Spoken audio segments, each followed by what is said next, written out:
Chapter 1. Successful System Binding. On an unremarkable afternoon, November 26th, 2023, Nan Zhi, having indulged excessively in cold beverages, felt a wave of discomfort in her stomach and rushed to the restroom. Hastily grabbing a pack of tissues from the table, she squatted, her legs growing numb. A line of text suddenly floated across her phone screen. Acting on impulse, she tapped on the message before her mind could catch up. Nan Zhi, what do you mean by this? Are you giving up? Are you just waiting for me to deduct your pay? If you don't want to work anymore, just say so. It's fine, you can leave. If you want to keep your job, you must act like it. The company does not support idleness. Already feeling unwell, her legs numb from squatting for so long, Nan Zhi's frustration surged upon reading her boss' veiled accusations. She almost hurled her phone in anger. Damn it. Why don't you reflect on your own failures? You call yourself a boss, yet I've never seen anyone fail as spectacularly as you. You expect to gain without investing, dreaming of traffic while refusing to spend a dime. How absurd. With her eyes blazing, she glared at her phone, her mind racing with curses directed at her boss, believing that this was the only way to vent her pent-up anger. She longed to confront her boss face-to-face, but the thought of leaving the company now, while gaining a sense of pride, would cost her the full attendance bonus of $350. Not worth it, not worth it. She could endure a little longer. It was already the 21st, there were just 10 days left in the month. If she could hold on for another 10 days, even if her boss begged her to stay, she would absolutely refuse. She would make sure to taunt her boss one last time, reveling in the sight of their displeasure before departing. The more she thought about it, the more delighted she became. Although today was merely the 21st, she felt as though she could already envision the splendid day 10 days from now. As she pressed the flush, just as she was about to open the door, the world spun around her. Her fair wrist swiftly grasped the doorknob for support, preventing her from collapsing in the foul-smelling restroom. At that moment, she heard a voice, seemingly erupting nearby. Beep, beep, beep, conducting diagnostics. Detected a host with an intense desire for success, yet utterly laid back, characterized by a severe case of laziness, with a compatibility rate of 100. Beep, beep, beep, binding with the host. Binding successful as the voice faded. Nan Zhi, who had felt dizzy just moments ago, suddenly found herself completely composed, as if all her previous discomfort had vanished. Host, your health index is excellent. Your hemoglobin levels are normal, indicating no anemia. Nan Zhi was taken aback. How could a man's voice be heard in a women's restroom? Who's there? Who is speaking? Her gaze darted around suspiciously, and as she saw no one, her heart tightened further. Chapter 2. The Impending Apocalypse. Could it be that a pervert had infiltrated the women's restroom? The voice had been alarmingly close, as if right beside her. Feeling a chill run down her spine, she wondered if that pervert was just outside the door or perhaps in the adjacent stall. Host, your imagination is quite vivid. The system replied, somewhat exasperated. First of all, I am not a pervert. Secondly, I am neither outside nor in the neighboring stall. I am currently within your body, a legitimate system, and I have successfully bound with you. A system. Nan Zhi gasped softly. Is this the kind of extraordinary system I have read about in novels? Why have you bound with me? Is there something remarkable about me? Or am I destined to be the heroine who saves humanity? Is that why you chose to bind with me? Having read countless novels about binding with systems, Nan Zhi often fantasized about the possibility of having such an experience herself. Thus, when the imagined scenario became her reality, she was only slightly surprised and quickly accepted the situation. In fact, she felt a flicker of excitement, convinced that she must possess some extraordinary trait to have successfully bound with the system.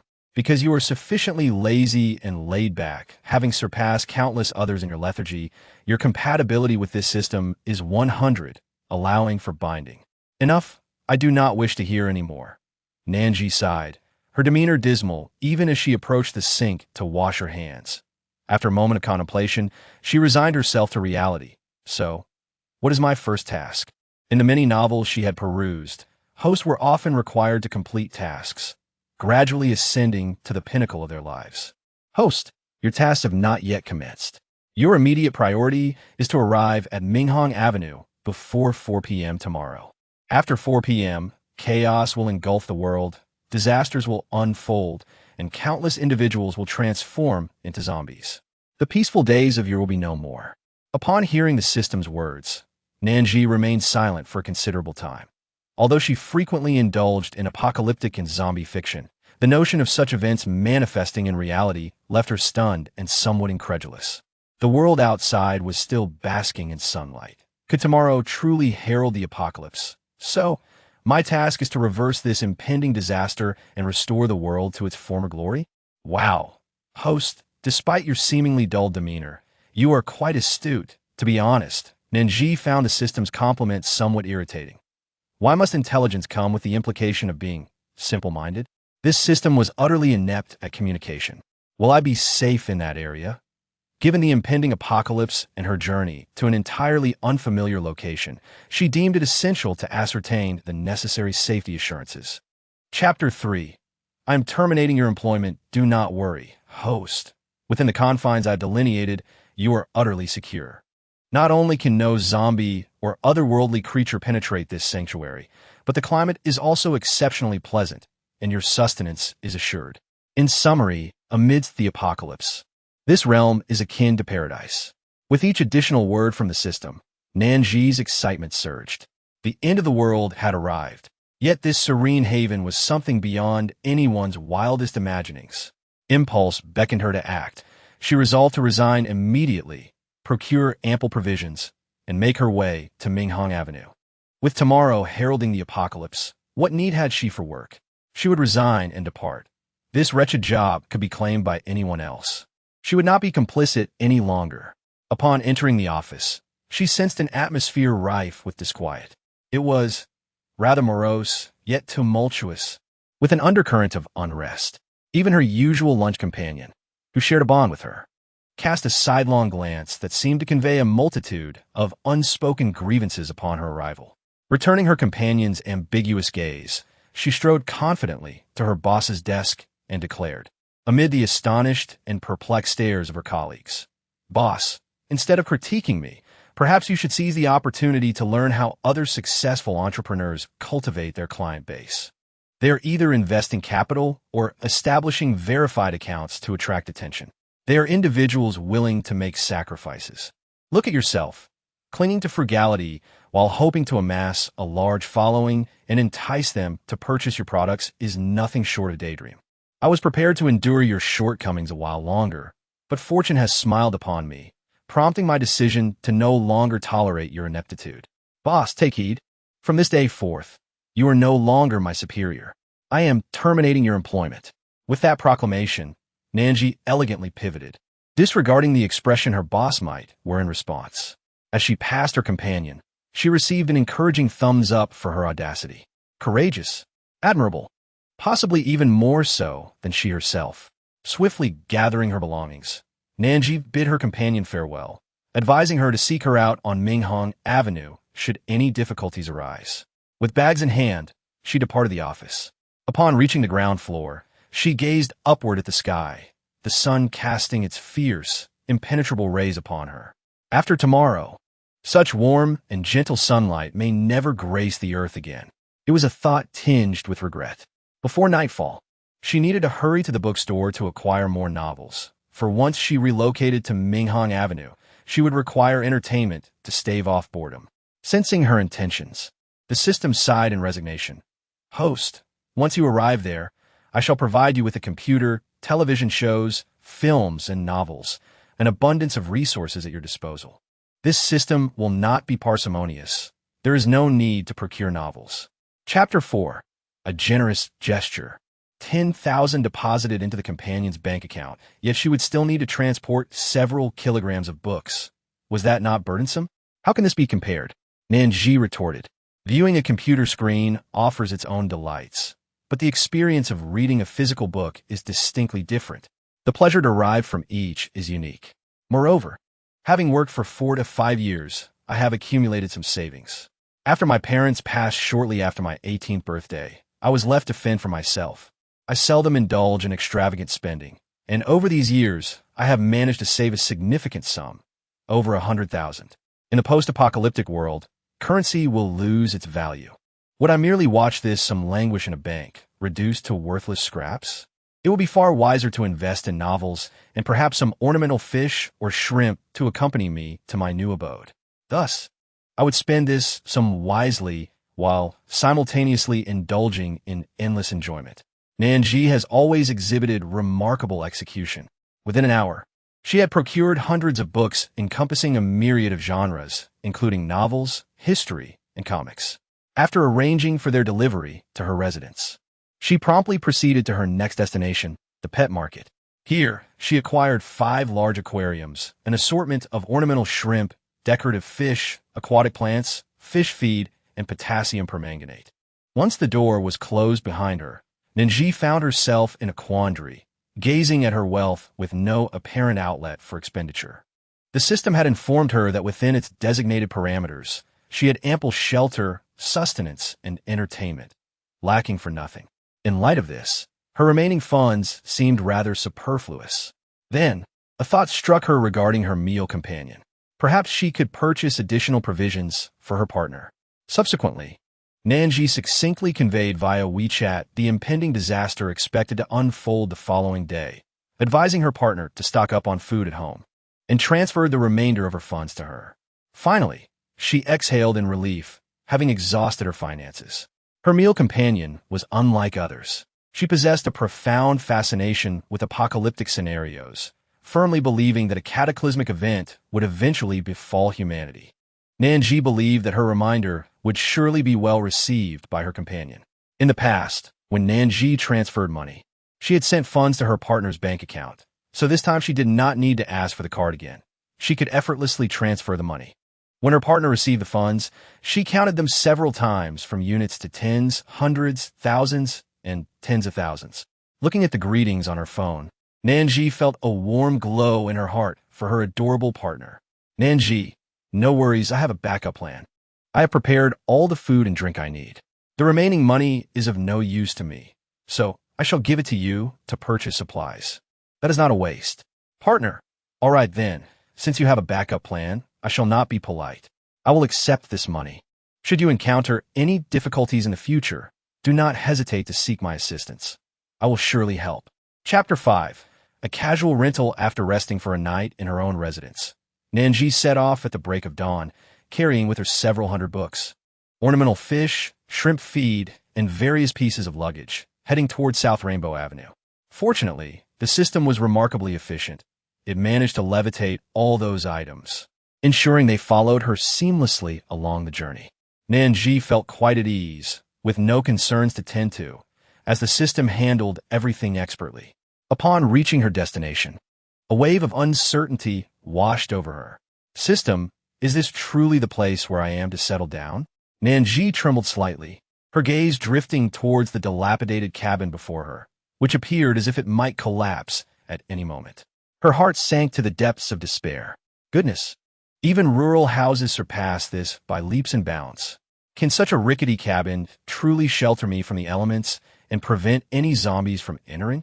Unconsciously, her mind began to conjure up 100 possible ways she could meet her demise in this precarious situation. Ah, dear host, there is no need for such pessimism. Why not step inside and take a look? Though this house may seem worn and inadequate at first glance, it is merely a matter of appearance. Not particularly aesthetic. However, rest assured, it possesses all the necessary protective features within. Moreover, as your level increases, both the exterior and interior of the house will undergo continual transformation. In due time, you may embellish it to your heart's content, decorating it in whichever way pleases you most. Nan Zhi had also dabbled in management games, and the system's words bore a striking resemblance to those found in the games she had played in the past. After a moment's contemplation, she lifted her foot once more and advanced towards the small wooden cabin. Although it appeared quite dilapidated from the outside, upon entering, Nan Zhi observed that the living room, bedroom, bathroom, and bedding were all adequately furnished. Host, please bestow a splendid name upon the rental property, the system proclaimed. No sooner had the system spoken than a taskbar materialized before Nan Zhi. Task 1. Kindly assign a magnificent name to the rental property, and no half-hearted attempts will be tolerated. 01. A rental property, indeed? Nan Zhi surveyed her surroundings, pursing her lips thoughtfully. The system, sensing her thoughts, suddenly erupted in excitement, exclaiming, "Please refrain from harboring those notions in your mind. Though it currently exists merely in the form of a humble cabin, it will soon evolve into something far more sophisticated. Do not allow its present state to dictate your perception of its future." Nan Zhi, yes. When it comes to naming, Nan Zhi is indeed exceedingly inept. There was a time when a colleague asked her to bestow an adorable name upon her puppy. After much contemplation, she found herself captivated by the puppy's soft, fluffy white fur, and the words "silky" slipped from her lips. The astonished expression on her colleague's face remains etched in her memory. The system malfunctioned, leaving her with no means of retort, yet it recognized that this was, without a doubt, the best name Nan Zhi could conjure. But alas, she need not be further troubled. In that moment, the taskbar reappeared before her. Chapter 6. Unlimited Supply of Plain Water. Task 1. Please provide a super fantastic name for the rental apartment. No half-hearted attempt allowed. 1-1. Task completed. Rewards unlocked. 1. Daily refresh of 500 cups of instant noodles. 2. Unlimited supply of plain water. Simultaneously, a massive water dispenser and a shelf brimming with countless cups of instant noodles descended from above, landing in the open space. Upon witnessing this bounty, Nan Zhi finally revealed her first smile of the day. Although she had prepared several self-heating rice meals and a variety of beverages such as cola, Sprite, and orange juice before her arrival, provisions are finite and one cannot afford to go hungry. Thankfully, with the unlocking of instant noodles and water, her culinary concerns were momentarily alleviated. In an instant, Nan Zhi's spirits soared. After resting for a while, she meticulously arranged everything she had brought from home, followed by cleaning the lotus pond mud and pouring it into the fish tank. Although the quaint wooden cabin was somewhat dilapidated, Nan Zhi was exceedingly pleased that her bedroom was connected to a balcony. With both hands, she lifted the fish tank and carried it outside to bask in the sunlight. "Host, if you wish for the soil to dry more quickly, I suggest moving the fish tank to a spot 50 meters away from the cabin to sunbathe," the system advised. Within the 50-meter radius of the cabin, the climate remains perpetually spring-like. If you leave it on the balcony, it will take at least a week or two for it to dry. Nan Zhi was momentarily taken aback by the system's words. "Really? Is the sun outside that intense? I didn't feel particularly hot when I left this morning. Of course, as long as I am here, you will not suffer from heat or cold." Now she understood. As long as she remained within the protective sphere of the system, no matter how harsh the external climate became, it would not affect her. "Wonderful. You're a truly amazing system." Nan Zhi beamed at the system. In response, the system proudly lifted its head. It had to safeguard its host, lest it appear powerless. It was already 10:30 in the morning, and in just a few hours, the apocalypse would arrive. By that time, it would no longer be suitable to place the fish tank outside the protected zone. Realizing this, Nan Zhi hurriedly carried the fish tank and dashed 50 meters away. With the system's presence, Nan Zhi was unable to sense where the boundary between the protected and unprotected zones lay until the system prompted her, allowing her to gently place the fish tank on the ground. Returning to the cabin, Nan Zhi initially intended to take a nap, but the system reminded her that the outdoor temperature had already reached 50 degrees Celsius. She estimated that in about an hour, she would need to go out to replenish water. Otherwise, the plant she had nurtured would wither and perish. Consequently, she had to abandon her plan. In Nan Zhi's philosophy, if one were to sleep, it should be a restful slumber, allowing one to awaken naturally. But if she could only manage half an hour, it would hardly be invigorating. It would be better not to sleep at all. Chapter 7. The apocalypse has arrived an hour later. Nan Zhi stepped outside with a small bucket of pre-prepared water. After an hour of exposure to the sun, the previously damp soil had hardened. The apocalypse was imminent. As Nan Zhi finally exhaled in relief, the system's voice resonated in her mind. Upon hearing those words, her heart tightened abruptly. Merely the mention of the apocalypse conjured images of unimaginable brutality. In the cataclysm of the end times, the number of souls destined to perish was beyond reckoning. She was fortunate to have been bound to the system, for in such a merciless world, she could scarcely fathom how long she would endure on her own. Perhaps she wouldn't even survive 6 months. Yet, There was no need to dwell on such grim thoughts. The system possessed the capability to safeguard her, ensuring her safety. Upon hearing this, Nan Zhi smiled softly, realizing that she had been overly concerned. Rejuvenating her spirit, she inquired, since the end of days has arrived, does that mean I have a new mission? Indeed, came the response. Mission 1. Please prepare a rental unit for a tenant. 01. Upon completing this task, the following rewards will be unlocked. 1. A rental property. 2. A small cabin will be renovated and transformed into a concrete dwelling. As Nan Zhi beheld the imminent renovation of the dilapidated cabin, tears nearly escaped her eyes. This crumbling abode was finally on the verge of becoming a relic of the past. The prospect of transforming the cabin's exterior instilled within her a profound motivation. She ventured outside, standing at the threshold, filled with hopeful imaginings as she awaited the arrival of guests. Yet, as the seconds slipped by, evening descended without a single soul appearing at her door. The fervor that once ignited her spirit began to wane, leaving her in a tranquil state of calm. Resolving to retreat within and prepare for slumber, she was abruptly drawn to a commotion in the distance, halting her steps as she gazed into the encroaching darkness. The approaching zombies sent a chill through Qiu Jiaying's heart, plunging her into despair. Today was her birthday, a day that should have been filled with joy, as her parents and friends had organized a celebration in her honor. Yet, at the very moment she extinguished the candles, the monstrous figures, no, zombies, those creatures only seen in films, appeared before her without warning. The zombies, frenzied and ravenous, pursued her friends, while her parents valiantly held back the horrors, sacrificing themselves to grant her a glimmer of hope. Now, fatigue weighed heavily upon her, the relentless undead drawing ever closer. Soon, she thought, she would join her parents in the void. With each passing moment, her hope for survival diminished.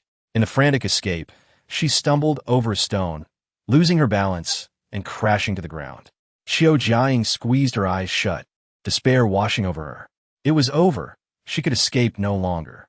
The zombies would surely have caught up, and she would meet the same gruesome fate as her friends and parents, torn apart mercilessly. Meanwhile, Nan Zhi observed the girl sprawled on the ground, motionless. Unable to contain herself, she called out, "Why are you still lying there? You are safe now. You can get up." The voice of Nan Zhi roused Qiu Jiaying from a reverie. She raised her head, initially filled with fear and caution, swiftly turning to glance behind her. The zombies that had pursued her moments ago had vanished without a trace. A wave of confusion surged within Qiu Jiaying. The relentless undead had never once relented in their pursuit, so why had they suddenly abandoned her? As the mysterious voice echoed in her mind, she turned her gaze towards Nan Zhi. In her frantic escape, she had overlooked many details, but now she noticed, not far away, a small wooden cabin still illuminated. The apocalypse had only just begun, yet many places had succumbed to darkness. How could this little cabin still be aglow? Even more astonishing was the fact that the cabin appeared to have evaded any zombie incursions. This was truly remarkable. With considerable effort, Qiu Jiaying managed to rise, limping towards the cabin step by step. Upon reaching Nan Zhi, her first question was, "Are you a fairy?" This query instantly elicited laughter from Nan Zhi. With a twinkle in her eyes, replied, "I am not a fairy, but within my abode, no zombie can enter. Would you like to rent a room here?" "Cannot." "Enter?" Qiu Jiaying looked up at the dilapidated cabin, which seemed on the verge of collapse at the slightest gust of wind, her skepticism regarding Nan Zhi's assertion growing. Yet, she had indeed witnessed the zombies pursuing her for an extended period, only to halt their chase upon reaching this place. As if a natural barrier existed that separated her from the undead. Perhaps it was best to take a gamble. The world had changed, and any path outside could lead to encounters with hordes of zombies. Exhausted from her flight, she lacked the strength to evade their pursuit any longer. It might be wiser to settle here for the time being and observe the unfolding situation before determining her next course of action. With a twinge of apprehension, she inquired, "What is the rent here? How much is it?" During her escape, her phone had slipped from her grasp, and despite searching her person thoroughly, she had only 300 yuan in cash, uncertain if it would suffice. Currently, it is 50 yuan per month, But we do not calculate this in cash. Instead, we assess it based on supplies. Observing the growing perplexity in Qiu Jiaying's eyes, Nan Zhi guided her to a small cabinet within the cabin. You can place any supplies on this cabinet, and it will evaluate their value. This was the system's guidance. In the wake of the apocalypse, as societal order crumbled and banks collapsed, money would lose its worth, and more people would find themselves unable to produce cash. Such a barter system was optimal. As long as one was diligent and industrious, anyone could afford to rent a room. Chapter 9.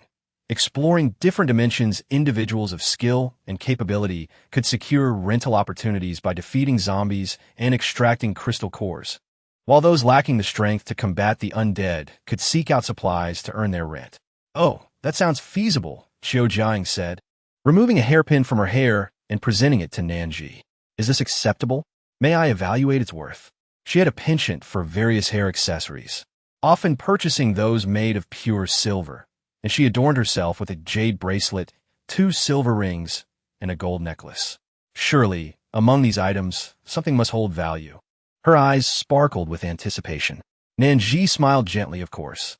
Under the encouraging gaze of Nan Zhi, Qiu Jiaying placed the hairpin onto the testing counter. Simultaneously, a number appeared on the large screen, 128.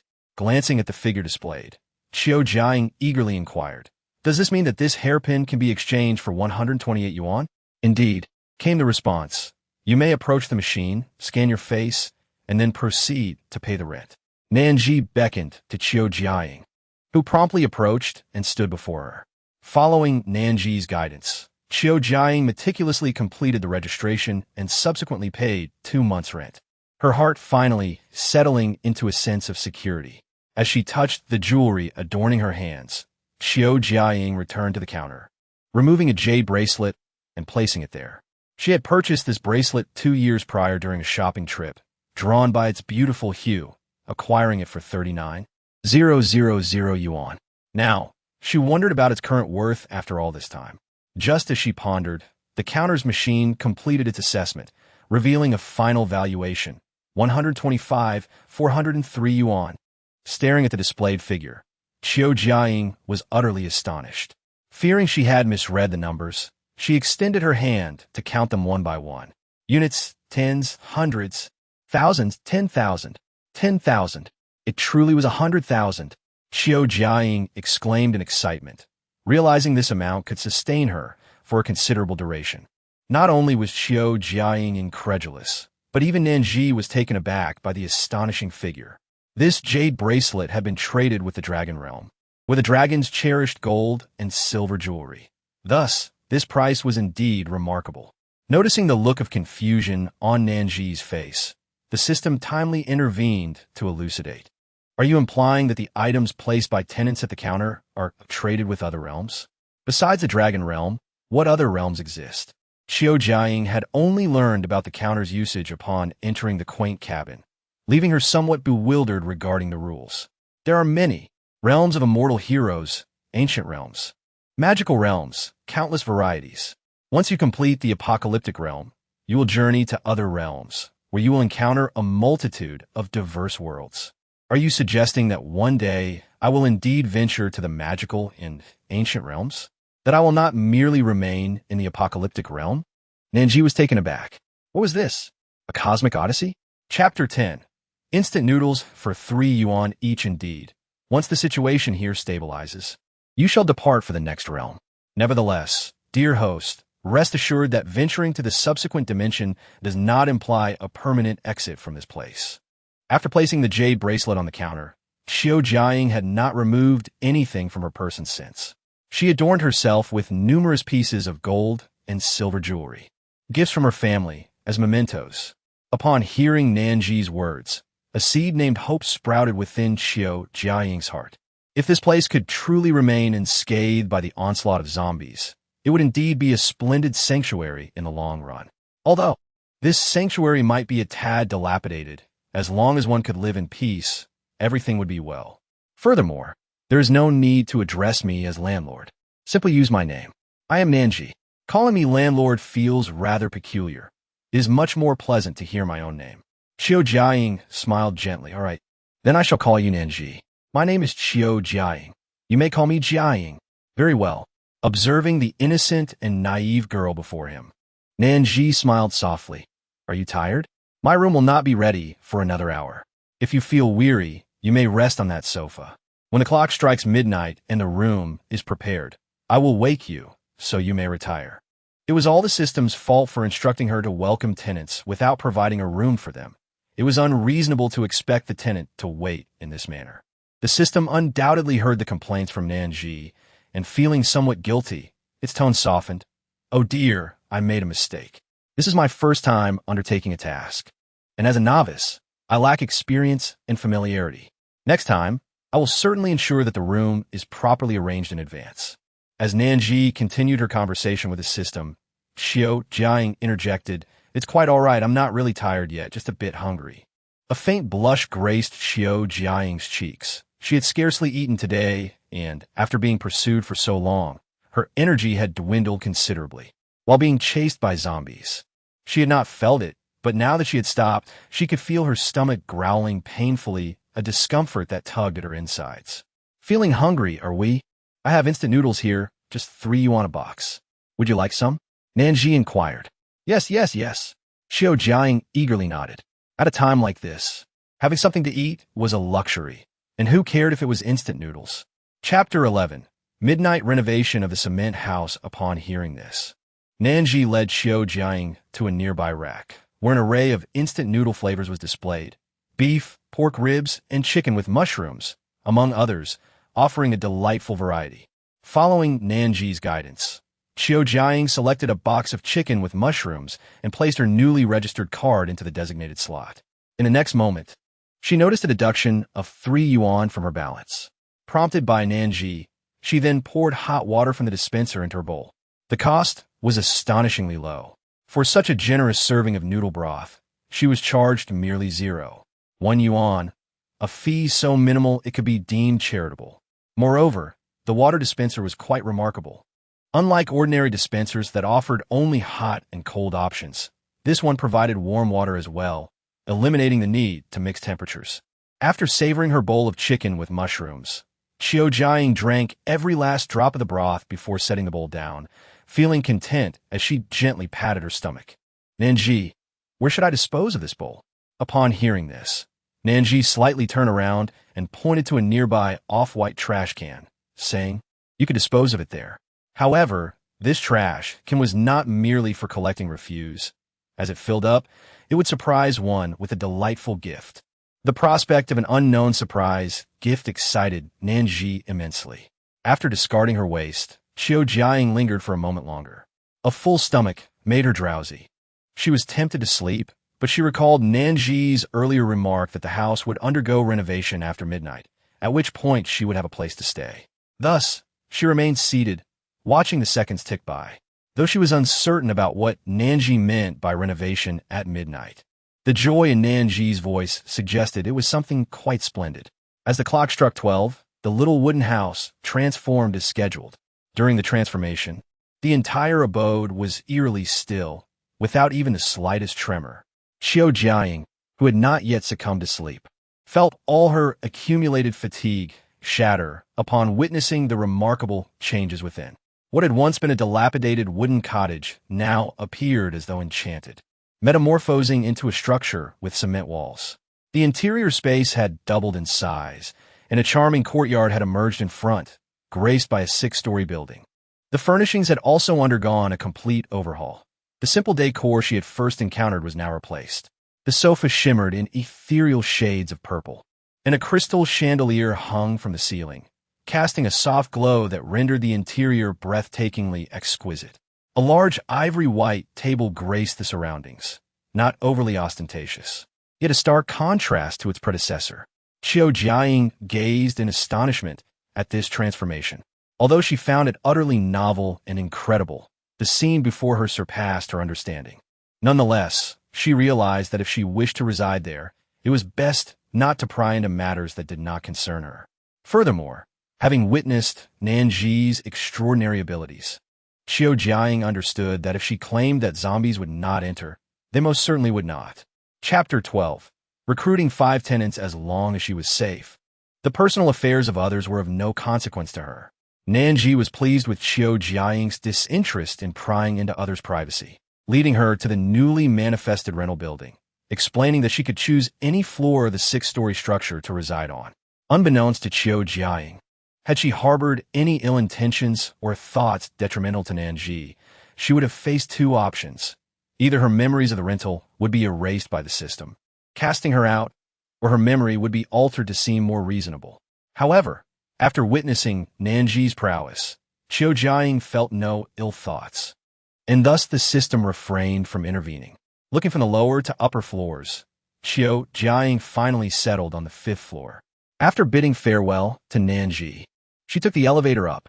Upon discovering that no fish had been sacrificed, her spirits lifted further. She retrieved a package of taro buns from her small refrigerator and steamed them in the kitchen. Just then, Qiu Jiaying arrived, and she invited her to share breakfast. She had an inexplicable feeling that things would only get better from here on out. She resolved to seize the moment and earn more money, ensuring she could indulge in delightful treats and acquire more items for her pleasure. After breakfast, Qiu Jiaying went to exercise, while Nan Zhi received a new task from the system. Dear host, you have a new task awaiting completion. Task 1. Please recruit 5 tenants for the rental property 05. Upon completion of the task, you will unlock 1. The second 6-story rental building. 2. A delicious assortment of multi-flavored buns for my dear host. Multi-flavored buns? Nan Zhi's eyes sparkled with delight, for indeed, thoughts materialize. Prior to her arrival at this rented abode, she had prepared approximately 10 packets of buns. If she were to consume them daily, there would inevitably come a day when they would be depleted. Now, at long last, an abundance of buns was on the horizon, and not just a single flavor, but a delightful variety that was simply irresistible. Nan Zhi felt an invigorating energy coursing through her body as she briskly made her way to the entrance, leaning against the railing and beginning her vigil for the second tenant of the day. However, as the afternoon wore on, not a single soul had appeared. Yet, Nan Zhi remained undeterred. After all, yesterday had been similar, and she had patiently waited for several hours, convinced that a tenant might eventually show up. Chapter 13. Looking for rental? Just as she was about to close the door, unexpectedly, Qiu Jiaying materialized before her. Yet, as the clock struck 10 in the evening, Nan Zhi found herself still alone, having seen not a single shadow pass by. Nan Zhi remained steadfast like a tree stump at the entrance, awaiting the arrival of the next tenant. However, after a day's passage, her anticipation had diminished significantly. She decided to bring a vibrant assortment of origami in a glass jar to the doorstep, folding paper stars while occasionally glancing to see if any prospective renters were approaching. Perhaps perseverance pays off, for soon she noticed 2 men walking towards her. Jihong, do you think that's a real person or an illusion? At this hour, who would leisurely sit at the entrance folding paper stars, sitting so openly in such a conspicuous spot? Aren't they afraid of being spotted by zombies, who might charge and bite? Yi Jia Shun's gaze was fixed on Nan Zhi, his expression a mixture of suspicion and concern, his grip on his weapon tightening instinctively. Liao Zhihong's eyes mirrored this uncertainty. I feel as though it's a real person, a living being, but I'm not entirely convinced. Let us proceed cautiously and observe from a closer distance, weapons at the ready. If it truly is a zombie, we must act swiftly. As he spoke, the two approached Nan Zhi slowly and carefully. Once they entered the 50-meter radius of the rental house, all their thoughts were intercepted by the system and relayed to Nan Zhi in detail. Nan Zhi found it amusing yet poignant, realizing how the world could truly disrupt the trajectories of everyone's growth. Under the protection of the system, she had not sensed significant changes in her own life. However, others had genuinely endured the relentless pursuit of zombies, ceaselessly fleeing from the claws of death. Some of them may have even lost parents, friends, and companions, left to navigate this world alone, struggling painfully for survival. Observing the 2 young men before her, seemingly around 20 years of age, it was evident that the harshness of the apocalypse had imparted a sense of gravitas upon their faces. From their eyes, she discerned traces of measured emotions. Indeed, it was not an easy journey for anyone. Nan Zhi sighed before speaking. Are you interested in renting a house? What? What? Yi Jiasuan and Liao Jihong were simultaneously bewildered, questioning the absurdity of her words. In this dire time, who would dare inquire about renting a house? Is there anywhere that remains safe? Even within the confines of one's own home, there exists the peril of a zombie shattering the window and intruding. Outside, the danger is even more pronounced. The moment one exposes themselves, a zombie will inevitably detect them, pursue them relentlessly until exhaustion sets in, and ultimately pounce to devour them. The two were colleagues, still at work when the apocalypse struck and the zombie outbreak commenced. Chapter 14. Proving the safety of one's home. Suddenly, a zombie burst in, consuming one after another. Though their company was modest, comprising at least 8 or 9 individuals, ultimately, only he and Liao Jihong managed to escape. Throughout their harrowing journey, they supported each other, forging a bond through the experience of vanquishing 3 or 4 zombies together.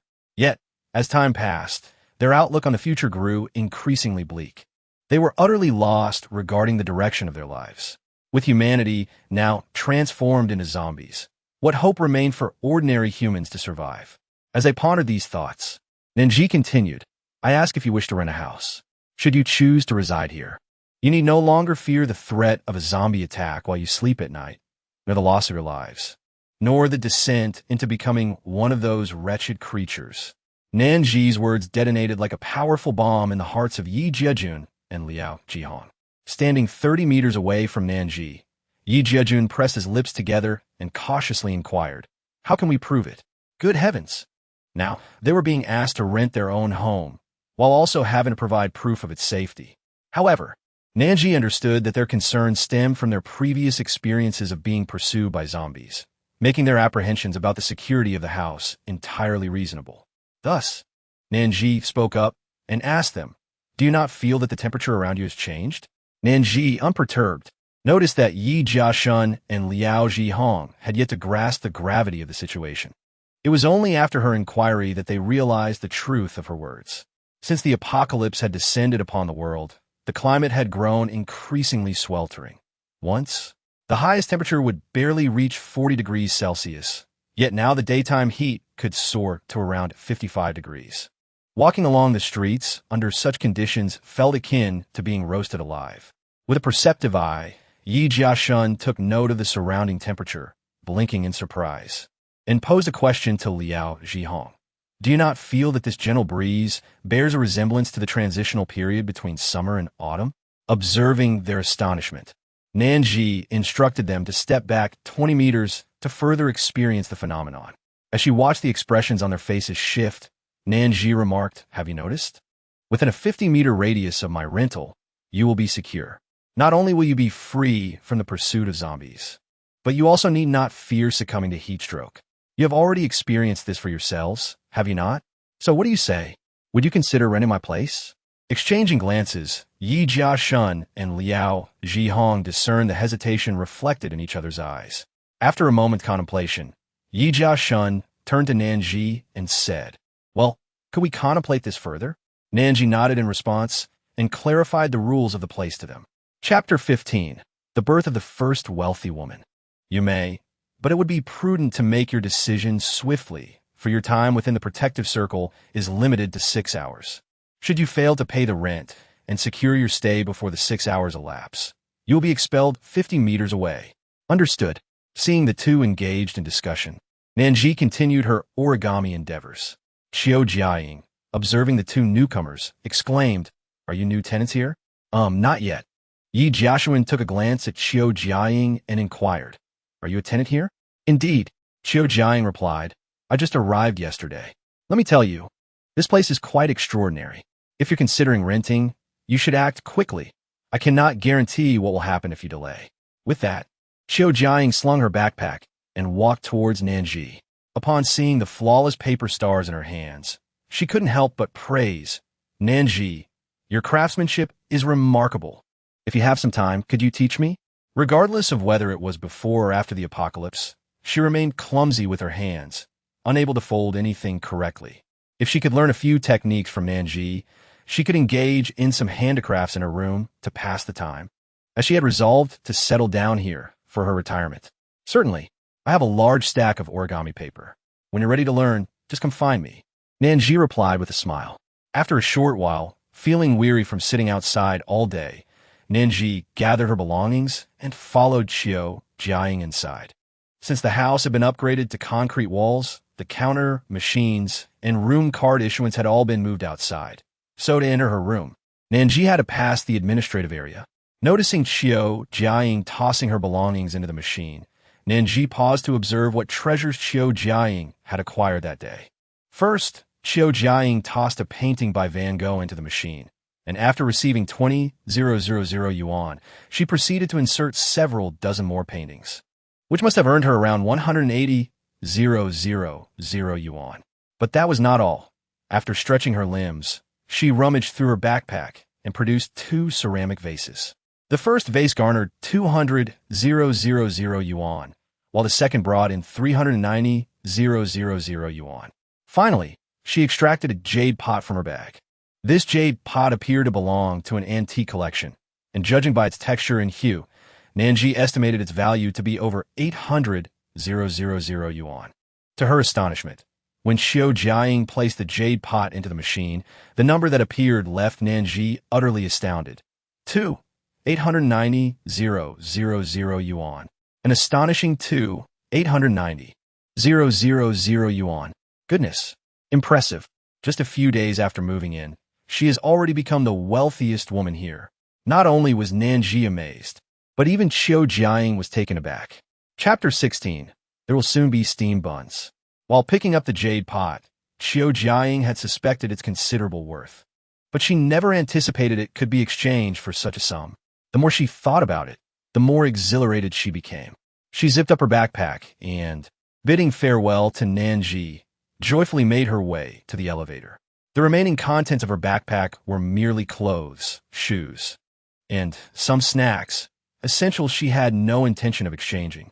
After some deliberation, Yi Jiashuan and Liao Jihong decided to enter and coincidentally witnessed Qiu Jiaying's impressive transactions. Once Qiu Jiaying departed, Yi Jiashuan approached Nan Zhi with a puzzled expression and asked, "Hello, may I inquire why that girl placed those items into the machine? Also, what does the number displayed on the machine represent?" The number on the machine reflects the currency that circulates here. My rental property does not accept cash. You may place any materials on the counter for evaluation. The value of the items you deposit determines your balance. Naturally, the higher the value of the materials, the greater your funds, allowing you to enjoy a better life here. What is the monthly rent here? Liao Jihong inquired. Currently, the rent is 50 yuan per month. I find that quite reasonable. Everything seems quite satisfactory. Moreover, instant noodles are only 3 yuan here. What a bargain. Before the apocalypse, we paid over 2 yuan for a bag at a small supermarket, and the cup noodles started at 4. 3 yuan seems exceedingly fair. Liao Jihong whispered to Yi Jiashuan. When they both simultaneously expressed their desire to rent a room, Nan Zhi was not surprised. After all, the conditions here were quite decent, especially considering the availability of food and drink amidst the apocalypse. Nan Zhi waved to the 2 individuals, inviting them to place their unused supplies upon the counter machine for price estimation. However, upon facing the device, they found themselves perplexed. After a brief silence, Yi Jia took a crystal out from his pocket and inquired of Nan Zhi, "Is this acceptable? I retrieved it from a zombie's head. Can it be placed here?" The situation had unfolded unexpectedly, leaving them with nothing but the urgency to flee the office. Even the tools they possessed were hastily gathered during their escape. Throughout their journey, all sustenance had been pilfered from the small shops and supermarkets along the way. Chapter 17. The crystal's great utility in pursuit of a loaf of bread. The duo had nearly fallen prey to zombies, facing a gruesome fate. The crystal they now held was a token from their successful encounter with a zombie, extracted from its skull. Though the act was somewhat repulsive, having immersed themselves in apocalyptic literature, they were convinced that the crystals within a zombie's brain must possess significant value. Thus, they stifled their nausea and managed to produce 5 crystals. Indeed, while zombies were undeniably grotesque, The crystals they harbored were undeniably exquisite. This particular specimen, with its deep violet hue, resembled a stunning gemstone, truly captivating in appearance. While Nan Zhi was lost in various thoughts, Yi Jiasuan had already placed the crystal stone onto the counter machine. In no time, the machine displayed a price of 200 yuan. Although it was not a substantial amount, it would suffice for their stay of 1 or 2 months. He had yet to decide whether he would reside here for an extended period. Thus, Yi Jiasuan opted to exchange only 1 crystal stone, keeping the rest for later. The zombies had been defeated by the 2 of them together, and, naturally, they would share the crystal stones equally. Liao Jihong took another crystal stone from Yi Jiasuan's hand, intending to insert it into the counter machine. Their camaraderie had flourished during their time in the company, and the trials of the apocalypse had further solidified their bond after battling zombies side by side. However, it felt somewhat peculiar for 2 grown men to live together. They seemed to have neglected to inquire whether the accommodation was a single room or otherwise. If it were a single room, it would suit them perfectly to have 1 room each, but if it were a 2-bedroom apartment, it would seem unnecessary to separate. Contemplating this, Liao Jihong quickly voiced his question to Nan Zhi, who, upon hearing it, realized she had forgotten to mention this detail. Currently, the housing available here consists of single rooms, although there may be 1-bedroom apartments in the future. A single room? Liao Jihong nodded and decisively placed his crystal stone into the counter machine. If it were a single room, they should live separately to allow each other some space. Liao Jihong's crystal stone was valued slightly higher than Yi Jiasuan's, yielding an estimated 380 yuan. Both agreed to rent for a month initially to assess the situation.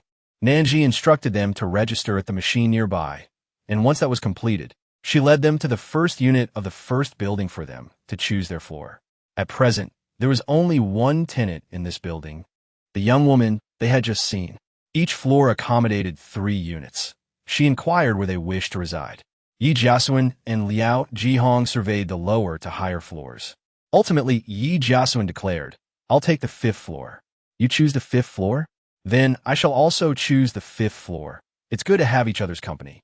And I believe the lighting on the 5th floor should be quite pleasant. I have a fondness for the 5th and 6th floors," Liao Jihong concurred.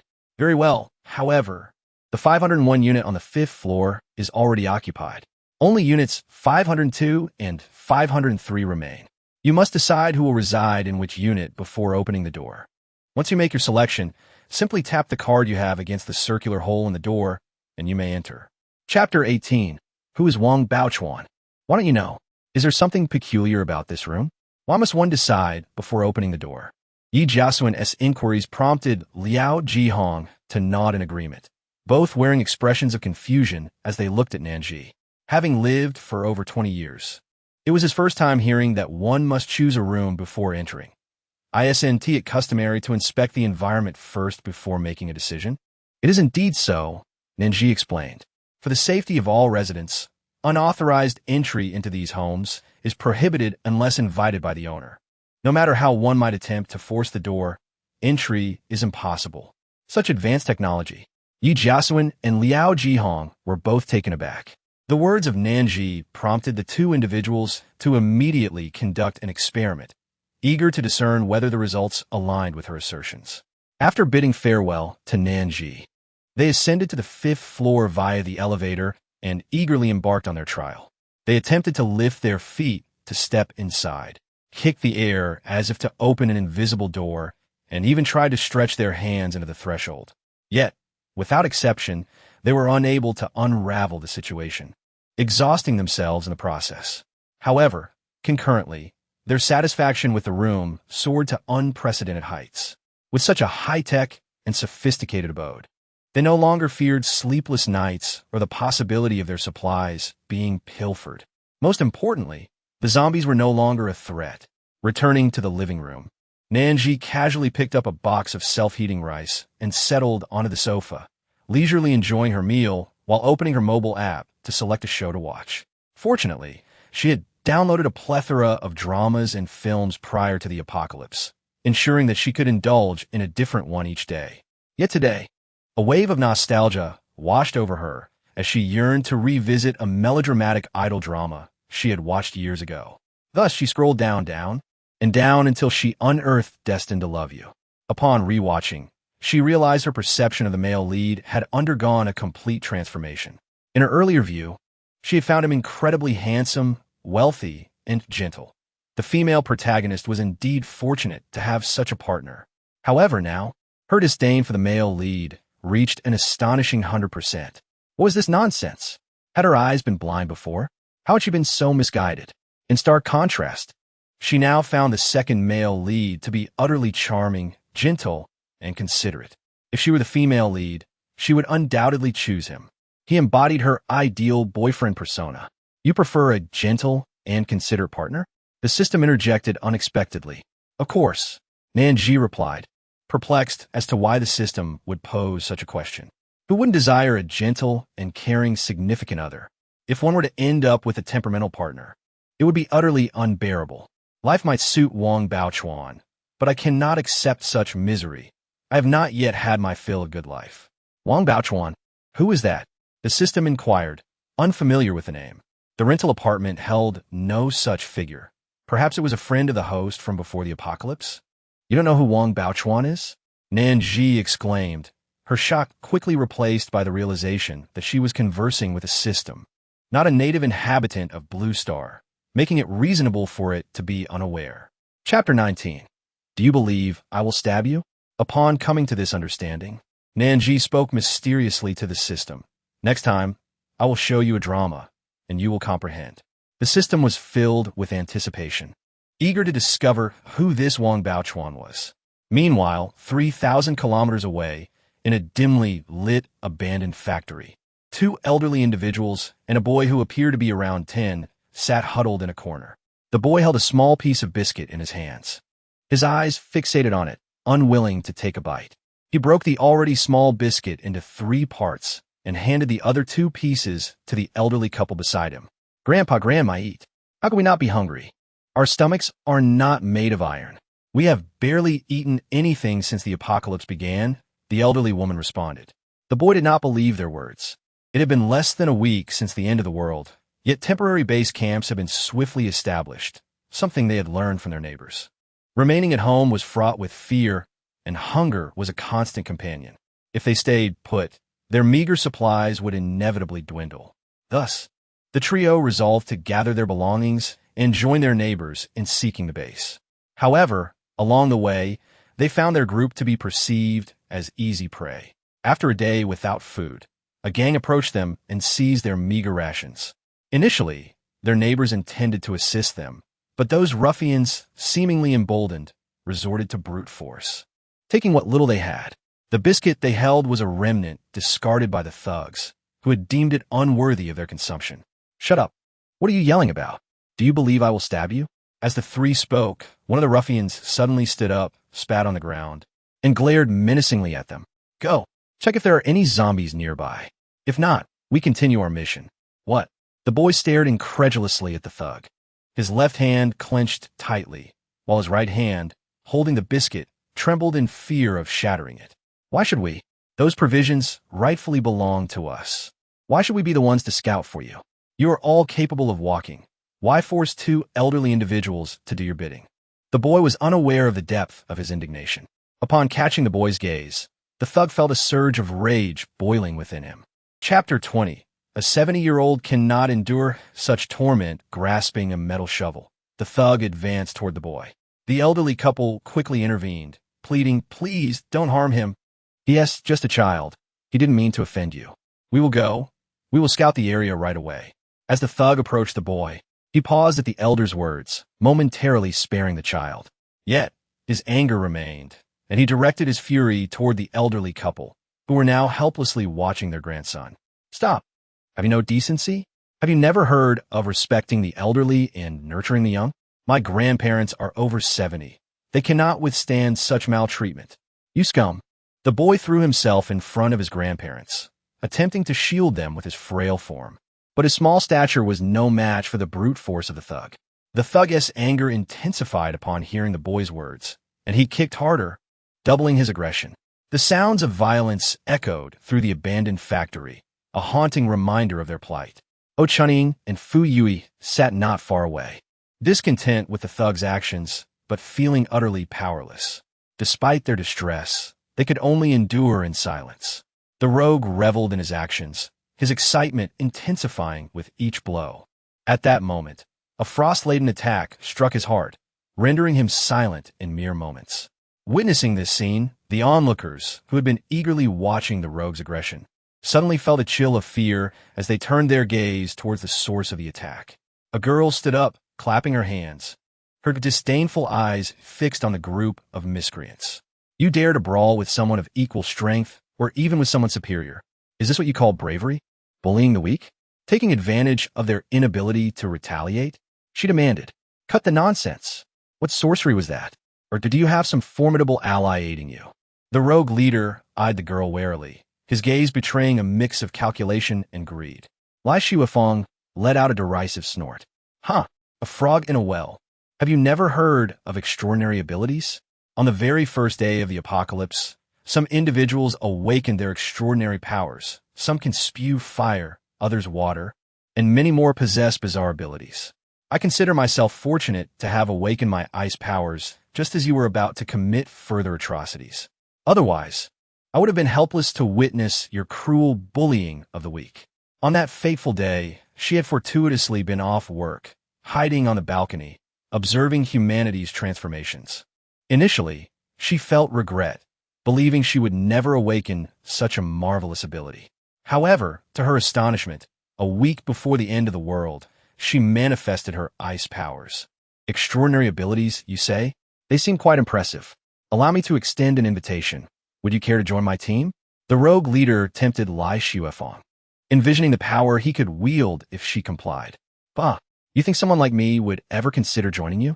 What a delusional thought. Lai Shuifeng retorted, turning away from them and hastening to the elderly couple and the young boy. How are you all feeling? No major issues, I hope? In this apocalyptic world, it was a rare kindness to receive such concern. The elderly couple felt profoundly grateful, and the boy kept expressing his thanks.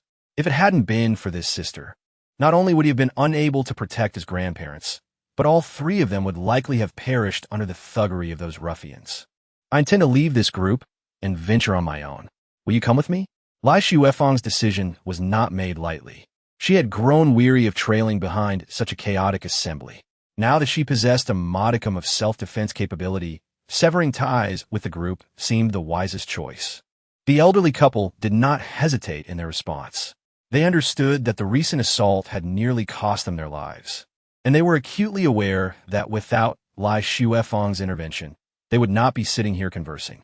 They were certain that if she left, the absence of a just and capable extraordinary being would spell doom for them and their grandson. At their advanced age of over 70, they felt they were nearing the end of their days. But they had a grandson to protect. If he were to perish at the hands of those thugs, how would they face their daughter and son-in-law in the afterlife? Unsure of the boy's wishes, the elderly couple exchanged glances with him. The boy looked up and smiled, declaring, "That sister saved us. She is a good person. I want to go with her." Just as the elderly couple and the boy agreed, their neighbors, O Chunying and Fu Yuni, joined them, expressing their desire to follow as well. Shortly thereafter, another girl who had remained mostly silent, by Feng Ting, also expressed her wish to accompany them. Lai Shuifeng regarded the newcomers without objection. The previous couple had aided this family and displayed a sense of justice. Such people were unlikely to cause harm. The other girl, though quiet, had a clear gaze, suggesting she harbored no ill intentions. Once the decision was made, they gathered their belongings, opened the iron gate, and stepped outside. As they exited, the thugs continued their raucous insults, claiming the group would soon be devoured by zombies. The group paid no heed to their barking. They knew the ruffians could do little more than shout. After emerging, they found a secluded spot to rapidly discuss their next course of action. While Lai Shuifeng and Fu Yuni were deep in conversation, Bai Fengding timidly raised her hand. "I think we should avoid heading to the base. We might find better options elsewhere." Her words halted the ongoing discussions, drawing everyone's attention to her. Bi Fengting, who was somewhat socially anxious, felt uncomfortable under the collective gaze. Yet she recognized the urgency of finding a safe haven, as every second spent outside increased their peril. Thus, she revealed her secret, I awakened my extraordinary ability on the second day of the apocalypse, although its utility is somewhat limited. I can foresee the future. I can see a location nearby that can withstand the onslaught of zombies, and I envision it becoming a sought-after refuge, a place where many will strive to gain entry. She added, however, the current state of this place is rather modest, perhaps even a bit dilapidated, but it can certainly fend off the zombies. Is that true? Such a remarkable place exists? Fu Yunyi's eyes sparkled with excitement. The others, Chunying, Lai Shuifeng, the elderly couple, and the boy, shared his enthusiasm. If such a place truly existed, they must seize the opportunity to explore it before it became widely known. Indeed, Bai Fengting replied earnestly. Her ability had never misled her. This wondrous place was real. Agreed, Lai Shuifeng confirmed, sensing the eagerness in everyone's eyes. Then we shall go there. Yes, on our journey. Let us gather as many supplies as we can, whether deemed useful or not. Let's gather everything, as it appears that barter may be the key to securing food and shelter there. Upon hearing this, Lai Shuifeng exclaimed, "How fortunate we are to have someone with foresight among us." They had yet to reach this miraculous place. Yet preparations for their supplies were already underway. As this group swiftly devised their strategy, collecting items and making their way toward their destination, the business at Nan Zhi's establishment had stagnated for a week. During this time, not a single tenant had shown interest in renting a room. Not one. Each day, she could only enjoy the breeze while teaching Qiu Jiaying to fold paper stars, and to her surprise, Qiu Jiaying proved to be quite adept at it. Often, she would find her efforts collapsing midway, failing to take shape. In that moment, Nan Zhi finally comprehended the sentiments of her high school mathematics teacher. Struggling with mathematics since her middle school days, her performance had further deteriorated upon entering high school, with scores often lingering in the low 20s, a disheartening norm. After every examination or test, her mathematics teacher could not restrain himself from engaging her in conversation, incessantly urging her to devote herself to the subject. Yet, despite his persistent efforts, her mathematical abilities remained abysmal, prompting him to provide daily tutoring in a desperate attempt to elevate her grades. However, it was evident that her struggles were not due to a lack of diligence, but rather an inability to grasp the concepts. The teacher, once brimming with enthusiasm, gradually succumbed to despair, relinquishing all hope for her improvement in mathematics. He had meticulously taught each problem, and she had earnestly attempted to learn. Chapter 23. The notion of starving or dying of thirst is no trivial matter. Ultimately, her mathematical performance remained unchanged. Unbeknownst to her, a hint of a smile had crept into Nan Zhi's eyes as she pondered the well-being of the teachers who had once instructed her. One could only hope they were all faring well. Perseverance does not go unrewarded. On that fateful evening, Qiu Jiaying finally mastered the art of folding paper stars. A commendable achievement indeed. Having learned the technique, she proceeded to create several more stars, solidifying her newfound skill. In gratitude for Nan Zhi's guidance, Qiu Jiaying initially intended to invite her to her home for a meal. However, upon reflection, she realized that in these apocalyptic times, even basic provisions such as vegetables and meat were scarce, and she was largely subsisting on instant noodles. Nonetheless, having enough to satiate her hunger felt like a blessing in itself. Over the past few days, she had also become somewhat acquainted with Yi Jiashuan and Liao Jihong, exchanging brief pleasantries whenever their paths crossed. Yi Jiashuan remarked that outside, many people were in dire straits. They could not find even a single biscuit to eat, and countless others had succumbed not to the bites of zombies, but to starvation and dehydration. It was then that Qiu Jiaying realized that the talk of dying from hunger and thirst, once dismissed as mere jest, had transformed into a grim reality. She recalled Nan Zhi mentioning that one day there would be buns and vegetables available in their rented accommodation. Qiu Jiaying made a mental note to express her heartfelt gratitude for that. The system had just informed her that a group was approaching from 500 meters away, not a great distance, and they would arrive shortly. Fortunately, the tenants did not keep her waiting long. Just as Nan Zhi was brimming with anticipation, the tenants had arrived a mere 20 meters from the entrance of the rental property. Upon spotting Nan Zhi, Bai Fengting whispered to Lai Shuifeng, The person sitting at the entrance is the landlord of this remarkable place. Upon hearing this, Lai Shuefeng straightened her posture and approached Nan Zhi with utmost seriousness, inquiring, "Hello, are you the landlord here? We wish to rent a room." Throughout their journey, Bai Fengting had relayed all the wonders of this extraordinary place, so they were aware that it was a rental area. To her surprise, upon seeing Nan Zhi, Lai Shuefeng was taken aback. Her future landlord was far from aloof and appeared quite welcoming.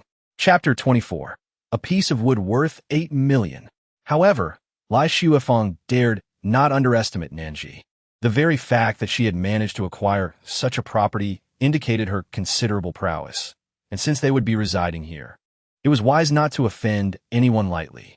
"Of course," Nan Zhi replied, rising with a smile to guide them to the reception area. "Currently, all the rental units here are single rooms. Are you planning to rent a single room, or would you prefer to stay separately?" Nan Zhi nodded. "Then you should first place the goods onto this machine. It will estimate their value and subsequently provide you with the corresponding amount of money. Once you have received the funds, you can proceed to the adjacent machine to obtain a card." "All right, thank you." After saying this, Lai Shuefeng thought to herself, as Bai Fengting had mentioned, this place indeed operates on a barter system, exchanging goods for currency. Fortunately, they had encountered numerous jewelry and furniture stores along their journey, allowing everyone to gather a considerable amount of valuable items. As she contemplated, she retrieved the items she had collected along the way from her bag.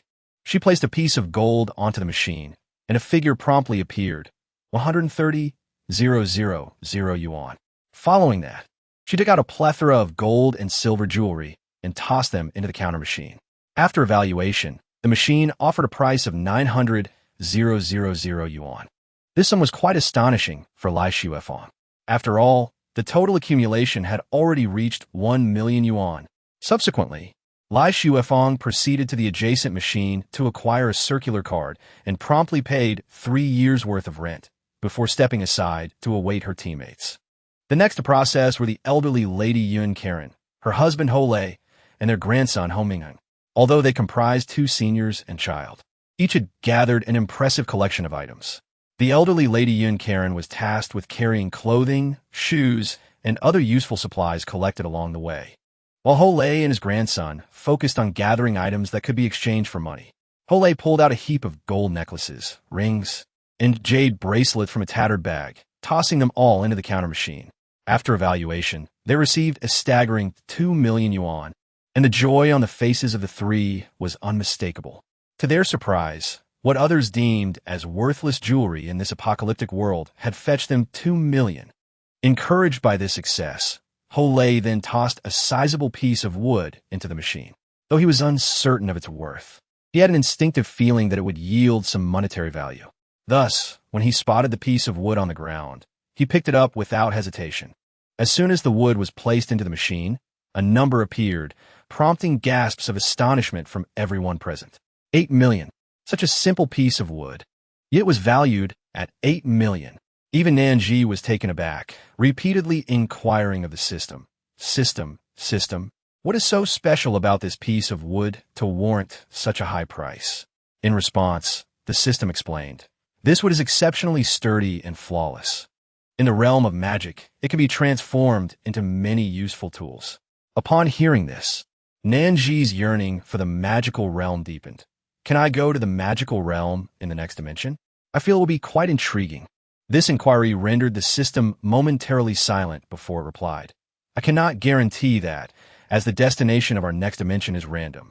It means that only after the situation in this apocalyptic realm has stabilized will I be informed of our next destination. Very well. Nan Zhi felt a moment of disappointment, but she quickly regained her composure. It mattered not. In the future, she would traverse numerous realms, and one day, she would surely visit the magical dimension. There was no rush. She could afford to wait. After concluding her communication with the system, Nan Zhi surveyed the expressions of those around her, which were indeed filled with envy and resentment. Fu Yuni was practically beside himself with regret, lamenting, "At that time, I dismissed this piece of wood as worthless. Who would have thought that such a seemingly insignificant piece could hold such immense value?" Had I known, I would have gathered a few more pieces on my way here. This remark prompted Lai Shuafeng to burst into laughter, exclaiming, "Look, look! This is what happens when you don't listen." Feng Ting clearly stated that one should not overlook any materials encountered along the way. Gather everything possible, for they might fetch a handsome price. Through their conversation, Nan Zhi began to realize that they seemed somewhat familiar with the rules of this place. Did they have acquaintances here, or had they learned about it through some other means? As Nan Zhi contemplated her inquiries, the system preemptively interjected. It pertains to a girl named by Feng Ting, whose extraordinary ability is foresight. She possesses the capability to perceive the forthcoming developments within our realm alongside certain regulations and systems. Foresight? Nan Zhi's curiosity about this world intensified. This notion of predicting the future appeared rather fascinating. Such a power could enable an individual to foresee both the favorable and unfavorable aspects of what is to come, thus allowing one to preemptively navigate risks, a rather advantageous skill indeed. Suddenly, a question emerged in her mind. Will she be able to perceive your existence? In other words, can those endowed with the ability to foresee the future in this world detect your presence? Absolutely not, the system replied with unwavering certainty. They may glimpse the regulations and the trajectory of future developments, yet my existence remains imperceptible to them, undetectable in any form. Furthermore, upon entering this domain, regardless of whether they wield wind or thunder abilities or any other powers in the outside world, all their powers will dissipate until they next venture out. Ah, I see. That's quite beneficial, Nan Zhi mused thoughtfully. Some individuals, bolstered by their abilities, often resort to oppressing others, leading to unnecessary conflicts and troubles. Although this place is under the system's governance, even those inclined to incite chaos cannot do so. Nevertheless, if we can alleviate some of the system's burdens, it would indeed be a commendable outcome. Meanwhile, the Huolei family continued their extensive exchange of resources. Just from Huolei's contributions alone, they had successfully redeemed assets worth 13 million yuan. When combined with the resources Huo Mingheng had discovered, their total amounted to 23.8 million yuan. Until yesterday, Nan Zhi had believed that the only affluent individual within this domain was Qiu Jiaying. However, with the arrival of this family today, Qiu Jiaying's status as the wealthiest would undoubtedly be challenged. In the presence of 23.8 million yuan, Qiu Jiaying could now only be regarded as a modestly wealthy individual. Subsequently, the budding couple Bai Fengting and O Chuning also completed their resource exchanges, procured their cards, and settled their rent before the group intended to proceed to their rented abode. Nan Zhi informed the few individuals about the necessity of utilizing a card to gain access to the rental apartment. Upon hearing this, they all nodded in understanding. Watching their departing figures, Nan Zhi exhaled slowly, feeling a sense of relief. It had been quite a challenge. After a week of waiting, she had finally filled 5 vacancies in her rental, accomplishing her objective and even exceeding it by 1. Her beloved steamed buns would finally be available tomorrow. Oh no, that was incorrect. She had made a mistake. It was indeed 5 households. Just a couple of days ago, she had discussed this matter with the system, which had playfully engaged her in a game of semantics. The task list had clearly stated the requirement of filling 5 vacancies, and she had initially thought it referred to 5 individuals. However, after her conversation with the system, she realized that the 5 mentioned in the task list actually referred to 5 households. Her count was based on individuals, while the system's count was based on apartments. It was utterly infuriating. Fortunately, now that she had filled 5 households, she would finally be able to unlock the second building at midnight. Meanwhile, another task notification appeared before Nan Zhi. Task 1. Please recruit 5 tenants for any rental apartment. 5-5. Task completed. After midnight, the following will be unlocked. 1. The second building, 6 stories high. 2. After midnight, a delightful array of multi-flavored steam buns will be presented to my dear host. On the other hand, within the group, Huo Lei Yun and Huo Ming Hung chose apartment 201 after exploring the various floors. Although it was a lower level, remarkably, even the second floor was bright and cheerful, not at all dark or gloomy, contrary to their previous beliefs. The young couple, O Chuning and Fu Yun-yi, opted for the 6th floor, apartment 603, as they had always preferred higher floors for the scenic views. Meanwhile, the remaining member, Lai Shui-Fong, selected apartment 302 on the 3rd floor, while Bai Feng-Ting chose apartment 301 on the same level. As midnight approached, the rental properties were updated promptly. Next to the first unit of the first building, the second building quietly materialized, a sight witnessed by the young couple, Oh Chun-Ing and Fu Yun-Yi, who had yet to sleep. Astonished, they felt fortunate to have met Bai Feng-Ting and heeded her advice to come here. The place was truly remarkable. Not only could they purchase instant noodles, but they also had access to clean, uncontaminated drinking water. This building was a testament to the wonders of the world, revealing countless extraordinary phenomena previously unknown to them. Can you believe that an entire floor could be constructed in an instant, as if by magic, without any manual labor? It was simply astonishing. At that moment, the transformations within the rental apartment continued. A cabinet adorned with a bun motif descended from above, landing beside the instant noodle rack.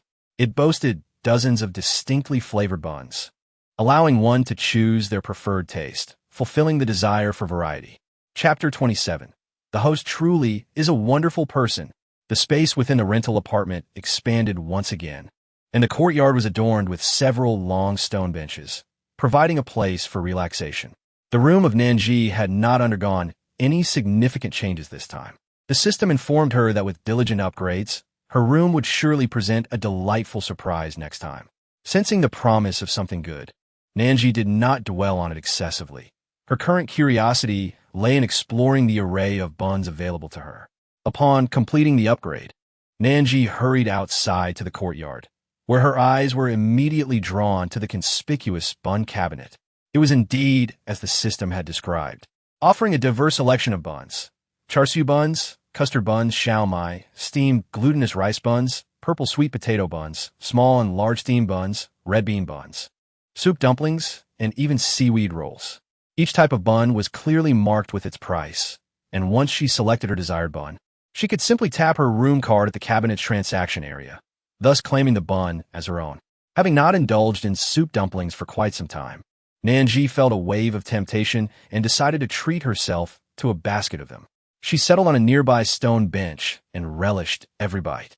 While others needed to spend money for their meals, Nan Zhi had the luxury of feasting freely without concern. After finishing her buns, she casually disposed of the remnants in the trash bin. Although she had done this countless times before without any reaction from bin, this time, shortly after her disposal, the bin began to shake and tremble. Was it about to reveal a surprise gift? Nan Zhi's eyes widened in anticipation as she gazed intently at the off-white trash bin, her excitement palpable. Venturing out onto the balcony, she glanced at her fish tank and noticed that the aquatic plants had thrived splendidly, indicating that the water quality was likely optimal. With that assurance, she began to scoop out the lively shrimp from the adjacent bucket, which were varied in type: black shell shrimp, sakura shrimp, crystal shrimp, glass shrimp, and blue shrimp, all present in her spacious and deep tank. After introducing the shrimp to their new environment, Nan Zhi decided to hold off on adding fish for the time being, believing it prudent to allow the shrimp to acclimate for about a week before introducing any fish. Once she had organized everything, she stretched her slightly sore back and proceeded to check her personal items section, which had previously appeared empty but now held a surprise gift package. With nimble fingers, she opened the surprise package to find, astonishingly, a beverage dispenser, a random shake machine, and a claw machine. Nan Zhi placed them near the first unit building. Driven by her curiosity, she ventured out once more to inspect each one thoroughly. Dear host, this system is now ready to assign you a new task. Nan Zhi's gaze was devoid of any fluctuations. Go ahead. Very well. Task 1. Please accommodate 29 tenants in a random rental property, 029. Chapter 28. What kind of system is this? It is hardly sophisticated. Upon completion of the task, the following will be unlocked. 1. 10 six-story rental buildings. 2. The entire rental property will undergo a tremendous transformation. Not only will there be a combination Chinese and Western medicine pharmacy, but the layout of your premises will also be reconfigured, effectively doubling the available space. Task 2. Do you see the claw machine over there? Starting today, you must accumulate a total of 100 successful grabs. Host, give it your all and push forward. Upon completion of this task, the following will be unlocked. 1. An exquisitely designed cafeteria in the shape of a castle. 2. The cafeteria will offer a variety of delicious porridge that is beneficial for cleansing the intestines and nourishing the lungs. Task 3. The current facilities in the rental property are exceedingly rudimentary. Host, you have been rather indolent. It is time to take action and furnish the tenants with some furniture. 1. Please provide a sofa for the tenants. 07. 2. Please replace the current lighting with something more aesthetically pleasing. 07. 3. Please acquire a washing machine for the tenants. 07. Upon completion of this task, you will unlock 1. A vast, boundless fruit orchard. Nan Zhi meticulously reviewed each task, unconsciously pressing her lips together. System, will you forever remain this way? Or will you eventually take on a physical form? Host, do you wish to create a body for me? The system expressed profound surprise, joy, and gratitude at Nan Zhi's words. Host, you only need to focus on leveling up. As long as you accumulate enough coins, you will eventually be able to purchase me a body. Oh, host, you are truly a magnificent person. Very well. I shall strive to upgrade and acquire a body for you. Once you possess a form, I will surely squish and mold you, tormenting you countless times. Let us see if you dare to show disrespect towards your host again. Look at the tasks assigned. Were they even saying, "Are you too lazy, host? Are you looking down on me? You are truly remarkable." Host, I can't hear you. The system's almost aggrieved voice resonated within Nan Zhi's mind. Nan Zhi, you must never eavesdrop on my thoughts again. Is there no longer any semblance of privacy? Day after day, you incessantly invade the inner musings of others. Host, it is not that I intentionally pry into your sentiments, but rather that we are now intrinsically connected. The thoughts you emit resonate within my being. Even if I do not actively seek them out, they inevitably reach my ears. Nan Zhi, what kind of system is this? It's utterly unimpressive. The next day, while Nan Zhi was still lost in slumber, a cacophony erupted outside. Qiu Jiaying stood beside the Baozi machine, first retrieving a steamer of shumai, and after swiftly paying, she began to eat with grace. The shumai was freshly made, still steaming, and the aroma was intoxicating. Before she knew it, Qiu Jiaying was nearly finished with the entire steamer. As she passed by, Yi Jiaxun noticed her cheeks puffed up with food. Chapter 29. Where did you procure those cakes and drinks? Meanwhile, an exquisite fragrance wafted from her direction. Upon realizing that Qiu Jiaying was savoring shumai, Yi Jiaxun's eyes widened in disbelief. Jiaying, you're eating shumai?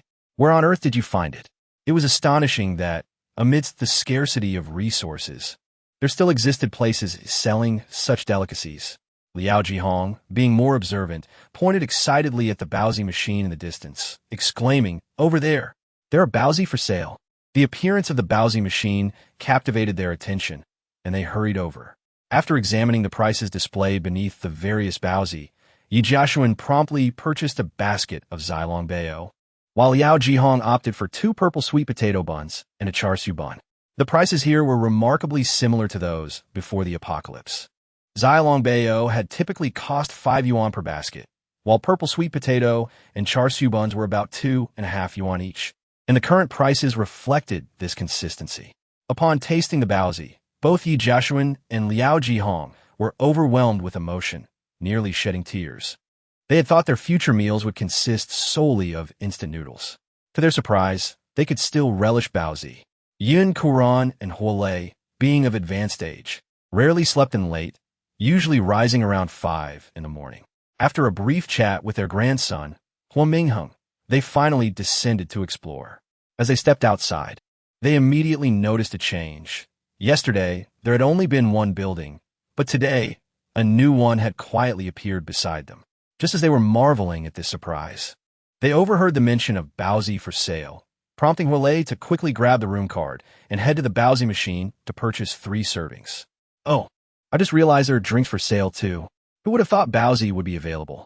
As they enjoyed their meal, Lai Shuefeng and Bai Fengting approached them, with Lai Shuefeng holding a large bottle of cola in one hand and a fragrant box of rice in the other. Bai Fengting, however, had an even more impressive haul: a 6-inch cake, a small bottle of cola, and a bunch of plump, glistening grapes. They were ecstatic to have obtained these items, having gone so long without indulging in such treats. Lai Shuifeng marveled at their fortune, contemplating how different it would have been had they gone to the base instead. There, they would be lucky to find even a few biscuits. Just as Yi Jiaxuan, Qiu Jiaying, and Liao Jihong finished their baozi, they were taken aback by the bounty in Lai Shuifeng and by Fengting's hands. Yi Jiaxuan swallowed hard and hurriedly asked, "Where did you get all that food, cake, and drinks? Could you point us to the location?" Lai Shuifeng and by Fengting exchanged puzzled glances, replying, "Didn't you see? Just to the left of the first unit building, there's a drink machine and a random draw machine. It costs 10 yuan per draw, and if you're lucky like Fengting, you might win a cake, drinks, and fruit." Chapter 30, A Gamble from Bicycle to Motorcycle. Oh, and there's also a tool machine full of knives and tools, perfect for battling zombies, Lai Shuifeng added. Hearing this, Yi Jiaxuan and the others facepalmed, realizing why they had missed it. They had approached directly from the right side and had only noticed the newly erected building. Without further ado, Yi Jiaxuan, Liao Jihong, and Qiu Jiaying, being proactive, eagerly made their way to the random draw machine as described by Lai Shuifeng and by Fengting. "Wow, there's so many drinks," exclaimed Liao Jihong. "I must get a whole bottle of Sprite. It's been ages since I had this." He started towards the drink machine. However, Yi Jiaxuan quickly grabbed him. "What are you doing? Let us try our luck at the random draw machine first. You saw the delicious food the girls got, right? It all came from that machine." "That makes sense." Liao Jihong nodded in agreement. The random draw machine seems to offer better value. While they chatted, Qiu Jiaying had already taken action. After a quick swipe of her card, she had an opportunity to draw. Soon, she received a portion of black pepper chicken rice, 2 bananas, and a serving of mung bean soup. This scene left Yi Jiaxuan and Liao Jihong enviously astonished. Just then, Nan Zhi awoke and wandered over, noticing the delightful food in Qiu Jiaying's hands, raising an eyebrow in interest.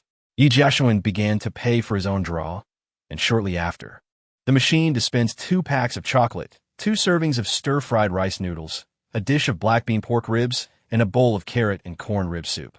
The diverse array of food thrilled Yi Jiaxuan, who eagerly displayed his haul, standing aside to see what Liao Jihong would draw. Perhaps inspired by the bountiful draws of Qiu Jiaying and Yi Jiaxuan, Liao Jihong hastily paid for his turn. However, it must be noted that his luck seemed rather unfortunate, as he only drew a bottle of cola. This prompted a moment of silence among the three, with even Nan Zhi watching with keen interest, curious to see if Liao Jihong would attempt another draw. "It's all right, try again. Maybe next time you'll get some food," Yi Jiaxuan reassured him. Liao Jihong found solace in Yi Jiaxuan's words, especially since the tempting dishes in Yi Jiaxuan's possession were hard to resist. Thus, Liao Jihong paid again for his second attempt at drawing. When he saw another bottle of Sprite emerge from the machine, his silence was deafening. Without needing Yi Jiaxuan to say anything, he quickly paid again for a third attempt. Chapter 31. This is the manifestation of wishes. However, the random draw machine seemed rather excessive. This time, not only did he not receive a drink, but dispensed tasteless mineral water instead. After numerous attempts yielding only 10 bottles of drinks, Liao Jihong finally struck gold with a generous serving of seafood rice. Well, it was still worth it. Liao Jihong could only console himself with this thought. Yi Jiaxuan and Liao Jihong have already gone their separate ways. Yet the words spoken by Yi Jiaxuan have reached Nan Zhi's ears. A tool clamping machine? How delightful. She has not forgotten that task. The tool machine requires 100 clamps to earn a bowl of porridge from a cafeteria. One can only hope they perform admirably and clamp a few more times. Seeing that the surroundings were clear, Nan Zhi hurried over to the random draw machine to indulge in a bit of fun. Fortunately, she could play for free, albeit with limited attempts, only 3 draws allowed per day. However, it was certainly better than nothing, was it not? After pressing the button, Nan Zhi began to murmur fervently, "Please, please, grant me a serving of eel rice, a fruit cream cake, and a handful of cherry tomatoes. If possible, a bottle of yogurt would be splendid." What does it mean for wishes to come true? This is the very essence of dreams materializing. Upon witnessing the eel rice, fruit cream cake, cherry tomatoes, and yogurt emerging from the machine, Nan Zhi beamed with joy. Indeed, what one desires can truly manifest. Could it be that she possesses the fortune of a lucky koi? The system, overhearing her thoughts, stifled its own words, deciding it was best not to dampen its host's spirits and allowing her to revel in her happiness instead. Nan Zhi was not greedy. Having acquired what she desired, she left with her bounty. Upon returning to her room, she dined leisurely while effortlessly attending to her tasks. She was in the process of furnishing the rental units with sofas. The original state of the rentals was quite austere, comprising merely a bed, a wardrobe, a chair, and a table. Even the kitchen was devoid of any utensils, maintaining an immaculate cleanliness. Nan Zhi explored a myriad of sofas and ultimately found that the hues of pink and orange were the most aesthetically pleasing. However, considering that the rental space was shared by both males and females, placing a pink sofa in the male quarters seemed rather inappropriate. After contemplating the distinct characteristics of each individual, Nan Zhi decided to furnish the room of resident Xiao Jiaying in Unit 501 with a whimsical pink sofa. For Units 502 and 503, which housed Yi Jiajun and Liao Jihong, it seemed they would likely prefer shades of blue or perhaps a soft cream. After careful consideration, Nan Zhi selected a cream-colored sofa for Yi Jiajun and a light blue sofa for Liao Jihong. Meanwhile, the residents of Unit 201, the Yun Karen family, including Huolei and Huamingheng, would likely appreciate brighter colors. As Nan Zhi glided her hand across the room, her gaze fell upon an orange-yellow sofa, which inexplicably struck her as an ideal fit for the space. Without hesitation, she purchased it and placed it in room 201. The resident of room 302, Lai Shuafeng, was someone she vaguely remembered, a girl with an aura of coolness. Yet, Nan Zhi harbored the belief that beneath that exterior, Lai Shuafeng possessed a heart full of youthful whimsy. Thus, upon discovering a uniquely charming lavender sofa, she promptly acquired it for Lai Shuafeng's room, confident it would delight her. In Chapter 32, concerning the recruitment of orchard employees, the occupant of room 301, Bai Fengtian, exuded a pure and bright disposition. Nan Zhi decided to gift her a light green sofa, convinced that its hue harmonized beautifully with her essence. Subsequently, she procured a soft gray sofa for the resident of room 603, embodying elegance and quality. Having completed these tasks, she savored another bite of her meal, satisfied that her mission concerning the sofas was accomplished. Next, she turned her attention to lighting. The selection of lamps appeared somewhat limited, yet she found herself drawn to two particular styles. Ultimately, she deemed the romantic floral chandelier to be the most exquisite option.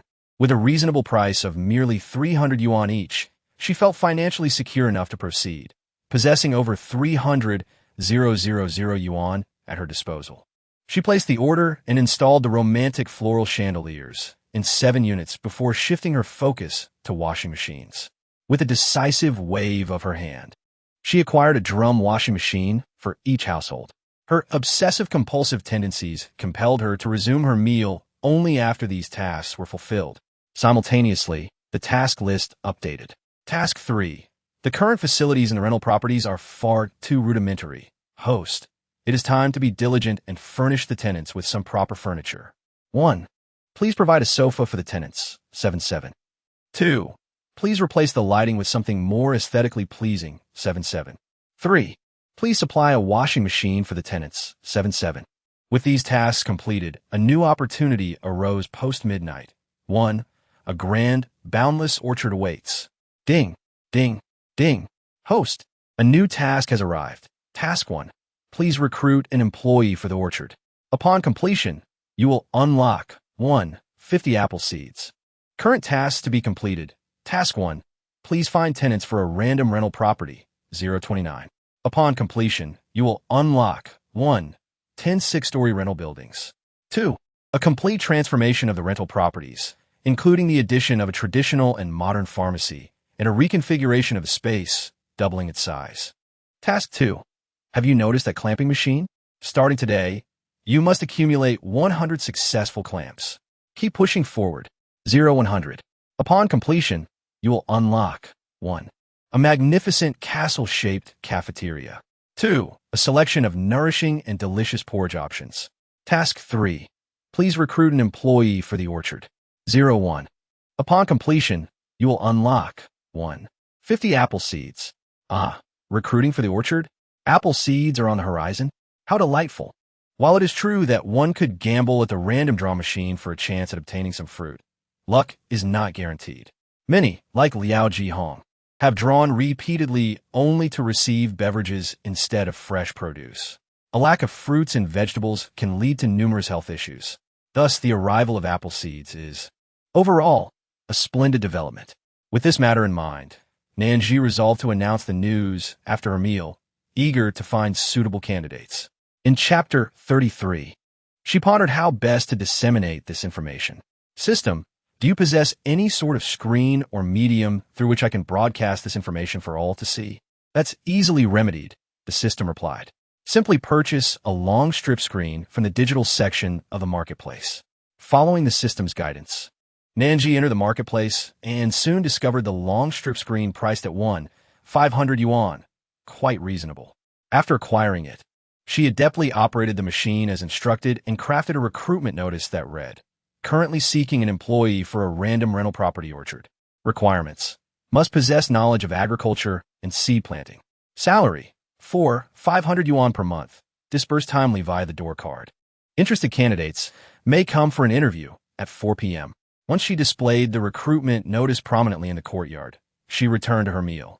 After satisfying her hunger, she took a refreshing nap to ensure she was in optimal spirits before venturing out to explore. It was still a little after 2 p.m., leaving her with ample time before the 4 p.m. interviews. As she strolled leisurely, surveying her surroundings, she noted the rather barren landscape devoid of anything particularly captivating. At that moment, as if the system shared a psychic connection with her, a new task was issued. Task 4. The host likely recognizes the stark simplicity of your rental properties, which are utterly devoid of amenities. Hurry and install more lights along the path, lest you dishearten your tenants. 010. Upon completion, you will unlock 1. 20 pots of cacti and 10 willow saplings.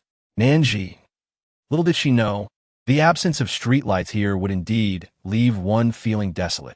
Without hesitation, she selected 10 commendable streetlights and purchased them. These lights were strategically placed around each rental house, illuminating every corner, one by one. As dusk fell at 6 in the evening, the streetlights would flicker to life, remaining aglow until 6 the following morning.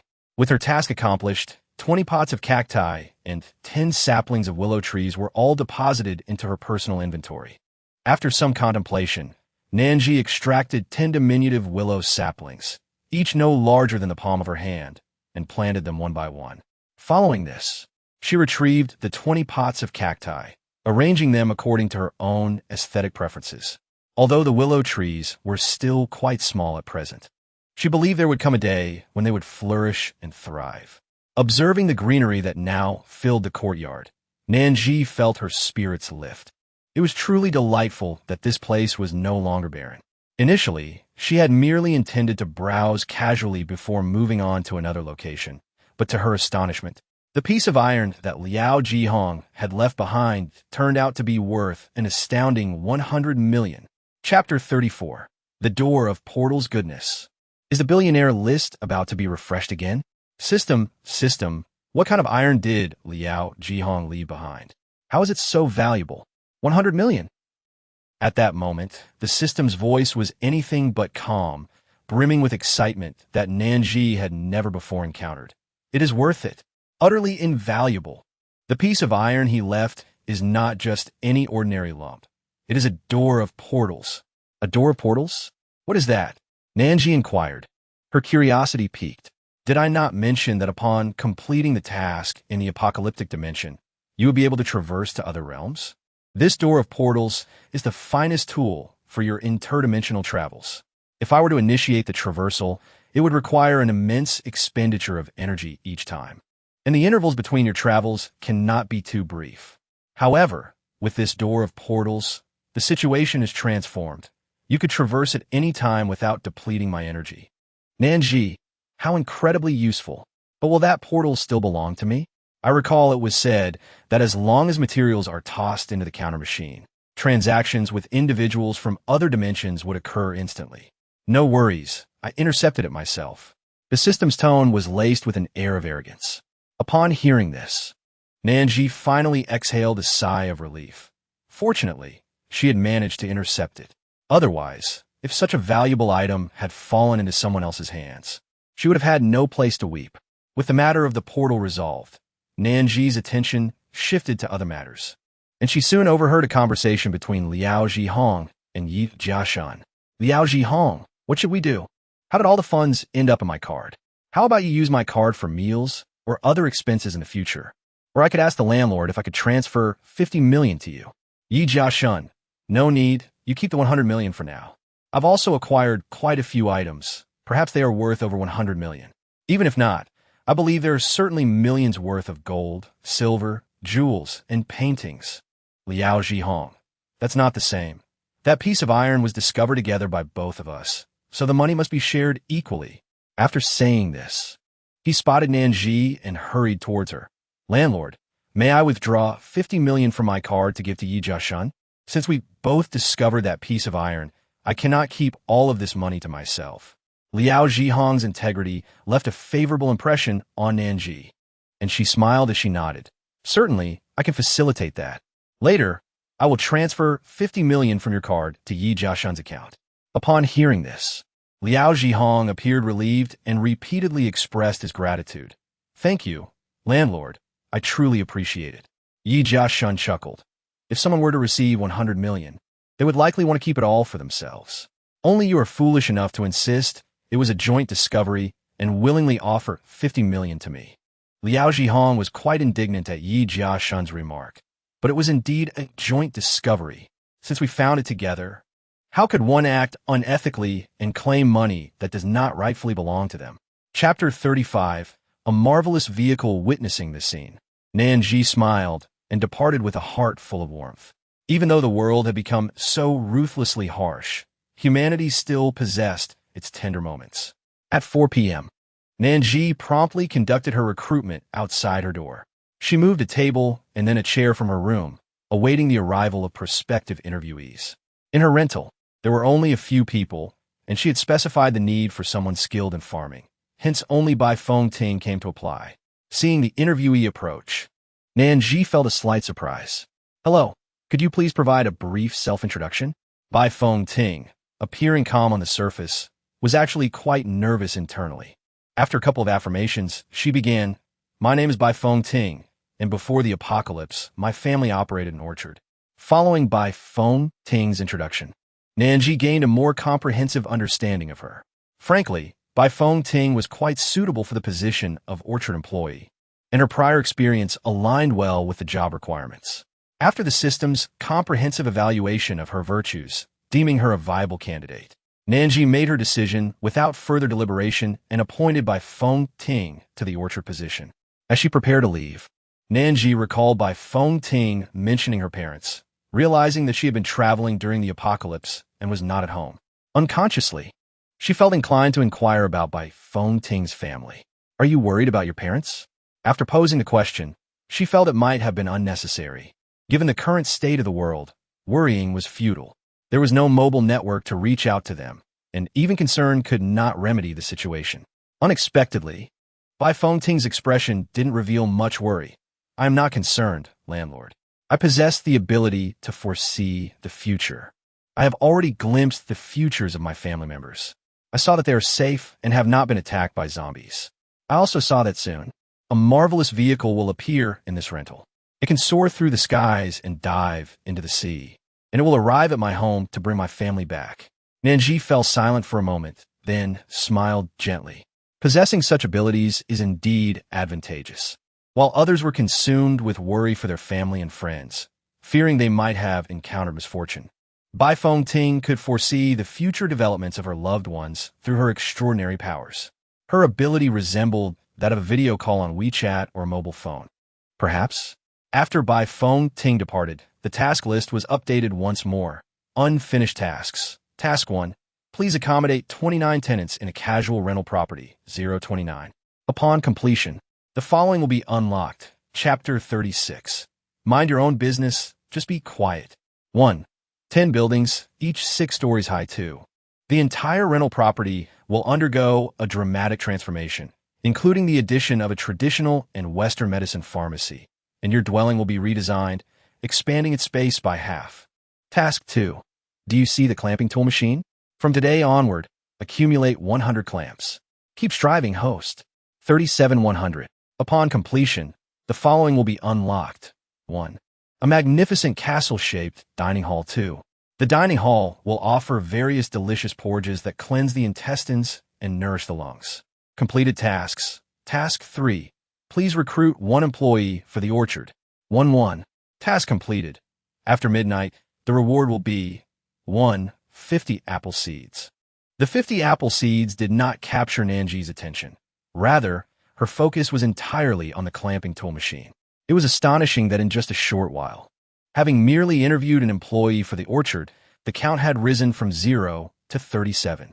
System, who contributed to the 37 at the clamping tool machine? Nan Zhi inquired curiously. All contributions came from Qiu Jiaying, Liao Jihong, Yi Jiashuan, O Chunying, and Fu Yui. The elderly couple and their child from Unit 201 are also eager to participate, and Lai Shuefeng seems interested as well. Perhaps if you take a nap. Task 2 will be completed. That would be splendid. Completing Task 2 will unlock the dining hall and porridge offerings, which signifies an increase in the diversity of food available in the rental property. Nan Zhi contemplated that perhaps it would take until the following day for the completion of the 100 clamping tool machines.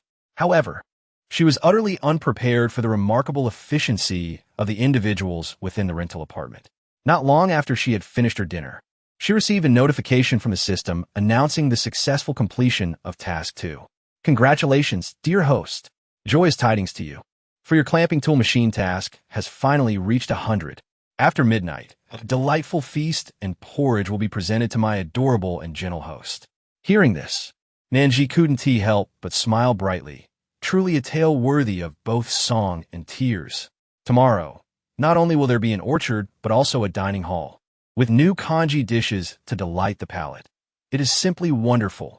In the quiet of the evening, with nothing else to occupy her time, Nan Zhi unearthed those paperbacks filled with melodramatic stories, ultimately selecting one titled The Overbearing CEO Falls in Love with Me, savoring each word as she read. Ah, woman, you have captured my attention. On one end, Nan Zhi was engrossed in her novel, while from the other end, a phrase imbued with 3 parts arrogance, 3 parts indifference, and 3 parts rebelliousness unexpectedly reached her ears. This very line was indeed one of the sentences from the novel she was currently reading. As if that were not enough, before Nan Zhi could respond, the system continued with another provocative remark. Woman, are you playing with fire? Nan Zhi pressed her lips together, and a wave of embarrassment washed over her. While she felt indifferent when reading it herself, the system's recitation rendered everything markedly different. Hush! Have you never heard the phrase, silence speaks volumes? Kindly keep your mouth shut and observe in tranquility. The system responded with a casual acknowledgement, stating, I haven't heard that. All I know is one should not speak while eating or sleeping. Chapter 37. If not, you should go out and find someone today, marks the first day of work for Bai Fengting. Rising early, she stepped outside and was greeted by a remarkable transformation within her rented accommodation. Although she had never encountered an orchard in her residence during her previous visit for the orchard staff position, she firmly believed that since the landlord intended for her to commence work today, a magical orchard would surely manifest. Upon descending, she was not disappointed. The area, which previously could be traversed in about 10 minutes, had now expanded considerably, rendering a brief stroll insufficient to explore its entirety. To her delight, she discovered that a large dining hall had been added to the premises. The Baozi steamer and instant noodle rack previously located outside had been relocated to the entrance of the dining hall, alongside drink dispensers and various machines for snacks and cutlery. Now positioned conveniently nearby, entering the bustling dining hall, she was pleasantly surprised to find steaming porridge available for purchase. She was not the first to witness this astonishing transformation. The residents of Unit 201, Yun Karen, Hualei, and Huamingheng, had risen early and were already seated, savoring hot baozi and porridge. After exchanging greetings with her neighbors, Bai Fengting treated herself to a bowl of vegetable porridge and settled into a seat. As she blew gently on her spoonful of porridge, memories flooded back. It had been ages since she had tasted such a dish. The moment the warm porridge touched her lips, an overwhelming sense of nostalgia washed over her. She found solace in the knowledge that her family was safe and would eventually join her here. Yet, she could not help but wish they could arrive sooner, to relish these delightful meals without enduring hardship. Once her breakfast was finished, Bai Fengting resumed her exploration, determined to locate the orchard and avoid any delay in starting her job. She ventured toward the rear of the dining hall, walking for nearly 20 minutes. Just as she neared the end of her journey, she finally spotted the orchard she had been seeking. Near the entrance of the orchard, she noticed a basket, which she surmised must have been placed there by the landlord. Within the basket lay numerous seeds, accompanied by a note that conveyed a simple message. There were 50 apple seeds, and the landlord requested that she plant all of them. After fulfilling her duties, she was free to rest, without the obligation to remain at the orchard. Nan Zhi considered herself quite open-minded, and indeed she was. Having completed her primary responsibilities, she pondered the necessity of lingering any longer. Her words left Bai Fengting feeling somewhat embarrassed. Her workload was minimal, easily manageable within a couple of hours. With such a trivial amount of work, receiving a salary of 4,500 from her landlord felt rather uncomfortable. Taking a deep breath, she resolved to perfect her tasks to alleviate any concerns for her landlord. Meanwhile, Nan Zhi was troubled by the plight of her 29 tenants. Days had passed. Other tasks were accomplished, yet not a single prospective tenant had come forth. Host, if it becomes too difficult, perhaps you should venture out to seek individuals, the system suggested, albeit with a hint of caution in its tone. Nan Zhi. Is this an invitation for her to take the initiative? In that instant, memories of what Bai Fengting had said flooded her mind. Chapter 38. Recruitment for Human Resources Positions. In the future, there would be a miraculous vehicle here, one that could soar into the heavens and dive into the seas. So, when would that extraordinary vehicle make its debut? Although Nan Zhi did not fully articulate her thoughts, the system, aligned with her intentions, grasped her meaning. That vehicle would only manifest once you ascended another level or two. Upon hearing this, Nan Zhi lowered her head, realizing once again that her inadequate strength and insufficient rank were to blame. Very well, she thought. After all, she had not ventured outside in quite some time. Seizing the opportunity presented by the task, perhaps she could take a stroll. However, a crucial question loomed in her mind. If I go out, will I be swiftly eliminated by zombies? Fear not. The system reassured her with a confident tone. With me by your side, you shall encounter no harm. The zombies shall not approach you. All right then, that settles it. Since the day is ripe, let us embark today. Nan Zhi initially intended to apply some sunscreen before stepping outside, but after a moment's reflection, she concluded that with the system in place, the scorching sun would pose no threat to her. Thus, she decided to forego that step. Bai Fengting, upon hearing Nan Zhi mention her intention to venture out, felt a wave of concern. However, she quickly reassured herself. After all, Nan Zhi was remarkably capable, able to transform even the most extraordinary landscapes, rendering the mere presence of zombies utterly insignificant. After Nan Zhi finished her report, she was preparing to leave when the system unexpectedly issued a new task. Task 2. Please recruit a personnel manager for the rental house. This individual will assist in welcoming prospective tenants and help alleviate your burdens. 01. Upon completion of the task, one will unlock 50 banana seeds. Though she found it rather exasperating that the system chose this precise moment to issue a task, she recognized that if tenants arrived while she was absent, it could indeed pose a dilemma. Extra. A personnel manager is now sought for the rental house, primarily responsible for attending to prospective tenants and guiding them through the renting process to ensure successful accommodations.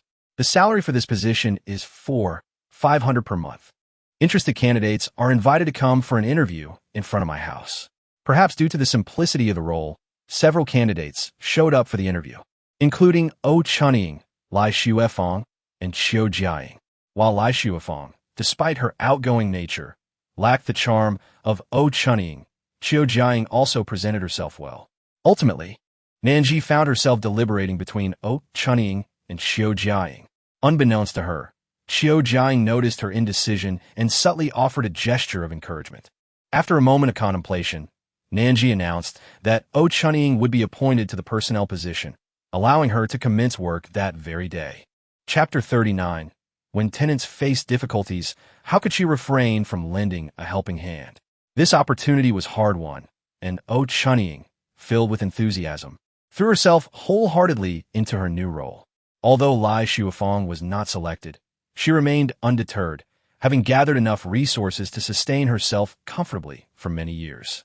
She felt a sense of optimism that other positions would arise in the near future.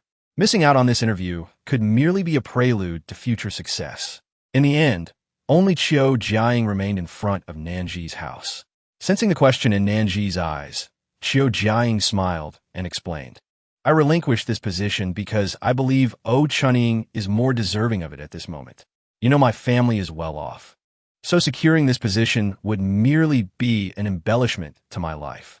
However, for Chunning, the stability of a job would significantly ease her burdens, as she often cannot exchange her collected resources for much." Upon hearing this, Nan Zhi raised an eyebrow, intrigued. "How did you discern that?" she inquired. "I thought it was quite subtle." Qiu Jiaying understood the underlying concern in her words and chuckled. "Did you not notice? When you looked at me and Chunning, there was a spark in your eyes, but when you regarded Lai Shuifeng, your gaze was calm, showing little fluctuation." Nan Zhi chuckled softly, remarking on her impressive ability to read expressions. After Qiu Jiaying departed, a notification from the system appeared. Task 2. Please recruit a personnel manager for the rental property. He will assist you in attending to prospective tenants, liberating your hands. 1-1. Ding ding ding, the task is complete. After midnight, you will unlock 50 banana seeds. Having sorted everything out, Nan Zhi shouldered her backpack and set out. The system had finally developed the capability to ease her burdens. When others were present, she needed to traverse on foot. When alone, she was seamlessly transported by the system, allowing her to sit or stand in comfort. As she journeyed, she encountered a couple of zombies lunging toward her. Yet before they could approach, the system swiftly dealt with them. "Brother, you go ahead, don't worry about me." Suddenly, a female voice echoed from a short distance, intertwined with the anguished roars of zombies and a male voice. While others might have fled at the sound of the undead, Nan Zhi perceived them as potential future tenants of her rental property. How could she turn a blind eye to tenants in distress? Thus, she instructed the system to transport her within 20 meters of the scene before being set down. There, she observed a pair of individuals engaged in a fierce battle against a dozen zombies. Despite their supernatural abilities, the odds were grim, for they were outnumbered. But now that fate had brought them together, it would take mere seconds for her to annihilate the zombies. As Nan Zhi advanced, it was evident that the girl had noticed her. Observing Nan Zhi's slender arms, the girl concluded that she posed little threat. If she approached, she might be more of a liability than an ally. Thus, the girl urged Nan Zhi to flee without delay. However, in the next moment, Nan Zhi's actions left both of them utterly astonished. With a mere flick of her hand, the zombies that had been encircling them suddenly perished. Goodness, who is this girl? Both individuals stepped forward to express their gratitude towards Nan Zhi, who then began to describe a rental apartment, her words flowing one after another, leaving them in a state of bewilderment.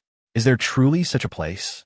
Zhao Langyin found it hard to believe, especially upon hearing that the apartment offered not only porridge and buns, but also clean drinking water and beverages. He struggled to imagine, let alone accept, such a reality. The world had deteriorated beyond repair. Whether it was a privately established base or one sanctioned by the government, none could boast such perfection. Those in higher positions enjoyed preferential access to resources, indulging in delectable food and potable water, yet even though it was often tainted, laden with silt. In such dire circumstances, the notion of enjoying warm buns or any form of beverage seemed utterly fanciful. The plight of those at the bottom was even more tragic. Most lacked even the means to secure a meal, and some would resort to violence over a mere biscuit or a small piece of moldy bread. Although he and his sister managed to scrape by, finding enough to eat remained a formidable challenge. The possibilities Nan Zhi described appeared to him as mere illusions. Zhao Huida conceded that there was a semblance of logic in Nan Zhi's assertions. Indeed, whether her claims held any truth could be discovered through exploration. Moreover, this girl demonstrated considerable prowess. If her intent were to harm them, she could have swiftly resolved the matter without the need for subterfuge. This could be easily arranged. You can all go together. Nan Zhi promptly offered a solution. No. We have elderly at home, and traveling far poses quite a challenge. Zhao Huida quickly clarified in response to Nan Zhi's suggestion. Nan Zhi waved her hand dismissively, saying, "It's nothing. Where's your base? I can lead you there."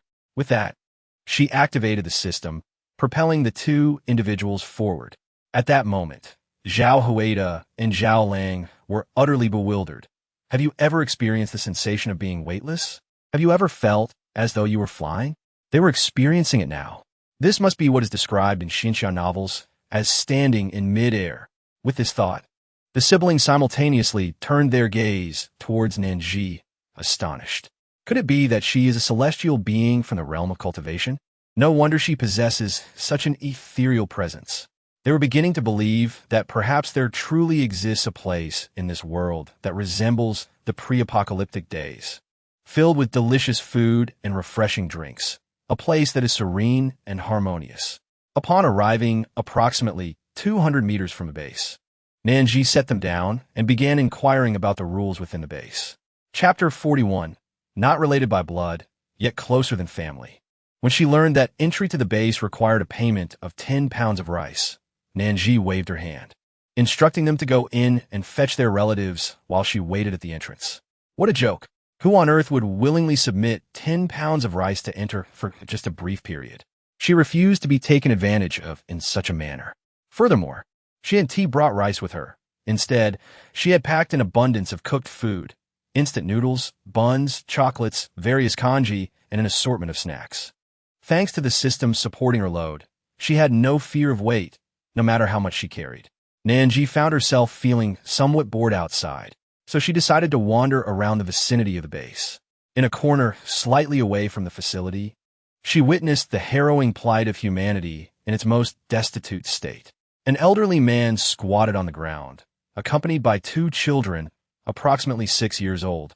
As they consumed dirt, both the children and the old man held handfuls of soil, taking mouthfuls with a desperation that suggested they would swallow anything to stave off hunger, regardless of its nature, simply to survive. Not far from the elderly man and the children, another individual crouched on the ground, drinking from a bottle containing a bright yellow liquid, the appearance and texture of which resembled urine. The impact of this sight was overwhelming. Nan Zhi's pupils constricted sharply. After a moment, she approached them gently, introducing everything about the rental house and inquiring if they wished to accompany her to take a look. The elderly man, Gui Yucheng, and the two children, Lian Husheng and Meng Taiyan, paused their grim consumption upon hearing her words. They looked up, their eyes glimmering with a flicker of hope. Yet, despite their longing to go, neither Lian Husheng nor Meng Taiyan immediately agreed. Gui Yucheng regarded the children with kindness before turning his gaze to Nan Zhi. "Dear girl, you may take these two children with you. I am too old to endure the hardships of a long journey, but these children are still young, and their future holds much promise." However, upon hearing the old man's words, Lian Husheng and Meng Taiyan adamantly insisted they would not go without him. What would they do without their grandfather? Although they were not blood relatives, since the apocalypse began, they had supported, cared for, and looked after one another. They were not merely companions. They were more like family. Each was indispensable to the others. If one remained, they would all remain. If one left, they would all depart together. They would never abandon a single soul. Touched by the scene before her, Nan Zhi observed the elderly gentleman, who seemed poised to utter a few more words to the two children. She interjected, "Rest assured, you may all accompany us. And dear grandfather, there is no need to fret about the lengthy journey. I can transport you directly, so walking will not be necessary. Do you hear me? Grandfather, are you listening? You need not worry about the distance. We can all go together." Upon hearing her words, Lian and Meng were overwhelmed with joy, their eyes brimming with tears as they turned to the old man. Chapter 42.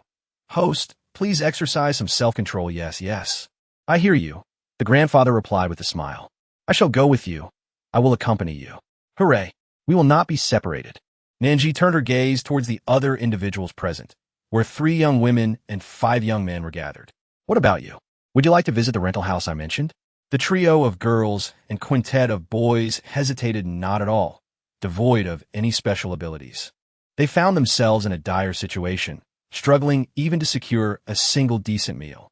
To speak of a satisfying repast was a luxury. They could not even manage to consume the stale rice and buns that lay before them. It was precisely this wretched existence that compelled them to subsist on sand and their own urine, given the severity of their circumstances.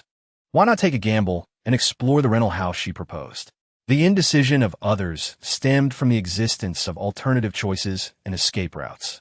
In contrast, these individuals were bereft of options. They were already entrenched in the most abysmal of lives, with no recourse but to wager everything on this opportunity. Upon their unanimous agreement, Nan Zhi felt a surge of joy, having successfully gathered more tenants and drawing closer to the completion of her task. To her astonishment, a throng of over 30 individuals trailed behind them. As she noticed Nan Zhi, Zhao Langyin and Zhao Huida approached, leading the group of 30. Zhao Langyin, observing Nan Zhi's frequent glances towards his rear, could not help but feel a twinge of anxiety. It was his impulsiveness that had led him to bring so many along. He wondered if the celestial being might, in a fit of anger, decide against taking them to the rental house. Nan Zhi discerned his unease. Offering a gentle smile and a subtle nod, of course, it's possible. Why wouldn't it be? After all, they are all tenants. The surface of Nan Zhi appears tranquil. Yet the little person within has long been dashing, leaping, spinning, bouncing, pulsating, rubbing its palms together, and screaming in torment. System. Host, please exercise some self-control. Nan Zhi exclaimed, No, I cannot restrain myself. She led the group to a secluded area away from the base. After the system conducted a thorough scan to ensure no one was nearby, she lifted them all into the air and set off towards their next destination. They gazed around with curious eyes, yet none dared to take a step forward, left, or right. The thought of an accidental fall was too daunting to contemplate. Such a risk was one they were unwilling to take.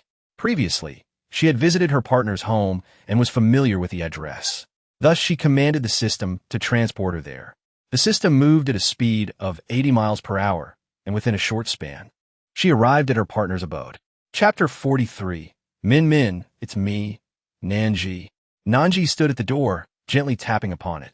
Indeed, the journey from the exit to the base, and then from the base to this location, had consumed considerable time, and it was now quite late. Around 7 or 8 in the evening. In this post-apocalyptic world, the sound of knocking was already peculiar, and at such an hour, it was even more unusual. Inside the dwelling were Xie Minmin and her parents, who, upon hearing the noise, remained utterly silent, their minds racing with uncertainty about the identity of the visitor. In these transformed times, it was possible that the one standing outside sought to seize their supplies, or perhaps they were a predator in search of easy prey, or even a zombie, for that matter. They had heard whispers that humanity was evolving, and so too were the undead. Some zombies had reportedly begun to develop their own consciousness during this process. Such creatures were undeniably terrifying. Upon discovering the absence of a response from within, Nan Zhi prompted the system to conduct a thorough examination, confirming the presence of individuals inside. She speculated that perhaps they were apprehensive, fearing that the visitor might be a nefarious individual or a zombie, which rendered them hesitant to open the door. Consequently, she declared her identity with clarity. Min Min, it's me, Nan Zhi. No sooner had she spoken than the door swung open, and a head cautiously emerged. Upon recognizing Nan Zhi, Xie Minmin's expression transformed into one of sheer delight. Nan Zhi, it truly is you. Nan Zhi smiled with her eyes slightly narrowed, acknowledging, it is I. At that moment, Xie Minmin opened the door a fraction, revealing Xie Changhong and Lao Yufan. They had heard their daughter speak of Nan Zhi, and the very food they were consuming was purchased with money provided by her for their daughter's stockpiling. However, upon noticing the individuals behind Nan Zhi, Xie Changhong and Lao Yufan wore expressions of mild confusion, questioning, Who are they? Ah, I have certain matters to discuss with you and ascertain your thoughts, Nan Zhi replied, proceeding to introduce her rental accommodation and inquiring about their intentions. Although Szechuan Hong and Lao Yufan harbored doubts regarding the existence of such a place, Xiaminmin, having spent many years with Nan Zhi, was well aware of her character and knew she would never jest about such serious matters. Consequently, after deliberation with her parents, Xiaminmin persuaded them to heed her judgment. The trio quickly gathered some essential items and provisions, preparing to follow Nan Zhi. Nonetheless, she advised them to bring along more belongings, especially those they deemed unnecessary, and outlined the rules regarding the rental space and food procurement to everyone present. Initially resembling headless flies, the group sprang into action after listening to Nan Zhi's instructions. While the possessions belonging to Xiaminmin's family were theirs to handle, others were not permitted to interfere.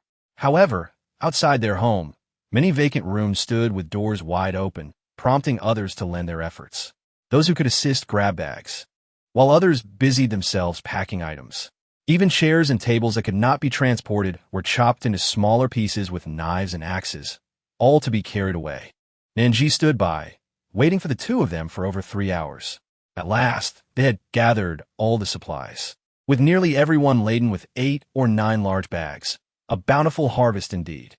Chapter 44. The remaining beauty in the apocalypse. Although the task had been accomplished, the floors would not be available until the early hours of the morning. Nan Zhi decided to let them rest here for the night, as there were plenty of vacant rooms, and, with her presence, the zombies posed no threat, ensuring their safety. As for provisions, she suddenly realized that she had forgotten to distribute food. She hurriedly retrieved bucket after bucket of instant noodles from her backpack. When the noodles ran low, she began to share steamed buns, lean meat porridge, vegetable porridge, and pig's blood porridge, along with 2 packets of chocolate for them to share.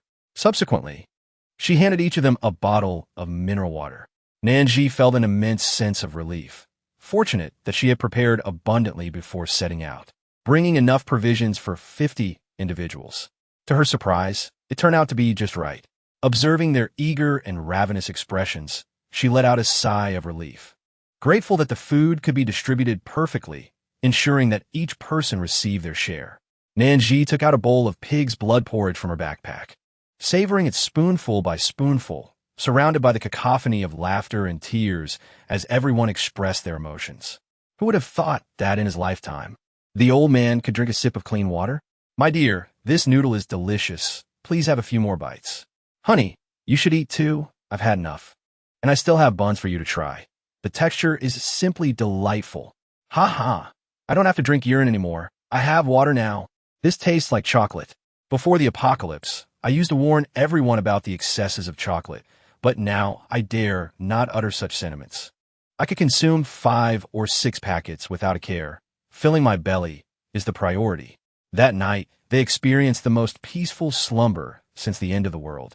For the first time, satiated, no longer lying in bed with grumbling stomachs. Outside, Nan Zhi still managed to sleep soundly without denying herself rest. When she awoke naturally and unzipped the tent, she discovered everyone was already awake and waiting for her, which made her feel a tad embarrassed. At the command, everyone sprang into action, hastily gathering their belongings and lining up behind Nan Zhi. In the next moment, they soared into the air once more. Xiaminmin, Szechuan Hong, and Lao Yufan were experiencing this for the first time, feeling a mix of amazement and exhilaration, something they would never have dared to imagine before the apocalypse. Old Shuni, witnessing the crowd behind her, was beaming with joy, ready to welcome them with all her might. She had begun her work yesterday, but no one had come to the rental house, leaving her in a state of boredom. Chapter 45. Planting banana seeds. Amidst her boredom, she also felt a sense of uncertainty. After all, she had not contributed to anything, merely receiving a salary of 4,500, which weighed heavily on her conscience. She feared that Nan Zhi might perceive her idleness as an unnecessary expense and could let her go.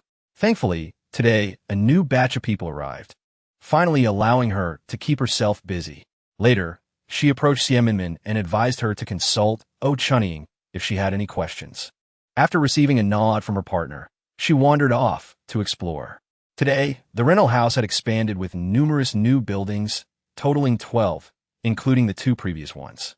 Just 100 meters from the cafeteria, a pharmacy combining Western and traditional medicine had emerged, stocked with a plethora of medications, from anti-inflammatory drugs to cold remedies. Inside, there was no need for human supervision. A robot managed the operations, equipped with a screen on its abdomen. Standing before it allowed the robot to scan and analyze any health issues, subsequently prescribing medication, which could be paid for with a swipe of a room card. Of course, one should avoid the naive notion that the absence of staff meant one could forego payment. Anyone attempting such actions would find themselves expelled from the rental house and blacklisted. Nan Zhi then made her way to the orchard, handing Bai Fengting a packet of banana seeds for planting. Bai Fengting's eyes sparkled upon seeing the seeds. How wonderful!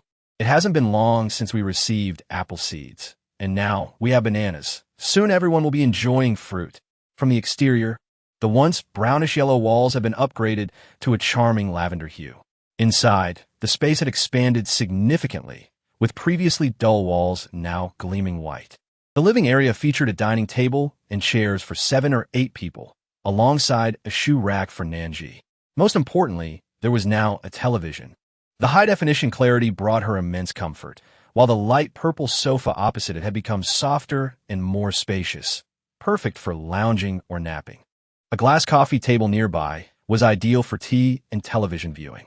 Following the upgrade, her room had doubled in size, and her bed had transformed from a simple frame to a majestic princess bed, 2 levels, allowing her to sleep below or climb the stairs to the upper bunk if she desired. Each bunk was adorned with a cozy blanket, one a light green with panda motifs, and the other a pink, exuding youthful charm, perhaps to accommodate her love for goldfish. The balcony had been remodeled with a tiered design, the lower section remaining spacious while the upper part jutted out gracefully. Chapter 46, Everyone Wants It.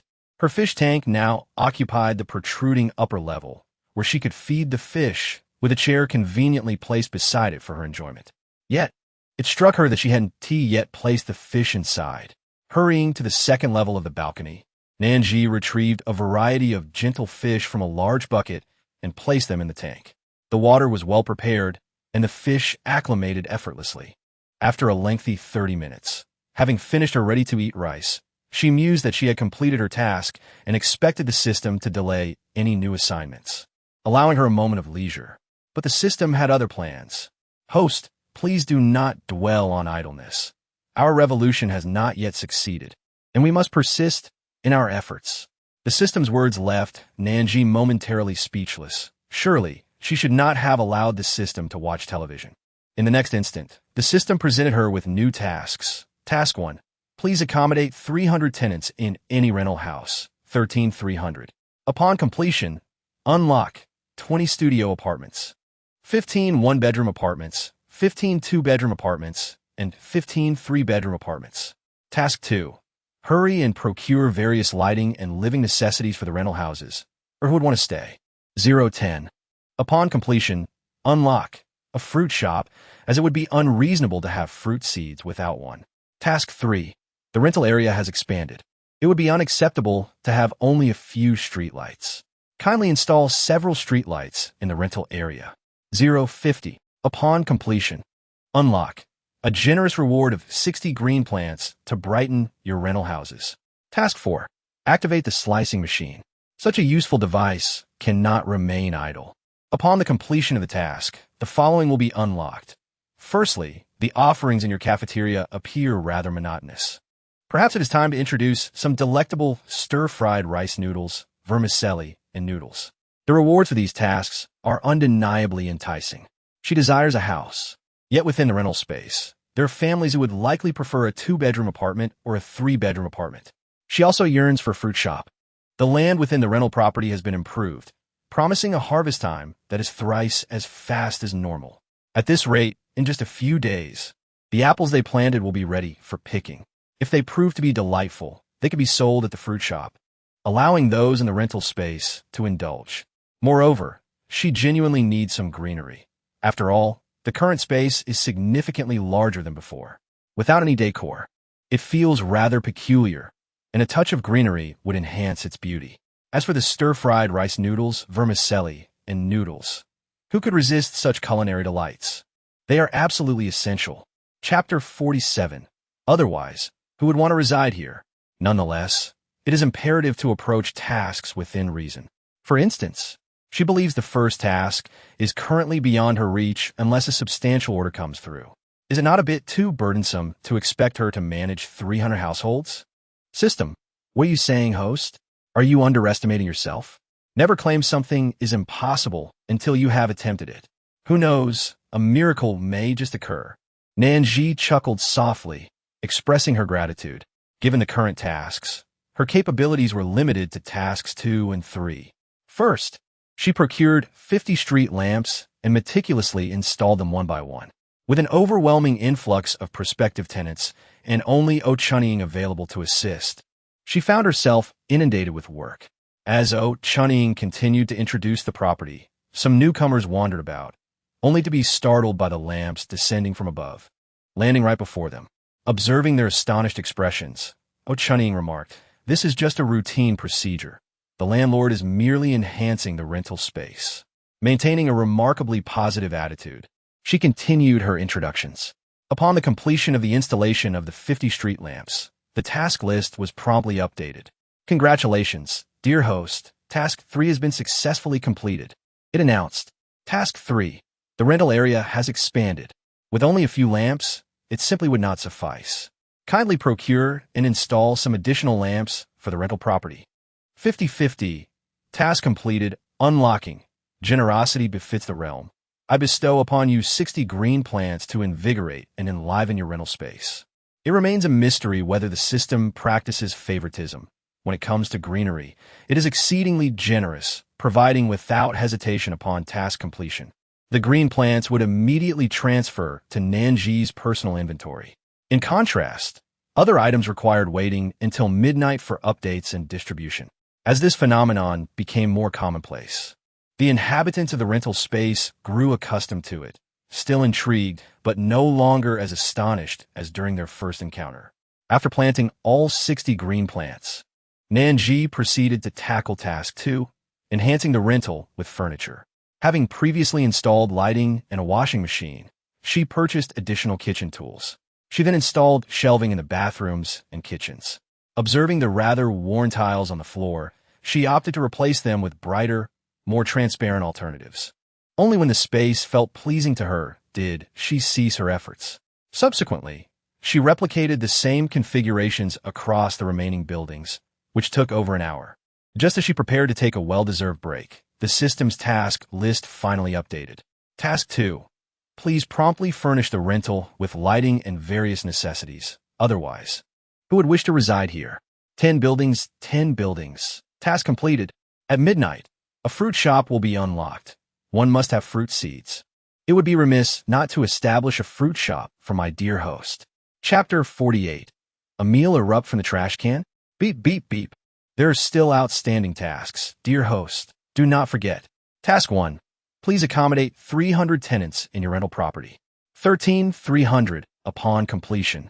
The following will be unlocked. 20 single rooms, 15 one-bedroom apartments, 15 two-bedroom apartments, and 15 three-bedroom apartments. Task 2.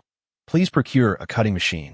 Such a useful device cannot remain idle. 429-1000. Upon completion, the following will be unlocked. Your cafeteria's menu seems rather monotonous. Let us add some stir-fried rice noodles and fried rice. System, host, you truly are. Nan Zhi glared at the system. Truly are, diligent. Eventually, under the fierce gaze of Nan Zhi, the system altered its wording, begrudgingly choosing a more palatable phrase. Satisfied, Nan Zhi withdrew her glaring gaze from the system. At that moment, the off-white trash can began to vibrate once more, a sensation that Nan Zhi could perceive from the system interface. It had not been long since the last delightful surprise package was unveiled. Could it be that another treasure was about to emerge so soon? The off-white trash can displayed on the system interface trembled for approximately 20 seconds before an icon indicating the opening of a surprise package appeared. Upon opening the rice-colored trash bin, Nan Zhi discovered an astonishing array of culinary delights, including rice and a variety of delectable dishes. How could such items emerge from a garbage receptacle? Although aware that these were likely derived from gift packages, there was an undeniable sense of disquiet. Nevertheless, the assortment of dishes was indeed impressive. Scrambled eggs with tomatoes, stir-fried bittermelon with meat, sauteed mushrooms with chicken, boiled greens, fish head with chopped chili, poached fish, braised beef with dried tofu, mincemeat stir-fried with tofu, teriyaki chicken thighs, and garlic chicken wings. Essentially, every dish one could desire was represented within. After surveying the offerings, Nan Zhi turned her attention to the two accompanying cards, which seemed utterly unremarkable and devoid of allure, leaving her with the impression of their futility. Light and insubstantial, she picked them up, examining them closely for some time, yet failing to discern their purpose. Frustrated, Nan Zhi could only convey her confusion to the system. How foolish. This is a robot. Nan Zhi, is this a robot? Does it look like this? System, are you certain you have not deceived my feelings? The system gazed at her with an air of disappointment. You have truly wasted so many years of study. Nan Zhi, please refrain from personal attacks. Thank you. Moreover, this has nothing to do with her education. Despite years of study, none of her teachers ever taught her about how robots functioned, nor did they ever mention that these flimsy sheets of paper, so delicate that they might easily tear into fragments, could somehow transform into a robot. The system sighed and began to instruct her. It directed her to place the two sheets of paper on the ground, then guided her to click on the personal belongings section, followed by selecting the activation option. As Nan Zhi followed the instructions precisely, the moment her finger lightly tapped on the activation option, the two flimsy sheets of paper, which had seemed almost insubstantial, instantly transformed into something robust and substantial. Chapter 49. The cafeteria offers food and dishes for sale. An image of a robot gradually took shape before her eyes. Within less than 5 seconds, two robots materialized right in front of her. This marked her first direct interaction with robots, and Nan Zhi felt a sudden wave of nervousness. She greeted the two robots with a cheerful hi. The robots returned her greeting with courtesy, saying, "Hello, my dear master. May I inquire if there are any tasks you would like to assign to me?" Nan Zhi contemplated the necessity of a 24-hour operation for the cafeteria, recognizing that tenants could arrive at any hour. With the cafeteria open, they would have the opportunity to eat whenever hunger struck. It now seemed quite advantageous to assign these two robots to work in the cafeteria, especially with the abundance of dishes that required serving and packing. Currently, the number of patrons was somewhat limited, rendering the robots somewhat underutilized. However, it was inevitable that the occupancy of the rental units would increase, at which point the presence of the two robots would be perfectly adequate. Consequently, Nan Zhi collected the leftover food that had spilled from the trash bin and placed it in the cafeteria, subsequently assigning specific tasks to the robots. Upon receiving their instructions, the robots responded affirmatively and proceeded towards the cafeteria. As dinner time approached, some individuals ventured to the cafeteria with the intention of purchasing a bowl of congee, only to discover the delightful surprise of available meals at remarkably low prices. 3 dishes and a bowl of rice for 10 yuan. 2 dishes with a meat option and a bowl of rice for 11 yuan, and 1 dish with 2 types of meat and a bowl of rice for 13 yuan. Even the chicken chop rice was priced around 14 to 15 yuan, quite reasonable. The prospect of such exquisite meat and delectable meals, available for merely a few dozen yuan, was truly a remarkable value. Soon, news spread among the residents of the rental units, and before long, the cafeteria buzzed with activity as people lined up to have the robots serve them food and dishes. Although Nan Zhi had prepared self-heating rice and Hotpot, it had been quite some time since she savored such simple fare. During dinner time, she ventured to the cafeteria and ordered a serving of ginger scallion chicken rice. In the days leading up to the apocalypse, she had a profound fondness for dishes like ginger scallion chicken and tomato chicken rice, and now, after a long hiatus, indulging in them brought her immense satisfaction. At that moment, Qiu Jiang also entered the cafeteria. Upon spotting Nan Zhi, she promptly approached her table with her meal, eager to engage in conversation. Meanwhile, Xiaminmin arrived as well, but she was accompanied by her parents. The thought of joining them for a meal felt somewhat awkward, so Xiaminmin merely greeted Nan Zhi before finding a spot with her parents to enjoy their dinner. As Nan Zhi savored her meal while observing Qiu Jiang, she remarked, "It has been quite some time I trust your star-folding skills have become more refined? Indeed. I can confidently assert that, even with my eyes closed, I could fold stars effortlessly. It must be noted that Xiao Jiaying's laughter exuded a rather mischievous charm. It was her authenticity that captivated Nan Zhi.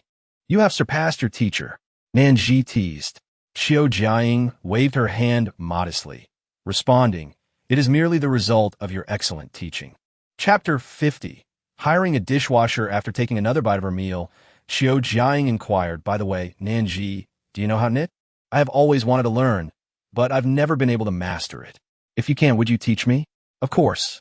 It brings me great satisfaction to impart knowledge to others," Nan Zhi replied, nodding. "Later, or whenever you have time, feel free to come find me, and I shall teach you." Nan Zhi laughed heartily, remarking on the richness of life. "No worries. Feel free to visit me whenever you have time in the future." "All right." Xiao Jiaying chuckled. "I was thinking of preparing a meal to express my gratitude for your guidance in folding origami stars. But I didn't expect the cafeteria to have introduced such a variety of delectable dishes. Let's find a time, and I shall treat you to a meal as a token of my appreciation." Nan Zhi did not hold back, for Xiao Jiaying was indeed a little wealthy. Eating the meal provided by the little heiress, she felt no pangs of guilt whatsoever. However, before she could even reach her own abode, a new task from the system presented itself. Task 1. My dear host, you have already dined at the cafeteria, yet have you not noticed the multitude of unwashed bowls? Quickly hire 2 dishwashers, or else the bowl shall become quite foul. 02. Task pending completion. Upon fulfillment, you shall unlock a clothing mall. A clothing mall? Indeed, such a thing would be of great necessity, for times have changed. Many individuals possess but a scant few garments to wear. Some acquire their clothing from the streets, while others are fortunate to find even that, cycling through the same attire day after day. They wash their clothes today, wear them tomorrow, and continue the cycle, or sometimes forego washing altogether, donning the same piece daily. A clothing mall could undoubtedly alleviate many of their woes. Moreover, this task appeared quite manageable, simply hiring a few individuals. Thus, Nan Zhi sprang into action, inscribing a notice on the elongated screen. "Hello, everyone. Due to a significant accumulation of unwashed utensils in the cafeteria, this rental residence intends to recruit 2 dishwashers. Requirements: not demanding, simply diligent will suffice. Salary: a monthly wage of 500 yuan. Interested parties may come to the front of the sole pink-walled house for an interview." The phrase "not demanding" alone attracted a throng of applicants, with no stringent skill requirements. As long as one was industrious and capable of washing dishes, there were few obstacles. Furthermore, with numerous new tenants having recently moved into the rental property, upon seeing this recruitment notice, they flocked to Nan Zhi's residence, eagerly awaiting their interviews. Nan Zhi roughly counted the candidates for the dishwasher position. There were at least 20 to 30 individuals present. Due to the large number of applicants, the interview extended nearly 2 hours before she finalized the last 2 selections. After approximately an hour had passed, Nan Zhi inscribed 2 names on the elongated screen. Chapter 51. The Garment City is unlocked. Congratulations to Fu Yuni and Lien Hushing for securing the dishwasher positions. They may commence work tomorrow, arriving by 9 a.m. Though Lien Hushing is still quite young, he exhibits a remarkable maturity, perhaps shaped by the trials of a post-apocalyptic world, and he possesses a notably positive attitude.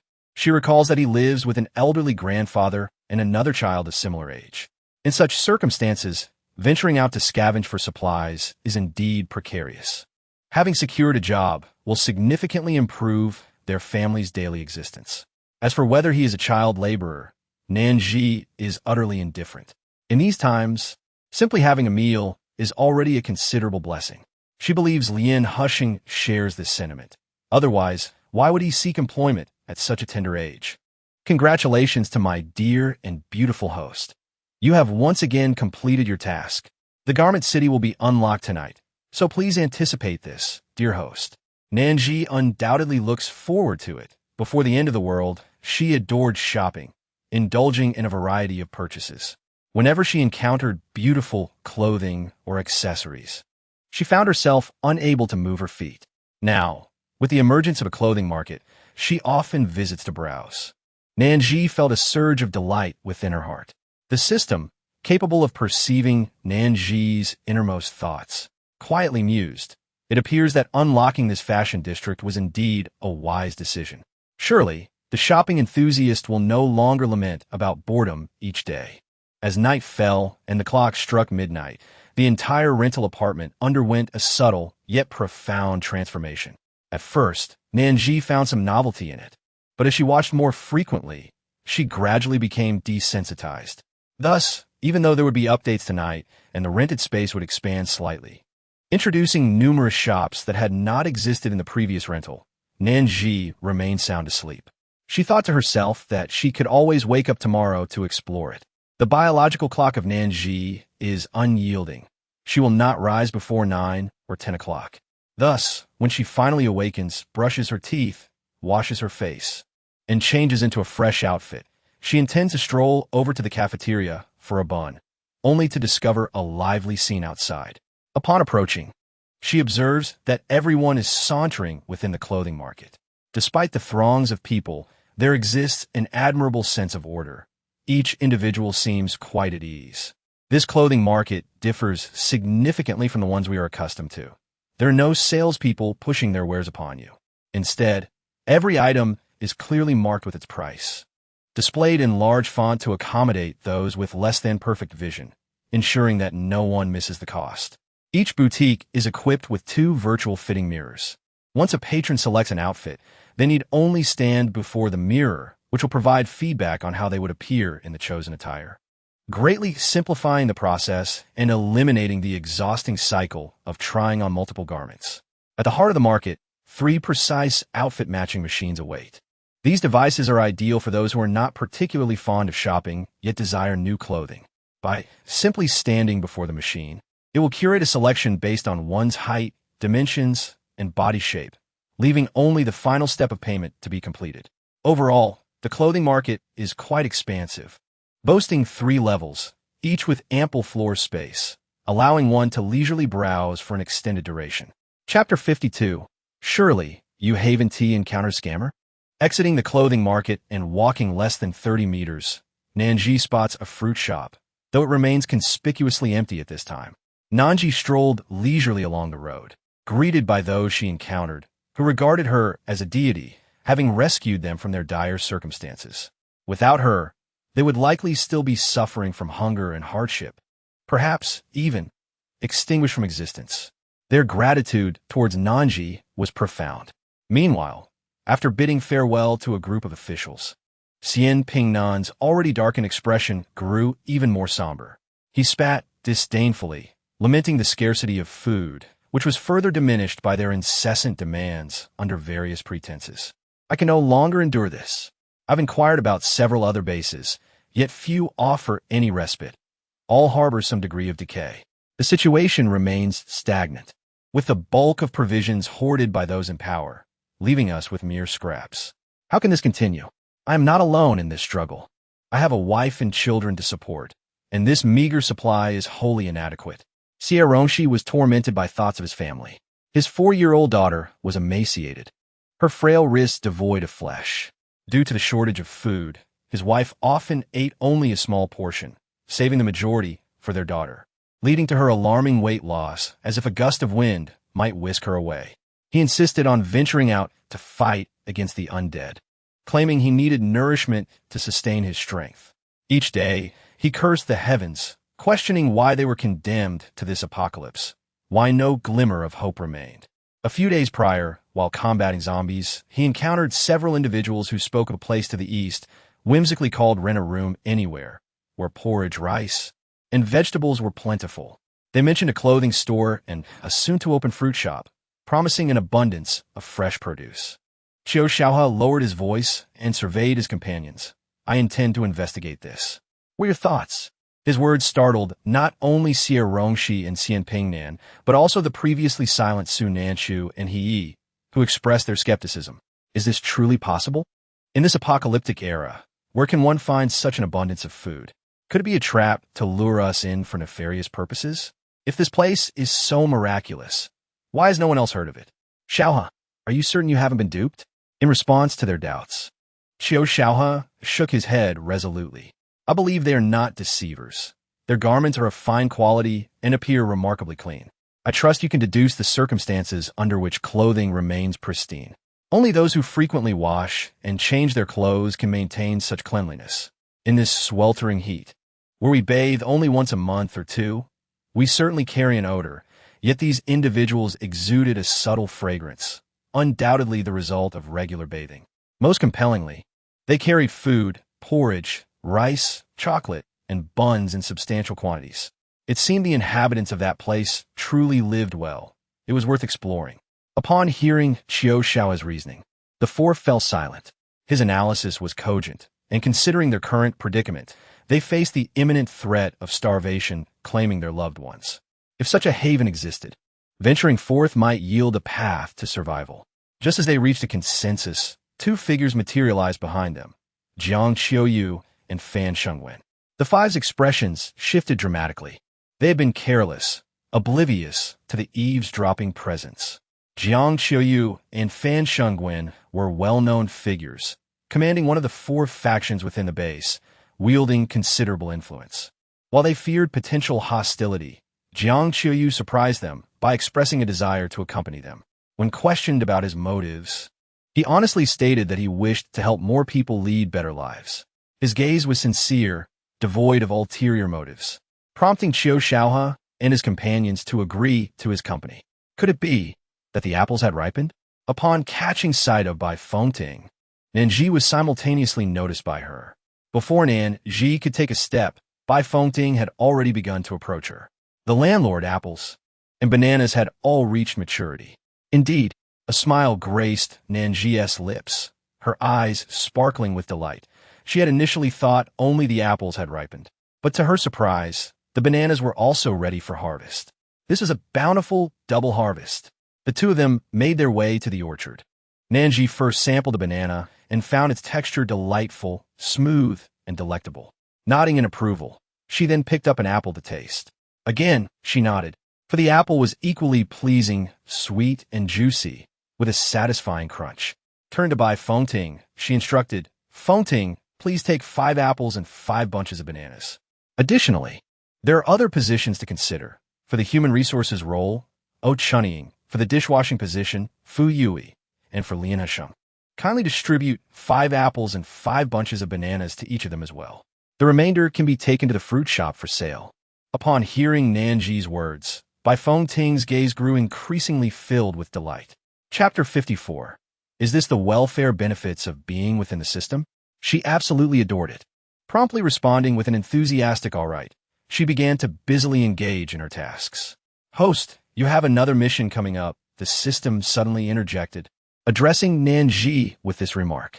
Nan Zhi peeled a banana and took a delightful bite, exclaiming, what is the task? Task 1. The fruit is already available. Now, recruit an employee to help manage the fruit shop. Hire a salesperson for the fruit store, 01. Upon completion, you will unlock Hotpot, Hotpot, Hotpot. Host, have you fallen in love? Upon seeing the reward, Nan Zhi's eyes sparkled uncontrollably, filled with affection, deep affection indeed. I will complete this task right away, she declared. Just as she was about to write the recruitment information on the elongated screen, a thought struck her. She paused and asked the system, must I always recruit by myself? Is it not possible to have someone assist me in recruiting? She felt that the burden of recruiting each time was rather exhausting. Of course not. You can invite others to help in recruiting talent, the system replied. Following this, the task list updated. Task 2. Please recruit an HR for a casual rental property, 01. Upon completion, you will unlock. It appears there are no domestic animals in your rental. Thus, we shall provide you with a breeding farm. Do you think this is the end? Not at all. Because recruiting for the HR position is a hidden task, you have successfully triggered a hidden mission today, which will grant you a combat arena. This arena allows combat between humans and virtual zombie mutated creatures, gradually enhancing one's ability to cope with the external threats posed by these mutated beings. Nan Zhi was astonished. She never anticipated that a casual question prompted by her own laziness would unveil a hidden quest. and the reward for this quest was none other than a combat arena. How marvelous! If she felt merely a hint of excitement moments ago, she was now utterly exhilarated. She transcribed both job postings onto a long screen, and within less than an hour, dozens of individuals had gathered outside her door. The sight of so many people densely packed outside sent shivers down her spine. Fortunately, her cleverness led her to consider hiring an HR representative. Otherwise, the influx of recruitment within her rented space would undoubtedly escalate. Just as in a breeding farm, she would eventually need to hire more personnel, and the thought of interviewing so many candidates each time would surely exhaust her. Nan Zhi instructed them to form 2 lines, with those interviewing for the HR position standing on the right, and those applying for the fruit shop sales position on the left. Nan Zhi initially interviewed candidates for the position of salesperson at a fruit shop. After assessing nearly 20 individuals, she concluded that Lai Xuefeng was the most suitable for the role. Upon inquiry, she discovered that, prior to the deadline, Lai Xuefeng had also worked as a salesperson. The salary offer for the fruit shop salesperson position was 4,000 yuan, a figure deemed appropriate due to the unique nature of the role. The responsibilities were straightforward. She merely needed to be present in the shop, weigh the fruit for customers, and package it accordingly, without the necessity for aggressive sales tactics or elaborate rhetoric. After all, the quality of the fruit in her rental apartment spoke volumes about its reputation and sales potential. As for the salary, Lai Xuefeng had no objections. She felt that the work involved was well compensated. Satisfied with her choice, Nan Zhi decided to appoint Lai Xuefeng for the salesperson position. Next came the HR role. Nan Zhi interviewed numerous candidates, but found none suitable. Just as she was about to give up, a middle-aged man named Gao Sheng caught her attention with his articulate demeanor. His impressive ability to command the room further impressed her. Truly a talent. For this position, Nan Zhi planned to offer a salary of 500 yuan, understanding from her own experiences how challenging it was to find the right individual for such a demanding role. The salary was quite reasonable for the position, and Gao Sheng expressed no objections to it, solidifying Nan Zhi's choice. However, she wished to explore if there were any candidates who might surpass Gao Sheng's qualifications. Yet, after completing all interviews, she found no one more fitting than him.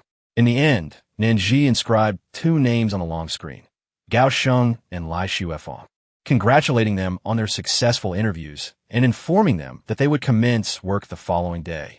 While it was clear where Lai Xuefeng would be working, the destination for Gao Sheng remained an intriguing question.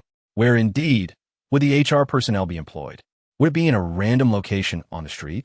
In response to Nan Zhi's query, the system appeared equally perplexed, just as both she and the system pondered how to arrange Gao Sheng's position. The beige trash bin surprisingly erupted with yet another delightful surprise gift. Upon opening the door, Nan Zhi was astonished to discover a small office building. How considerate is this trash bin? It truly feels as though her thoughts manifest into reality. The dilemma regarding where to office after her promotion has finally been resolved. Nan Zhi positioned the small office building near the entrance, and she went to inform Chunying that she could also commence work there the following day. Previously, Chunying had been seated at a desk and chair close to the entrance, but now, with the addition of the small office building, they could comfortably work together inside, enhancing their work experience. Watching this scene, Nan Zhi shook her head and broke into a smile. The system, sensing her good mood, decided to elevate her joy. Host, you have completed an old task regarding the clamping tool machine. With just 2 keywords, Nan Zhi surmised the essence of the task. Since it was an antiquated assignment, it could only pertain to the 300 tenants and the clamping tool machine. She was well aware that the task concerning the 300 tenants remained unfulfilled, leaving only the clamping tool machine. My host is truly intelligent and exceptionally astute. The system lavishly praised her. Your old task, clamp the clamping tool machine. Such a useful device must not lie idle. 1,000. The task had finally been accomplished, a considerable achievement indeed. Following the midnight hour, she would unlock Chapter 56. The Landlord truly is a marvel. First, stir-fried rice noodles, stir-fried vermicelli, and stir-fried noodles. With yet another task completed, Nan Zhi felt a natural surge of happiness. However, The task of securing 300 tenants remained a challenging endeavor. She could only hope that Providence would show her some mercy and send a few significant clients her way. Upon hearing those words, Nan Zhi's gaze grew even more melancholic. Is still your fault. Last time, you mentioned that if we leveled up once more, we would have a vehicle dispatched to pick people up. Yet now, you say we must wait until the task of securing 300 tenants is completed before we can receive a vehicle as a special reward. The system internally raged. Hey, this is not my fault. This task was arranged this way, through word of mouth among some tenants. Nearly everyone in the rental housing knew that many of the new constructions in their area quietly arose in the early hours of the morning. Some, eager to witness this phenomenon firsthand, would stay up late if they had a little spare change and did not need to venture out daily to scavenge for supplies or fend off zombies. On this particular night, after midnight, some were still on their balconies observing the surrounding buildings, only to find two new structures had silently risen in the distance. They rubbed their eyes in disbelief, wondering if they were imagining things. Wow, is it just my tired eyes playing tricks on me? How can it be that two buildings appeared out of thin air? This was no illusion. Two substantial buildings had indeed emerged. Some individuals even began to praise Nan Zhi. The landlord is truly impressive. Only they could achieve such a feat. Shall we go take a closer look?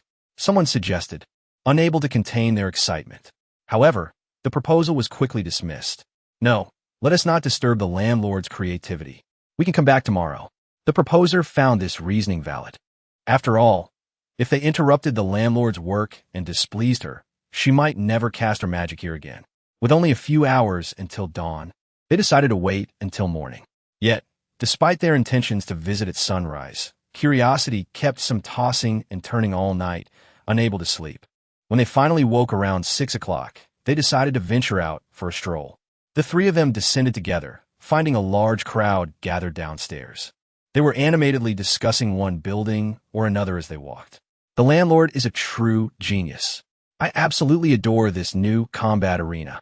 We can battle virtual zombies and mutated creatures without stepping outside, enhancing our strength while mitigating the risk of infection. After breakfast, I'll head to the arena for some training. Chapter 57. Happy Hotpot. Unhappy still Hotpot. Oh dear. You haven't had breakfast yet? Hurry up. The cafeteria has a plethora of food today. Fried rice noodles, fried flat rice noodles, fried noodles, and even hot pot on the second floor.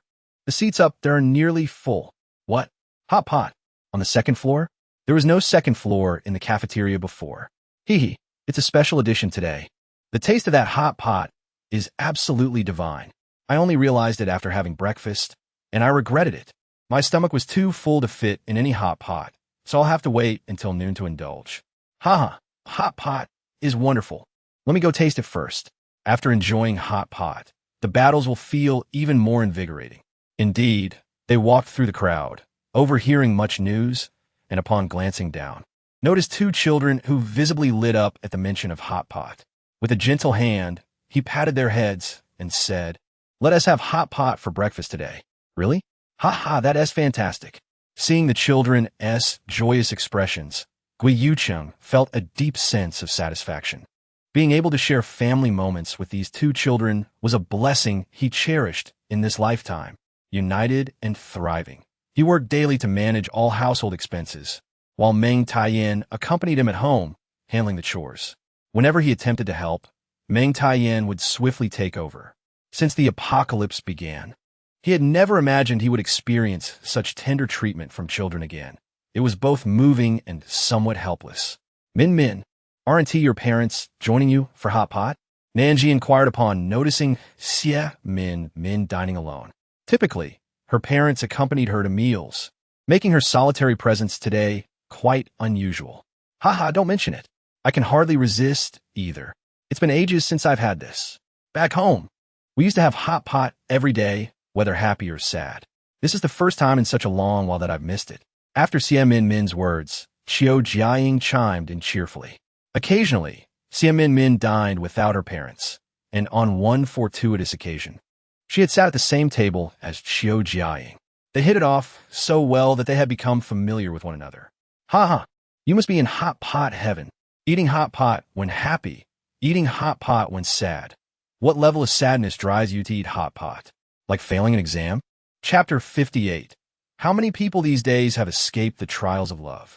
In response to Min's inquiry, Qiu Jiaying candidly shared, "Well, yes. Failing exams is one reason, and heartbreak too. Whenever I felt down, I would gather a few friends for Hotpot. It feels like all my troubles vanish with each bite. That is how I coped with my breakups."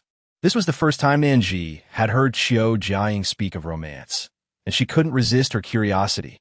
"You've had a breakup before?" "Yes. It was my first serious relationship, and I thought it might lead to marriage, but in the end, it left me with regrets." Min cautiously glanced at Qiu Jiaying and slowly asked, "Did you get cheated on?" Qiu Jiaying smiled with a sense of relief. "No, there was no third party involved. It was our own issues. Even now, I'm unsure if my controlling nature played a part. There are many such stories to tell, but she could hardly recount them all.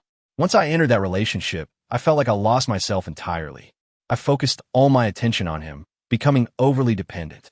Eventually, I couldn't bear that version of myself any longer and ended it. After the breakup, I found myself again, and my negative emotions gradually transformed. Perhaps I'm just not suited for romance. Once I enter a relationship, I become an entirely different person." It was evident that Qiu Jiaying had come to terms with her past. As she recounted her experience, it felt more like storytelling, devoid of excessive emotion. Yet, it was clear that after that relationship, she no longer idealized love so fervently. This, too, could be seen as a positive outcome. An overwhelming desire for romance can sometimes cloud one's judgment. As Nan Zhi contemplated offering some comfort to Qiu Jiaying, she was taken aback when Min, upon hearing this, seemed to unleash a torrent of words as if a floodgate had been opened. She rambled on incessantly, despite being a lifelong singleton herself, while these two, both with past romantic experiences, found a shared understanding. It must be said that love is indeed both arduous and exhausting, although it can occasionally be quite sweet. It often does not possess the sugary veneer that outsiders perceive. As for me, I have grown somewhat allergic to the idea of romance. Qiu Jiaying delicately served a piece of tripe to Min and a slice of fatty beef to Nan Zhi, inquiring, "What is the matter? Have you also endured the pangs of love?" This was the first time Nan Zhi was hearing about Qiu Jiaying's romantic history, but she had gleaned some insights into Min's past due to their previous work relationship, though her interest had somewhat waned. However, Qiu Jiaying had never heard of it. In response to Qiu Jiaying's curiosity, Min began to share her story. "In this day and age, who hasn't experienced the trials of love? Nan Zhi. It is rather heart-wrenching. She has not. System. Oh dear, the host has been single for over 20 years. Nan Zhi angrily retorted, "Aren't you just another system that has never experienced love? Have you ever been in a relationship? Do systems even have the capacity for romance?" Upon hearing this, the system fell silent for a moment before responding, "Host, while it is true that I have yet to experience love, being a system does not preclude the possibility of romance. Nan Zhi, is it possible for the system to engage in romance? Have I been so uninformed?" Just as she contemplated posing her query to the system, Min had already begun to speak, prompting Nan Zhi to defer her question and listen attentively to Min's recounting. "I was in a relationship with my ex-boyfriend for over 2 years, and like you, I firmly believed that we would surely walk down the aisle together. I was convinced we would marry. However, when I visited his family and met his parents, they looked down upon me for my educational background. They deemed my associate degree insufficient, especially since their son held a bachelor's degree. They felt I was unworthy of him. Faced with their disdain, my ex-boyfriend offered no defense on my behalf. In fact, unbeknownst to me, he clandestinely met with a matchmaker his parents had arranged for him. Initially, I was completely oblivious to this betrayal. In my pursuit of their approval, I dedicated myself to self-improvement daily, while he enjoyed his carefree life. It was only when I stumbled upon his phone one day that the truth was revealed. Yet, I was foolish enough to believe the fault lay with me, thinking my ex-boyfriend had no choice but to act as he did. Astonishingly, he maintained ties with that scoundrel for over a year. Then one day, like a sudden awakening from a dream, clarity washed over me. How dare he? He brazenly strayed, citing reasons, while I had committed no wrongdoing. Although my education was limited to an associate degree, I have always excelled in my career, earning a respectable salary without relying on anyone else. I had never betrayed my ex-boyfriend. It was he who caused me pain. What, then, had I been reflecting upon for the past year? This relationship was nothing but stifling and unfulfilling. Perhaps it was best to end it altogether. Excellent. Qiu Jiaying raised her glass of cola, clinking it against Xiaomin's cup. That's precisely the way to do it. Your ex is far worse than mine. It's fortunate you've moved on from such a person. Who knows? In a post-apocalyptic world, he might be the first to push you into danger when zombies arrive. Indeed, and you might even find yourself caring for his parents, with him showing you no gratitude. Nan Zhi interjected. You've made the right choice. Qiu Jiaying nodded vigorously. Splendid decision. After this exchange, Qiu Jiaying turned her gaze to Nan Zhi. What about you, Nan Zhi? Have you ever been in love? Nan Zhi smiled gently and said, I appreciate your kind inquiry. Chapter 60. Is it making money pleasant? Xiaomin, having spent the most time with Nan Zhi, was well aware of her romantic history. She sighed softly and remarked, No need to ask. Our Nan Zhi has yet to experience love. The theory may sound impressive, but the reality is quite another matter. Nan Zhi cast a fleeting glance at Xiaomin, pondering the merits of romance. Was it not far more delightful to amass wealth? Upon hearing this, Qiu Jiaying found her curiosity for gossip waning. For her inquiry into Nan Zhi's romantic endeavors was merely a pretext to unearth any juicy tidbits. Moreover, with her daily indulgence in copious amounts of food, she feared the impending expansion of her waistline if she did not soon embark upon another dimension of existence. Hastily finishing the bag of Wang Wang biscuits she held in her palm, Nan Zhi proceeded to search for fitness videos on her phone, diligently following one exercise after another. It must be said that her stockpile of snacks had become somewhat excessive, remnants from her pre-apocalyptic hoarding, which still lingered uneaten. This was compounded by the abundant culinary offerings within her rented abode, with dish after dish arriving, often leaving her too satiated after meals to crave any snacks. Thus, the reason her supply of treats remained intact to this day. After nearly 40 minutes of exercise, Nan Zhi deemed her workout sufficient and paused. Meanwhile, as she lay on the couch, eyes closed in repose, the system's voice echoed in her ears like a siren's call. Host, host. You appear to be brimming with energy. Would you care for another task? Nan Zhi chuckled. Which of your eyes perceives my exuberance? However, the presence of a task implies the prospect of a reward. Compelled by the allure of this reward, Nan Zhi inquired, What is the task? Task 1. The host is required to perform a set of calisthenics at the breeding farm, 01. Upon completion of this task, the system will automatically unlock, first, the host's preferred chickens. As a gesture of generosity, the system shall reward you with 5 roosters and 5 hens. With these chickens, the host desires for chicken legs, fried chicken, and chicken wings will soon be fulfilled. Nan Zhi, I suspect that my exercise today has inspired you to torment me. But, can you truly resist such an enticing reward? In any case, Nan Zhi cannot refuse. If refusal is not an option, then let us proceed. Having wiped away her sweat and changed into fresh attire, Nan Zhi leisurely made her way to the breeding farm. Fortunately, the farm had just been established, and there were no employees yet.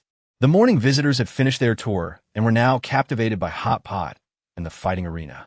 The breeding farm was completely deserted, which conveniently allowed Nan Zhi to carry out her next series of activities. Before the apocalypse, Nan Zhi had downloaded quite a few videos, including a set of calisthenics. She chose a routine that seemed relatively simple and began to move. Completing a session of calisthenics took about 10 minutes, and just as she finished the final stretch, the system notified her that the task was complete. Task 1. Please head to the breeding farm and perform a set of calisthenics. 1-1. After Nan Zhi's diligent efforts, the task was finally accomplished, and she would now automatically unlock Chapter 61, Fighting with Zombies. 5 roosters and 5 hens. Soon, Nan Zhi would be able to enjoy a variety of chicken dishes. Next, the system would issue a new task. Please be swift in accepting it. New tasks. Task 1. Please recruit a caretaker for the breeding farm. 01. Upon completion, you will unlock a snack shop because delicious treats are a must. Task 2. Upon completion, you will unlock a beautiful paradise exclusively for cats. Furthermore, it seems your fruit seeds have not been updated for quite some time. Would you like to savor some grapes? Task 3. Please find 300 tenants for a rental property. 13,300. Upon completion, you will unlock 20 studio apartments, 15 one-bedroom apartments, 15 two-bedroom apartments, and 15 three-bedroom apartments. This task has truly been delayed for far too long. Please complete it swiftly, as 300 tenants is not an insurmountable number. After reading the last line, Nan Zhi strongly protested, "No, this task is indeed daunting. Securing 300 tenants feels more challenging than climbing to the heavens. System, I implore you not to pressure me. Otherwise, I might go mad, and even I would be frightened. System, Sob, you're already quite intimidating right now." Thus, Nan Zhi swiftly operated the elongated screen remotely. "Hello, everyone. Today, we are once again hiring for our rental property, and this time we seek a caretaker. Requirements: experience in raising chickens, ducks, and geese. Salary: 6,000 yuan. Interested candidates should proceed to the office building to meet with HR for an interview. Employment will commence tomorrow morning at 9 a.m. Having posted the announcement, Nan Zhi paid it no further mind. With her hands clasped behind her back, she strolled towards the breeding farm. On her way, she passed by the fighting arena and suddenly felt a surge of interest. Since she still had energy to spare, she decided to enter and partake in a match. Inside the fighting arena, there were options to battle zombies or mutated animals. Nan Zhi was particularly intrigued by the prospect of fighting zombies, and thus she pressed the button for the zombie mode. In the next instant, she found herself on a desolate street. It must be said, the realism of the fighting arena was striking. The zombies' features and teeth were identical to those seen outside. Without the system, Nan Zhi was hesitant to confront the zombies head-on, as she believed their strength would far surpass her own. Should she be caught by a zombie, she would surely be pinned to the ground. After evading the zombies for nearly 10 minutes, Nan Zhi realized they were tireless and possessed an abundance of energy. Indeed, as the residents of the rental property had claimed, zombies felt no pain and were unperturbed by it. It seemed impossible to exhaust their strength. If the battle continued in this manner, it would only be her energy that would wane first. Chapter 62. Mutated Spider. Thus, Nan Zhi opted for a direct assault. She swung the large knife she held with all her might towards the zombie's head. However, the zombie loomed 2 heads taller than her, and her blow only struck its arm. This miscalculation, due to the height difference, resulted in her being knocked to the ground by the zombie that was now looming over her. A pungent, nauseating odor assaulted her senses, and Nan Zhi fought to suppress her revulsion while dodging the zombie's biting jaws. She raised her hand once more and swung at the zombie's head. Yet, due to her insufficient strength, the knife only sliced through half of its head, becoming lodged there, refusing to advance further. Realizing that one strike was ineffective, Nan Zhi attempted to pull the knife free for a follow-up attack. However, the zombie was no mere bystander. Just as she was about to swing again, it sank its teeth in her neck, draining her blood. Although she was in a fighting arena, the pain felt all too real, causing Nan Zhi to cry out in agony. It was only when she met her demise in this battle that Nan Zhi emerged from the pain, and simultaneously, the zombie vanished from the arena. Having fought genuinely with the zombies, the despair of being overpowered and bitten left her feeling utterly defeated. She sat on the ground, gasping for breath. Previously, she had observed the emaciated humans who came to reside in the rental property, their bodies gaunt from scarcity. In her heart, she had sincerely thanked the system, grateful for its presence, as it ensured she never went hungry and her living conditions were far superior to those outside the rental property. Now, after such an encounter with the zombies, she felt even more fortunate that she was the one chosen by the system. Had it been someone else, she would now be among those grappling with the zombies, and perhaps she wouldn't have even survived this long. The sheer ferocity and immense strength of the zombies were vividly engraved in her memory. In this initial encounter, she found herself utterly outmatched.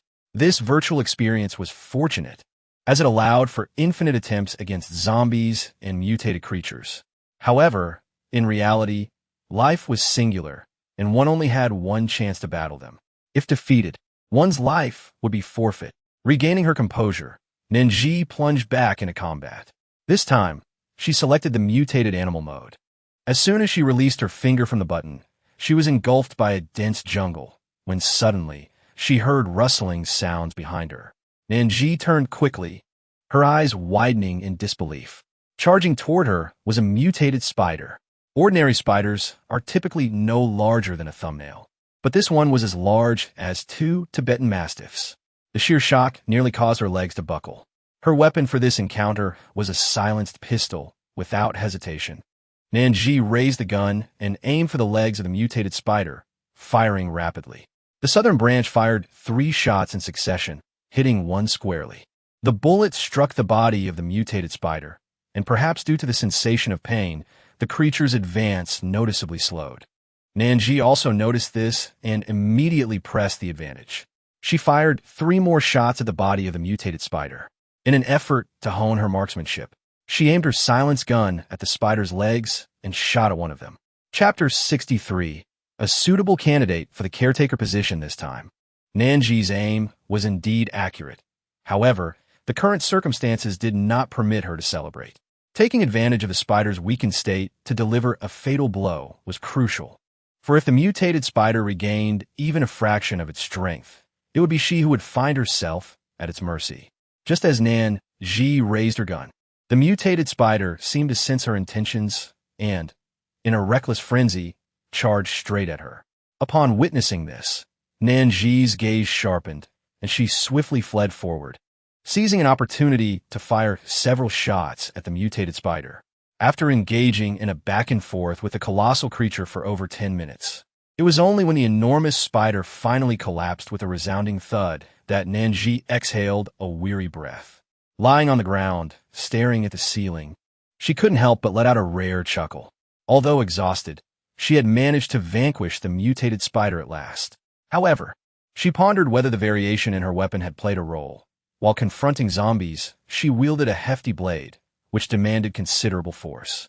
In contrast, against the mutated spider, she employed a silenced pistol, which required less power but necessitated greater precision and directional control.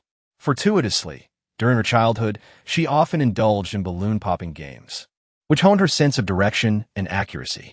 Now, those skills proved invaluable. Having played 2 rounds today, coupled with aerobic exercises from her morning calisthenics, she felt fatigued.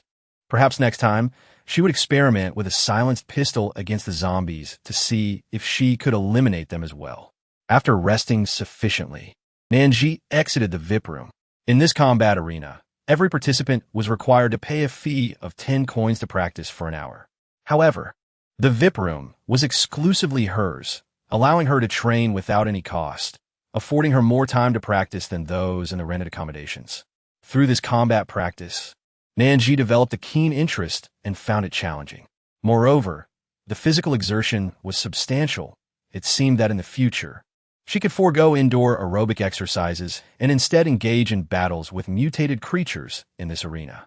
As she emerged from the combat arena and walked along the path, she encountered Gao Sheng, whose eyes brightened upon seeing her, and he promptly approached her. Landlord, regarding the position of the caregiver you wish to fill, I have already identified a suitable candidate. As soon as they met, Gao Sheng brought up the matter, evidently having come specifically to discuss it with her. He then introduced Nan Zhi to Huang Lianhuan, sharing insights about his work experience, personality, and his overall impressions of him. Nan Zhi and Gao Sheng walked along the road, listening to him share his comprehensive impression of Huang Lianhuan. Once Gao Sheng finished speaking, Nan Zhi found him to be quite reliable in various aspects and informed Gao Sheng that he could hire him, instructing him to notify that individual to start work tomorrow. Upon hearing this, Gao Sheng repeatedly responded affirmatively and quickly made his way towards the office building. Before long, the system taskbar updated. Chapter 64. House Type and Price. Task 1. Please recruit a caregiver for the farm. 1-1. The task has been completed. The grand system will unveil for the host in the early hours. A snack shop, delightful treats that you truly deserve. Hooray! A snack shop is finally here. Hee hee. Soon an endless array of snacks will be devoured. Nan Zhi was still reveling in the prospects of the snack shop, daydreaming about a future brimming with treats. Little did she know, the taskbar was incessantly updating. Task 2. Please accommodate 300 tenants in a casual rental space for $198,300.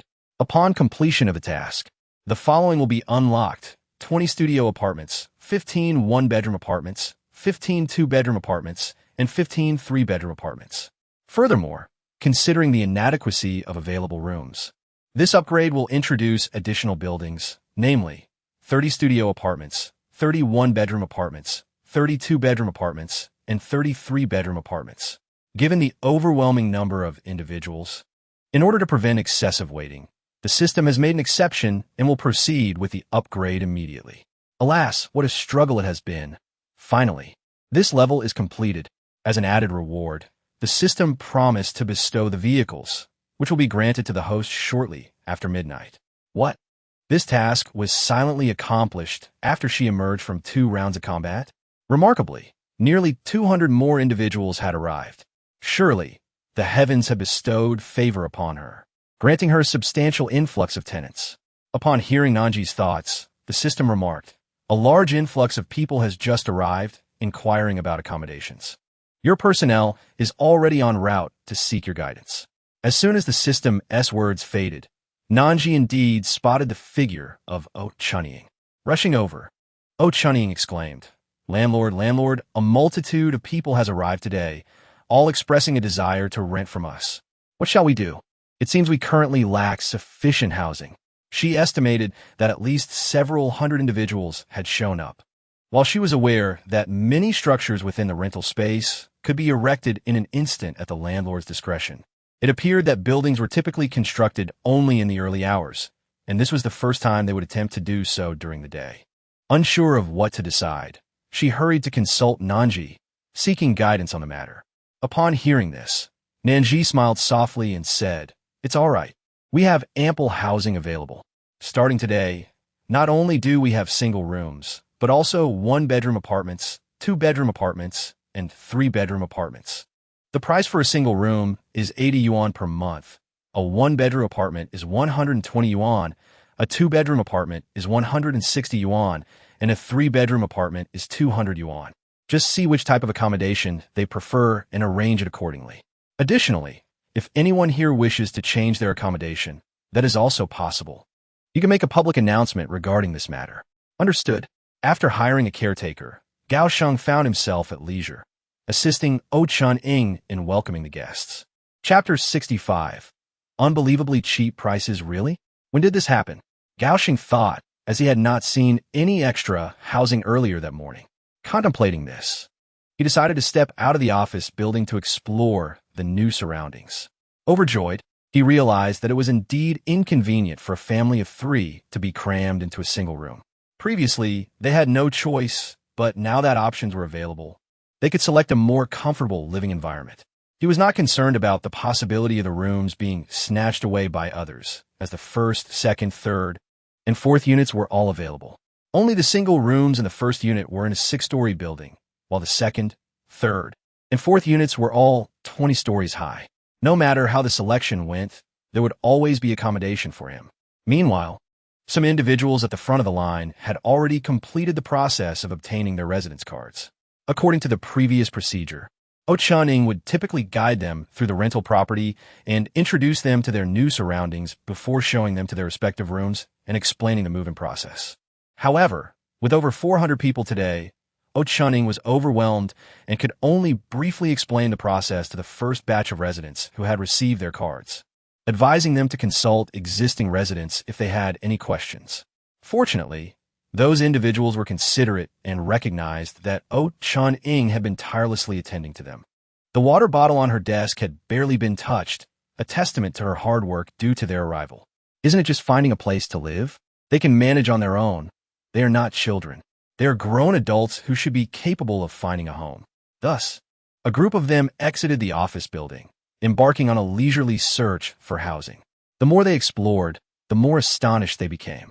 Qiu Xiao and the others had heard from the residents before their arrival about the excellent environment, the abundance of food, and the affordable prices, initially thinking those were exaggerations. Perhaps there was indeed food and drink available, but how could it possibly be inexpensive? It wasn't until they were paying their rent that they discovered some among them. Families with children renting 2-bedroom and 3-bedroom apartments for a mere 160 and 200 yuan. Furthermore, the currency here was not limited to zombie cores. They could collect any materials outside, even an ordinary piece of paper, which could potentially be exchanged for currency. This single aspect provided many individuals with a chance to survive. When they reached the cafeteria, they found not only various rice porridge options and fried rice noodles, but also actual rice, meat, and vegetables, generously portioned. The prices were unbelievably low. A group of people who had not enjoyed such meals for a long time eagerly lined up to get their share. While they were queuing, they noticed people descending from the second floor, and a delightful aroma wafted past them. What was that scent? Hotpot. Yes, it was indeed the scent of Hotpot.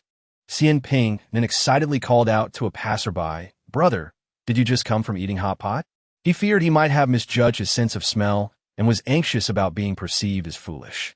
After all, in such times, how could they possibly have access to Hotpot? The person was momentarily taken aback by Nan's question, but upon noticing the expressions of disbelief and eagerness on the faces of those in line, he quickly replied, You must be new here. There is Hotpot on the second floor. I just came from there. The prices are reasonable. You should check it out." At this, Impending then exchanged glances with Xie Rongxi and Qiu Xiao, each reflecting a shared eagerness. "How about we go up and have some Hotpot?" Impending then proposed. The suggestion was quickly accepted by all.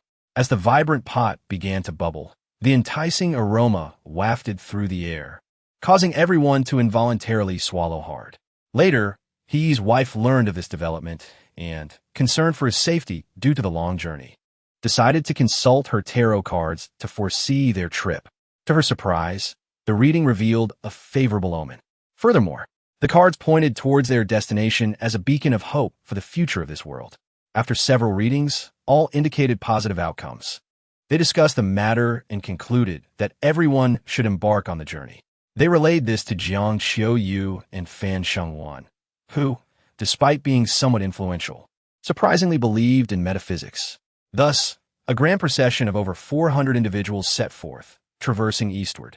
As the beef cooked, he gently placed a piece in his wife's bowl, saying, "I'm grateful for your presence. It has saved us considerable time." He's wife savored the beef, feeling an overwhelming sense of pride. Due to the influx of new residents, Chun-Ying and Gao Sheng toiled until after 8 in the evening before completing their tasks. During this time, Chun-Ying's boyfriend and Gao Sheng's wife kindly brought them meals. While dining, Gao Sheng casually mentioned the possibility of changing accommodations to his wife. She had no objections to this idea. Their child was 11 years old, and it was indeed inappropriate for them to continue sharing a room. With the availability of 2-bedroom apartments, it would be perfect for them to have one room for the couple and another for their child. Seeing that his wife was agreeable, Gao Sheng began to formulate his plans. Chapter 67. Every chick has a mate. Having just finished their tasks, Gao Sheng informed Chun-Ying about their decision. She responded with a thumbs up, indicating that it was no problem, and began making the necessary changes to his room. Once Gao Sheng's room was modified, Chun-Ying continued to adjust her own. Gao Sheng chuckled. "So you've also decided to switch to a 1-bedroom apartment?" Chun-Ying replied with a grin, "Yes. We discussed it during dinner and thought a larger space would be more comfortable." Hearing this, Gao Sheng couldn't help but reflect. Everything is possible thanks to the landlord. I am truly grateful that I came here with them. Such excellent living conditions are rare in any settlement. He recounted his recent experience with the newcomers, realizing how difficult life had been for them at their previous base. Chun-Ying has never set foot in any base. She merely spent a brief period among a band of ruffians before arriving here, guided by the prophetic abilities of Bai Fengting. Though she has endured hardship, her days of suffering have been few. Gao Sheng, in contrast, possesses a deeper understanding of such tribulations. Unlike Chun-Ying, he has genuinely experienced life within a base and is acutely aware of its pervasive darkness and merciless nature.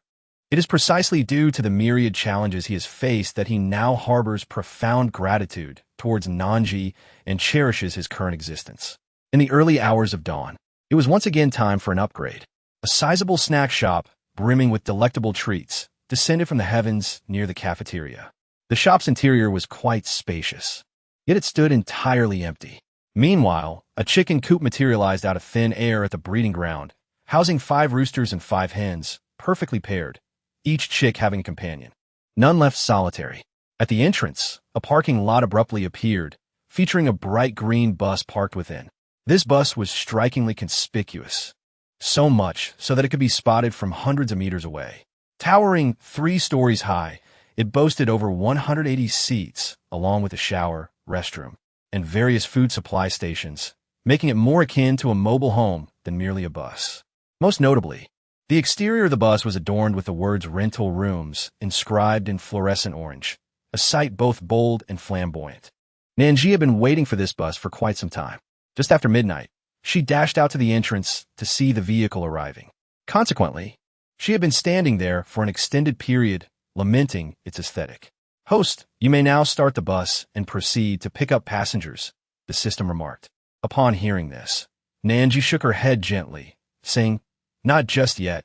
I still have a mission regarding my feline companion to attend to. With a bus conveniently available, it would be perfect to accompany me on my journey to collect clients while simultaneously searching for the surviving, unmutated cats." "Very well, dear host. I shall bestow upon you a new task for your familiarization, to be undertaken at your own pace." As the system's words faded, a task list materialized before Nan Zhi's eyes. Chapter 68. This fish pond is under your stewardship. New tasks. Task 1. Host. How can you favor the bus so exclusively without considering the snack shop?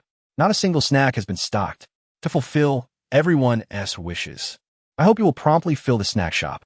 080. The task remains incomplete. Upon completion, it will automatically unlock. Reward. Temperature regulating attire.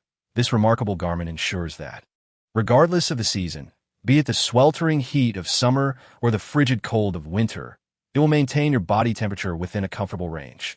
Task 2. Now that you have a bus, it's time to set it out to collect clients. Otherwise, it will merely rust in place. 01. Any unfinished tasks, upon completion, will unlock. Reward. A fish pond for the host. The system is affluent and aims to announce to all that this fish pond is under your stewardship. Task 3. The apartment building lacks greenery. It truly appears rather unappealing. Host, please use your dexterous hands to adorn it with plants. They will be distributed freely and are all within your personal inventory. 0200. The task remains incomplete. Upon completion, it will unlock. Reward. Are there no vegetables yet? Here's some seeds: cabbage, broccoli, pumpkin, corn, and kale. Task 4.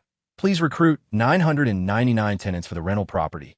You have easily managed 300 tenants, so surely 999 is within reach. Yes? Right? 198,999. Upon task completion, it will unlock. Reward. Is there no grand shopping mall within the rental property? Then let us establish one to satisfy your love for shopping. Having perused the tasks, Nan Zhi still recalled the system's insistence that it would ensure everyone knew this fish pond was under her stewardship. Oh, system, truly, could you refrain from indulging in so many television dramas? Perhaps you could mute your senses while I watch. Dear host, I regret to inform you that this system lacks sensory perception. However, your coins are sufficient to procure me a body. Would you consider gifting me one? As the system spoke, its tones softened and elongated. Goodness, the system was actually attempting to charm her. Truly a rare sight. Although she understood it was all a ruse, she couldn't deny her fondness for the system's demeanor. If she liked it, she might as well invest. Purchase. System. Are you feeling bashful? What type do you prefer? Nan Zhi glanced at the skins above and paused for a moment. I find this piglet type rather endearing. System, what on earth? Are you serious? I do not approve. The system vehemently protested and expressed its disapproval. Nan Zhi pressed her lips together, feeling rather pretentious. What about this? Dogs are indeed man's best friend. Do you like them? No. Their fur is so unappealing. How could they possibly be worthy of such nobility? What about monkeys? I find this particular monkey's skin quite appealing.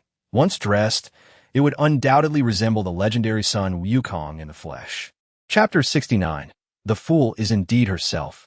Unattractive, Nan Zhi was harboring a surge of pent-up frustration within her heart, enduring and suppressing it time and again. Please, do not compel me to take action. Yet, Adhering to her inherently good-natured temperament, she managed to quell the turmoil within. Her fingers glided restlessly, ultimately resting upon the figure of a handsome gentleman. This gentleman's appearance was undeniably striking. His arms, his abdominal muscles, his legs, every feature of his face, from his eyes to his nose and lips, seemed as if meticulously sculpted to perfection. At first glance, he resembled a character who had stepped straight out of a comic book. Thud! Nan Zhi swallowed hard, struggling to compose herself. Just as she was about to glance further down, the system spoke, declaring, "It is him." Nan Zhi, what on earth is this? Which one are you interested in? Nan Zhi felt somewhat bewildered. That one over there, the one that has you drooling with desire.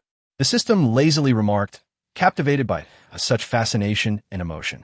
This design undoubtedly embodies the aesthetic most cherished by humanity. Then it shall be him. Nan Zhi glanced at the skin, contemplating the vivid image that would manifest before her once the system acquired it. Unaccountably, her cheeks flushed slightly.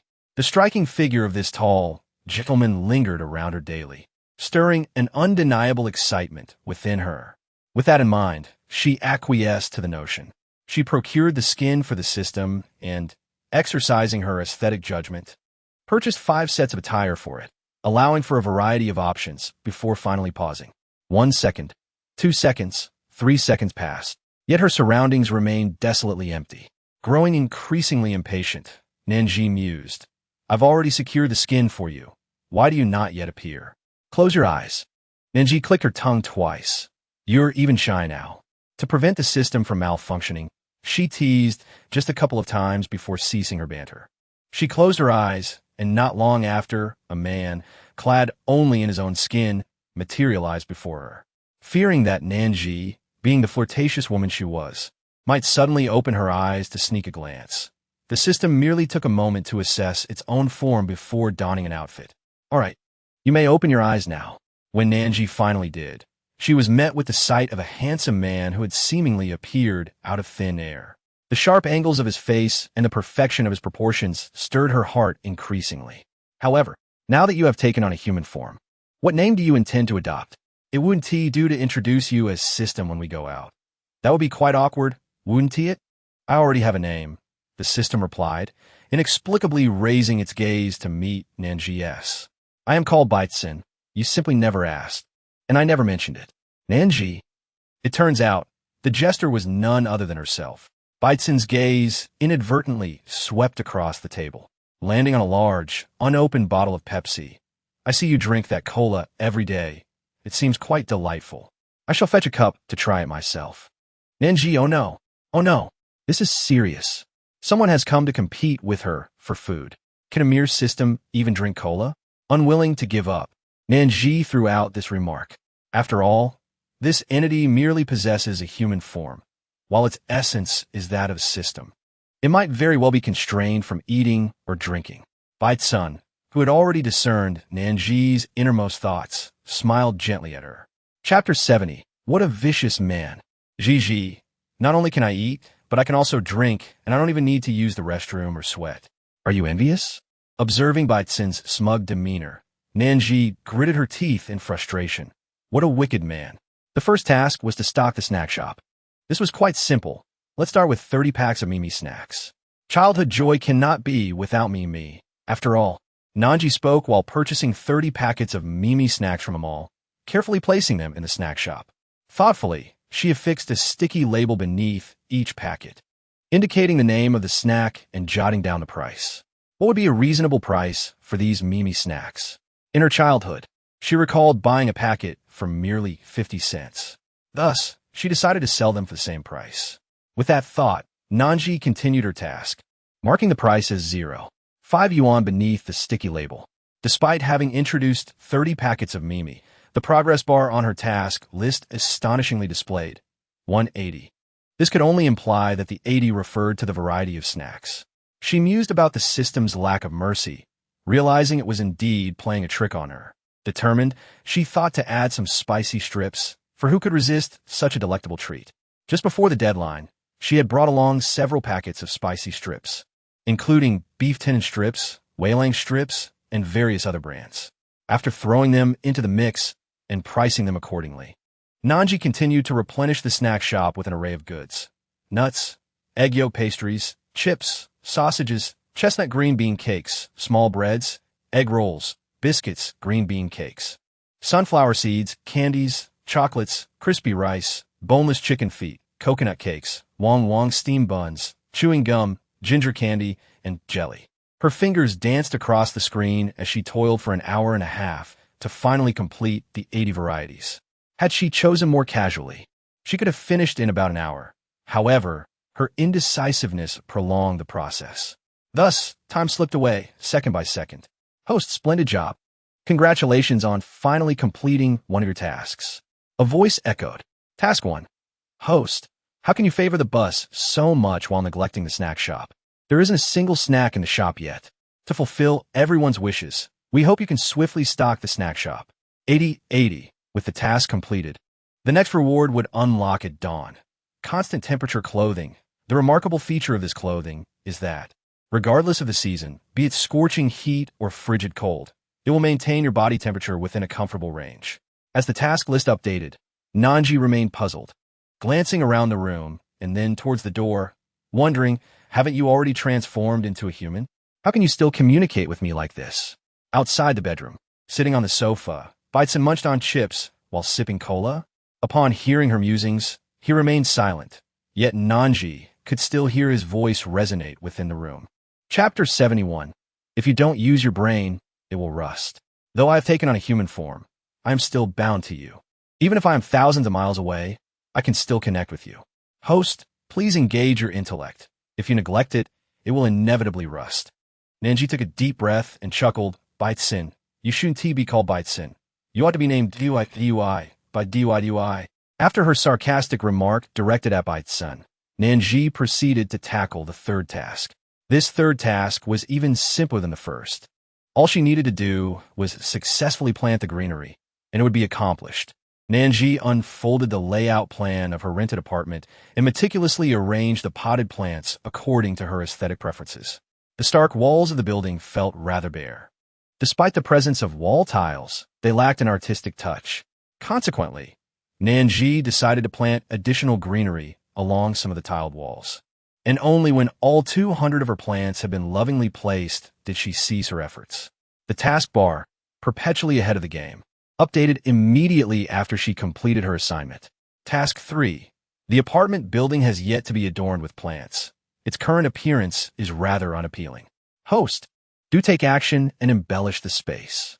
The plants are freely provided and are all nestled within your personal inventory. 200. Upon completion of the task, the system would unlock at dawn. First, vegetables. Seeds for cabbage, broccoli, pumpkin, corn, and kale. The abundance of vegetable seeds filled Nan Zhi with immense joy. The system had truly outdone itself this time. In the past, rewards were meager. When promised a chicken, only a single chicken would be delivered, with other items given in separate instances, such as apple and banana seeds. Even a grape seed would only be granted at a later time.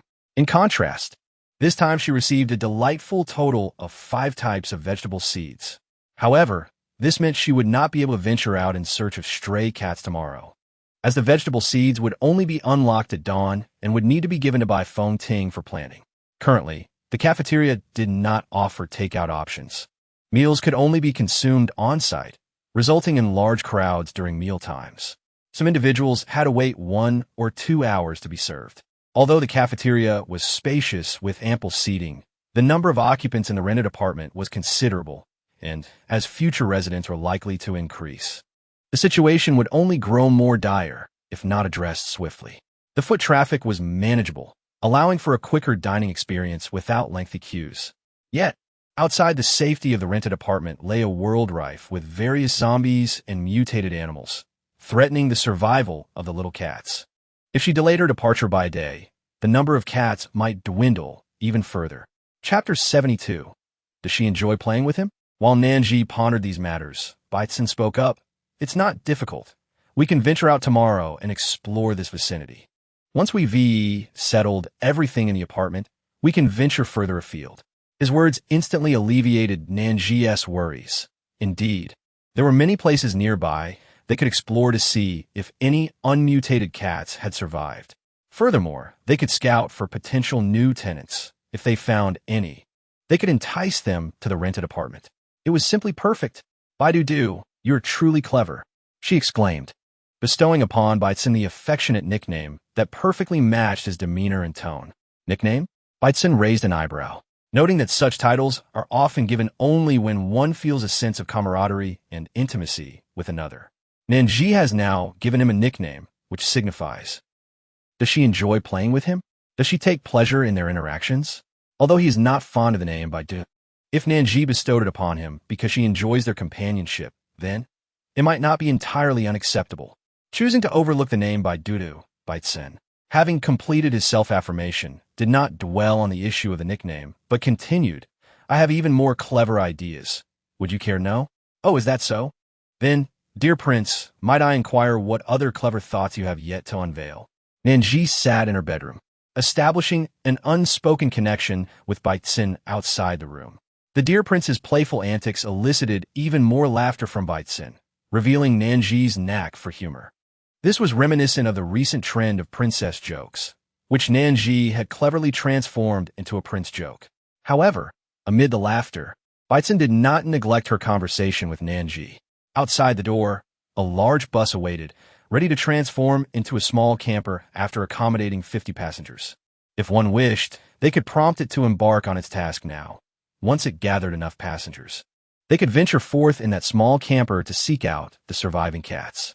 Nan Zhi, such wonderful news, and you only decided to inform her now? We must swiftly dispatch the bus to gather passengers. Let's quickly gather 50 people and transform it into a small mobile home. Following that bus will mean mingling among a crowd of over 100, which could lead to the unfortunate scenario where, even if we manage to locate the surviving cats, they might only find a corner on the bus to settle in. However, if we have a small mobile home, they can separate and search at their own pace, which would be much more convenient. We could even purchase a cozy cat bed from the mall to provide a restful spot on the vehicle. The thought made Nan Zhi's eyes sparkle with delight, and she promptly activated the bus to head out and collect passengers. This action allowed her to complete yet another task. Task 2. With the bus ready, it's time to send it out to gather customers. Otherwise, it will just sit there and rust. As for the completed tasks, a new opportunity will be unlocked. Firstly, let us establish a fish pond for the host. The system is affluent and aims to ensure that everyone knows this fish pond is under your stewardship. Excellent. Chapter 73. Recruiting a fish pond caretaker with both vegetable seeds and a fish pond. Starting tomorrow at dawn, this rental space will be abundant with fish, vegetables, and meat.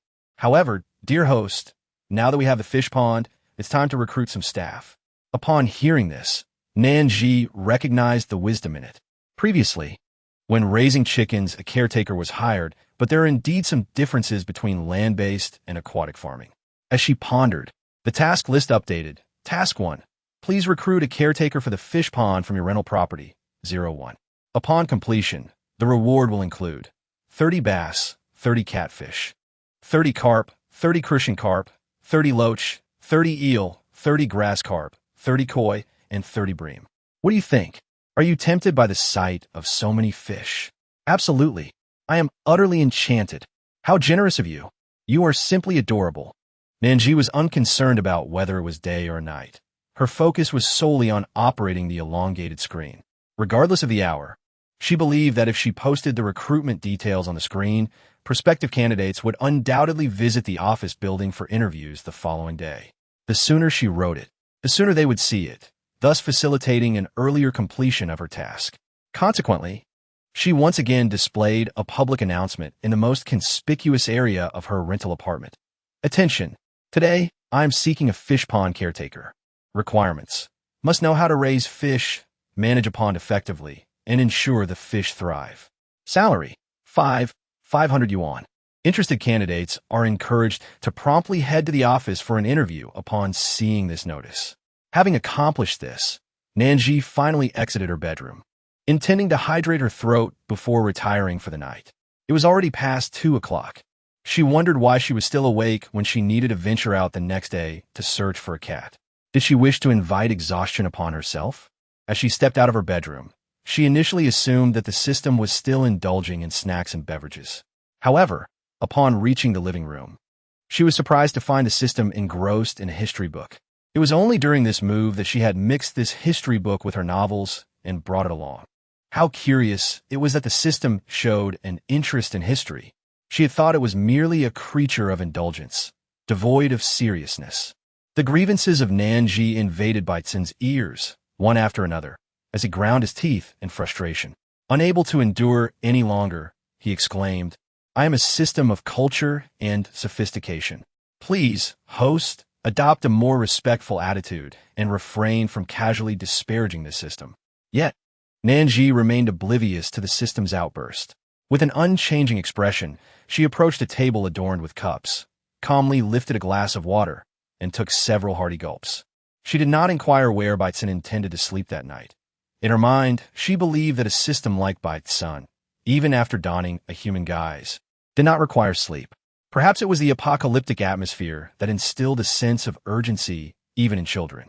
By 6 in the morning, the streets surrounding their rental were already bustling with activity. Numerous children could be seen walking along the road, some accompanied by elders or parents, while others wandered alone. Chapter 74. It was precisely this atmosphere, particularly in front of the snack shop, where a throng of people had gathered. Seeing the crowd, some who initially wished to join the excitement decided to wait until later when it might be less crowded. Fortunately, everyone was orderly, standing in line at the entrance, and when their turn arrived, they would retrieve a basket and enter to indulge in a shopping spree. If they caused trouble here, the landlord might find out and subsequently evict them, which would be a regrettable outcome.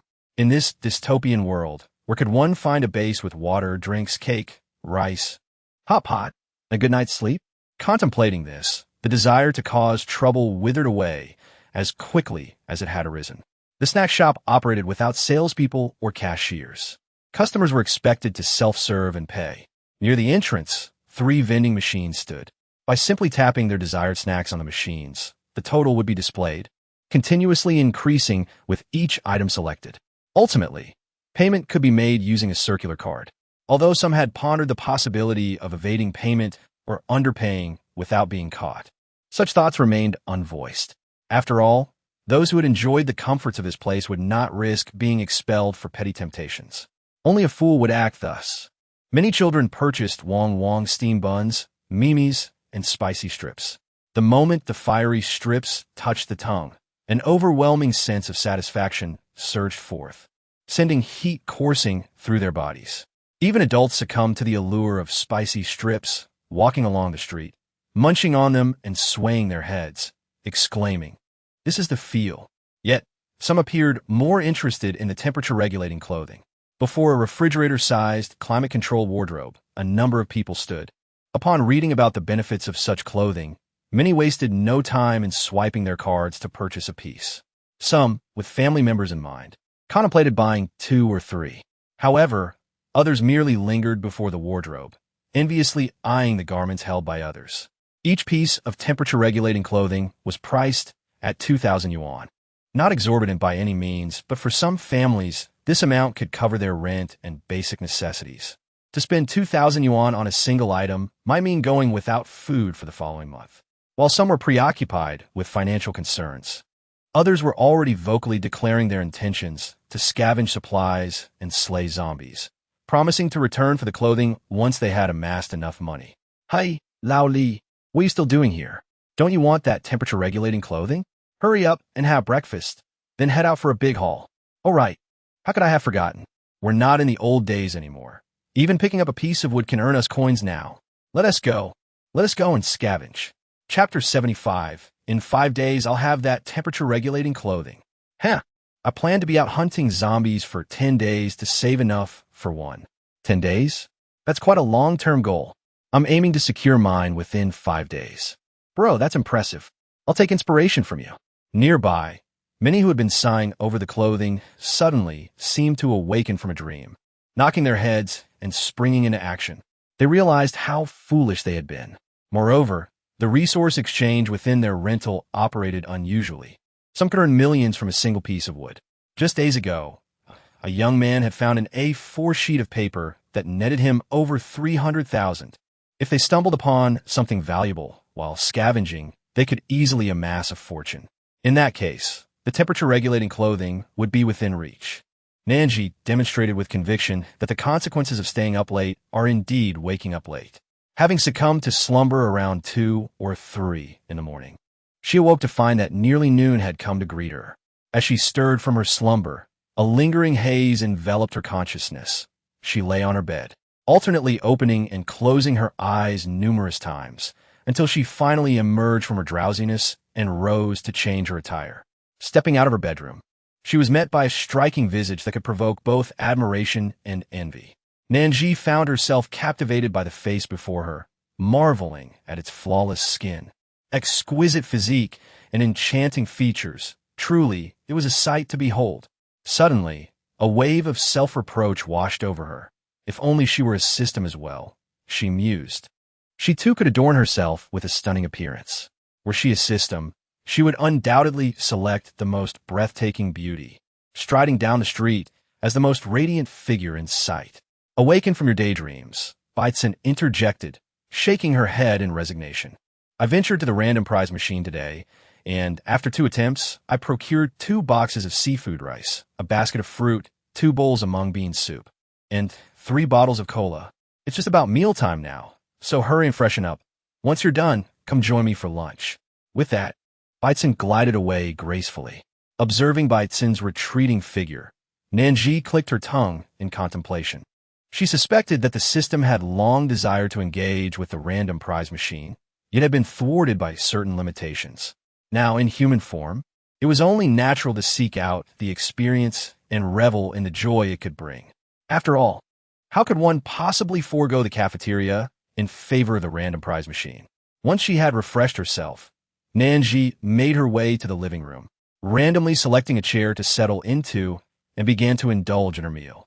Let us venture north this afternoon, she suggested. It seems we have yet to explore that direction. Perhaps we shall uncover something intriguing there. After savoring a few bites of her meal, Nan Zhi began to devise her route for the afternoon, engaging in a meticulous dialogue with Baitsun. Regarding their direction, Baitsun expressed no objections, simply responding with a nonchalant, "That works." Thus, after their meal, the two exited their rented apartment and set forth towards the north.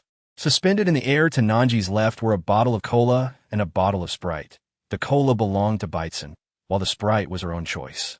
Chapter 76. Encounter with a blue-white British shorthair, considering they had just dined. Neither carried any additional sustenance.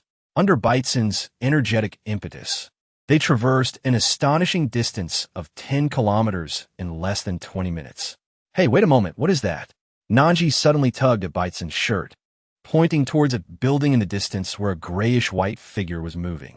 However, by the time Baitsun looked over, the area was devoid of any presence. Yet, Nan Zhi felt certain she had not been mistaken. The hues, the gray interlaced with white, bore a striking resemblance to a blue-white British shorthair. Initially, before the apocalypse, she had contemplated acquiring a few cats to care for.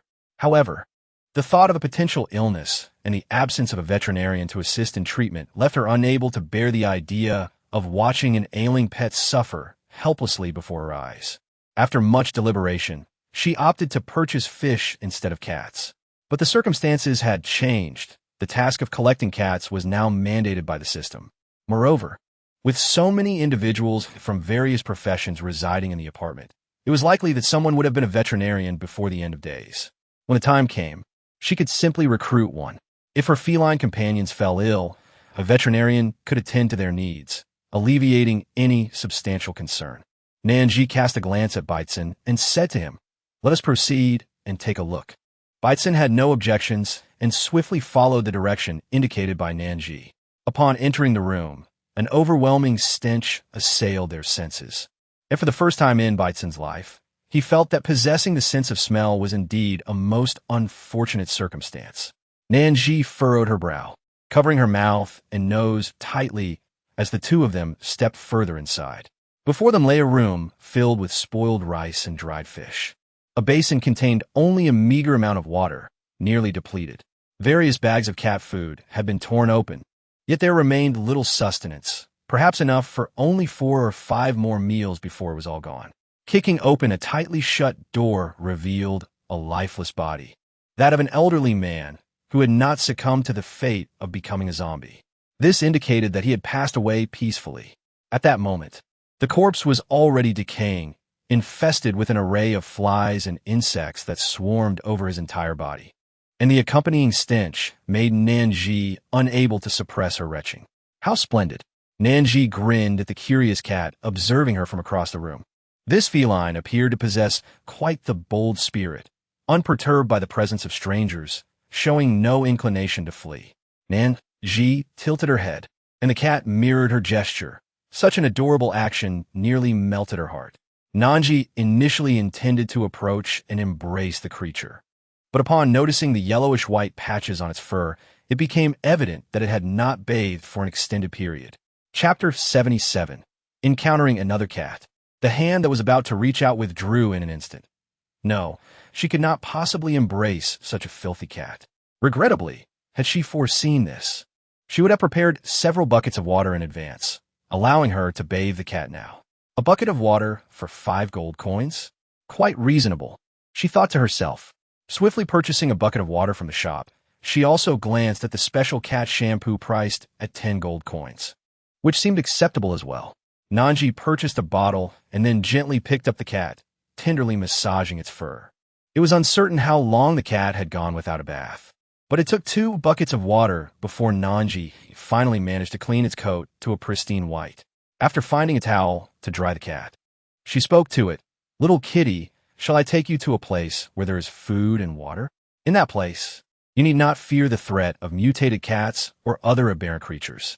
Her tone was so gentle it seemed to shimmer, capturing Baitsen's attention. This woman rarely exhibited such tenderness. No wonder it is said that when women encounter adorable beings, they become extraordinarily gentle, exuding a softness akin to flowing water. Whether the blue-white British shorthair comprehended Nan Zhi's words was uncertain, but after she spoke, it let out a soft meow, seemingly in response. Then, the blue-white British shorthair appeared to recall something. It gently tapped Nan Zhi with its paw and pointed outside. Nan Zhi was puzzled by the cat's intent, furrowing her brow as she glanced at Baitsen. However, it was clear that Baitsen was equally perplexed by the cat's gesture. Yet, judging by its actions, it seemed to desire her company outdoors. Is that so? Nan Zhi cast a doubtful glance at him, yet adhering to her belief in him. She carried the blue and white British shorthair to the balcony. Subsequently, the feline leapt onto the balcony and began to meow at the neighboring house, its intentions unclear. However, judging by its animated gestures, it seemed to be vocally addressing something within the opposite dwelling. Could it be that there was another cat residing there? Nan Zhi and Baitsen exchanged a glance, contemplating whether to pick up the blue and white British shorthair to venture over to the opposite house. Suddenly, a cat darted out from that direction. Unlike the blue and white British shorthair, this feline was a rustic farm cat. Upon noticing Nan Zhi and Baitsen, the farm cat regarded them with suspicion, its fur bristling in alarm, and its posture suggested it was poised for an imminent attack. Could it be that they were perceived as foes? Nan Zhi was still contemplating how to dispel the misunderstanding, uncertain if the tabby cat across from her could comprehend her thoughts. Suddenly, the blue and white British shorthair began to meow incessantly once more. However, as soon as the blue and white cat ceased its vocalization, the tabby cat's readiness to pounce vanished in an instant. Although it remained a mystery what the blue and white cat had conveyed to the tabby, it was evident that the message was undoubtedly favorable for their relationship. Chapter 78. A Cozy Nest. Has it transformed? Subsequently, the blue and white British shorthair continued to meow a few more phrases, causing the tabby cat's eyes to brighten with enthusiasm. It leapt towards the blue and white cat, positioning itself beside it, its eyes glistening with hope as it gazed expectantly at Nan Zhi. Anticipation? Nan Zhi was momentarily taken aback. Could it be that she discerned a hint of anticipation in the eyes of the cat? Was it possible that she had misinterpreted the situation, or had the feline miscommunicated its feelings? At that moment, the blue and white British shorthair leaped to Nan Zhi's side, gently tapping her hand before meowing twice towards the tabby cat. In that instant, As if a hidden pathway had been unlocked within her, Nan Zhi, who had never owned a cat before, astonishingly grasped the meaning conveyed by the blue and white feline. "Little kitty, do you mean that you wish for me to take it along with us?" As the conversation concluded, the blue and white British shorthair suddenly began to meow, its head even bobbing slightly. "How delightful! Has it become sentient? Fear not, we shall take it along with us." After soothing the blue and white British shorthair before her, Nan Zhi turned her gaze towards the domestic cat. Initially, she intended to bathe the domestic cat before taking it with her. However, the thought of having encountered 2 cats already today left her pondering how many more she might meet during the lengthy afternoon. The bathing water alone for the blue and white shorthair had already cost her 15 gold coins, and adding the shampoo, the total had reached 25 gold coins. Should she encounter 7 or 8 cats today, the expenses for bathing could easily exceed 100 gold coins, leading her to the brink of bankruptcy. Although the British shorthair expressed a desire to take the domestic cat along, Nan Zhi remained apprehensive, wondering if this was merely the shorthair's unilateral wish. Unaware of the domestic cat's true intentions, Nan Zhi approached the countryside cat, and this time, the cat's gaze no longer exhibited any signs of wariness. Nan Zhi inquired with the cat, seeking to determine if it wished to accompany them. The countryside cat raised its head and nodded, then lifted it again to nod once more. It was clear that the cat was inclined to join their journey. Given this, they decided to proceed together. Nan Zhi descended from her residence, accompanied by a domestic cat and a blue and white British shorthair.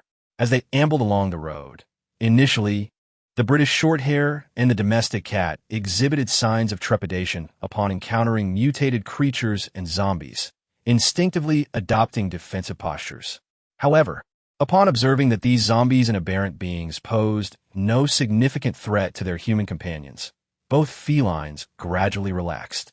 Eventually, the 2 cats indulged in playful antics, completely disregarding the presence of the zombies and mutated creatures. 3 hours slipped by unnoticed. During this time, Nan Zhi and her companions not only wandered along the streets, but also explored several floors of nearby buildings, discovering that not a single cat resided within.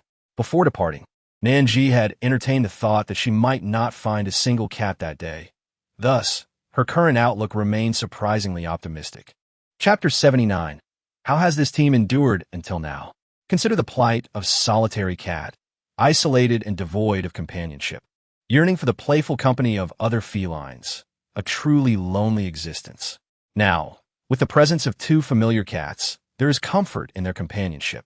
Yet as time passes, emotional bonds inevitably form, and the prospect of parting ways to relocate them to a paradise seems bittersweet. However, pondering excessively is unnecessary.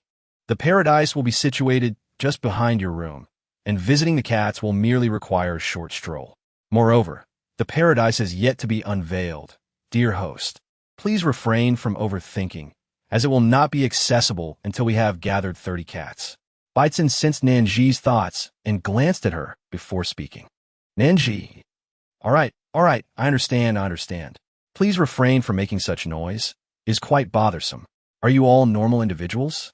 Suddenly, a loud explosion erupted not far from Nan Zhi and the others, drawing their attention towards the source of the sound. Nan Zhi observed a few figures standing approximately 50 meters away, each brandishing an assortment of weapons directed towards them. Upon hearing her voice, the individuals across finally lowered their guard and hastily approached. As they drew near, it became evident that this peculiar group consisted of a frail woman, a man whose only notable feature was his face, and 2 cats? Although mutated felines existed, they were certain that the 2 cats crouching at Nan Zhi's feet were entirely unaltered. How had such a peculiar ensemble managed to survive thus far? Had they encountered no zombies or mutated creatures along their journey? Or perhaps appearances were deceptive, and one among them possessed formidable capabilities?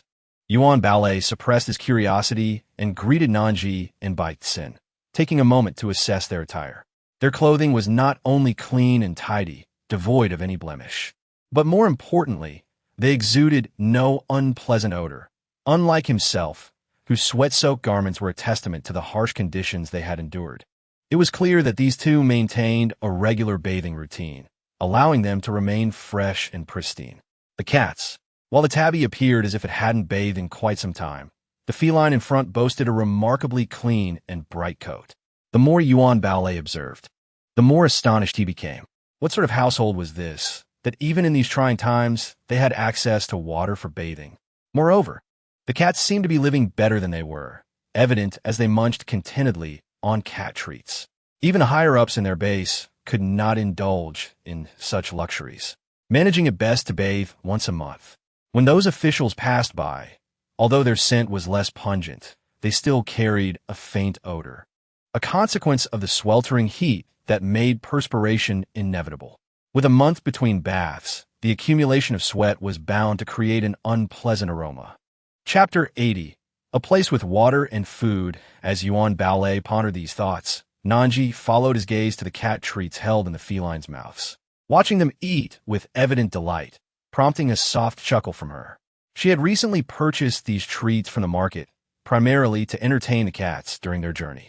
Their expedition aimed solely at locating a specific place, and she wondered if these individuals were aware of it. With this in mind, Yuan Baolei hastily inquired, "Greetings. We hail from a northern base. We have heard tales of a place nearby that boasts drinkable water, food, and shelter. Is this true? Are you familiar with such a location?" Upon hearing these descriptors, Nan Zhi immediately recognized the place he was referring to. A source of water, alongside provisions and lodging. Wasn't that precisely where she resided? Nan Zhi responded with an affirming hum. "I know. Do you wish to go?" From her tone, Yuan Baolei sensed that there was indeed a place they were considering. Throughout their journey, he had inquired with others, yet many gazed at him as though he were a fool, often retorting, "You must be dreaming." However, these two individuals were different. Upon hearing his descriptions, they exhibited no surprise, nor did they regard him with disdain. Instead, they remained remarkably composed. From their demeanor, Yuan Baolei recognized that there was potential for success. He exchanged a glance with his family, and a flicker of excitement passed among them. "If you're in a hurry, I can guide you. Just follow along," he continued. At his words, Nan Zhi glanced at those standing behind Yuan Baolei, gave a gentle hum of acknowledgement, and instructed, "Then you should accompany us for a while. If you intend to reach that destination, you can gather some supplies along the way. Whether it's wood or stone, just collect whatever you find. These materials can be exchanged for currency at your destination, which will aid you in renting a place or purchasing food." The reminder from Nan Zhi left Yuan Baolei and his family profoundly grateful. They each expressed their heartfelt thanks to her before turning their attention to the surroundings. Searching for supplies. Along the way, Yuan Baolei exchanged a few words with Nan Zhi and Baitsin, and upon learning each other's names, they began addressing one another directly. "Nan Zhi, Baitsin, are you searching for something?" Yuan Baolei inquired. "Indeed," Nan Zhi replied. "We are looking for cats that have not yet mutated. Have you encountered any on your journey?" As for these two, not only had they already adopted 2 cats, but they also sought to acquire more. What a luxurious lifestyle they seemed to lead. However, considering their origins, it was hardly surprising. After all, those from their homeland did not need to worry about food and drink. Although he was uncertain of the actual living conditions there, he had heard others at the base speak of it in glowing terms. Unfortunately, he had refrained from accompanying them due to his daughter's high fever, which made long travels inadvisable. Fortunately, a friend had left him with a rough address, and now that his daughter's condition had improved, they had set out together. Yet, regarding the unmutated cats, I regret to say, I have not seen any, Yuan Baolei admitted. Throughout my journey, I have only encountered zombies and mutated cats, as well as mutated insects. He had not anticipated that, after meeting these two, he would no longer come across zombies or mutated creatures. Only the lifeless bodies of zombies and mutated animals littered the ground, the fate of which remained a mystery. To his surprise, shortly after he spoke, a young girl standing beside him, appearing no older than 5 or 6, chimed in, "Daddy, I saw some. Back there are 3 tiny kittens lying in the grass." The grass? Yuan Baolei furrowed his brow in contemplation. After a moment, he suddenly slapped his thigh in realization. "I know where that is. Just a bit further back. I encountered a few zombies and fought them off there." They had not encountered any other patches of grass on their journey. The only one was indeed the area behind them. Having a target makes it easier, Nan Zhi said to Yuan Bao Lei. Could you lead the way? Not a problem at all. Yuan Bao Lei responded with a hearty laugh, quickly agreeing. Under Yuan Bao Lei's guidance, Nan Zhi and Bai Tsin arrived at the patch of grass described by the little girl. It was evident that before the apocalypse, this area had been lush and thriving, with grass reaching up to Nan Zhi's thighs. However, under the relentless heat and drought of the post-apocalyptic world, the grass had succumbed to decay, leaving only charred remnants hanging limply. Look, they're still there. Yuan Bao Lei's daughter pointed to a specific spot in the grass, gesturing towards Nan Zhi. As Nan Zhi approached and stood beside the little girl, following her indication, she indeed discovered 3 kittens nestled within, 2 calico kittens and 1 black one.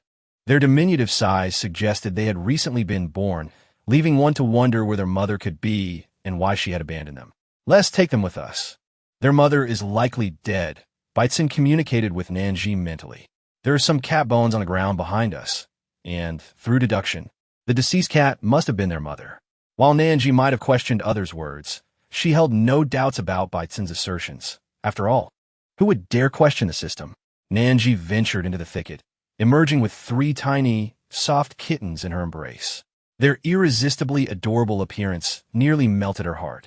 With these 3 new additions, she had now rescued a total of 5 kittens, marking a bountiful day. Bai Tsin commented positively. Shortly thereafter, Yuan Bao Lei and his family, caught off guard, were suddenly lifted into the air, nearly causing them to panic. After listening to Nan Zhi's explanation, they gradually calmed down, realizing it was merely the extraordinary ability of that man. They lamented the lack of prior warning. Fortunately, none of them suffered from heart conditions. Throughout this journey, Bai Tsin had been utilizing his energy. However, upon encountering Yuan Bao Lei and his companions, Nan Zhi felt it was time to engage in some physical exercise herself. Thus, she opted not to let Bai Tsin carry them through the air, instead entrusting him only with the care of 2 bottles of beverages. With the absence of the need to fly with Nan Zhi, Bai Tsin adjusted his focus, grasping the handles of the bottles. In truth, he exerted no physical strength. His energy was still supporting them.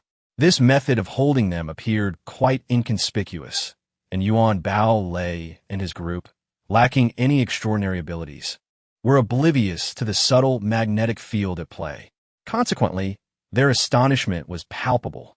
Additionally, they had not consciously noticed that as they drew closer to Nan Zhi, the ambient temperature had noticeably dropped, becoming more temperate. Upon returning to the casually rented office space, where the lights still glowed, Ochuning and Gao Sheng had yet to finish their work. Seeing Nan Zhi arrive with several individuals, Ochuning promptly stood to skillfully attend to Yuan Bao Lei and his companions, introducing them to the rental prices and building specifications. The office was adorned with a large clock, and as Nan Zhi glanced at the time, she noted it was already 6:30. Why were these 2 still at work? Were they working overtime? The rental space did not encourage a culture of overtime. Everyone should complete their daily tasks and leave promptly. There was no need for unnecessary extra hours. Even Bai Feng Ting had managed to complete her work in only 2 to 3 hours. And Nan Zhi had permitted her to leave early, reinforcing that even a brief workday was perfectly acceptable. After all, the workload for the day was finite. There was no reason to linger, simply to appease a boss who enjoyed seeing employees appear industrious. Chapter 83. Who is that man? She had no desire to be such a boss. As Ochuning continued to introduce Yuan Bao Lei and his companions, Gao Sheng, with little work to do, struck up a conversation with Nan Zhi. By the way, landlord, is that car ours? I noticed it bore the words casual rental office prominently displayed. After the passengers disembarked, the car swiftly drove away, parking itself in the lot. Gao Sheng distinctly remembered how the vehicle seemed to possess a mind of its own, skillfully navigating around pedestrians and making its way to the parking area without any driver. It was truly remarkable. The only entity that could be associated with such marvels was the landlord. Thus, although Nan Zhi had never explicitly stated it to them, both she and Ochuning instinctively accepted that the car was undoubtedly a product of the rental office, belonging to the landlord. Gao Sheng smiled at Nan Zhi and said, "All right then." Before departing, Nan Zhi exchanged a few words with Yuan Bao Lei, and only then did she leave. Meanwhile, Yuan Bao Lei remained engrossed in the conversation between O Chun-ing and Gao Sheng about the landlord, pondering the identity of the girl they had just seen. O Chun-ing, sensing his curiosity, began to enlighten Yuan Bao Lei about Nan Zhi's formidable presence. With each sentence, Yuan Bao Lei and the others were left in a state of astonishment. Reflecting on the man they had seen earlier, Yuan Bao Lei inquired, "Who was that man?" The striking gentleman standing beside Nan Zhi had not escaped the notice of O Chun-ing and Gao Sheng. After all, who could overlook such handsome features? They had spotted the landlord and the man when they left for lunch, and at that time, they had been speculating about the landlord's intriguing backstory. However, respecting the landlord's privacy, they refrained from pressing her with questions about matters she had chosen not to disclose. Thus, they contained their curiosity and gossip as they diligently went about their tasks. Upon hearing Yuan Bao Lei's question, the two exchanged a few words, providing him with a modicum of information. By the end, although Yuan Bao Lei had gathered a considerable amount of information, the identity of that man still eluded him. Having purchased 3 cozy nests from the mall, they were placed in another bedroom. The blue and white short-haired cat was already clean, so there was no need for another wash. However, the domestic cat remained dirty. Nan Zhi filled a large tub with water to cleanse the domestic cat, and only after washing away the dust and grime did she set it aside. Next came the 3 kittens, which, unlike the domestic cat and the blue and white short-haired cat, required a gentler approach. Nan Zhi cautiously used a damp towel to tenderly clean them, concerned that abruptly immersing them in the tub might provoke an adverse reaction due to their tender age. After dedicating some time, she finally had all the cats clean, purchased some food for them, and acquired 2 or 3 cat climbing frames before closing the door and heading out for Hotpot. By this time, it was nearly 8 p.m., and the streetlights were aglow, accompanied by decorative lights hanging from the trees, casting a beautiful array of colors: red, orange, yellow, green, cyan blue, and violet, that created a stunning visual display. Nan Zhi and Bai Tsin ascended to the 2nd floor of the cafeteria, where seats had begun to become available. They chose a table near the window and took their seats. Subsequently, they selected an array of delectable dishes, including meat and garlic sauce, igniting the hot pot to commence their culinary feast. "Shall we have some shrimp?" Bai Tsin inquired. "Yes." Nan Zhi nodded in agreement. "What about some fish?" "It is quite tender," Bai Tsin suggested. "Yes, let's have some," Nan Zhi replied. "How about beef? Would you like some?" "Of course," she affirmed. As the inquiries continued, Bai Tsin ultimately ceased to ask, simply serving the dishes she believed Nan Zhi would enjoy directly into her bowl. As they approached a satisfactory fullness, Nan Zhi finally felt inclined to engage Bai Tsin in conversation. "Do you need a bedroom? There happen to be 3 in the house, 1 for me, 1 for the cat, and 1 remaining. If you require it, you may move in tonight." Although the system presumably did not necessitate sleep, leaving in the living room felt rather peculiar. Most importantly, should an urgent need arise in the middle of the night, the thought of encountering it wandering or making noise in the living room would be quite startling. Bai Tsin did not hesitate to accept the offer, expressing her desire for the room. However, she was not particularly fond of the room's decor, prompting Nan Zhi to make a few modifications to it. Once the room was arranged for Bai Tsin, Nan Zhi turned her attention to the cats, frolicking with them until past 11 o'clock, at which point she exited the cat room. Just as she stepped out of the living room, Bai Tsin remarked, "The RV has already been replicated and is now parked in the lot." "Wonderful," Nan Zhi exclaimed with delight. "Tomorrow, after I hand over all the seeds to Bai Feng Ting, I'll set off with the cats." "Oh, and let us not forget, it's not just vegetable seeds. There are also fish ponds and an abundance of fish." The task of hiring a fish pond caretaker was completed that afternoon. Following the recruitment of chicken, duck, and goose caretakers, Nan Zhi had previously mentioned to Gao Sheng that he should simply select suitable candidates without seeking her opinion. "Trust those you employ, and do not doubt them." She believed in Gao Sheng's discernment and reliability. Later, Nan Zhi provided Gao Sheng with a long strip of a splitter and instructed him on its usage. Thus, when Nan Zhi drafted the recruitment task for the position, Gao Sheng noted the names of the suitable candidates on the splitter once they were hired and informed them to commence work. 300 fish, effortlessly secured, she chuckled. Given the multitude of tasks awaiting her the next day, Nan Zhi refrained from staying up late that night, opting instead for a soothing bath before retiring to bed. Upon awakening, she initially intended to coax Baitsin into accompanying her outside, but found her engrossed in a history book, seemingly disinterested in venturing out. Nan Zhi did not feel compelled. She ventured out energetically to visit the fish pond. It was still early, and the caretaker had yet to arrive, yet the fish within the pond were already leaping and splashing, reflecting Nan Zhi's buoyant mood. Just the thought that in less than a month, her rented apartment would be filled with a variety of fresh fish to savor brought her immense joy. Furthermore, imagining the marketplace bustling with vendors selling grilled fish and dried fish snacks heightened her delight even more.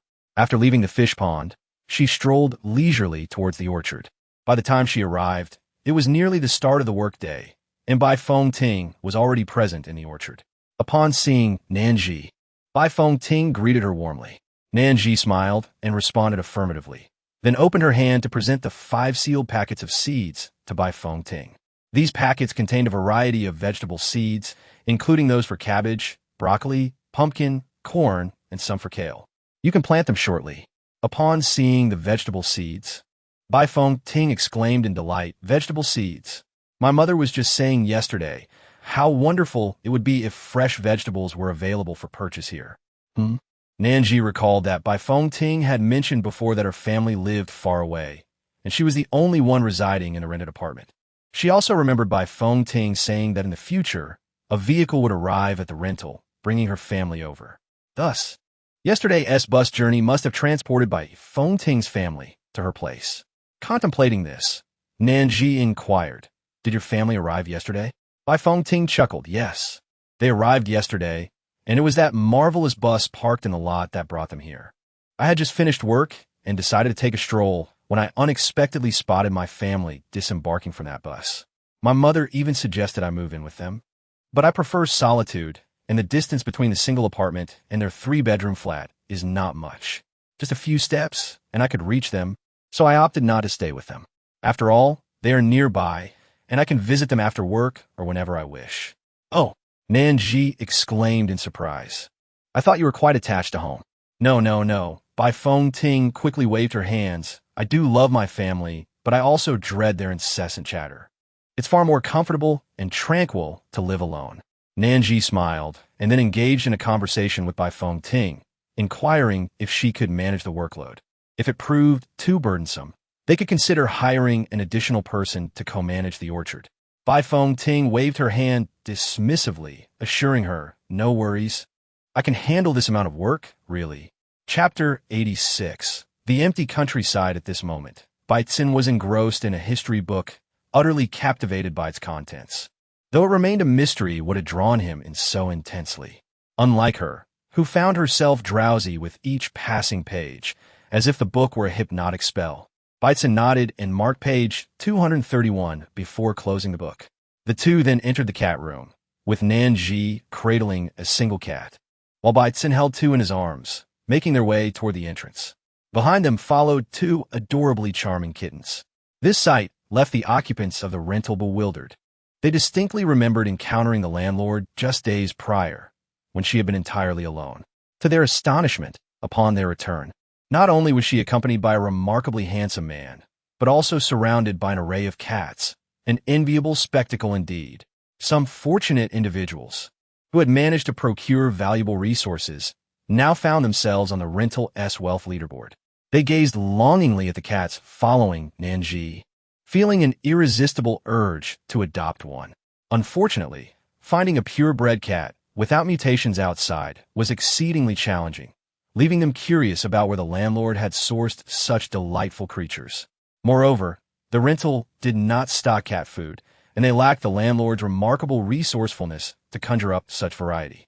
Thus, despite their yearning, they had no choice but to quell their desires. Upon reaching the parking lot, Nan Zhi immediately spotted the large RV that had been transformed.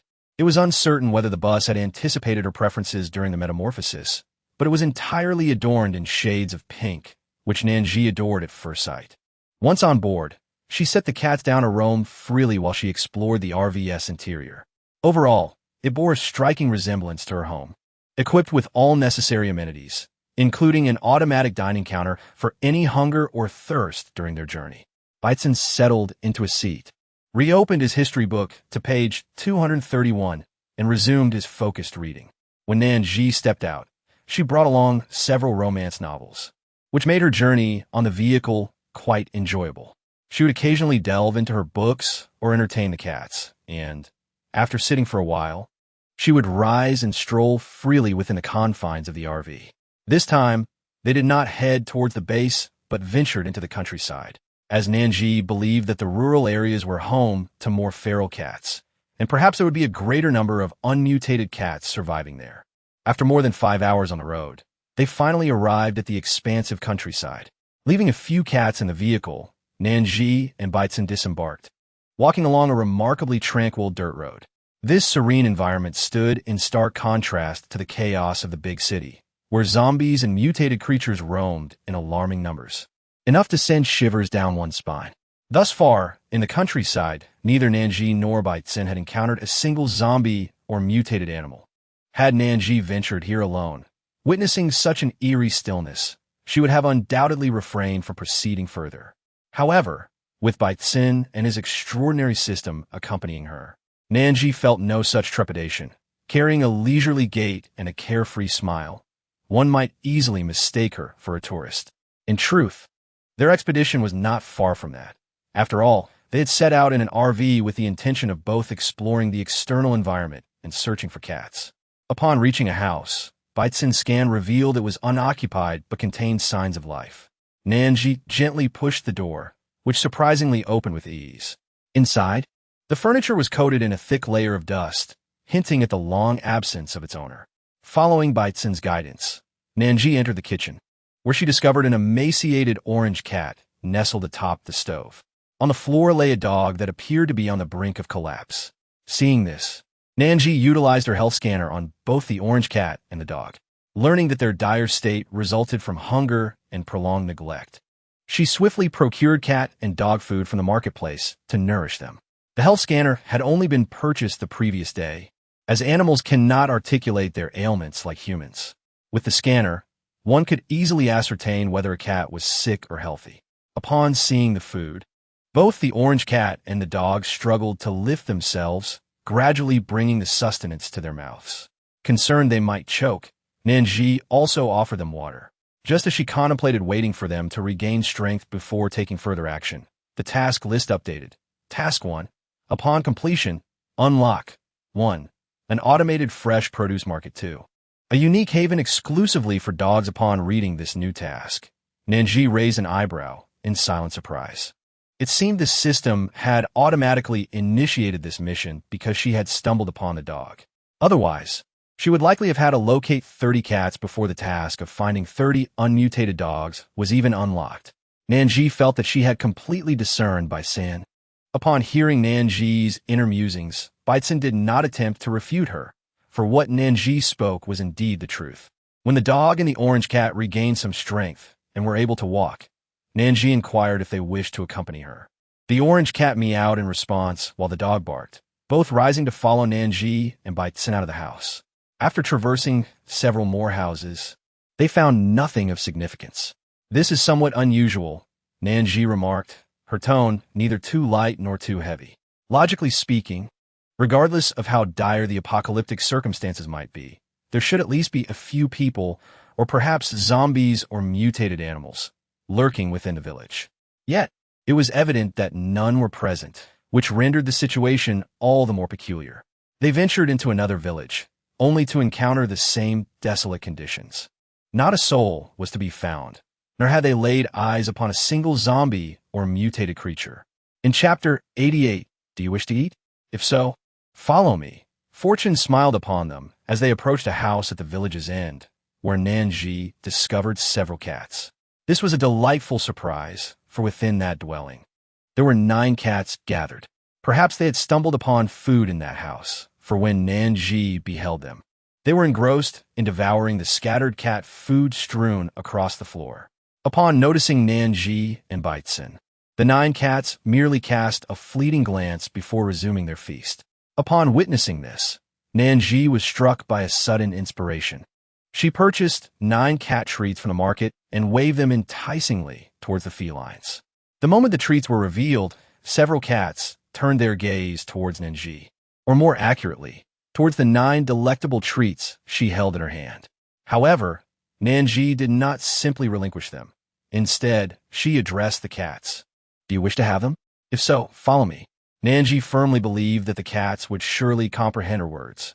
After all, the 2 orange cats and the dog trailing behind her had all responded affirmatively at the moment she extended her invitation. However, to her astonishment, the 9 cats merely stared intently at the cat treats in her palm, showing no reaction to her words, as if they were utterly oblivious to her speech. Had she perhaps overestimated her confidence? Could it be that these cats were incapable of understanding her? Nan Zhi looked at Bai-Tsin with confusion. "Can you communicate with animals?" "It's no problem," Bai-Tsin replied, nodding as she walked towards the 9 cats, engaging in conversation with them for a while. "Oh," Nan Zhi said, handing the 9 cat treats to Bai-Tsin. "Then you can feed them. Once they're done, we shall set off." After Bai-Tsin accepted the treats, Nan Zhi clapped her hands and turned to step outside for some fresh air. The more Bai-Tsin pondered over Nan Zhi's words, the more she felt something was amiss. Set off after eating? Why does it feel so peculiar? Adding to her unease was the realization that they had now found a total of 15 cats. And with 30 in mind, they had already completed half of their task. Having discovered 15 cats in just 2 days, Nan Zhi believed she was indeed blessed with good fortune. As they exited the village, Nan Zhi and Bai-Tsin intended to head towards the location where their RV was parked. Suddenly, a thunderous sound erupted from behind them, a mix of pain, sorrow, and reluctance, intertwining various emotions. Upon hearing the noise, Nan Zhi quickly turned to look back, only to find nothing but emptiness behind her. Furthermore, judging by the sound, it seemed to be quite distant. However, this indicated one thing. There were still beings in this village, or perhaps not humans, but zombies or mutated animals. In any case, it was not an entirely deserted village. The sound seemed to come from further back in the village we just traversed, Bai-Tsin speculated. "All right," Bai-Tsin agreed. Upon locating the RV, Nan Zhi and Bai-Tsin gathered all the cats and dogs that had followed them and brought them onto the vehicle. Chapter 89. Dr. Chi's experiment failed again. Nan Zhi prepared some water and snacks for the animals, ensuring they had something to eat whenever hunger struck. Subsequently, she accompanied Bai-Tsin to the vending machine to purchase 2 meals and beverages, settling down to enjoy their feast. Preoccupied with the area that had recently emitted a sound, Nan Zhi's pace of eating today was notably swifter than usual. Even Bai-Tsin, observing her hurried consumption, couldn't help but commend her with a thumbs up. After their meal, Nan Zhi assessed the condition of the cats and dogs in the vehicle. She discovered that after several meals, their energy had significantly replenished, and their overall health appeared stable. Reassured, she opened the door and, alongside Bai-Tsin, they ventured into the night. As for the safety of the animals in the RV, she harbored little concern. After all, the RV was a derivative of a large bus, equipped with all necessary protective features and capabilities. As long as the animals within the RV refrained from squabbling, there was nothing to worry about. The journey spanned several kilometers, yet under Bai-Tsin's adept handling, they arrived in a mere 5 minutes. The village was deserted. Even during the day, it exuded an eerie ambience, and with the cool night breeze, it became even more unsettling. Nan Zhi and Bai-Tsin scoured the edge of the village for quite some time, yet they encountered neither living souls nor zombies. After a moment of contemplation, Bai-Tsin suddenly pointed to the ground, declaring, "There are people underground, 1,000 meters below." What? Nan Zhi pondered whether Bai-Tsin might have misperceived the situation. Who would venture underground without reason? However, the absence of any inhabitants in the village raised an unsettling possibility. Could it be that everyone had relocated beneath the surface? "Do you sense living beings or zombies?" "Living beings," Bai-Tsin replied. She had an unsettling intuition that if the living had indeed descended underground, the circumstances were far from straightforward. Having activated their invisibility, Nan Zhi and Bai-Tsin stood undetected, awaiting the emergence of the source of the sound. After about 10 seconds, 2 individuals clad in white protective suits emerged from the side of a mud hill. One of them sighed as he walked, lamenting, yet another failed experiment. Who knows how long we must wait for success? What's there to fear? Failure is merely a stepping stone. We can conduct more research. After all, there are numerous healing-type superhumans available to extract energy from. I have faith in Dr. Chi. He will surely achieve success soon. Indeed, that makes sense. Haha, Doctor. Chi is so extraordinary. I wouldn't dare to question his capabilities. Seeing that the area was deserted, the two spoke freely. Although the context was not entirely clear to Nan Zhi, she grasped the essence of their conversation. There was a strong likelihood that some form of experiment was taking place underground, possibly of a morally reprehensible nature. Baitzen, if we descend invisibly, will any instruments below detect your presence? Chapter 90. Do you dare compare me to that rubbish? Nan Zhi's primary concern lies solely in this aspect. After all, modern instruments and weaponry are abundant, and there is uncertainty regarding whether the system can cope with such complexities. Are you comparing me to that trash? Baitzen suddenly raised his voice, his tone brimming with incredulity, as if Nan Zhi's comparison to those instruments was a profound insult to him. Nan Zhi, Kulme. Today, allow me to demonstrate my prowess, so you may witness my formidable skills. With that, Baitzen strolled towards the side of the muddy hill. Nan Zhi followed behind him, initially believing that Baitzen was quite reliable, but the more she observed, the less dependable he seemed. Gazing at the entrance below, Nan Zhi pressed her lips together, realizing why they had been searching for it in vain. Who would have thought that the entrance was concealed on the side of the muddy hill? Who would casually inspect the side of a mountain? For someone like Nan Zhi, who seldom climbed mountains, the fear of slipping down was palpable. Unexpectedly, Baitzen beside her wrapped an arm around her waist and then leaped gracefully into the entrance below. Nan Zhi, my dear friends, are you all astonished? Do you possess the art of lightness? Nan Zhi began to communicate with the system through brainwaves. Nan Zhi never imagined that even in the face of an apocalypse, she could experience the sensation of being swept off her feet and soaring through the air, reminiscent of a scene from a television drama. Simultaneously, she and Baitzen noticed sentinels stationed on either side, each bearing a firearm at their waist. Occasionally, individuals meandered along the path ahead. Initially, the area was devoid of life, but after traversing approximately 200 meters, a series of prison cells came into view, each housing a handful of individuals. Nan Zhi meticulously counted, discovering that each cell contained roughly 10 inmates. Some bore expressions of bewilderment, while others lay languidly on the ground, seemingly resigned to their fate. A few within the confines sighed deeply, lamenting the misfortunes of their existence. This stretch of road, lined solely with prisons, boasted over 100 cells, suggesting that at least 1,000 souls languished in captivity. Nan Zhi's expression gradually turned grave. What could the individuals responsible for confining so many people here possibly aim to achieve? She recalled the two figures clad in white protective suits who had declared upon arrival that the experiment had failed once more. What kind of experiments were being conducted within these walls? Were the captives merely the villagers from their hometown? A multitude of questions swirled in Nan Zhi's mind, and Weitzen's countenance was equally troubled. As they approached the end of the prison, they encountered two diverging paths, one to the left and one to the right. Weitzen glanced at Nan Zhi, prompting her to make a choice. She opted for the left, and upon turning into that corridor, the atmosphere shifted dramatically. Chapter 91. They were actually conducting such experiments before them no longer lay the confines of a prison, but a series of laboratories. The rooms were filled with an array of instruments, alongside notebooks densely packed with data, seemingly intended to record the results of experiments. What sent chills down Nan Zhi's spine was the sight of individuals bound to experimental beds with chains. Living beings. It was evident that they had sustained knife wounds, as their bodies bore a striking commonality: numerous lacerations. She recalled the agonizing screams she had heard just before they boarded the vehicle. It seemed highly likely that those cries had emanated from these very souls. However, now was not the time for rescue.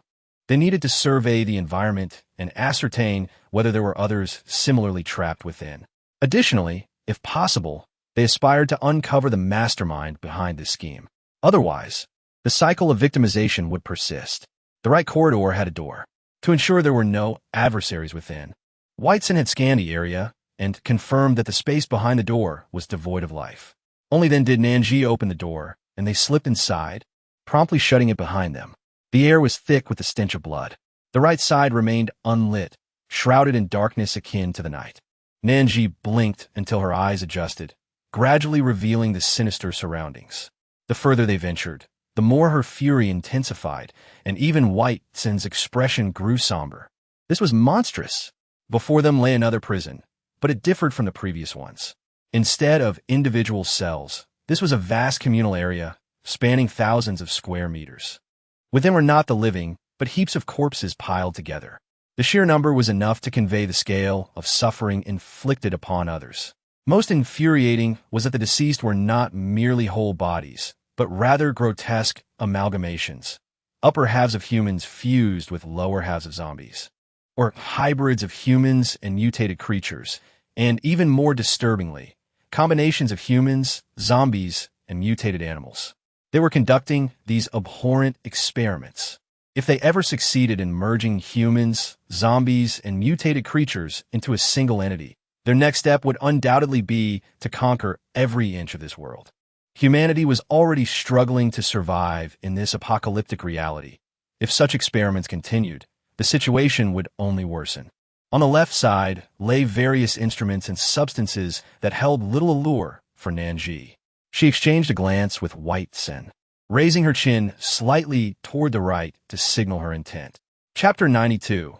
The floating monsters. White Sin understood instantly. They turned and headed right, where the area appeared to consist of meeting rooms and dormitories. A brief search yielded nothing of particular interest. You know nothing. Humans, zombies, and mutated creatures are inherently different species. We must employ this method to merge them into a cohesive whole. I disagree. We have squandered too much time already. We cannot afford to waste more. I advocate for utilizing healing energy to combine the three. With such energy, the subjects will not perish from failed experiments. On the contrary, they may even become more formidable in battle. No, that won't do. Healing energy is too pacifying. It can only maintain balance. To truly activate combat potential, I believe only dark energy can achieve that. As the door was closed, Nan Zhi and White Sin could not enter and had no choice but to stand outside, eavesdropping on the conversation within. Two individuals, seemingly researchers, engaged in a heated debate until a third voice, concise and authoritative, quelled their tempers. This indicated that the third person likely held significant influence, or perhaps was even a mastermind behind the operation. We truly have little time left. If we wish to continue existing on this planet, we must conquer it, commanding all humans, zombies, and mutated creatures to obey us. Otherwise, one day, when our presence is discovered, they will unite against us. We must act decisively. Your experiments may proceed as you see fit. If mutated subjects are insufficient, then seek more. Leave the research to us. Understood. With that, the third voice declared, if there are no further matters, let's adjourn. Following this, the sounds of chairs scraping against the floor echoed as White Sin swiftly wrapped an arm around Nan Zhi's waist, propelling them to the intersection. While their cloaking ability concealed them from sight and masked their presence from both humans and zombies, it was not infallible. Should someone inadvertently brush against them, their presence would still be sensed. The corridor had offered little in terms of concealment, and its narrowness increased the likelihood of being discovered. However, at the intersection, they found ample space and numerous hiding spots. Nan Zhi stood at the crossroads, her gaze fixed on the door of a room that had just swung open, revealing figures emerging from within. No, those beings could no longer be termed human. It is difficult to articulate. They were a grotesque amalgamation, dark and resembling a vile concoction of sewage, droplets clinging to their edges. Yet, their faces bore eyes, noses, and mouths. However, their mouths were dissimilar to those of humans, being considerably larger. Remarkably, they lacked feet, gliding effortlessly without the need for walking. Chapter 93. Extraterrestrial Entities? Their appearance was so hideous it was almost breathtaking. Nan Zhi nearly gasped in horror. She had overheard their conversation, particularly the phrase about remaining on this earth, which lingered in her mind. She pondered whether the outbreak of a zombie virus was somehow connected to the arrival of these monstrosities. Nan Zhi found no disagreement with Baitsen's words. The utmost priority was to discern the nature of these creatures and, crucially, identify their vulnerabilities, an essential endeavor. For instance, humans possess multiple vital points. The head, neck, and heart are all susceptible. Yet, for zombies, only the head serves as the fatal target. No matter how one strikes or stabs elsewhere, it would be futile. Although the large RV was parked outside the village entrance, what if someone happened to pass by? What if those within the RV were seen? No, it possesses an invisibility function. Once we arrived and parked, I activated the invisibility mode. Only you can perceive the RV, she reassured herself. With that, Nan Zhi felt a sense of calm wash over her. She gestured for Baitsen to swiftly contact the main system to inquire about the situation. Baitsen detached from her skin and shot outwards, while Nan Zhi rested her chin upon her hand, deep in thought. When the door had opened, they had not only seen the monsters at the forefront, several individuals trailed behind them. Their participation in the meeting suggested a significant standing within the group. As humans consorting with extraterrestrial beings to prey upon their own kind, their actions were utterly reprehensible. It was evident that they had a stronghold within the village. Before discovering the entrance, the two individuals they observed had emerged from it, undoubtedly heading towards some destination. There, it was certain many more humans would be complicit with the monsters. Perhaps the stronghold harbored numerous victims. Resolute in her decision, perhaps her mind had finally relaxed. Fatigue washed over her suddenly. After all, Baitsen had mentioned that the monsters could not perceive the RV, and they were quite safe within. Nan Zhi reclined, closed her eyes, and surrendered to a deep slumber. Nan Zhi greeted Baitsen with a casual hello, then inquired, "Have you uncovered the truth?" Baitsen lifted her gaze languidly to glance at Nan Zhi, responding with a soft Chapter 94. Women adore me unreservedly. The dark, ominous creatures hail from the planet Niati, which currently suffers from dire scarcity of resources and an increasingly inhospitable environment, rendering it scarcely suitable for habitation. A year ago, a fissure appeared in the sky above Niati. Although it was swiftly mended, a number of beings managed to escape. According to the esteemed main system, 12 entities emerged, though it remains uncertain whether they have congregated here or scattered in their flight. It is also plausible that not all have sought refuge on this planet. If they have indeed gathered in one place, we could eliminate them all at once, thereby averting the resurgence of their threat. However, the pressing concern is the potential dispersal of these beings across the planet. From our current encounters with these extraterrestrial entities, their ambition to invade this world is alarmingly pronounced. If we fail to eradicate this menace, they will undoubtedly launch an offensive against humanity in the future. Nan Zhi's eyes were tinged with a trace of concern. It was indeed a sanctuary, and she believed that with the system's capabilities, no matter how the extraterrestrial beings might strive, they would not be able to penetrate her refuge. However, there were still plenty of humans outside the rented dwelling, and when the alien creatures launched their assault, the inhabitants outside would undoubtedly be unable to withstand it. Furthermore, this planet was inherently theirs. Why should it be seized by a handful of foreign invaders? Do not fret. They're merely a group of creatures that shun the light, Baitsen remarked disdainfully. A flicker of intrigue crossed Nan Zhi's gaze. Shun the light? Does that mean they can only traverse in darkness, unable to appear during the day or behold a single ray of sunlight? Precisely, Baitsen snapped his fingers. I have consulted with the main system, and it has informed me that their Achilles heel is the sun. Should their bodies be exposed to its rays, they would swiftly melt into a puddle of black liquid and perish. With the sun's intensity at present, it is most advantageous for our endeavors. Upon hearing this, Nan Zhi recalled the rooms constructed underground and instantly grasped the implication. Yesterday, when she had seen those rooms, she had assumed they were accommodations for staff or perhaps designed for the comfort of researchers. Now, it appeared that those chambers were possibly intended for the monsters, shielding them from the sun's harmful rays. Baitsen, you are so capable. Is there any way to preserve sunlight and take it underground to expose those creatures too? Nan Zhi mused whimsically. Baitsen pressed his lips together, That is not feasible. As a hint of disappointment began to surface in Nan Zhi's heart, Baitzen spoke again. However, I can elevate this land for a brief 10 minutes, allowing the sun to permeate. Nan Zhi's eyes sparkled with admiration, exclaiming, "Wow, that's incredible. Your skills are truly remarkable." Baitzen lifted his chin, graciously accepting her admiration. "Adore me, dear woman, bask in my glory." After breakfast, Nan Zhi and Baitzen stepped out of the caravan once more, heading towards the area they had visited the previous night. Along the way, they encountered several individuals clad in white protective suits approaching from the entrance. Without a moment's hesitation, Nan Zhi and Baitzen chose to follow them. These were mere ordinary people, and Baitzen had no reservations about it. Chapter 95. None of them are good people boldly trailing behind. They maintained a distance of merely 10 fists. The group meandered through the village, ultimately leading them to a grand residence. What a pointless endeavor. They're still conducting research. If it were you, my goodness, you'd have stood guard all night, almost believing the doctor would yield some groundbreaking results that could enhance my abilities. In reality, you should head to bed, haha. Perhaps I shall be the first to grow stronger. Who knows by the time I take over the watch? The results might just emerge. Nan Zhi and Baitzen stood aside, listening to their banter, and understood that these individuals had also benefited from the situation.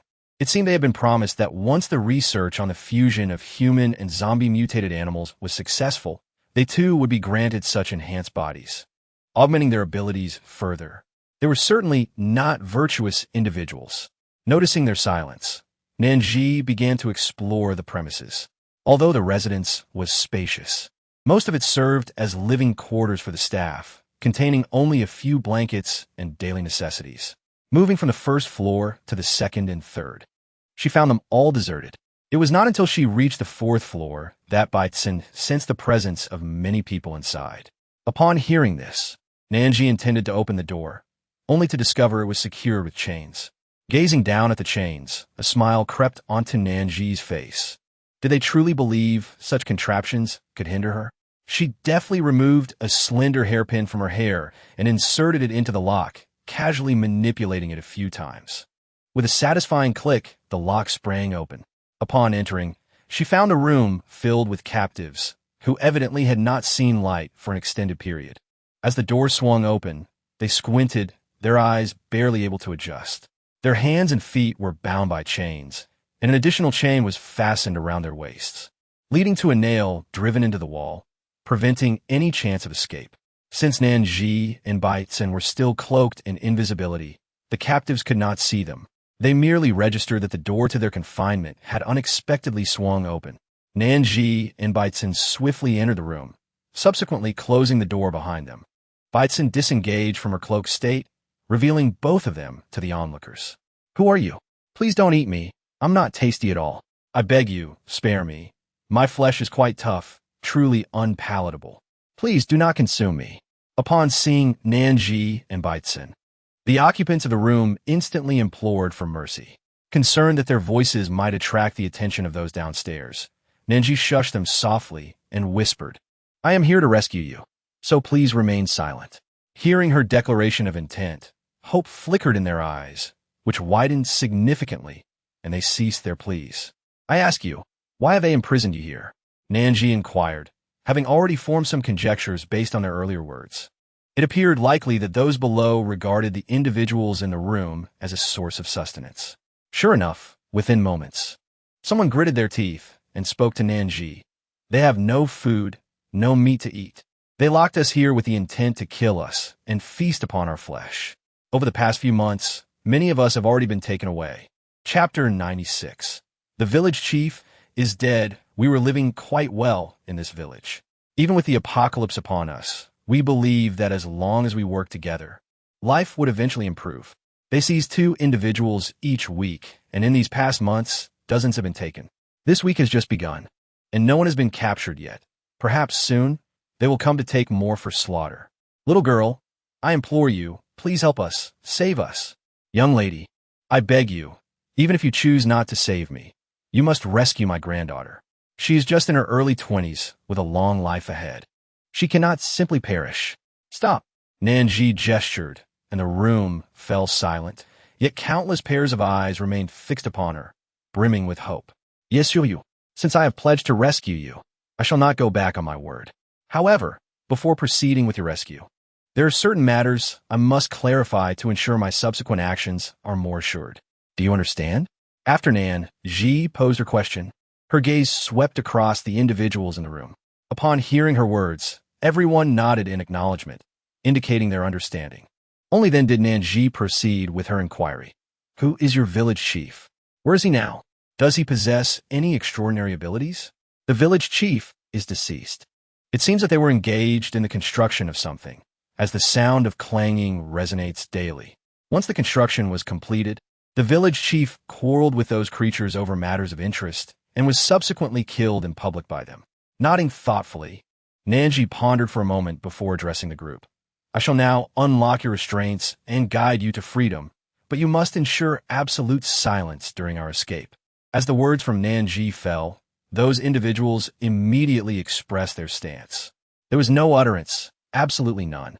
No, it won't happen, it won't happen. Nan Zhi utilized hairpins to unlock the handcuffs and chains binding them. Having been restrained for an extended period, their limbs were shackled, resulting in poor blood circulation, and they found themselves momentarily unable to rise to their feet.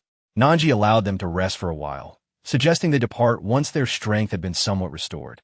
Little girl, how do you plan to lead us away from here? She inquired. There must be numerous eyes watching us within this residence. Nan Zhi waved her hand and smiled radiantly.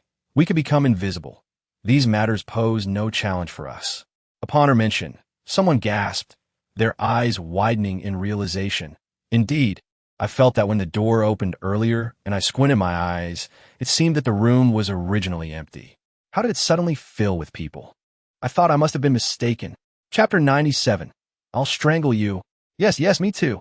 I thought perhaps I had been deprived of light for too long, and the sun's glare was causing me to hallucinate. It turns out that when they opened the door, we genuinely did not see any figures. It was only when they entered that we perceived them. You all are so impressive. Truly remarkable. Flattered by such compliments, Nan Zhi felt a touch of bashfulness, especially since this skill was not her own but belonged to Baisin. She smiled shyly and glanced at Baisin, who raised an eyebrow, as if he had discovered a new continent, surprised that his host could experience shyness. Once she regained her composure, Nan Zhi began counting from left to right, tallying the number of individuals in the room. The space was quite spacious, accommodating a considerable number of detainees. To her astonishment, she counted over 130 people. Baisin, amused by Nan Zhi's earnest demeanor, couldn't help but chuckle. You are adorable. If you wish to know how many people are here, you need only ask me. There is no need for you to count. I already took a count down below yesterday. There are a total of 973 individuals in this prison. So, by the time you awaken this morning, I have already dispatched the bus to our location. By now, it should have arrived. While she greatly appreciated Baisin's proactive approach, she couldn't believe he dared to tease her. This was insurrection. Nan Zhi swiftly grasped Baisin's shoulder, exclaiming, "This is for mocking me for your silence." She playfully threatened, "I shall squeeze the life out of you." It was only when she heard Baisin's cries that her heart felt at ease, and she finally relented, releasing him. Systems that oppose their hosts never yield favorable outcomes. This lively and spirited scene was witnessed by all within the room, eliciting smiles from everyone present. How delightful! They had been confined in this space day after day, their spirits dulled, especially when witnessing their loved ones being taken away while feeling utterly powerless. The pain and resentment within them were profound. Yet, observing this raucous exchange brought a refreshing sense of novelty and amusement, as if their hearts had been invigorated. Once the occupants of the room had sufficiently recovered and were able to move, Baisin took the initiative to organize them into a square formation. He followed behind them, resuming his invisibility as they grandly exited the room. Nan Zhi believed that they would soon descend to rescue individuals trapped below. To ensure a smoother operation and to prevent those below from relocating any victims, she felt it prudent to delay revealing any signs of their presence. Initially, the terrain was flat, allowing them to carefully manage their footsteps and move as silently as possible. However, upon reaching the staircase, many villagers found themselves at an impasse. How could they navigate the stairs without producing the slightest sound? Some had even considered removing their shoes to walk barefoot, reasoning that without footwear, they could move more quietly. As the villagers contemplated their actions, they were astonished to discover that their bodies had begun to float. A few villagers, whose resilience was weaker, nearly gasped aloud. Some instinctively covered their mouths, while others were discreetly assisted by those nearby. Once they had safely exited the dwelling, their expressions were dazed as they gazed at Nan Zhi and Baitzen, silently marveling at their formidable abilities. Not only had these two managed to lead them out of a house brimming with surveillance and occupants, but they had also passed through a room where at least 10 people were seated without sensing any disturbance. Just moments ago, they had glided past them without a trace. It was undeniable that their rescuers were remarkably impressive. After exiting the house, Baitzen guided them toward the village entrance, leaving the villagers bewildered, wondering if the pair intended to float them away just like that. Suddenly, a bus appeared seemingly from thin air. How astonishing! Could humans possess invisibility? And could buses do the same? Or had the vehicle been concealed within some spatial realm, only now being released? Though they had been confined in a room for several months, and all were ordinary individuals without any awakened abilities, some villagers had indeed witnessed those with supernatural powers post-apocalypse.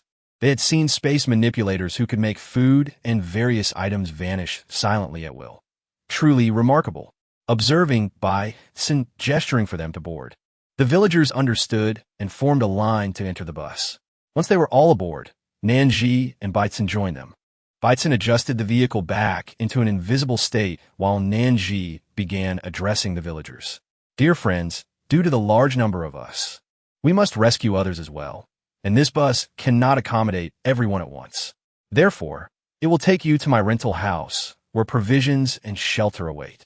We have single rooms, one-bedroom apartments, and larger accommodations available depending on your needs. Upon arrival, there will be someone to assist you and provide explanations. However, I must clarify that everything at the rental house, food, drink, and lodging, can only be exchanged for supplies. These supplies can include gold, silver, jewelry, antiques, or even wood and stone, all of which can be converted into currency for rent. Now, I have spoken my piece. What are your thoughts? Will you accompany me to my rental house? Or do you have other arrangements? If you have alternate accommodations, the bus can take you there as well. Nan Zhi believed it would be best for everyone to come to her place. The bus had 3 levels, and, fortunately, to facilitate her communication, Baitzen had activated a holographic projection before she began speaking. Thus, every tier of passengers could hear Nan Zhi's words, eliminating the need for her to address each level individually. Their previous dwelling had been within the village, but now the village lay in ruins. As they emerged, they observed the desolate surroundings. The rice fields were withered, vegetables rotting under the scorching sun, and a foul substance oozed from the earth. The chickens, ducks, and geese had perished, their remains likely devoured by the undead, leaving only a few bones scattered across the ground. These villagers had depended on their own cultivated food for survival, but with their crops and grains now gone, they would not last long even if they remained. It would be wise to explore the rental house. Yet, having been imprisoned for so long, they emerged empty-handed. The girl had mentioned that all transactions at the rental house required supplies. One villager raised a hand, timidly speaking up, "Excuse me, we escaped without any supplies. What will we do when we arrive?" This prompted a wave of murmurs, as others echoed similar concerns. "Yes, we would like to see the rental house, but we have nothing to offer for rent. We might have some items of little value, but will that suffice?" Upon hearing this, Nan Zhi began to communicate with Baitzen through brainwaves. Baitzen blinked and remarked, "Indeed, it could lead to dire consequences. Furthermore, it seems they haven't been adequately nourished, likely because those individuals fear that without food, they would perish. Hence, they only provide them with minimal sustenance to keep them alive. Just look at their frail and listless appearances. When the time comes to gather their belongings, it will undoubtedly be a slow process, hindering our plans. Can we assist them? We could simply ask for their address and collect all their supplies. The bus may not be capable of this, but it does possess cargo functionality, allowing us to load everything onto it. Baitzen explains to Nan Zhi. After conveying this, he turned to the villagers and said, "Please remain calm. Our vehicle is exceptionally advanced, equipped with cargo capabilities. From this moment, we will address each row of seats, starting with the individuals in the first row." Chapter 100. Is this magic? Subsequently, Baitzen pointed to the person seated in the first position of the first row and inquired, "Where is your home? What is your house number?" Upon hearing this, Baitzen immediately cast a glance at the bus's driver's seat. To their astonishment, the bus, seemingly driverless, began to levitate into the air. This extraordinary display left the passengers in a state of shock, their eyes wide with disbelief. Is this magic? Or perhaps some celestial art? My goodness, such a wondrous bus truly reshapes their understanding. In their perception, a bus could only operate on solid ground, requiring a driver at the helm. Yet, what they witnessed was a vehicle autonomously soaring through the air. They needed only to comprehend that these two individuals had rescued them from their dire circumstances. Some matters might be personal, and they should refrain from excessive curiosity. The bus transported them to 81 Xiang, Nongxi village. Upon disembarking, Nan Zhi, concerned that they might scatter upon exiting, reminded them to remain seated and not to disembark. Baitzen acted swiftly within 3 to 4 minutes, effortlessly levitating all the items out. He then activated the bus's cargo function. Instantly, the rear of the bus expanded to reveal an extensive space, long enough to be likened to a tunnel. Baitzen arranged the items within, and to prevent confusion regarding which belongings belonged to whom, he utilized his power to separate and label them according to house numbers. Despite the numerous passengers, Baitzen's rapid actions, coupled with many being from the same family, expedited the process as they moved their household items. Once all the belongings from the third row were successfully loaded, Nan Zhi glanced back at the bus, a subtle smile gracing her lips. The spacious cargo area allowed Baitzen to organize the items in 2-row segments, reminiscent of the small boxes for medications she had previously purchased from Miniso, neatly arranged in pairs. As the bus recognized that all the furniture had been loaded, a door suddenly descended from above, sealing off Nan Zhi's view. Meanwhile, someone inquired about the individuals Nan Zhi and Baitzen intended to rescue. Nan Zhi gazed at the individual posing the inquiry, sensing a hint of apprehension mingled with curiosity in their eyes, a tapestry of emotions woven together. Chapter 101. Battling monsters. With these words, tears streamed down the faces of many within the vehicle, while some murmured incessantly, seemingly offering fervent prayers to the heavens. Perhaps they prayed for the safety of their loved ones who might be taken away, hoping against hope that they were still alive and that they would reunite. Amidst the heartfelt sentiments of safety expressed by the crowd, Nan Zhi and Baitzen disembarked from the bus, allowing it to transport them to their rented accommodations. It seemed that Chunning would have her hands full today. One could only wonder if she could manage alone. Once matters here were resolved, perhaps it would be prudent to consider enlisting assistance for Chunning. Gazing up at the sky, where the sun blazed brightly, Nan Zhi could hardly contain her excitement. Shall we set off now? She was eager to witness the sight of those monsters being scorched into a pool of blackened, lifeless matter. Such fervor! Baitzen was slightly taken aback, although he had seen Nan Zhi animated and thrilled before. This was the first time he noticed her eyes glistening with emotion. Nonetheless, the sun was indeed at its zenith, perfectly suited for action. Let us go. Upon hearing this, Nan Zhi felt an overwhelming sense of joy. The ensuing actions bore an uncanny resemblance to battling monsters, evoking a distinct sensation reminiscent of playing a video game. The notion of extraterrestrials had previously captured her imagination. Prior to the apocalypse, she had encountered news articles concerning such beings. She had often fantasized about the vastness of the universe, believing that humanity was not alone within the expanse of the galaxy, and that other alien life forms surely existed.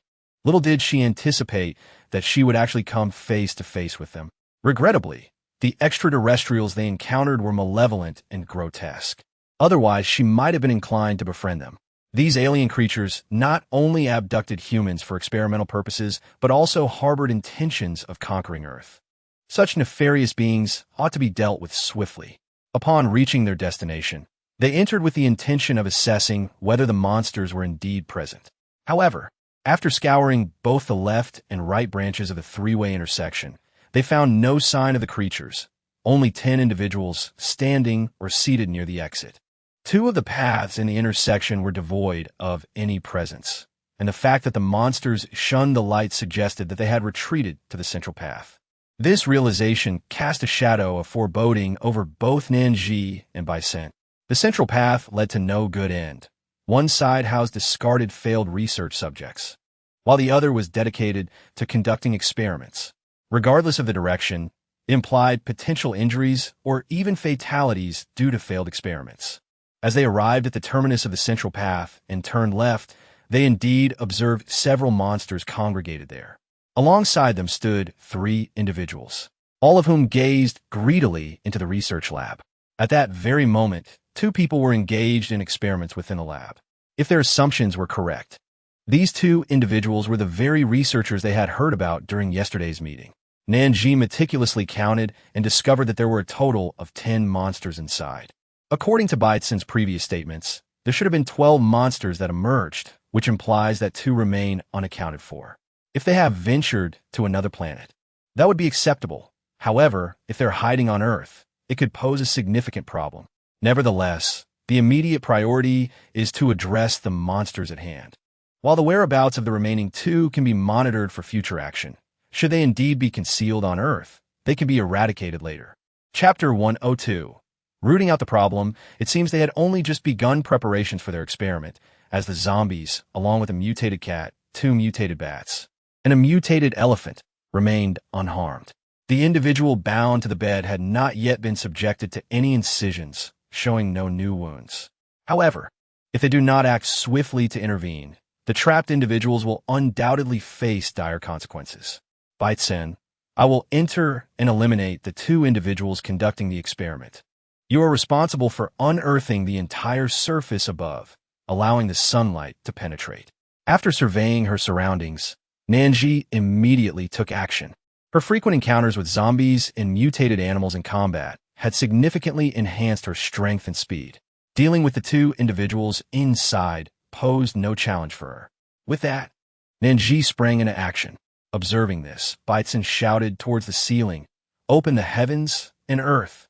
Instantly, the entire wall was lifted high, illuminating the previously dark surroundings. Golden light cascaded down from above, piercing through the underground space and striking the monstrous beings. Their agonized shrieks echoed as they writhed in pain, attempting to flee into the shadows. However, with the vast expanse of land above now exposed, no darkness remained within a 1,000-meter radius. Simultaneously, Nan Zhi swiftly kicked the door open. Before the 2 researchers could react, she charged in and executed a sweeping kick, knocking both of them down. To ensure they could not rise again, she promptly pressed her feet against their knees, the sound of cracking bones resonating like firecrackers, signifying their shattered kneecaps. Subsequently, she retrieved a handgun from a nearby table and aimed at the 2, firing until they ceased to breathe. Though she often exhibited kindness, she understood the necessity of eradicating threats in dire situations.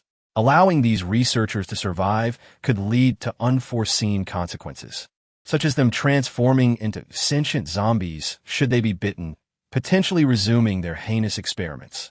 It was far better to eliminate them entirely. Having dealt with the 2 researchers, Nan Zhi exited swiftly, noticing that Baichen was not far behind. Outside the laboratory, the ground was littered with 3 human corpses and large puddles of thick black liquid, the remains of the slain monsters. The viscous substance bore a striking resemblance to sewage water, devoid of any discernible odor. Nan Zhi pursed her lips and averted her gaze, finding it difficult to accept the grotesque appearance of the deceased. "All taken care of?" Baichen inquired, as he lowered the lifted earth back into place, his complexion noticeably paler. "Are you all right?" Nan Zhi stepped forward, expressing concern for him. This endeavor had evidently drained much of his energy. After a brief pause, she continued, "How can I help restore your energy?" Chapter 103. May I ask, who is it that saves us? As long as Nan Zhi was undertaking missions, Baichen would receive energy, their fates intertwined. From Baichen's words, Nan Zhi inferred that he needed her to first complete the task of recruiting 999 tenants for him to regain his strength. She turned and re-entered the laboratory, instructing Bai Xin to scan the bodies of the 6 individuals to check for any signs of transformation into zombies. Only after confirming their healthy status did she begin to untie the 6 lying on the beds. At that moment, the 6 individuals felt a sense of unease. Although it was clear that their savior had killed the researcher intent on dissecting them and had also dealt with the monsters, they had yet to see any physical presence. They could only deduce the presence of others from the sounds they heard. Who is it that saves us? One of the brothers lying on bed number 3 cautiously inquired into the air. Nan Zhi, she had forgotten that they were still in an invisible state. Quickly, she urged Bai Xin to lift the veil of invisibility, and their figures were suddenly revealed to the air. The person lying on the bed also saw the 2, and all 6 of them were taken aback. Was this some kind of magic? How did 2 people suddenly appear? The very individuals who had just rescued them must be these 2, right? The confusion of the 6 was entirely captured by Nan Zhi, who then released their restraints while explaining, "We arrived here invisibly, and you can see us now simply because we have chosen to reveal ourselves." She continued, "But why do you all bear so many knife wounds? What do they want with your blood?" "We are all healers," they replied. "And when a human body rejects that of a zombie or a mutated animal, the latter may extract some healing energy or blood from us to maintain the balance of species or stabilize their forms." Upon hearing this, Nan Zhi recalled the monstrous plan she had overheard the previous day, which involved using healers or dark-type abilities to maintain the assembly balance between humans, zombies, and mutated animals. With a faint sigh, she reflected on the hardships they had all endured. Having released all 6 from their bindings, Nan Zhi and Bai Xin led them towards the outer passage. Upon reaching the prison, they dispersed, using tools to unlock the prison doors, while those who lacked tools searched for axes or knives within, attempting to sever the restraints. At that moment, the prison's occupants were already in an uproar. They had been trapped inside for months. Although they possessed abilities, the locks and doors were specially crafted, impervious even to metal manipulators. The locks could only be opened from the outside, leaving those inside helplessly confined. Are you here to rescue us?" one of them exclaimed. "I thought I would spend my entire life in here. I never imagined I would see the day I could escape. Truly, it is a miracle. What about the monsters?" "There are monsters in here. You must be cautious. They are formidable." Chapter 104. Provisions? Yes, keep your voices down. We must not disturb the monsters. Shoo. Upon hearing her words, Nan Zhi smiled gently, reassuring them. Fear not. Those monsters have long been dealt with by us. Did you not hear those anguished cries just now? They were the sounds of the researchers and the monsters alike, all of whom have met their demise. You need not be afraid any longer. Is that truly the case? They were so formidable. Have you genuinely succeeded in vanquishing them?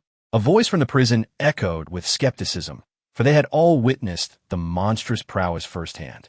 Could it be that these 2 were even mightier than those creatures? Indeed, they are dead. Those monsters were merely a group that perished in the light. If you doubt my words, you may venture outside after we are free to observe the pool of dark water outside the laboratory. That murky liquid is their remains, quite repulsive, I assure you. Truly, there's an abundance of that dark water, along with several corpses, including the bodies of those 2 notorious researchers lying amidst it. Splendid. We can finally leave this place. I hope my grandfather is well. He is of advanced age, and at such a stage in life. He ought to be enjoying his golden years. Alas, to encounter such a horde of monsters, even in his twilight years, he must endure such tribulation. Upon overhearing a conversation regarding her relatives, Nan Zhi raised her voice to interject. As of this morning, your kin were still trapped in a grand mansion 1,000 meters away, where they were treated as mere provisions for consumption. However, we have successfully rescued them and transported them to my rented accommodation. If my calculations are correct, they should be arriving shortly. Provisions? A wave of shock and indignation swept through the crowd. Indeed, they are a pack of brutes. If they are still alive, I shall surely dissect them to ascertain whether their hearts are truly cold, whether their blood runs icy. To treat humans as mere sustenance is utterly utterly unworthy of humanity. Upon hearing Nan Zhi's words, many felt a tumult of emotions within. Numerous individuals had been captured here, yet many others had been taken away by those monstrous beings for experimentation. As for the food reserves, it remained uncertain who among the captured had already perished, consumed as part of that grim supply. Among those lost, some might have included their own kin. Others, who had been solitary before their capture, were now more concerned about their forthcoming accommodations and began to inquire about the rental housing that Nan Zhi had mentioned. Nan Zhi began to explain. The rental housing currently accommodates several hundred residents and is still undergoing expansion. Even if all of us were to move in, there would be ample space. The rental facility offers food and beverages, albeit not free of charge. There are myriad ways to earn currency. One can acquire crystal cores by defeating zombies, which can then be exchanged for currency. Additionally, various materials, such as wooden table legs, stones, scrap metal, and antiques can also be traded for currency. Regardless of the type of material, it can be converted into currency, though the value may vary. Chapter 105. The heart that beats upon hearing Nan Zhi's words. Many individuals felt a surge of desire. Such favorable conditions and a splendid environment warranted a visit. Furthermore, should their loved ones still be alive and have relocated there, their resolve to go would only strengthen. For them, the reunion of family was the most cherished, most desired, and most significant aspiration at that moment. Consequently, one by one, they raised their hands, expressing their wish to venture to Nan Zhi's rental housing. Some, who had initially hesitated, found their doubts diminishing as they observed the enthusiasm of the crowd. After all, human nature often leans towards conformity. With the prison gates fully opened, Nan Zhi and Baitsun led the way, guiding them through the exit. It had been a long time since they had basked in sunlight now. As they gazed upon the brilliant rays in the sky, the heat and humidity could not overshadow the gradual sense of security blossoming within their hearts. Perhaps this was the essence of freedom. They had finally liberated themselves from the clutches of monsters and the shackles of the prison. Standing firmly on solid ground beneath the high-hanging sun, the warm breeze enveloped them, and their hearts began to pulse with renewed vigor. The more than 900 individuals rescued were all endowed with abilities, so she felt little concern. Should any possess metal manipulation powers, the task of crafting wooden tables would be accomplished in mere minutes. It was precisely for this reason that she had made such suggestions to them. Quite rapid indeed, Nan Zhi remarked with a smile. Fortunately, everything is going well. Someone exclaimed with a broad grin. I am a strength-type ability user. Dismantling tables and chairs is a piece of cake for me. I share the same sentiment. As a metal manipulator, I can handle tables and refrigerators with ease. Nan Zhi was engaged in conversation with them, and from the corner of her eye, she noticed that some individuals emerged empty-handed. Yet, their expressions bore no trace of sorrow. Rather, they appeared quite exhilarated. Nan Zhi surmised that their family members must have already gone to the rental house. Chapter 106. Has technology advanced to such an extent? Only in the houses of those who have moved to the rental space would one find them utterly bare, devoid of belongings, leaving little to transport. After more than 2 hours had passed, numerous individuals began dragging large bags of luggage toward their location. Meanwhile, the bus was speeding ahead, according to Baitsun. It would arrive in about 15 minutes. Nan Zhi glanced at the luggage everyone was carrying and instructed Baitsun to inform the bus to come directly to pick them up. Subsequently, Baitsun counted the number of people present. 973, precisely the right amount. Everyone was accounted for. 15 minutes later, the bus came to a swift halt before the crowd. Aside from Nan Zhi and Baitsun, everyone else stood astonished at the sudden appearance of the bus. They had experienced and seen buses before, yet none had witnessed one traveling with such remarkable speed. It seemed they had no idea where they were just a moment ago, and now, in the blink of an eye, the bus had arrived. Has technology truly developed to such impressive heights? Next, Nan Zhi began organizing the boarding process and activated the cargo function, with Baitsun assisting them. Each family's luggage was neatly separated and labeled. However, the bus could only accommodate 180 passengers, and with 973 individuals present, what was to be done about the remaining 793? Baitsun suggested allowing some people to sit in the aisle of the vehicle or directly inside the cargo space. Nan Zhi found this plan feasible. After all, the cargo area was indeed vast and spacious, capable of accommodating 793 individuals. Yet, the most crucial factor remained the opinion of those involved. Thus, Nan Zhi addressed the remaining individuals yet to board. Ladies and gentlemen, the current situation is that all the seats on the bus are occupied. We now have two options. One is for everyone to sit in the cargo space, which is quite large and can accommodate many people. After Nan Zhi posed her question, individuals swiftly made their decisions. I opted to sit in the cargo space. After all, I'd already experienced prison life. Sitting on the ground was of little concern, as long as I could reach the rental house. Indeed, that is precisely the rationale. I, too, chose to settle in the cargo space. Me as well.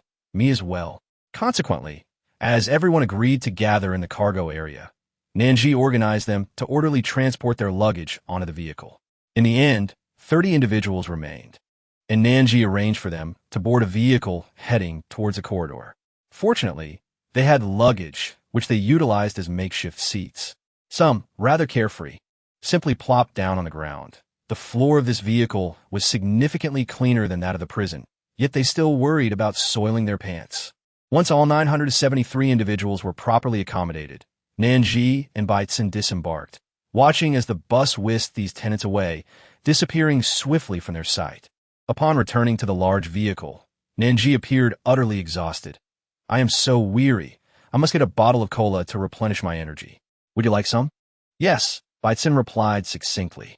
Nan Zhi sauntered over to the self-service beverage machine, procuring a bottle of cola for herself and Bai Tsin. Chapter 107.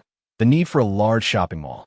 Despite the presence of numerous cats and a dog in their spacious vehicle, the surroundings were undeniably tranquil. Yet, the resounding, gurgling noise echoed unmistakably within that confined space. Although Bai Tsin had grown accustomed to her drinking habits, she sometimes pondered whether this approach would ever lead to her choking. These cats, surely they must belong to someone? Perhaps their owners were the very ones who had sent them to the rental house. Would that not be rather unfortunate? Rest assured, these cats are wild. The truly domesticated ones were long since devoured by those monsters. Bai Tsin calmly reassured her after hearing Nan Zhi's thoughts. Oh, that is a relief. If they're wild, I shall worry less. Suddenly, Nan Zhi clapped her hands, her eyes widening in realization. We still have some scum to deal with. Nan Zhi was taken aback. Dealt with? When did that happen? She recalled that after rescuing the first batch from the mansion, they had immediately gone underground for a second rescue. Moreover, Bai Tsin had never left her sight. So when had she managed to handle those individuals from the mansion? Bai Tsin swallowed a sip of cola before replying. While uncovering the entire area, I discreetly channeled some electrical energy towards the mansion and resolved those matters. Impressive, Nan Zhi remarked, feigning enlightenment and offering a few perfunctory compliments. Noticing Bai Tsin's still pallid complexion, she suggested, let us rest here for the night. We can resume our search for the cats once your color improves. Bai Tsin nodded in agreement. All right. Having risen early and exhausted from the day's endeavors, Nan Zhi felt her eyelids growing heavy. With little else to occupy her, she decided to close her eyes and drift into slumber. When she awoke again, she discovered that the task list had been updated. Task 1. Please have the host attract 999 tenants for a rental house. Completing 300 tenants should be a breeze. Surely, 999 will be equally manageable, yes?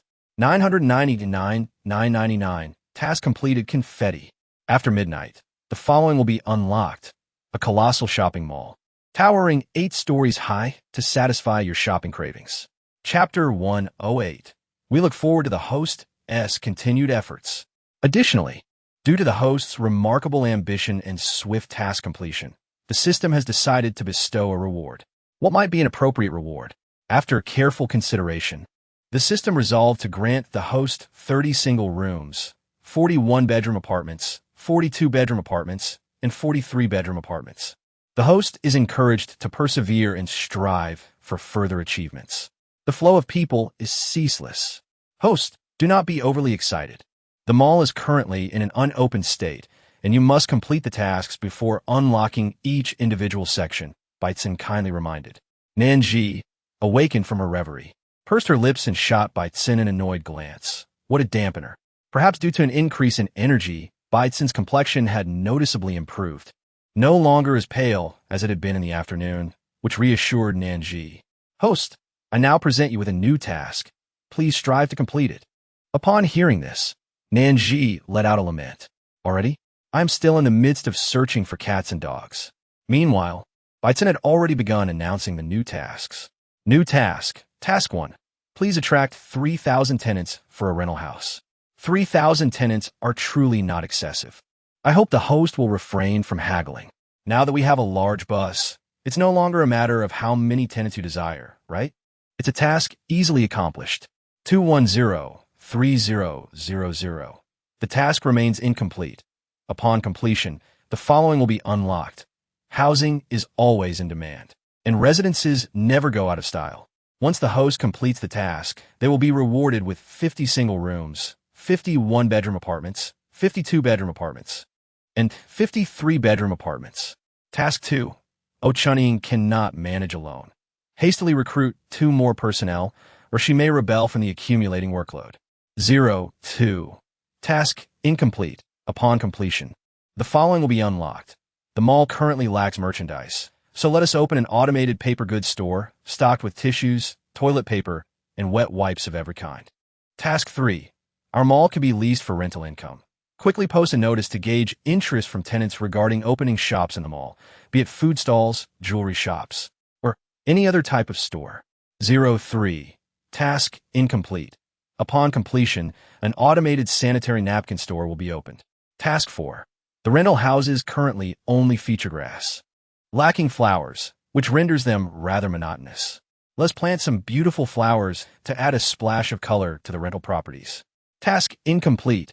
Upon completion, the following will be unlocked. 50 peach seeds, 50 mango seeds, 50 orange seeds, 50 strawberry seeds, 50 dragon fruit seeds, 50 watermelon seeds, 50 blueberry seeds, and 50 pineapple seeds.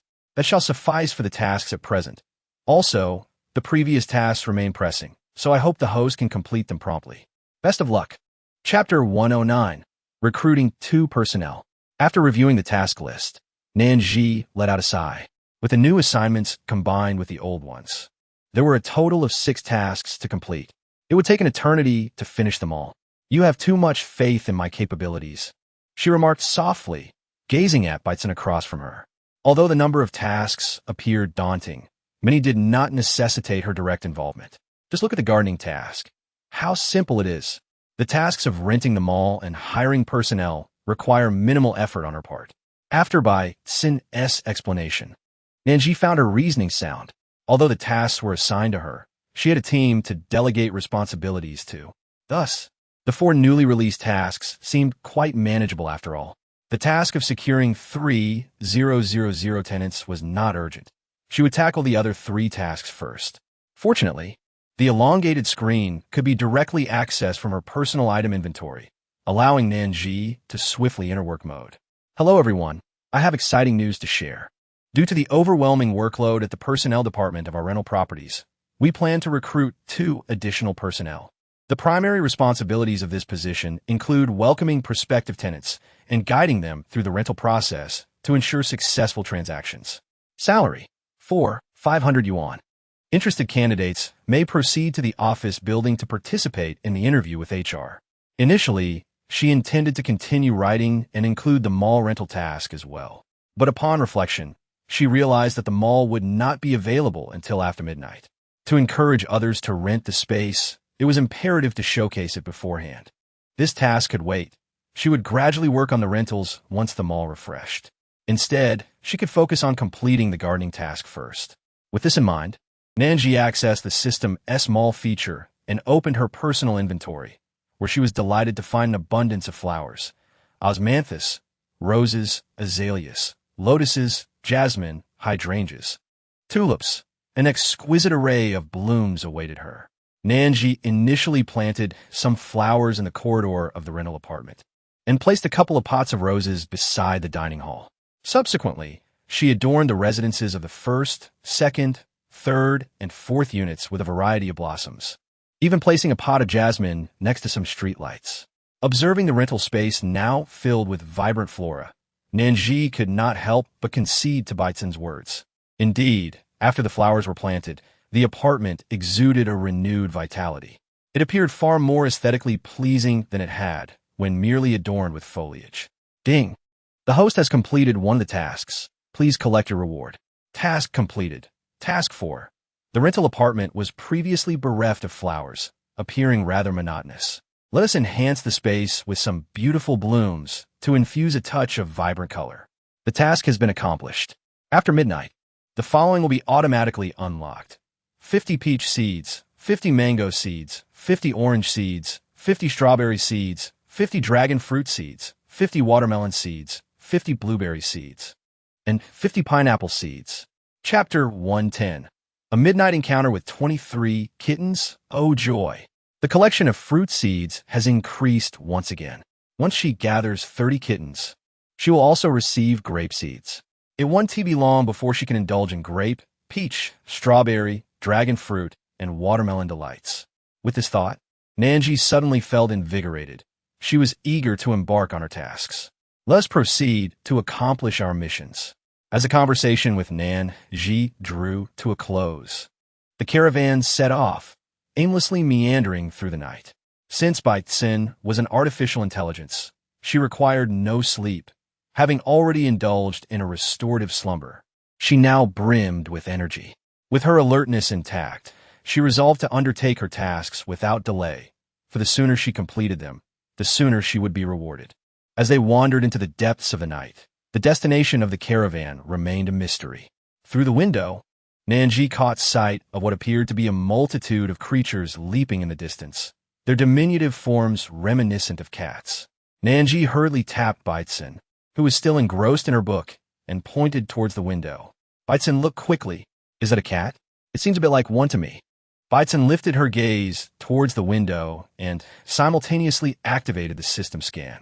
In less than 5 seconds, she turned to Nan Zhi and reported, "There are 23 cats and 18 dogs over there, and across from them, there lies a mutated snake along with 2 mutated cockroaches." Nan Zhi, 23 cats, 18 dogs. How thrilling, how exhilarating. Mutated snakes, mutated cockroaches. How repulsive. Why must her excitement intertwine with such disgusting creatures? Even before the apocalypse, she feared snakes and cockroaches. Now, after the mutations, they have grown larger and appear even more revolting. Yet, for the sake of the mission, for the sake of the reward, she must persevere. Grasping Baitzen, she exited the vehicle, and the two dashed toward the encirclement. Aware of Nan Zhi's aversion, Baitzen swiftly eliminated the mutated snake and 2 mutated cockroaches just moments before they reached the perimeter. The sudden appearance of 2 strangers caused both the cats and dogs to become vigilant simultaneously. Yet they seemed to recognize that it was these 2 who had dispatched the mutated snake and cockroaches. Despite their caution, they refrained from launching an attack. Having already rescued over a dozen cats, Nan Zhi had gained some experience. She purchased a few cat treats and dog food from the marketplace, gently placing them on the ground for the animals to consume. Initially, the cats and dogs hesitated, remaining still for some time, but eventually, 2 cats succumbed to temptation and approached to eat. Observing that the 2 cats were unharmed after consuming Nan Zhi's offerings, the other cats and dogs soon joined in, eagerly feasting. In no time, the treats were completely devoured. The cats and dogs looked up at Nan Zhi with hopeful expressions, as if pleading for more food. The clarity of their message and the intensity of their expressions surprised Nan Zhi, who unexpectedly comprehended their desires. She feigned contemplation for a couple of seconds before responding. "I would like to feed you, but I have other cats to care for in my vehicle. If I give you too much, my cats may not have enough food." Chapter 111. I want to accompany you, really? Is it true? If it is, I must stick close. I want to enjoy the good life. Pretty sister, take me with you. The decision was made. He wanted to accompany her. Let us go. Let us go. Why are we still lingering here? Let's south head to the place you mentioned. The cats and dogs seemed to be striving to convey their opinions. Yet to Nan Zhi's ears, it sounded like nothing more than a cacophony of meows and barks. She simply could not decipher their words. At a loss, she turned to Baitzen for assistance. "They wish to accompany you," Baitzen stated almost instantly as Nan Zhi looked his way. Nan Zhi suddenly enlightened, realizing that it was quite simple. Let us go. I shall take you to indulge in delicious food and spicy delights. Woof, woof, woof. As Nan Zhi was about to turn around, a dog with a coat of golden flaxen hue began to bark from a distance. After its initial call, several other dogs joined in with their barks. This time, without needing to ask, Baitzen instinctively began to translate. Oh, it turns out that these barks conveyed the following message. All right, let us go together to find your companions. Nan Zhi readily agreed, and accompanied by the dogs and cats, they walked over 600 meters, guided by the golden-furred dog, to a deserted little cottage. Peering inside, Nan Zhi's heart swelled with delight at a cursory glance. She counted a dozen or more dogs within. This was a stroke of fortune. If she could rescue all the dogs from inside, her task would be triumphantly complete. The golden-furred dog exchanged a few words with the others inside, and soon, all the dogs emerged, gazing up at Nan Zhi with an intensity of expectation that was impossible to overlook. This dilemma was not insurmountable. The paradise could be constructed and repaired now, and the remaining rewards could be dispensed later. Chapter 112. Overindulgence leads to weight gain upon returning to the rented accommodation. It was just past 5 o'clock. Aside from a few elderly individuals who rose early to practice Tai Chi and take leisurely strolls, most people were still in the embrace of slumber. The large van drove directly to Nan Zhi's door, where she and all the cats and dogs disembarked. Only then did the van leap away, heading towards the parking lot. According to Baitzen, the paradise for the cats and dogs was located behind her house, though Nan Zhi was uncertain of its exact location. With Baitzen leading the way, Nan Zhi guided the cats and dogs around her house, continuing onward. After walking approximately 500 meters, a grand building came into view, adorned with the words paradise for kittens' puppies. The environment within was exquisite. Pink blossoms drifted gently to the ground, carpeting the earth with vibrant green grass that stretched into every corner. The ground was scattered with stones, both large and small. Some were coral stones, while others glowed softly. At this early hour, before dawn fully broke, the stones shimmered with a crystalline brilliance, resembling a magnificent aurora from a distance. The path to the left led to the cat hostel, while the right path guided visitors to the dog hostel. The scenery on both sides was largely similar, differing only in the arrangements for washing and feeding, with scattered toys for the cats and dogs strewn across the ground. Nan Zhi took the cats to the cat hostel and the dogs to the dog hostel. However, watching the dogs frolic and leap joyfully, she felt a sense of disquiet. Baitzen, shouldn't we consider hiring someone to care for these cats and dogs? While she was not concerned about feeding, as both the cat and dog hostels were equipped with 10 automatic feeders that provided meals and snacks thrice daily, she was troubled by the thought of the animals not receiving baths.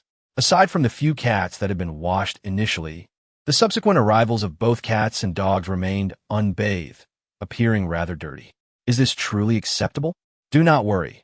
They're equipped with robots, Baitzen reassured. Just then, Nan Zhi witnessed a robot emerging from a room. It gently lifted a dog and carried it to the bathing station, applying some shampoo before tenderly washing the dog. There was a robot at the cat hostel as well as at the dog hostel. They would routinely manage the grooming of the cats and dogs, as well as address various minor conflicts and breeding matters.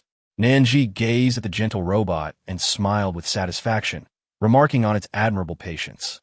Subsequently, she and Baitzen lingered at the cat hostel for a while, primarily engaging in playful antics with the felines. Initially, she contemplated whether to venture to the cafeteria for a bite to eat before retiring for the night.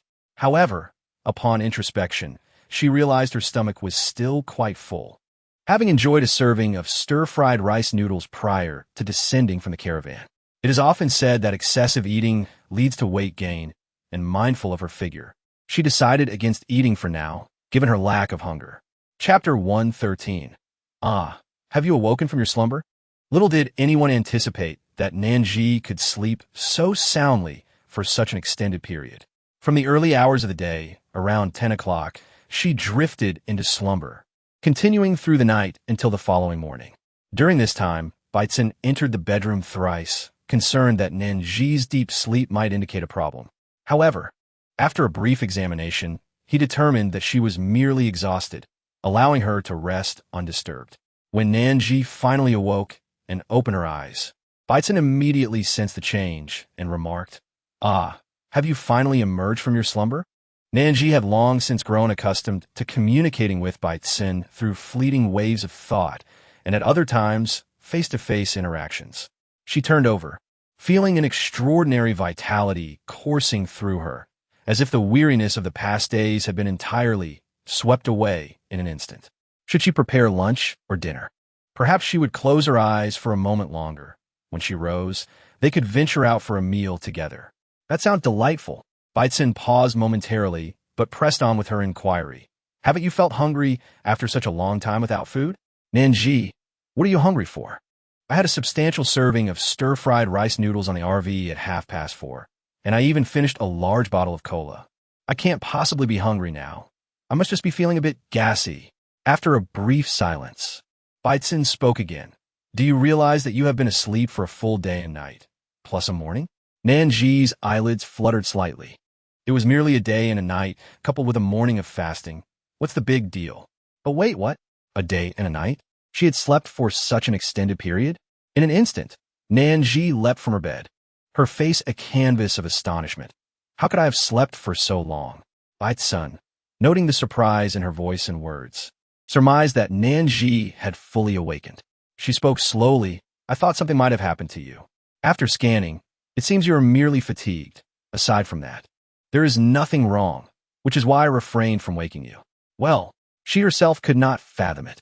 She had merely indulged in dining and resting during her outings. Aside from the day she had exerted herself to save someone, she had not overexerted in any other regard. How could her body be reduced to such a state of exhaustion? Could it be that her recent nights away from her own room, not sleeping deeply or soundly, had drained her so? Yet, having fasted for such a considerable time, what was a little longer? Nan Zhi decided to remain seated on her bed, staring blankly at her blanket and then at the floor, feeling a semblance of clarity returning as she finally moved her neck. All right. She wondered if the recruitment task had been accomplished. Let me check. With that thought, Nan Zhi activated the system and opened the taskbar. It displayed, Task 1, Task completed, unlocking, a stunning peach blossom spring exclusively for cats. Additionally, the host's fruit seeds have not been updated for quite some time. Would you like some grapes? Chapter 114. Running so fast. Are there resources to gather? Task 1. Task completed. Unlocking. An automated management fresh produce market. Furthermore, dogs surely need their own dwelling. Thus, let us create a peach blossom spring exclusively for dogs. Task 3. Ochunnying is overwhelmed. It is imperative to recruit 2 more personnel. Otherwise, she may rebel due to the accumulating tasks. 2-2. Task completed. Unlocking. The mall has yet to offer any goods. So let us establish an automated management tissue shop, stocked with all varieties of tissues, facial, roll, and wet wipes alike. Nan Zhi meticulously reviewed each task until she finally reached the end, whereupon she discovered that the recruitment task for the human resources position was completed. A smile graced her lips, revealing her satisfaction. Indeed, the efficiency of the high-rise office was commendable. As she contemplated the time, she mused that perhaps the tissue shop had already opened its doors today. After finishing her ablutions, Nan Zhi intended to invite Baitzen out for a meal, but unexpectedly, the cream-colored trash can began to vibrate once more. After vibrating for several seconds, it erupted with a delightful surprise box. Upon clicking, 2 items emerged, a buffet spanning an entire floor and a large park. To her astonishment, the cream-colored trash can either delivered no surprises at all, or it offered an extraordinary one. The buffet and the park were simply magnificent. Nan Zhi led the establishment of a self-service buffet on the 3rd floor of the cafeteria. At that moment, some patrons were queuing for their meals when they noticed others rushing in, exclaiming in excitement to hurry upstairs and see what was happening. Are there new dishes? They wondered aloud. The bewildered individuals in line, confused, asked the newcomers, what is going on? Is there something to collect? Just moments ago, the cafeteria had unveiled an additional floor, and they were keen to discover what delights awaited them on the 3rd level, which surely promised to be something splendid.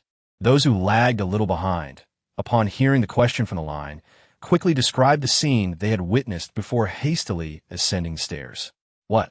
We have a third floor now? No way. I was just up on the second floor about 10 minutes ago, and there was no sign of a third floor then. They had indeed heard the earlier announcement, stating that the third floor had just been added. Let's go check it out. While some were preparing to investigate the new development, others were already descending, pulling along those still in line towards the staircase. As they walked, they exclaimed, "Our cafeteria has a third floor now, and it features a buffet. Hurry, we must go up quickly, or we might miss out on seating." The news spread like wildfire, igniting excitement. A buffet? My absolute favorite. Forget about the regular meals. I'm off to the buffet.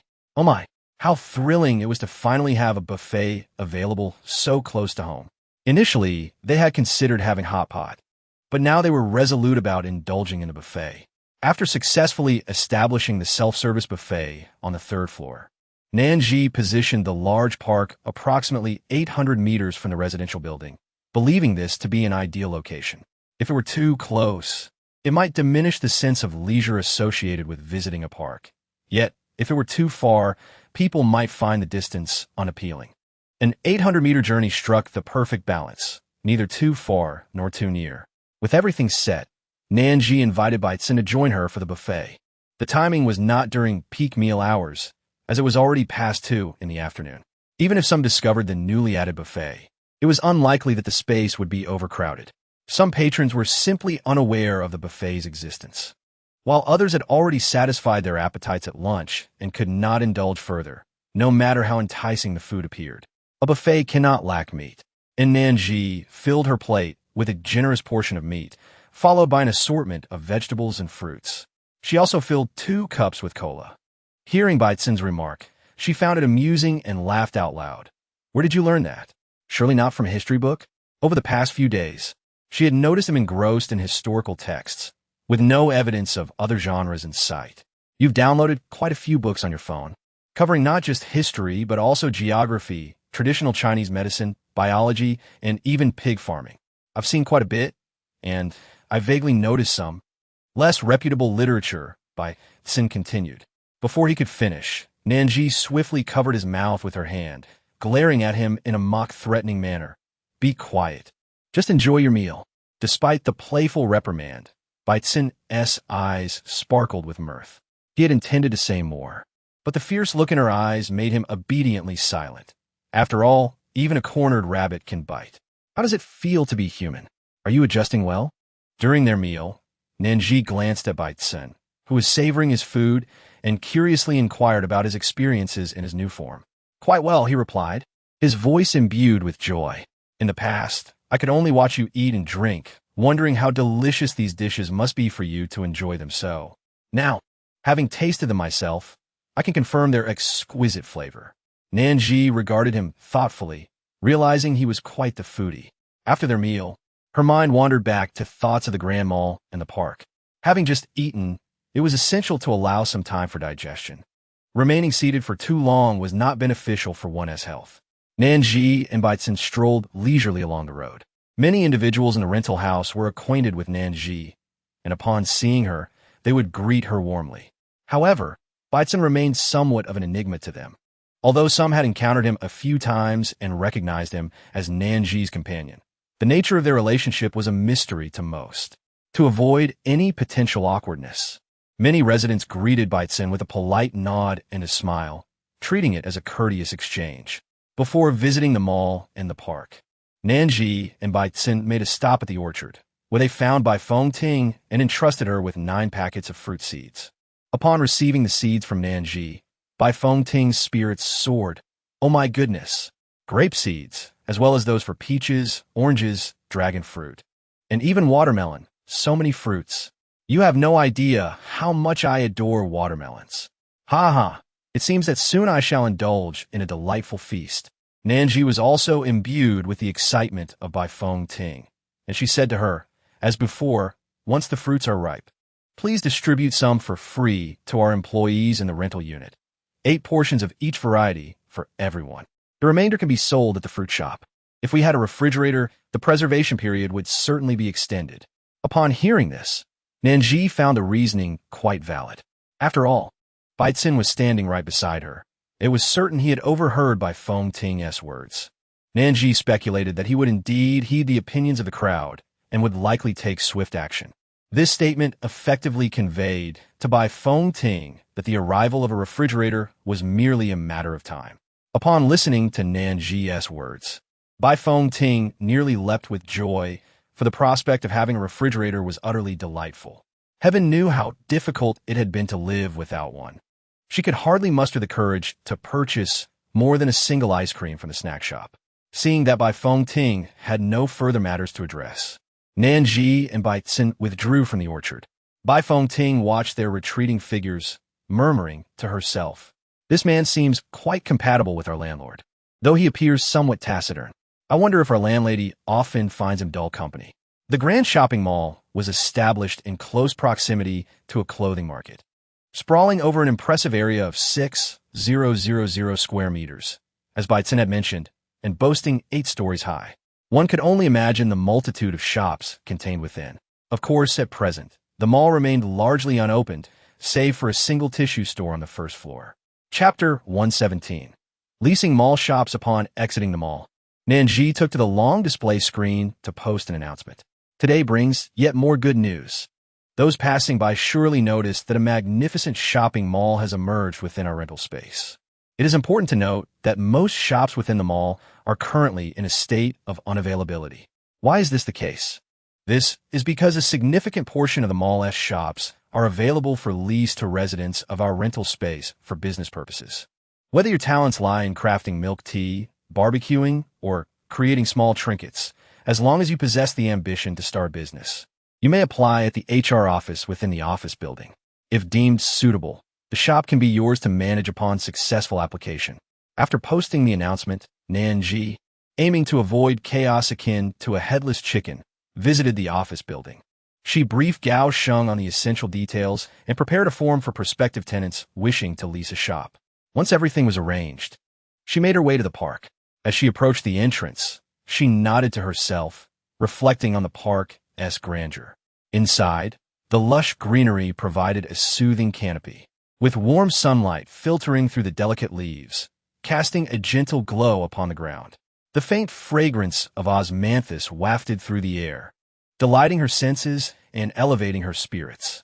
Numerous tables and chairs were available for rest and recreation. To the left, there were climbing frames, merry-go-rounds, roller coasters, track trains, and trampolines designed for children. At that moment, several young children, accompanied by their parents, were joyfully playing, filling the air with laughter. To the right, there were facilities catering to adults and seniors, including various sports amenities along with a basketball court and badminton courts. Engaging in a game of badminton after dinner was a splendid way to exercise and rejuvenate the body. Nan Zhi strolled through the park for quite some time before finally emerging. To be honest, the park's vastness truly contributed to the duration of her visit. Even a single circuit around it seemed to take a considerable amount of time. Nan Zhi felt that completing that loop must have taken at least half an hour. The automated management system for the fresh produce market has now been established near the snack shop. As Nan Zhi passed by the snack shop, she happened to catch sight of the vegetable market, though currently, aside from eggs, there are no other vegetables or meats available for sale. The thought of meat reminded her of the chickens at the farm and the fish in the pond. Since people were out and about, she decided to stroll towards the farm.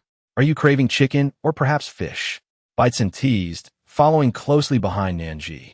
Nan Zhi chuckled.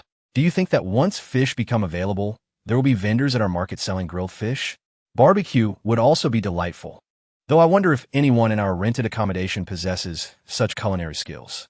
However, given the multitude of residents here, it is certain that there are those with expertise." Bai Tsin cast a sidelong glance at Nan Zhi, pondering whether this could be considered a self-dialogue. Chapter 118. You wish to indulge in braised chicken with pig's stomach and expect me to undertake the task? Alas, there are no pigs at present. Nan Zhi replied with a smile. Without pigs, there can be no pig's stomach. Consequently, your desire for braised chicken with pig's stomach is destined to remain elusive for now. Bai Tsin mused for a moment before responding. It appears that the task must indeed be undertaken. Nan Zhi, what is this? You want to indulge in pig stomach chicken and make me run errands for you? Are you even human? Oh, my apologies. I forgot that you are indeed not a person. Nan Zhi was still quietly complaining in her heart when the taskbar silently appeared before her. New task. Task 1. Incomplete. It will be unlocked upon completion. 30 male and 30 female pigs. 30 male and 30 female ducks. 30 male and 30 female geese. And 50 shrimp. Nan Zhi. If you continue in this manner, I shall be invigorated.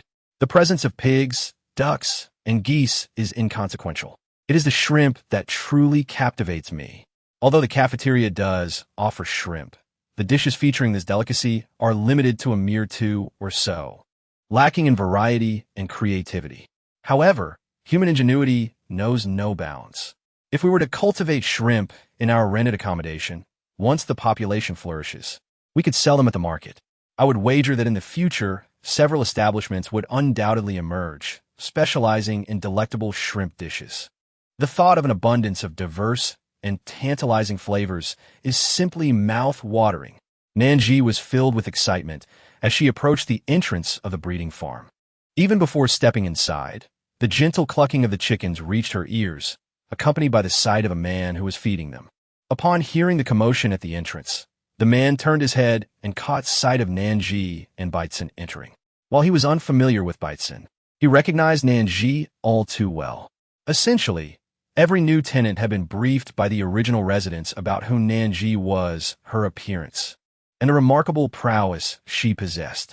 It was she who had single-handedly crafted this enchanting haven, allowing them to thrive in comfort, free from the oppressive heat and relentless assaults of zombies.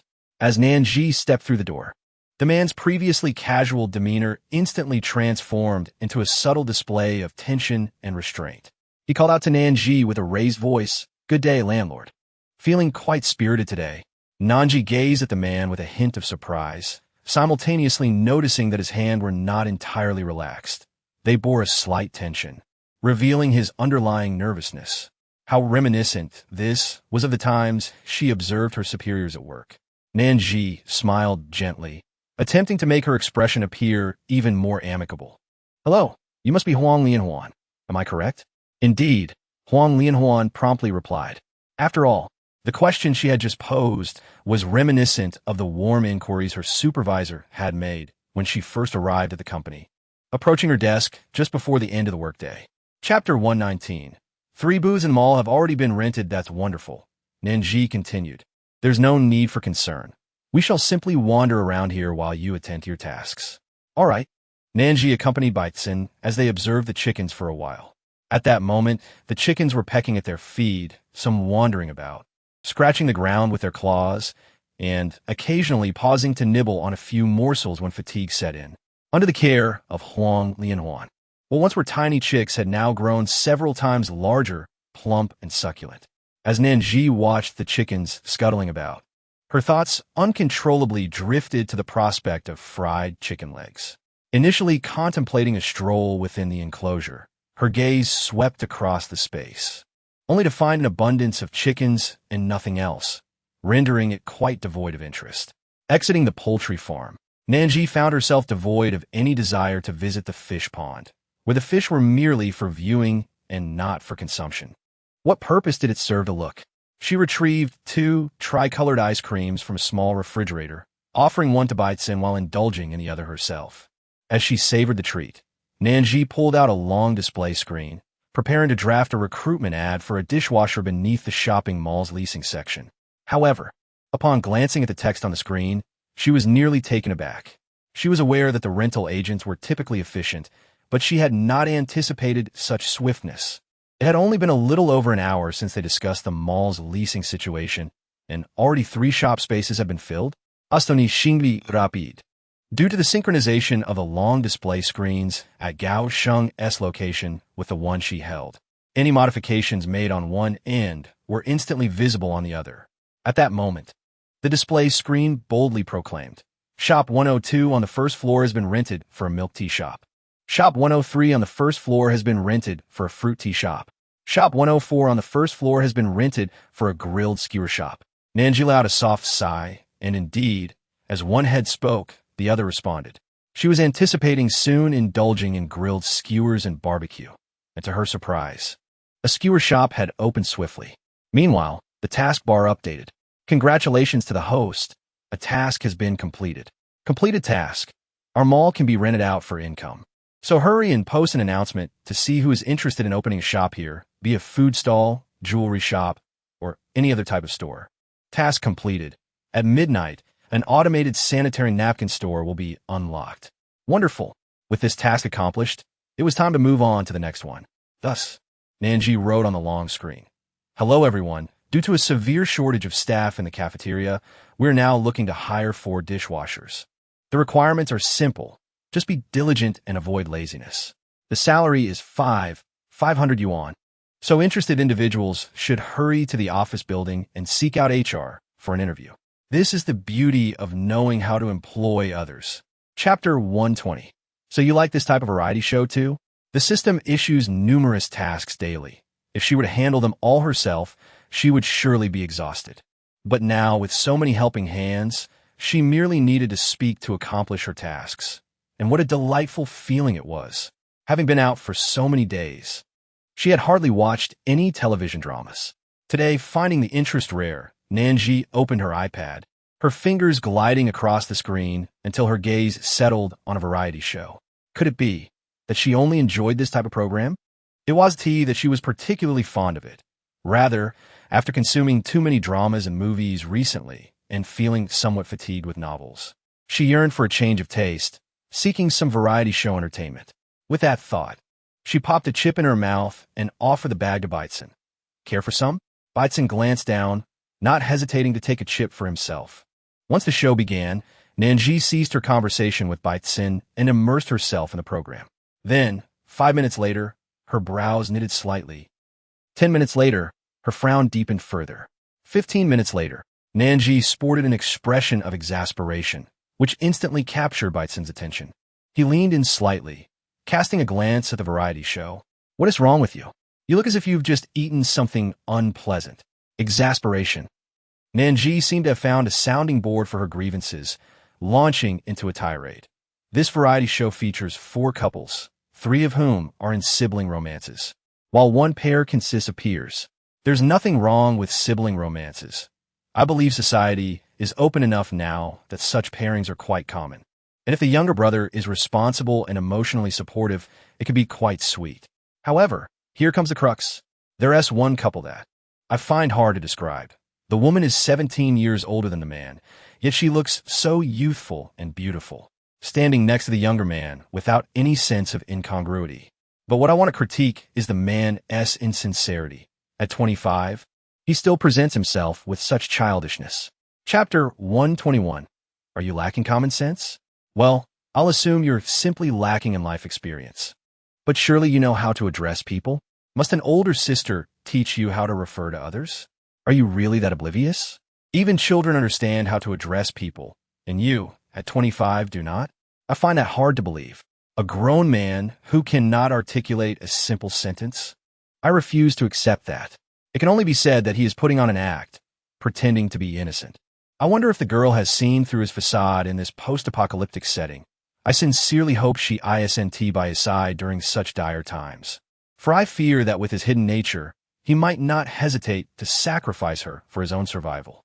Though only 15 minutes of the variety show had passed, Nan Zhi felt an overwhelming surge of frustration that needed an outlet. When Baitsun finally inquired about her, she unloaded all her grievances, feeling a sense of relief. Baitsun, ever the composed system, calmly nodded after absorbing Nan Zhi's torrent of negative emotions. He then remarked, "For what I gather, that man indeed seems lacking. He likely does not genuinely care for that woman and may have ulterior motives for being in that relationship."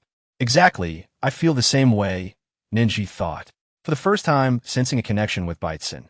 That man feigns innocence, yet I suspect he harbors many ulterior motives. You're quite astute. You will undoubtedly avoid being deceived in future relationships, Baitsun said thoughtfully. I am quite aware, yet one can easily become muddled when ensnared in emotions. As she spoke, her mind involuntarily drifted to someone, and she sighed, continuing, I once had a fairly decent friend who was quite clear-headed before entering a relationship. She had theories that were quite sound.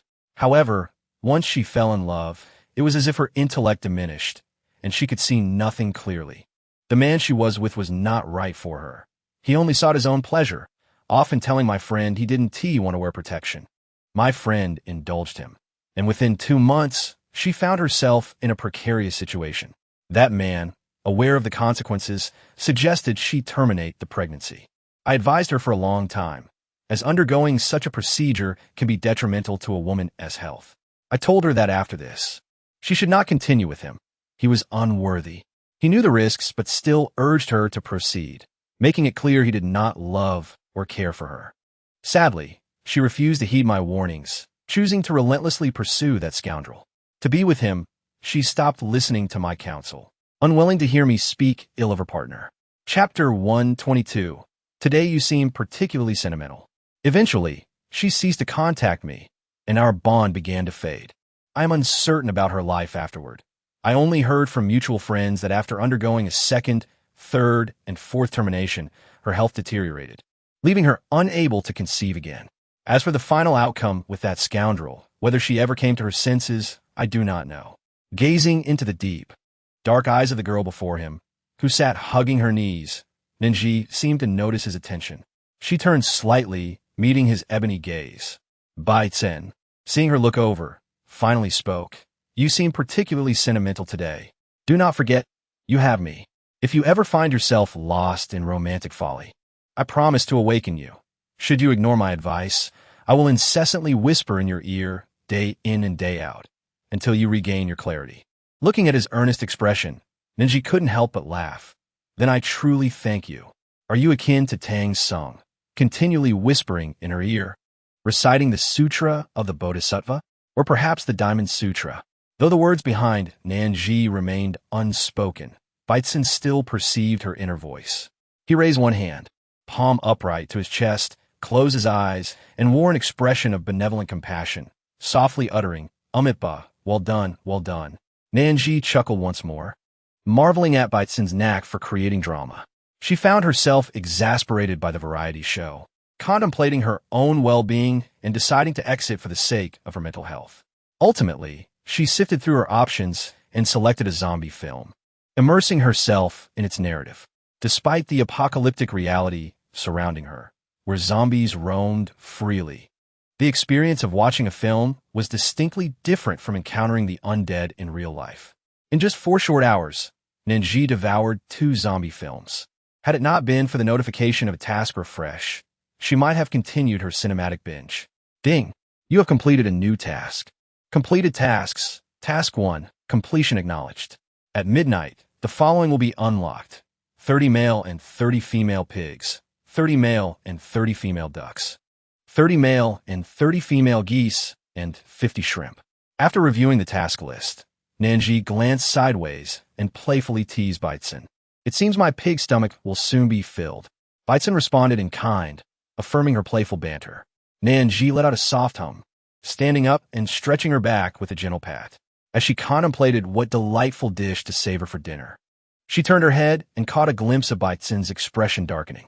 Nan Zhi hurriedly inquired, "What happened? Is something wrong?" She had never seen such an expression on Baitzen's face before. Who could have provoked him? "Come, let's head to the office building." After uttering these words, Baitzen grasped Nan Zhi's hand and led her out. Along the way, Nan Zhi remained perplexed. What on earth is going on? Is there an issue at the office building? There's an audacious troublemaker causing a scene. Upon hearing Baitzen's explanation, Nan Zhi's indignation flared up. Who dares to be so arrogant? Chapter 123. How dare that wretched woman challenge us? That troublemaker doesn't even recognize whose territory this is. By heavens, I shall teach that ruffian a lesson today, making them understand why the flowers bloom so vividly. With fervor, the duo hastened towards the office building. Even from a distance, they could hear a cacophony of insults being hurled. Let me tell you, once you step through this door today, you had better behave. Don't think you can subdue others through violence or seize what isn't yours. At that moment, Lai Shuefeng stood just outside the office building, flanked by Qiu Jiaying, O Chunying, and Gao Sheng. O Chunying's expression was equally grim. It had been quite some time, yet she was astounded that this group was still alive and had come to their rented premises. If they were merely here to rent a room, she would have no objections. However, they were resorting to threats and insults, demanding she issue them a green card, provide free housing, and deposit money into their accounts for dining and entertainment. When she refused, they brandished their weapons to intimidate her, as if they were someone of importance. Had she still been outside the rental, she would have been too intimidated to stand her ground. But now, she was within the safety of her rented abode, backed by her landlord. What was there to fear? These individuals had yet to witness the landlord's formidable presence, mistakenly believing they could continue their previous bullying tactics here. Alas, in this domain, one must either curl up like a dragon or lie low like a tiger. Chunning believed the repercussions for causing trouble would not be favorable. As for the exact nature of the consequences, she could not yet articulate. After all, those who had come to reside in the rental thus far had been quite amicable. At least during her tenure here, she had not encountered any troublemakers. If these individuals continued their ruckus, perhaps she would soon witness how the landlord dealt with such disturbances. "You wretched scoundrel! How dare you challenge us?" One of the men from the opposing group glared at Lai Shuefeng with malevolence, his eyes brimming with murderous intent. "Do you think just because you have crossed over here, you can hold your head high? Why bother talking to her? This wretched woman only dares to speak so boldly because she possesses abilities. Our team already has speed, fire, and ice manipulators. Do you think we fear her? We should have killed you before you awakened your powers." In response to their malice, Lai Shuefeng's expression dripped with sarcasm. "You've killed so many people. I doubt you even qualify for hell." Back at the abandoned factory, had it not been for the assistance of Hua Mingheng and Hua Lei Yun's family, who needed you to divert the zombies, you would have likely perished long before reaching the factory. And to snatch food from the elderly and children, how disgraceful. You insolent wretch, how dare you be so brazen? Go seize them. I want to see if you still have the audacity to speak so defiantly later. Just as the words left their mouths and the opposing group prepared to strike, Nan Zhi and Baitzen arrived beside Lai Shuefeng and Chunning. Chapter 124. I want to see who dares to strike. With a cold smirk, she regarded them. I want to see who dares to make a move. And who might you be? Nan Zhi, you surely do not intend to suggest that this is a blessing. Your appearance is rather unsavory, and you even dare to assault those within my territory. Therefore, I have resolved to scorch you thoroughly. Nan Zhi's voice, typically soft, had taken on a cold sharpness, yet it was not intimidating. Rather, it incited Ling Guo's desire to further impose upon her. Just as he intended to approach Nan Zhi, Baitzen's countenance darkened. He activated the system, and in the next moment, countless fiery tendrils descended from above, targeting none other than Ling Guo and his companions. The dazzling flames, crackling and popping, were more mesmerizing than the fireworks of the new year. Ling Guo and his group were scorched by the flames, their bodies collapsing to the ground in a desperate attempt to extinguish the fire, their cries of agony and curses echoing through the air. They refrained from cursing Nan Zhi, yet their ill-fated words betrayed them. Upon hearing their taunts, Baitzen's aura darkened further. How dare they bully his host? How dare they insult her? He intensified his assault, and soon enough, their garments were reduced to ashes, their very flesh seared. They writhed in agony on the ground, their hair incinerated, leaving them bald as they suffered. The onlookers had long distanced themselves, witnessing the charred figures, smoke still rising from their mouths, with expressions filled with schadenfreude. Why choose to cause a ruckus here? On the landlord's territory? Had they not inquired about the landlord's character before their reckless arrival? They had the audacity to stir trouble and even contemplate schemes against the landlord. Truly, they were brave fools. As these individuals teetered on the brink of unconsciousness, the fiery tendrils elongated and intertwined, forming a cage that ensnared them, subsequently casting them out of the rental premises. They were placed on a blacklist, forbidden from ever stepping foot inside again. Once they recovered, cursing and intent on retaliating against Nan Zhi, they found themselves thwarted at the threshold, unable to enter no matter how they tried. Having witnessed the downfall of those troublemakers, the spectators gradually dispersed, their resolve strengthened. They vowed never to emulate those foolish individuals by causing disturbances within the rental space. Among the myriad of bases in the world, none compared to the perfection and comfort of this place. They must cherish it and refrain from such foolishness. Xiao Jiaying had long wished to inquire about the handsome gentleman accompanying Nan Zhi. Now, upon seeing her, she contemplated approaching, but upon glancing at the man beside her, she hesitated. Perhaps it would be best to wait for another opportunity to gossip with Nan Zhi. It was prudent to refrain from disturbing her. Such interruptions could be detrimental to one's longevity. Nan Zhi approached them with concern, gazing at Lai Shuifeng, Chunying, and Xiao Jiaying, inquiring, "Are you all right? If they have bullied you, just let me know, and I will confront them immediately." Chapter 125. How kind is the landlord? Seeing Nan Zhi's righteous indignation, Lai Shuifeng, Chunying, and Xiao Jiaying exchanged smiles, feeling a wave of emotion swell within them. In other places, when one suffers injustice, there is seldom anyone to stand up for them. Yet here, their landlord was genuinely considerate and supportive. How extraordinarily kind was the landlord. Eventually, unable to tolerate their actions any longer, we severed ties with the group and chose to act independently. They had not been able to bully us then, and now they were even less capable of doing so. After all, what weapons did they possess? Just that claw machine filled with various knives and firearms. With ample funds at her disposal, she often indulged in playing with the claw machine. Thus, even if she amassed a plethora of weapons, they were rendered useless. Nevertheless, she soon devised a plan to carry one weapon daily, parading around downstairs to flaunt her collection. At that moment, she had a silenced pistol tucked at her waist. If those individuals dared to act recklessly, her silenced pistol would be the first to retaliate. They had truly been despicable. Even now, Chunying could not forget the events that transpired. Those individuals had robbed the Hua Mingheng family of their supplies and assaulted them. When we intervened and spoke up for them, we were also robbed of our resources. Had it not been for Shuifeng awakening her abilities, the Hua Mingheng family might have vanished from existence. It was infuriating. One could only wonder if their benevolence had been devoured by dogs. They had assaulted an elderly couple and a small child, robbing them of their precious supplies and inflicting such harm. With all the wicked deeds they had committed, why had the heavens not punished them yet? As for the name Hua Mingheng, Nan Zhi had little recollection.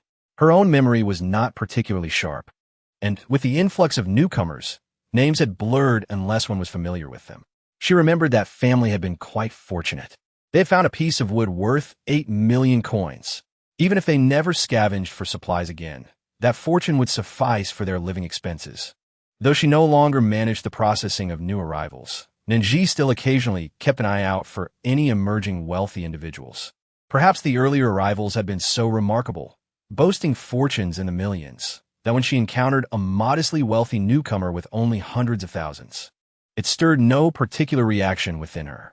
However, most newcomers had only a few hundred thousand coins. Hoping either to be taken in by Nan Zhi to secure a position or to embark on small business ventures, thus avoiding the continuous search for supplies. Chapter 126. The volcano approaches, scorching him in other bases. Such notions would be dismissed as fanciful daydreams. Who would contemplate business in such dire times? Have you lost your mind? Yet within the confines of the rental space, no one would dare to contradict such aspirations. The rental area had even evolved to include a marketplace, with shops gradually opening their doors. If one could secure a storefront and truly manage it, the future would hold endless possibilities. In the rental space, dreams often came to fruition. This way, Chunying and the others could work more conveniently, no longer requiring her presence to handle matters in person. Upon receiving Nan Zhi's instructions, Baitsun contemplated and opted not to install any defensive buttons, but instead activated an alternative defense mechanism. Once everything was set, he informed Nan Zhi, "It is ready." In the future, should you encounter such a situation, simply call out, "The volcano approaches, scorching him," while uttering this command. You need only point your finger at the individual to be punished. Upon hearing this, Nan Zhi's lips involuntarily twitched, perplexed by the absurdity of the command, which struck her as rather ridiculous. After she recited it to Chunying and Gao Sheng in a manner akin to copying and pasting, both nearly burst into laughter. However, in an effort to spare her feelings, they stifled their amusement, nodding and mumbling in acknowledgement. They then hurriedly emerged, brandishing the notebook before Nan Zhi, inquiring whether the characters were indeed correct. Should even one character be erroneous, the punitive mechanism would surely be enacted. These characters had been previously vetted by the landlord for any discrepancies. If all was well, she would secure the notebook for future reference. Should anyone dare to intrude so audaciously again, she would wield this command as a means of subduing them. Nan Zhi meticulously scrutinized each word, nodding only after ensuring there were no issues. By this time, it was quite late, and since few individuals had reported to the rental unit today, she decided to let Chunning and Gao Sheng tidy up and call it day. As she made her way to the cafeteria, Nan Zhi pondered over what to have for dinner, ultimately concluding that she had a stronger inclination toward Hotpot. In matters of cuisine, Baitsin had no objections. The two ascended to the second floor of the cafeteria, selecting an array of meats and vegetables. With an unspoken understanding, they have the food, placing one portion into the tomato broth and the other into the spicy broth. Although Nan Zhi found it perplexing that Baitsin, as a system, could tolerate the fiery spice better than she, a human, she recognized that everyone has their preferences. And even systems are not exempt from this reality. There was no need for further inquiry. After their meal, Nan Zhi sprawled across her bed, engrossed in a novel, specifically a heart-wrenching tale that moved her to tears, filling the wastebasket with tissues. Baitsin, unable to bear the sight any longer, held back his discomfort for some time before retreating to the living room to exercise. He was unaware of Nan Zhi's tearful state, yet her muffled sobs and whimpers resonated in his mind, severely disrupting his peace. Chapter 127. You Mischievous System. Eventually, after finishing the novel, Nan Zhi felt her throat grow parched from crying. She emerged to the living room for a drink, only to be astonished to find Baitsin, for once, engaging in exercise. Taking a sip of water, she watched him perform a few push-ups and exclaimed, "Even a system like you, is this diligent? Do systems need to maintain their physique too?" Baitsin paused momentarily, casting a profound glance in her direction. "No," he replied. "I am striving to maintain inner tranquility." Nan Zhi felt even more intrigued. "Have you seen something? Is your blood surging? Is that why you must maintain inner tranquility?" She recalled that her iPad contained quite a few books. Driven by curiosity and a thrill, she had downloaded several such books and films on her device. Nan Zhi remained reticent, but once she spoke her mind, Baitsin instantly perceived her innermost thoughts.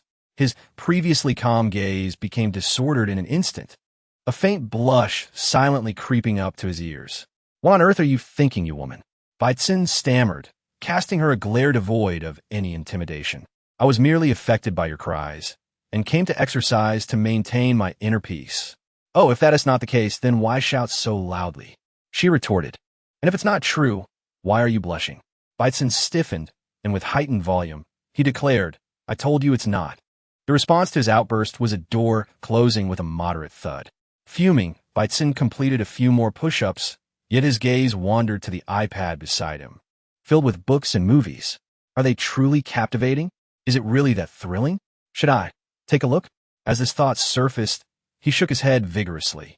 No, no, no. I'm a commendable system, a healthy system. I shan't indulge in such distractions. However, the notion lingered. If the host had viewed them, how could he? A mere system. Remain uninformed? Driven by a thirst for knowledge, the system ultimately opened the iPad and stumbled upon a film. Meanwhile, Nan Zhi, intending to call Baitsin for a shower, drew closer to him, only to be met with a cacophony of indescribable sounds. Upon peering at the content displayed on the iPad, her eyes widened in shock, and her mouth fell agape. "You wicked system, trying to deceive me. Is this not precisely what you were watching?" In the depths of her heart, Nan Zhi's thoughts were perceived by Baitsin, who, upon realizing this, shuddered momentarily and swiftly retreated, rummaging through to select another film. Nan Zhi teased, gazing at him knowingly otherwise. How could one discern that certain systems are indulging in such films? Baitsin furrowed his brow slightly. "What kind of film are you referring to? That one just now? It's not my fault. I accidentally clicked on it while searching for something else." With that, he stifled a laugh, a hint of shyness creeping in as he added, "It was rather fragrant, though." In the span of just a few sentences, Nan Zhi's expression transformed from one of amusement to irritation, then to a look of astonishment, as if to say, "I never would have guessed you were like this." Chapter 128. How could one possibly fall in love with a system? Raising an eyebrow, she remarked, "It seems you have learned quite a bit." Baitzen humbly waved his hand. "It's nothing special." He glanced at Nan Zhi once more. "Did you come out to see me for a particular reason?" "Oh, I was just reminding you to take a shower." As the conversation with Nan Zhi came to an end, Baitzen swiftly set aside the iPad and vanished from her sight with remarkable speed. Upon returning to her room, Nan Zhi used a hairdryer to dry her hair, then ventured out to feed the fish. Resting her chin on her hand, she indulged in watching them for a while before finally lying down to sleep. That night, she found herself immersed in a dream woven with the threads of romance. To her astonishment, after being single for over 20 years, she had suddenly awakened to the joys of love, just as she was about to discern the identity of the man who had captured her heart. A face so familiar it was almost impossible to forget materialized before her. Baitzen? The system? This cannot be. How could one possibly fall in love with a system? Once she gathered her wits, she gave her head a gentle shake. Surely, this was the result of indulging in too many melodramatic television shows, films, and novels lately. As the saying goes, what one thinks by day, one dreams by night. It seemed prudent to refrain from such entertainment in the coming days. Yet, the thought of not engaging with them left her feeling rather dull. Moreover, with no tasks assigned by the system, she found herself at a loss for things to do. If she refrained from watching dramas, films, or reading novels, what else could occupy her time? Unbeknownst to her, whether Baitzen had sensed her thoughts or their minds were simply in sync, a shift occurred. Just as she contemplated getting out of bed, the taskbar updated. In a bid to ensure she noticed it, it popped up, leaping into her view. "Host, you have a new task to undertake." New task. Task 1. 3 shops in the mall have already been rented out, which is an encouraging start. Please exert yourself to rent out an additional 20 shops, 020. Upon completion of this task, you shall unlock. Ah, surely you wish to fulfill the desire that everyone has a refrigerator in their home? If you complete this task, a store selling refrigerators will soon be opened, managed automatically. Task 2. Please venture out to find 5 unmutated pandas. Pandas are incredibly adorable, and you surely cannot bear to witness their extinction, correct? 05. The tasks remain incomplete. Upon completion, you will unlock skincare knows no gender. With so many beautiful women and handsome men in our rental properties, how can we neglect skincare? Completing this task will lead to the opening of an automated skincare product store within the mall. After finishing her task, Nan Zhi blinked her eyes. Of course, pandas are adorable. They are national treasures, after all. How could she not search for them? However, the quantity that the system required her to find had pandas already mutated to a great extent or perhaps even perished. Otherwise, the number provided by the system could not possibly be so scant. Unlike the previous tasks involving cats and dogs, which numbered in the dozens. Indeed, I can assure you that the task quantity corresponds exactly to the current living pandas. Chapter 129. Who eats vegetables without rice? After hearing Baitzen's words, a heavy weight settled in Nan Zhi's heart. Yet, she understood that the more dire the situation seemed, the more imperative it was for her to act swiftly. Otherwise, if she delayed, the number of pandas might dwindle even further. Having just published the information about leasing the commercial space, Nan Zhi contemplated gathering her belongings to venture out in search of pandas once more. Unexpectedly, just days after the delightful surprise gift box had been revealed from the creamy white garbage bin, it began to tremble again. When it ceased vibrating and unveiled its treasures, Nan Zhi clicked to open it, and 4 items immediately popped up. These 4 items were 200 rice seeds, 200 wheat seeds, 3 fully automatic rice milling machines, and 3 flour grinders. Upon seeing this delightful quartet, Nan Zhi beamed with joy. This was splendid. She had been fretting, for while there were fruits, vegetables, meat, and fish in the rental space, there was still no rice. How could that be? Who eats vegetables without rice? It must be said, the surprise that the garbage bin produced this time could indeed be termed a true delight. She brought this set of 4 to the orchard to present to Bai Fengting. Upon receiving them, Bai Fengting chuckled and said, "I didn't expect you to come by today. I was just thinking of looking for you." "Oh, is there something on your mind?" "Indeed." Bai Fengting pointed to the ripe vegetables not far away. "Look, I have planted all the vegetable seeds you previously gave me, and they are now ripe. I wanted to ask how you plan to handle them. I noticed there is a vegetable market in our rental space. Should we sell them there? Yes. As per our usual practice, first distribute some of these vegetables to the staff, and the remainder can be taken to the market for sale. Nan Zhi glanced a few times towards the patch where vegetables were flourishing before she remarked to Bai Feng-ting. The vegetables are thriving remarkably. Their tender green hues and ample moisture suggest they must be quite sweet. Upon hearing this, Bai Feng-ting obediently nodded in agreement. Very well. Nan Zhi sincerely felt that entrusting so many responsibilities to Bai Feng-ting alone seemed rather overwhelming. She was genuinely concerned that Bai Feng-ting might become exhausted from the burden. It appeared that perhaps she truly needed an assistant. Bai Feng-ting scratched her head and candidly admitted this. All right, Nan Zhi quickly agreed. I will send out a notice shortly to recruit some help for you. Great. Thank you, landlord. With that, Bai Feng-ting slightly bowed and glanced behind Nan Zhi, noticing that Bai Tsin had not accompanied her this time.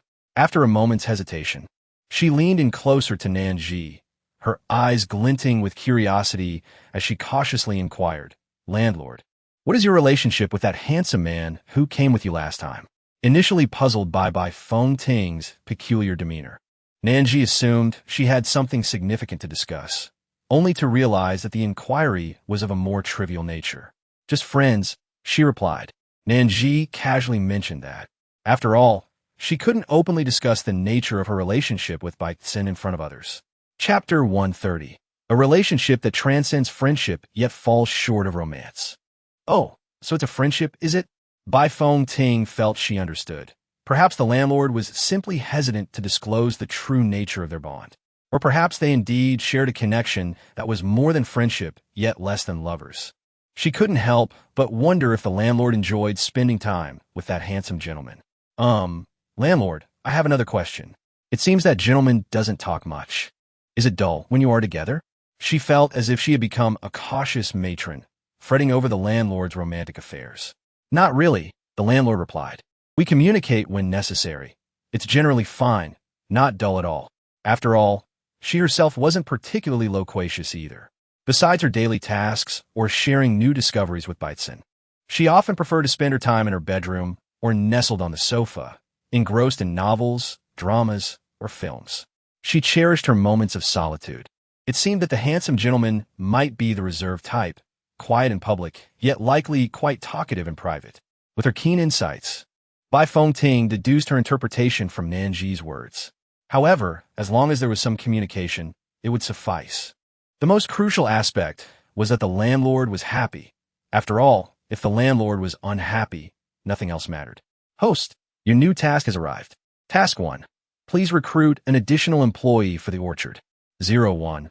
Upon completion of this task, a reward would be unlocked. Currently, the rental property was well stocked with various vegetables, meats, and fish, but lacked essential seasonings. Without these condiments, how could one prepare delicious meals? Thus, the reward was on the horizon. Once the host completed the task, a store offering seasonings would be unlocked, managed automatically, relieving the host of additional burdens. After reviewing the task, Nan Zhi raised an eyebrow.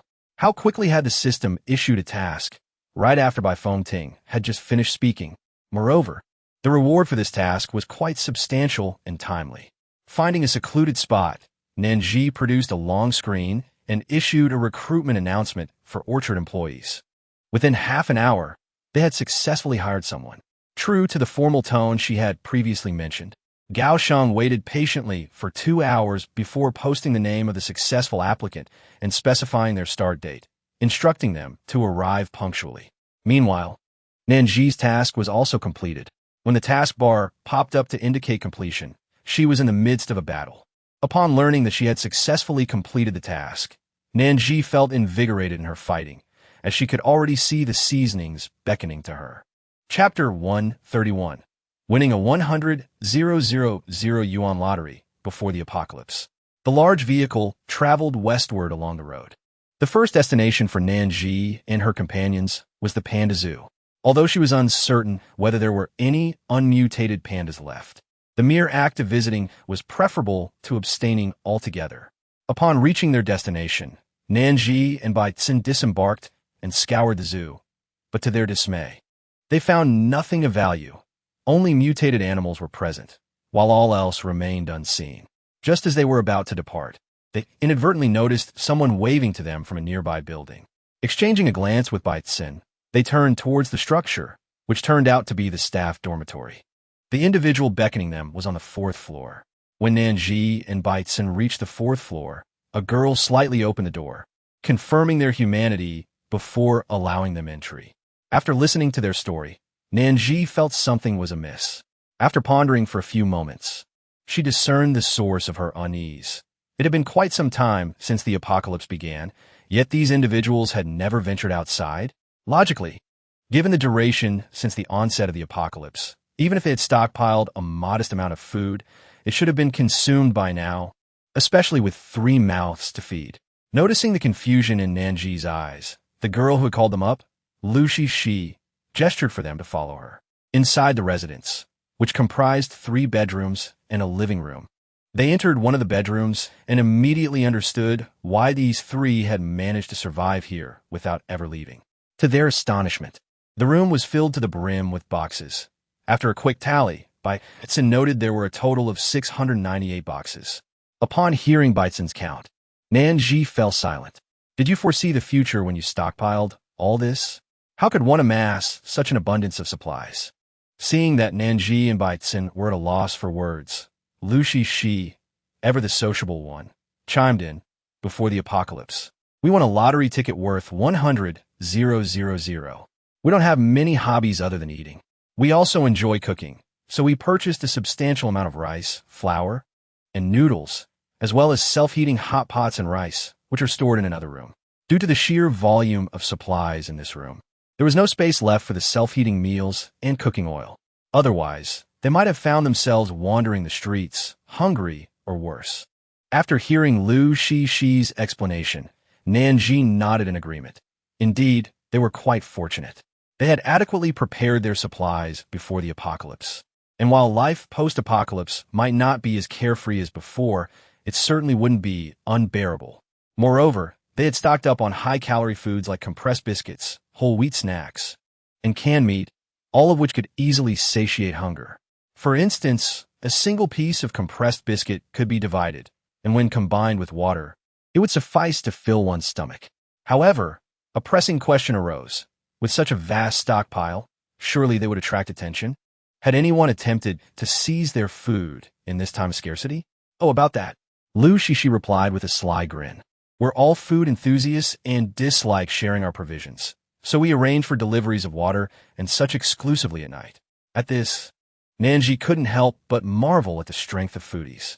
If everyone were as resourceful as Lu Shi and her friends, perhaps more individuals would survive in this world. While she was uncertain if there were any nearby bases, she was confident that none could compare to her rental unit. Hearing Nan Zhi's confident assertion, Lu Shi and her companions were momentarily bewildered. What did she mean? How could a rental be superior to a base? Bases at least had soldiers patrolling and weapons, providing a higher degree of safety. Rentals, everyone had seen those. Just a couple of turns from the zoo, there were rentals. Could those withstand a zombie attack or fend off mutated creatures? It was likely that anyone residing there would have no chance to escape. Were these 2 perhaps involved in some sort of scam? Nan Zhi discerned the skepticism in their eyes. She chose not to dwell on it. After all, seeing is believing. It is quite natural for those who have not witnessed the miraculous aspects of a rental house to harbor doubts and mistrust. My rental property is far from an ordinary dwelling. Within its confines, no zombies or mutated creatures can gain entry. Chapter 133. Is this still the rental house as they perceive it? These entities are restricted to remaining 150 meters outside. Any further advance is impossible. Each room within the rental house is equipped with hot and cold drinking water, available for use at one's discretion, along with illumination and various furnishings. Downstairs, numerous leisure facilities await, including a cafeteria, clothing mall, large shopping center, snack shops, and expansive parks. Additionally, there are orchards, farms, and fish ponds, all of which can be found at the local market. The rental house encompasses all aspects of dining, recreation, and accommodation, and the prices are quite reasonable. Oh, and I nearly forgot to mention that all transactions within the rental house, whether for food, drink, or lodging, are conducted using currency. This currency is derived from materials. Items such as tables, chairs, gold and silver jewelry, and even stones can be exchanged for coins. Upon hearing Nan Zhi's account, Lu Cixi and her companions were utterly astonished, as if they were listening to a fantastical tale. Could this truly be a rental house? Could it possibly contain a cafeteria, a park, and a shopping mall? Moreover, the presence of electricity and water, available for unlimited use, implied that the house was well supplied in these essentials. Could there truly exist a place like this in a post-apocalyptic world? Although they had not ventured outside since the onset of the apocalypse, they were acutely aware of their own dire situation. Shortly after the end of the world began, their electricity was cut off, leaving them in darkness each night without the ability to charge their phones, rendering them oblivious to the external conditions. Not long after, the water supply ceased as well, and since then, they had not bathed.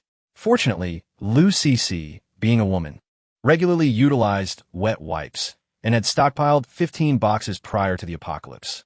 Since then, she had been judicious in their use, which proved sustainable. Reflecting on their circumstances, they realized that their greatest fortune lay in the fact that all three were together in the dormitory when the apocalypse struck. Otherwise, they might not have endured much longer. They estimated they could last perhaps another 10 days at most. Once their supplies were exhausted, they would either muster the courage to break free or remain in the dormitory, waiting to succumb to hunger. Currently, the prices for the rentals are as follows. Single rooms at 80 yuan, one-bedroom apartments at 120 yuan, two-bedroom apartments at 160 yuan, and three-bedroom apartments at 200 yuan, all calculated on a monthly basis. Originally, single rooms were priced at 50 yuan, but after she added some furnishings, the rates naturally increased slightly. However, they remained affordable for most. Such low prices? Luing exclaimed in disbelief. Is the exchange rate for materials somewhat low? That depends on your luck. Some items can be exchanged for tens or even hundreds of thousands, while others may yield just enough for basic sustenance. The amount of currency you acquire is contingent upon the value of the materials you collect, Nan Zhi explained calmly. Lu Cixi suddenly understood. It was akin to winning the lottery. However, overall, exchanging materials seemed easier than winning a lottery. Chapter 134. Who taught him this? After all, with a lottery, you could end up with nothing, while material exchanges guarantee at least some coins. Duan Chen pondered for a moment before turning to Lu Ying and Lu Cixi, seeking their opinions. The consensus among the three was unanimous. They decided to visit Nan Zhi's rental house. While they found Nan Zhi's assertions reasonable, they lamented, "But we have no vehicle, and there is quite a lot to carry. We cannot manage it all." "That is not a concern. We have an RV," Nan Zhi confidently replied. The trio gasped in surprise. "So you possess an RV?" In light of this revelation, they agreed to take everything. Observing their actions, Nan Zhi was tempted to say it was unnecessary. As long as Baitzen was present, no zombies or mutated creatures would dare approach. There are axes in the rooms. Did you not know? Help! Why on earth is there a fool using a knife to chop a chair? Who taught him this? Clearly, there were better options available. Why resort to wielding a kitchen knife on a chair? Nan Zhi observed the two conversing individuals and leaned in to whisper into Baitzen's ear. Their relationship must be quite extraordinary. "Oh, surely they're a couple. On what grounds do you assert that?" Baitzen, while also sensing the peculiarity in the interactions between the two, decided to engage in a discussion with her, prompted by her remark. "Did you not notice? There exists an undeniable chemistry between them, and when they speak, their eyes sparkle with a certain light. Even if they are not lovers, their connection is certainly far from that of ordinary roommates. Have you gleaned all this from excessive television watching?" Nan Zhi cast a disdainful glance at Baitzen, remarking, "You still seek to learn from television dramas? How low must my emotional intelligence be?" In an instant, one could sense the palpable difference in their energies. Chapter 135. Was it truly a ghost in broad daylight? He needed to swiftly fold and organize the cardboard boxes within the room before heading out to assist Ichun. They had even dismantled the wooden table, leaving no stone unturned, as they tore down the wooden door, breaking it into pieces to stow away in bags. Lu Cece busily gathered every item that could be collected into a snakeskin bag, including a small fan and water buckets, ensuring nothing was left behind. Through their diligent efforts, the only item remaining in the house was the refrigerator, which they could not take with them. Everything else had been packed and placed in the living room. The pile in the living room alone amounted to over 30 bags, leading Lu Cece to believe they would need to make several trips to transport everything. Nan Zhi cast a glance at Baitzen, yet did not observe any reaction from him. To their astonishment, the 30 or so bags within the room levitated into the air, leaving Lu Cece and her companion speechless. How could these bags be floating on their own? Goodness, was this some kind of supernatural event in broad daylight? While Lu Cece and her friends remained in shock, Nan Zhi instructed them to follow her downstairs. With that, Baitzen and Nan Zhi opened the door and descended the stairs.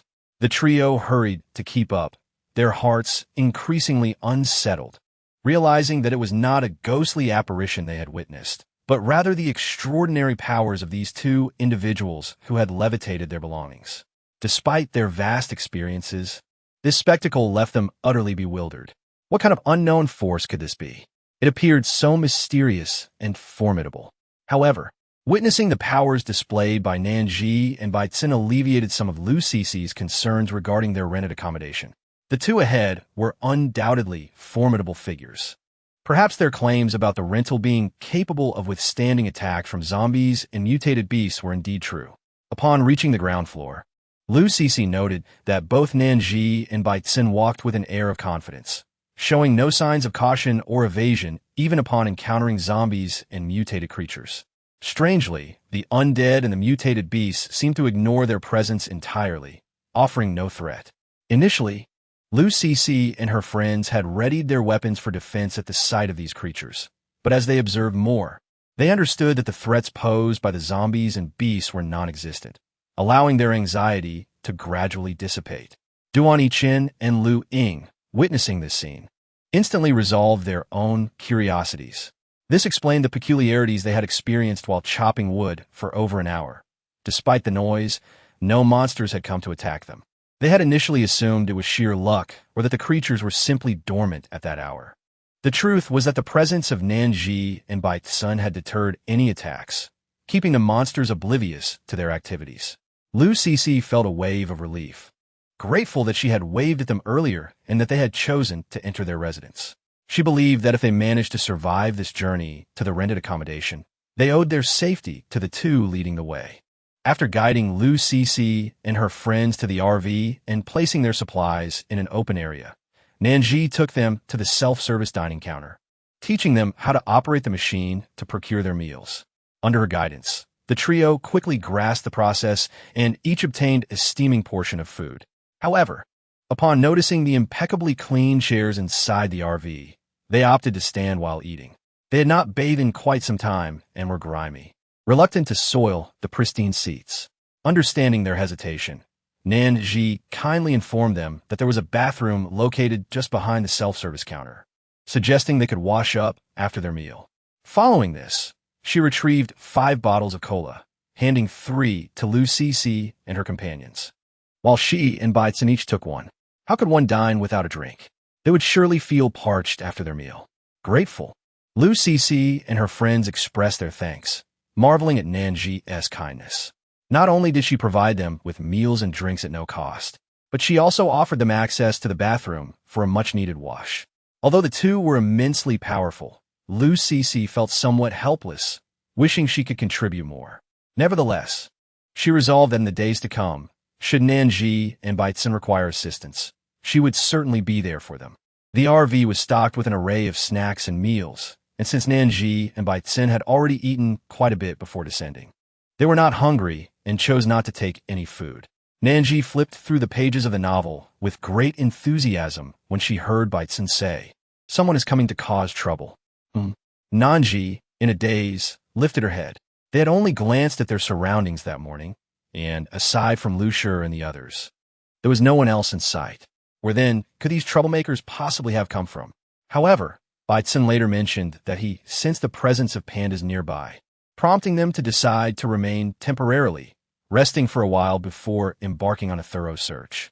Their caravan remained visible, unexpectedly attracting the very disturbance they anticipated. Shortly after Baitsun spoke, Nan Zhi heard a series of knocks at their caravan door. She stood up calmly and walked to the entrance, slowly opening the door. Chapter 137. Enough is enough. She was eager to discover who possessed the audacity to cause trouble. Standing outside were 9 individuals. As the door swung open, a woman emerged, an undeniably beautiful woman, eliciting a chorus of lewd grins from the 9 men. One of them brazenly remarked, "This woman is truly stunning, even more so than those we've encountered in our abode. Just look at that delicate, fair skin. It must feel delightful to touch. Her legs are quite slender, though I wonder how she performs in, well, you know." Another chimed in, "No doubt it must be exquisite, huh? What are you all thinking? We must let Brother Hong have his turn first, and then we can each take our turn afterward, right? Of course, it is only natural that Brother Hong goes first." They all agreed, their conversation rife with disrespectful comments directed at Nan Zhi. Baitsun could no longer tolerate their words. He intended to rise and teach them a lesson. But just as he was about to stand, Nan Zhi halted him. These scoundrels were equally intolerable to her. She needed to confront them personally. Nan Zhi gazed at the group with a cold smile, her voice laced with danger as she spoke. "Have you said enough?" One among them chuckled. "Oh, this woman is getting angry. Brother Hong, teach her a lesson, so she understands your might." Another added, "Indeed, in today's world, what place do women have to express anger? They are merely meant to amuse us and serve us, gentlemen. Once we are done with this woman, we shall take this caravan. Just imagine how comfortable our outings will be." A sinister laughter followed. "Oh, but there is more comfort to be had. Let us bring those women from the house down to the caravan and let them experience that thrill. It should be quite exhilarating. Enough is enough. There is no need to endure any longer." Nan Zhi transformed into a shadow, charging towards the 9 individuals with fierce determination. With a single punch, she struck one down.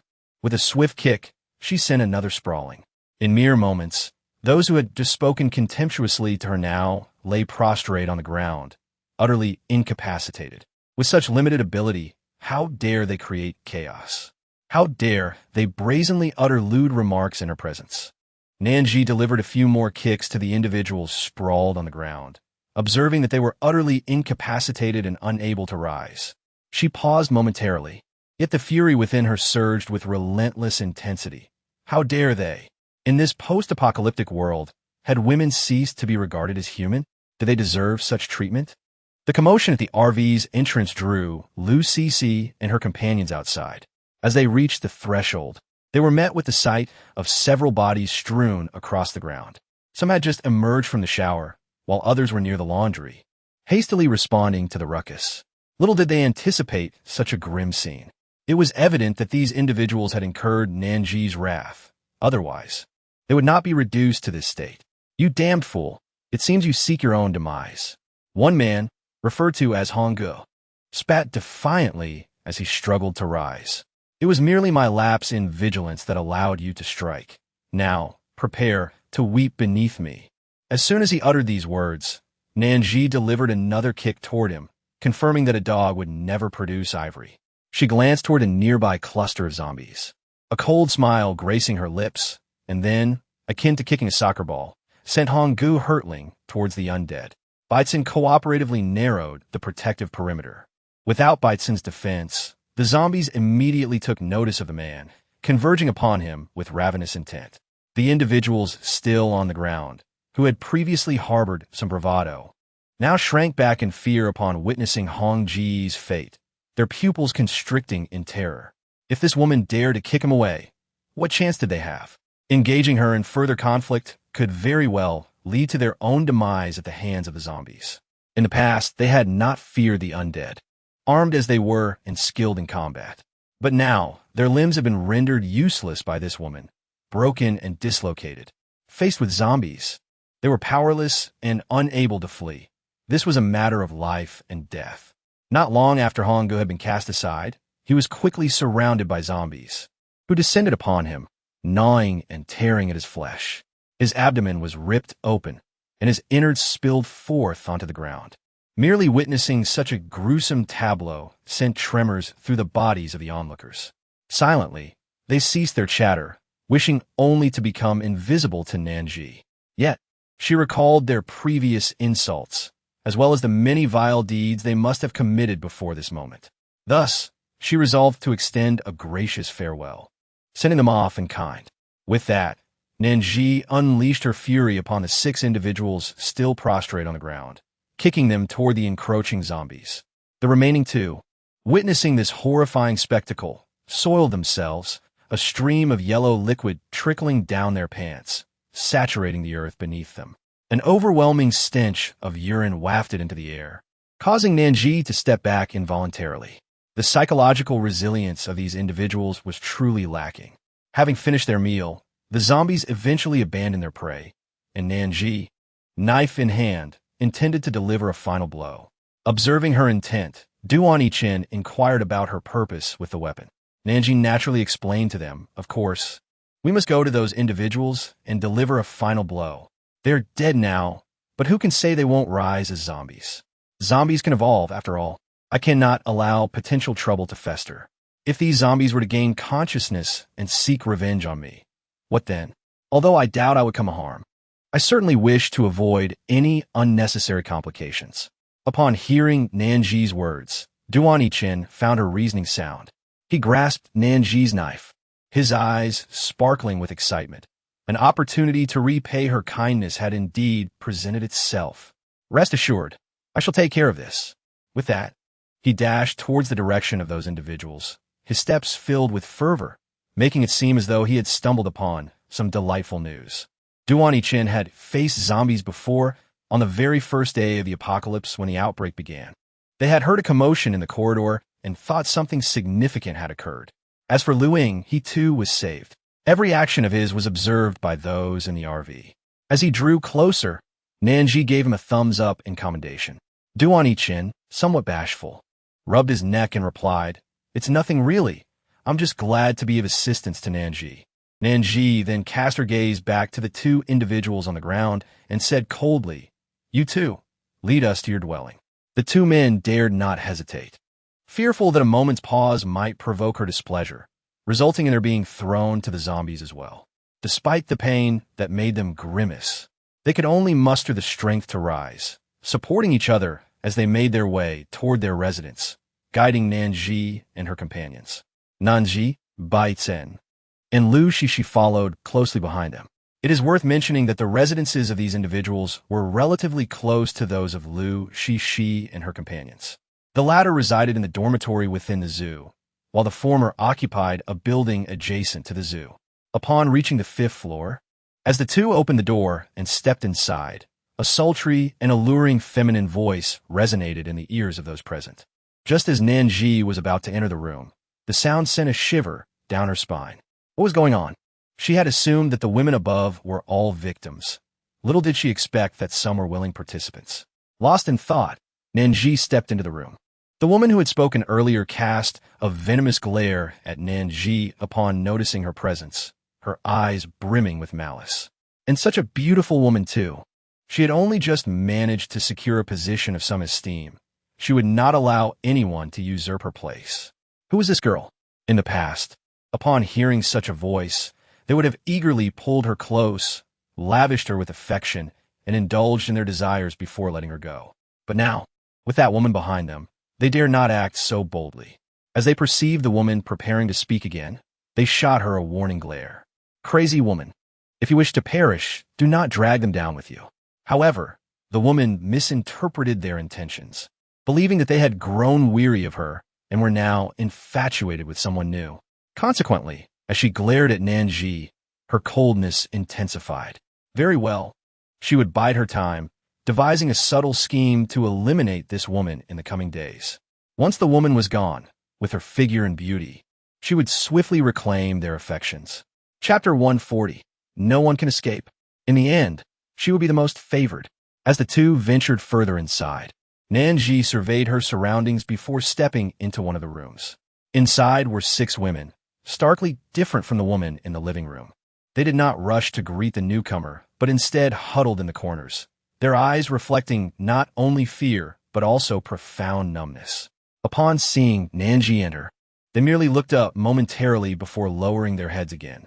Their expressions mirrored those of the villagers who had been captured by monsters and imprisoned underground, filled with apathy and despair regarding life and the future. The garments they wore were tattered and inadequate for covering their bodies, revealing numerous scars and marks that indicated they had endured considerable suffering. Nan Zhi sighed softly and inquired, "If you could leave this place right now, would you wish to go?"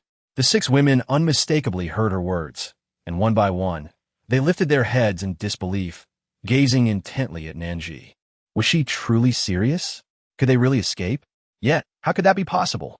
In the span of just a few seconds, their expressions transformed myriad times, ultimately reverting to a state of numbness and daze. Their emotions were overwhelmingly intense. Nan Zhi could clearly discern their longing to flee from this place reflected in their eyes. But why, in the end, did they abandon that desire? Suddenly, she recalled the 2 men outside and glanced at the visibly trembling bodies of the 6 women. Nan Zhi believed she began to comprehend something. She crouched down, her gaze softening as she looked at them, and gently spoke, "They cannot overpower me. The one called Honggu has already been fed to the zombies, and the 6 members of their team have met the same fate. They will not trouble you again. The 2 men inside here also dare not impede my actions. If you wish for revenge, that is possible too. With me here, I will safeguard you. Now, please tell me, do you wish to leave this place? Do you wish to avenge yourselves?" Initially, the 6 women were filled with skepticism upon hearing Nan Zhi's words. Now, this woman claimed she had already sacrificed Honggu to the zombies, and the others had perished as well. Only 2 individuals remained alive outside. Goodness, if that were the case, how formidable must this person before them be? They cast a glance towards the door, their eyes sparkling with newfound hope. Indeed, this individual spoke without any intention of lowering her voice. Her tone was perfectly normal, entirely unafraid of being overheard. Chapter 141. Lu Ying is still but a child. Furthermore, since those outside had not entered this place, it suggested that what this person said might very well be true. They too might indeed have the chance to leave.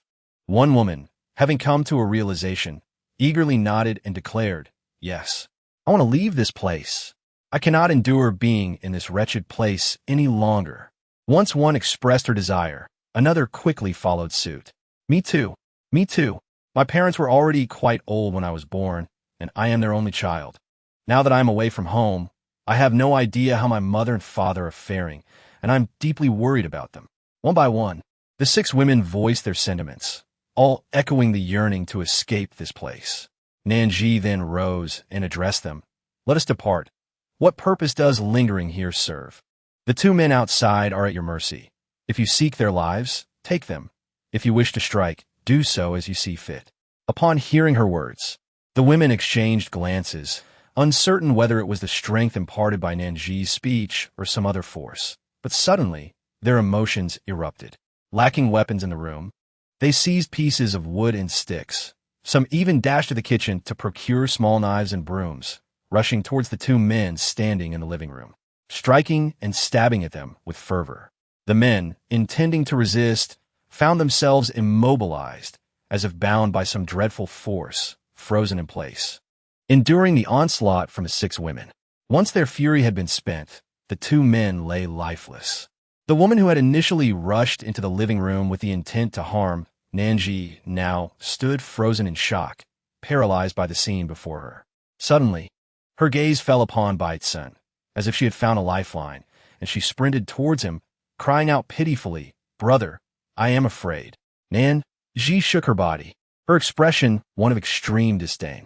Baitsun pursed her lips and took a large step to the side, coldly evading the woman's harassment. Lu Ying, standing behind Baitsun, watched in horror as the woman lunged towards him, his pupils widened in shock. Good heavens! He was about to be sullied. Duan Chen, quick-witted and agile, swiftly pulled Lu Ying to his side. Perhaps the most unfortunate among them was that woman. With Baitsun stepping aside and Lu Ying being yanked away, she found herself utterly alone, facing only a wall and a shoe rack. Upon colliding with the wall, her foot struck the shoe rack, producing a series of clattering sounds. Chapter 142. Do you not have feet? Cannot walk. Immediately following was the woman's pained exclamations of ouch and oh dear. Were there a compassionate or slightly lecherous man present? He might have been unable to resist the urge to step forward and offer her solace. Unfortunately, the three men in the room were as indifferent as mirrors, showing no inclination to acknowledge her cries, leaving her to wail in vain without a single soul coming forth to inquire about her well-being. The six women surrounding her watched as if they were witnessing a play, having long harbored disdain for her. In this room, they not only endured the bullying of the men, but also suffered under her tyranny. Once the men exited, the woman transformed into a tyrant, venting all her fury upon them, relentlessly striking and pinching them. Seeing that no one was attending to her, the woman, cradling her knee, pouted at Bite's son and said, "Brother, it hurts so much. Could you come over and help me a little?" Nan Zhi, weary of idle chatter, directly inquired of the six women whether they had had their fill of the woman in question. Should they find themselves still wanting, there stood a ready outlet for their frustrations. If they were satisfied, they could take their leave without delay. Naturally, the six women would not let the other woman escape, for it was her incessant incitement that had rendered their lives increasingly arduous. They surged toward her, yanking her hair back with fervor. As fate would have it, the length of her nails became a weapon against her, as one among them ruthlessly snapped a nail, leaving her body marred with scratches and bruises. In the end, while the woman did not perish, she found herself in excruciating pain, existing in a state of torment, caught between life and death. As Nan Zhi observed the six women tidying up, they eventually came to a halt. She instructed them to ensure that everything in the room was meticulously attended to. Although the women did not fully grasp Nan Zhi's intentions, they were grateful for her kindness and obeyed her requests without hesitation. In a short time, they gathered in the living room, each carrying bags filled with their belongings.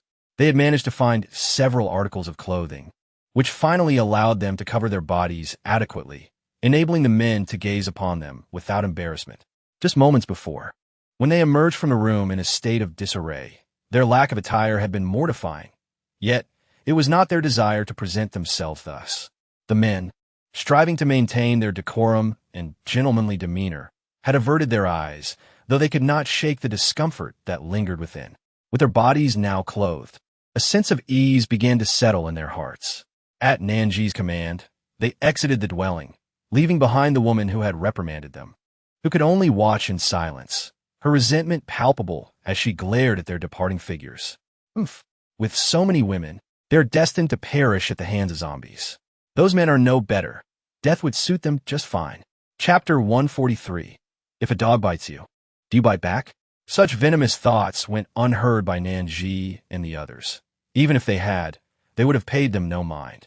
Initially, they had intended to guide the women on a tour, but Lu Shishi, wishing to alleviate Nan Zhi's burdens, took it upon herself to lead them instead. The women were astonished as they beheld the opulence of the RV, their eyes widening in disbelief at its grandeur. This vehicle was at least 2.5 times the length of a standard bus and slightly wider as well. Inside, it was resplendent, featuring no fewer than 4 spacious beds overhead. Near the center, a self-service dining counter awaited, offering an array of menu choices. With a mere press of a button, one could state their desired dish, and in an instant, the kitchen would produce the requested meal. To their amazement, there were countless beverages available, including bottled water, hot and cold boiled water. They had not tasted clean water in ages. Before their capture, they had dared only to sip a few drops to soothe their throats. After being taken, a single sip was a luxury. Most often, they had no water at all and were forced to drink their own urine or the blood of slain animals. Regardless of how unpalatable, survival compelled them to swallow their disgust. Each woman eagerly grabbed a bottle of mineral water, gulping it down with fervor before continuing their exploration of the RV with Lu Shishi. To their surprise, they discovered a bathing area at the rear of the vehicle. Glancing at their own filthy appearances, an overwhelming desire to cleanse themselves surged within them. Understanding their plight, Lu Shishi empathized, having recently endured a similar situation. The 6 women expressed their gratitude to Lu Shishi, thanking her profusely before taking turns to change and wash up. Lu Shishi and the others recognized that without the presence of these formidable individuals, they would be ill-equipped to confront any zombies or the unreasonable groups they might encounter, like the one from a short while ago. Thus, they all nodded in agreement.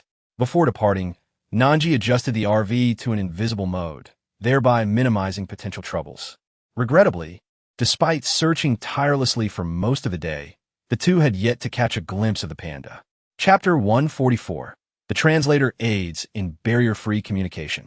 Nan Zhi looked at Baitsun in surprise. This seems to be the sound of a panda? Nan Zhi held a deep fondness for pandas.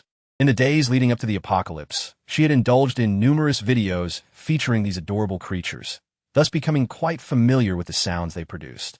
Indeed, it was in that direction Baitsun gestured towards the zoo. Despite having traversed the zoo and explored every corner, she could not fathom how they had failed to encounter any pandas during their extensive search. Yet, Baitsun's information was infallible. If he asserted that they were inside, then they undoubtedly were. The sound emitted by the panda had proven to be a fortuitous clue, allowing them to make swift progress. Upon entering the zoo, Nan Zhi followed Baitsun closely. As they approached a narrow gap in the wall, Baitsun came to a halt. To Nan Zhi's astonishment, he pointed toward the crevice and declared, "The panda is just inside." Is that truly possible? She thought. They had previously examined the area, and there wasn't even a door in sight. How could there be a panda? However, Baitsun flashed a mysterious smile at her and led her to the other side of the wall. He pressed a few buttons on a hidden panel, and to her utter disbelief, the thick wall swung open. Stunned, as the wall parted, Nan Zhi's eyes met those of a panda within. She blinked in surprise, exclaiming, "There really is a panda inside. How could we have missed this after circling around earlier? Did you not sense its presence?" "It's not my fault," Baitsun replied. "There must be a bear or someone possessing a hidden, shielding ability inside, which prevented me from detecting it.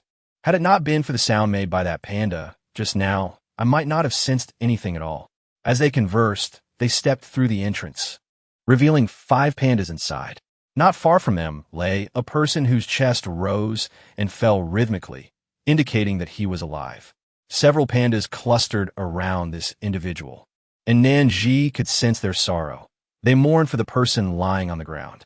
Hearing the commotion, the pandas lifted their heads, their eyes cautiously fixed on Nan Zhi and Baitsun. Interestingly, perhaps due to Baitsun's connection to this system, despite their wariness, the pandas refrained from launching any attack against them. Nan Zhi felt a headache creeping in once again. "Baitsun, is there any tool that can enable me to communicate with animals? Otherwise, it feels rather troublesome." "Indeed," Baitsun replied. "There is a translator available in the marketplace. If you purchase this translator and place it in your personal belongings, upon activating it, you will be able to communicate with animals seamlessly. Furthermore, if you position the translator within your mobile home, not only will you be able to converse with animals, but everyone inside the mobile home will also gain this ability. Should you install the translator in a rental property, all occupants of that dwelling will likewise be able to engage in dialogue with animals." Nan Zhi's eyes sparkled with delight. "This translator is splendid. I must purchase it. Let me first check the price." Nan Zhi swiftly entered the shopping mall and searched for a translator. Soon, an image of a translation device appeared before her. Priced at 100,000. Quite expensive. However, as the number of animals in her rental abode is bound to increase, they cannot possibly remain confined to their territories at all times. Some will inevitably be lively and inclined to roam, although within the confines of the rental space. No animal would ever attack a human. Their demeanor would remain gentle. Yet, the innate trepidation of humanity cannot be overlooked. Chapter 145. He is anemic. To instill a sense of calm in humans regarding the animals, enabling them to comprehend what the creatures are expressing and contemplating, would greatly enhance human security. This, in turn, would foster a more harmonious coexistence between humans and animals. Nan Zhi experienced considerable discomfort for a while, but ultimately, in pursuit of the advancement of the rental property, she made a substantial investment, spending 300,000 gold coins to acquire 3 translators. "Why are you so concerned? You still have over 500,000 in your treasury." In response to Baitsun's inquiry, Nan Zhi shot him a glare, replying, "The more money I save, the greater my sense of security. Besides, expenditures in gold coins can accumulate rapidly. You wouldn't understand. Upon pressing the activation button on the translator, Nan Zhi was immediately inundated with a multitude of voices. What are those two humans up to? Surely they do not intend to harm us. Setting aside her concerns for the moment, she thought, I must check on Grandfather Ping. I can sense that his condition is quite dire. What are we to do? I am equally at a loss, came the response. We are merely national treasures who indulge in food and drink all day. None among us possess medical knowledge, unlike humans who have professions such as doctors. Nan Zhi approached several pandas and gently addressed them. Hello, may I have a glimpse of Grandpa Ping? Perhaps I can save him. Oh, this human knows Grandpa Ping? After a brief exchange, the pandas collectively stepped back, creating some space for Nan Zhi. As Nan Zhi stepped forward, Bison did as well, and after a brief scan, they began to communicate via brainwaves. He is suffering from anemia. Anemia? Nan Zhi glanced at Grandpa Ping, whose frail frame was evident. She had previously come across videos of him interacting with pandas, during which he appeared quite robust. Now, his emaciated state suggested that he had scarcely eaten since the apocalypse, leading to his current condition of anemia due to insufficient nutrition. Reflecting on this, Nan Zhi surveyed her surroundings. The space was limited, especially with the 5 pandas occupying most of it. However, across the wall, there was a considerable pile of bamboo, yet no food in sight. If her assumptions were correct, Grandpa Ping must have been surviving solely on bamboo, as he likely could not have endured this long without sustenance. She procured some specialized potions to treat anemia from the marketplace and carefully administered them drop by drop to the corners of Grandpa Ping's mouth. Before long, his complexion began to improve noticeably. After approximately half an hour, Grandpa Ping finally awoke, his eyes fluttering open. Upon noticing the intrusion of Nan Zhi and Bison, he regarded them with caution. Clearly, his recent collapse and loss of abilities had allowed these two to locate him. He was uncertain whether they bore good or ill intentions. If they were benevolent, it would be a cause for celebration, perhaps even an opportunity to inquire about the current state of the world outside. Conversely, if they were malevolent, it would spell disaster. In his weakened state, he could no longer protect them. Nan Zhi discerned the fear and concern in Grandpa Ping's eyes, revealing a smile. Chapter 146. Is this a science fiction film? The environment you inhabit is far from ideal, and the pandas have limited space to move about. The bamboo's moisture has nearly evaporated, rendering it quite unpalatable. I presume, in our vicinity, there exists an entire expanse of rental accommodations, which also houses a cat hostel and a dog hostel. Furthermore, there are plans for a panda hostel, which will feature a vast open area for them to roam freely. Additionally, there will be an abundance of fresh bamboo available for their nourishment. Grandpa Ping, should you wish to continue caring for them, you are welcome to reside in the panda hostel, which includes a house for your accommodation. The words spoken by Nan Zhi sounded to Grandpa Ping like something out of a science fiction film. Fresh bamboo and vast expanses for the pandas to frolic in. Such notions seem to belong only to a world that existed before the apocalypse.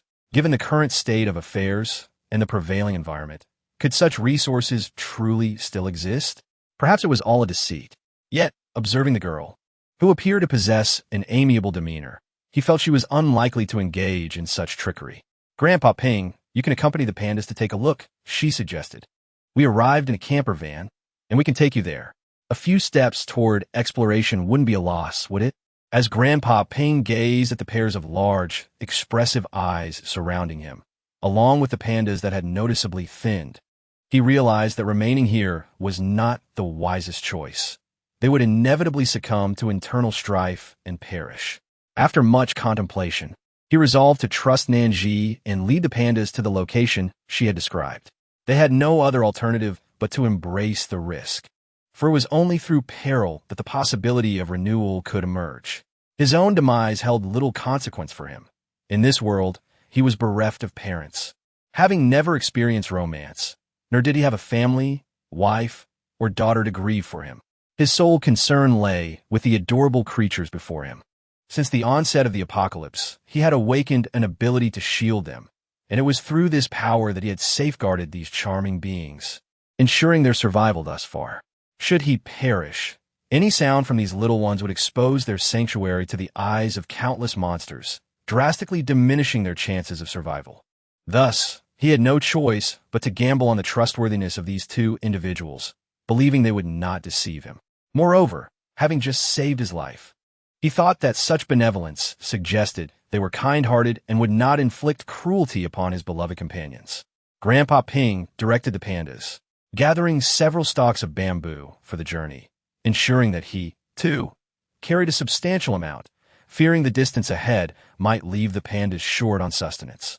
Nan Zhi fell silent for a moment, contemplating whether it was necessary to complicate matters.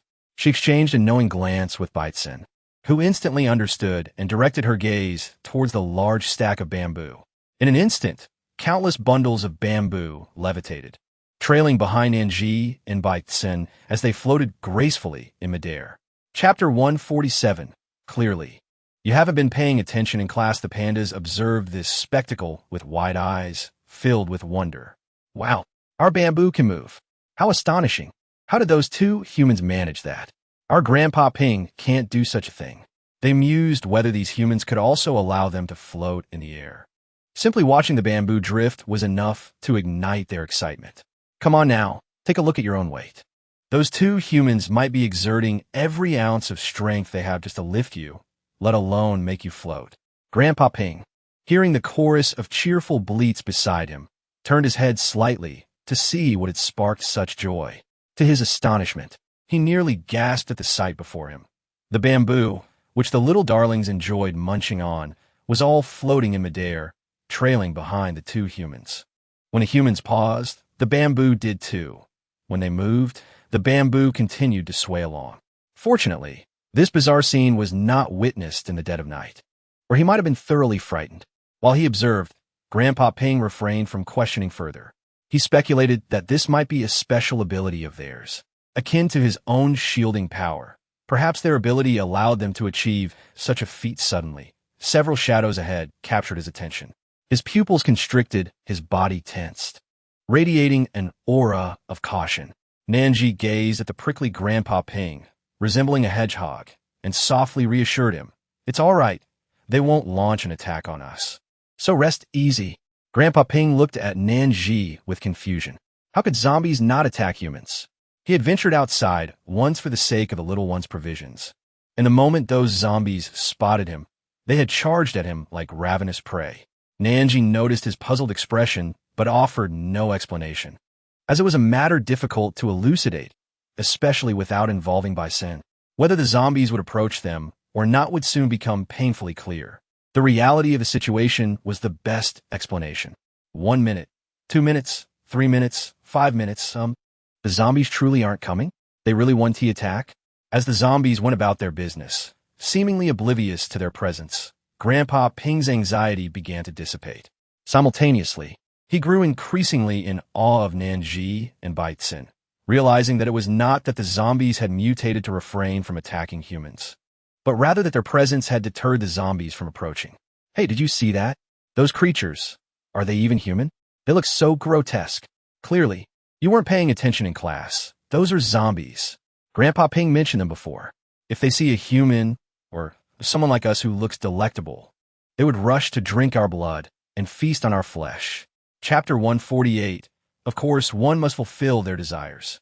Yes, Grandpa Ping did say that. But how strange. Why aren't the zombies attacking us this time, as he described? I don't know. Perhaps Grandpa Ping has improved his skills. Or maybe it's because of those two humans behind us. The bamboo around them is swaying, isn't it? Those capable of such feats must be quite formidable. Wow, look over there. Isn't that the one who had a grudge against you? Has it turned dark? Its mouth is covered in blood. It looks ferocious. Oh my goodness, it truly is. Its gaze is so murky now. I wonder if it has already become a zombie. Grandpa Ping said that not only humans can transform into zombies, animals can too. Oh my goodness. Hold on to my little bamboo tightly. Let us get out of here quickly. The discussions flowed seamlessly into Nan Zhi's ears, causing her to chuckle. These national treasures had quite the imaginative minds. She glanced again at the panda in the middle, the one that had just expressed a desire to float in mid-air. Being so kind-hearted, She thought it only right to fulfill its wish. As she pondered, by Sun, having received Nan Zhi's signal, sprang into action. Before long, the panda ahead began to emit curious sounds. Watching it soar, its companions joined in with astonished cries. Hifeng, how did you manage to fly? Is there a secret? Can you teach me? So cool. Absolutely incredible. I want to try it too. Hifeng, you Haven T awakened some kind of power, have you? Just like Grandpa Ping, who, after awakening, didn't T conceal his aura? Could it be you've awakened the ability to fly? Upon hearing Nan Zhi's words, the 5 pandas froze momentarily, only to erupt in chatter as if they had discovered a new world. Wow, human, you can understand our language? How marvelous! Can you truly comprehend what we are saying? Grandpa Ping can only infer our meanings through our actions and expressions. You can actually understand our panda language? Indeed, I can, Nan Zhi replied with a grin. Once you board my RV, Grandpa Ping will understand your words too. Wow, that is amazing. I've longed to converse with Grandpa Ping word for word, but my expressive abilities have always fallen short, leaving him to guess the gist. How wonderful. I want to talk to Grandpa Ping all night long, discussing life. Hey, what's going on? What is happening? Does Grandpa Ping not need to sleep anymore? Don't torment him like that. Otherwise, I might just take you down. Chapter 149. Can you understand what they are saying? Upon hearing Nan Zhi and the pandas exchanging words, Grandpa Ping was utterly astonished. You can understand what they are saying? As Nan Zhi spoke, the remaining 4 pandas took flight, each joyfully chortling. Through this lively exchange, Grandpa Ping discerned that Nan Zhi's words were undoubtedly true. Observing the little ones in such high spirits brought a gentle smile to Grandpa Ping's face. How wonderful it would be to understand their conversations. If he possessed such an ability, he could have engaged with them more while hiding in that walled dwelling, and his happiness would have multiplied. Whatever thoughts occupied Grandpa Ping's mind were reflected in his expression, and upon noticing this, Nan Zhi remarked, in the future, you will be able to communicate with them as well. The words uttered by Nan Zhi momentarily eluded Grandpa Ping's understanding. It was not until they boarded the RV that comprehension dawned upon him. Oh, what a brilliantly lit space. Is this to be our new abode? You silly. That human declared this to be an RV. An RV. Since vehicle is in the name, it must indeed be a vehicle. Ah, yes. That human mentioned it would take us to a land abundant with bamboo. Therefore, it seems we have yet to reach our destination. Standing at the doorway, Grandpa Ping gazed blankly at the 5 pandas before him. Had he truly just heard their words? Before he could ponder further, the pandas began chattering animatedly. This place is indeed bright, though it feels a bit cramped for us to fully stretch our bodies. Ah, that's true, but it matters not. We shall endure for a while, and upon arrival, everything will improve. At that moment, Grandpa Ping was genuinely convinced he had comprehended their speech, and he couldn't help but break into a joyful laugh. How delightful it was. He had long harbored a wish to converse with pandas, exchanging amusing tales. Yet, he understood the impossibility of such an endeavor, for the chasm between their species rendered true understanding unattainable. Unexpectedly, amidst the apocalypse, encountering these charming creatures, he realized he might one day engage in conversation with them. He recalled Nan Zhi's earlier words, that they would eventually be able to communicate in this manner. This indicated that within her domain, he could converse with them at any time. Contemplating this, Grandpa Ping stepped forward, initiating a delightful exchange of words. Upon hearing him, the 5 pandas were overjoyed, recalling Nan Zhi's promise that they could indeed communicate with Grandpa Ping in the future, and they chimed in eagerly. Lu Cc and the others had already rushed over after Nan Zhi boarded, only to halt in astonishment upon witnessing 5 pandas entering the RV. While pandas are undeniably adorable and captivating, they are also remarkably fierce. A mere gentle swipe from them could easily send one sprawling to the ground. As they came to a halt, they were astounded to overhear the pandas speaking. Each one stood in disbelief, utterly shocked. Chapter 150, A National Treasure. Who wouldn't adore this? Pandas can actually talk, and we can comprehend their words? What in the world is happening? Nan Zhi observed their actions and expressions, and thus offered them a brief explanation. Upon learning that within Nan Zhi's domain, all creatures coexist harmoniously with humans and would not harm them, they eagerly approached, yearning to caress the pandas. Pandas, the national treasure. Who wouldn't adore them? Such affection. They reached out eagerly, but alas, the pandas were not particularly accommodating. A gentle stroke or two was acceptable, yet beyond that, they would retreat, scurrying behind Grandpa Ping for refuge. Help us, Grandpa Ping. These humans are terrifying. They wish to pluck our fur.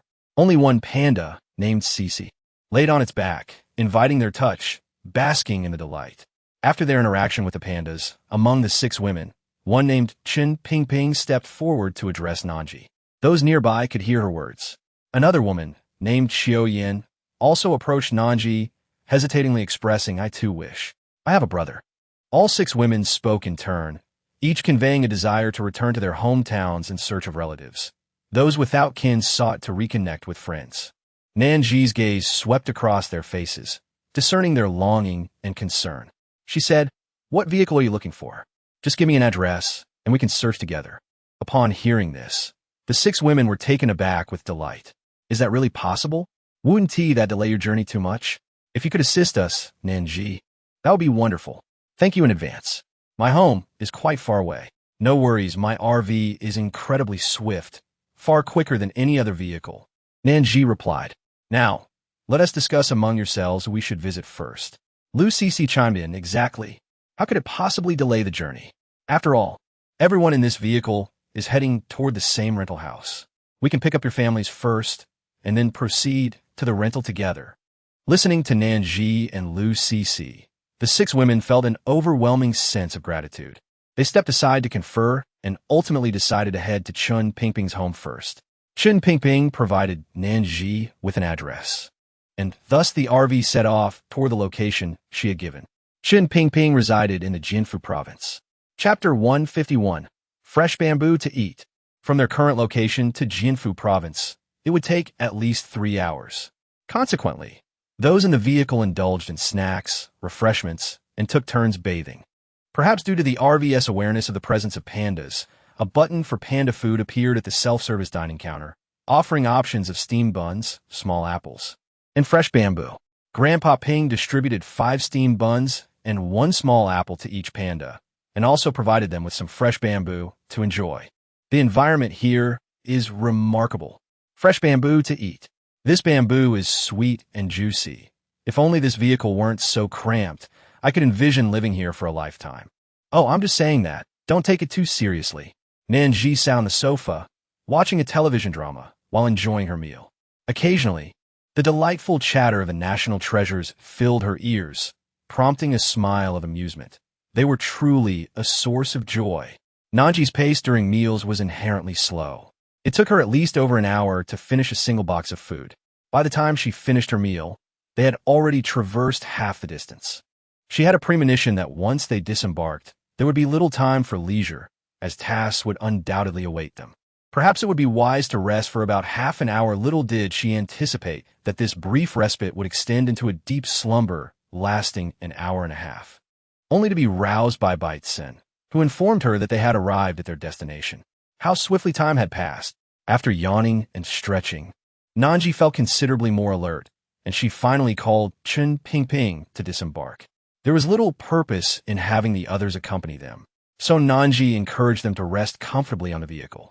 Those remaining understood that their presence would not significantly aid the situation, especially since they had no ties to Chen Pingping's family, rendering their involvement somewhat superfluous.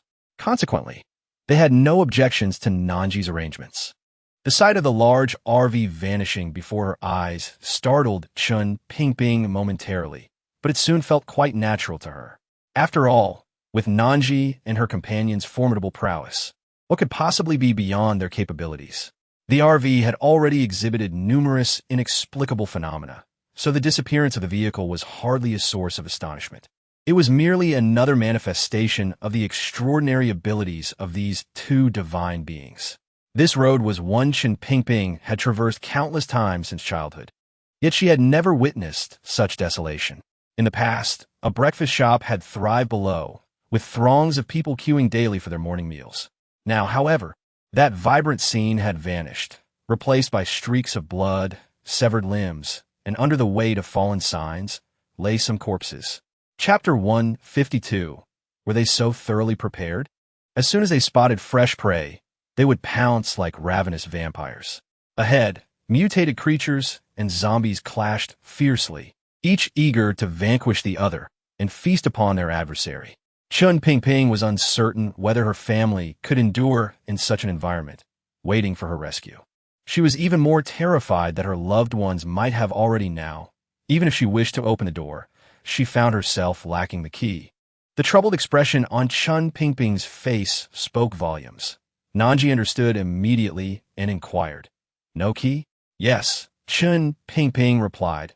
Her head bowed as she contemplated whether to knock, reasoning that if her family were still alive, someone would surely respond. Just as she pondered her next course of action, she observed Nan Zhi extracting a slender pin from her pocket, which she deftly inserted into the keyhole. Chun Pingping gazed at Nan Zhi in astonishment, marveling at her preparedness. "You even brought a pin for such occasions?" Surely, this was the essence of Nan Zhi. As it turned out, her foresight was well-founded, as today proved its utility. Meanwhile, Chun Xingnong, alongside Chen Fenghua and Yu Wanling, remained in the living room.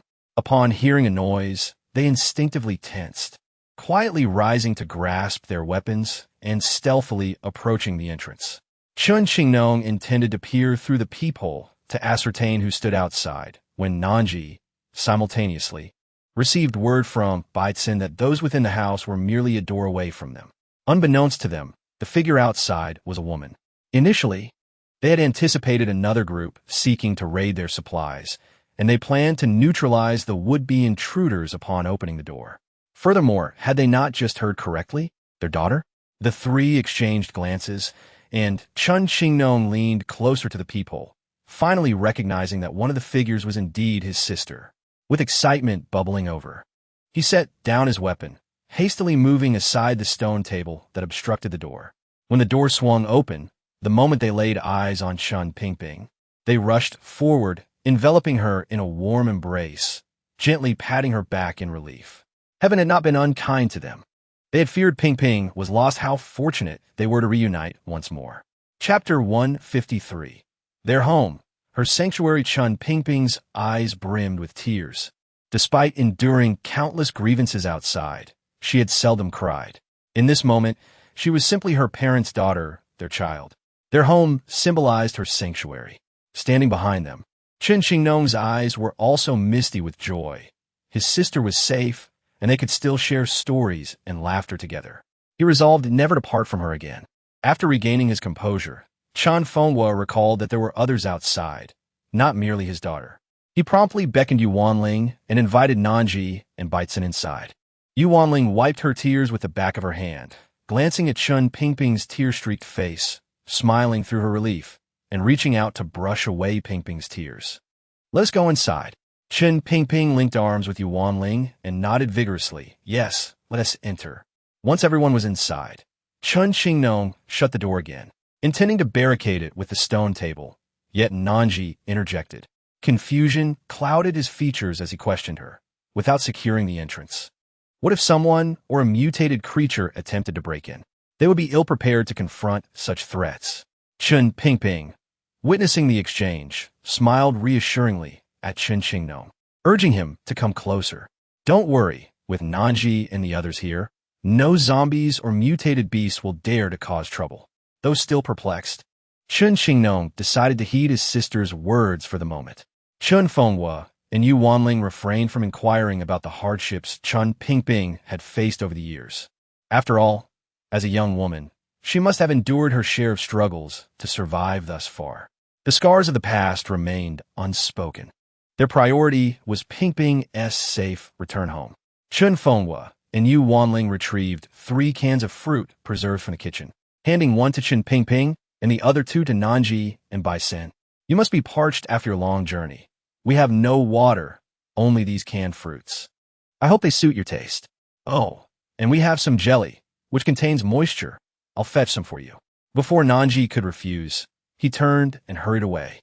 They had no water, only preserves and jelly, yet in this dire landscape, such provisions were indeed precious. Everyone was acutely aware of the scarcity of water resources outside.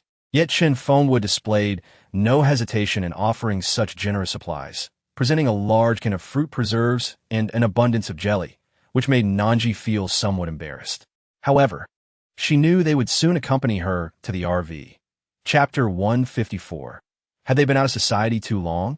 In due time, they would have ample food and drink, allowing Nan Zhi to set aside her concerns and indulge in the jelly one after another.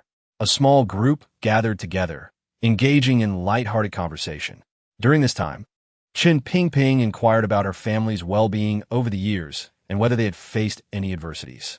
Their residence spanned the 5th and 6th floors, allowing ample space for the numerous supplies Chen Qingnong had procured. Initially, Chen Fengwu and Yu Wanling were quite incensed by Chen Qingnong's actions, regretting their decision to help him save his New Year's money, which had resulted in his reckless spending. They believed they should have firmly held onto the money at the outset and only given it to him once he had entered the workforce and grasped the harsh realities of life. Little did they know, less than 6 months later, apocalyptic events would unfold. As they surveyed their home filled with supplies, they could only feel immense relief. It was at that moment they were truly grateful for Chen Qingnong's foresight, as it was precisely this awareness that enabled them to survive. The only downside was that their daughter had vanished without a trace since the onset of the apocalypse. They had contemplated searching for her in her city, but the vastness of the population and their lack of knowledge about her exact address rendered such efforts futile. After hearing Chen Fengwu's words, Chen Pingping smiled and gave Chen Qingnong a thumbs up. Indeed, it was fortunate that they had adequately prepared supplies, sparing their elderly parents the ordeal of leaving home to confront dangers posed by malevolent individuals, zombies, or mutated creatures. Their parents had opened a bank account for each of the siblings, into which they deposited their yearly New Year's money and allowances. Over the years, this account had accumulated approximately $1 million, which would suffice for purchasing supplies for several years. As the conversation progressed, Chen Pingping decided to share information about the rental property in Nan Zhi, describing the environment there. Much of this information had come from Luxixi, and had she not witnessed the camper van in Nan Zhi, she might have harbored doubts. However, after experiencing everything the camper had to offer, Chen Pingping and the others were convinced of the rental's merits, deeming it absolutely worth visiting. Even after encountering the pandas, they were able to comprehend their dialogue, leading them to believe that the rental in Nan Zhi surely housed even more wondrous things. Upon learning that there were 5 pandas in the camper and that they could engage in conversations with them, Chen Fengwu and the others were astonished. Had they been out of touch with society for too long? Was it truly the case that pandas could communicate with humans? After Chen Pingping described the rental, Chen Fengwu enthusiastically declared that they must go. If the rental indeed had uninterrupted electricity and water, ensuring a constant supply for drinking and bathing, it would undoubtedly be a paradise. What better time could there be to visit than now? They had no reason to doubt Chen Pingping's words. Firstly, she was the one relaying the information, and they had always approached her statements with trust. Secondly, her impeccably clean appearance served as the best testament to her credibility. Sitting closest to Chen Pingping, Chen Qingnong could even detect the fragrance of her shower gel, which indicated her commitment to cleanliness.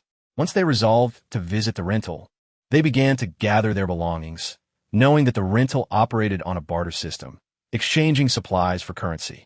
As they packed, they ensured not to overlook the several packets of plant seeds, which they took along. The recent dry and hot weather had caused their plants to wither, leaving the seeds untouched for far too long. After organizing their supplies, the 4 of them each pulled a large cart, standing before the Nan Zhi rental. Indeed, Chen Pingping's family's method of moving was quite commendable. In terms of supplies, they had amassed a considerable amount, totaling at least 20 large bags. They carefully loaded the bags into the carts, securing them with ropes to prevent any spillage along the way. Each cart could accommodate 5 or 6 large bags, while the 2 larger men of the family carried various smaller items in their hands. Nan Zhi observed that everyone was ready, and she opened the door, stepping out first, closely followed by Bai Xin, with Chen Pingping and her family trailing behind. To minimize the number of stairs they had to descend, Chen Pingping's family had loaded their supplies on the 5th floor. Consequently, the door they exited from was at the lower level of the 5th floor. Nevertheless, there were still numerous stairs to navigate.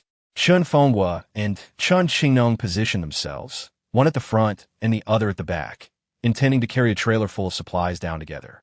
Unexpectedly, they froze in place the next moment. My dear friend, my family and I were utterly astonished. Neither Chen Qingnong nor even Chen Fenghua, who had lived for 40 to 50 years, had ever witnessed objects levitating on their own. Had these items gained sentience? Were they aware of their burden, and thus chose to float down instead of being carried? Before the Chun family could process this bewildering phenomenon, Nan Zhi and Baitzen proceeded as if nothing were amiss. Chapter 156. Is there really no need to help? Behind them, the 4 trailers of supplies gracefully floated downwards. Seeing her family still in a daze, Chen Pingping gestured towards Nan Zhi and Baitzen, softly explaining the situation. It then dawned on them that it was not the supplies that had acquired awareness, but rather formidable individuals were controlling them. Upon reaching the ground floor, Baitzen gently lowered the 4 floating trailers to the ground, and the Chun family quickly stepped forward, each taking hold of a trailer. Following closely behind Nanji and Baitzen, while still organizing their belongings upstairs, Chen Pingping had mentioned that Nanji and her companions were exceptionally capable, even keeping zombies and mutated animals at bay. The Chen family now understood that as long as they stayed close to Nanji and Baitzen, they would encounter no mishaps. Thus, as they towed the trailers, they also found the leisure to observe their surroundings. Not far from them, on the upper floors, several pairs of eyes were closely watching Nanji and her companions. Brother He, should we go down and take their supplies? One asked. Yes, Brother He. They truly have an abundance of supplies. I can't decide if they are foolish or clever. They know to move the supplies, but fail to consider that there are others nearby, brazenly transporting trailer after trailer, unafraid of being robbed. Brother He, with all that they are hauling, there must be food among it. What do you think, should we?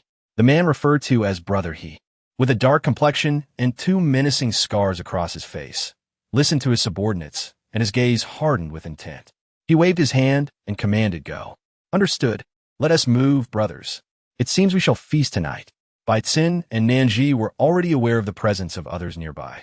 Upon hearing Baitzen mention that those individuals were approaching, they decided to halt their advance and wait for them. After all, regardless of where they went, those individuals would pursue them.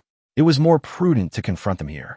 Within 2 minutes, the Chun family saw a dozen men emerge from a nearby staircase, marching towards them with a threatening demeanor, clearly intending to provoke and seize their supplies.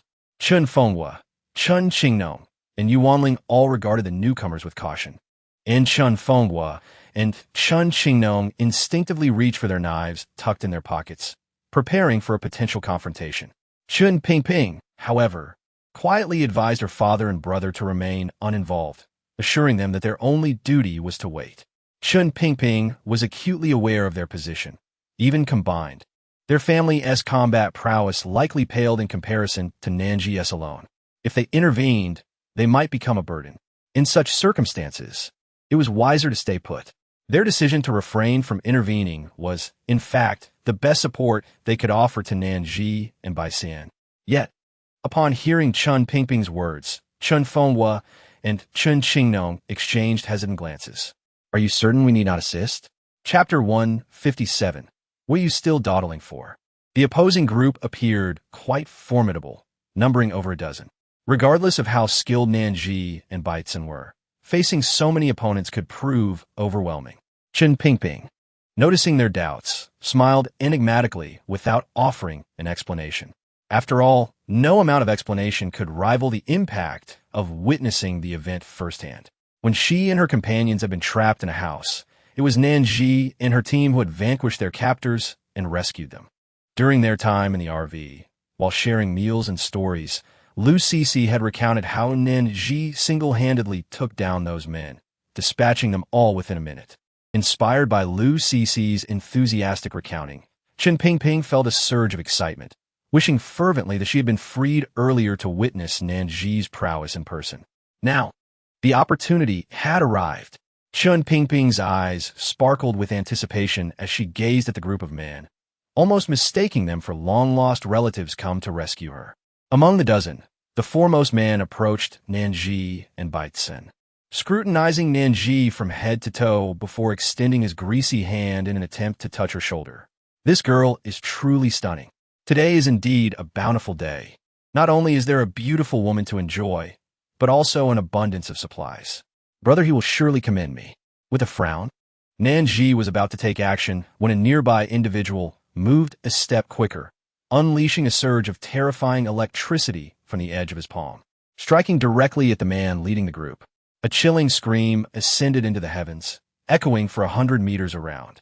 This scene was witnessed in its entirety by those observing from the rooftop. He's gaze darkened, and he forcefully discarded his cigarette onto the ground, crushing it underfoot with a fierce expression that radiated malice and savagery. Turning around, he summoned all his subordinates and descended the stairs towards Nan Zhi's direction. He glanced at the oldest woman among them. Although aged, she retained an alluring charm, promising a unique flavor. Today, he intended to savor which was more delectable, the experience of this mature woman or that of a younger one. As he led his men downstairs, Nan Zhi struck from behind Baitsen, swiftly eliminating the man with a decisive blow, the sound of her victory echoing in her ears. It was rather peaceful this way. The onlookers, witnessing the effortless demise of their leader at Nan Zhi's hands, felt a surge of anger mixed with an uncontrollable fear, instinctively retreating a step. Upon reaching the scene, He's eyes widened with icy fury. What are you all standing there for? Grab your weapons and eliminate those people. With their leader slain, the lackeys behind him were devoid of initiative. But upon seeing he go, they felt a flicker of hope, and their murderous intent surged. Chapter 158. Did you consult his opinion? Gripping their weapons tightly, they charged towards Nan Zhi and Baitsen, emboldened by He's presence. They were determined to capture this group and savor the pleasure of tormenting them. As they surged forward, Nan Zhi calmly met them, executing a series of deft moves, a kick followed by a sweeping leg strike, then a powerful slice with her right hand, propelling her leg forward for a forceful thrust. The knife flew through the air, carving a graceful arc, and in what appeared to be a simple yet intricate maneuver, she claimed the heads of 5 or 6 adversaries.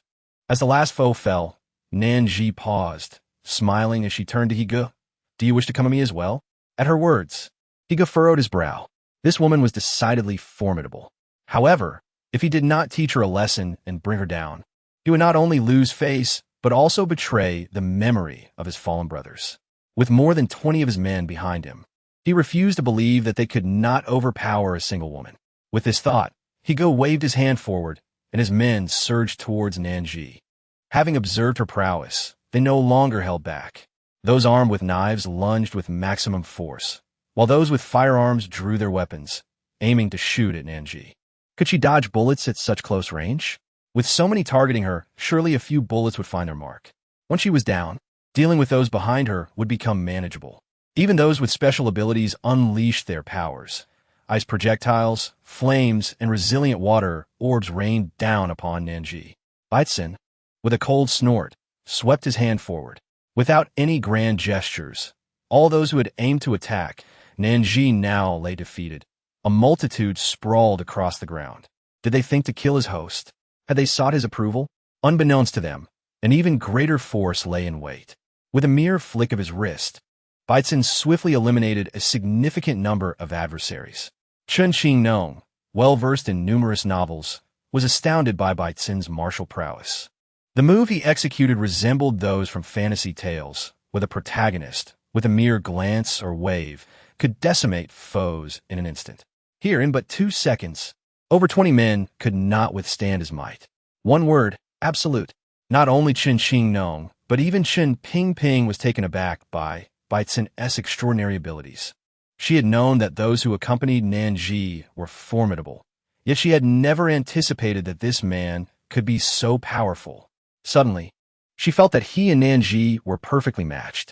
Chapter 159. Crushing it yet.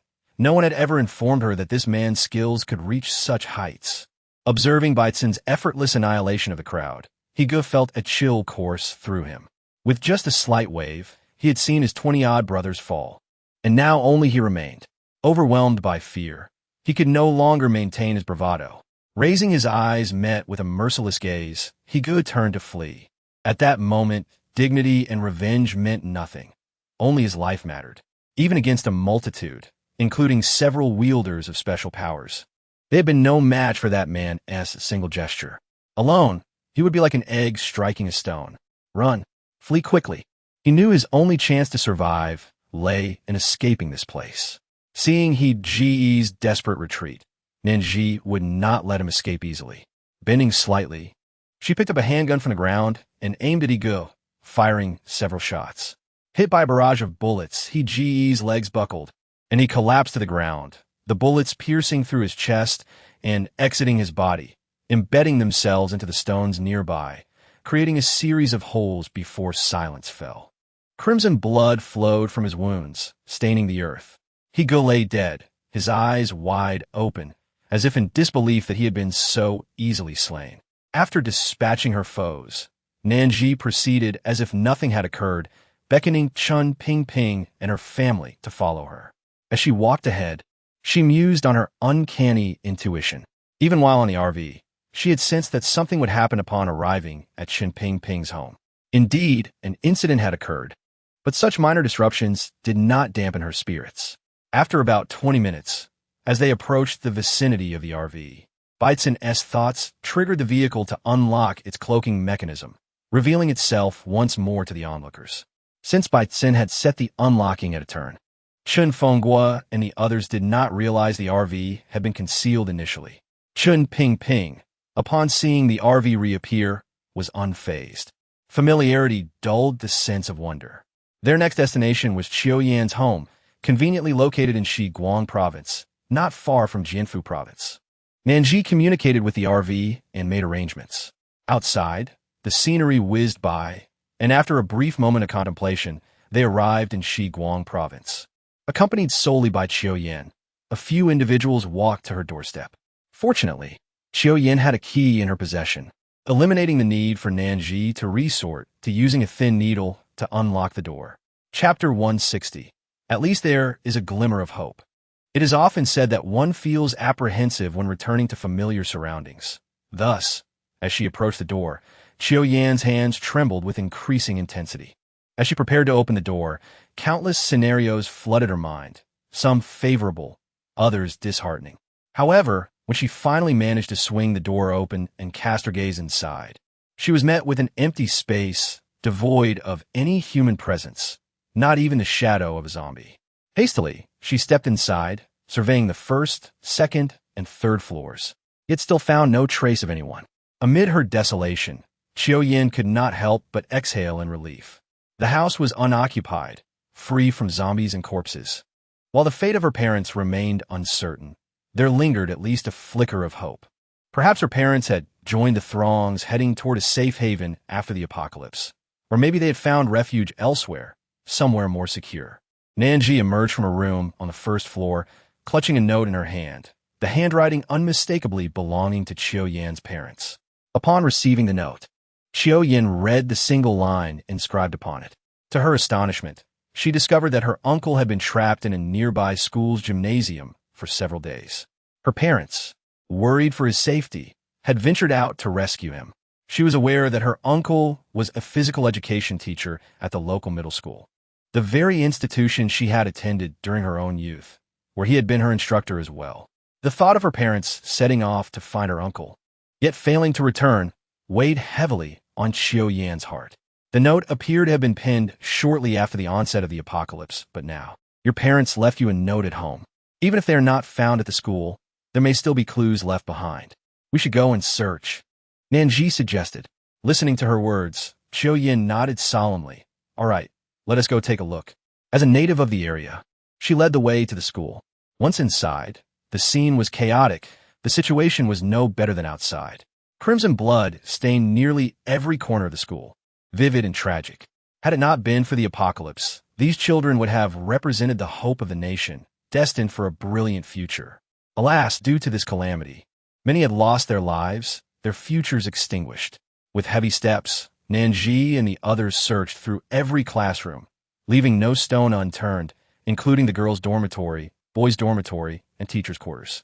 Despite their extensive search, They were unable to find any trace of her family, not even a single clue. Unbeknownst to them, they eventually found themselves on the playground, their former venue for physical exercises. Qiu Yin felt a sense of despair. They had scoured so many places without a hint of a lead. How could anything possibly turn up in such an open space? Just then, Nan Zhi's voice resonated from behind her. Guangping base, Zhong, Xin. As Qiu Yan's gaze fell upon a message left on the tree trunk, tears of joy filled her eyes. It's my parents. They must have gone to Guangping base. Zhong, Xin, the last character of her parents' names, had been inscribed countless times on notes throughout her life.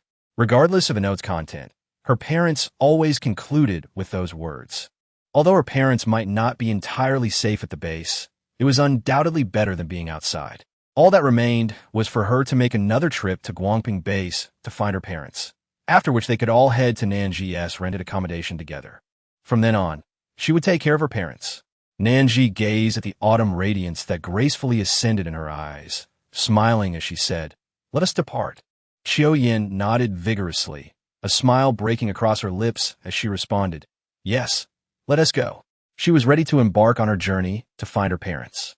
However, Lu Cc and the others dared not delve deeper into their thoughts, nor did they wish to pose any imprudent inquiries to Qiu Yin, fearful of inadvertently touching upon her sorrowful memories.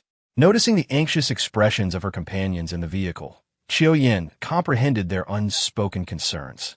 She took a moment to collect her thoughts and recounted the events that transpired after they had disembarked. Upon learning that there was a significant possibility of Qiu Yan's parents being at the Guangping base, a collective sigh of relief swept through the group, suggesting that her parents might still be alive. For those who had yet to locate their own parents, the mention of a trip to the Guangping base sparked a fervent eagerness among them to accompany her. They, too, were in search of their loved ones and were uncertain whether their parents might be within the confines of the Guangping base. After all, they were all on a quest to find someone. Thus, they resolved to join her, believing that if their parents happened to be there, it would facilitate their search considerably. Whether they brought one person or 5 made little difference to them. Nan Zhi readily consented to their company. Upon reaching their destination, the group promptly exited the vehicle. As they approached the entrance, Nan Zhi braced herself for an extravagant request from the guards, only to be surprised when they merely glanced at the group and said, "Please step this way to register and obtain a travel card. Then you may enter." Nan Zhi blinked in disbelief, truly a conscience base. Even as they stepped into the facility, a sense of unreality lingered in her heart. Having heard various strange tales of bases before, she had visited several that were notorious for their exploitative practices. She was aware that many facilities operated under the guise of benevolence, while primarily serving the interests of the elite. The entrance fees were exorbitant, yet the supplies ultimately benefited only the upper echelons. The middle tier might receive a modicum of sustenance, but by the time resources trickled down to the lower ranks, nothing remained. Chapter 162 found Qiu Yan's parents in her rented room. Numerous individuals struggling to survive at the bottom of other bases sought refuge, hoping for a better existence. This base, however, allowed free entry with merely a travel permit. Without her rented room, this place might have represented hope for many. Shaking off such thoughts, Nan Zhi surveyed her surroundings. Most buildings within the base were constructed with concrete walls, lacking aesthetic appeal. Yet during these times, having a roof over their heads was a significant blessing for those preoccupied with the daily grind, rendering the exterior of their accommodations a secondary concern. The man at the entrance was straightforward, recognizing that Nan Zhi and her companions were searching for someone. He urged them to reveal the names of those they sought, checking the registration records for their presence. Qiu Yin, filled with excitement, hurriedly disclosed her parents' names. To her astonishment, he successfully located the whereabouts of Qiu Yan's parents. They were currently in room 202 of Building E. If they were unsure of the route, he suggested asking passersby or the police for directions. Upon receiving the accurate address, Qiu Yin promptly expressed her gratitude. The other women accompanying her also inquired about their own family members, eager to discover if they had arrived at this base. In a fortunate turn of events, they found another familiar face by Yan's close friend, Tingting. After obtaining a precise address from the man, the group ventured deeper into the base, fortuitously encountering a police officer along the way. Nan Zhi articulated their purpose, and the officer kindly guided them directly to Building E.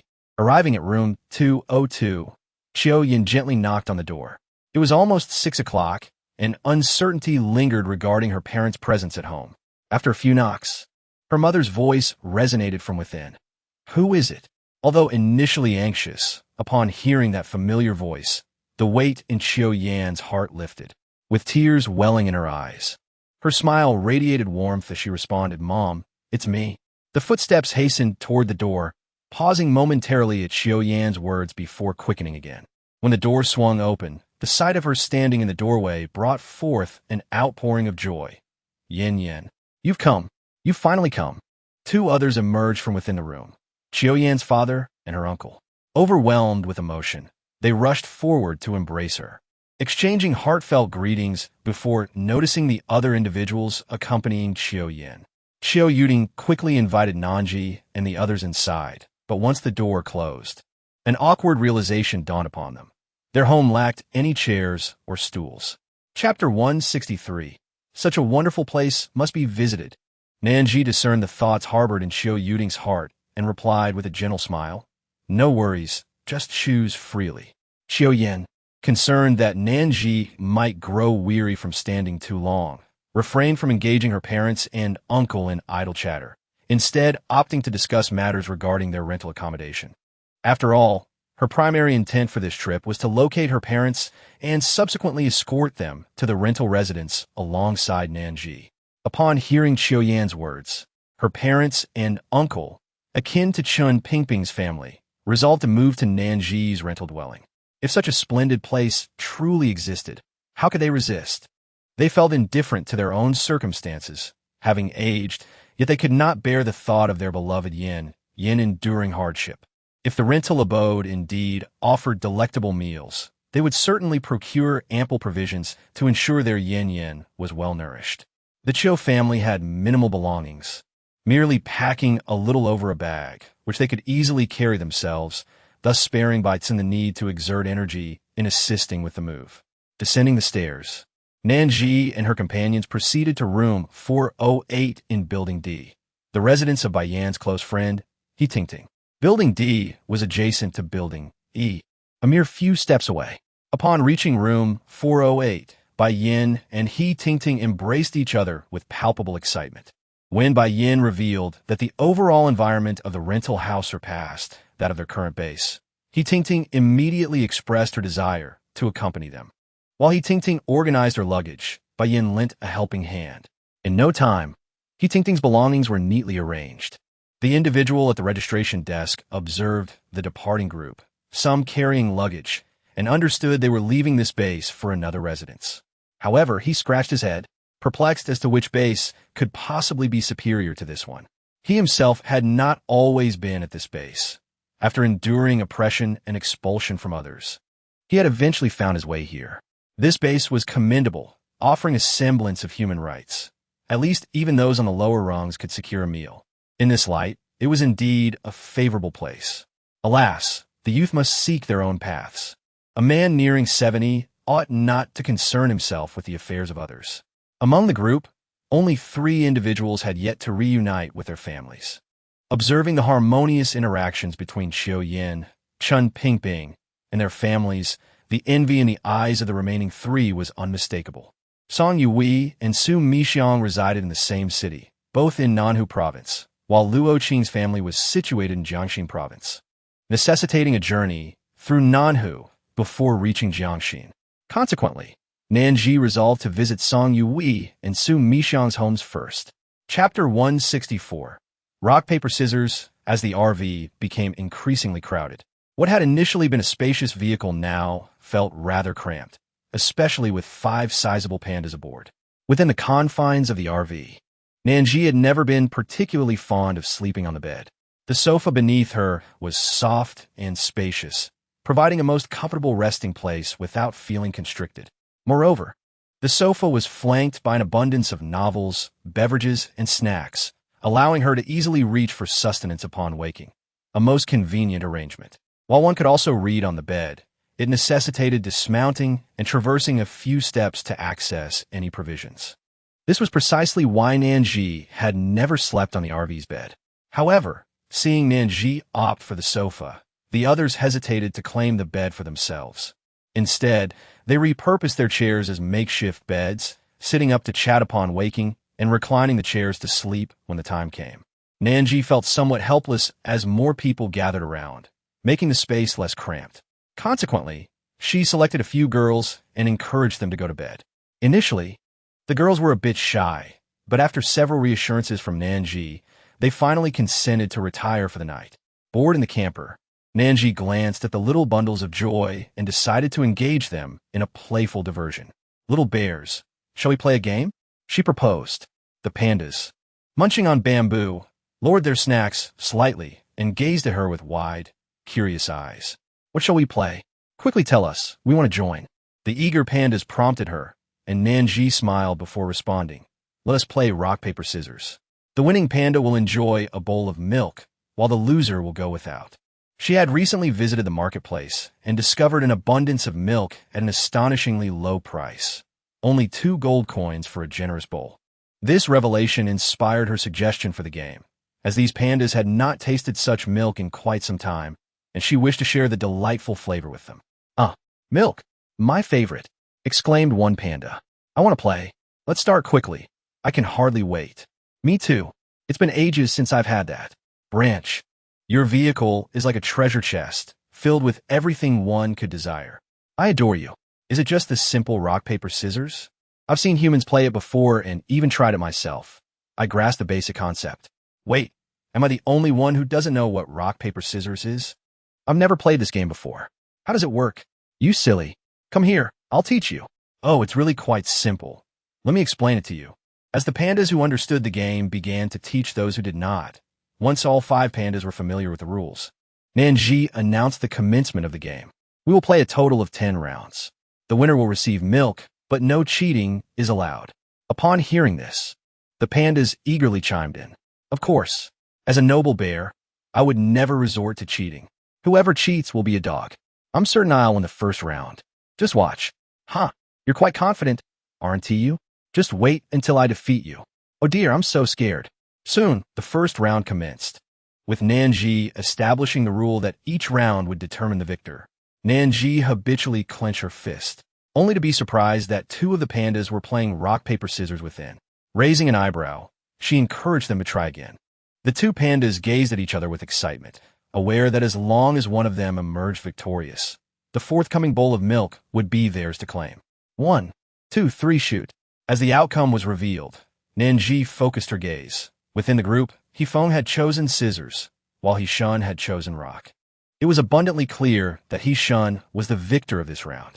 Nan Zhi chuckled softly at Hishun and said, "You have won this round. Here, take this." As she spoke, she conjured a bowl of creamy milk and handed it to Hishun. Amidst the envious gazes of the surrounding bears, Hishun gracefully accepted the bowl from Nan Zhi's hands. The aroma was utterly delightful, intoxicating in its richness. Eagerly, Hishun took a generous sip to satisfy the craving. As the creamy liquid slid down, he became acutely aware of the curious stares from the other bears, prompting him to distance the bowl slightly to thwart any attempts at pilfering. Turning his gaze back to Nan Zhi, he exclaimed, "Zhi, let us continue our game.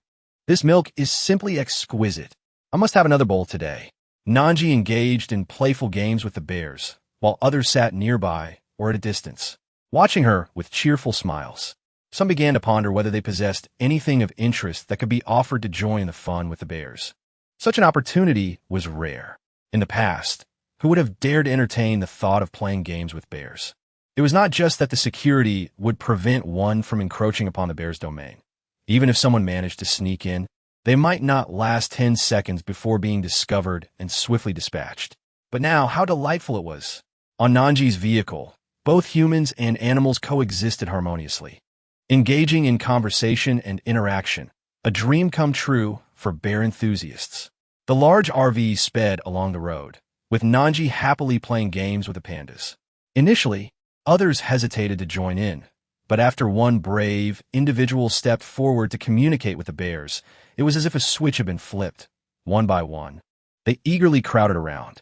This situation made Nan Zhi reflect on the undeniable allure of the bears. After all, who could resist the charm of such adorable creatures? As the games concluded, each bear was rewarded with bowls of milk. Some skilled players had managed to win 2 or 3 rounds out of 10, proudly holding multiple bowls and savoring the delicious milk, smacking their lips in delight. Chapter 166. You rascal, whine around 10 o'clock at night. Nan Zhi and her companions finally arrived at Nanhu province. The evening breeze was refreshing, but the sight of blood and zombies wandering the streets was both terrifying and eerie. Observing Su Mixiang's crestfallen expression, Nan Zhi felt at a loss for words to comfort her. She had no means to assist Su Mixiang. After all, her brother was neither at home, nor had he left clues like Xiaoyan's parents. Searching for him would be exceedingly difficult. Su Mixiang had initially thought that their former neighbor still resided there, and she stood frozen, waiting for the door to open, eager to inquire about her brother's whereabouts. To her surprise, the person who opened the door brought tears to her eyes. You rascal, Huayan. Upon seeing Su Mixiang's face, Su Huayan was equally astonished. But his surprise quickly turned into joy. His eyes widened in disbelief. Sister. Just as he was about to approach her for a conversation, he suddenly recalled something. Swiftly closing his mouth and signaling them to come inside with a serious expression, indicating that they should speak further within. Huayan, is this your sister? As Nan Zhi and the others were about to enter the house, another voice echoed from within, belonging to a young man who sounded to be of similar age to Su Huayan. This was Su Huayan's good friend, Ren Binglan. Upon entering, Su Mixiang immediately spotted Ren Binglan and greeted him with a gentle smile. She was well aware that this young man often visited their home and shared a close bond with her brother, frequently engaging in playful activities together. Given the apocalyptic backdrop, it was hardly surprising to find the two of them together.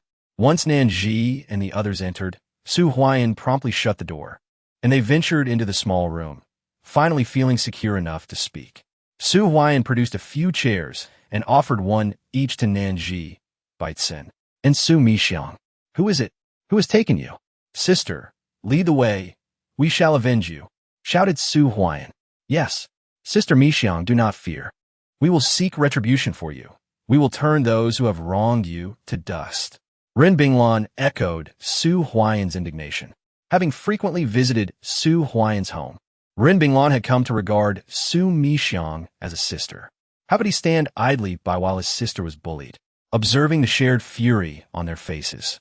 Su Mixiang felt a sense of relief as some of her emotional scars seemed to fade. She looked kindly at the two young men and said, No need for that. Someone has already avenged me. Those who tormented me have been killed. Allow me to introduce you. This is Nan Zhi, and this is Baisian. They were the ones who found me and helped me seek vengeance. Upon hearing that it was Nan Zhi and Baitsen who had rescued Su Mixiang and avenged her, Su Huayan and Ren Binglan expressed their gratitude profusely. If not for the dire circumstances of the apocalypse, lacking decent food and comforts, they would have undoubtedly treated Nan Zhi and Baitsen to a lavish meal and showered them with gifts. As Su Huayan seemed about to kneel in gratitude, Nan Zhi hurriedly assisted him up, saying, No need for such gestures. It was merely a small act of kindness. Furthermore, I have little regard for those ruffians who take advantage of their strength to bully others. Such scum are better off in the depths of hell than polluting the air with their existence. Once Su Huayan was settled, Nan Zhi let out a sigh of relief. Grateful he had not actually knelt, for that would have been mortifying for her. Su Mixiang then inquired about how Su Huayan and Ren Binglan had ended up in the neighboring house, and why they had not visited the base during the prolonged apocalypse. She explained that the group of assailants had been relentless, coming in waves under the cover of night. I suspect they know our situation well, aware that we stockpile food at home and that we are few in number, making us an easy target. That's why they keep attempting to break in. She continued to explain that their neighbors had disappeared, perhaps to another location or the base, leaving their house vacant. Unable to endure the constant disturbances, she had quietly moved her belongings to the current location when no one was watching. Ren Binglan had awakened his powers only after the passing of his uncle and aunt, and with his newfound abilities, he had sought her out. Together, they had utilized their powers to hunt for supplies, managing to survive until now. Once her emotions stabilized, Su Mixiang proposed, Huayan, Binglan, let us move, expecting questions about the reasoning and destination of their relocation. She was taken aback when both of them simply responded with enthusiastic agreement, as if they would follow her anywhere, be it to the heavens or the depths of the earth. Overwhelmed with emotion, Su Mixiang felt a slight sting in her nose. After collecting herself, she briefed them on the situation regarding Nan Zhi's rental property. Initially skeptical, Su Huayan and Ren Binglan began to believe Su Mixiang when she mentioned that the large vehicle in which they had arrived provided meals and various drinks. They promptly stood up to pack their belongings and followed Nan Zhi and bikes into the vehicle. On the way, to prepare them for what awaited inside, Su Mixiang told them about the presence of pandas on the vehicle. Their excitement surged upon learning that these pandas could speak and interact with them. They quickened their pace, eager to converse with the national treasures of China. Upon returning to the vehicle and stowing their luggage, Su Huayan and Ren Binglan rushed towards the pandas, captivated and silent, their eyes fixed on the adorable creatures. This startled the 5 giant pandas, who wondered if these two were strange individuals intent on selling them. Eventually, Su Mixiang intervened, easing the tension somewhat. The distance to Song Yohui's home was not far from Su Mixiang's, a mere hour's journey, which was cut down to half an hour thanks to the speed of the large vehicle. After half an hour, they arrived at Song Yohui's residence. They spread out to search thoroughly, but despite combing through the first, second, and third floors, they found no trace of anyone. Meanwhile, Song Yui stood in a room on the first floor, her hand gently resting on a vase, turning it slowly, with the sound of a door opening. A passage from the left side of the room gradually revealed itself to Nan Zhi. In this day and age, who among us does not harbor a secret? Nan Zhi was greatly astonished. She never anticipated that such an unremarkable room concealed a secret passage. Upon opening the entrance to the passage, Song Yui glanced towards Nan Zhi, who was intently observing the opening. Song Yui intended to offer an explanation, but had scarcely parted her lips when Nan Zhi smiled at her and said, "Let us go down and investigate." In this day and age, who doesn't harbor a few secrets? Not everything needs to be laid bare. As long as she understands that these matters pose no harm to her or society, that suffices. After all, does she not also possess her own secrets? Nan Zhi considered herself quite open-minded about these matters. After taking a few steps, she entered the entrance. Observing Nan Zhi leading the way, Baitsen followed suit, with Song Yui bringing up the rear. Originally, she feared encountering any hint of disdain or aversion in Nan Zhi's gaze.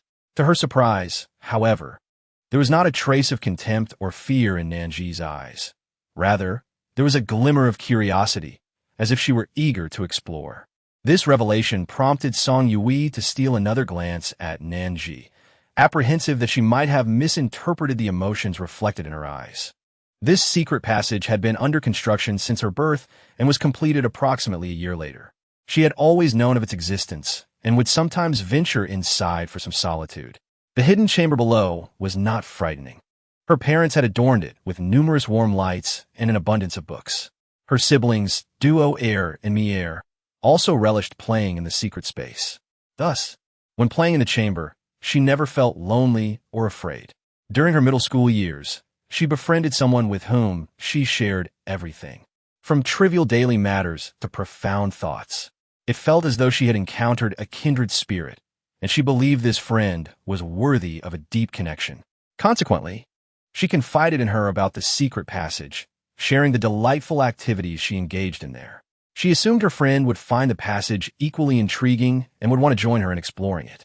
With the company of Duo Air, Mier, and her dear friend, even in the desolate chamber, she would have felt no sense of loneliness.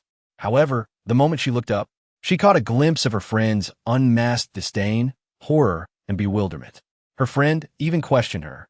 "Is that secret chamber in your home a place for murder and hiding bodies? Or are your family up to something nefarious? Why else would you excavate such a secret passage?" After hearing her friend's words, she made countless explanations, asserting that the chamber existed solely for their family's enjoyment, and that it was not terrifying at all, but rather a warm sanctuary. There were even rooms below where they could sleep whenever they chose. Her family had never engaged in any wrongdoing. Yet, despite Song Yohui's attempts to clarify, her friend's aversion never waned. In fact, her friend openly expressed many unkind sentiments in her presence. Initially, she struggled to comprehend this. Her family had never committed any misdeeds, and the chamber's existence was not for illicit purposes. It was a haven of warmth. She had explained everything, so why would her friend refuse to listen?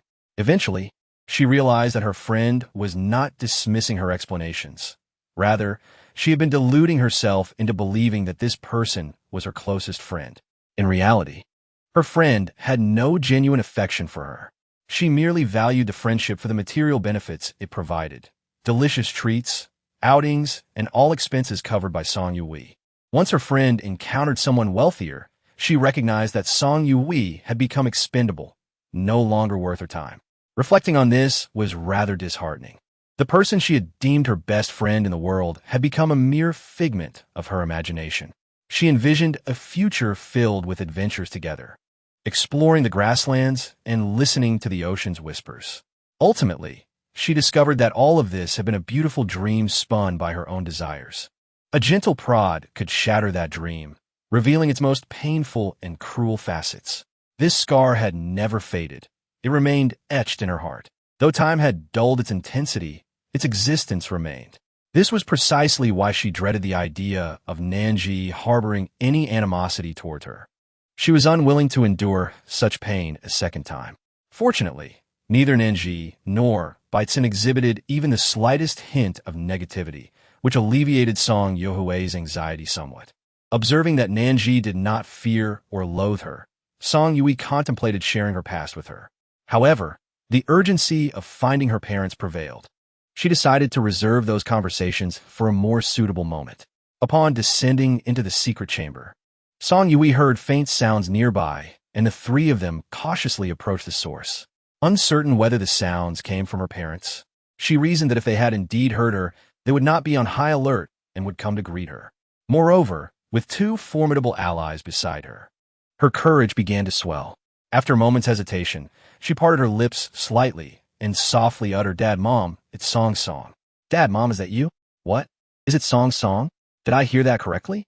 Luo Wenhua silently mouthed, exchanging a glance with Song Qingning that conveyed mutual astonishment and delight. Yet Song Qingning, being more cautious than Luo Wenhua, held her back, refraining from allowing her to step forward despite Song Yohui's declaration of her name. Nan Zhi and Baitsun were perplexed. Climbing the mountain to hunt tigers? Yet Song Yui immediately responded with the slogan, "Working every day is immensely painful." Chapter 171. The code has been matched. This was a series of signals comprehensible only to the members of their family. The code has been matched.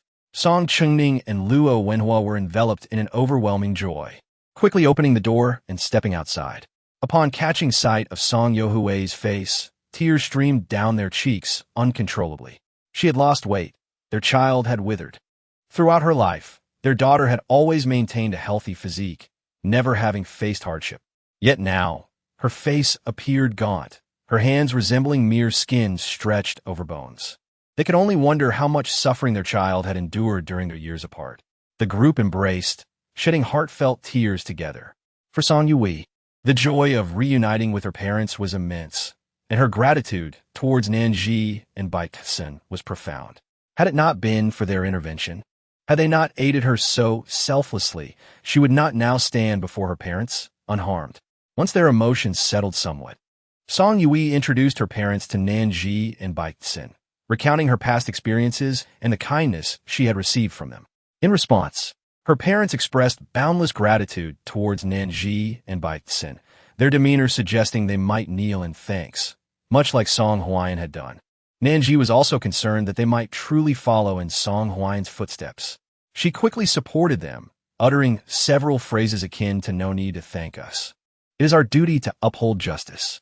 She then spoke of other matters to divert the attention of Song Yohui's parents, which successfully halted their expressions of gratitude. Later, Song Yui inquired about the sufficiency of their food supplies.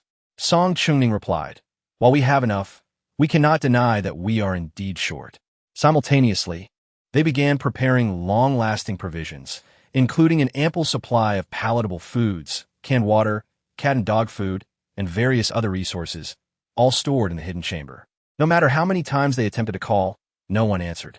Eventually, they reported to the police, requesting assistance in locating you, but to no avail. They realized that, given the circumstances, remaining above ground was decidedly unsafe.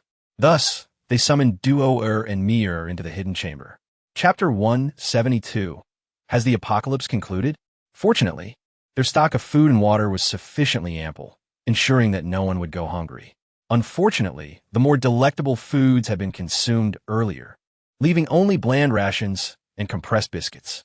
Yet, to stave off hunger, they had no choice but to consume them. Hearing her father lament the depletion of the tasty provisions, Song Yui chuckled and shook her head. More than anything, she felt relieved that her father had received some advance warning, allowing them to prepare resources, and was grateful for the existence of their hidden chamber, which provided them with a refuge. All right, your days of hardship are coming to an end. Later, I shall take you out for a delightful meal, Song Yui said, linking her arms with her parents and guiding them to the couch. She then beckoned Nan Zhi and invites him to sit. Initially, she intended to offer them some refreshments and snacks, but upon reflection, she realized the hidden chamber lacked such provisions. Therefore, she abandoned the idea. At that moment, Duo and Mir, awakened by the commotion, perked up their ears and rushed out. Upon seeing their young master, they were filled with joy, practically leaping with excitement, and flocking to Song Yuhui's side. Mir even jumped on a Song Yui, meowing incessantly. Duo, witnessing Mir's antics, felt envious and wished to join in, but upon considering its size, Duo refrained. After all, being a large dog, it would surely crush its little master.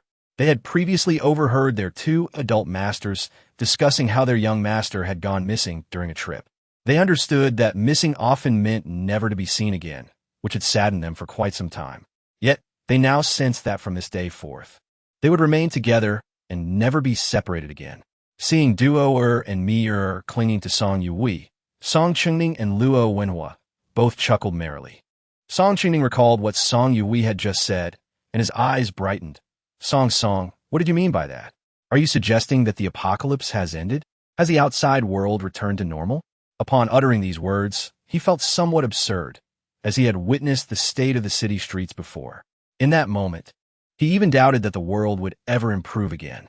If there were to be an improvement, it could only occur if all the zombies were eradicated, allowing humanity to reclaim a semblance of normalcy.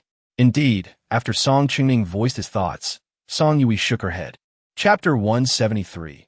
Perhaps there are some psychological issues the apocalypse had not concluded. It continued to unfold. Yet, there existed a warm and marvelous sanctuary within this world.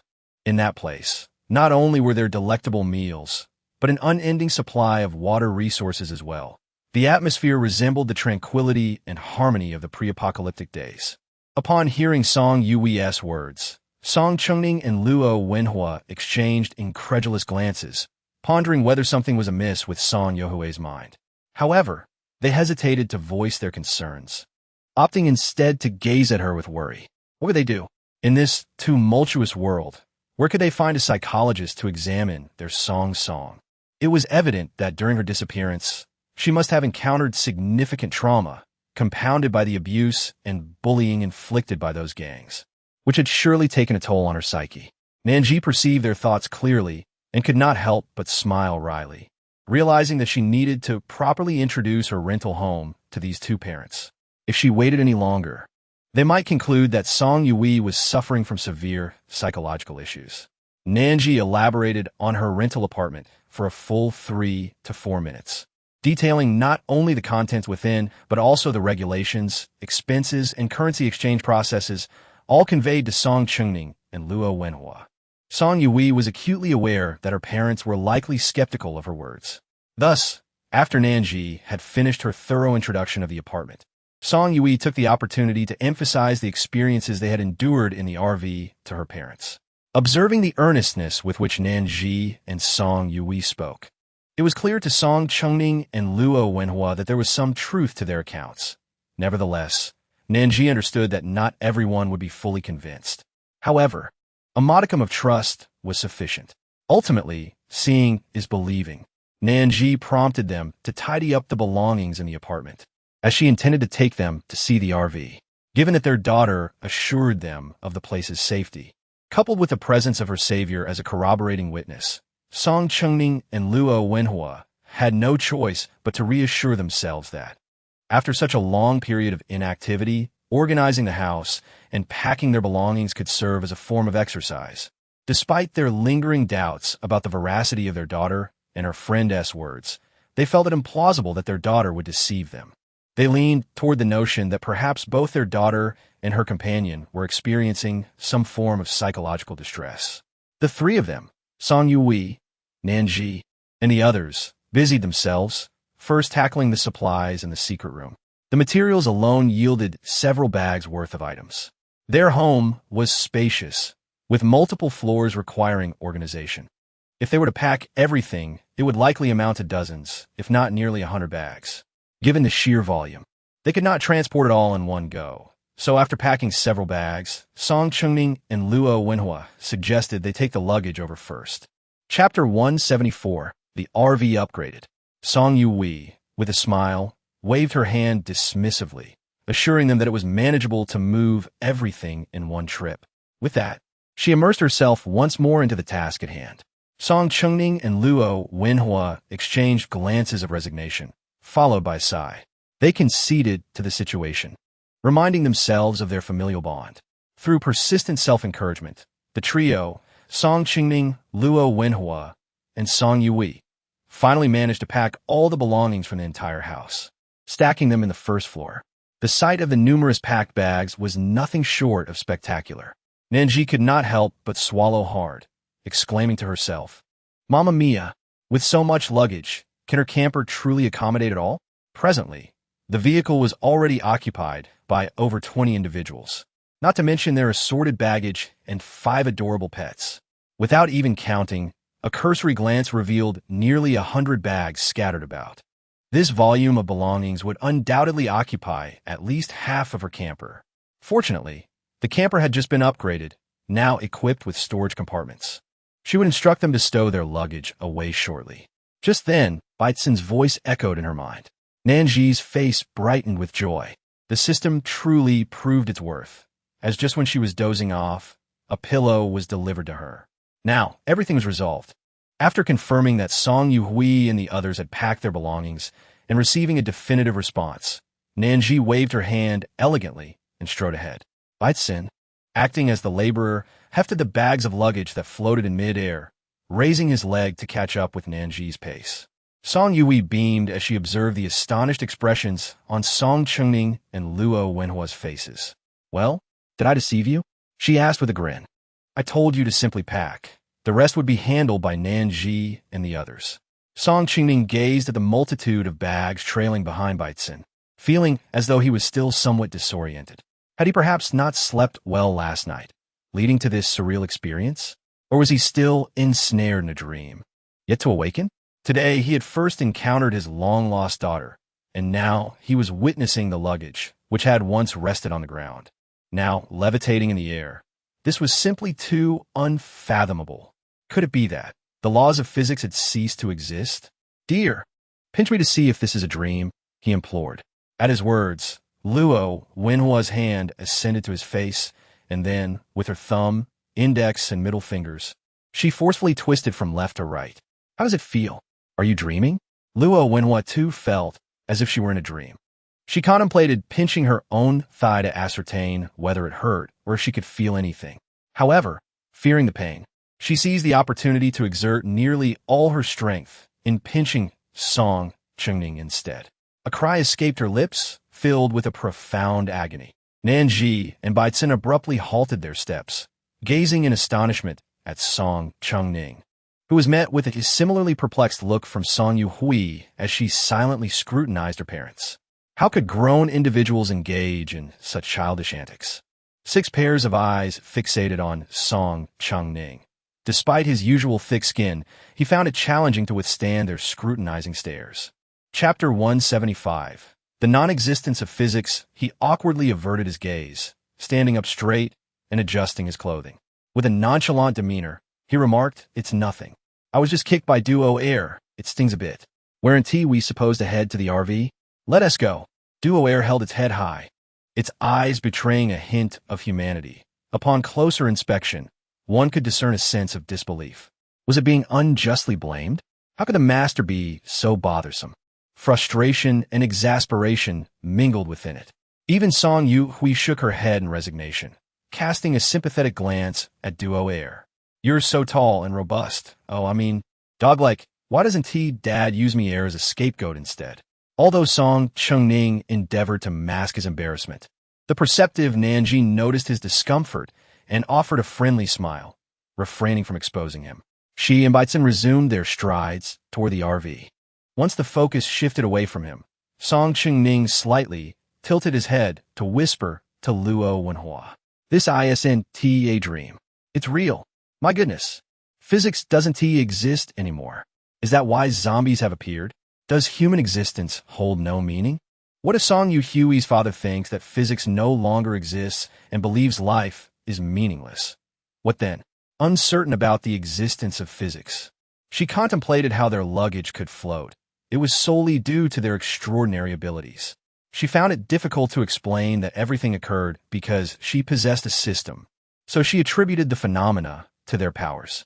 To his surprise, Song Chengning had lowered his voice significantly to avoid suspicion, yet Nan Zhi still managed to overhear. Upon hearing her explanation, he felt his face flush with embarrassment. How had he overlooked that aspect? He recalled witnessing two groups battling zombies outside the secret chamber, their bodies emanating various orange, flame-like lines, some thick, others thin. Undoubtedly, when those lines struck the zombies, they ignited a massive blaze, enveloping the creatures. Merely recalling the sight made him imagine the scent of burning flesh. His wife, also a fan of apocalyptic novels, immediately mentioned the term superpowers upon hearing the situation and shared a wealth of related knowledge with him.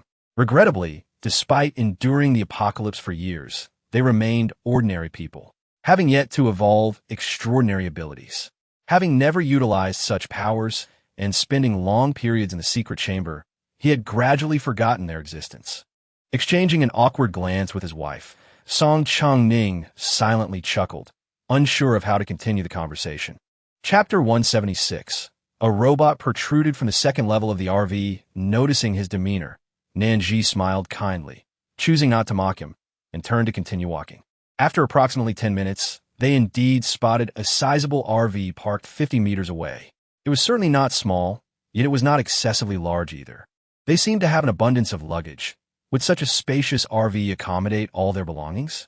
Perhaps they should discard some unnecessary items first to avoid burdening the vehicle.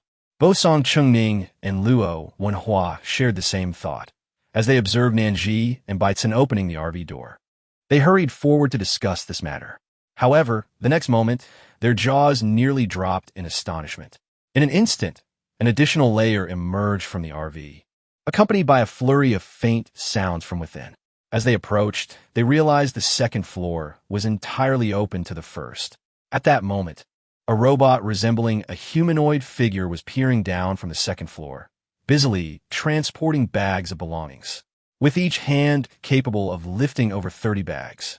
It took mere moments for all their luggage to be moved upstairs. After managing Song Chengning's family's belongings, Baitsun directed the robot to carry the others' items as well. With the piles of luggage cleared, the RV instantly felt more spacious. Nan Zhi glanced around the now emptier interior, feeling a sense of comfort.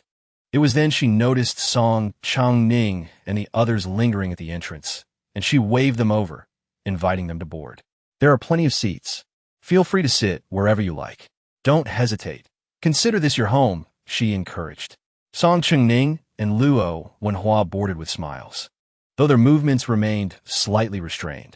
While they had encountered numerous social situations, facing the saviors of their daughter left them feeling somewhat awkward. Duo Air and Me Air followed suit, each claiming a seat, reclining comfortably. Song Yu-hui appeared the most at ease, having spent many days within the RV. Upon entering, she instinctively fetched 2 bottles of water and 2 meals for her parents, along with some cat and dog food for Duo Air and Me Air. After 2 experiences, She had surmised that the menu choices within the RV likely depended on the species present. Initially, when the RV housed only humans, there had been no provisions for pandas. However, once the pandas boarded, foods such as bamboo and various treats appeared. Similarly, after duo air and meat air entered the RV, options for cat and dog food emerged at the self-service counter. Thus, she provided meals for her beloved pets, although there was still some cat and dog food at home, to ensure a sustainable food supply and prolong their survival. Preventing starvation or becoming zombie prey, they had previously limited their intake. Chapter 177. Heaven must treat her kindly, describing their condition in human terms. They were merely 3/4 full. However, upon observing them now, both appeared emaciated, their bones almost visible, while her parents had lost considerable weight, nearly unrecognizable. Though their dignity remained intact, Song Yuhui felt a pang of sorrow for their suffering. She was overwhelmed by guilt. Had she not gone out to play before the apocalypse, had she not traveled, they would not have been taken away, and she wouldn't have lost contact with them for so long, nearly leading to the heart-wrenching fate of burying her parents. If she had stayed by their side to care for them, would their lives have been better? In her lifetime, encountering Nan Zhi must be the most fortunate event she has ever experienced. Nan Zhi rescued her from the den of wolves, providing her with exquisite food and drink, and even sheltered her parents. Such a benevolent soul surely deserves the favor of the heavens, does she not? Observing duo air and meat air engaging in delightful conversation, Song Chengning and Luo Wenhua felt their minds teetering on the brink of overwhelm. Meanwhile, after obtaining the precise address from Luo Qing, Nan Zhi embarked on a new journey. Upon arriving near Luo Qing's residence, it was fortuitously around 6 o'clock, mealtime. Unable to partake in a proper meal, Nan Zhi resorted to acquiring a loaf of bread, nibbling on it as she walked. Initially, Luo Qing remained oblivious, but upon witnessing Nan Zhi's actions and reflecting on them, she was suddenly engulfed by a profound sense of guilt. How could she be so inconsiderate? Nan Zhi had yet to dine. At this moment, she was accompanying her in search of her family, and surely her belly must be in a state of hunger. Just as they reached the threshold of home, Luo Qing felt an ominous premonition. The front door was inexplicably ajar, indicating with a 99% certainty that no one was inside.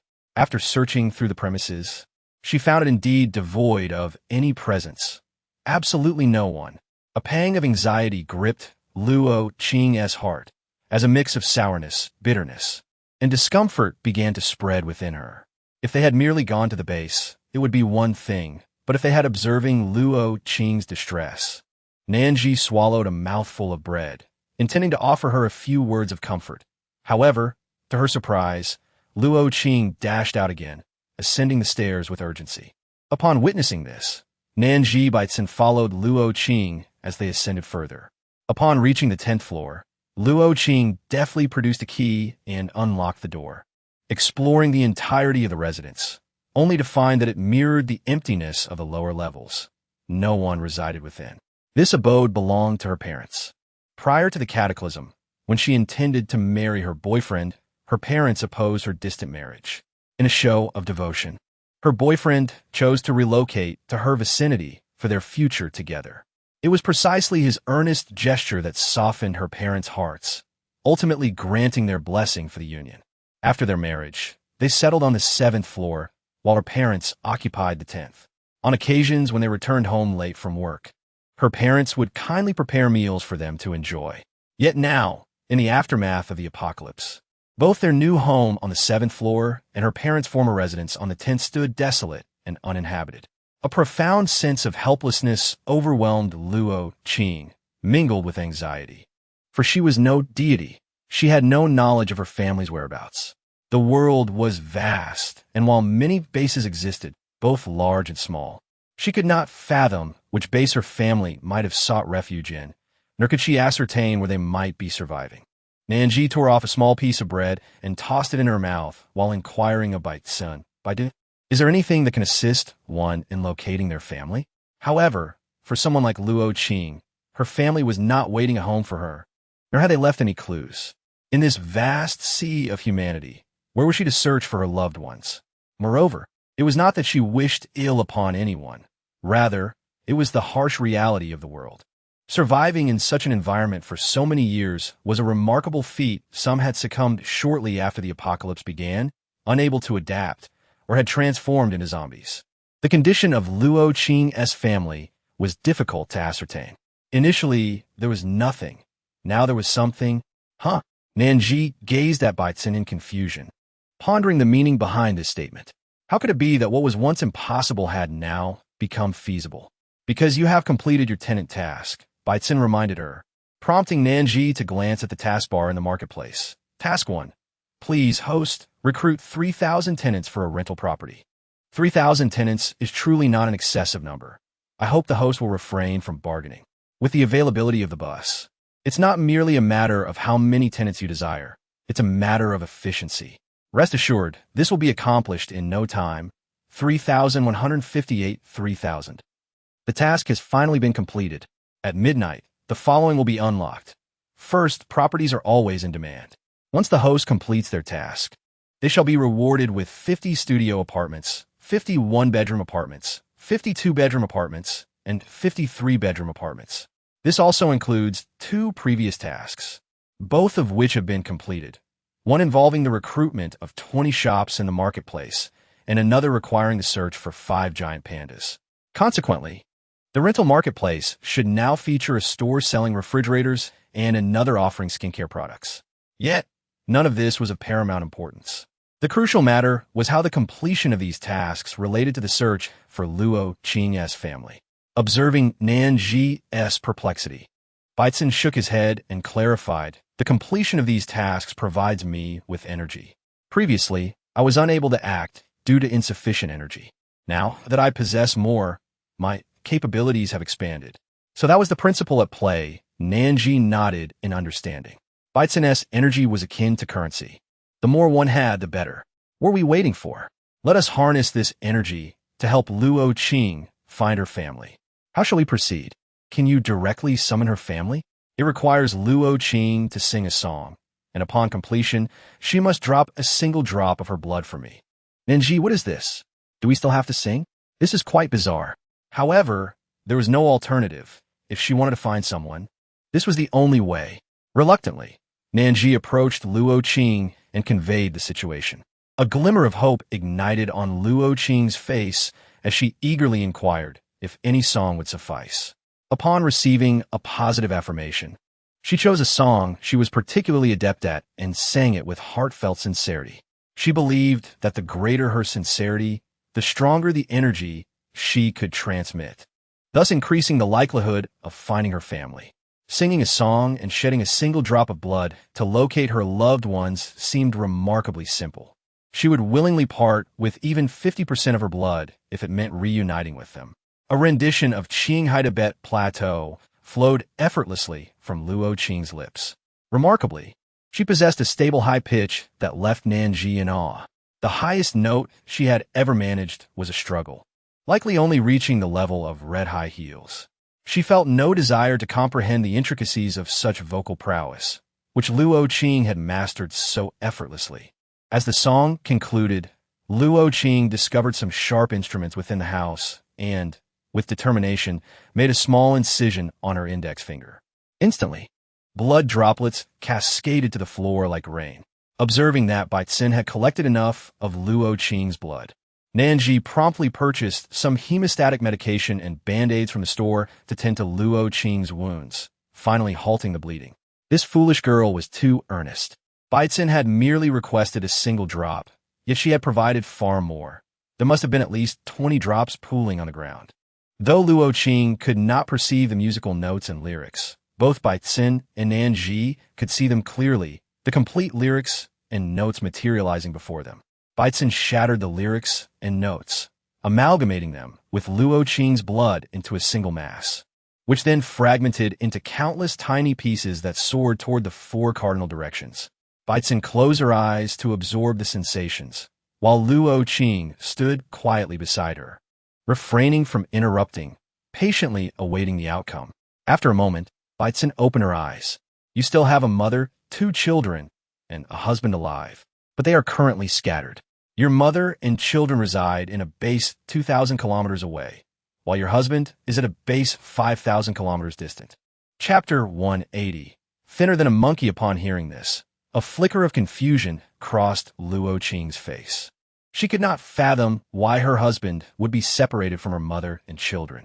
Then, she recalled that her parents consisted solely of her mother. This implied that her father had. In the first couple of minutes after receiving this news, Luo Qing struggled to process it. Once the implications sank in, an unbearable pain surged within her heart, causing it to ache fiercely, and tears flowed uncontrollably, like a dam bursting. Her father had suffered from heart disease before the apocalypse. But at that time, the symptoms were relatively mild, manageable with medication, and he appeared quite spirited. Little did she know that after the end of the world, he could no longer endure. Nan Zhi felt somewhat at a loss, witnessing Luo Qing's tears. She was not adept at comforting others, and seeing Luo Qing in such distress left her uncertain about how to console her. All she could do was silently wait, standing beside Luo Qing, offering a tissue now and then to help wipe away the tears and snot. Fortunately, Luo Qing did not cry for long. After a cathartic outburst, her emotions gradually began to settle. It was not a moment for melancholic reflection. She had not forgotten that she needed to seek out her mother, her child, and her husband.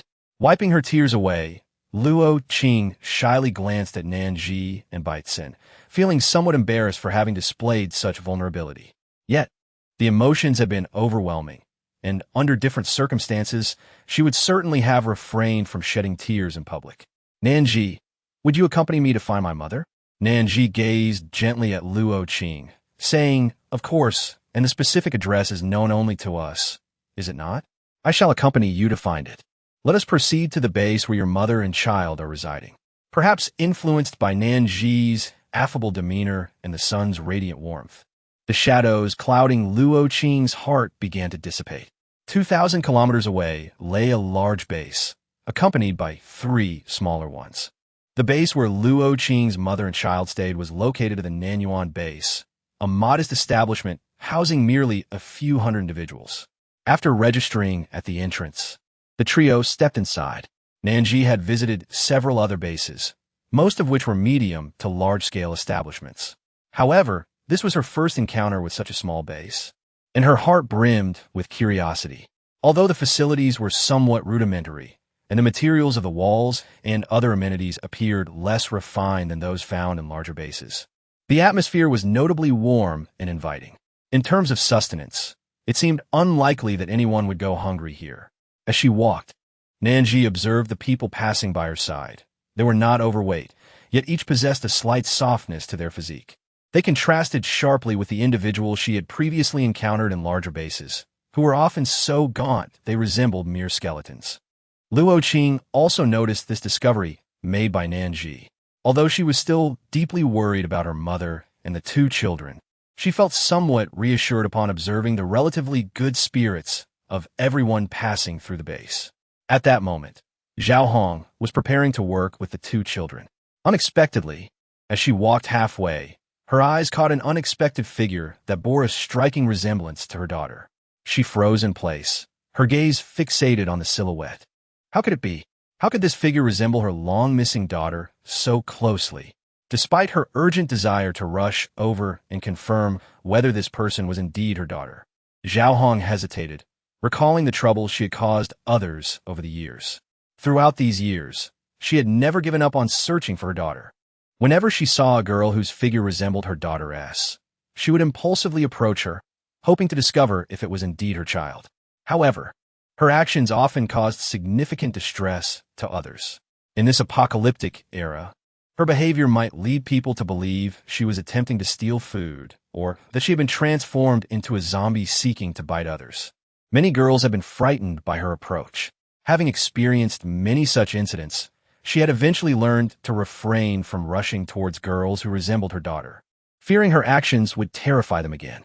Zhao Hong held the hands of the 2 children tightly, her heart fervently wishing for the girl ahead to turn around, allowing her a clear view of her face. She longed to know if that face belonged to the person she had yearned for. It seemed as though heaven had heard her silent plea.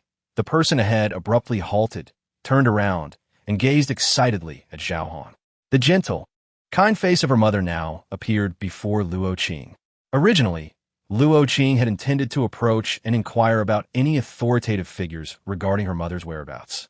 At that moment, Baichen informed her that her mother was right behind her. Baichen and Nan Zhi's words were never to be doubted, and so she turned around with great excitement. Upon clearly seeing the girl's face, Zhao Hong was equally exhilarated. She released the hands of the two children and rushed towards Luo Qing, embracing her tightly. Qing, where have you been all these years? I've been searching for you to the point of madness. Mother misses you so much. Mother, I miss you too. I have thought of you every moment during these years. Gently loosening her grip, Luo Qing stepped back from Zhao Hong's embrace. Upon noticing the wrinkles at the corners of her mother's eyes, Luo Qing could not suppress her heartache. Mother, it is the daughter who is unfilial. Having been separated from you for so long, not only have I been unable to be by your side to fulfill my filial duties, but I have also caused you to care for my children. Mother, you have suffered. Hearing her daughter's words, Zhao Hong shot her a glare. What nonsense are you speaking? Speak properly. I am your mother, not a stranger. Is there any need for such formality? Furthermore, Tian is my granddaughter, and Bi's is my grandson. With them by my side, I cannot be happier. Grandma, is she really our mother? After observing for a while, Luo Tian and Luo Bi's approached Zhao Hong and Luo Qing, tilting their heads and inquiring. Luo Qing gazed down at the two adorable children, feeling an overwhelming warmth and affection radiate from her maternal instincts. She slowly crouched to meet their gaze, filled with guilt. Yes, I am your mother. I am so sorry, my dear children, for not being by your side all these years. I truly apologize. Luo Tian and Luo Bi's were twins. When she left home, her children were only 2 or 3 years old. Time had flown by, and upon their reunion, she noticed how much they had grown. No, mother, you have nothing to apologize for, Tian reassured. Grandma told us that your departure was unavoidable, and you did not want to leave us. Grandma also said you must have endured a lot of hardships over the years. Tian and her brother are both heartbroken for you. Bi's, hearing Tian's words, cast her a silent look. While he felt pity for their mother, he couldn't help but remember that he was the older twin, having come into the world a minute before Tian. He wished to refute her statement, but ultimately swallowed his grievances, deciding it was best not to argue in such a moment. Forget it. A good man should not quarrel with an ill-tempered woman. He was also considering their mother's feelings. After all, this was their first meeting since growing up, and he didn't want to appear like a bad child in her eyes. Luo Qing observed the two precocious children and couldn't help but chuckle softly. She then lifted her gaze to her mother, intending to inquire about her condition and discuss the matters concerning Nan Zhi's rented apartment. Although the crowd was not overly large, it was still not the most suitable setting for such discussions, especially with curious glances occasionally directed toward them. Luo Qing preferred to keep her private matters discreet. Thus, they found a relatively quieter spot where Luo Qing and Zhao Hong engaged in light conversation. Zhao Hong had suspected her daughter had endured difficulties over the years, but could never have imagined the extent of Luo Qing's suffering. After sharing her own experiences, Luo Qing inquired about Zhao Hong's journey to this place and the circumstances that led to her separation from her husband. If only her husband could have been there to support her mother, the burden would have been significantly lighter. Upon mentioning Luo Hui, Zhao Hong's expression turned to one of anger. Don't even mention him. Before you married, I thought he was decent enough. Overall, he seemed acceptable. And since you liked him, your father and I didn't oppose your union. After you disappeared, he pretended to be heartbroken, making us believe he was a loyal person. A month after your disappearance, chaos erupted in the world, with zombies and mutated animals appearing. Many people ceased to be human, transforming into monsters that craved blood and flesh. One day, your father and I happened to be at home, not venturing outside. That man brought Tian and Bi's to visit us. And it was that very day when everyone became confined to their homes, fearing they would be devoured by zombies if they stepped outside. I don't know if it was from all the training or what, but your father and that man developed abilities. Having such powers made it somewhat easier to confront the zombies, so I was still worried whenever they went out. But at least my heart was not as frantic as before.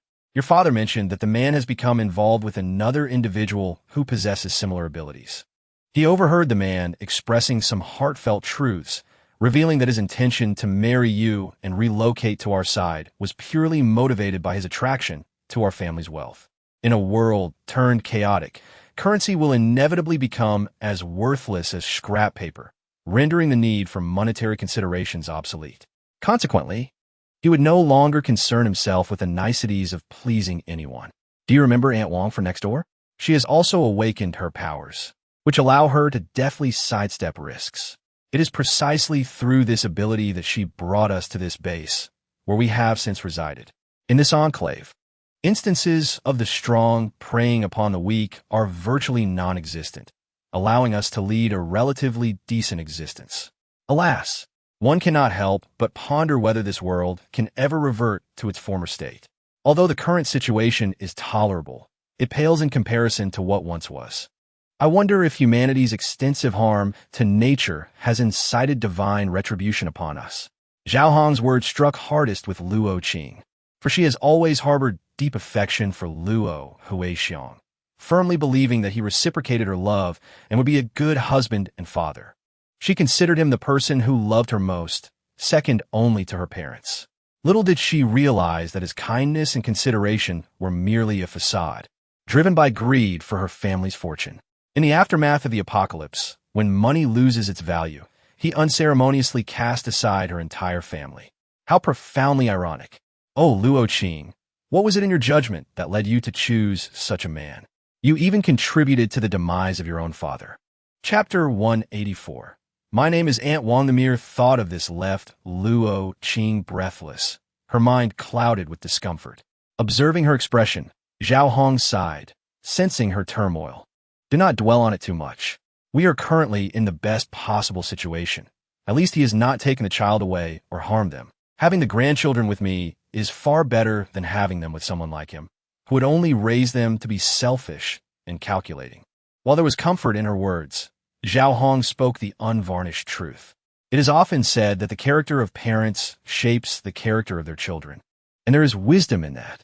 Parents of poor moral standing can impart their negative behaviors to their offspring, making it difficult for the children to learn virtuous ways. Zhao Hong felt fortunate that her grandchildren were under her care, for she could not bear the thought of that man potentially mistreating them or leading them astray. A flicker of emotion crossed Luo Qing's face as she contemplated speaking, but then she noticed someone approaching, none other than Aunt Wong, who once lived next door. Zhao Hong, clearly recognizing her, greeted Aunt Wong with a smile. In response, Aunt Wong approached them with a warm grin. The name Aunt Wong is quite peculiar. It is not merely a polite term used by juniors to address their elders, but rather her actual name. When introducing herself, she might say, I am Xiao Li, or I am Huasheng. However, when it comes to Aunt Wong, introducing herself can be somewhat awkward. I am Aunt Wong. Sensitive individuals might mistakenly think she is trying to assert her seniority. Zhao Hong chuckled softly, then looked sincerely at Aunt Wong. I must thank you.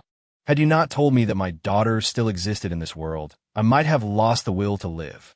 Aunt Wong waved her hand dismissively. That requires a basis. I only discern certain events that will unfold in the future through your features. Luo Qing, listening intently to their conversation, finally understood Zhao Hong's earlier remarks. It became clear why Aunt Wong was able to guide her mother and her child to safety and bring them to this place. It seemed that Aunt Wong's ability was indeed prophetic, allowing them to navigate around impending dangers and arrive here unscathed. Luo Qing looked up just in time to meet Aunt Wong's gaze, which was furrowed in concern. Confused, Luo Qing wondered if she had inadvertently offended Aunt Wong since arriving. What could prompt such an expression? Zhao Hong noticed Aunt Wong's demeanor and was about to inquire when Aunt Wong spoke. You were the one who was abducted from the fitting room, weren't you? Luo Qing gasped. How did you know? Nan Zhi and Bai Tsun had been sitting beside Luo Qing on a stone, almost like invisible specters. At this moment, upon hearing Aunt Wong's inquiry, Nan Zhi felt a twinge of surprise. Chapter 185. Do you know he is gambling? She shared the same thoughts as Luo Qing, initially believing that Aunt Wong possessed a precognitive ability. However, it now appeared that there was more to it. Precognition alone could not unveil the events of the past merely by observing one's features. Beitzen cast a glance at Nan Zhi and elucidated. This is the ability to perceive the ancient and the contemporary. This extraordinary power resembles what we commonly refer to as fortune-telling, yet it surpasses it in prowess. She does not require a person's birth date or time. With merely a glance at an individual's visage, she could discern everything they have done in the past, their current actions, and what the future holds for them. She perceives it all with crystal clarity. Nan Zhi silently exclaimed, "This ability is astounding. If Aunt Wang's extraordinary power were to become known to the masses, she would undoubtedly transform into a coveted treasure sought after by various strongholds. With the foresight of future events, her presence would render any potential issues at the base utterly inconceivable." Meanwhile, Aunt Wang sighed softly as she conveyed a brutal truth to Luo Qing. The individual who abducted you was instigated by Luo Huixiang. His offer of a trip was merely a premeditated trap. Before your excursion, he had already coordinated with others to sell you, earning himself a sum of 1 million. Driven by greed, he hastily booked tickets to whisk you away on this journey. When you were snatched away in the fitting room, it was all part of his arrangement, specifying the exact time he would take you shopping. Once you stepped inside to try on clothes, you would be captured by those individuals. Each word from Aunt Wang struck Luo Qing like steel, leaving her bewildered. She couldn't fathom why Luo Huixiang, who was not financially constrained, would treat her this way. I send him money every month, nearly 10,000 into his account consistently. Is that not sufficient for him? Why is he in such dire need of money? Do you know he is gambling? What? Luo Qing was taken aback, and then a realization dawned upon her, her eyes widening. Is it when he claimed to be working overtime or on business trips? If he were to gamble behind her back, it could only be during those times. Seeing Aunt Wang nod, Luo Qing felt her entire being stiffen. She had always been empathetic, understanding that everyone has their busy periods. She despised being interrupted during her own, as it would lead to irritation and a lack of focus. Luo Huixiang had mentioned securing a job, though the specifics remained vague, only implying that it occasionally required overtime or travel. Throughout the year, he often lounged at home, so she welcomed the notion of him working, without questioning further. Initially, his overtime was scarce, but it gradually increased, with him traveling for work on several occasions. Aware of his busyness, Luo Qing refrained from disturbing him, adhering to her principles, treating others as she wished to be treated. She herself loathed being interrupted during her own hectic times. So what right did she have to disturb others? Chapter 186. Such a person must face consequences. However, the words spoken by Aunt Wang today struck her like a thunderbolt, rendering her long-held beliefs into a mere farce. She had been deceived, ensnared in a web of misunderstanding while attempting to empathize with others. Empathy? Nonsense. That despicable man was responsible for her father's demise, abandoning their child, indulging in gambling, and selling her abroad.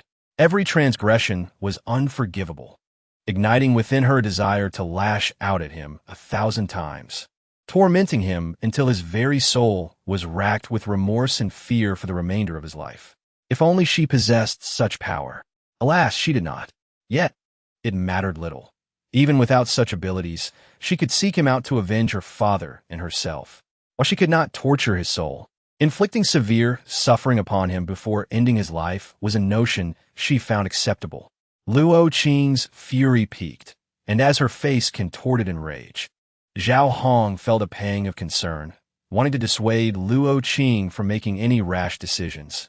Yet every word she contemplated fell silent on her lips, for uttering such thoughts would yield no effect. If it meant sparing Qing from further suffering at his hands, what a little resentment matter? If you wish for vengeance, we shall accompany you. You may torment him as you see fit. What do you say? Will you confront him? Will you seek retribution? Amidst a tumult of emotions, Nan Zhi suddenly spoke to Luo Qing. Scoundrel? The very essence of her disdain rested upon such wretches, particularly those vile, remorseless criminals. Such individuals deserved to be taught a lesson. As a person imbued with a sense of justice, witnessing such behavior left her utterly distressed, a compulsion to take action surging within her.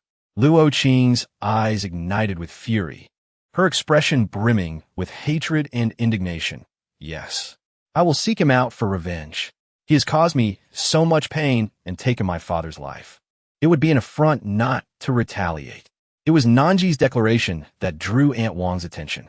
Instantly, Aunt Wang's eyes sparkled with a glint of discovery as she approached Nan Zhi with haste. "Hello, landlord. May I stay in your rental property?" What had she just uncovered? A rental property, fully furnished, with meals available downstairs, Hotpot, and fresh water to drink. Miraculously, a market existed nearby, a shopping center, so many beautiful garments.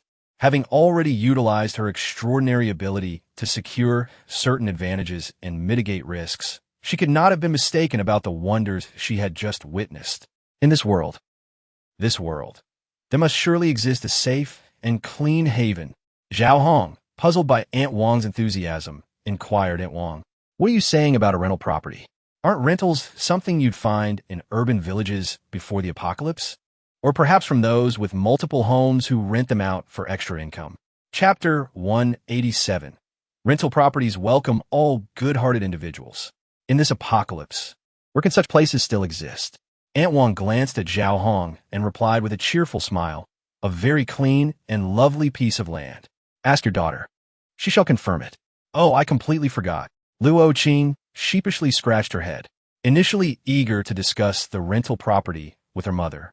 Her thoughts had been muddled by that scoundrel's interference, rendering her unable to recall. Prompted by Aunt Wang's reminder, Luo Qing hastily relayed the information about Nan Zhi's rental property to Zhao Hong. Upon hearing this, Zhao Hong's mouth formed a perfect O. Is this real? Her gaze, initially vacant, began to shift towards Aunt Wang as she awaited confirmation. After receiving an affirmative response, Zhao Hong fell into a prolonged silence, needing time to digest this extraordinary information. Understanding her mother required time to process such illogical revelations, Luo Qing chose not to elaborate further and remained quiet. Then, she quickly rose, hurrying to join Aunt Wang. "Landlord, would it be possible for our family to stay? There are only 5 of us. We can reside in the rental property, right?" "Of course," Nan Zhi replied with a warm smile. "The rental property welcomes every kind-hearted individual. And I came here specifically to bring Luo Qing to you, to help you all relocate to my rental property." As she observed their eager gazes fixed upon her, Nan Zhi couldn't help but smile softly. "If you're all ready, let us proceed to our next destination." "Awesome, awesome, awesome," giggled Luo Tian and Luo Bi's in unison. Living here wasn't so bad after all. Although the locals rarely spoke to them, they provided ample food, ensuring that no one went hungry. However, the allure of Nan Zhi's rented accommodation was undeniable. Growing up, their meals consisted of the same monotonous fare, compressed biscuits and buns made from ground-up mutated ants, along with snacks crafted from mutated snakes, insects, and rodents. Initially oblivious to what comprised their meals, they were horrified when they learned from their grandmother that these foods were derived from such grotesque creatures. The revelation nearly made them retch.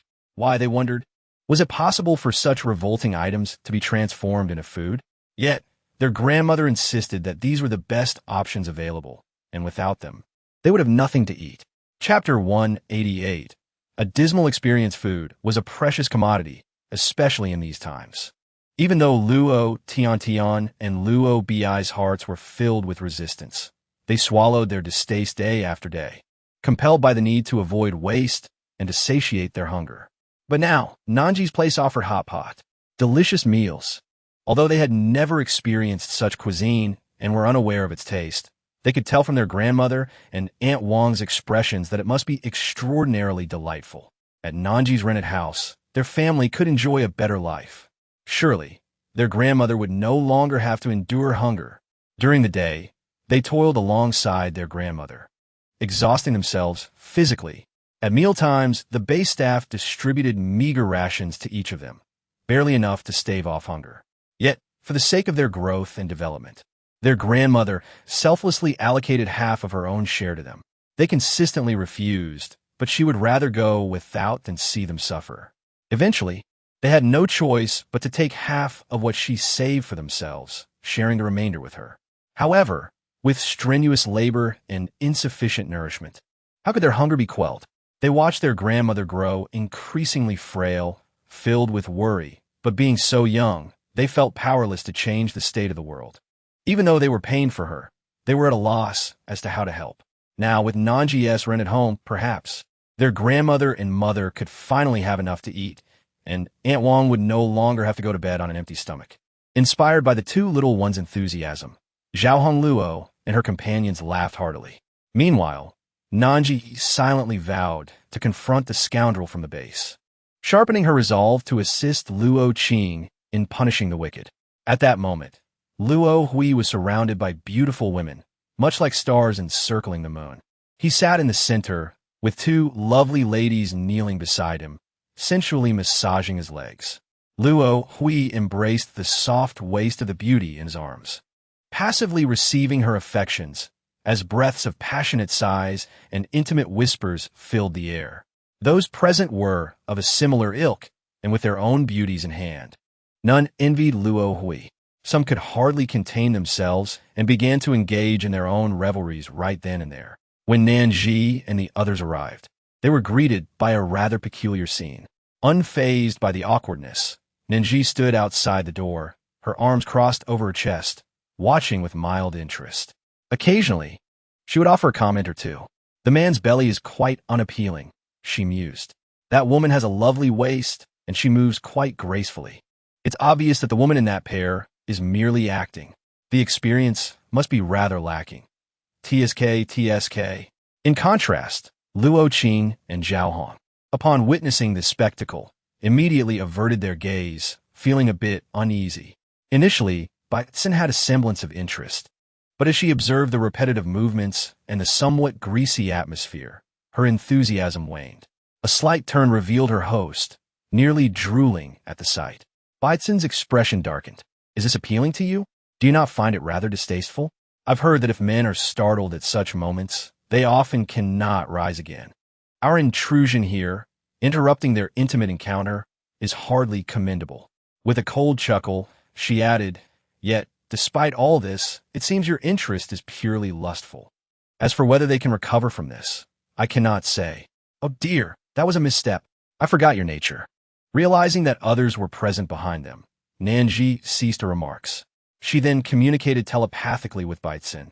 My apologies, I forgot you were a system, but you are also in a male form now. Do you not feel anything in your everyday life? She was genuinely curious, casting a sidelong glance at her. Baitzen replied somberly, You've mistaken me. I usually indulge in novels, dramas, and films, but I have not watched such material often.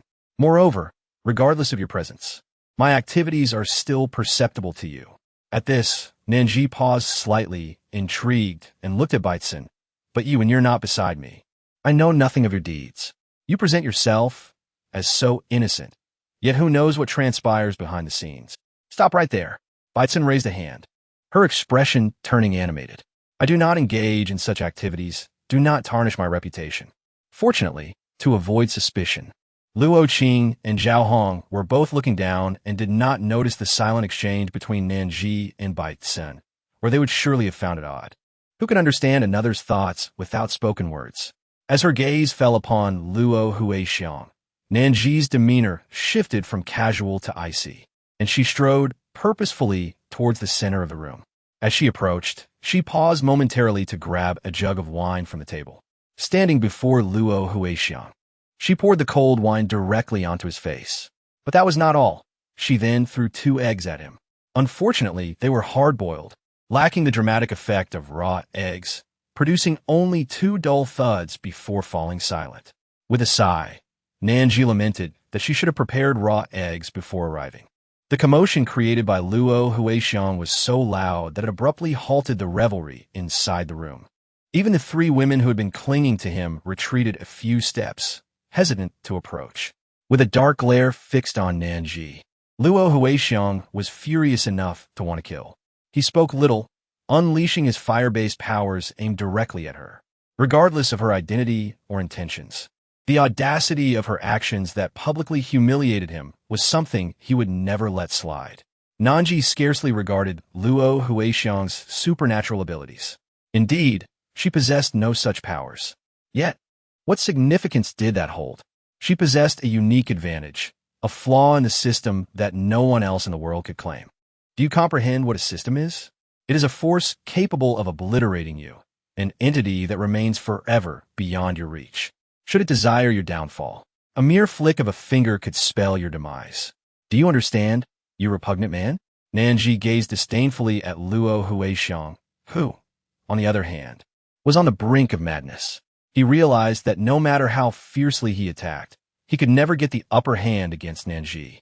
Despite exerting all his strength, his abilities failed to reach her. Each time he launched an assault, it would falter 10 centimeters away from her, compelled to cease its advance. Who are you? This is impossible. Your abilities cannot be false.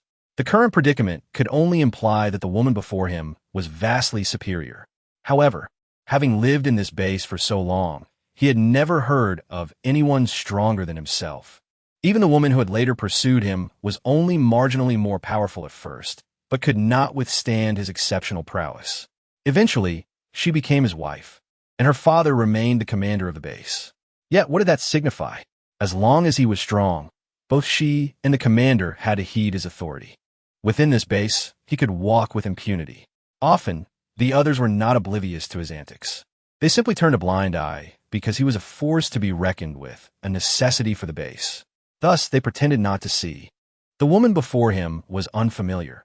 He suspected she was not from their base, but had come from another to provoke him. Who I am is of little consequence, Nan Zhi replied coldly, slightly turning to face Luo Qing, her gaze softening considerably. You only need to remember who Luo Qing is. That suffices. As she spoke, she raised her chin slightly, casting a meaningful glance at Luo Qing. Your enemy. Now is the time to confront him. Understanding Nan Zhi's intent, Luo Qing, fueled by resentment, charged at Luo Huixiong with murderous intent. She closed the distance in mere strides, unleashing her fury with a barrage of punches to his face. Upon recognizing that it was Luo Qing attacking him, Luo Huixiong was momentarily taken aback, but the pain soon ignited a ferocity in his gaze. He attempted to incinerate Luo Qing with his abilities, yet as soon as his powers manifested, they dissipated within a second, extinguished as if a gust of wind had snuffed out a candle. Unyielding, Luo Huixiong tried repeatedly, but each attempt ended in the same failure, leaving him at the mercy of Luo Qing, who pinned him down. Seeing Luo Qing struggle, Zhao Hong joined the fray. The two women, before the astonished eyes of onlookers, delivered blow after blow, leaving Luo Huixiong battered and bruised, blood trickling from his nostrils to his lips. The scene left everyone in a state of disbelief. What was happening? Their leader was being assaulted before their very eyes? Chapter 191. Could these two women be some kind of demons? Struck by a woman? But that was not the crux of the matter. The real issue was that their leader seemed unable to retaliate. Luo Huixiong was the youngest and most powerful individual in the base, yet here he was subdued by two women, utterly defenseless. In an instant, the crowd's gaze shifted uneasily towards Luo Qing and Zhao Hong. Could these two women truly be demons? How formidable could they be if even Luo Huixiong was no match for them? Only Luo Qing and Zhao Hong understood that it was not merely their strength at play, but the protection afforded by Nan Zhi and by Sun that enabled them to fight so freely and powerfully. The only regret for Luo Qing was her inability to awaken her soul extraction abilities, preventing her from tormenting Luo Huixiong by extracting his soul. With this thought, her strikes grew fiercer. Suddenly, she seemed to sense something, pausing her assault. Zhao Hong, noticing her daughter's hesitation, was about to inquire when Luo Qing interjected. It's nothing. I feel as if I might be awakening my abilities. Don't stop. Keep going. I'll take a moment to attune myself. Nan Zhi also heard Luo Qing's words, raising an eyebrow slightly, a glimmer of admiration flickering in her eyes. Well done, to bring forth extraordinary abilities merely through a beating. It seemed today this person was indeed met with the right fate. Upon hearing Luo Qing's words, Zhao Hong understood that she was unharmed, merely on the brink of awakening her powers. Under the dual emotions of anger and surprise, her strikes became increasingly ferocious, instilling fear in all present, nearly causing them to lose control. observing Luo Hui's demeanor. It seemed as if he might depart this world at any moment. Some were already contemplating whether to seize an opportunity to slip away and report the situation. If Luo Hui were truly killed by these individuals, the wrath of the base leader would be unbearable for them. Yet, with Baitsin controlling the situation, who could possibly escape?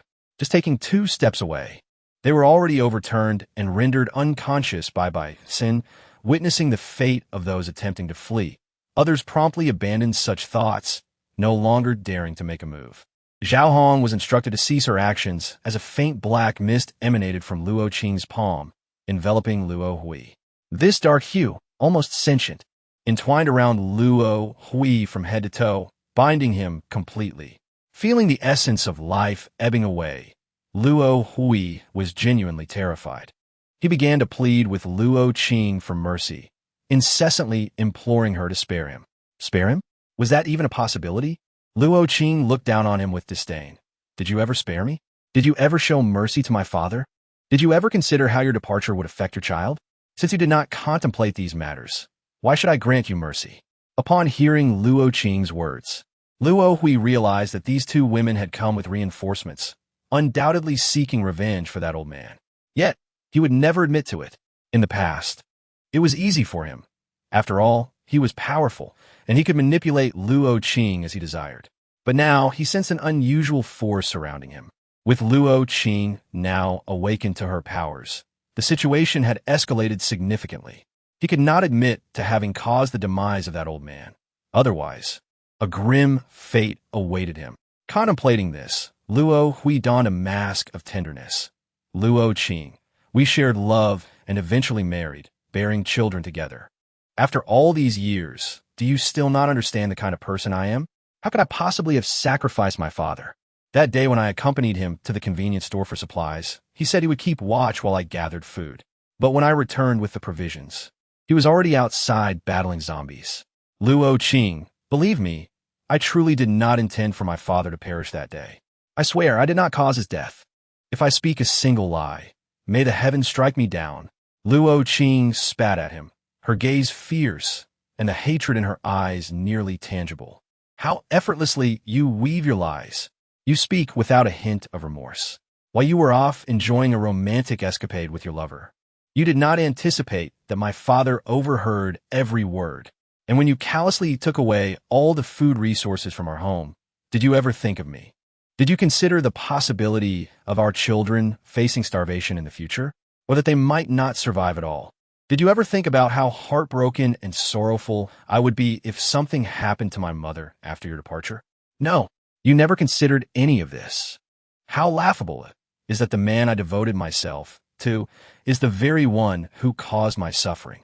You took me abroad under the guise of vacation, but your true intention was to sell me. How foolish of me to have ever met you, let alone marry you. In my desire to be with you, I ultimately caused my father's demise. How ironic. Do not utter such nonsense. Luo Hui panicked completely. How could she know these things? He had concealed his actions so meticulously. I admit, my father did perish due to my negligence, and I did abandon our child, for I could not bear the pain of your absence. At that moment, a woman who bore a striking resemblance to you appeared. In my overwhelming longing for you, I left our child to pursue her. I regret deeply for our mother and our child.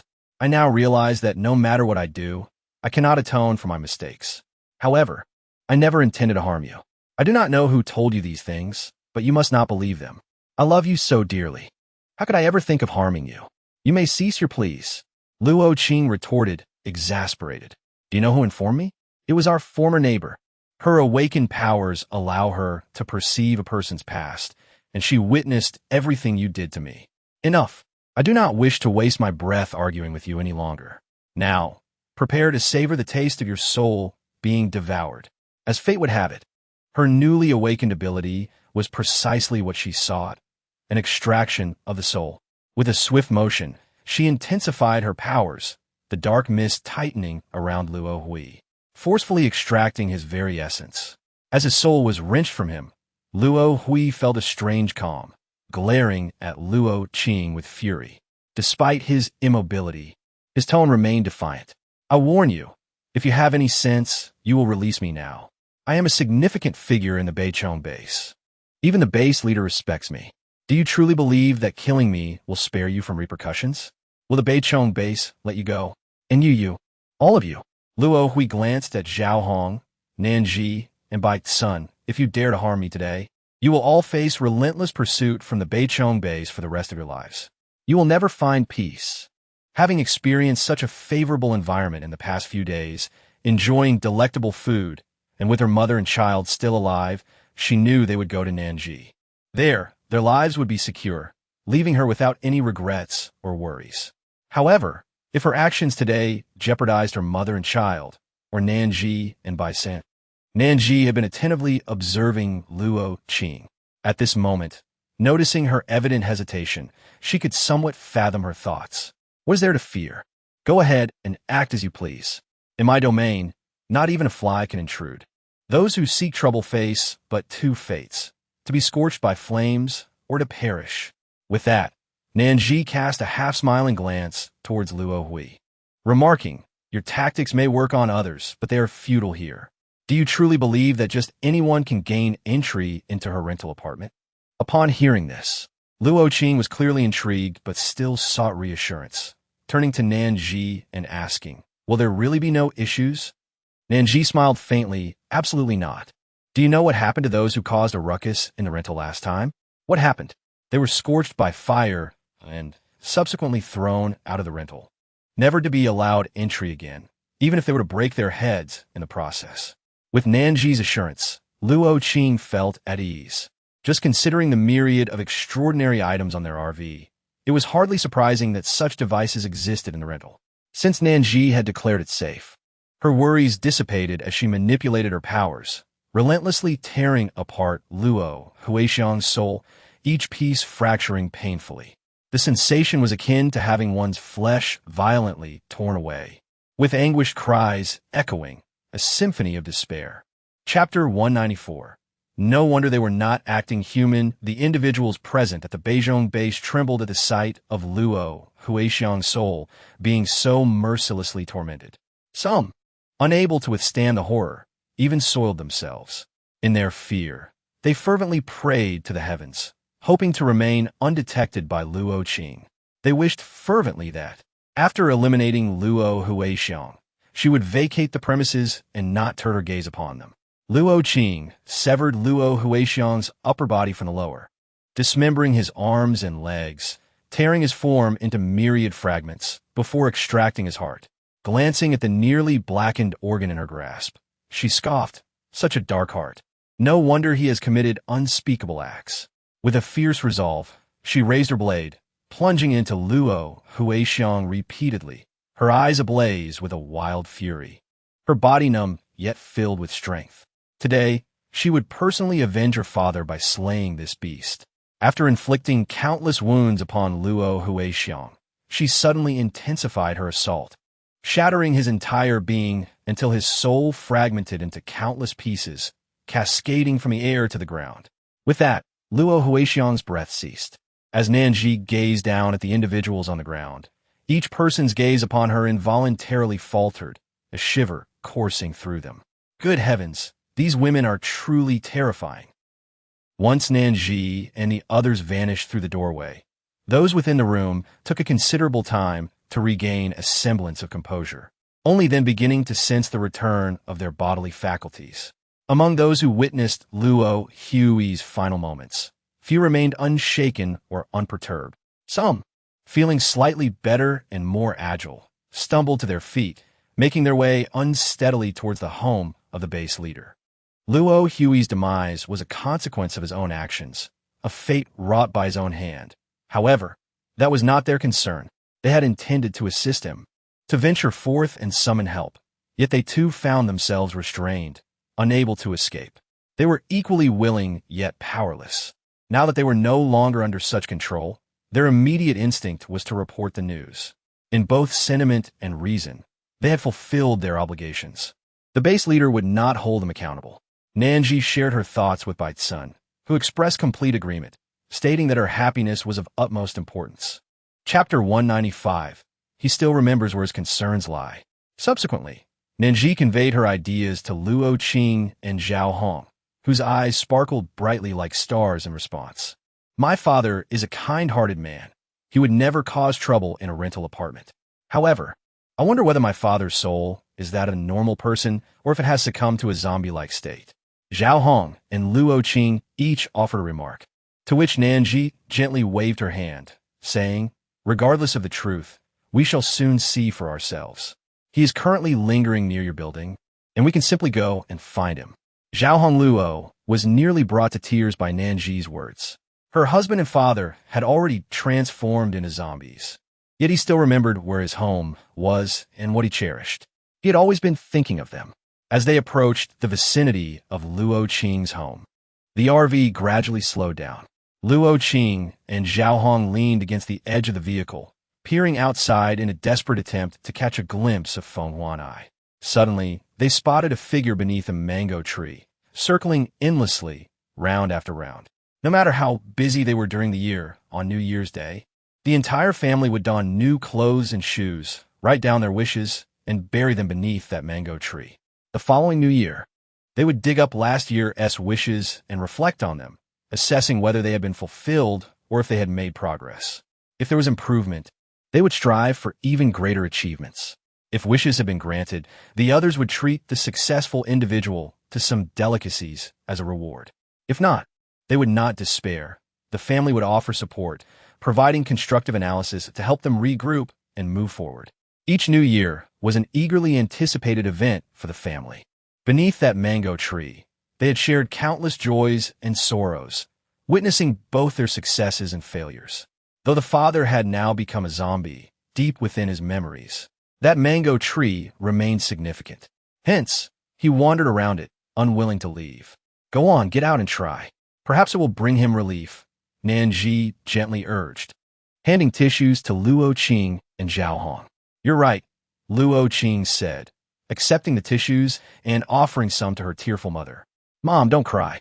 Let us get out and give it a try.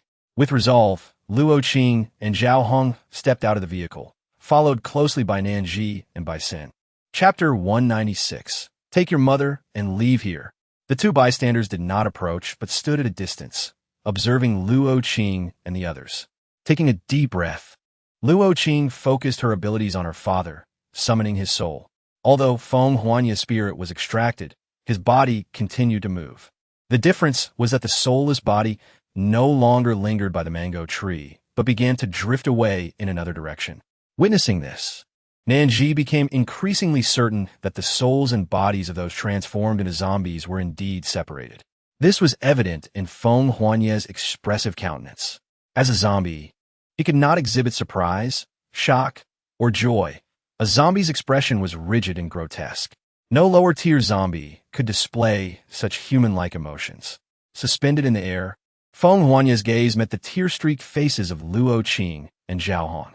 His once dazed eyes suddenly seemed to be struck awake. He remembered everything. He had become a zombie the moment that boy pushed him away. How could he float in mid-air and retain such clarity of memory? But these thoughts were inconsequential. He anxiously shouted, "You must leave. Get away from here. I have turned into a zombie. I don't know why I'm so lucid right now, but I am dangerous. I could harm you. Ching Ching, hurry, take your mother and go." Despite his words, Zhao Hong and Luo Qing did not retreat. Instead, they stepped forward toward him. With a mixture of laughter and tears, Luo Qing choked out, "No, Dad, you're normal now. You will never become a zombie again."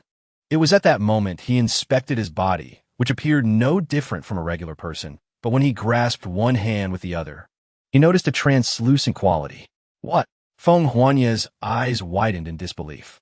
His body trembled. Was he dead? Only the bodies of the deceased could exhibit such a semi-transparent state. Overwhelmed by these revelations, Feng Huanya's thoughts became muddled. After a considerable time, he finally grasped the meaning behind Luo Qing's words, and from confusion emerged immense joy. Chapter 197. Is her father so unrestrained? So wild? He flew toward Zhao Hong and Luo Qing, enveloping them in his embrace, continuously exclaiming, "I have escaped that wretched shell. Ha ha! I am finally free."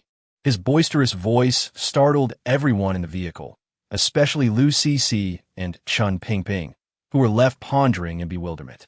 Luo Qing stared at her father, who was typically composed and gentle. How could he be so exuberant? Such wildness seemed to be an inheritance from Aunt Zhao. Nan Zhi had been away for nearly half a month and found herself missing her cozy nest. After settling the giant panda into the panda hostel, she led the others towards the entrance, where O Chunying and the others would handle their check-in. She specifically instructed O Chunying that Grandpa Ping was a staff member at the panda hostel, responsible for their care, and due to his heavy workload, he had limited time for gathering supplies. She arranged for him to receive a half-price card, allowing him to enjoy reduced rent, meals, and purchases. This arrangement was necessitated by the fact that the pandas now differed significantly from those of the past.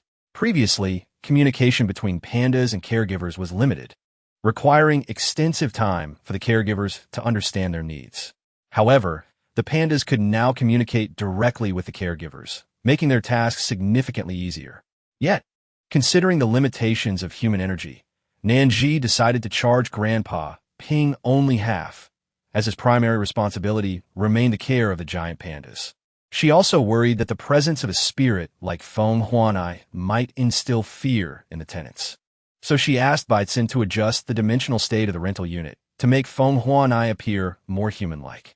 Baitzin assured her that this was a minor issue, with a slight adjustment to the system and some input symbols. Feng Huanya's spirit promptly took on a more solid form, appearing almost indistinguishable from a normal person. Having resolved these matters, Nan Zhi and Baitzin bid farewell to everyone and wandered through the marketplace. After such a long absence, she was curious to see how the market had changed. The bustling market was alive with activity. Since the rental unit began selling flour, rice, vegetables, meat, and fruits, several new dining establishments had opened their doors. However, the majority of the establishments are unique dining venues, serving foods that are not available in the rental apartments. The offerings found in these rentals are too commonplace for anyone to consider opening a restaurant. It is rather amusing, as the food in the rental apartments is both affordable and delectable. To a certain extent, the dishes prepared by these individuals may not even rival the fare found in the cafeterias. One should not be surprised if a substantial investment yields little to no return. Consequently, the prevalent businesses consist of barbecue stalls, bubble tea shops, local specialty noodle houses, and various unique snacks, among others. Chapter 198. She is, after all, our landlord. There's even a juice shop, and surprisingly, the queue is quite long. Judging by the number of patrons, Nan Zhi surmises that the juice here must be rather delightful. She decided to join Baitzin in line, intending to buy a couple of cups to sample. Oh dear, landlord, you truly humble us. Why are you waiting in line at the back? Why not come to the front? It would be quicker that way. What? You've been living in the rental for so long and still don't know who she is? She's our landlord. This entire area was constructed by her. Without her, we would not have such a spacious and clean place to reside. Really? You must not read much. How could you not recognize such a significant figure as our landlord? Wait, their essay landlord? How could that be? Let me inform you, every grain of rice, every noodle, every vegetable and fruit you consume, as well as the very apartment you inhabit and the shopping mall you are exploring, the neighboring clothing city, and the market, all these structures were built by our landlord alone. Without her, we would likely be fleeing from zombies, being ambushed while we sleep. Exactly. In our rental, the landlord plays a crucial role. Without her, there would be no rental, and without the rental, there would be none of us as we are now. Regardless of where you hail from or your purpose in coming to the rental, you must remember to respect and cherish the landlord. Should anyone dare to show disrespect, do not expect us to be courteous. Upon discovering Nan Zhi, the atmosphere became increasingly lively. One by one, they approached her like eager participants in a parade, some greeting her with a few words, while others, shy and socially anxious, merely observed from a distance, yet all wore warm smiles. Witnessing her tenants urging her to place an order first, Nan Zhi felt a sense of unease for the first time. She had not anticipated such a stir. With a slight twitch of her lips, she replied, "It's all right. I can wait in line with everyone." How can it be all right? Just then, two more individuals arrived with drinks, and seeing Nan Zhi struggle to hold them all, they handed the remaining juices to Baitzin. A couple of others also offered some juices to Nan Zhi while sharing with Baitzin, resulting in a fruitful outing for both of them. Chapter 199, let us continue with the task at hand. At first, Nan Zhi was quite reluctant to accept them. Within this rental abode, there were many affluent individuals, yet a significant number were financially constrained, barely able to cover their rent and secure 3 square meals a day. Some, in an effort to economize, would only dare to purchase inexpensive vegetables to stir-fry with rice. However, upon investigating the backgrounds of those delivering the fruit and vegetable juices, Baitzin discovered that these individuals were either moderately wealthy or quite affluent. Realizing that gifting her these juices posed no burden upon them, she ultimately accepted their offerings. As she sipped the juice, a thought struck Nan Zhi. Lately, life felt rather leisurely. Reflecting on the days prior to the apocalypse, she recalled laboring tirelessly. Akin to a dog, when her boss demanded overtime, she had no choice but to comply, even when it was a Friday and the delightful weekend loomed on the horizon. Although it was entirely unpaid overtime, as her salary would still account for those hours worked, it was still the weekend. She would much rather nestle in bed, relishing her rest, than rise early for work. Now, however, she had the luxury to rest whenever she pleased and to engage in tasks at her leisure. During idle moments, she could indulge in a late morning slumber, accompanied by a dashing system bodyguard. Surely, this could be deemed the pinnacle of her existence. As Nan Zhi contemplated, Baitzin subtly nodded. Indeed, you have not undertaken any tasks for quite some time, and this indulgence is not conducive to your development. Thus, I shall assign you some tasks. It will be your responsibility to create a blissful and harmonious rental space. Upon hearing this, Nan Zhi's expression fell immediately. No, please. However, Baitzin did not engage in further discussion with Nan Zhi. Shortly thereafter, the task list was updated. Task 1. Please attract 9,000 tenants for your rental property. Although 9,000 may seem like a daunting number, you have already completed half of this task for 193,9,000. The task remains incomplete, and upon its completion, the following will be unlocked: 80 single rooms, 81 bedroom apartments, 82 bedroom apartments, 83 bedroom apartments, and 110 luxurious villas. Note, each luxurious villa is an entire building, standing 4 stories tall. Task 2. There are several floors of the mall yet to be rented out. This time, I will not impose any restrictions on your creativity, so feel free to lease them at will. 08 floors. This task remains unfinished, so I encourage you to strive diligently. Once completed, the rewards will be substantial. The environment within the rental space has improved significantly, and there are already individuals expressing a desire for children. Since the tenants are seeking children, how could we possibly overlook the necessity of a maternity and children's store, a toy shop, and a stationery store within our rental property? Here, take them all. Chapter 200, The Test of Character Approaches. Education for children cannot be neglected, can it? After all, what is given is not truly lost. Let me grant you an elementary school, a middle school, and a high school. After all, a child's education must progress accordingly, mustn't it? Task 3. There is now a method for you, the host, to collect 300 evaluations from individuals within the rental property. As long as these evaluations are positive, we can harness this positive energy to disperse it far and wide, drawing in the unmutated animals that have strayed from their homes. The test of character is upon us.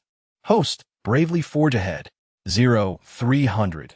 This task remains incomplete, but upon its fulfillment, the following will be unlocked. All the unmutated animals scattered in the outside world will find their way to the rental property, allowing them to thrive and continue their lineage.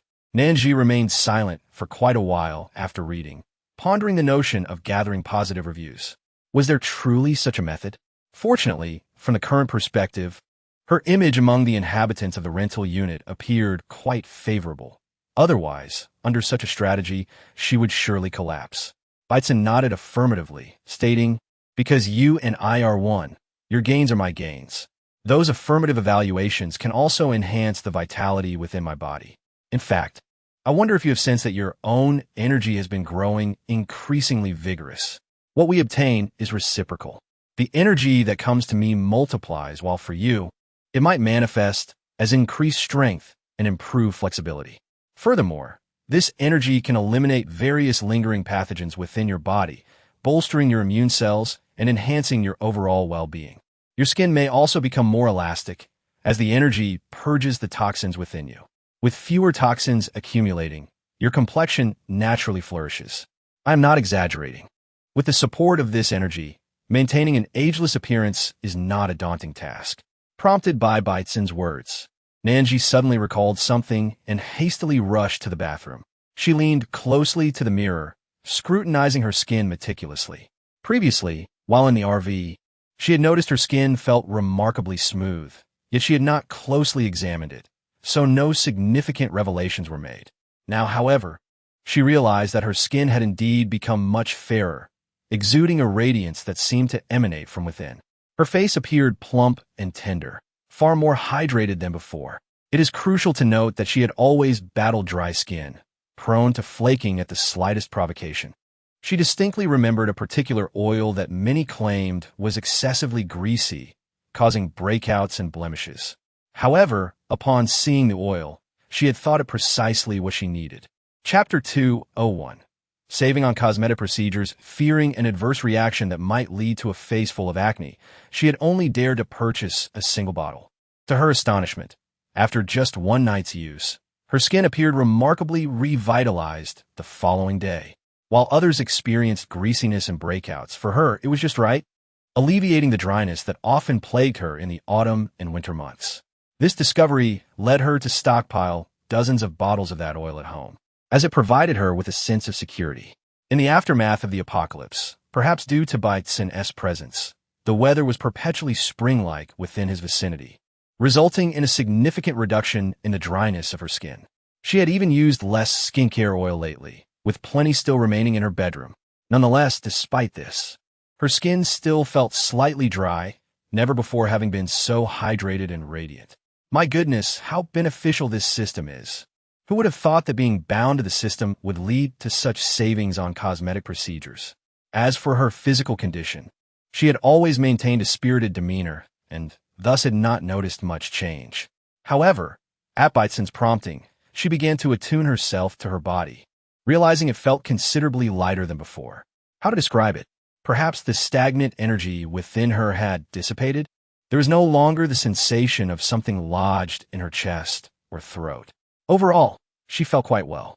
Upon exiting the bathroom, Nan Zhi eagerly invited Baitsen to indulge in a lavish hotpot feast. She intended to eat heartily. Previously, she had exercised restraint, hesitant to fully enjoy her meals, primarily out of fear that indulging in hotpot would lead to breakouts. However, with this new revelation, there was no time to waste. Hotpot, here she comes. She aimed to sample every ingredient available, returning only when she was fully satisfied. Of course, before heading out, her most pressing task was to post a recruitment announcement for the continued leasing of the shopping mall. Meals must be enjoyed, but tasks must also be completed, ensuring a continuous influx of energy to enhance her body and visage. After finalizing the announcement and sending it out, Nan Zhi leisurely took Baitsen out for Hotpot. Meanwhile, Gao Sheng, upon seeing Nan Zhi's announcement, was momentarily stunned. What a substantial undertaking. The entire 8th floor was up for rent. He would be exceedingly busy this week. How delightful it is to be occupied. Upon reaching the 2nd floor of the dining hall to gather ingredients for the hot pot, she unexpectedly encountered Xiao Jiaying. Beside her stood a gentleman, who was currently holding a bowl and tongs, selecting some of Xiao Jiaying's favorite foods to place in her bowl. After choosing, he intended to fetch a bowl for himself when he heard Xiao Jiaying exclaim. The gentleman quickly looked up to see what was amiss, only to find her moving to the left, seemingly recognizing someone. This did not surprise him. Xiao Jiaying was quite extroverted and could chat with anyone, garnering many admirers.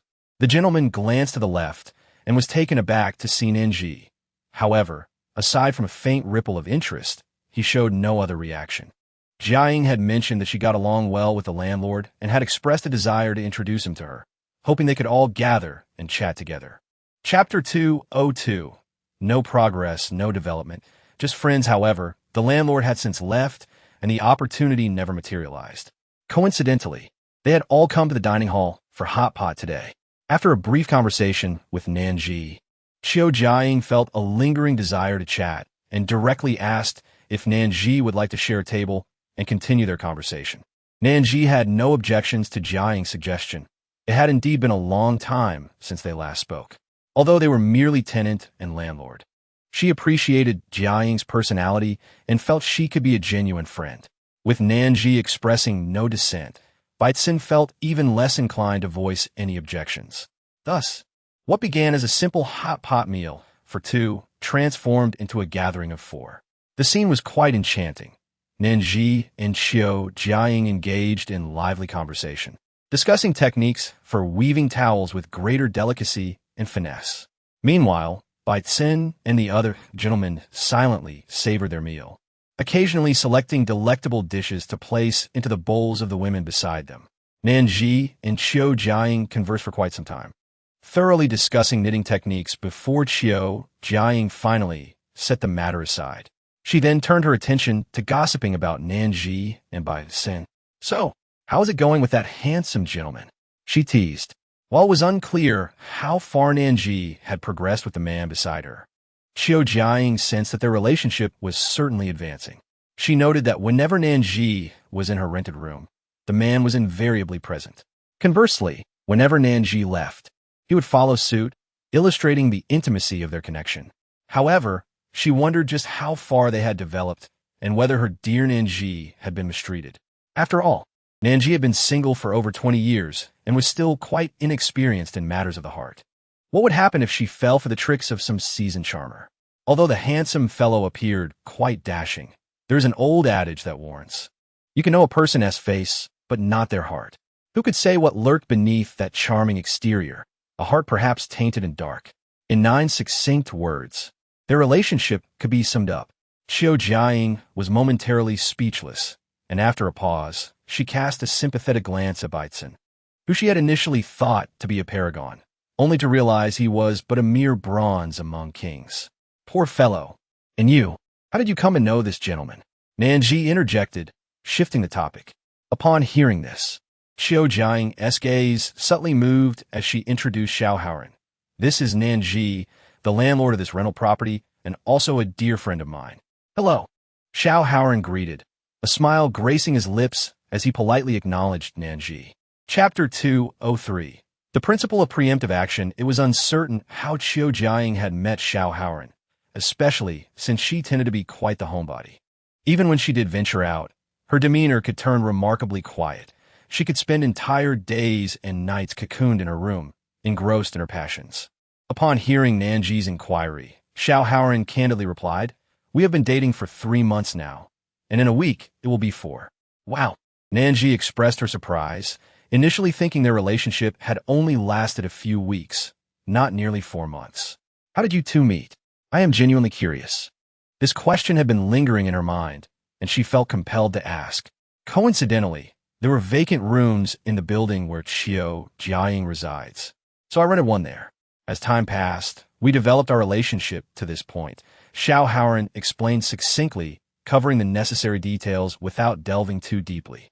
However, Nan Zhi remained puzzled. The man's demeanor appeared neither cold nor overly warm, leaning more towards aloofness. Typically, individuals of this nature do not initiate contact unless.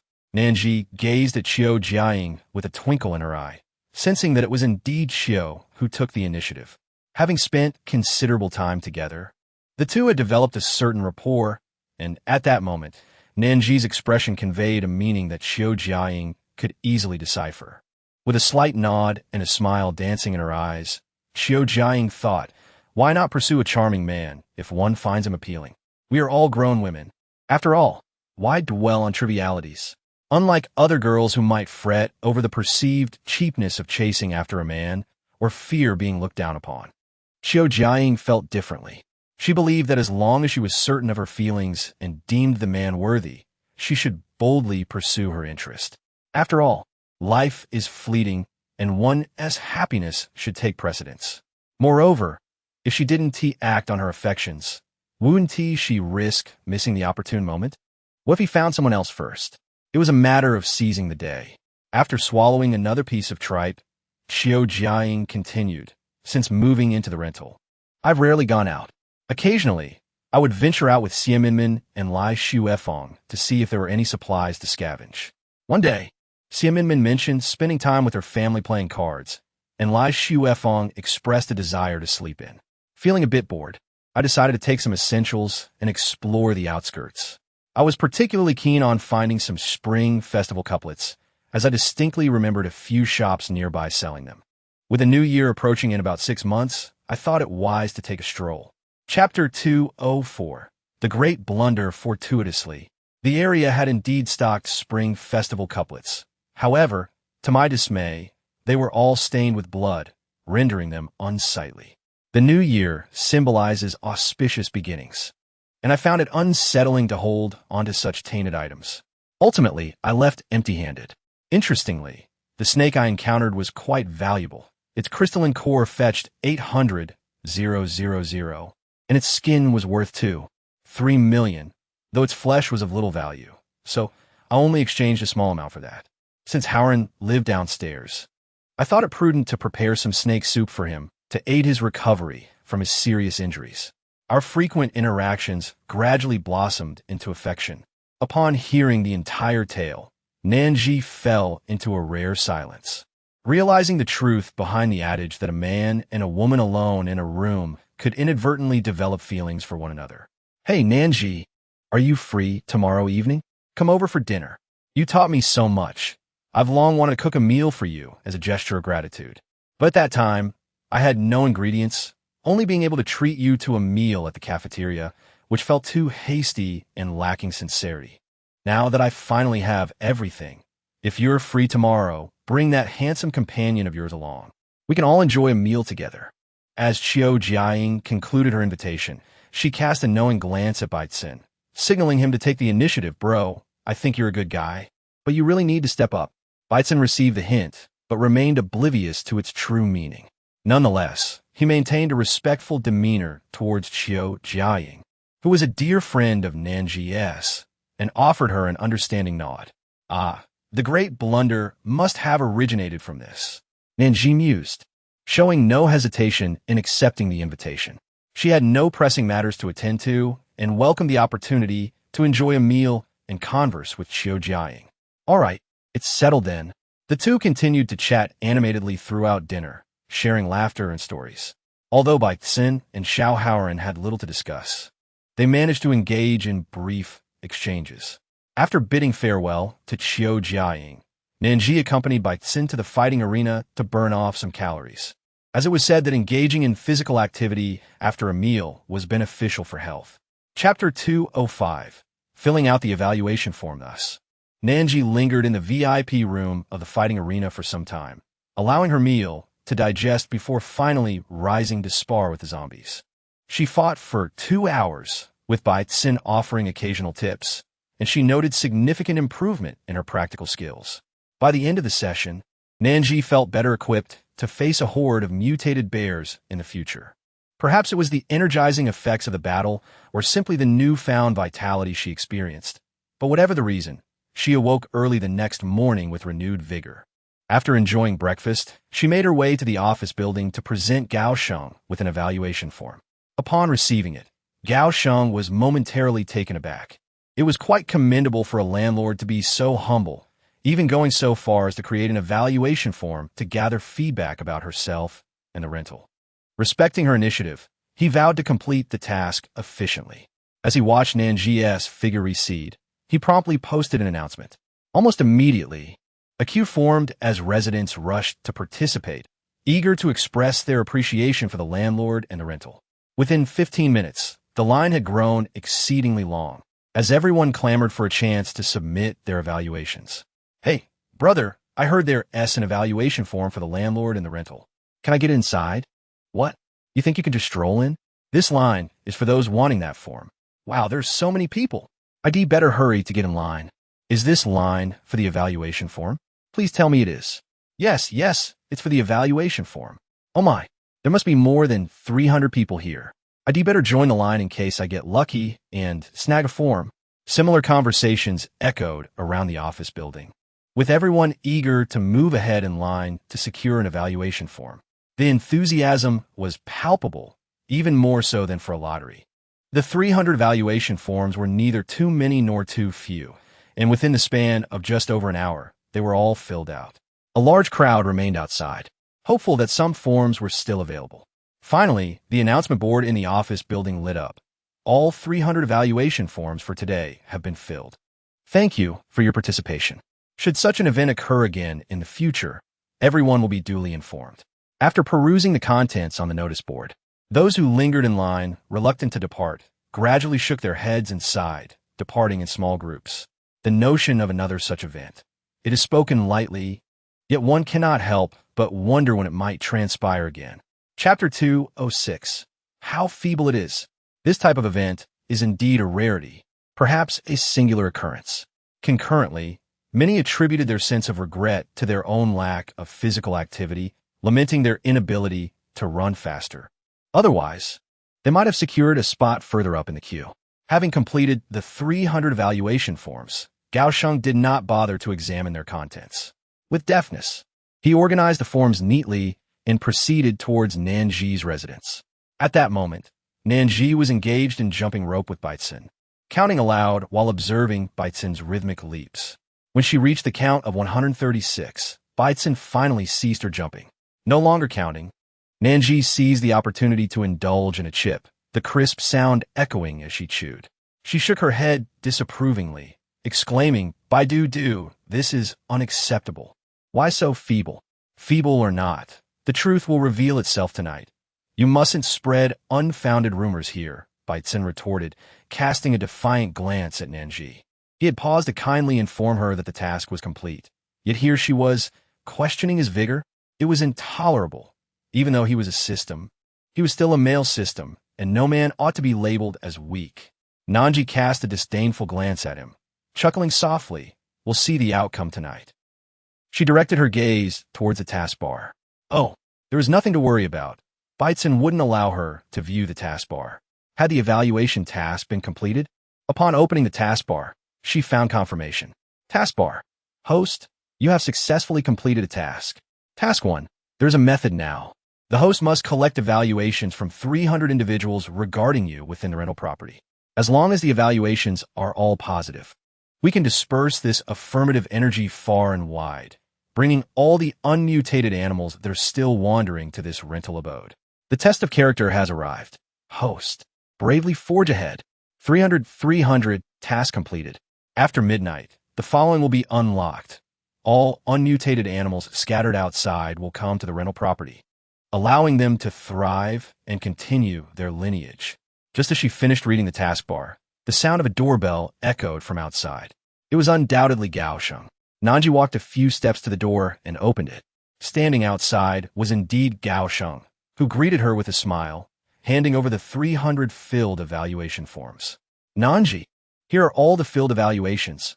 Please take a look." Initially, Gaosheng referred to her as Landlord repeatedly, but after hearing it countless times, he began to feel a sense of weariness towards the title. It seemed a bit off. Consequently, Nan Zhi requested Gaosheng to refrain from calling her landlord and to use a different form of address. Although he did change his address, it wasn't significantly better. He simply began calling her Miss Nan incessantly. With no other option, Nan Zhi directly suggested that he could simply use her name. In the beginning, Gaosheng was somewhat reluctant, but upon witnessing Nan Zhi's insistence and the corrections he received each time he addressed her, he gradually began to call her by her name. Hearing Nan Zhi was far more pleasant to the ears. Nan Zhi nodded lightly, uttering a soft acknowledgement. Before continuing, "I appreciate the efforts you and Chunning have put in recently. The arrival of the bus has led to a steady influx of tenants in the rental property. Gaosheng's work arrangements typically involve specific tasks that require his attention. Hence, he prioritizes his responsibilities. Should there be a lull in his workload, he assists Chunning and her team in aiding the tenants with their housing needs. Furthermore, with the additional responsibility of leasing out shops in a shopping plaza, it is evident just how busy Gaosheng and Chunning truly are." Gaosheng scratched his head sheepishly, chuckling, "Well, it's the least I can do. Without Nan Zhi, we wouldn't be where we are now." He felt grateful for the opportunity to contribute to Nan Zhi's endeavors in the rental property. Moreover, their labor was not in vain, as Nan Zhi diligently ensured their salaries were disbursed punctually each month. Earning a wage for one's work is a fundamental principle. If he were to remain idle while still receiving his paycheck, that would indeed be troubling. Who could find peace of mind knowing they were compensated without having lifted a finger? Hearing this, Nan Zhi's lips curled into a slight smile. She refrained from engaging in empty talk. Work hard. There are only 2 months left until the new year, and I will distribute a year-end bonus then. She understood that nothing is more tangible than direct monetary rewards, having once been a cog in the corporate machine herself. Upon hearing her words, Gao Sheng nearly broke into a grin, but considering the inappropriateness of the moment, with the landlord and boss present, he quickly suppressed his amusement, though the twinkle in his eyes betrayed his true feelings. Thank you, Nan Zhi. We will not disappoint you. After expressing his gratitude, Gao Sheng recalled another matter. Nan Zhi, will there be any activities in our rental house for the new year? In the past, such inquiries would have seemed premature at this time of year, as mere survival was already a cause for celebration. Yet now, having settled into the rental, life appeared increasingly hopeful, and many had begun to place greater emphasis on the quality of their lives. Just a few days prior, he had encountered several friends after work, each brimming with anticipation for the new year, discussing their plans with fervor. Some were eager to venture out and gather supplies, intending to purchase new clothes for their families and themselves. The tradition of donning new attire for the new year is steeped in significance, worn not merely for appearance, but to symbolize fresh beginnings. It represents a shedding of past misfortunes and the embrace of a renewed existence. Moreover, wearing new clothes is believed to ward off evil spirits, serving as a harbinger of good fortune. Some may dismiss this as superstition, yet fundamentally, it embodies the hopes of ordinary people, a longing for a better year ahead, for a brighter future. After all, no one wishes to usher in the new year with ill fortune or a series of misadventures, do they? Nan Zhi blinked, having recently discussed the topic of the new year with Qiu Jiaying. Now, as Gao Sheng brought it up again, it seemed that many within the rented accommodation were brimming with anticipation for the forthcoming celebrations. Indeed, the new year embodies countless hopes for a new life. In Chapter 208, the question arose, could there possibly be a Huaxia hamburger? In previous years, the development of the rental housing was not particularly advanced, lacking a market, clothing city, or shopping mall. Food options were limited to beverages, steamed buns, and rice porridge. During the new year, everyone would gather in the cafeteria to partake in a humble meal, sharing conversations with friends and family, which sufficed as a celebration of the new year. Reflecting on this, Nan Zhi refrained from providing a definitive answer, instead suggesting, "Let us keep our hopes up." With that, she winked at Gao Sheng. The only stipulation was a firm prohibition against wastefulness. With so many people eagerly awaiting the new year, she felt certain that the system would not disappoint the tenants. Perhaps it was secretly planning a grand event. Gao Sheng, perceptive as ever, quickly grasped the underlying meaning of Nan Zhi's words. His spirits lifted, for it seemed this year promised a uniquely extraordinary New Year celebration. After closing the door, Nan Zhi settled onto the sofa, clutching a substantial stack of 300 evaluation forms, and began to peruse them one by one. However, upon reading the first form, her expression involuntarily twisted in discomfort. "Dear landlord, you are truly beautiful and kind-hearted. You resemble an angel. Thank you for creating so much beauty, allowing us to live comfortably in this world as if it were still the days before the end. But, if I may timidly inquire, is there any possibility of a Huaxia hamburger in our rental? If not, anything from Wallace would suffice. I truly miss the taste of chips, hamburgers, and chicken nuggets. Sending love." This evaluation was filled with effusive praise for her, yet subtly hinted that she ought to open a Huaxia hamburger restaurant. Is it possible that, with so many talented individuals residing in the rental, none could master the art of crafting hamburgers or chicken nuggets? The other day, she and Baitzen had wandered through the mall, but had not encountered any establishments selling such fare. However, with the mall's 8 floors now fully available for rent, perhaps one day someone might lease a space specifically for hamburgers. Tomorrow, she thought, she would visit the office building and consult with Gao Sheng about it. After jotting down the tenant's preferences from the first form, she moved on to the second. Hello, landlord. When you read this letter, I am likely still in a state of confusion. I wish to open a shop dedicated to selling plants, such as succulents and lucky bamboo. I possess a variety of seeds. Yet, I am troubled by the fact that without soil, I cannot cultivate them. Therefore, I have hesitated to rent a shop. Might you consider selling some soil? This is a minor issue. The vast pile of soil in the orchard could be useful. She would ask Gao Sheng to gather the tenant's business needs. If feasible, she would provide assistance. If not, then it would remain as it is. After an hour had passed, she had finally sifted through all 300 valuation forms. Nan Zhi's predominant sentiment was one of feeling cherished and supported. The tenants were generally satisfied with her management of the rental, with only a few voicing minor requests that were reasonable and inconsequential. With the evaluations collected, she could now summon the remaining living creatures to the rental.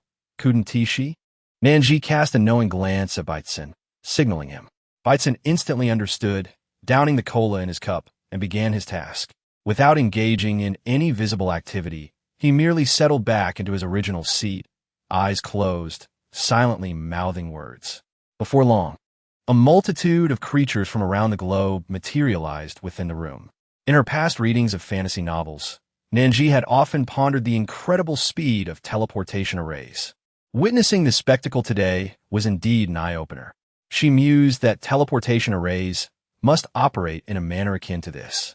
Observing her home transforming into a veritable zoo, Nan Zhi's only desire was to usher these animals to their designated lodgings.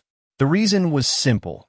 Among the throng of creatures, only a few were to her liking, such as birds, small hamsters, ornamental fish, and a few little rabbits. However, if snakes or lizards were to be included, that would not please her at all.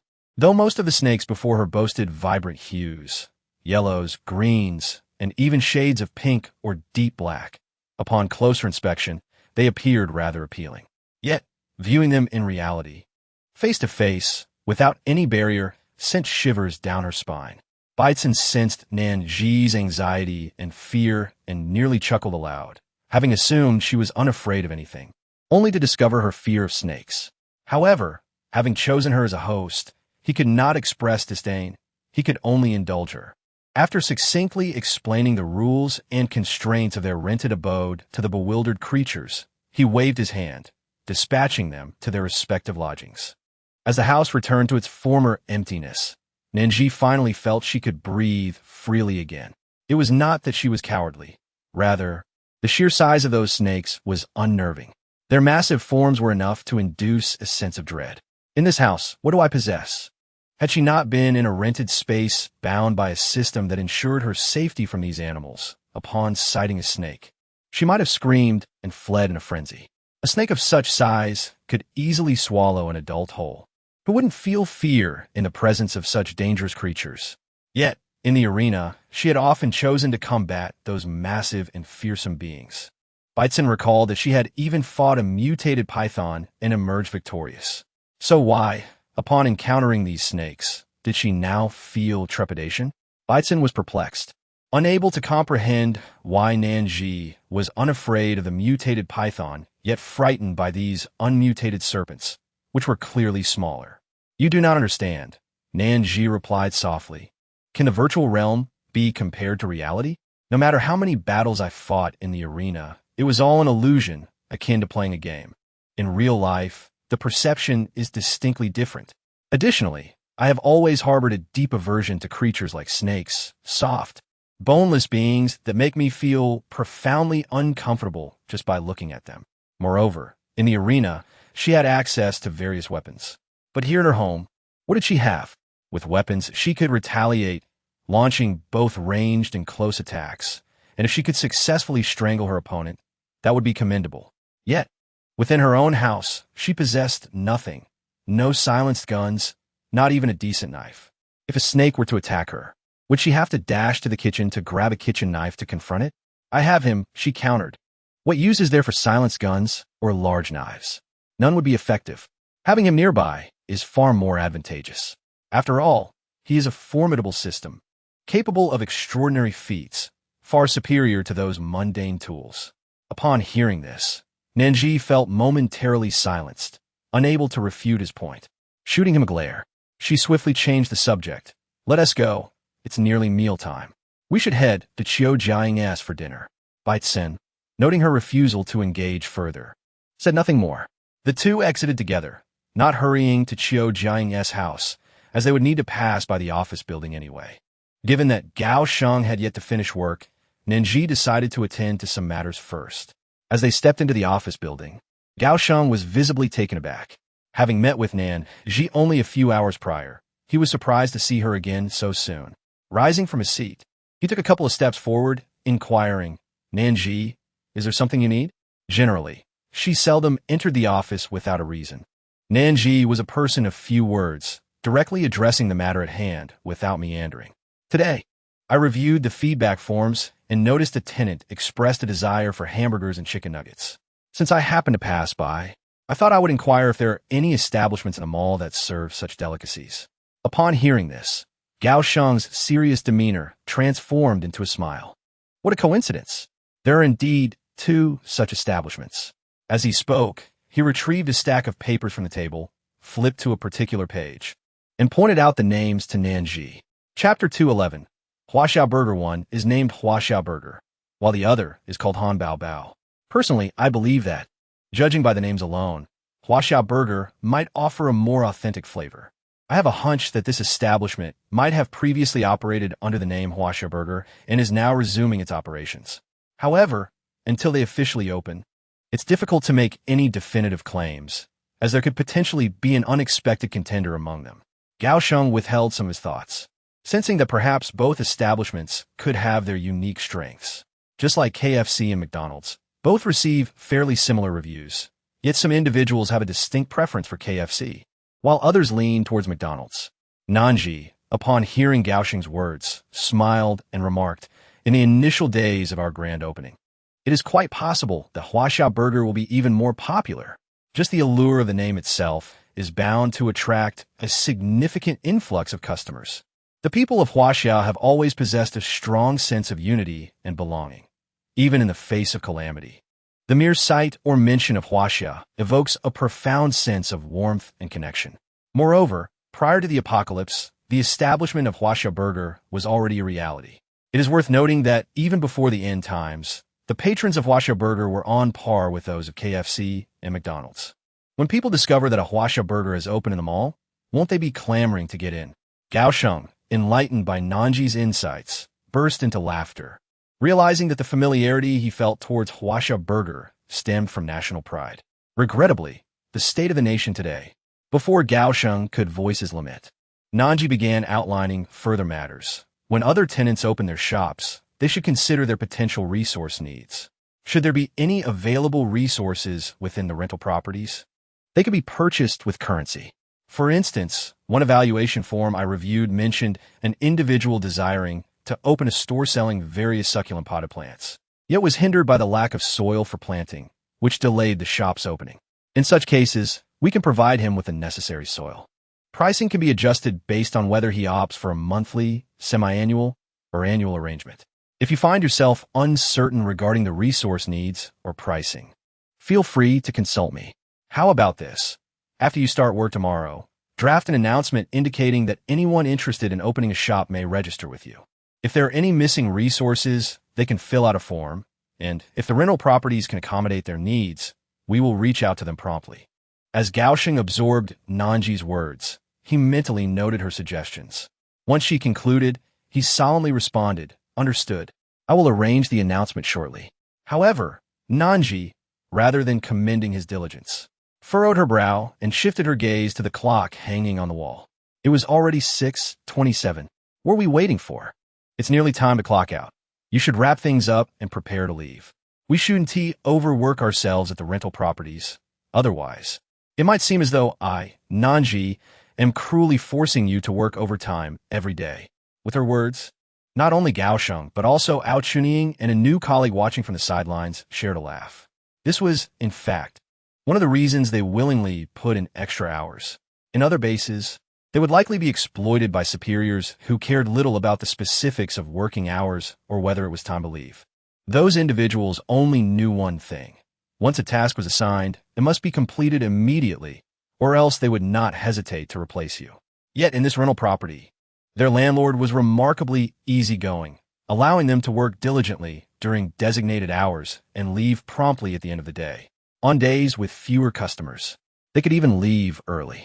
In such a relaxed environment, they found themselves more inclined to work extra hours. After all, their landlord offered them considerable flexibility and ensured timely payment, with the added benefit of receiving complimentary vegetables, fruits, and meats each month. Given such generous treatment, if there were a high volume of customers and they hadn't completed their tasks by closing time, what harm could there be in putting in a bit of overtime? After sharing a laugh, Gaosheng and the others verbally affirmed their intent to tidy up and leave soon, and Nan Zhi did not waste their time. Once she had settled her matters, she accompanied by Xin out of the office building. They walked approximately 1,000 meters to enter a one-bedroom unit. Initially, Xiao Jiaying resided in a single room, but after the introduction of one-bedroom, two-bedroom, and three-bedroom layouts, she moved to the one-bedroom unit, living well and enjoying life's comforts. Nan Zhi harbored no doubt that once the rental apartment transformed into a grand villa, Xiao Jiaying would undoubtedly be the first to apply for a relocation. Eager to inhabit the opulence of the villa, the two arrived at Xiao Jiaying's doorstep, and just as Nan Zhi gently tapped on the door, it was promptly opened from within. As Nan Zhi lifted her gaze, she discovered that the person opening the door was none other than Xiao Haoran. A polite smile blossomed on her lips as she greeted him. "Hi." Baitzen, standing beside her, offered a gentle nod in acknowledgement.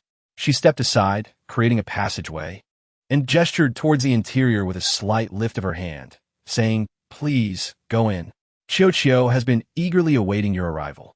Upon hearing this, Nan Zhi chuckled softly, her eyes now reflecting a hint of ease.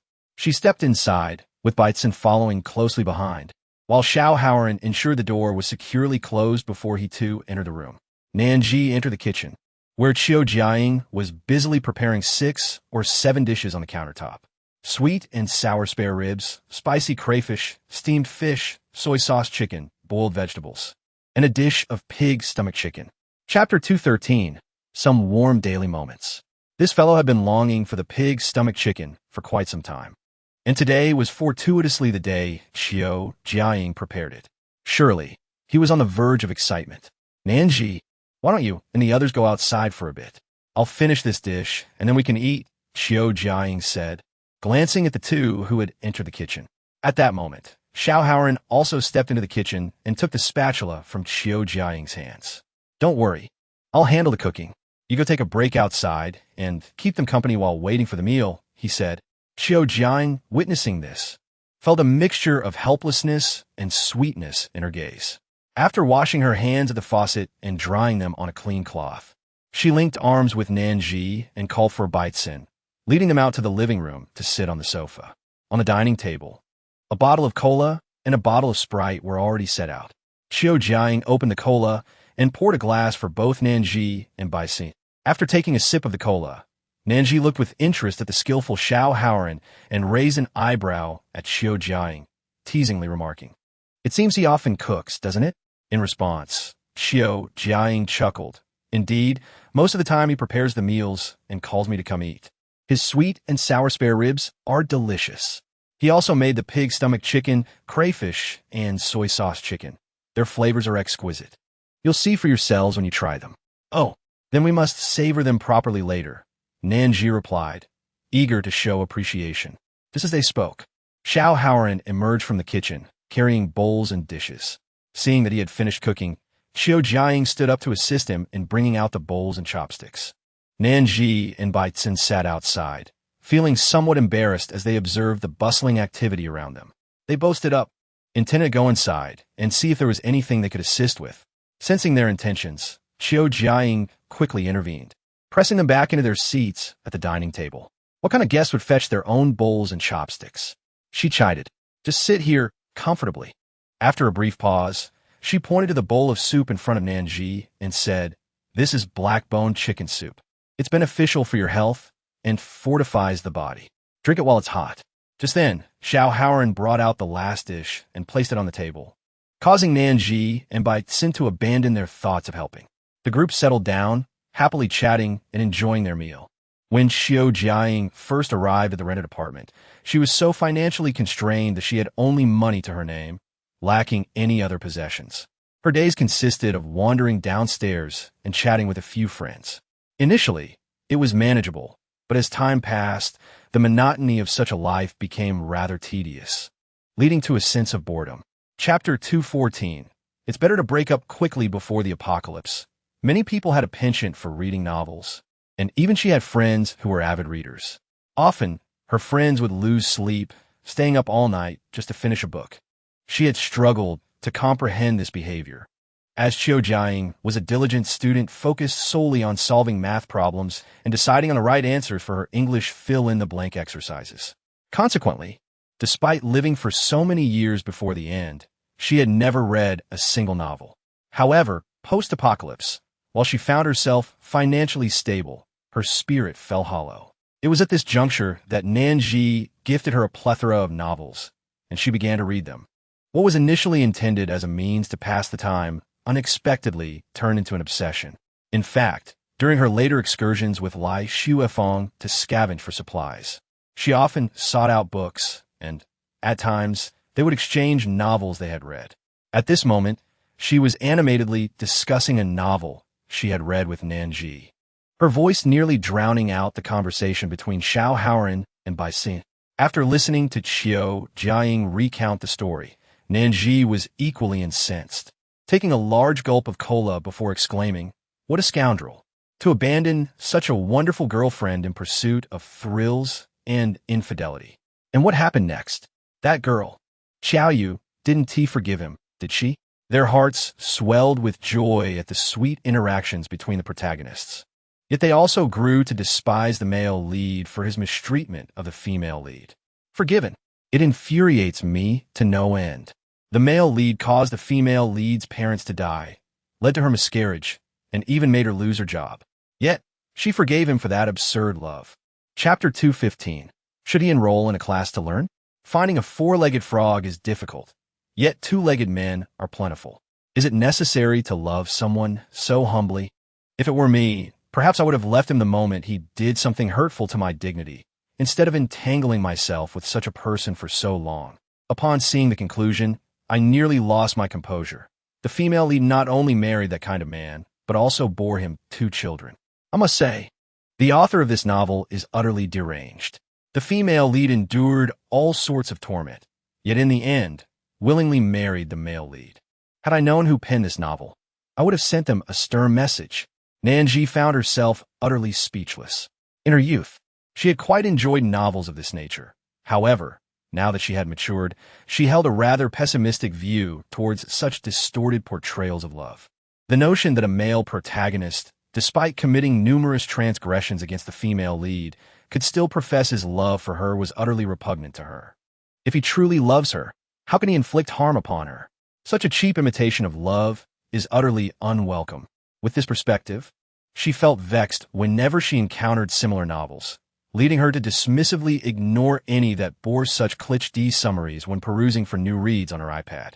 As Nan Zhi and Xiao indulged in their critique of the novel, Szechuan firmly grasped Xiao hand and assured her, "Rest assured, I have no other romantic interests. I have no white moonlight or vermilion mole. I will never harm you for the sake of anyone else." Upon hearing this, Xiao feigned surprise, her eyes glinting mischievously as she teased. "So you mean to say that I am neither your white moonlight nor your vermilion mole? In other words, I hold no significant place in your heart." Unexpectedly, Xiao's expression grew even more earnest in response to her words. "You are simply you, singular and unparalleled. To refer to you as my white moonlight or vermilion mole would be to underestimate the depth of my affection for you. In my eyes, you are beautiful and pure. I may not be adept at expressing sentimental declarations, but I know this. I am devoted to you, and in this lifetime, it can only ever be you." His heartfelt and sincere declaration deeply moved Xiao, and the two gazed into each other's eyes, their emotions brimming with an overwhelming affection. Nan Zhi curled her lips, gazing at the sweet and sour spare ribs in her bowl, suddenly finding them tasteless. What a predicament! At a delightful banquet, she was served a hefty portion of what felt like dog food, enough to suffocate her. Baitzen also looked discontentedly at Xiao Jiaying and Xiao Haoren, wondering if they had any regard for the plight of the single. Here he was, a living being sitting right here, while the two of them seemed on the verge of kissing. Speaking of which, how did this young man acquire such eloquence? Perhaps he should consider enrolling in a class to refine his skills. Fortunately, the couple was aware of their surroundings, remembering that Nan Zhi and Baitzen were present. They refrained from any excessive displays of affection, exchanging only sweet nothings before resuming their meal. Chapter 216. Have you utilized other powers? Observing Xiao Jiaying eat with an even greater fervor than before, Nan Zhi pursed her lips. Truly, she could sense his eagerness for the meal. She now found even dragon meat lacking in flavor. After finishing their gathering at Xiao Jiaying's home, it was already past 8 o'clock. They had concluded their meal around 7, but lingered for a brief chat, which accounted for their late descent. As they walked towards the combat arena, taking in the bustling scene, Nan Zhi mused. In such an era, witnessing such lively spectacles is truly delightful. The greatest contributor to the present situation must be Baitzen. Sensing her thoughts, Baitzen paused slightly, asserting, there is no singular hero. This rented abode is a home we have built together. Without me, you would not have achieved all this. Yet, without you, no one would have collaborated with me to accomplish our tasks. And this place would not have transformed step by step into what it is now. This is the fruit of our combined efforts. Do not underestimate your worth. Baitzen's words left Nan Zhi momentarily speechless. Indeed, the vibrant lights twinkled around the trees lining the path, illuminating their shadows. Under the glow, their figures almost melded into one, reflecting their current state. Indeed, they were one entity. Without either, perfection would be lost. Upon entering the VIP room of the combat arena, Nan Zhi gave Baitzen a knowing glance, signaling him to proceed. Understanding her cue, Baitzen performed some warm-up exercises before stepping up to the control panel. Selecting the zombie mode, his pupils filled with confidence as he eagerly anticipated the virtual images about to materialize. It was time to showcase his true skills. Nan Zhi never imagined that after deviating from the programmed operations, he could still triumph over the mutated zombies. Today, he intended to give Nan Zhi a glimpse of his prowess, to make him aware of his might. Meanwhile, Nan Zhi was casually sipping cola, his gaze calmly fixed on Baitzen in the center of the arena, his eyes betraying almost no emotion. Until 3 minutes later, what a joke. That was an advanced zombie. Even the strongest individuals in their rented abode would likely need to join forces and exert considerable effort to subdue that advanced zombie. Yet Baitzen, by himself, managed to accomplish this in just 3 minutes? Nan Zhi's pupils trembled with shock as she abruptly rose to her feet. Losing all interest in the cola she held, she strode a few steps towards Baitzen, demanding, have you employed some other form of power? Baitzen glanced at her askance, replying, are you not aware of whether I have or have not? We agreed on pure hand-to-hand combat, without any external forces, and I have not gone back on my word. Nan Zhi took a deep breath, skeptical and unconvinced. Surely, the previous zombie was of insufficient caliber. Chapter 217. Would you care to see what has erupted from the trash bin? Perhaps you should challenge some higher-tier mutated creatures. With those words, Baitzen approached the control panel once more, selecting the option for mutated animals and plunging into battle. His penetrating gaze fixated on her slightly deflated expression. And with a playful flick of his hair, he proclaimed, well, I told you so. I am not in the least intimidated. My stamina is quite commendable. As a male system, he could not allow anyone to perceive him as weak. The promise of revealing the truth by nightfall was upon them. Surely, she must have witnessed his prowess by now, and her doubts should have dissipated. Nan Zhi bit her lip, feeling exasperated by the contrast between her abilities and the system. She had believed that Baitzen could only triumph over the mutated zombies and animals through his technological prowess. To her surprise, even without relying on technology, he still managed to defeat them. Fortunately, she herself was not lacking. Although she might need 3 to 5 more minutes than Baitzen, the gap wasn't insurmountable. After a moment of self-reassurance, The sense of imbalance within her gradually faded. She shot a glare at Baitzen and took a few steps forward, pressing the button to activate the zombie mode. She had to strive harder. One day, she would surely be able to eliminate these pests in 3 minutes. No, in 2. Baitzen sat nearby, silently observing the battle between Nan Zhi and the zombies, suppressing the words that lingered on his lips. What he refrained from expressing was that he had been employing a slight advantage. The skin he had purchased from a mall was inherently stronger in both durability and explosive power than that of an average human. Had it not been for his earlier boast to Nan Zhi about his strength, he might have divulged the truth. However, there were no what-ifs. In order to prevent Nan Zhi from having the opportunity to mock him, he would never reveal these realities. As she tore open the packaging, Nan Zhi sensed a gaze fixed upon her from the opposite sofa. She quickly nibbled on a potato chip and then offered the bag towards Baitzen. "Say here." Baitzen, not one to be courteous, reached out and grabbed a chip, crunching it audibly. Observing Nan Zhi's delight in showcasing the chips, Baitzen couldn't help but sigh, thinking to himself, "My dear host, how would you manage without me? Should you check the overflowing contents of your trash bin?" Finally, unable to contain himself, Baitzen spoke up to remind Nan Zhi. Nan Zhi finally ceased her display of potato chips, opening the shopping mall and gazing towards the gift package section. Chapter 218, Mobile Store. Hee. Baitzen let out a cold laugh, remarking, "From the moment you stepped into the rental apartment, the trash can had already begun to tremble, bursting forth with a delightful surprise package. However, you were preoccupied with organizing Chun Ping Ping and the others. I thought that once you had arranged everything, you would surely take a glance at them all, yet I have waited for you in vain for so long, with no sign of movement." Nan Zhi wiped her nose, her expression slightly awkward.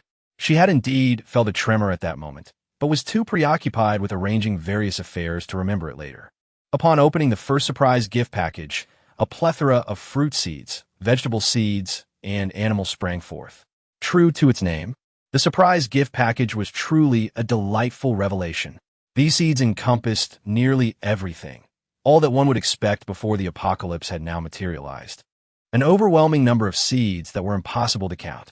As for the animals, although her rented apartment already boasted chickens, ducks, geese, pigs, as well as fish and shrimp, there remained many that were absent. Fortunately, the gift package bursting forth from the trash been conveniently filled in all the gaps. Suppressing her excitement, Nan Zhi proceeded to open the second surprise gift package, which revealed a mobile phone shop and a 10-story book city. Glancing at the book city, she noted the vast array of books available, encompassing every genre from leisure reading to specialized knowledge. Suddenly, she thought of Qiu Jiaying, a smile tugging at her lips. With the book city in existence, Qiu Jiaying would likely spend her days immersed in novels and various literature. Turning her attention to the mobile phone shop, she carefully examined the accompanying descriptions word by word. After a moment, she nodded subtly, understanding that the mobile phones sold within the shop could facilitate communication for tenants, as well as provide updates on current events and simple entertainment options. This included access to films, television dramas, novels, and various games. Nan Zhi was quite pleased with the mobile phone shop. Previously, anytime she needed to contact Gao Sheng or O Chunying, she had to make a special trip to communicate with them. Now, with the mobile phone shop available, reaching out would be much more convenient. Just a call or a text message would suffice to relay information. She was thoroughly satisfied with the first 2 gift packages and gradually extended her hand to click open the third surprise gift package. To her astonishment, it contained a fertility machine and a prenatal conditioning device. The fertility machine did not directly induce pregnancy. Rather, it allowed individuals to lie inside and experience painless childbirth. After the child's birth, it could also assist the mother in recovering her body post-delivery, essentially providing a comprehensive service. Chapter 219, Painless Childbirth and Postpartum Recovery. As Nan Zhi gazed upon the fertility machine, her admiration only deepened. Women inherently understand the anguish of their counterparts. The notion that giving birth can feel akin to losing half one's life is not a mere exaggeration. Moreover, the ordeal does not conclude with childbirth. There follow myriad afflictions such as incontinence, organ prolapse, and constipation, countless tribulations. However, with the advent of this remarkable fertility machine, Women need no longer endure such suffering post-delivery. Her eyes drifted to the prenatal conditioning device, which equally boasted impressive efficacy. A pregnant woman merely needs to recline within it for 20 minutes, after which she will remain free from the discomfort of nausea and other ailments for the next 10 months. In essence, any potential symptoms that may arise during pregnancy will vanish upon resting in the prenatal conditioning device, ensuring tranquility until the day of childbirth. These two machines are genuinely revolutionary, encompassing the entire journey from conception to postpartum recovery. They alleviate discomfort during pregnancy and prevent various postnatal issues, truly a boon for women. Nan Zhi believed that if these machines were showcased in a medical establishment, they would undoubtedly attract considerable attention, particularly from her fellow women. With her thoughts somewhat settled, she proceeded to click on the fourth surprise gift package, which revealed 5 swimming pools, 3 ice rinks, and 1 ski resort. Amenities designed for the leisure of those renting her properties. Not feeling the urgency to arrange these recreational facilities immediately, Nan Zhi clicked on the final surprise gift package. The last package unveiled a general goods store, a kitchenware shop, and a furniture store. Nan Zhi felt an overwhelming sense of satisfaction with these offerings, particularly with the furniture store. At last, she was liberated from the dilemma of choosing the right color for the sofas or the style of lighting fixtures. With a furniture store now at her disposal, her tenants could purchase whatever designs they desired, freeing Nan Zhi from the burden of such decisions. Nan Zhi relocated the general merchandise store, kitchenware shop, furniture store, and mobile phone outlet into the mall, subsequently arranging 5 swimming pools, 3 ice rinks, and a ski resort in the cardinal directions of southeast, southwest, northeast, and northwest. The abundance of swimming pools led to a situation where, during placement, one pool might be situated not far from another in the same direction. However, this posed little concern, as such an arrangement would facilitate tenant movement. The prenatal conditioning device and fertility apparatus were placed within the pharmacy, while the location of the bookstore was a matter of prolonged contemplation for Nan Zhi, ultimately positioning it adjacent to the park. This decision stemmed from her belief that after reading, one's eyes required relaxation, and the proximity of the park would allow for a soothing glance at greenery, alleviating visual fatigue. Animals were consigned to the livestock farm, as Gao Sheng had previously mentioned that Huang Lianhuan was quite adept at raising cattle and sheep, leaving Nan Zhi unconcerned. Chapter 220. Are there seeds for fruits and vegetables to be planted once more? The fish pond caretaker was nearly omnipotent, as long as it involved aquatic life. He possessed the requisite skills.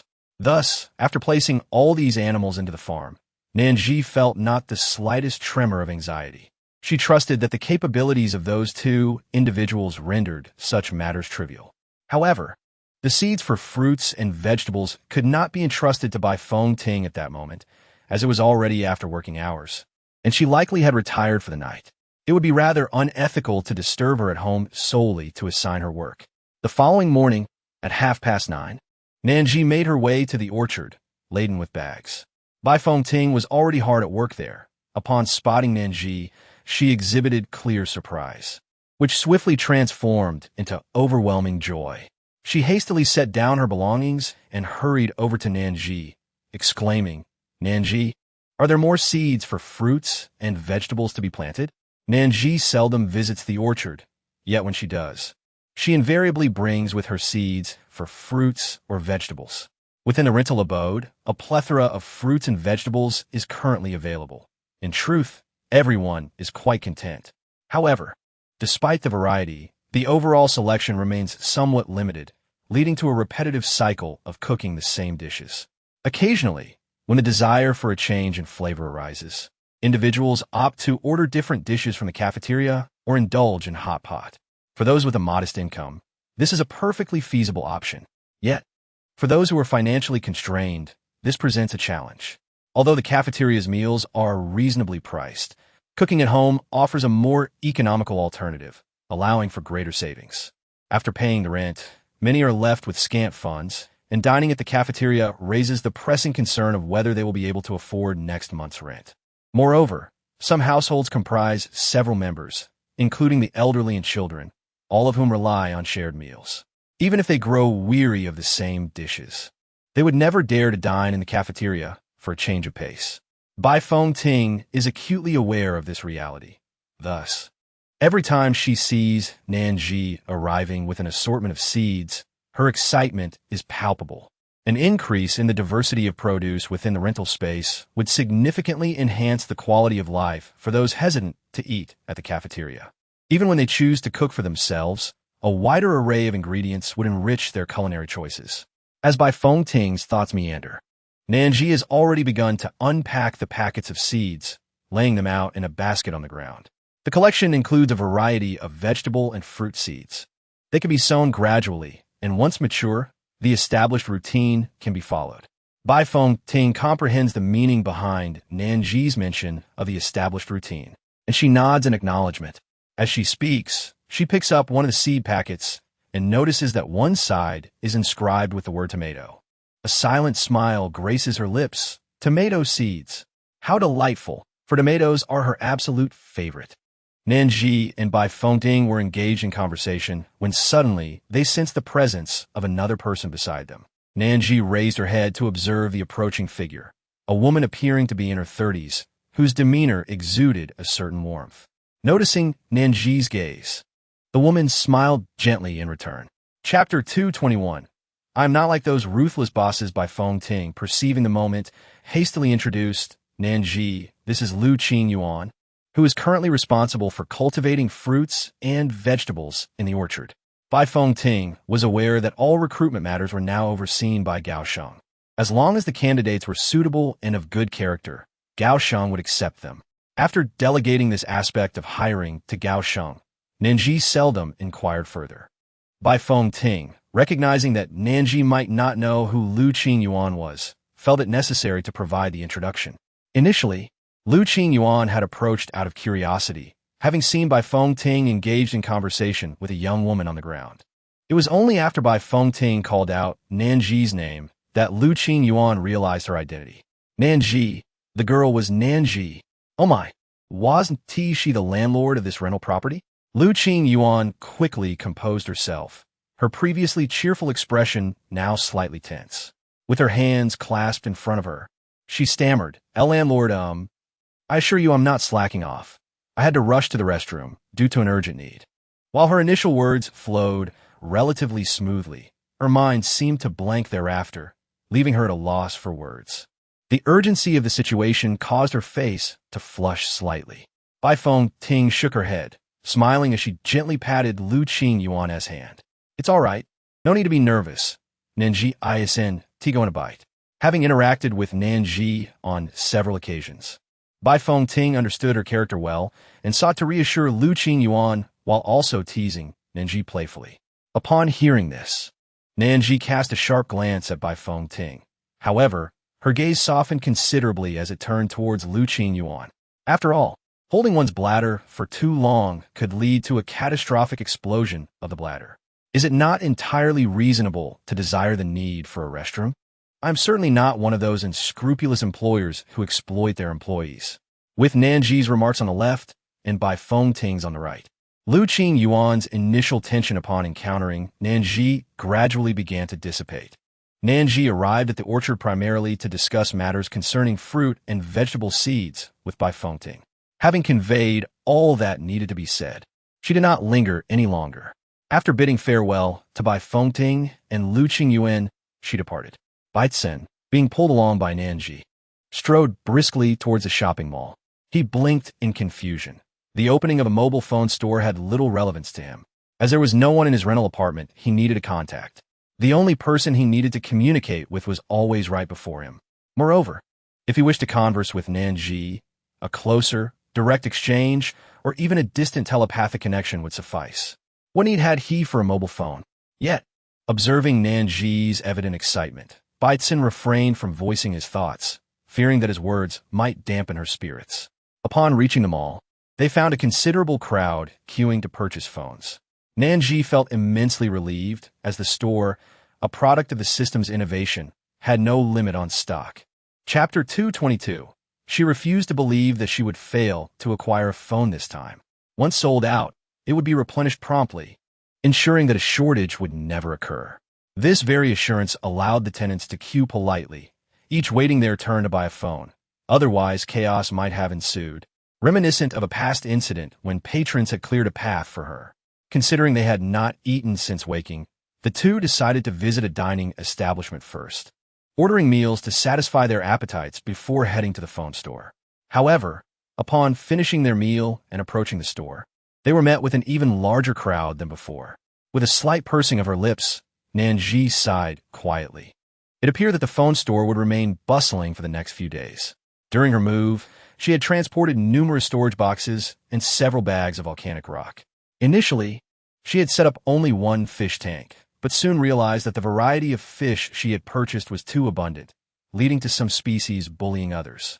Consequently, Nan Zhi opted to establish multiple tanks, one for guppies, one for zebrafish, one for betta fish, and another for white cloud mountain minnows.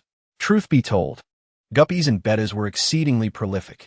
The tank she had prepared was quite spacious. Even after introducing a dozen guppies, it still seemed empty. To her astonishment, these guppies continued to multiply, filling the tank to near capacity. Despite her attempts to refrain from removing the eggs, she marveled at the resilience of life as she was compelled to set up 2 additional tanks, one for the betta fry and another for the guppy fry. Fortunately, she had a penchant for purchasing various storage boxes, enabling her to neatly organize her belongings within the rented apartment. With these boxes now sitting empty, she resolved to put them to use by housing her fish. After thoroughly cleaning 2 additional storage boxes, Nan Zhi filled them with water and relocated them to her bedroom balcony. Once the water had settled for a few days, she could transfer some guppies and bettas into the new containers. Gazing at the sizable fish tanks, Nan Zhi couldn't help but feel grateful that as her living space evolved, so too did her home expand. The width and length of her bedroom balcony, accommodating so many tanks, still allowed ample room for movement.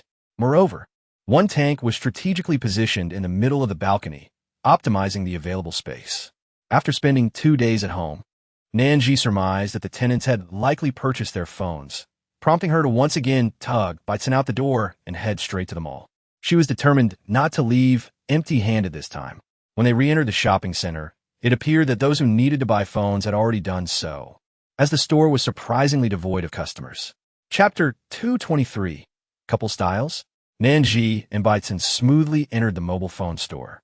After browsing for a while, Nan Zhi picked up a phone in a mesmerizing shade of greenish blue with a hint of sparkle, and her satisfaction grew with each glance. This is the one.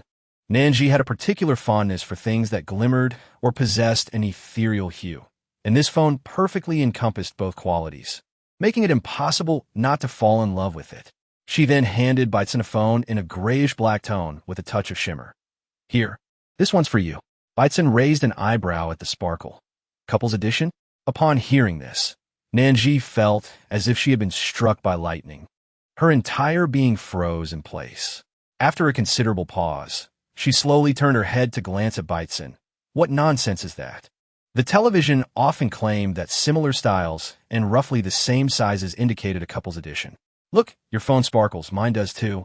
Doesn't that make it a couple's edition, as the television suggests? You could have chosen from other styles.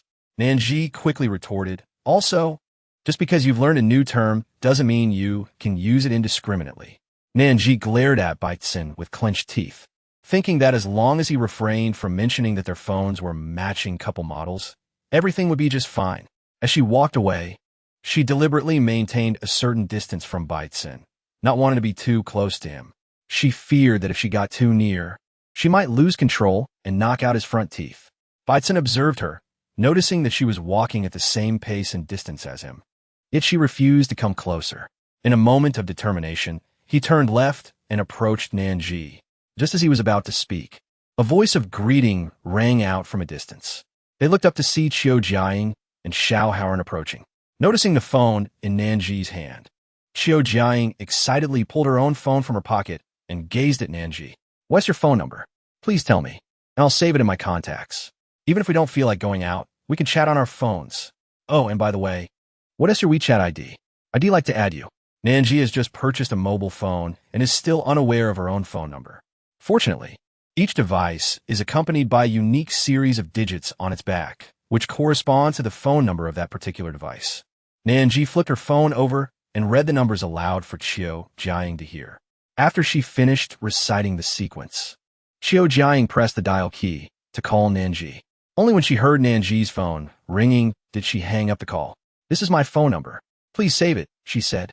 Without needing to be told twice, Nan Zhi promptly began to enter Qiu Jiaying's number, noting it down carefully. However, she felt quite perplexed by what Qiu Jiaying had mentioned. "What exactly is Qiao Qiao?" "Huh? You don't know yet?" Qiu Jiaying was equally astonished. All the acquaintances in their rented apartment had already joined Qiao Qiao. In fact, many were even using it for chatting. How could Nan Zhi, as the landlord, remain so oblivious? Chapter 224. The weather outside has turned cold. I just bought my phone. Nan Zhi expressed her helplessness. A couple of days ago, the mobile phone store had been exceedingly busy, and she had been unable to purchase one.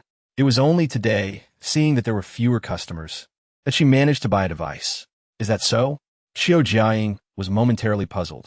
But then a look of profound respect appeared on her face as she gazed at Nan Zhi with admiration. Nan Zhi truly exemplifies an exceptional landlord, demonstrating an extraordinary affection for her tenants. She willingly chooses to be the last to procure her mobile device, ensuring that her tenants are attended to first in the queue.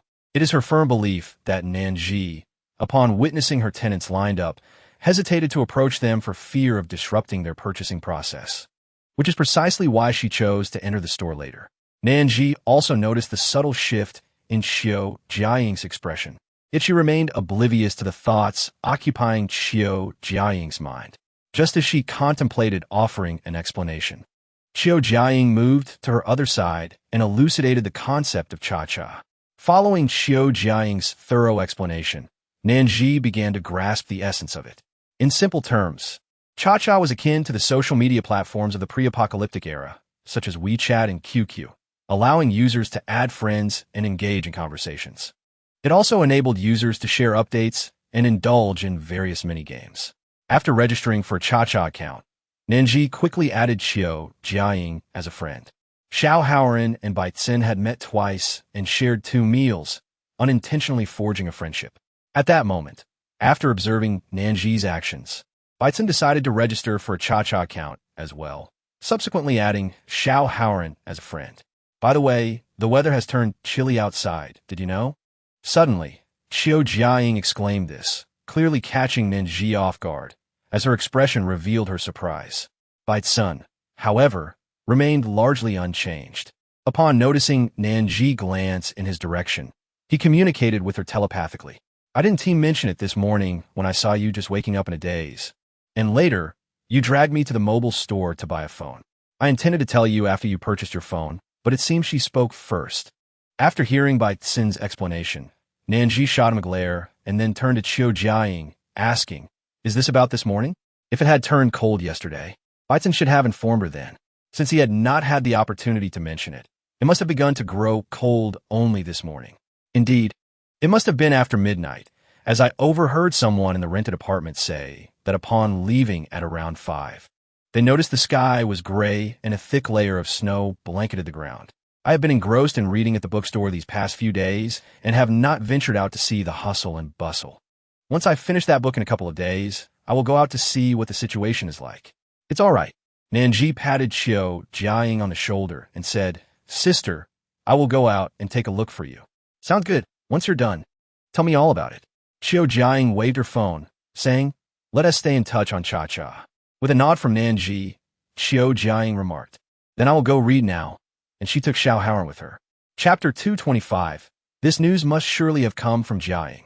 Nan Zhi shook her head with a smile and took a few steps forward, only to unexpectedly encounter Xiaominmin. Today, Xiaominmin was alone, her parents absent, and she appeared to have just finished exercising, a thin sheen of sweat adorning her forehead. Clearly, Xiaominmin had also spotted Nan Zhi. With a lively spirit, she approached Nan Zhi and exclaimed, "Nan Zhi, I never anticipated meeting you today." It had been quite a while since they last saw each other, and unexpectedly, Xiaominmin, who had merely intended to go out for a jog, was rewarded with this delightful surprise. Indeed, Nan Zhi hesitated to admit that she usually would still be asleep at this hour. Today, however, The thought of purchasing a new phone motivated her to rise earlier than usual. "Shall we add each other on Cha-Cha?" "Of course. That was precisely my intention," replied Nan Zhi. Without delay, Sia Minmin produced her phone, opened her Cha-Cha QR code, and presented it to Nan Zhi for scanning. Once the friendship request was successfully completed, Sia Minmin beamed with satisfaction, finally obtaining Nan Zhi's Cha-Cha contact. The mere thought that even if they found themselves unable to meet due to time constraints, they could still connect through Cha-Cha brought an uncontainable smile to Sia Minmin's lips. She was inherently a person lacking in security, having scarcely made any close friends throughout her life. In middle school, she had enjoyed a good friendship with someone, only to be betrayed later on. In high school, she met another promising friend, believing they could maintain their bond indefinitely, yet it turned out to be merely her wishful thinking. Her friend had plenty of acquaintances and didn't particularly miss her. While she regarded them as friends, they did not reciprocate those feelings. Her presence mattered little to them. Later, upon entering the workforce, she met Nan Zhi, initially thinking that in a professional environment, relationships would be driven solely by self-interest, rendering true friendships unattainable. Surprisingly, as they spent time together, they formed a remarkable bond, and Nan Zhi proved to be a loyal and caring friend, a connection Sia Minmin cherished deeply. "Have you been outside today? I heard it snowed, pouring down like a waterfall." Upon hearing this, Sia Minmin smiled knowingly. That news must have come from Jiang. "How did you know?" Nan Zhi was taken aback, wondering which word had given it away or what had gone awry. Was it possible for Sia Minmin to deduce that the information had originated from Qiu Jiang? "Because I was the one who told her, haha. She happened to pass by the park this morning, and I ran into her, mentioning how it was snowing. I described it as snowing like a waterfall. Afterward, Jiang said she was heading to the bookstore and left first. She had to take that route, so you must have crossed paths." Nan Zhi felt a twinge of inadequacy at Sia Minmin's deductive reasoning, as she pieced everything together with such clarity. "So, is it really snowing like a waterfall outside?" she asked, a hint of apprehension in her voice. "If that's true, it sounds quite terrifying. Generally speaking, snow shouldn't fall like a waterfall, should it?" "Indeed, it is." Sia Minmin gestured animatedly. "I just stepped outside this morning, thinking I'd gather some supplies for a change of pace and get some exercise. To my astonishment, as soon as I left my apartment, I noticed a blanket of white on the ground 100 meters away, while the sky seemed to rain down chunks of ice in large clumps." Chapter 226. Who is this meant to crush? To see it for myself, I ventured a bit further. Goodness, the contrast at the 100-meter boundary was striking. The thickness of the snow on our side of the apartment was noticeably less compared to that on the outside, which was a solid 15 centimeters deep. The temperature also plummeted dramatically. Several people reported taking their thermometers outside. Just 10 minutes prior, it had registered over 50 degrees. Yet, 10 minutes later, it had suddenly dropped to 10 degrees. A mere 10 minutes after that, it plummeted to minus 40 degrees. Within approximately half an hour, the temperature transitioned from extreme heat to extreme cold. Nan Zhi's gaze dimmed slightly. Those humans with a somewhat robust constitution had only just begun to acclimatize to the sweltering heat, and now, unexpectedly, the climate had turned harsh once more, plunging into extreme cold. Under such conditions, it is likely that many who already struggled to survive would now face further elimination by their environment. After a moment of reflection, she sighed softly. In the face of natural disasters and human misfortunes, humanity appears exceedingly insignificant and fragile. With a mere twist of fate or inadequate protection, one could be dragged into the abyss, plummeting into an unfathomable chasm. I shall step outside for a moment. Outside her rented accommodation, several individuals stood, all positioned within 100 meters, their heads tilted slightly upward, gazing at the snowflakes cascading from the heavens. The description provided by Sia Minmin was by no means exaggerated.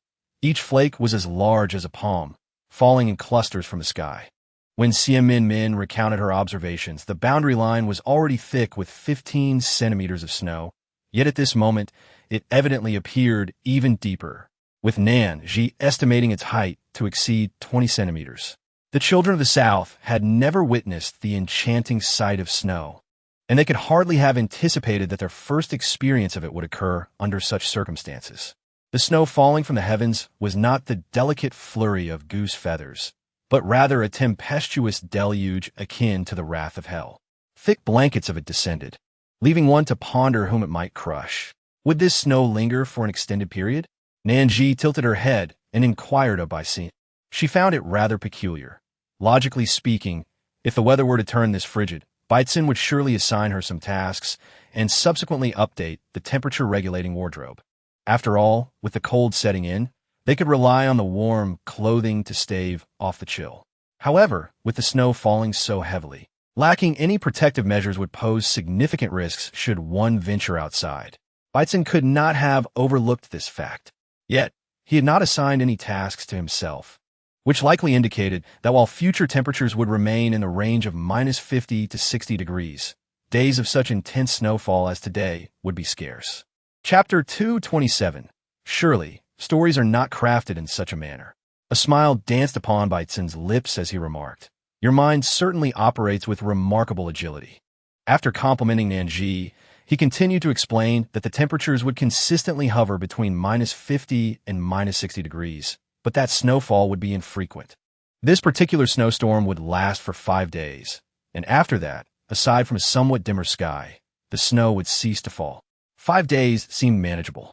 Nan Zhi silently nodded in agreement. Once this snowfall passed, coupled with the temperature-regulating clothing within their rented accommodations, the tenants would still be able to venture out to gather supplies, alleviating their concerns. Nan Zhi? Who? Just as I pondered, silhouettes began to emerge upon the thick blanket of snow. Observing their attire, they appeared to belong to the military. Nan Zhi suddenly became intrigued. She stood still, observing the figures trudging through the thick snow, laboriously making their way towards them under the weight of their umbrellas. The expressions on those faces were equally fascinating, each one gazing in astonishment towards the rented house, their mouths agape for an extended period. This was not a fairy tale. The world had become so dilapidated. So how could there possibly exist a land like this? Such stories were not crafted in this manner. Yet the sincerity in their voices was undeniable, and each one spoke with such vivid detail that they ultimately resolved to send a few individuals to investigate. Should their findings align closely with what had been described, they would then make a final decision. To their surprise, as they approached this peculiar land, they were nearly blinded by the sight before them. Was this not magic? They witnessed, with their own eyes, how the snow fell only upon a single demarcation line, advancing no further even by a centimeter. The contrast on either side of the boundary was stark. One side was blanketed in thick snow, while the other was devoid of any flakes. Even more astonishing was the sight of some individuals inside, clad in nothing but short sleeves and sundresses, casually strolling about as if impervious to the cold. What an extraordinary spectacle! The burly men among them, bundled in layers, trembled against the frigid air, which seemed to seep into their very bones. How could those children and women appear so robust, dressed so lightly? Was there some hidden secret within? The leader of the approaching group had already crossed the 100-meter boundary and, as he neared Nan Zhi, greeted her with courtesy. "Hello. May I ask if you are a resident here? What brings you to this place?" Nan Zhi, without beating around the bush, posed her inquiry directly. The man, though his facial features bore a sternness and his eyes reflected steadfast resolve, emanated an aura of goodness, his brow adorned with righteousness. "Hello, indeed. We are from the Linghong base. We have come to speak with the landlord of this rented house. Would you be so kind as to relay my message?" "Yes, that would be me. Please come in," Nan Zhi responded, leading Baisin ahead. The speaker was momentarily taken aback, clearly not expecting the seemingly youthful Nan Zhi to be the landlord of this establishment. Truly, today's children are remarkable. Upon reaching the exterior of the office building, Nan Zhi instructed the others to wait outside while she escorted a few key individuals inside. Upon seeing Nan Zhi enter with the group, Ou Chunying and Gao Sheng were about to rise to assist, but Nan Zhi gestured for them to remain seated, indicating they should continue with their own tasks. Nan Zhi guided them to a vacant area and invited them to take a seat. Subsequently, she retrieved several bottles of mineral water from a nearby cabinet. The guests were taken aback, insisting that such generosity was unwarranted. However, Nan Zhi paid no heed to their protests and placed the bottles before them. Drink up, she encouraged. We have little else to offer, and any other refreshments would require a trek to the cafeteria. For now, this mineral water is all we have. If you desire other beverages later, I can accompany you to the cafeteria to procure some. Ah, there are beverages too? One individual, seated beside the leader, exclaimed in astonishment. Having already been surprised by the presence of mineral water, I never expected there would be drinks as well. Indeed, Nan Zhi replied with a smile, choosing not to elaborate further. Some matters are best revealed gradually, allowing them to become intrigued over time. Revealing everything at once would spoil the allure of the experience. Do you detect that aroma? It seems to be the scent of steamed pork ribs and fried chicken nuggets, someone remarked, sniffing the air and nudging their companion. I smell it too, but it seems improbable. Given the circumstances, how could such delicacies be available? I'd wager it is merely a figment of our hunger-induced imagination, mused another. With keen ears, Chunning overheard their exchange and raised the chicken nugget she was enjoying. Are you referring to this? I had no idea the aroma was so potent. The steamed pork ribs were purchased from the cafeteria, served alongside rice rolls, and complemented by the fried chicken nuggets. Chunning relished her breakfast with delight. This isn't an illusion? It's real? The astonishment was palpable not just among those surrounding the leader, but even the leader himself, who exhibited a look of sheer disbelief.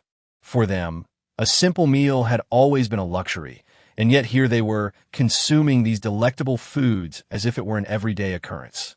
This scene intensified the leader's desire to engage in conversation with Nan Zhi. He endeavored to steady his emotions, suppressing his excitement as he addressed her. Hello, my name is Lu Qingyuan. Our base was originally comprised of military personnel. Initially, our aspiration was to rescue as many displaced individuals as possible, shielding them from the onslaught of zombies and mutated creatures. However, over the years, the hearts of many within the base have changed. They seek power and resources solely for their own benefit. Currently, the Linghong base has fractured into 3 factions, with the other 2 factions vying to seize control.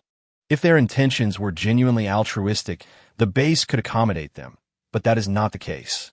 They have grown bold enough to deny sustenance to those in need. If they were to assume leadership, the consequences would be dire. As the situation at the base deteriorates, our leader seeks a viable sanctuary for humanity. Thus, we inquired about your establishment, hoping to find refuge here. We need clarity on this matter. Accommodating 8,000 individuals is feasible, but should the number exceed that, it may pose challenges, as the current housing capacity has not been upgraded. Nan Zhi nodded in understanding. The estimated figure aligned with her expectations. She absently tapped her fingers on the table, while Lu Qingyuan and his companions felt a surge of urgency, their faces betraying a facade of calmness. She must agree. Our survival hinges on her decision. If she declines, with the cold weather and dwindling supplies, many lives will be lost. From the moment he entered the rental space, Lu Qingyuan had felt the warmth enveloping them, a stark contrast to the frigid conditions outside. It explained the sight of children in short sleeves and women in sundresses. The climate inside was reminiscent of spring or summer, neither too hot nor too cold, simply delightful. Upon hearing Nan Zhi's words, Lu Qingyuan and his companions finally felt the tension ease. With their nerves relaxed, they recalled her earlier mention of snow ceasing in 5 days. They had initially intended to inquire how she possessed such knowledge, but upon reflection, it seemed entirely plausible. With such an extraordinary rental space, would it be so strange to possess such information? Not all, it seemed. As soldiers accustomed to rigorous physical training, they still felt a degree of discomfort in this climate, let alone the average civilian. Listening to Lu Qingyuan's explanation, Nan Zhi smiled with relief. It was evident that not all bases were predatory. Some still valued human life and the welfare of the populace. By the way, I haven't yet explained the costs associated with the rental and housing, she added, quickly detailing the expenses to Lu Qingyuan. After their departure, Chunning giggled. It seems our rental space will soon be bustling with activity. Indeed, Nan Zhi echoed, adopting Chunning's playful tone. Noticing her mimicry, Chunning feigned annoyance. Hey, you've picked up my mannerisms. Unfazed by the playful scolding, Nan Zhi suddenly recalled something important and promptly took out her phone to add the contact information of Gao Shang, Chunning, and the two new colleagues, Feng Dongping and He Yingying. Feng Dongping and He Yingying had encountered Nan Zhi on several occasions, but had rarely engaged in conversation. Their hearts raced at the prospect of her adding them as contacts. Once she had successfully added everyone, Nan Zhi departed the office building alongside by Xin. Base leader Hong Yinxiong decisively instructed his team to prepare for immediate action, as thick snow had rendered the journey arduous. Nevertheless, after 4 days, the Linghong base personnel arrived at the rental space, concerned that if they delayed until everyone arrived to upgrade housing, they might again face a shortage of rooms. Baitzen reminded Nan Zhi that the task of accommodating 9,000 tenants was complete. Consequently, the rental space had expanded significantly since their last assessment. 80 more single units had been added, along with 80 additional one-bedroom and two-bedroom apartments and another 83 bedroom units. Not to mention 110 luxurious villas nestled within the idyllic setting she had curated. Primarily, she happened to have some peach blossom trees in her personal belongings. Since they were there, she decided to plant them, enhancing both the aesthetic appeal and visual delight. Chapter 231. Relocating to a luxurious villa if it were the new year. The items for sale would naturally include couplets and seasonal goods. After traversing a vast expanse of peach blossoms, one would find a series of grand villas. Qiu Jiaying had learned 2 days prior about the availability of a luxurious villa for rent, prompting her and Xiao Haoran to shift their living arrangements and settle into the opulent abode. Qiu Jiaying was inherently affluent, and Xiao Haoran, though initially penniless, had managed to gather a few valuable resources through diligent scavenging. At this juncture, their financial standings were nearly equal, making the costs associated with the luxurious villa a trivial matter. If they fancied it, moving in was simply a matter of funds, whether ample or scant. Meanwhile, Chunning and her companions were also exceedingly busy, albeit they had long prepared themselves mentally for the hustle. Nevertheless, when the day arrived, they found themselves nostalgically reminiscing about the previous days when they could work comfortably seated, neither overwhelmed nor idle. This day, they toiled from dawn till dusk, nearly working overtime until the early hours, before finally managing to settle the arrangements for their new residence. It is worth noting that the base leader was quite astute, understanding that their rental quarters would require resource exchanges for currency. Thus, throughout their journey, they had collected an impressive amount of timber, books, and various artworks. Seizing whatever they encountered, the exchanges proved fruitful, yielding a substantial quantity of currency. However, with over 8,000 individuals in their midst, even with such wealth, it felt as if it dissipated like water, swiftly diminishing by more than half. Yet, witnessing the spark of hope igniting in the faces of those around him, Hong Yinxiong realized that their expenditure was not in vain. A new batch of tenants had arrived, and these individuals frequently descended to explore the vicinity, engaging in various activities and enlivening the once quiet streets. Today, I dined on Hotpot with my family. It was exquisite. I never imagined I would partake in such food, and my family couldn't help but weep while expressing their gratitude to the heavens. I outdid myself. I bought an ice cream today, savoring it while gazing at the snowy landscape right outside our rental. It was sheer bliss. Before the apocalypse, I grew up in the South, envying northern children who could enjoy ice cream while basking in the warmth of heating. Little did I know I would experience that joy myself one day. Haha, I'm not interested in any of that. My focus is solely on my precious phone. Who would have thought that even amid a global signal outage, phones would be available in our rental, allowing for calls, internet access, and gaming? Impressive. I have my eye on a phone as well, but I currently lack the funds to purchase it. I plan to venture out once the snow ceases to gather resources. With the currency I earn from those materials, I will first acquire a thermal outfit, followed by a phone. Then my aspirations will be fulfilled. Chapter 232. Do you believe I will strike you? Such sentiments have recently permeated the rental quarters. Meanwhile, within Nan Zhi's residence, Baitzen held a history book in his hands, though he was not reading. Instead, he was gazing intently at Nan Zhi. Where's mine? Nan Zhi silently distanced herself from Baitzen while holding her bag of potato chips. slightly raising her head to cast a glance at the nearby table. There remained a considerable amount there. If you desire, you may go and retrieve some. However, the savory barbecue flavor was no longer available. Baitzen gazed at Nan Zhi with a look of grievance, resembling a forlorn puppy. Under the gaze of such a striking exterior and such a sweet demeanor, even Nan Zhi, with her steadfast heart, could not help but soften a little. She subtly pouted, withdrew a chip from the packaging, and offered it to Baitzen's lips, saying, "Only this one. Mind you, I cannot spare any more." Baitzen took a bite of the chip, savoring it, and then smiled before playfully remarking, "You're such a miser." In an instant, Nan Zhi was engulfed in anger. How dare he call her stingy while eating her food? Does he believe she won't retaliate?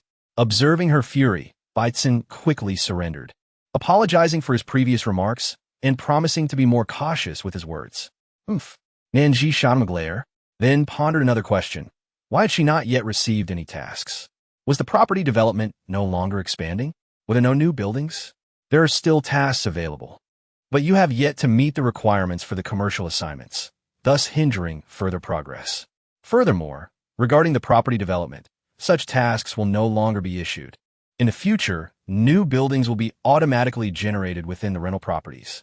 As soon as tenants arrive to lease a residence, the big data system will assess whether the available accommodations are sufficient. If they fall short, it will autonomously create additional buildings for prospective renters. Upon hearing the words, Nan Zhi's immediate reaction was one of joy. With this development, she would no longer need to scramble for KPIs. After the initial excitement, however, she seemed to grasp a deeper understanding, her expression gradually becoming more composed. Are you implying that our mission is nearing its conclusion? Indeed, Baitzen affirmed with a nod. We are approaching the end. We are just a step away from completing our tasks in this dimension. But, Nan Zhi pondered, a hint of confusion in her eyes. The extreme cold has only just arrived. Is it truly time to conclude? Do not be concerned, Baitzen replied. The extreme heat has passed, and while the extreme cold will persist for 2 more years, there will follow a prolonged period of continuous daylight and an extended stretch of night. As long as our rental accommodation remains intact and food resources are available, the inhabitants of this dimension will survive. Moreover, our rental space is equipped with numerous mechanisms, should anyone inside attempt to cause trouble or arrive with ill intentions. The extensive data systems will detect and respond with defensive measures. Those venturing outside need not worry excessively. Regardless of the extreme cold or heat, we possess thermal clothing. The polar day can be disregarded, and during the polar night, our rental space is well stocked with flashlights and various essential resources. As the chapter unfolds, it is noted that the planet's diurnal cycle would gradually restore itself, and temperatures would normalize, allowing crops and vegetation to take root and thrive. Baitzen recognized that while Nan Zhi occasionally appeared carefree, she genuinely cared for the well-being of those within their rental space, especially since this was the place she had inhabited for over 20 years, naturally fostering concern for its future developments. It was precisely for this reason that Baitzen shared the comprehensive trajectory of the planet's evolution with Nan Zhi, alleviating her worries. Nan Zhi was indeed apprehensive that such an apocalyptic scenario might extend for several more decades. If she were not present, she worried that the planet, which had only recently begun to show signs of improvement, would deteriorate further after her departure. However, after listening to Baitzen's words, Nan Zhi felt considerably reassured, perhaps due to the 8-story shopping mall, which boasted a staggering 400 storefronts. Even after accounting for those that had already been leased and her own mobile phone shops and sanitary napkin stores, there were still over 300 spaces available for rent. Renowned for its efficiency, Kaohsiung had yet to fully lease these remaining spaces even after several days had passed. Without the completion of these leases, the tasks could not commence, allowing Nan Zhi to relish her leisure, slipping into a state of idleness. At times, when boredom struck, she would leave Baitzen at home and venture out to enjoy the company of Xiamin Min and Qiu Jiaoying, occasionally visiting the fighting arena to hone her skills, living her days in delightful contentment. Until one evening, freshly emerged from the fighting arena, she passed by the vegetable market and noticed that the seeds she had entrusted to Bai Feng Ting had all been planted and had now matured, displayed for sale in the market.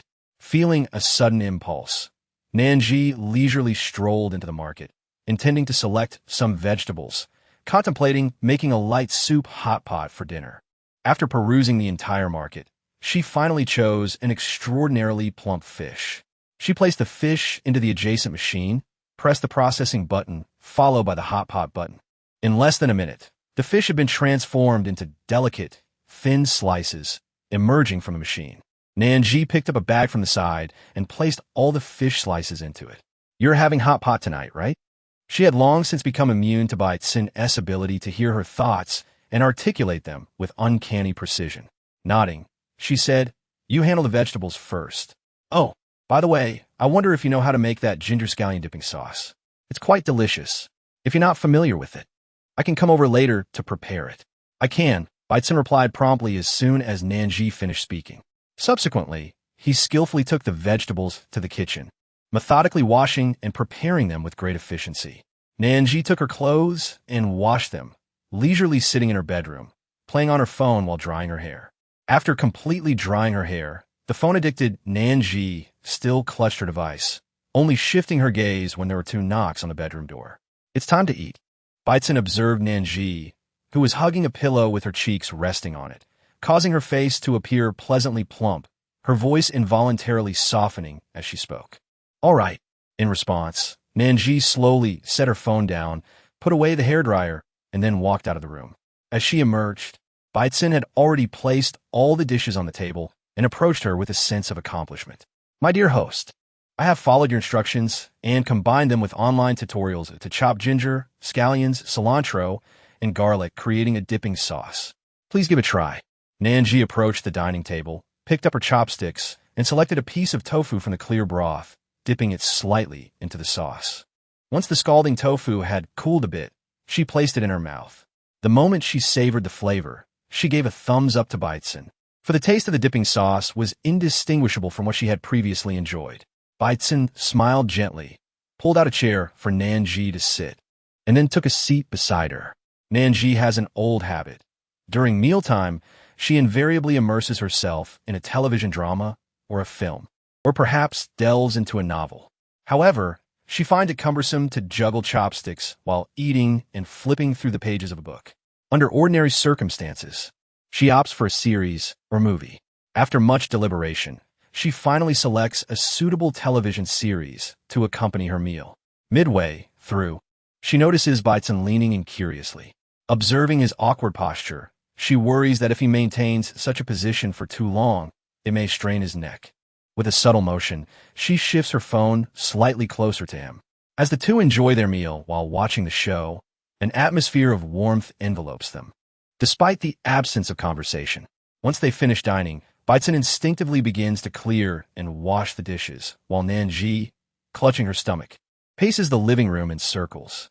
What to do when one is overeaten at a hot pot? She muses anxiously. As she wanders, a vivid memory resurfaces in her mind, a time before the apocalypse when she had made plans with imminent to dine out one evening.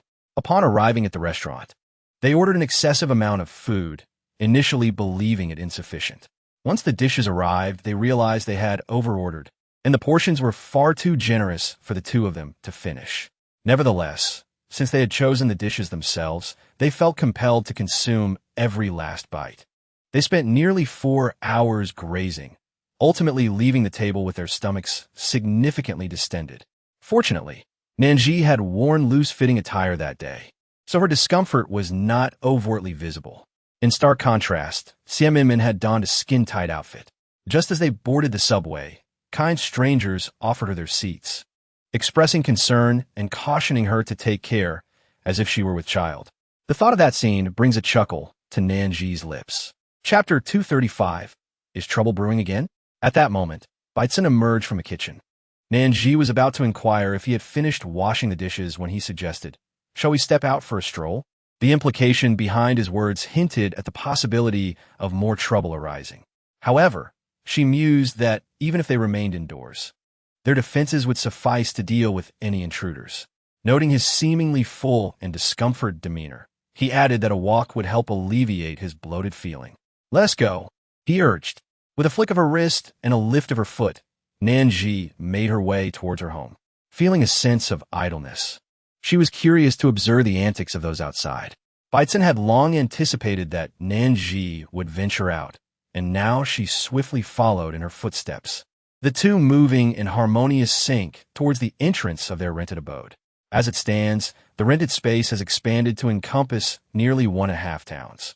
As Nan Zhi stepped out of her home and walked to the entrance of her rented accommodation, the journey took her over half an hour. By the time she reached the door, her stomach had settled from the fullness of her recent meal.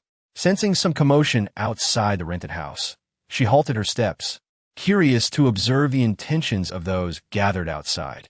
They truly overestimated themselves, even resorting to the use of a bomb. Baitzen spoke with an air of disdain, yet his expression betrayed no trace of fear. Rather, a glimmer of mockery danced in his eyes.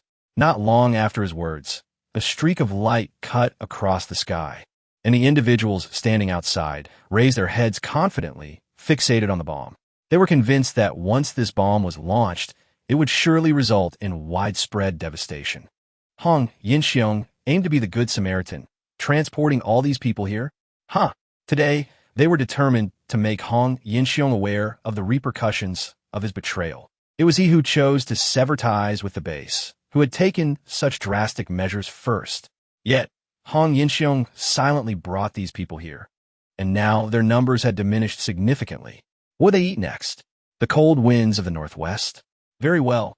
If Hong Yinxiong denied them a means of survival, they too would not grant him mercy.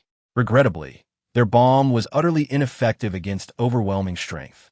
Not only did it fail to eliminate those within the rented house, but it didn't even create a ripple. At that moment, Nan Zhi and Baitzen had exited the building, observing the distant figures before them, arms crossed and expressions indifferent. Suddenly, the empty exterior of the rented house was populated by two conspicuous figures, drawing immediate attention from the onlookers. The one standing slightly ahead appeared to be their leader. He cast a cold, scrutinizing glance at Nan Zhi and Baitzen before gesturing for those beside him to advance and deal with the two. Merely a couple of trifles, hardly worthy of his own involvement. Following the command, one individual promptly approached Nan Zhi and Baitzen, drawing a handgun to shoot at them. However, before he could pull the trigger, he was engulfed in a fierce blaze. As he neared incineration, anger flared in the eyes of the others. How audacious were these two to dare burn their vice captain so savagely? The leader's composure faltered, for the attack on that man was an affront to him. If he did not subdue these two today, how could he face anyone in the future? With this thought, his expression darkened further. He waved his hand once more, commanding those behind him to advance and handle Nan Zhi, and Baitzen. Nan Zhi, feeling rather impatient, pressed her lips together, lamenting the presence of such uncivilized individuals. If they could engage in a civil conversation, why resort to physicality? It was utterly unamusing to play their games. She wished for nothing more than to set them ablaze. If Baitzen were not within the confines of the rental apartment, these individuals would need to approach within 100 meters to trigger the mechanism that rewarded them with fiery lashes. However, if Baitzen was present and could oversee the apartment, the distance became irrelevant as he wielded control over all actions, regardless of how far away they were. Under Baitzen's command, every individual who charged forward was met with the searing embrace of the fiery whip. Nan Zhi had no desire to engage in prolonged negotiations with them. She instructed Baitzen to incinerate those who had yet to be dealt with. As you command, my esteemed host. No sooner had the words left her lips than the leader and those who had not yet acted experienced the full brunt of the flames. At that moment, their garments were utterly consumed by fire, leaving not only their clothing in tatters, but also their faces and bodies charred and blackened.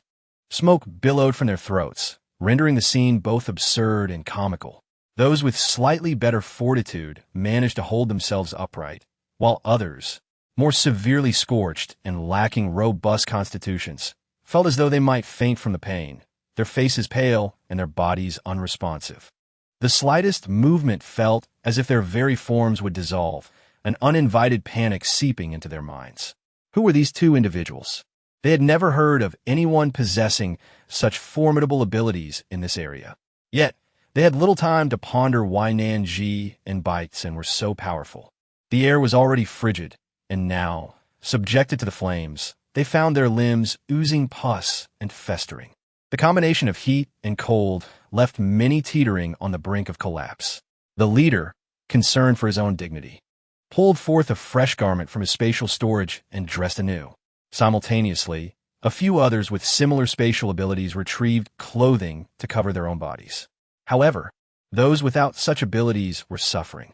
They cast pitiful glances at the spatial manipulators, hoping to evoke some compassion and receive garments to shield themselves.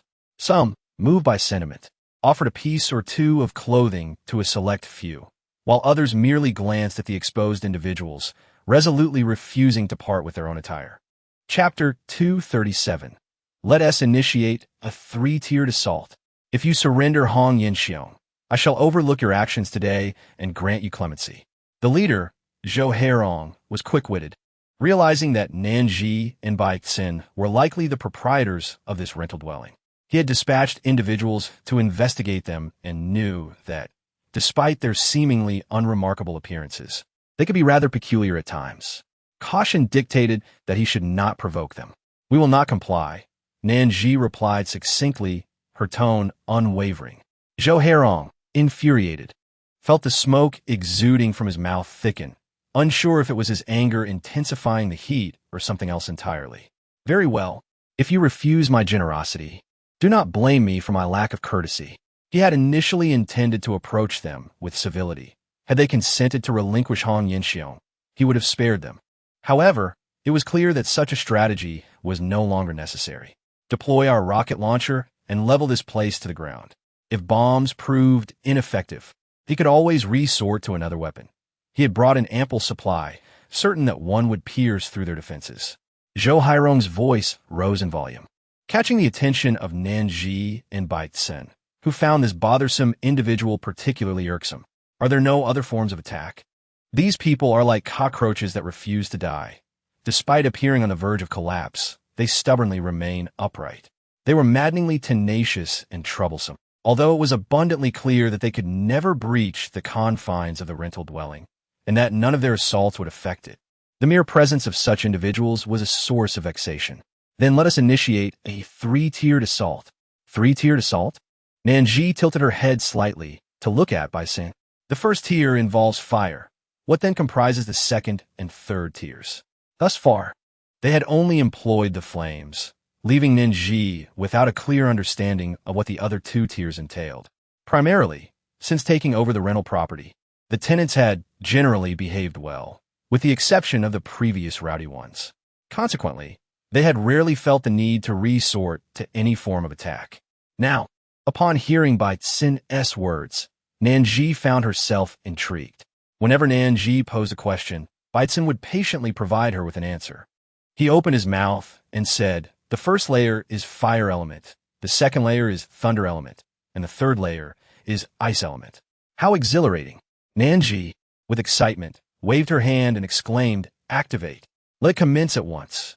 These three layers of attacks are indeed effective, with flames scorching, lightning striking, and ultimately encased in ice. I cannot fathom how these pests could remain resilient. Confidently, she declared, "Leave it to me." After this, Bai Xin directed her gaze towards the adversaries across from them. Seizing the moment before they could unleash their rocket launchers, she initiated the punishment mechanism: fire, lightning, and ice. A relentless barrage descending upon them. Simultaneously, Bai Xin adjusted the defense mechanisms within the rental unit. For ordinary malicious intruders, the fire mechanism would activate. However, for more malevolent individuals like Zhou Herong and his ilk, should they persist in causing trouble even after the fire mechanism was activated, the three-layered assault would be unleashed upon them, a continuous onslaught against those who instigated conflict. Chapter 238.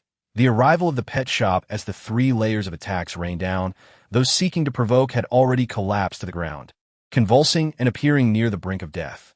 Even their leader, Zhou Herong, lay immobilized, unable to utter a single word. This outcome greatly pleased Nan Zhi. Yet, Bai Xin harbored concerns that any survivors might redirect their wrath towards the tenants within the rental unit, as tenants inevitably had to venture outside to gather supplies for currency and sustenance, Baitzin pondered over the connection between the tenants and those incapacitated. By establishing this connection, even if some survived, they would pose no threat to the tenants. This bond was akin to the principle that these individuals could not enter the rental unit. Thus, even if they caught sight of the tenants, seeking revenge would remain a mere fantasy. They could only approach within 10 centimeters of the tenants, unable to encroach any closer. After completing these arrangements, Baitzin informed Nan Zhi to ensure she was well informed. Upon hearing this, Nan Zhi cast a look of appreciation towards Baitzin, acknowledging the effectiveness of her actions. Though they could traverse outside the rental unit without fear of retaliation, the tenants were not so fortunate.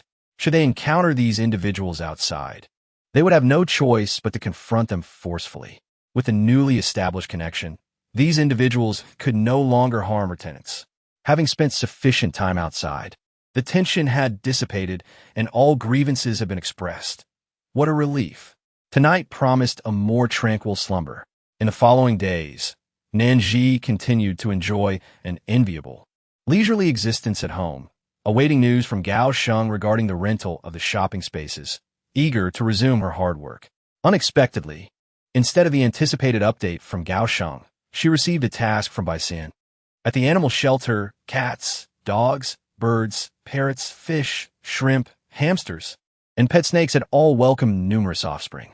Many tenants, now enjoying a modest living, expressed a desire to adopt small pets for companionship to alleviate their loneliness.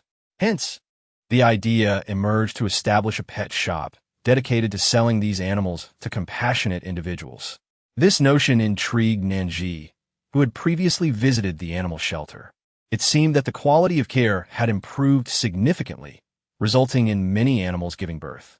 Each shelter was spacious, yet if this breeding continued indefinitely, even the largest shelters would grow overcrowded, restricting the animals' movement. Selling some to loving homes would not only alleviate the space issue, but also fulfill the tenants' wishes.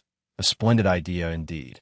Moreover, for those tenants who had lost family members during the calamity, the presence of animals might help mitigate their loneliness and nostalgia for happier days with loved ones. So, what task lay ahead? A pet shop would not materialize from thin air. Tasks must be accomplished to secure one, a truth Nan Zhi comprehended thoroughly.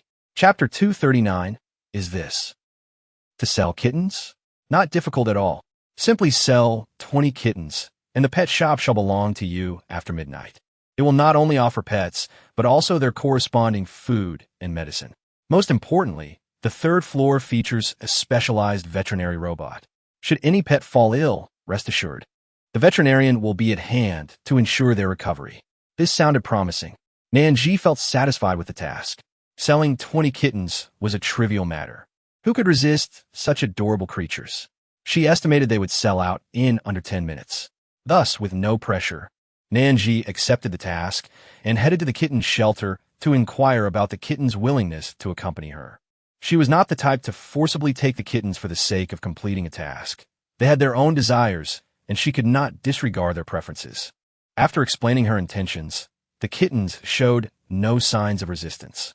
Occasionally allowed to roam outside, they had interacted with humans and enjoyed their company. Soon, 20 kittens willingly expressed their desire to follow Nan Zhi, eager to find their new owners.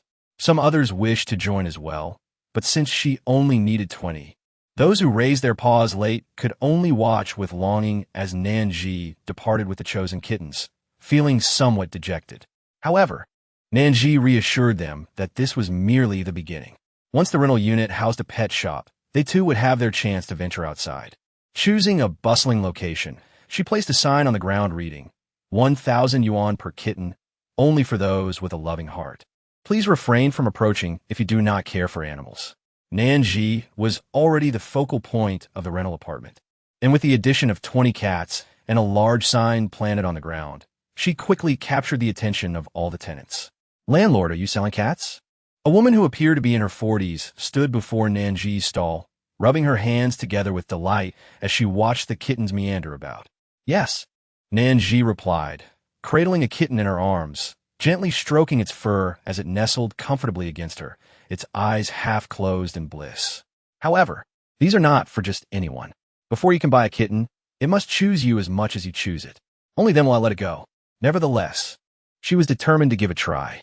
Taking a deep breath, she crouched down, casting a friendly gaze at a particular tabby cat, speaking to it in the softest tone. Chapter 240. Shared bicycles. She quickly made her payment, picked up the kitten, and bid farewell to Nan Zhi before hurrying away, anxious that the kitten might change its mind. Shortly after the woman departed, a considerable number of others gathered around, and soon enough, each cat found its destined owner. Within less than half an hour, all 20 kittens had found loving homes. Nan Zhi stretched, swayed a bit, and declared the day's work complete. Just as she took a few steps away, she was approached by several others inquiring if there were any cats left for sale. Once Nan Zhi informed them that a pet shop would open in the rental complex the following day, everyone erupted in joy. Upon returning home, Nan Zhi strode in with a sense of immense pride. "See, I told you this task was exceedingly simple. I completed it in no time at all." Baikatsin, resting her chin on her hand, smiled brightly at her words. "Congratulations. You'll soon have a pet shop. Indeed, my garbage can has exploded once more." Nan Zhi's expression brightened even further. "Let me see what treasures have emerged this time." As she spoke, she opened a surprise gift box. Clicking on the surprise gift in her personal items, several items immediately popped up. 300 shared bicycles, 300 shared cars, 5 self-driving buses, and 2 self-driving subways. With the rental area significantly expanded, and as the number of residents and buildings increased, the potential for further expansion was evident. Having these modes of transportation was undeniably advantageous. Nan Zhi arranged the 300 shared bicycles and 300 shared cars in groups of 100, ensuring that tenants would have ample opportunity to access them. Both the shared cars and bicycles could only be activated with a room card, alleviating any concerns about vandalism. The system would record who used which vehicle, effectively implementing a real name registration system. Anyone daring enough to cause damage would soon find themselves facing eviction. After positioning the shared cars and bicycles, Nan Zhi parked the 5 self-driving buses in the designated area. With a 10-minute interval between each bus, she established their routes and necessary fees before turning her attention to the self-driving subway system.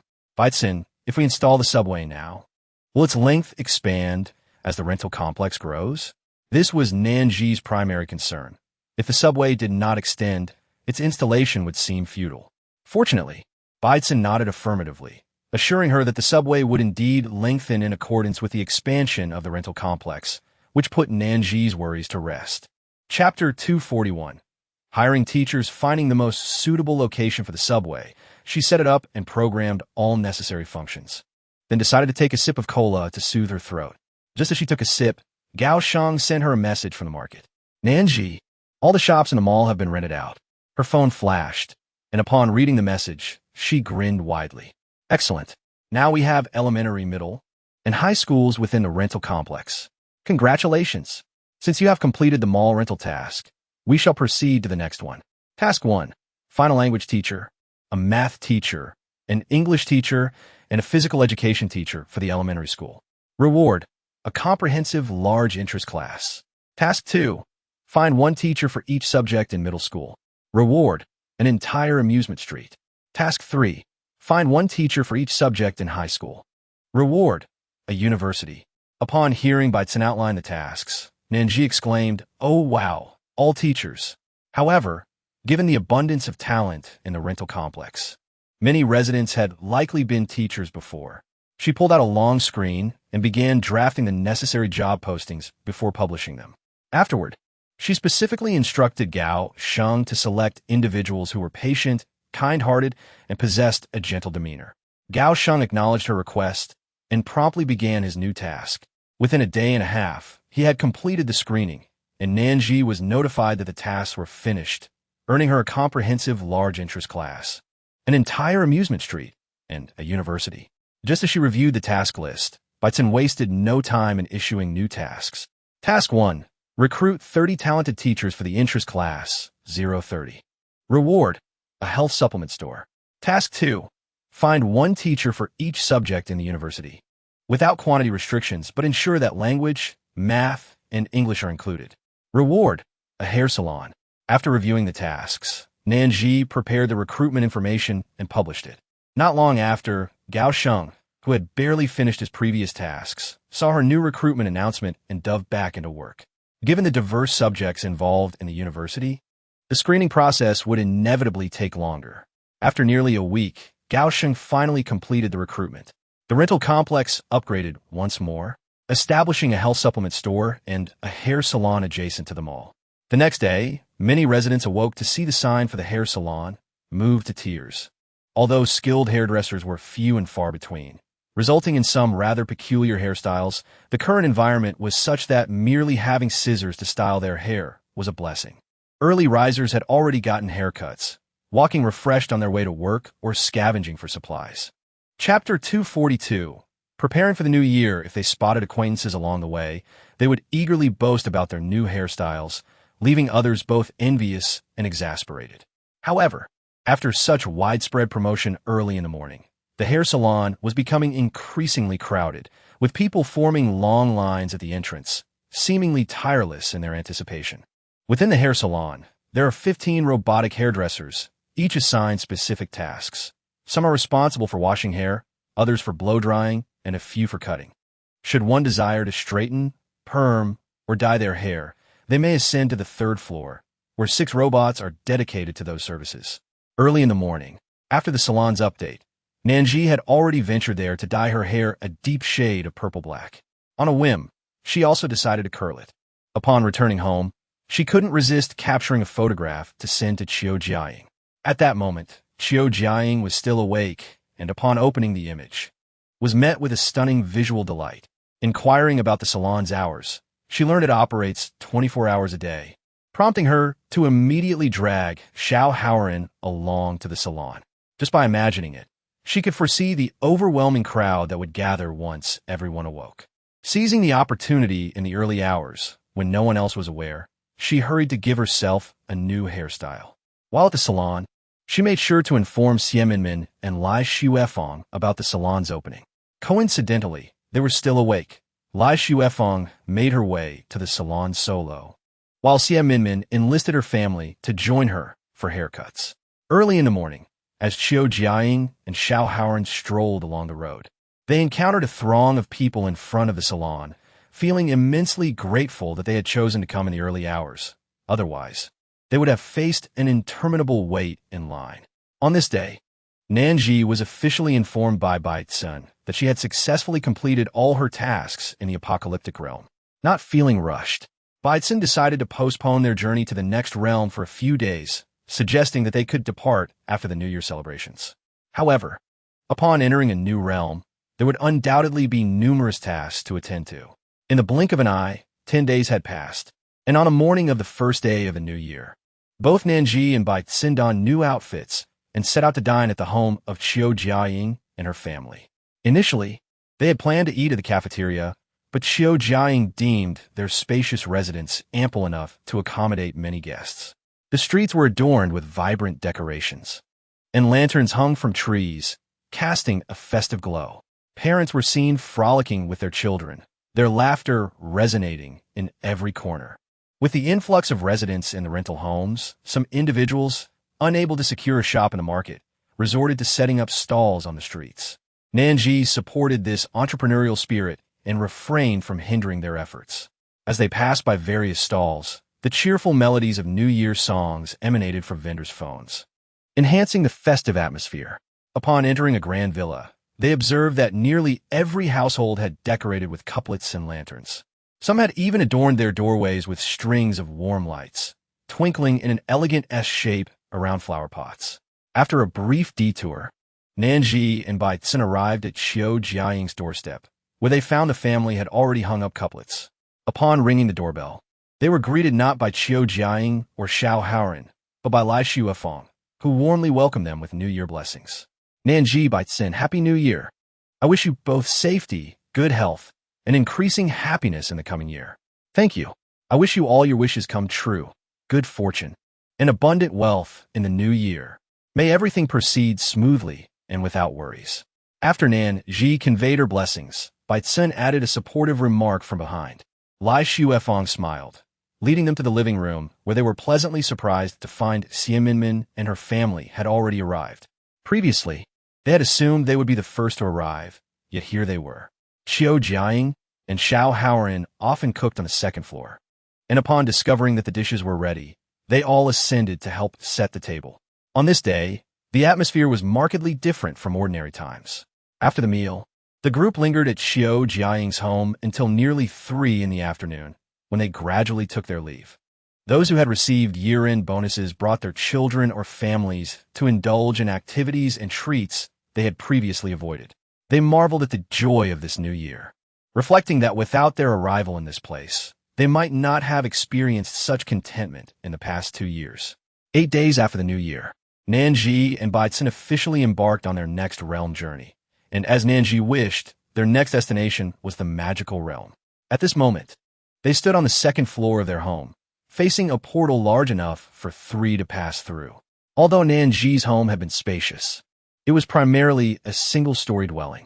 However, upon activating the portal, a second floor had materialized.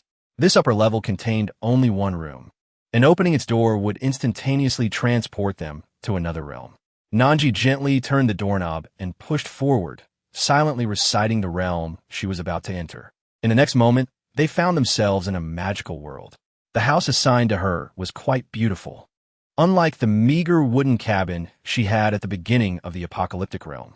This abode in the magical realm was exquisitely designed, with a warm yellow hue enveloping the interiors, while above, a brilliant blue sky adorned with twinkling stars offered a sense of healing.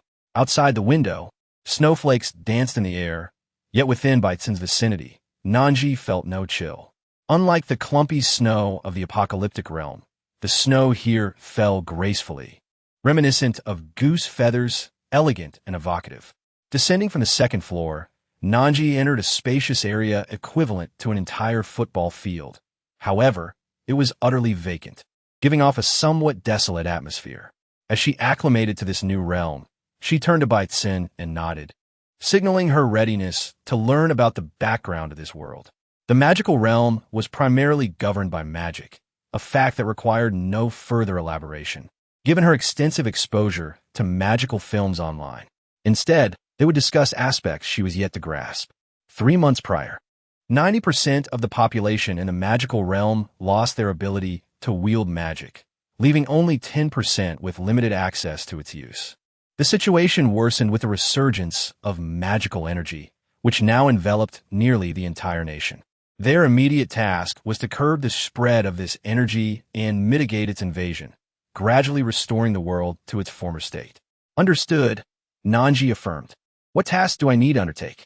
Do you see that small white table over there? Baitsun inquired. Of course, Nan Zhi replied, noting the solitary table in the otherwise empty space. The peace talismans ensure safety.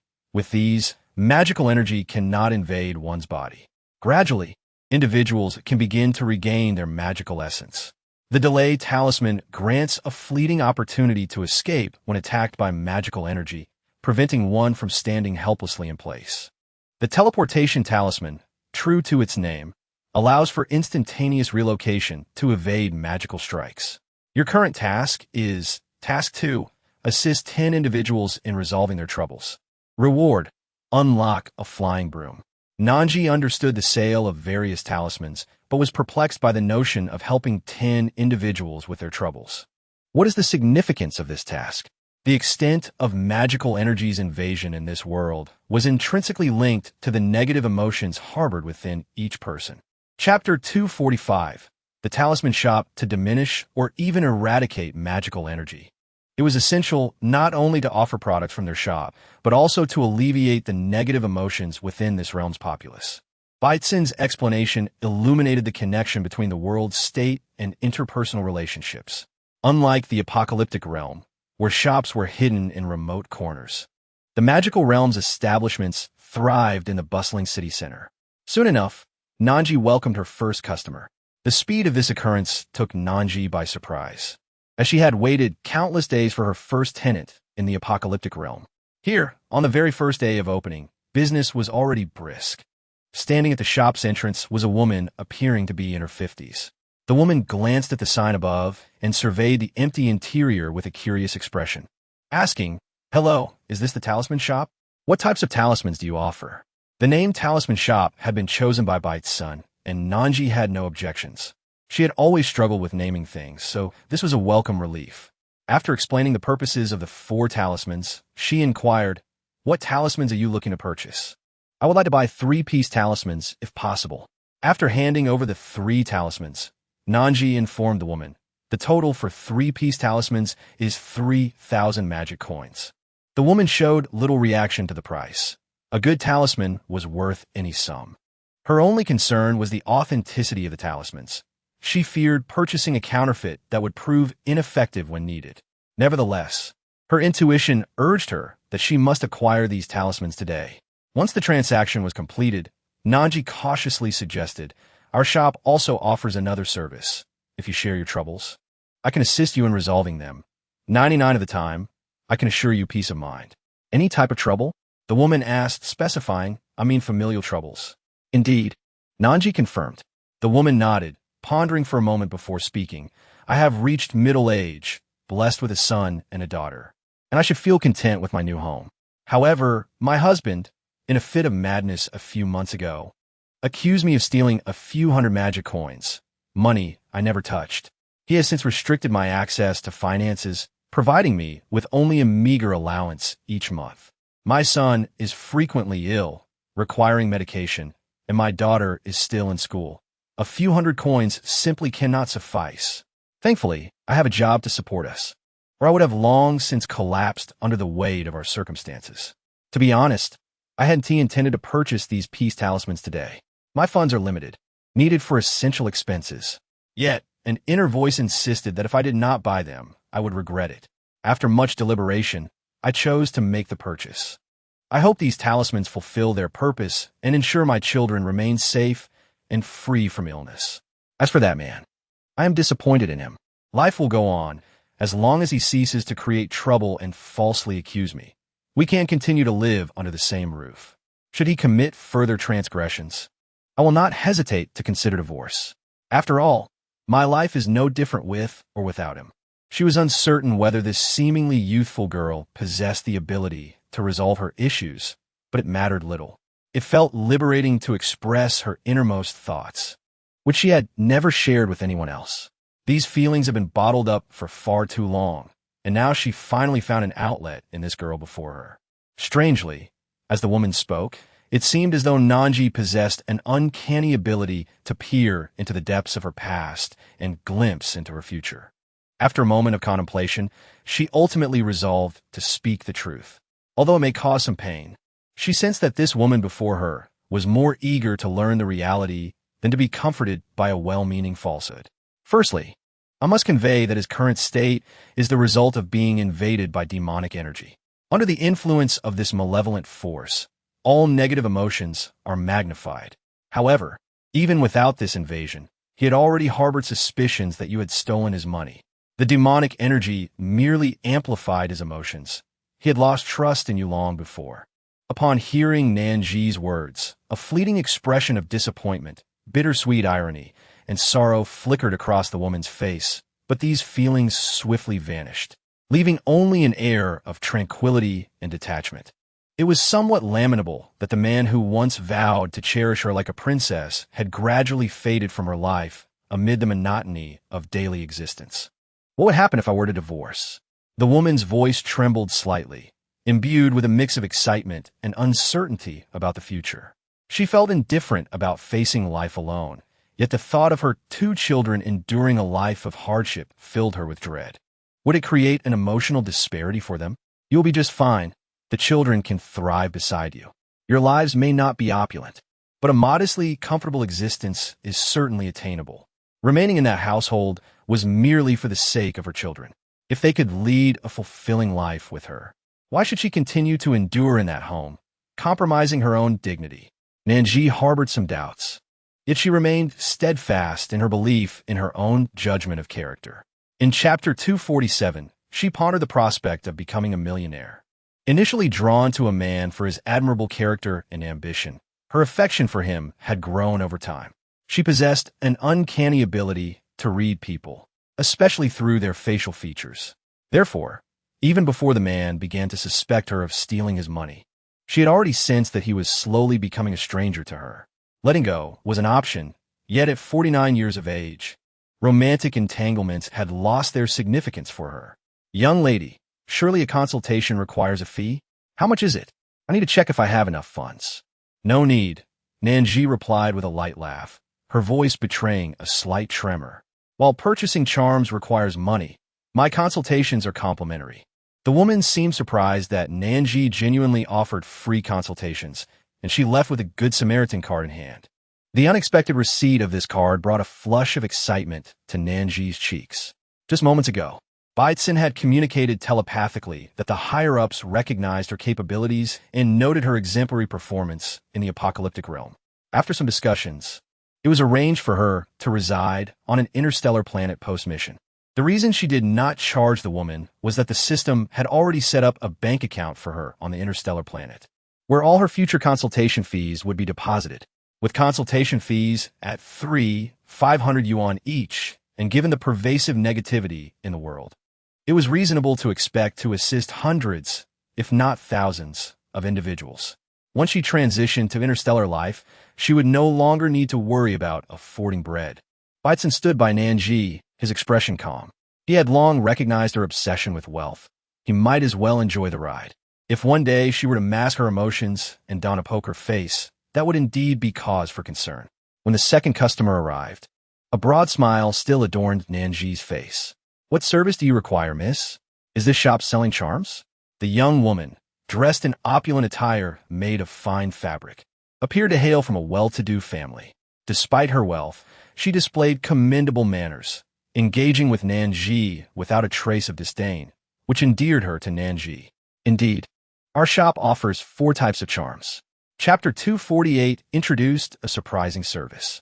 The young woman quickly handed over the payment, prompting Nan Zhi to admire her enthusiasm. Just as the lady was about to leave with her charms, Nan Zhi called out to her, "Not only do we sell various charms, but we also provide a listening ear for your troubles. If you have any worries that you cannot resolve, feel free to share them with me. Perhaps I can assist you in alleviating them. It's free of charge. Such a service exists?" The woman was evidently taken aback. After a moment, she smiled and said, "That sounds quite refreshing. All right, let me share my predicament." The young woman reined in her smile and continued, "I've always wanted to open a matchmaking agency for couples. My father is supportive of everything I wish to pursue. Last year, just before the new year, I drafted a detailed business plan and presented it to him. He approved it and even provided me with 300 million yuan as startup capital. However, now that the shop has been open for over a month, the clientele has been dismally scarce. I can't fathom what the issue is. Everything seems perfect, so why are there so few customers?" She raised an eyebrow at Nan Zhi, questioning if this was truly how one sold charms. The young woman's expression was unmistakably revealing of her thoughts. Nan Zhi, with a mere glance, grasped her entire sentiment. How delightful it was to deal with individuals from the apocalyptic realm. No need for extensive explanations. They simply understood. After a brief moment of reflection, Nan Zhi perked up and remarked, "If I were a fraud, I would seize this opportunity to entice you into spending more money.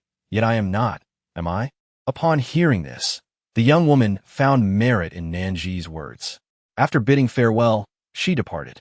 The good news was that Nan Zhi had successfully assisted 10 individuals in resolving their troubles, unlocking the magical flying broom. Once midnight struck, a magical charger and the broom would materialize in her shop. Chapter 249 revealed the incantations to unlock magic. Nan Zhi had only witnessed such flying brooms in films. She had yet to encounter one in real life. Once the clock struck midnight, she was determined to have some fun with it. In this magical realm, all operations revolved around charms and related matters. Culinary delights were entirely absent. Her lunch consisted of the employee meal Baitsun had brought, which was quite satisfactory. However, upon hearing that the evening meal would once again be char siu chicken leg rice, Nan Zhi promptly declined. The initial meal had been delightful, but the charm wore off with repetition.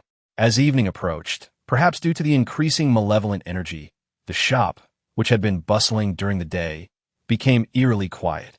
At midnight, the main event commenced. Nan Zhi gazed at the iPad screen as the time transitioned from 11:59 to 00:00, a wave of excitement washing over her. She hastily set aside the iPad and glanced around. At that moment, a large platform had appeared at the far end of the first floor, atop which stood a colossal robot, prominently labeled with the words magical charger. Nan Zhi circled the robot, scrutinizing it thoroughly, only to discover that operating it was not particularly challenging. One merely needed to stand still after making a payment. During charging, a battery icon appeared beside the robot, clearly indicating the magic value before and after charging. After examining the magical charger, Nan Zhi hurried to the shelf, where the only item on display was a flying broomstick.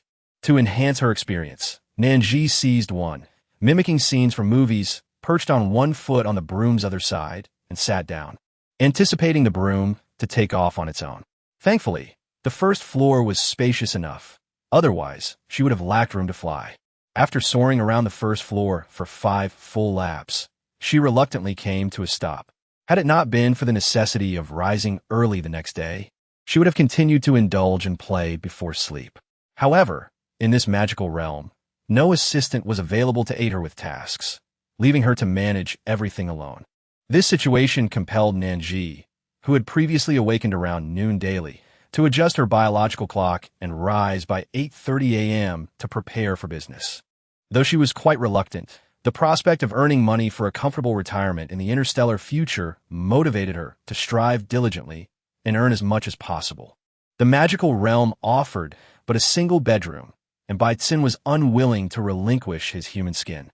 Thus, Nan Zhi instructed Baitsin to remain on the first floor while she ascended to the second floor to sleep.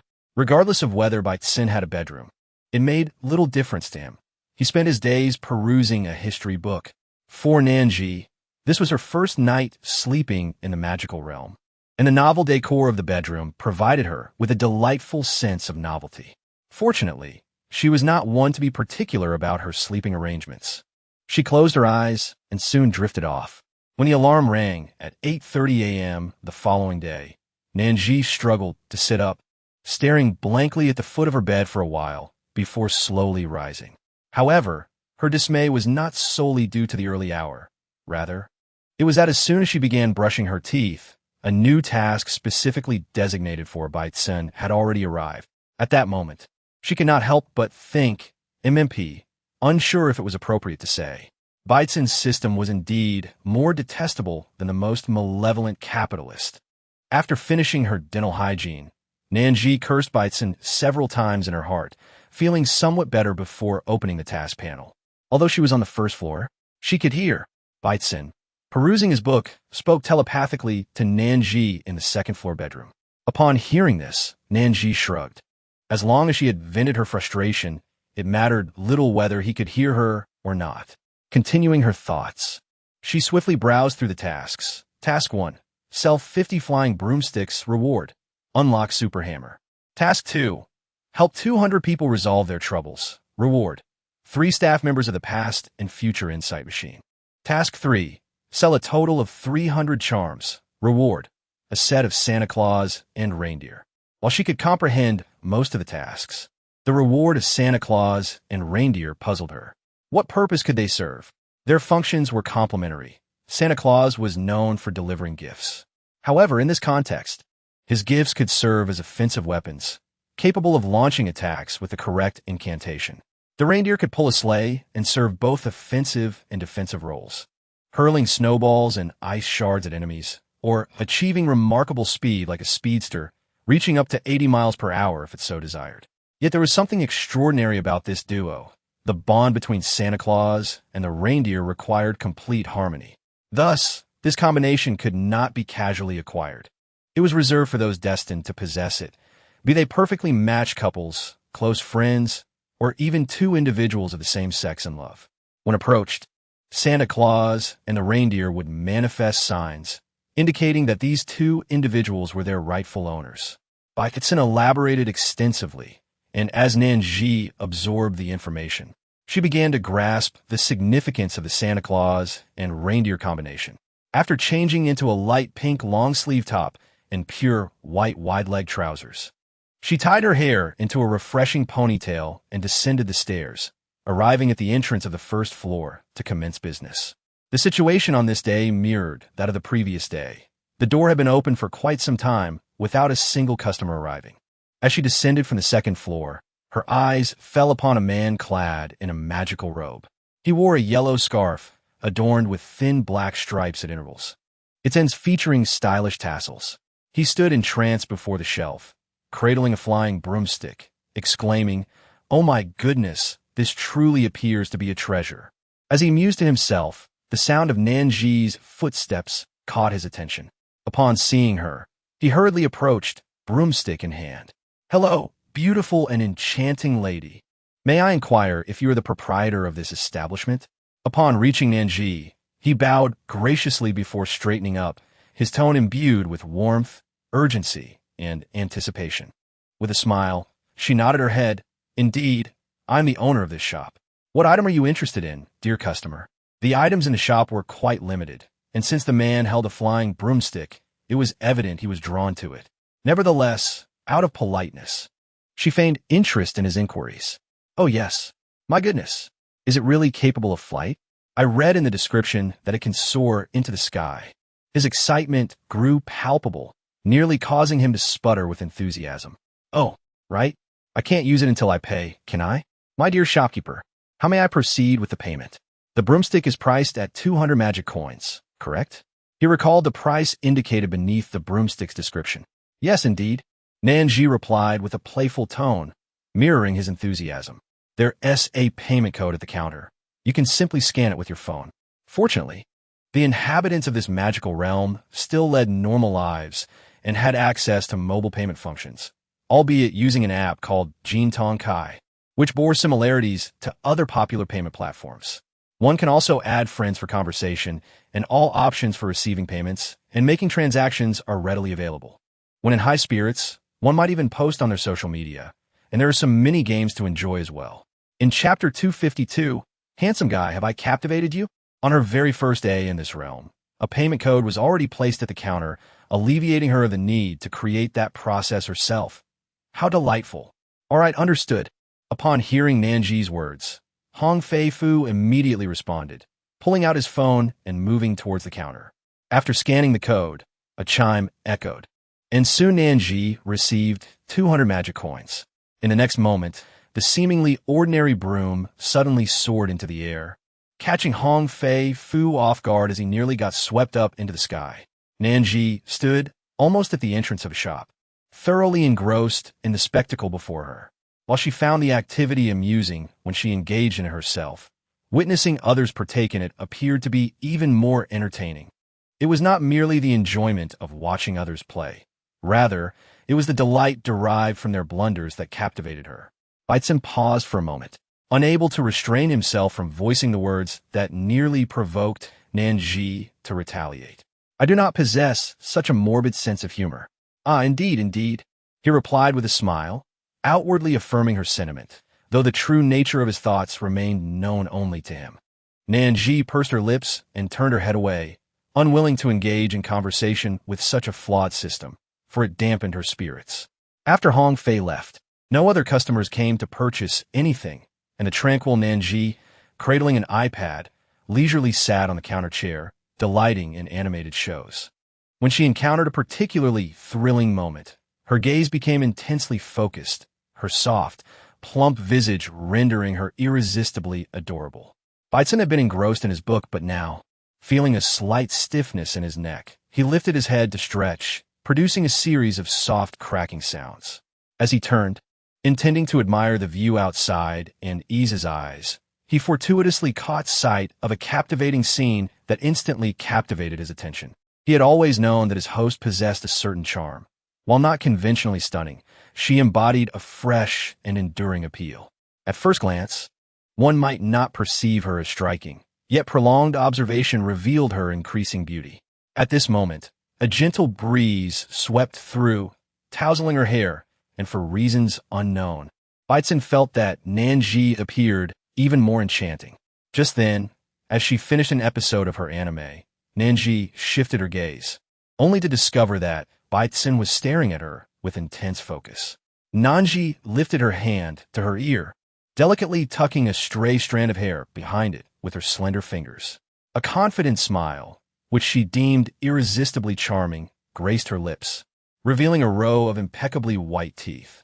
She arched an eyebrow toward Beitzen and playfully inquired, "Handsome, have I captivated you?" She had assumed that no matter how thick-skinned Beitzen was, he would surely falter under such enticing words. However, to her surprise, his expression remained unchanged as he calmly replied, "Indeed, how could my esteemed host possess such beauty and charm?" Upon hearing this, Nan Zhi was momentarily taken aback, her expression reflecting her astonishment. As by duo transformed, it was as if he had become an entirely different person, even learning to offer compliments. Yet, she quickly composed herself and feigned exasperation, sighing, "Indeed, how could I be so adorable and likable?" Rarely did Beitzen refrain from retorting, and he nodded in agreement thus, "You are fortunate to be my host." Nan Zhi found comfort in his earlier words until she reached the final statement. So, after all that elaborate conversation, the crux of his message was simply that he possessed discerning taste. Truly, she was a loss for words. Through his bright, sparkling eyes and increasingly rapid speech, Nan Zhi discerned that he was exceedingly pleased with the flying broom. One cannot pass up a business opportunity. After all, our esteemed shop has no limit on the number of flying brooms you may purchase. How many would you like? 103. Nan Zhi, do you have so many family members? The astonished expression on Nan Zhi's face did not escape Hong Fei Fu's keen observation. He let out a hearty laugh and proceeded to elucidate the situation to her. "I assure you, I'm not deceiving you. My family is quite large. There are already 37 members in my immediate family alone, not to mention the relatives from my father's and mother's sides. Particularly, my mother's relatives are numerous. My eldest uncle has married 11 wives, each of whom has borne 3 or 4 children, with one wife having as many as 5. Although my second uncle has not married as many as my eldest, he still boasts 9 wives, and each of these wives has also given birth to several children. In total, I have 4 uncles and 2 aunts, and when one accounts for everyone, the number of individuals requiring provisions is indeed substantial. Earlier, I noticed that the store had approximately 50 flying brooms, which prompted me to inquire whether there were any additional items available for sale beyond those displayed on the shelves. I also harbored some trepidation that if I were to purchase over 100 brooms at once, you might suspect me of acquiring them at a low price only to resell them elsewhere at a premium, resulting in my being blacklisted. However, as he approached the store entrance, the likelihood of being blacklisted weighed heavily on his mind, causing his mood to shift to one of anxiety. Chapter 254. A tolerant nation. From the moment he began to inquire with the shopkeeper and express his intentions, he felt a profound unease. Fortunately, the shopkeeper did not seem particularly averse to the matter, nor did he react strongly, suggesting that he might not be at risk of being placed on a blacklist after all. Nan Zhi genuinely wished to express that such a scenario was improbable in reality due to the presence of the Beitzen system. If the person before her dared to harbor even a trace of ill intent, they would never set foot through that door again. However, upon hearing him recount tales of one relative after another, she couldn't help but exclaim internally, "Is this world truly so insane? 11 wives? 9 wives? This is permissible? The nation does not impose a monogamous system. Such freedom?" A barrage of questions flooded her mind. Beitzen, attuned to Nan Zhi's thoughts, felt compelled to enlighten her. In this realm, both monogamy and polygamy, as well as polyandry, are lawful. Even same-sex relationships, often sensitive topics in apocalyptic settings, are regarded as normal in magical realms. No one would cast them sidelong glances. "Wow," Nan Zhi remarked, feeling enlightened. "It appears this world possesses a remarkably open and inclusive attitude towards intimate relationships. In the apocalyptic realm, despite the collapse of order, societal acceptance of same-sex relationships remained limited. Though the strong might refrain from openly criticizing, whispers would undoubtedly circulate behind closed doors, and opinions would vary. If those from the apocalyptic world could transition to this realm, perhaps their lives would be more joyous. Those who fear judgment from others, who shy away from confronting their true feelings, might find courage in such an environment to pursue their genuine love." At that moment, the expression on Hong Fei Fu's face was vividly transparent, and even Nan Zhi, not one to dwell on such thoughts, could decipher his inner turmoil. She couldn't help but chuckle. "Don't worry, I can sell it to you." With that, she turned away from him and approached the counter, retrieving a bag. She then ambled over to the shelf, procuring 103 flying brooms, and casually tied the bag before turning back to hand it to Hong Fei Fu. Initially, he did not accept the bag, remaining in a daze, prompting Nan Zhi to force it into his hands. Only then did he blink and hastily take the bag, bowing slightly to express his gratitude. Yet beneath his calm facade, he was utterly astonished. No wonder this shop could offer such extraordinary merchandise. Even what seemed like an ordinary shelf was anything but mundane. He had never encountered a store like this, even during the height of magical prowess. Chapter 255. He resolved to revere this shop as a divine establishment.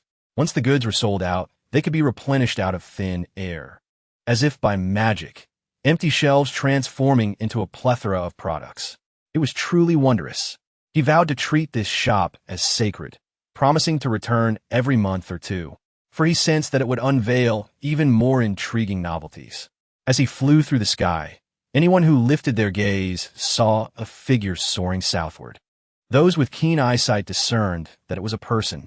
They were both astonished and exhilarated, exchanging excited remarks with those nearby. It had been far too long since anyone had witnessed someone wielding magic. Although some posts claimed that magic was not entirely extinct, they admitted that its potency had waned since its peak. The individual soaring above, however, exhibited remarkable steadiness and agility, indicating a high level of magical prowess. Certainly, their powers had not diminished significantly. Unbeknownst to Hong Fei Fu, his actions had captured the attention of many, with some recording the spectacle, sharing it on social media. At that moment, he soared through the heavens, occasionally humming a tune, feeling elated. It was no wonder people say that from high above, mountains seem small. When he had possessed magic, he had overlooked the beauty of the world below. Now, stripped of his powers yet equipped with this tool, he began to appreciate the scenery he once ignored. Looking down from such heights, everything appeared diminutive, some objects resembling mere sesame seeds. Yet, the collective vista was a breathtaking tapestry, captivating in its vibrancy. As he gazed, Hong Fei Fu felt his heart expand ever so slightly. Meanwhile, Nan Zhi was in high spirits as well, having served such an imposing customer.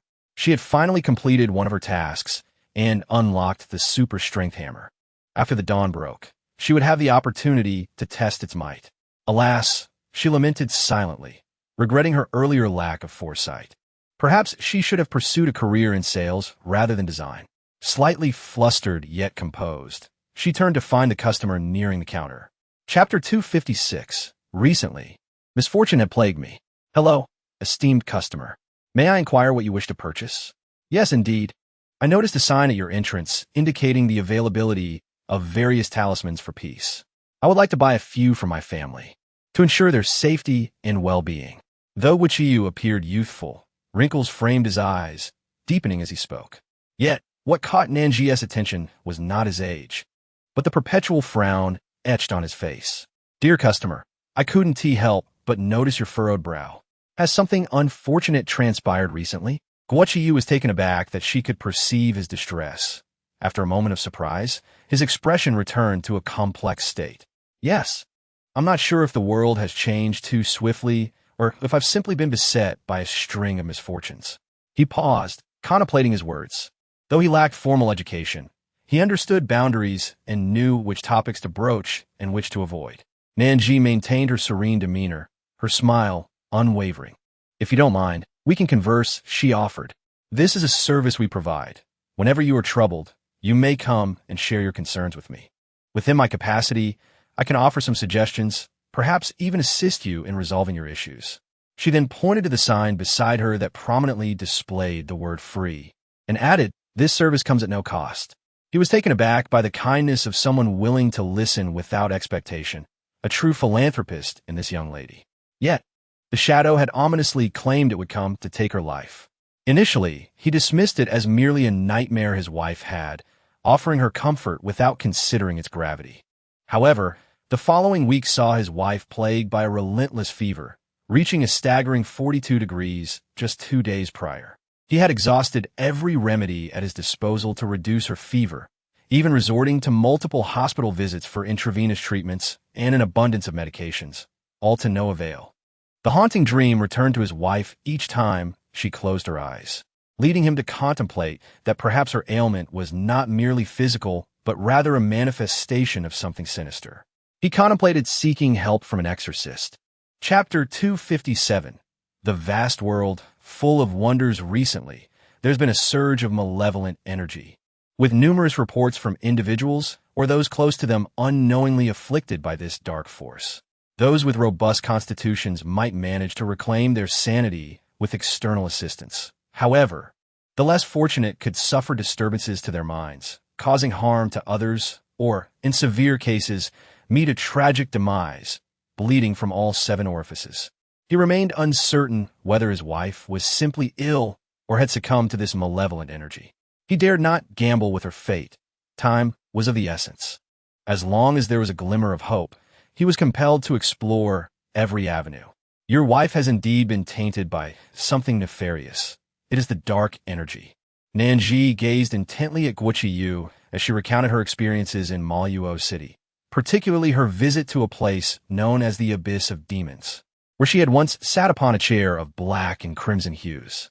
These thoughts and feelings had festered within him for days, never shared nor expressed.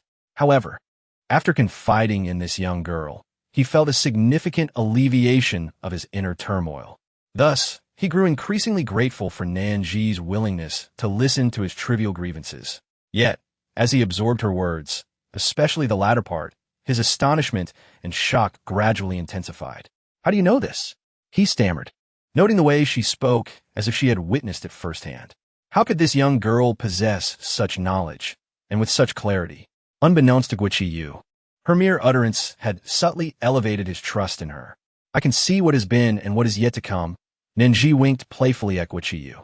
"With every name you share, I can glimpse their past and future, including your own. The more you reveal to me, the more I can discern, thus increasing the likelihood of my assistance." Guoqi Yu was taken aback. Is such a thing truly possible? He scrutinized her face for any signs of deception, but after a prolonged gaze, he found her demeanor earnest, devoid of any pretense. Could there truly be such extraordinary individuals in this vast world? To merely glance at someone's visage and unveil their past and future? Yet it dawned on him that the world is expansive, and humanity has only scratched the surface of its mysteries. Many enigmas remain hidden in the shadows of the unknown. Even if this young girl possessed such a gift, what was there to question or be astonished by? The world is replete with wonders, and if she truly held such capabilities, perhaps she could indeed assist him.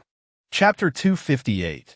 The conscientious shopkeeper. Having interacted with numerous individuals, Nan Zhi had developed an uncanny ability to discern one's thoughts through their expressions. Even though Guoqi Yu's countenance appeared relatively calm, lacking any exaggerated gestures or emotions, the subtle fluctuations in his gaze conveyed a wealth of information. This man was gradually beginning to place his trust in her. Encouraged, Nan Zhi continued. In 1827, you and your wife, Liang Hongjia, were introduced by your sister, Guoyu Yu, at 7:39 p.m., and you enjoyed a delightful conversation over dinner. On the winter solstice of that year, despite having had no sleep, you felt no fatigue and rose promptly at 7 a.m. to prepare for the day. This was no ordinary day.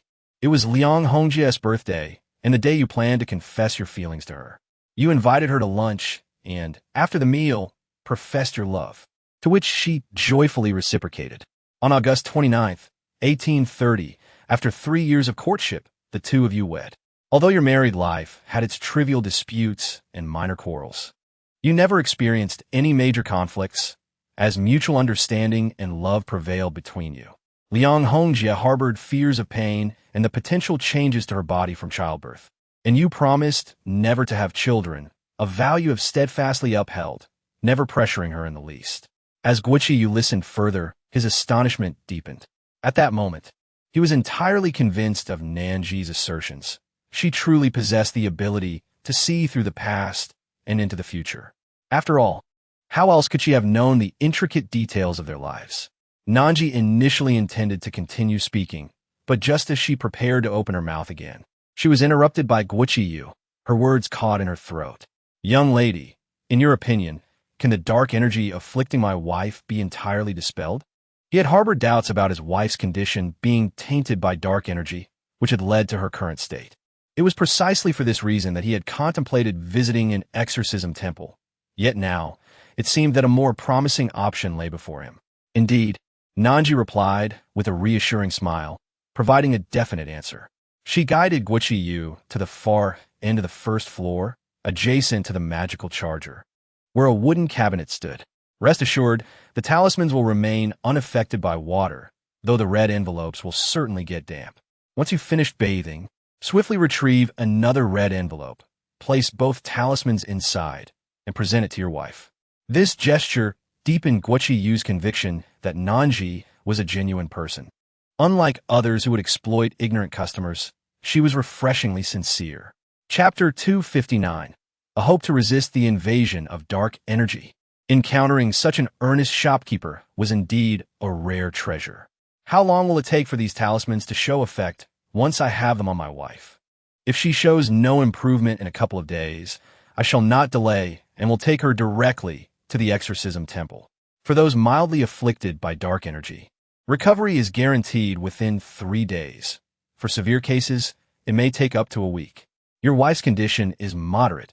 She will fully recover in 5 days.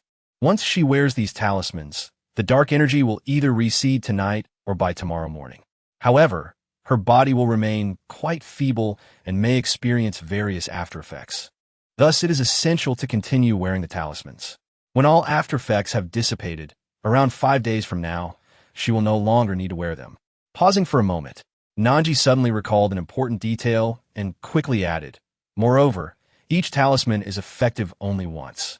Once the illness is healed, the talisman loses its efficacy. Should such a condition arise again, a new talisman must be purchased for it to work. She was concerned that some might mistakenly believe that the talismans offered a lifetime of protection and would attempt to reuse them in future encounters with dark energy. Therefore, it was best to clarify these precautions promptly. Thank you ever so much, Guichi Yu said to Nan Zhi. He cast a curious glance at the magical charger nearby and inquired, Shopkeeper, what is the purpose of this magical charger? What does it mean? He understood magic, having witnessed it just months prior when everyone possessed some form of it. However, following the invasion of dark energy, many had lost their magical abilities overnight, with only a fortunate few retaining a modicum of magic.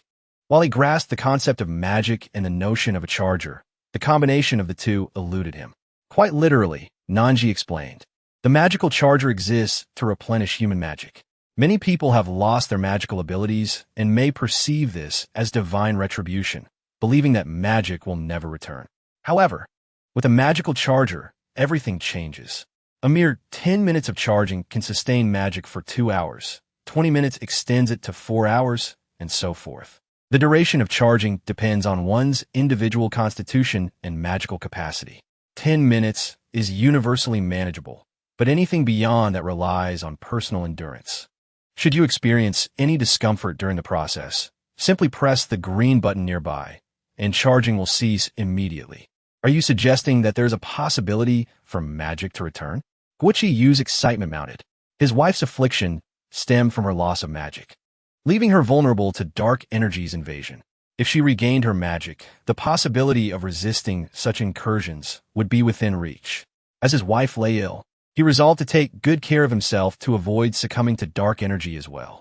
Chapter 260. The cost for a single charge of magic is 100 magic coins. Correct? Although uncertain of its effectiveness, he was eager to try. I would like to charge for 10 minutes. Certainly, Nan Zhi replied, instructing Guichi Yu to step onto the magical charger. She guided him to spread his arms and relax as she prepared to activate the charging process. I will now initiate the magic charging button. After 10 minutes, your charging will be complete. Please close your eyes and refrain from opening them until the process is finished. Thank you for your assistance, Guichi Yu responded, obediently closing his eyes as instructed. Nan Zhi approached the charging station, extending her right middle finger to press a red button. In the next moment, the magical charger illuminated, casting a delightful yellow-orange glow that flickered enchantingly. 10 minutes may seem neither long nor short, but for Guichi, it was undeniably brief. Upon completing the charging, he stepped down from the magical charger, feeling a lingering sense of satisfaction. While charging, he experienced a profound comfort, distinctly sensing a gentle yet powerful force gradually entering his being. Though he stood on the magical charger for merely 10 minutes, it felt as though he had indulged in an extensive slumber. Once the 10 minutes concluded, he felt transformed. The fatigue that had once weighed him down vanished, replaced by a refreshing vitality. "You appear quite pleased," Nan Zhi remarked, observing Guichi descend from the charger, his visage radiating contentment. For those from a magical realm, regaining their magic was indeed a momentous occasion. With that, Guichi attempted to summon magic, and with his intent, a small orb materialized in his palm. The orb, a deep violet blue, appeared soft and round, yet its edges were sharp and formidable, as if it could inflict harm upon being launched. This was the first time Nan Zhi had witnessed magic in reality, and her curiosity compelled her to gaze longer. Magic can only be sustained for 2 hours. If you wish to avoid being affected by magical energies, consider purchasing a talisman to carry with you. Under normal circumstances, the talisman remains effective for half a month, after which it must be replaced to fend off the invasion and assault of magical forces. Yes, 2 hours will suffice. Once my wife recovers, I will bring her along to recharge our magic together. By the way, shopkeeper, charging magic costs 100 magic coins, correct? Guichi had already seen the prices displayed next to the magical charger, but he felt it prudent to confirm before making a payment, lest he inadvertently miscalculate. Indeed, charging for 10 minutes is 100 magic coins, Nan Zhi affirmed. Chapter 261. Money always inspires hard work. Upon receiving confirmation from Nan Zhi, Guichi nodded and requested another talisman, completing his payment in one go. As he stepped out of the shop, he looked up at the sky, a hint of moisture glistening at the corners of his eyes. Meanwhile, as she bid farewell to Guichi, Baitsen's words reached her ears in a calm manner, filling her with joy as she clenched her fists. Baitsen announced that by assisting another individual with their troubles, the magical energies in her realm had diminished slightly, and correspondingly, she had received her due reward. Her bank account in the interstellar realm had just seen an increase. Money always invigorates one's industriousness. Just like now, Nan Zhi yearned for more customers, ideally 70 or 80 a day, allowing her to swiftly complete her tasks, earn more, and retire early. Perhaps her fervent wish had an impact, for shortly after 3 o'clock, a dozen women arrived. They had been dancing nearby and, upon passing the shop and finding its name intriguing, decided collectively to step inside and take a look. In a winding dialogue, Nan Zhi captivated the hearts of a dozen women, each eager for her assistance in unraveling their troubles. Rather than merely believing her words, they were drawn by a desire to witness her prowess firsthand. To their astonishment, each utterance from Nan Zhi stirred their emotions, leaving them in a state of awe and reverence. By the conclusion of her revelations, she provided solutions to their dilemmas, prompting some to fear forgetting crucial details. They hastily retrieved their phones to meticulously record her advice. Despite their admiration, they found themselves perplexed, questioning how such an extraordinary figure had remained unknown to them until now. They were equally baffled as to when she had established her remarkable establishment. They had traversed this area nearly every day, yet had never encountered such a shop. Just days earlier, a few sisters had experienced personal mishaps that prevented them from dancing together. Today, with free time on their hands, they had convened, only to stumble upon this intriguing place. To them, the wares offered by such a formidable individual promised to be exceptional, perhaps even life-saving. Chapter 262. You the Great Pervert. Get lost. As she attended to multiple customers simultaneously, Nan Zhi felt a tinge of fatigue. Her mouth, parched from incessant conversation, begged for refreshment, her throat nearly ablaze. Just as she contemplated retrieving a drink, she turned to find Baitsen standing just a step away, a cup of dark liquid poised in her hand, seemingly ready to offer it to her, with one hand casually tucked into her pocket. Nan Zhi suddenly bent down, leaning closer to the cup to take a whiff. After a moment, She straightened up and accepted the beverage. Coke. Why isn't it fizzing? When thirst struck, Nan Zhi was unselective. She tipped her head back and gulped it down in one go. By the time she paused, much of the Coke had vanished, indicating her extreme thirst. Yet, she couldn't help but grumble, how inconsiderate. Why didn't anyone bring a chilled one? This room temperature drink hardly quenches my thirst. Baitsun, upon hearing this, turned away, presenting Nan Zhi with a frosty silhouette. Just as she pressed her lips together, feeling the urge to unleash a torrent of complaints, Baitsun finally spoke. In a few days, it will be your critical period. Aren't you going to be cautious about what you consume? With Baitsun's reminder, Nan Zhi abruptly recalled the impending arrival of her monthly visitor. Then, as if struck by a thought, her gaze shifted, nearly glaring at Baitsun. Goodness. She hadn't remembered it so vividly. Yet this guy had the audacity to keep track of her cycle? How bizarre. Why would anyone take note of a girl's menstrual schedule? Let me remind you, I am a system, skilled in data analysis and endowed with an exceptional memory.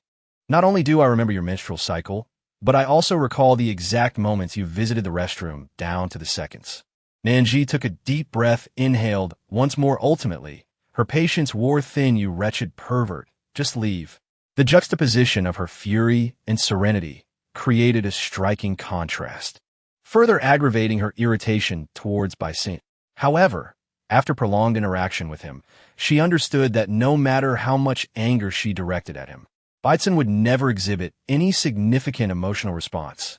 Her outbursts were akin to playing music to a cow. In the end, Nan Zhi could only press her fingers firmly against the wooden table and gulp down the remaining cola in her cup, feeling a slight alleviation of her anger. The underlying query was whether she was free and if they should arrange a meal together. Since she needed to eat anyway, Nan Zhi did not deliberate for long and readily accepted Qiu Jiaying's invitation, expressing her desire to indulge in a buffet at the cafeteria. Chapter 263, Justifying Oneself. The path to the dining hall was not particularly long for Nan Zhi and Baitsun, while it was a bit farther for Qiu Jiaying and Szechuan. Nan Zhi and Baitsun deliberately lingered at home for about 10 minutes before changing their shoes and heading out.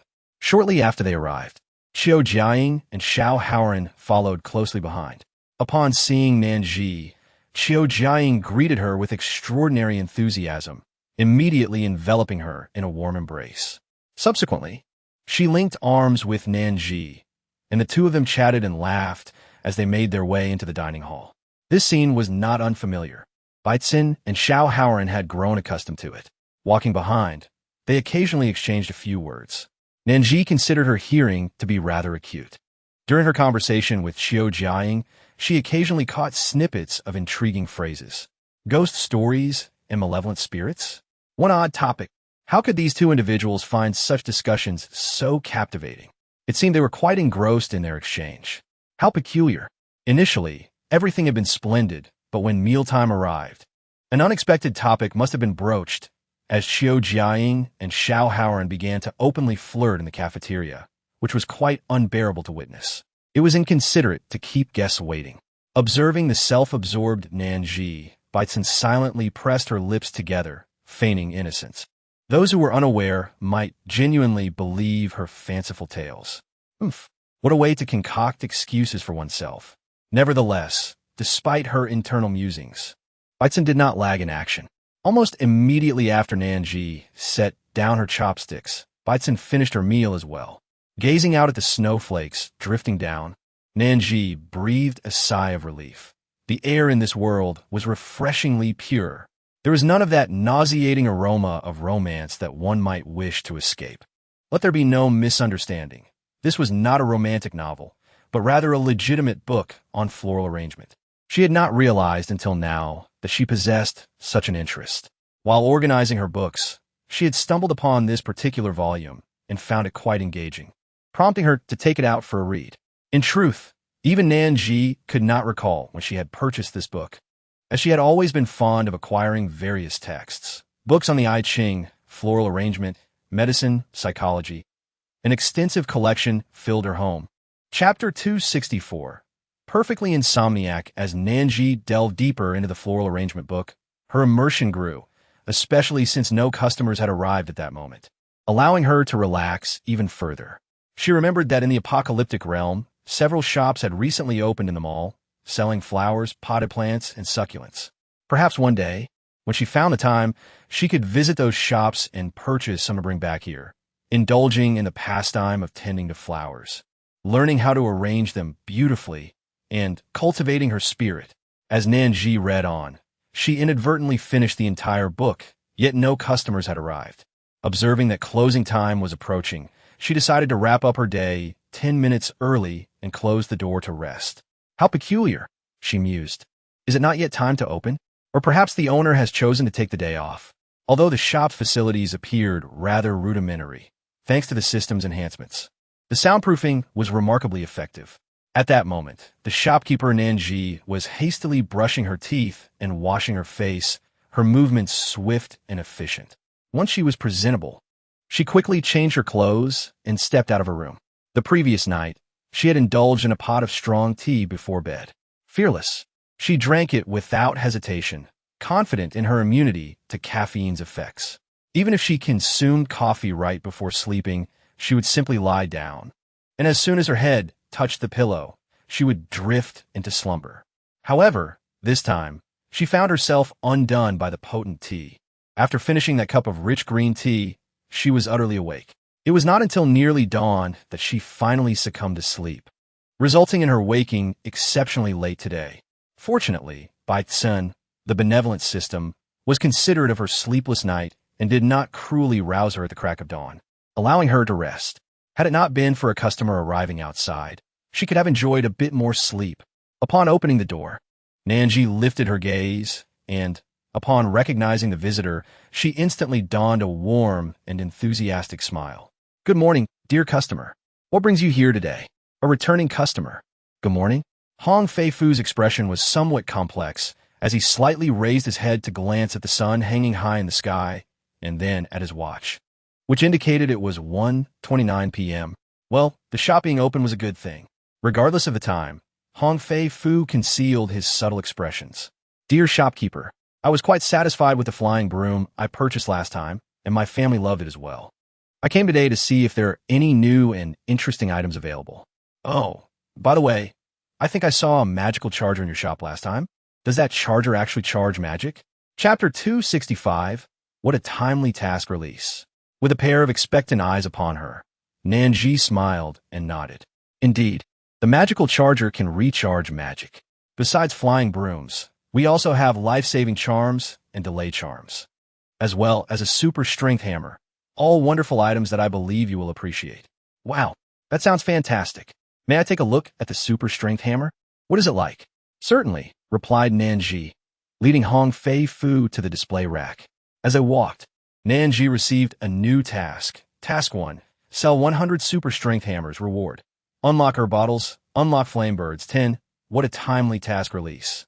Just as a generous customer appeared, the task was issued. With the thought that she might soon complete this task, Nan Zhi's steps became noticeably lighter.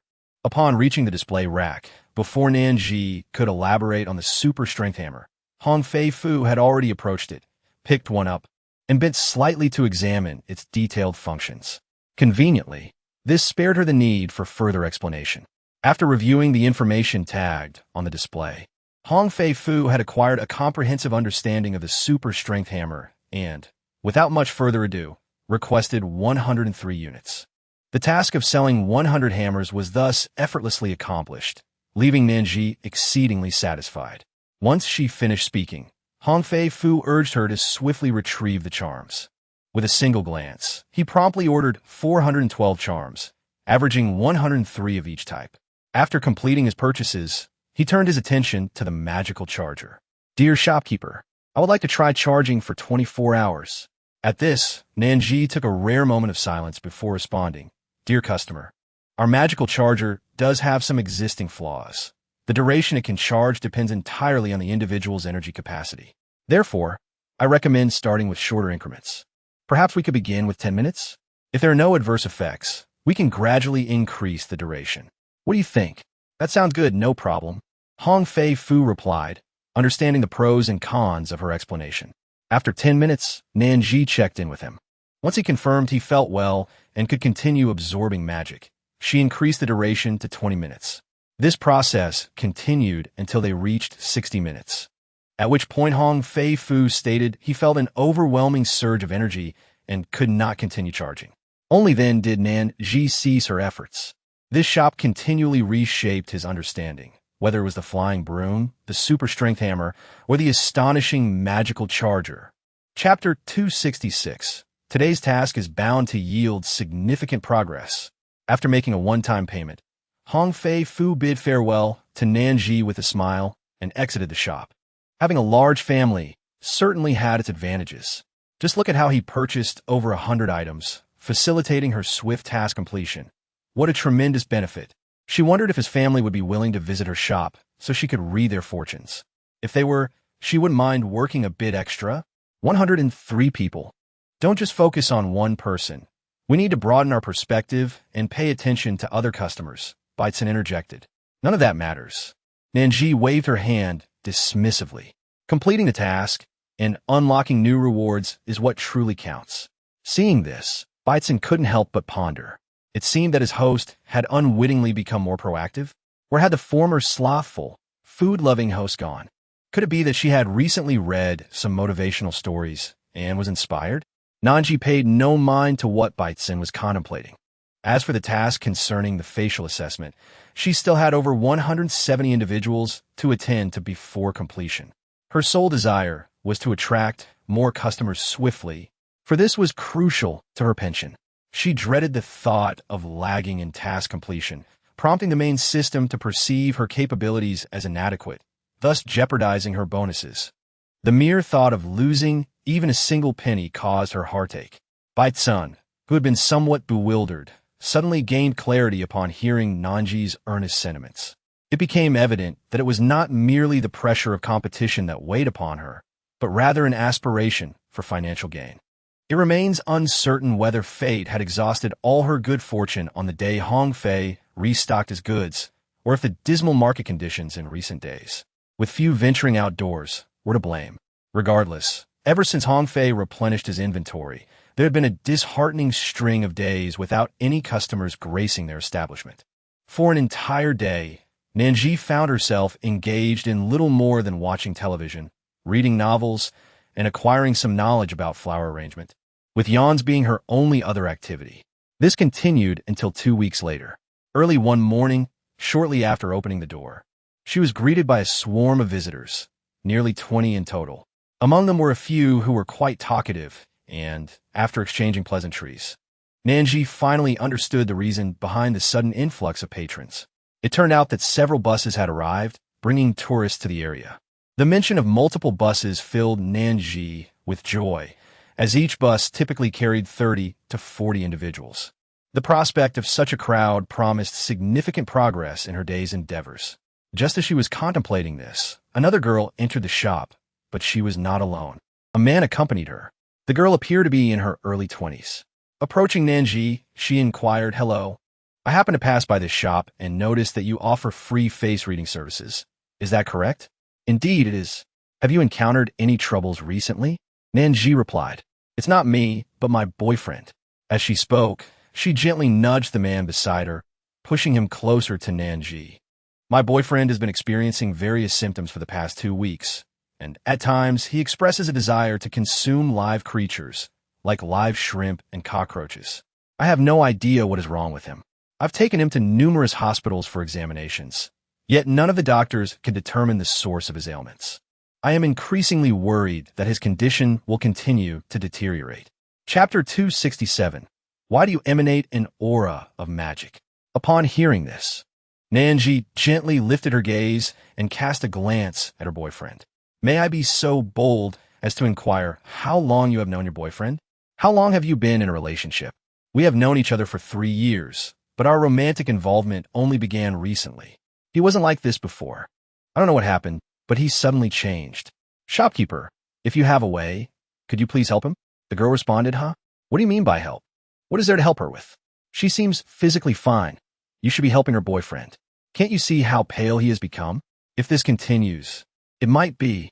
However, before the girl could voice her concerns, Nan Zhi interjected, Please wait a moment. I will retrieve something for you. The girl, bewildered yet compelled, did not question further and complied with Nan Zhi's request. 10 minutes later, she returned from the magical charger, but as she gazed at her boyfriend, her expression had evidently shifted. Why is there a trace of demonic energy about you? This level of intensity is not characteristic of someone merely tainted by it. It resembles something innate. Isn't it obvious? Your boyfriend is not a true boyfriend, but rather a chaotic entity capable of unsettling one's mind. And regarding your claims of knowing him for 7 or 8 years, those are mere fabrications. In truth, you do not know him at all.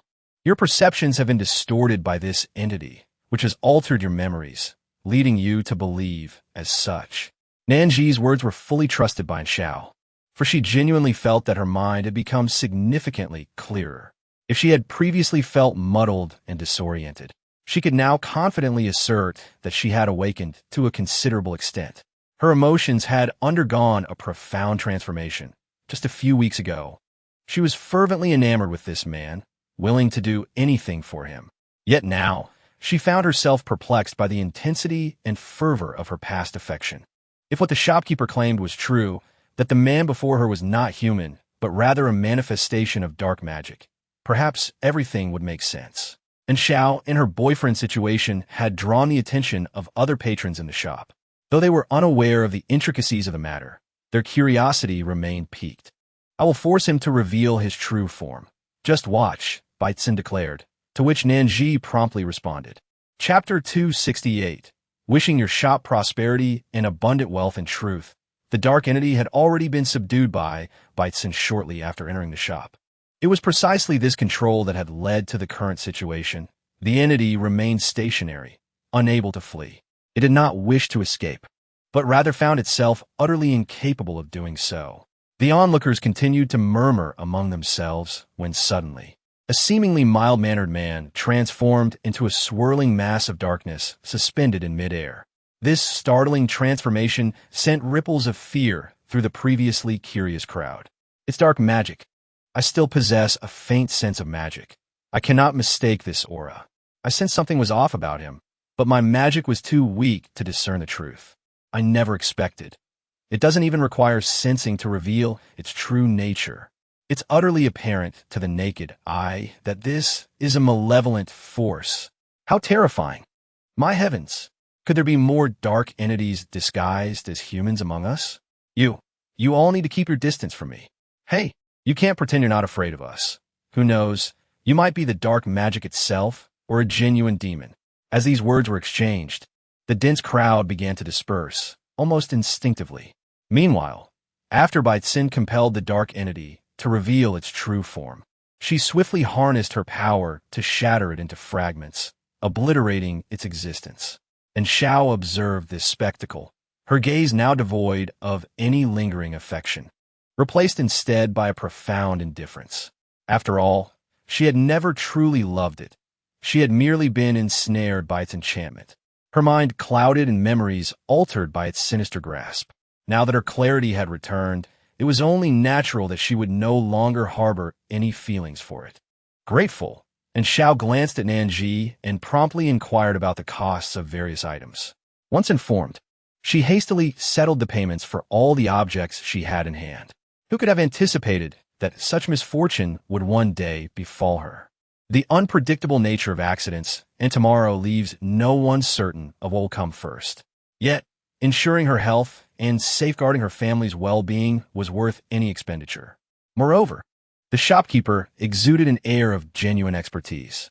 With just a few items from his shop, she had regained her clarity and even elevated her magical prowess several ranks. Although the shopkeeper had mentioned that her restored magic would gradually dissipate after 2 hours, she believed that having experienced it was far superior to never having possessed it at all. After receiving several protective talismans from Nan Zhi and making her final payment, and Xiao expressed her heartfelt gratitude. Thank you, dear shopkeeper. I sincerely wish your shop abundant prosperity and endless success. Who could resist the joy of such blessings? Nan Zhi certainly felt elated. She cherished those who were sweet-tongued and articulate. Chapter 269. Working overtime until after 2 a.m. Thank you. And I wish you and your family good health and safety as well. All right. And Xiao had left the shop, but the discussions among the patrons grew increasingly animated. Some, having witnessed in Zhao's entire journey from entrance to exit, approached Nan Zhi, eager to ascertain whether they or their family members have been ensnared by any dark forces. Nan Zhi diligently attended to each customer, guiding them to form a queue as she began to read their faces one by one. Unbeknownst to her, the charm of the charm-selling shop surged unexpectedly, and as the afternoon waned, Nan Zhi found herself weary from the countless faces she had examined. Nevertheless, a steady stream of patrons continued to arrive, all seeking her expertise in face reading. Some, having finished their consultations, even supported the shop's business. Yet, the unique combination of Santa Claus and his reindeer remained unclaimed, waiting for a faithful customer. Although many visitors expressed a fondness for this duo, they could only sigh in longing, for it was a sale reserved for the destined. The influx of customers was overwhelming, and Nan Zhi tirelessly worked from the afternoon until nearly 10 o'clock at night, still far from finishing her tasks. Even her dinner was hastily consumed, a mere sandwich to stave off hunger. In her previous job managing rental properties, she had never worked overtime. Yet here, in this new realm, it was her inaugural experience of such labor. This day, she toiled until the early hours of the morning, around 2 o'clock, finally bidding farewell to the last customer. However, there was joy in her heart as she noted substantial progress on her task completion. Not only had she fulfilled the face-reading assignment, but she had also accomplished 2 newly unlocked tasks. One involved successfully selling 50 bottles of herbal potions, for which she was rewarded with 10 unicorns. The other required her to sell 10 firebirds, unlocking the green flower vine as a result. Fortuitously, the day had seen an extraordinary number of customers, leading to the swift sale of the herbal potions. A larger crowd meant more destined souls, and indeed, 10 individuals proved to be particularly fated for the firebirds, allowing her to complete both tasks with ease. Many in attendance lamented the missed opportunity, but Nan Zhi reassured them that new limited editions would be arriving soon, inviting them to return in a few days if they were interested. Upon hearing this, many seemed revitalized, expressing their intent to linger in the area for nearly 3 weeks. Promising to return to the shop, after bidding farewell to the final customer, Nan Zhi closed the door, savoring the silence and feeling a pang of hunger as she touched her belly. While customers were present, she had hardly noticed her appetite, but now she felt ravenous. At that moment, thoughts of fried chicken legs, hamburgers, and spicy Hotpot flooded her mind. Chapter 270. I am truly fortunate to have a system like yours, though there were no fried chicken legs. Whiteson's voice suddenly chimed beside her, accompanied by an enticing aroma that intensified her hunger. She sat down, eagerly unwrapping the hamburger, savoring it bite by bite. Once she finished the hamburger, she opened the spicy hot pot to indulge further, exclaiming, "Whiteson, you truly are a remarkable system. Having a system like you is indeed my blessing." Nan Zhi continued, "Around 11 o'clock, I began to crave a late-night snack, but noticing the multitude of people behind me, I felt it would be rather unbecoming to eat while being scrutinized.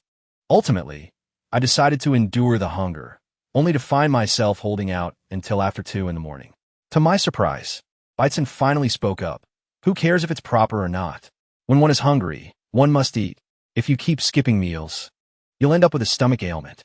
It was rare to see Whiteson express such indignation, which took Nan Zhi aback. However, she felt no wrongdoing on her part. Who was she angry with? Why the outburst? It was just once. Surely it wouldn't lead to a stomach ailment. Besides, I had completed my tasks and acquired 3 robots. I wouldn't have to exert myself as much anymore, as the robots would assist me. Whiteson's expression was somewhat unnatural, yet she insisted, "I am not angry." "You are." Nan Zhi could see it clearly. "No, I'm not." "Yes, you are." The robots were activated only after midnight, meaning that to have them work for her, she had to endure another night. She sensed a wave of visitors would come to seek her services the next day, and she needed to seize the opportunity to rest. Awakened by her alarm at 8 the next morning, Nan Zhi anticipated the throngs of customers eager to purchase goods and consult her. Suddenly, she felt invigorated. At precisely 9 o'clock, she opened her shop, but the sight that greeted her nearly took her breath away. In the past, even with a few customers, there might only be 2 or 3, but today, as she opened the door, she was met with a crowd of hundreds. The customers, upon seeing her, were visibly delighted, greeting her with animated gestures. At the front of the line stood a woman wearing a hat, particularly exuberant, her eyes sparkling with an intensity that seemed to engulf Nan Zhi. That fervent gaze made her swallow hard, prompting her to swiftly dive into her work. She took her seat at her designated spot, initiating a bustling day ahead. Perhaps it was the experiences of the previous night, but by midday, despite Nan Zhi's insistence that Baitsun only fetch her 2 sandwiches, Baitsun paid her no heed. As she attended to an elderly customer, a fragrant box of steak and chicken rice appeared on her table, accompanied by a bottle of yogurt and a plate of freshly washed fruit, an arrangement that was exceptionally thoughtful. The elderly customer smiled knowingly upon seeing this. When Baitsun turned to leave, she chuckled softly at Nan Zhi, saying, "Your husband treats you exceptionally well." As the words left her mouth, she gave Nan Zhi a thumbs up. "This man is quite impressive good." "Huh? Husband? No. He is not my husband. I'm not married yet." The elderly customer, realizing her misunderstanding, pondered a different relationship. "Oh, so he is just your boyfriend then? That's understandable. Many nowadays shy away from marriage. My granddaughter is the same. She is all about her career and doesn't care much for marriage. She tells me that while a career may abandon you, it will be a constant in your life and money will never forsake you. Although I'm advanced in years, my thoughts remain progressive. My granddaughter's happiness is what matters most, whether she marries or not. However, this young man seems quite decent, good-looking too, perhaps worth considering. As for the one who has disrupted her fortune, you might want to inquire with your daughter if there is someone named Liang Qirong in her life. This man harbors unfulfilled feelings and is retaliating against your daughter. She should be wary of him. I believe I might know who that man is, although I have yet to meet him. My daughter once mentioned a colleague who later resigned. While he worked there, he treated her quite well, but she thought little of it until he confessed his feelings, revealing that he liked her. However, my daughter is already married, and her current husband treats her well. She has no feelings for that man, so she naturally declined. Afterward, it seemed he bore a grudge, targeting her at work. Later, he was dismissed, and my daughter and I felt relieved to be rid of him. Little did we know he would resort to such underhanded tactics to harm my daughter even after his dismissal. Once the elderly woman finished her tale, Nan Zhi interjected, "Indeed, he had previously inquired about your daughter's birth details. She dismissed such matters and had no reservations, which led to the current predicament." The elderly woman nodded vigorously, a smile spreading across her face. "That's wonderful. Bad people surely face retribution." Nan Zhi waved her hands dismissively, chuckling. "Oh, no need for formalities. Let me fetch those charms for you now." With that, she proceeded, assuring the elderly woman that if she had further inquiries, Baitsun would be available to assist her. After bidding farewell to the elderly customer, Nan Zhi turned her attention to the next patron, addressing their concerns with equal diligence. The elderly woman, meanwhile, wandered among the shelves, admiring the merchandise, captivated by each item she encountered. Approaching Baitsun, she greeted him and said, "I recently encountered a pair of Christmas figurines. While touching them, I experienced something perplexing. The description indicated that only those with a connection could lift them. However, when I attempted to pick them up, the figurine moved slightly, allowing me to raise it about 2 centimeters. Beyond that, I could not lift it. What could be the reason? Does this imply I lack a connection? Or is there another explanation?" Initially reluctant to trouble others, she found the phenomenon too strange to ignore. When she grasped the figurine, she felt an inexplicable sense of belonging. Baitsun's demeanor shifted as he stood. "Let us go together. Try lifting it again so I can assess it." The elderly woman nodded and followed Baitsun to the shelf with the figurines. She approached the figurines with the same casualness as before, yet they indeed moved, albeit only a fraction. No matter how hard she tried, she could not budge them any further. Baitsun seemed to ponder another possibility, a glimmer of understanding in his gaze. "You mean they recognize their owner as someone in my family?" The elderly woman was visibly excited, having heard of the figurine's mysterious nature before entering the shop. It is said that many individuals have attempted to grasp them, hoping to successfully claim them as their own. Only those who truly manage to possess this pair will be recognized as their rightful owners, at which point the shopkeeper will willingly hand them over for purchase. Otherwise, no matter how much money one spends, they remain unattainable. When she attempted to take hold of Santa Claus, she did so without any expectations, yet to her astonishment, she managed to lift it, even if only by 2 centimeters.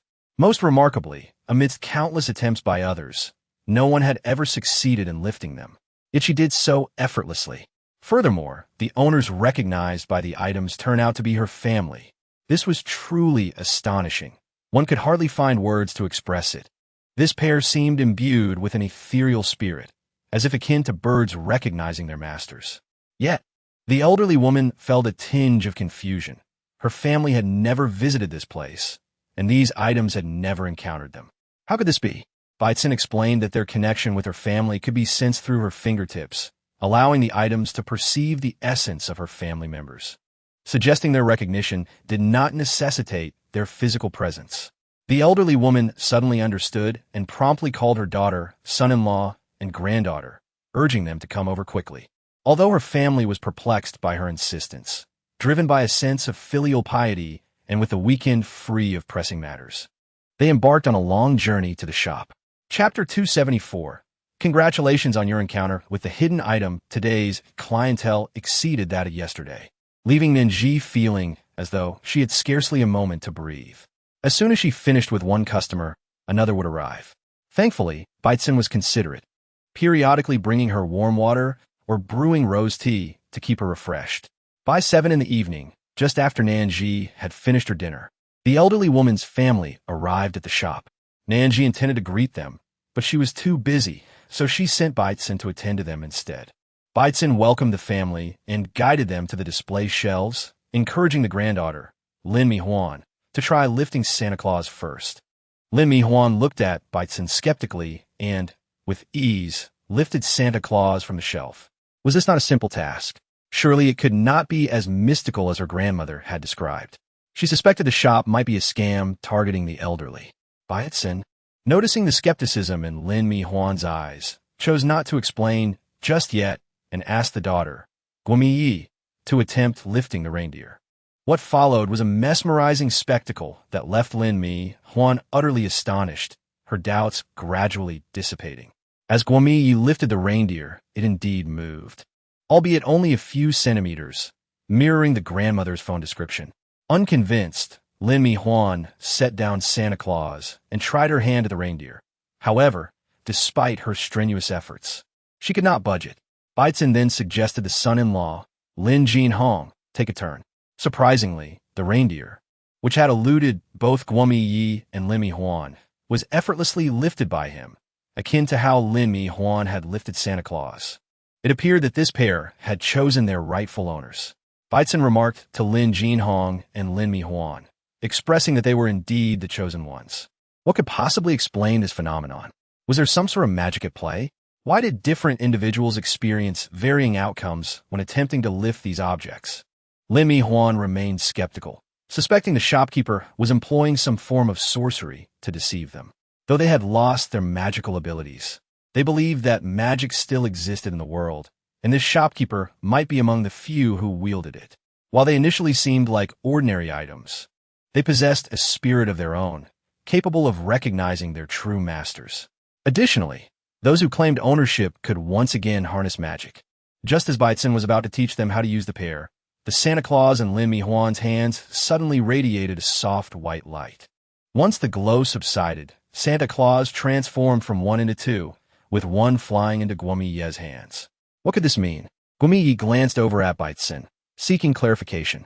After a brief moment of astonishment, Beitzen's expression returned to normal as he smiled and congratulated Guomi-Ye, indicating that they had indeed encountered a hidden item, a testament to the strong bond within their family. Chapter 275. She did not believe in mysticism, yet she trusted the shop. The hidden item was singular, yet not everyone could activate it. Only those with a true connection could seize the opportunity. Beitzen invited them outside to learn how to utilize their newfound treasures. Lin Mi-Huan glanced at the Santa Claus in her hands and then towards Beitzen, who was turning to leave. She was eager to discover whether the Santa Claus and reindeer were genuinely useful. Should they prove to be ineffective? No matter how the shopkeeper insisted otherwise, she would not purchase them. Half an hour later, Lin Mi Huan's attitude towards Bai Xin and the shop had undergone a complete transformation. How delightful! As she beheld the snow arrows piercing through the tree, she tightened her grip on Santa Claus, realizing she had stumbled upon a marvelous treasure. "Grandmother, it seems your visit here was destined," she exclaimed. The elderly woman shook her head with a smile, responding, "My dear, it requires a connection. Even if I traveled here countless times, if you lack the bond, you would never evoke their response." This indeed suggested that they had been selected for their remarkable qualities. Guo Miyi and Lin Jinhong shared her excitement. It had been months since they lost their magic, and they still found it difficult to adjust. Now, with Santa Claus and the reindeer, they could once again wield magic. Initially, Lin Mi Huan had dismissed mysticism as mere superstition, yet the sophistication of this shop was undeniable. She may not believe in mystical practices or superstitions, but she had faith in this establishment. Given the considerable distance they had traveled, 5 to 6 hours, it was evident that any unforeseen event could drastically alter their circumstances. As they completed their purchases, Lin Jinhong and Lin Mi Huan emerged, arms laden with bottles of herbs, flying brooms, and mighty hammers. As the clock struck midnight, 3 robots appeared in the shop. At this moment, the store was still bustling with numerous patrons. Observing this scene nearly sent a chill down their spines. But after the initial shock, curiosity took over as they scrutinized the robots, seemingly perplexed by their purpose for being there. Unexpectedly, Nan Zhi, who had been seated at the table all day, stood up and stretched, drawing the attention of several onlookers. Was she about to close for the day? Yet, they had not even consulted with her. They had been queuing for nearly an entire day, but the crowd was overwhelming, and only the shop owner was interpreting their fortunes, making the pace rather sluggish. Chapter 276. Is fortune-telling merely selling feudal superstition? Despite this, there were no complaints. After all, a shop owner with genuine expertise was a boon for their inquiries. With this mindset, they felt that no matter how long they waited, it would be worthwhile. However, if the owner were to close now, would they not have to return the next day to wait once more? Some were so fervent that they stood vigil outside the shop until the owner opened the doors, even at 3 in the morning. Would they need to arrive at 1 or 2 in the morning to secure a place in line? Nan Zhi was unaware of the thoughts of those at the back of the line. After her stretch, feeling considerably refreshed, she glanced at the still waiting customers. "You are fortunate. Our shop now has 3 robots to assist. They can help you with fortune-telling and address your concerns, just as I do. Please divide yourselves into 3 lines and approach them as you would with me. They will assist you." Upon her words, the 3 robots moved from the corner, bringing with them 3 tables and chairs, settling down and politely gazing at the customers who were now intently focused on them. Were these words spoken by anyone else? The patrons would have been skeptical. However, spoken by Nan Zhi, they were wholly convinced. Consequently, as soon as she finished speaking, all the customers swiftly divided into 3 groups, eagerly approaching the robots for their fortune-telling and solutions to their dilemmas. With the customers dispersed among the robots, Nan Zhi felt an immediate sense of relief. She had already eaten dinner, but perhaps due to the demands of her work consuming her mental energy, she found herself easily digesting and growing hungry again. Likely due to her hunger, she devoured her noodles unusually quickly, finishing them in just a few bites. Nan Zhi glanced at the man before her and said, "Greetings. Are you interested in purchasing something? Or perhaps you wish to have your fortune read? If it is the latter, you may kindly proceed to that area to wait in line." Nan Zhi pointed towards the 3 robots and remarked, "The business of face reading in our establishment has now been taken over by those 3 robots. Their abilities in this regard are quite accurate." "Face reading?" the man echoed, repeating Nan Zhi's words, and then asked, "Is this a form of selling feudal superstition?" Nan Zhi, where did this ignorant person come from? To read faces is to peddle feudalism? She pursed her lips. If I were truly engaged in such feudal practices, deceiving others, then with so many patrons in my establishment, surely some would believe my readings to be inaccurate and would dismantle my reputation. Yet, do you see anyone attempting to tarnish my name? If my readings were erroneous, would so many individuals seek my assistance in face reading? Chapter 277. What are the charges for face reading? As soon as Nan Zhi finished speaking, someone with keen ears quickly interjected, addressing the newly arrived man. Indeed, my friend, this shopkeeper is quite extraordinary. You mustn't offend him lightly, otherwise he may not allow you to have your fortune read here. Yes, yes, this shopkeeper is formidable. I had to wait a long time and inquire with many people about their opinions before I could even join the queue. It's just so popular. There are so many people.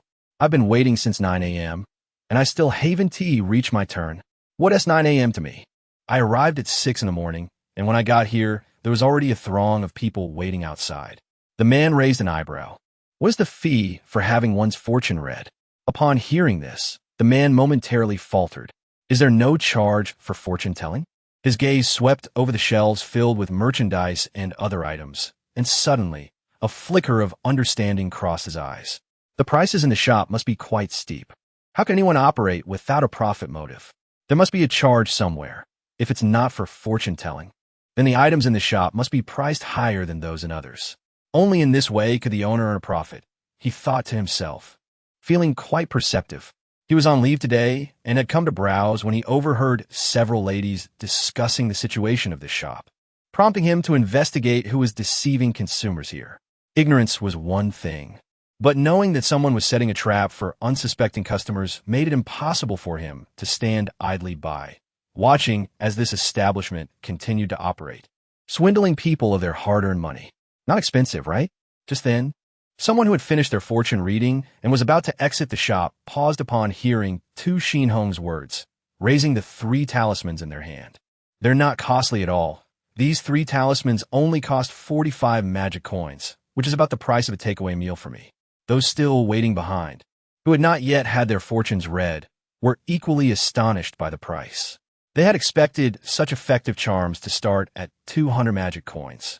Yet they were surprised to find them priced so absurdly low. What a kind-hearted shopkeeper, a conscientious seller. Instantly, voices filled the shop, some murmuring and others exclaiming about how cheap it was. Yet, Tu Xinhong did not share their sentiment. While 45 magic coins seemed reasonable, it was merely 3 pieces of paper. He wouldn't even consider them sufficient for the most menial of tasks. Customers can queue to try it out. If it's inaccurate, you wouldn't want to purchase anything from the shop, would you? Essentially, you wouldn't have to pay a single coin in the end. Tu Xinhong cast a cold glance at Nan Zhi. Today, he would expose the deceit of this establishment. The farce must end here. No more individuals should fall prey to such a shady shop. With this thought in mind, Tu Xinhong stepped forward, making his way to the end of one of the queues. Nan Zhi was acutely aware of Tu Xinhong's lack of trust in her. Yet she found this inconsequential.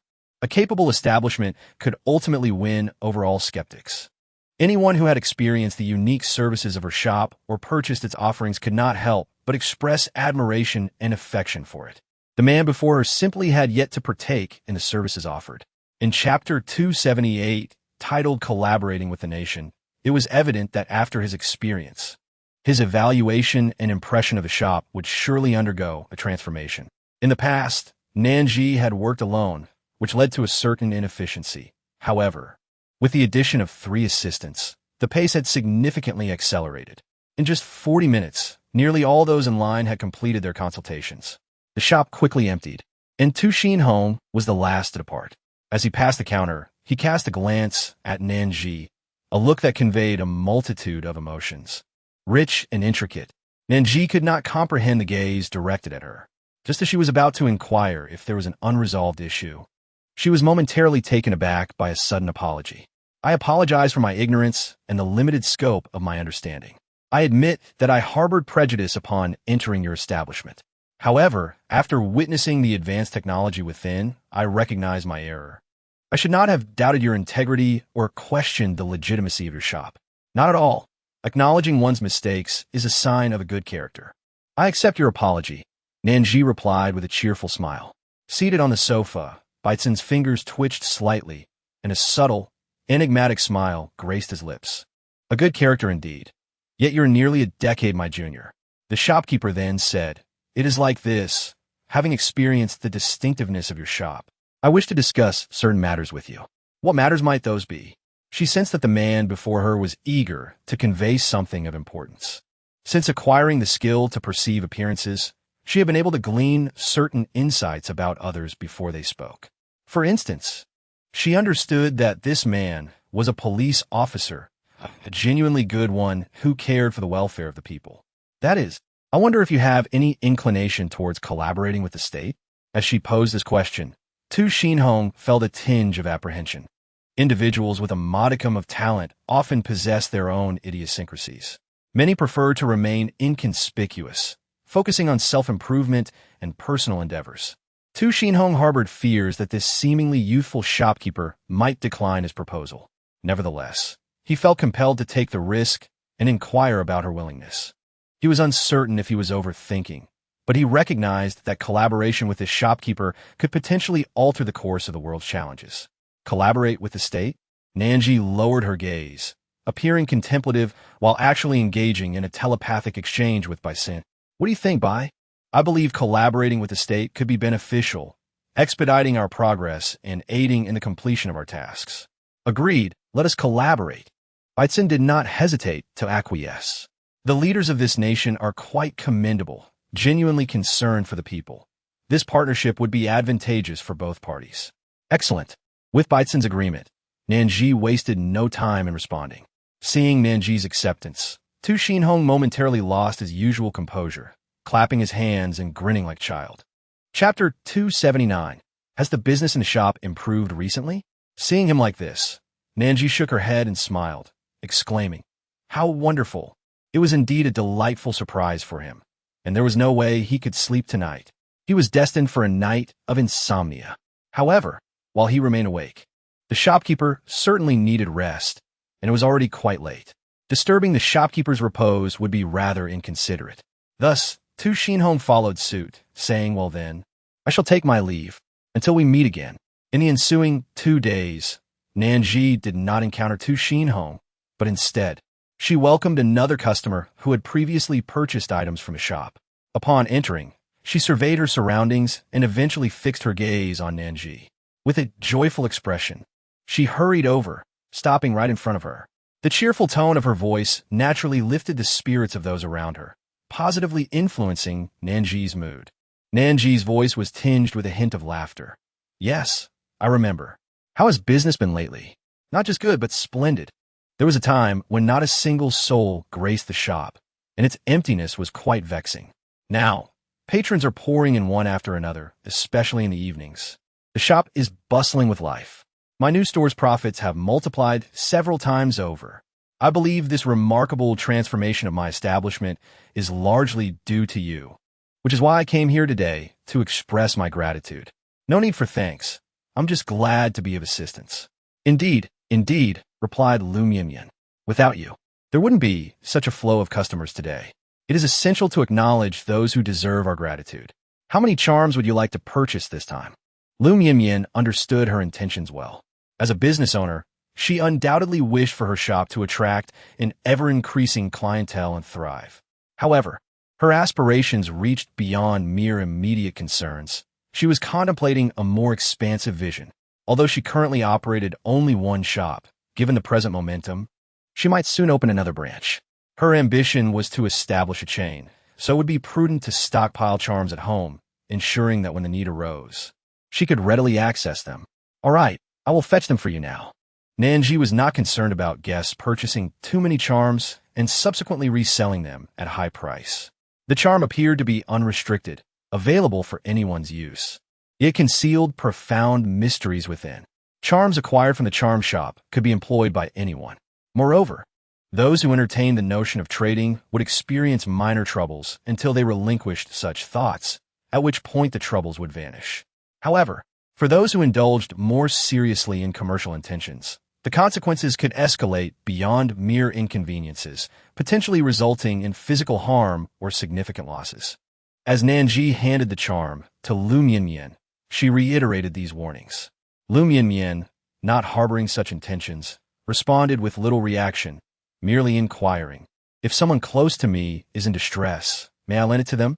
Will there be any repercussions?" Not at all, Nan Zhi replied, shaking her head. As long as there is no intention of trade, you will face no punishment. That is reassuring, Lu Mianmian sighed in relief. For her intention in purchasing these charms was indeed to assist her family, and she was glad that such altruistic actions would not incur penalties. Just as she was preparing to settle the bill, Baitzen unexpectedly issued a task. My dear host, your task has arrived. Catch it swiftly. Task 1. Sell 10 unicorns. Reward: 1 Pikachu. Task 2. When a number of users of the magical charger exceeds 300, it will upgrade, allowing magic usage for 30 minutes continuously. Currently, the user count stands at 299. Task 3. Sell 300 green vine flowers. Reward: 30 magic containment bottles. Best of luck, dear host. Strive for success. Are the unicorns and green vine flowers destined for those who are fated? Nan Zhi inquired after reviewing the tasks. Oh, and the magical charger. It is astonishing that the count has reached 299. Just one more person is needed to complete this task. Isn't there someone right here? Nan Zhi exclaimed. It's you, Lu Mianmian. I have wonderful news. Our shop has just stocked unicorns and green vine flowers. Unicorns possess formidable magic. When others, or even demons, attempt to harm them and their owners, they retaliate with curses. Wow, how incredible! Where? I want to see, Lu Mianmian exclaimed, her excitement palpable. I'll take you there, please follow me. After taking a couple of steps, Nan Zhi suddenly remembered an important detail she had yet to share with Lu Mianmian. Chapter 281. What to do when one is even more enchanted. Green vine flowers can be purchased freely, but unicorns are only available to those who are fated. Wow, what to do when I'm even more enchanted? Lu Mianmian exclaimed, covering her face with her hands, brimming with excitement. She adored such unique items. Yet she was uncertain if she would be deemed a fated person for the unicorn. Upon reaching the display area and listening to Nan Zhi's introduction, Lu Mianmian immediately seized 3 green vine flowers, 1 for herself, 1 for her family, and 1 for her family's company, which was just perfect. Subsequently, she approached the unicorn enclosure and attempted to take one, expecting it to be a challenge. To her astonishment, lifting the unicorn was as effortless as picking up a vegetable. This indicates that she is indeed a fated one for the unicorn. Congratulations! This unicorn has recognized you as its master, Nan Zhi announced. This signifies that you are inherently a wonderful person, for only those imbued with profound kindness can capture their hearts. Lu Mianmian felt a mix of bashfulness and elation upon hearing these words. Nan Zhi continued, our shop also offers a magical charger. Would you like to give it a try? For Lu Mianmian, everything in this establishment appeared extraordinarily enchanting and advanced. Upon hearing Nan Zhi mention yet another novelty within the shop, she eagerly nodded her head like a chick pecking at grains, exclaiming, Yes. I want to charge with magic.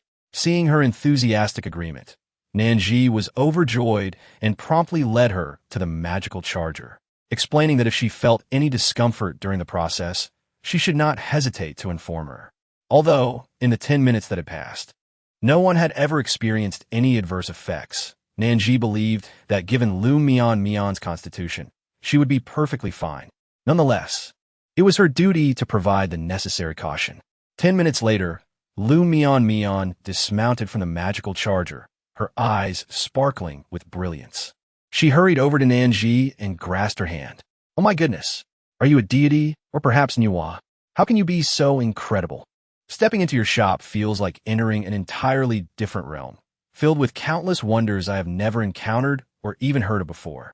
Take this magical charger, for instance. I had never imagined such a thing existed.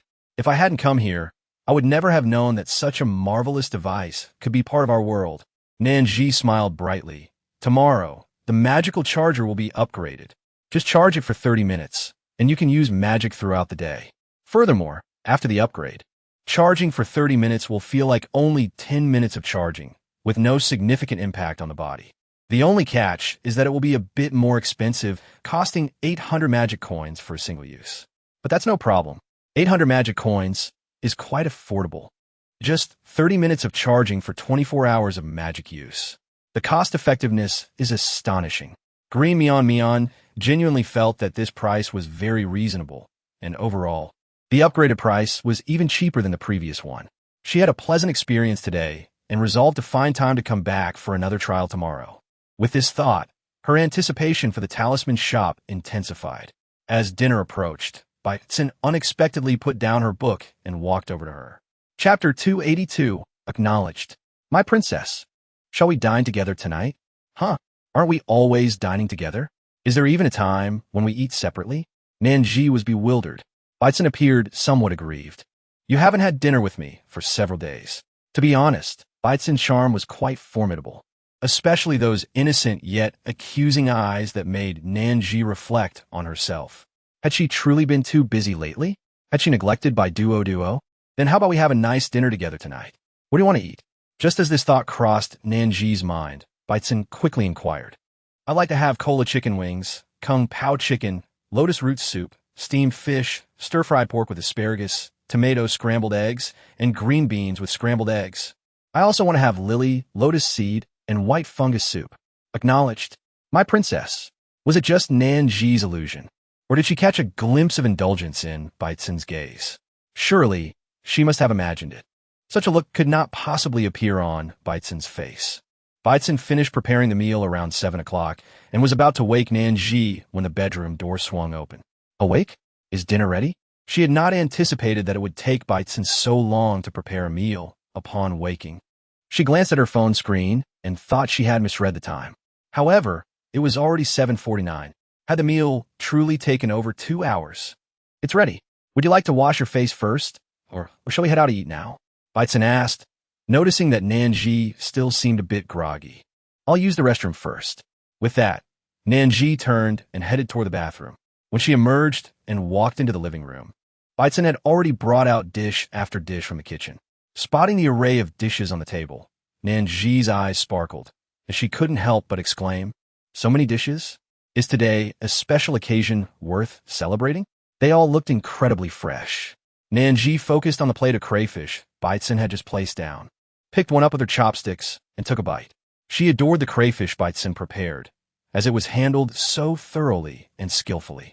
Nan Zhi harbors a genuine fondness for crayfish. However, she detests peeling their shells. Consequently, each time she indulges in these delicacies, she bites into both the shell and the meat simultaneously. It is only after savoring every morsel that she finally discards the shells. Although this unconventional method does not hinder her speed, the presence of the shells slightly diminishes her overall experience. With the shells now removed, her pace has notably accelerated, and the flavors are simply exquisite. Though she shares little in common with Baitsun in terms of conversation, when they do engage in dialogue, the atmosphere remains quite pleasant. And Nan Zhi revels in this ambience. Amidst intermittent laughter and chatter, the meal concludes almost unnoticed, as Nan Zhi contemplated suggesting a brief pause to rest.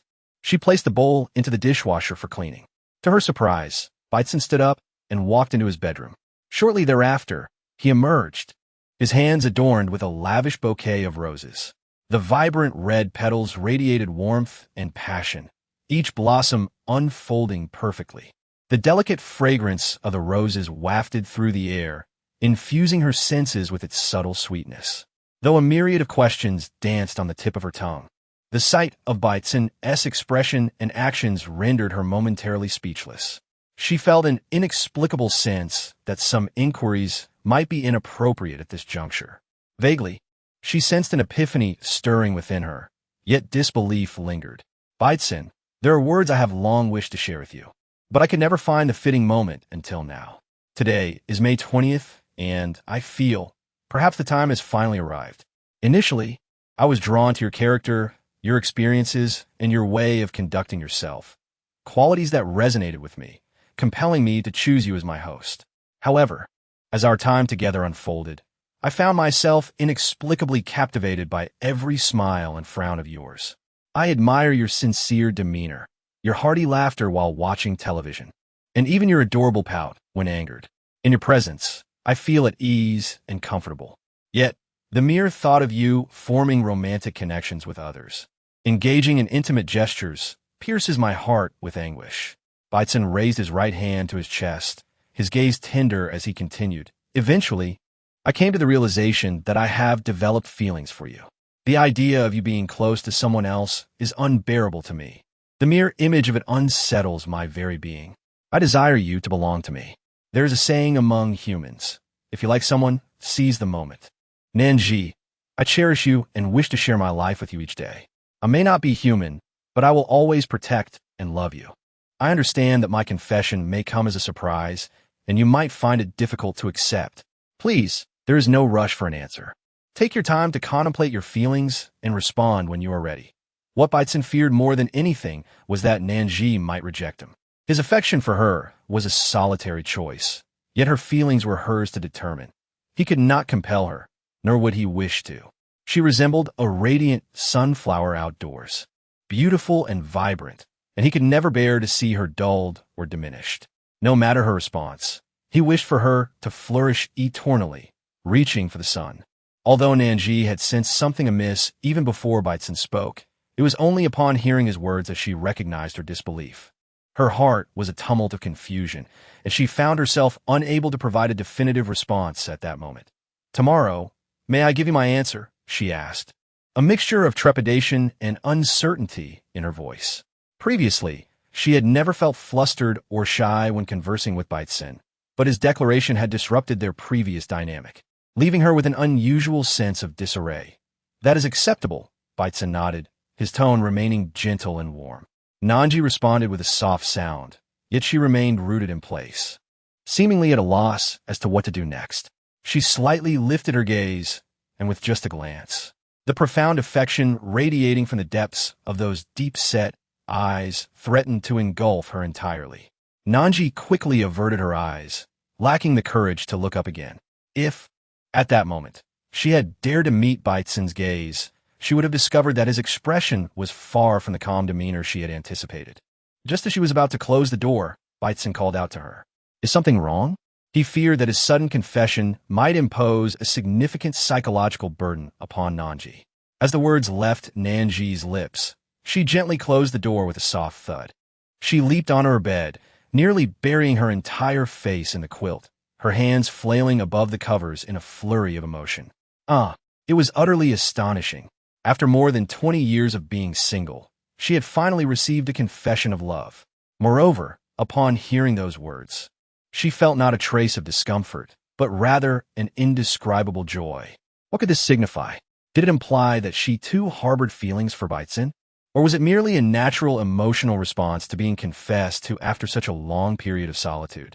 Yet, throughout her life, she had received confessions before. She simply lacked any feelings for those individuals and had turned them down. This was the very reason for her continued singlehood. However, when Baicin had professed his feelings just moments ago, she experienced a whirlwind of emotions. Confusion, panic, delight. Yet fear and resistance were conspicuously absent. Had she unknowingly developed feelings for Baicin? Had time fostered affection? She was uncertain. Perhaps she needed to reflect more deeply before responding to Baicin. This would be fairer to him as well. Following a night of insomnia after consuming strong tea, Nan Zhi found herself again honorably sleepless that evening. Tossing and turning until the early hours of the morning, she suddenly sat up in bed, her hair disheveled, yet her eyes sparkling with clarity, indicating that she had come to a realization. Chapter 285. I want to give it a try. She rose, opened her bedroom door, and made her way towards Baicin's room. To her surprise, Baicin had already stepped out, his gaze fixed intently upon her. Under his unwavering stare, Nan Zhi instinctively adopted a more graceful and composed stride. Yet the sparkle in her eyes remained undiminished as she approached Baicin. Her hands clasped nervously in front of her, fidgeting slightly. "I have made up my mind. I have found my answer, which is why I have come to tell you." Baicin eyes were as deep as an unfathomable well, his smile straining to be contained, yet it inevitably shone through his eyes upon hearing her words. "Baicin, I have never been in a relationship, and I am uncertain how to love someone or how to interact with my beloved. However, as you mentioned, I too feel at ease and comfortable in your company, yet I cannot bear the thought of you being with another woman, engaging in even the slightest intimate gestures. What I mean to say is, I wish to give us a chance, my dear boyfriend." Nan Zhi was unaware of the deep crimson hue that adorned her cheeks, nor the overwhelming shyness she felt at that moment. As she uttered those words, her heart fluttered wildly, beating audibly, as if it might leap from her chest.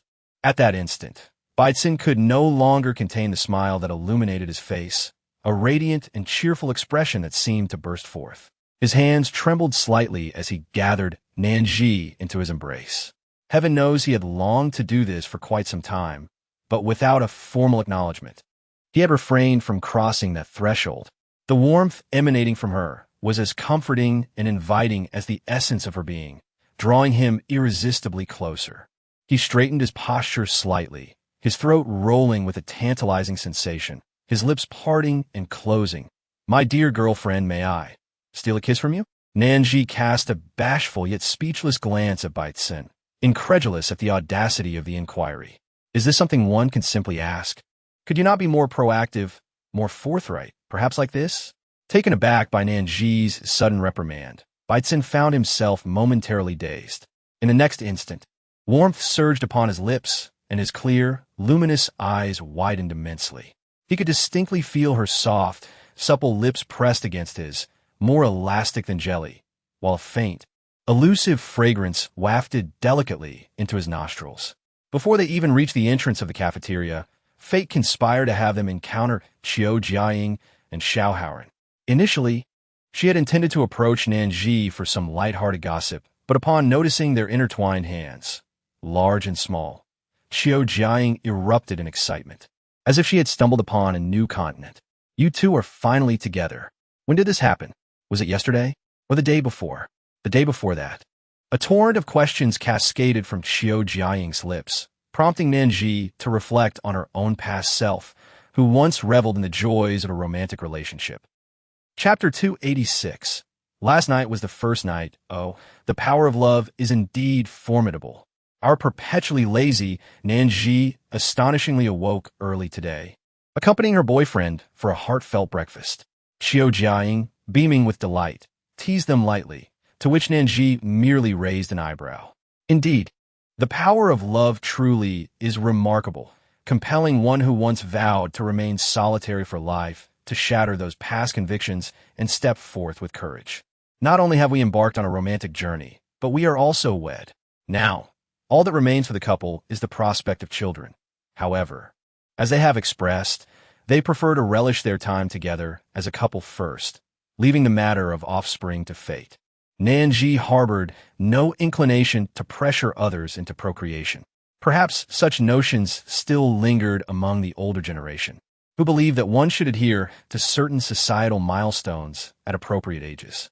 For instance, reaching a certain age meant it was time to marry, and after marriage, the expectation was to have children, first a son, then a daughter, ideally achieving a harmonious balance of both. However, in Nan Zhi's perspective, nothing surpassed the philosophy of letting things unfold naturally, embracing the essence of self-love and honoring one's own desires and thoughts. If one truly lacked the desire to engage in romantic relationships or had not encountered a genuinely beloved partner, it would be folly to hastily settle for someone merely to fulfill societal expectations. Some individuals are not particularly fond of children. Thus, without mental preparedness, one should never compromise their own happiness merely to appease familial pressures. Ultimately, a child may be born, bringing joy to the family. Yet the parent could find themselves overwhelmed and distressed. This would be detrimental both to oneself and to the child. Children are sensitive beings, acutely aware of their parents' emotions and affections. Naturally, a relationship should blossom from mutual attraction and understanding. Qiu Jiaying was unperturbed by Nan Zhi's playful jests, instead responding with a cheerful smile, expressing her pride. Upon descending the stairs, they found the first floor still bustling with 3 long lines of patrons. It was unclear whether the store's reputation had grown, but the flow of customers to the talisman shop was incessant. The quest involving 10 unicorns and 300 green flowering vines had been completed the previous day. Currently, they had successfully unlocked a Pikachu and 30 magic bottles. In fact, the magic bottles had already been depleted, leaving only 1 Pikachu remaining. This Pikachu was akin to a Santa Claus figure, available only to those it deemed worthy. Over the past few days, Numerous individuals had expressed a desire to purchase it, yet none had succeeded. Suddenly recalling the absence of new tasks, Nan Zhi turned to Baitzen, who stood beside her. In the past, as long as there were tasks available, she would complete the preceding one, unlocking rewards, and not long after, Baitzen would assign her the next task. However, this time, with the magic bottle sold out, no new tasks had been assigned by Baitzen. Was it possible there were no tasks left? Next, they awaited the arrival of the nation's leader. Should he place sufficient importance on the matter and visit the shop for inquiries, the expulsion of magical energy would accelerate significantly. This, Nan Zhi mused, exemplified the advantages of collaborating with the state. If the nation's leader were indeed to visit, it would likely occur within the next 2 to 3 days. To prevent the possibility of the leader arriving while they were absent, Nan Zhi suggested to Baitzen that they should dine at the shop for the next few days. Baitzen had no objections. For him, it mattered little where he dined, as long as Nan Zhi was by his side. The first to emerge were a contingent of soldiers, clad in military uniforms and armed. They quickly took their positions, their expressions serious and focused. Following them, another group of soldiers approached a vehicle positioned centrally, opening the door to reveal a figure stepping out. The individual who emerged was not young, yet his gaze was remarkably clear and spirited, exuding an aura of warmth intertwined with solemnity and authority, indicative of a high-ranking official. This was none other than the leader of their world, Fu Siyuan. Baitzen stood with his hands clasped behind his back, his eyes fixed on the individual exiting the vehicle, though he addressed Nan Zhi. As Fu Siyuan, shielded by soldiers, stepped into the shop, it was perhaps due to Nan Zhi and Baitzen standing at the counter, or perhaps the other customers queuing, that Fu Siyuan was drawn towards them. "Greetings. May I inquire if you are the proprietors of the talisman shop?"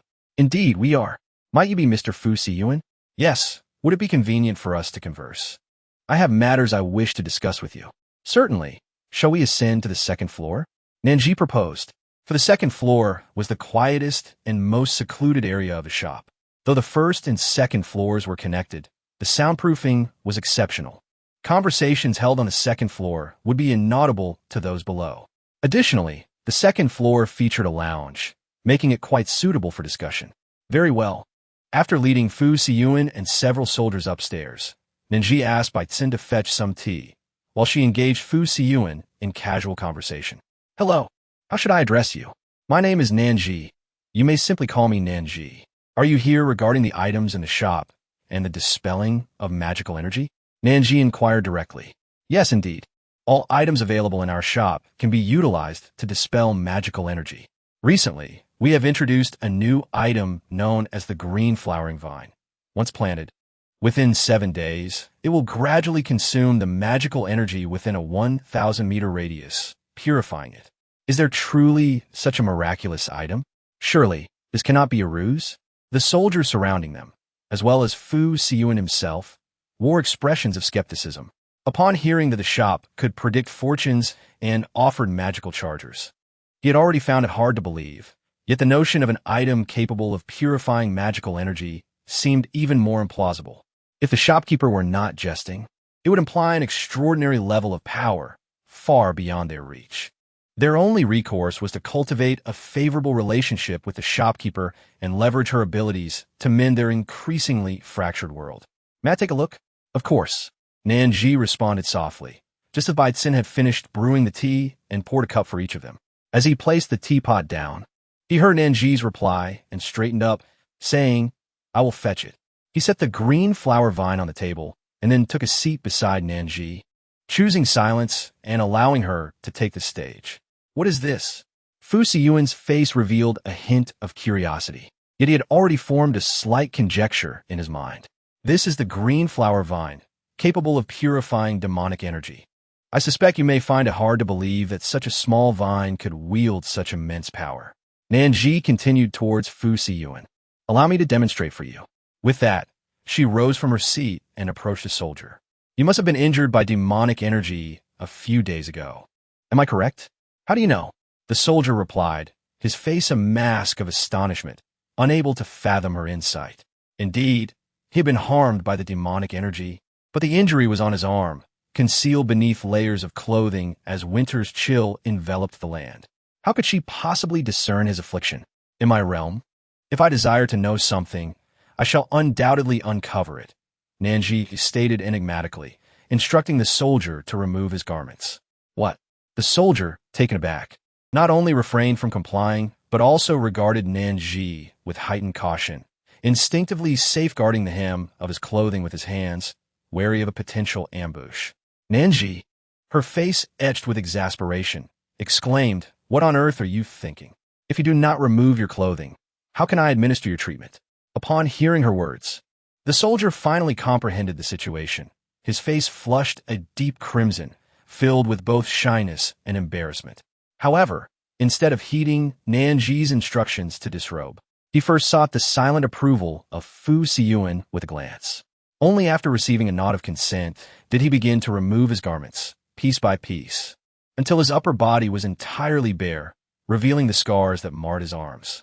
Nan Zhi approached the soldier, holding the green, flowering vine, and gently placed it on the scar on his arm. After a mere 5 seconds, tendrils of faint magical energy began to emanate from the wound, subsequently absorbed and purified by the vine. Chapter 289, A World with Only One Nation. This remarkable sight not only astonished the soldier, but also left Fu Siyuan nearly speechless. He instinctively stepped closer to stand beside Nan Zhi, eager to observe more closely. Initially, the soldier was skeptical about the extraordinary nature of this remedy, but after witnessing its effects, he could only feel gratitude and trust towards Nan Zhi. "Thank you. Had it not been for you, my wound would have taken at least another 2 weeks to heal properly." "No need for thanks." Nan Zhi waved her hand dismissively, turning her gaze towards Fu Siyuan.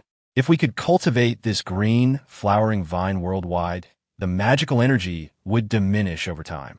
You have witnessed its potential effects. Why speak of the entire world?" She continued. "Long ago, there existed an emperor who yearned for world domination.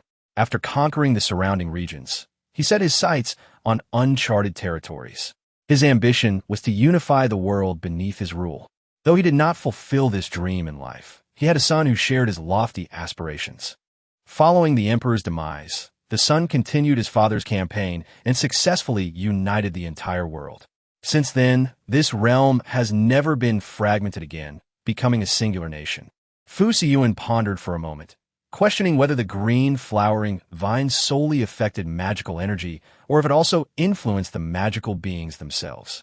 Magical energy can be repelled, yet the entities possess consciousness and corporeal forms, should they attack.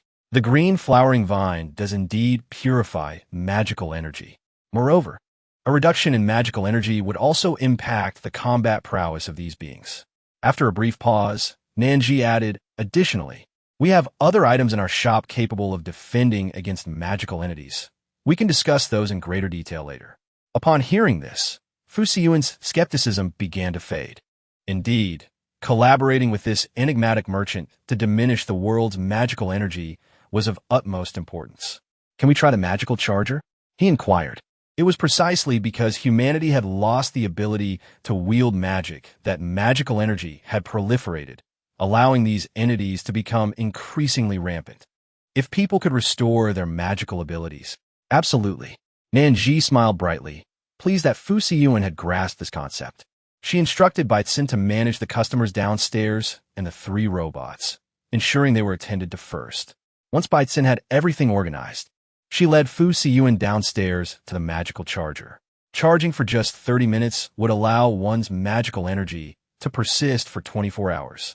However, would they need to return to the shop for a second recharge after that time? If so, it could pose a challenge, given the considerable distance from their current location and the sheer number of soldiers involved. Even if they came in batches, it would not be practical. I understand your concerns. We can resolve all issues. You may first experience the effects, and then we can make the necessary arrangements. Chapter 290, The Magical Charger S Transformation. As Fu Siyuan's eyes flicked to the mischievous glint in the girl's gaze, he laughed heartily, responding enthusiastically, and suggested that one of the soldiers try it out. Following Nan Zhi's directions, the soldier stepped forward and initiated the charging process. 30 minutes may not seem long, yet standing idly could prove rather unwelcoming for the guests. Nan Zhi invited Fu Siyuan and the others to the sofa, engaging in casual conversation from time to time. After a while, attention shifted to the soldier who was charging his magical energy. Once the 30-minute mark was reached, Nan Zhi instructed the soldier to descend. With Fu Siyuan's consent, he summoned his physical strength as before, and soon a rich surge of magic manifested in his hands. It was evident that this was a magic that only humans could wield during times when magic flourished. The magic has truly returned, President. I can feel the energy coursing through my body, as if I possess an inexhaustible vigor, the soldier exclaimed, his face alight with excitement, nearly leaping from joy. However, mindful of his military decorum, he restrained himself from overly exuberant gestures. Without the soldier needing to voice it, Fu Siyuan sensed the urgency and waved his hand, lining up the remaining soldiers for their turn to charge magic. Meanwhile, he turned to discuss other matters with Nan Zhi. Miss Nan Zhi, I wish for our soldiers to charge their magic daily, but the distance we traveled is quite considerable. I mentioned earlier that it's not a significant issue. Our magic chargers can undergo fission. Just provide an address, and we can ensure a charger is promptly delivered there. However, the fission process is brief, lasting no longer than 5 hours, after which the charger will automatically reassemble. Though their acquaintance was brief, Fu Siyuan understood that Nan Zhi was not one to make empty promises. He had faith that her words would bear fruit. Thus, I extend my gratitude on behalf of the countless soldiers of our nation. With that, Fu Siyuan bowed deeply to Nan Zhi. The soldiers behind him followed suit, collectively expressing their thanks with a resounding, "Thank you, Miss Nan Zhi." Taken aback by such a gesture, Nan Zhi quickly helped Fu Siyuan to his feet and instructed the soldiers to stand at ease, feeling a sense of relief wash over her. I harbor no grand ambitions. I simply wish to assist you and restore normalcy to the world by dispelling the magical chaos.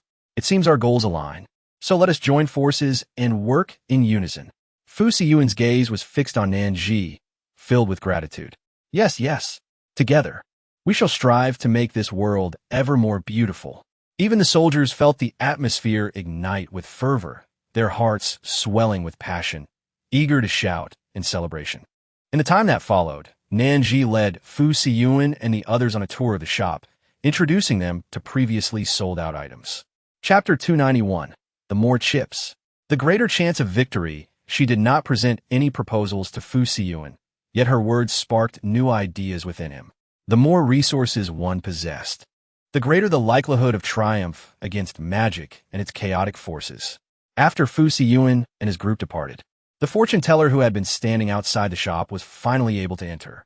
Unbeknownst to them, once the door closed, their conversations were inaudible to those inside. They lowered their voices to avoid disturbing Nan Zhi and the president, their whispers barely audible, akin to the sound of ants. Yet, the thrill of seeing their nation's president filled them with excitement, compelling them to share the news. Consequently, as Fu Siyuan left, a throng had gathered outside the shop, and had it not been for the soldiers on guard, they might have completely surrounded the entrance. Did you see that? Let us continue exploring. Once Fu Siyuan exited, the shop reopened, allowing the fortune tellers to enter and browse for items of their own. As Nan Zhi stepped into the mall, she quickly approached a milk tea shop, examining the sign. Baitzen was not directly beside her, but remained close enough, casting a fond gaze at Nan Zhi. "What would you like to drink?" "Yam bubble milk green tea," Nan Zhi replied, pointing at the words on the sign. Upon hearing this, Baitzen nodded and addressed the shopkeeper, who had already been observing them with keen interest. "Hello, we would like 2 cups of yam bubble milk green tea, one with full sugar and the other with half." "All right, coming right up," the shopkeeper responded promptly, stealing glances at Nan Zhi and Baitzen as she prepared the beverages. Landlord's man, are you two dating?" Caught off guard by the sudden question, Nan Zhi froze for a moment, instinctively glancing at Baitzen. Their eyes met, and he smiled gently, affirming, "Yes, we are together." The shopkeeper's heart raced, thrilled that her ship had sailed. She had always thought the pair was perfectly matched and had been eagerly anticipating their union. Landlord's man, these 2 cups of milk tea are on the house. Please don't feel obliged to pay." Chapter 292. Thank you. Thank you for your blessings. May you enjoy a long and sweet relationship. So, how long have you been together? Questions poured in, and Nan Zhi and Baitsun exchanged glances, blinking at the shopkeeper, who seemed ready to declare herself their devoted fan. Having just begun their romance, Baitsun was overflowing with joy, eager to share their news with the world. The shopkeeper's inquiries provided the perfect opportunity for him to express his elation. Today marks our 8th day. Yes, indeed. We became a couple on the 20th of May. Haha. Thank you. Thank you for your blessings. We will be together forever. Nan Zhi sipped her milk tea while watching the other two individuals, a sweet smile gracing her lips. Despite their differing races, one being a system and the other a human, once they arrived in the interstellar realm, the impeccably performing Baitsun could acquire a physical form at his discretion. However, it appeared that Baitsun was quite content with his current embodiment, for he had mentioned to her that upon reaching the stars, he would not seek another, but would choose to retain this one. As for the concern regarding age, she felt little apprehension, setting aside their bonded relationship, which would render her longevity a trivial matter. There were ample means on the interstellar side to prolong life and enhance beauty. Once she ventured into that domain, she could indulge in various potions to maintain her vitality, likely ensuring a longer life without issue. Of course, she had contemplated the implications of such longevity, of her appearance. Would she face the prospect of declining beauty in her 50s or 60s, enduring the remaining centuries with an unappealing visage? This dilemma had once kept her awake at night. But fortunately, Baitsun, sensing her worries, had swiftly reassured her that the beauty-enhancing potions of the interstellar world effectively smoothed wrinkles and rejuvenated the skin. Moreover, these potions bore no adverse effects on the body. They were consumed by everyone there as casually as water. Since Baitsun mentioned this, Nan Zhi found herself eager to complete their mission and hasten to the stars to procure a few bottles of these wondrous potions. What girl wouldn't be tempted by such exquisite beauty elixirs? After finishing their chat with the shopkeeper and depleting her milk tea, Nan Zhi and Baitsun rose from their seats to explore other stores in the mall. As they strolled, they passed a new handmade noodle shop. Curious, they paused to admire the chef's deft movements as he danced the dough through the air. It was truly impressive. His hands were agile, and the noodles formed intricate shapes, twisting into a figure eight and then transforming into elegant tassels. Viewed as a form of art, the performance could easily be a contender for an artistic award. The shop was bustling with patrons. Every seat was occupied, and even outside, a crowd had gathered, clearly drawn by the delectable flavor and texture of the noodles. As they entered the establishment, Nan Zhi picked up an orange flower hairpin, examining it closely. Just to her left stood a mirror, and she walked over to it, securing her hair with the pin. How does this look? Is it suitable for me? Baitsun's gaze remained fixed on Nan Zhi, though his brow seemed slightly furrowed. After a moment of contemplation, he could not resist responding. It doesn't quite suit you. Nan Zhi cast a glance at Baitsun, contemplated for a moment, and ultimately removed the orange hairpin, replacing it with the blue-violet one. Just as she finished arranging her hair, a glimmer of brilliance sparkled in her eyes. Although her discerning taste had been dismissed, Nan Zhi couldn't deny that the hairpin Baitsun had given her was indeed more suited to her style. Holding the hairpin, she continued to browse through other accessories. The shopkeeper clearly possessed remarkable craftsmanship, as Nan Zhi noticed a plethora of hand-knitted trinkets adorning the store. Particularly, she was drawn to the small pumpkin and tomato-shaped charms, and without hesitation, she picked one up. Later, she stumbled upon a pair of charming cat and dog couple pendants, which she also acquired. After heading to the counter and watching Baitsun settle the bill, the two exited the shop. Nan Zhi kept the cat pendant for herself and discreetly slipped the dog pendant into Baitsun's palm, saying, "This is for you." It was Baitsun's first gift from Nan Zhi, and he was elated, his eyes sparkling with joy, nearly bursting into an exuberant dance. "For me? Wow, this is the first gift Nan Zhi has ever given me, and it's such an adorable charm." He felt compelled to send a message to Szechuan to boast about his good fortune. "Look how delighted he is, and you footed the bill." Baitsun interpreted this remark as Szechuan's jealousy, for he had received a gift from Nan Zhi, while Szechuan had not received a gift from Jiaying. Regardless of who paid, The fact that Nan Zhi had chosen only the couple S charms and gifted one to him, rather than to anyone else, was telling. It implied that she held him in her heart above all. Meanwhile, Szechuan, lounging on the sofa and engrossed in his phone, jumped up in a fit of rage upon receiving the message. Boasting. Utterly blatant boasting. Who doesn't have a girlfriend? He has a wife. Jiaying, should we get this? Baitzen was unaware whether Qiu Jiaying had purchased the couple's charm for Szechuan. All he knew was that his spirits soared at that moment. Having received a gift from his girlfriend while simultaneously one-upping Szechuan. By the end of the day, Baitzen felt as if he had reached the pinnacle of his life. After receiving the address from Fu Siyuan, Nan Zhi diligently sent a magical charger to him remotely at a fixed time each day. A week later, the nation's military, now equipped with magic, no longer suffered from unilateral oppression when combating the demons. Chapter 294. Coexisting Dimensions. The soldiers, having regained their magical abilities, achieved successive victories, significantly improving national security. Furthermore, Fu Siyuan had initiated the planting of green flower vines in open spaces nationwide to purify the air of demonic energy. Within a month, the results became evident. Previously, people feared stepping outside due to the threat of demonic attacks, dreading an encounter with a demon so much that most refrained from venturing out after 8 in the evening, opting for the safety of their homes. However, with the widespread planting of green flower vines, the demonic energy diminished and the demon's combat capabilities weakened. Additionally, some individuals began to show signs of recovering their magical powers, with their magic levels significantly elevated compared to before.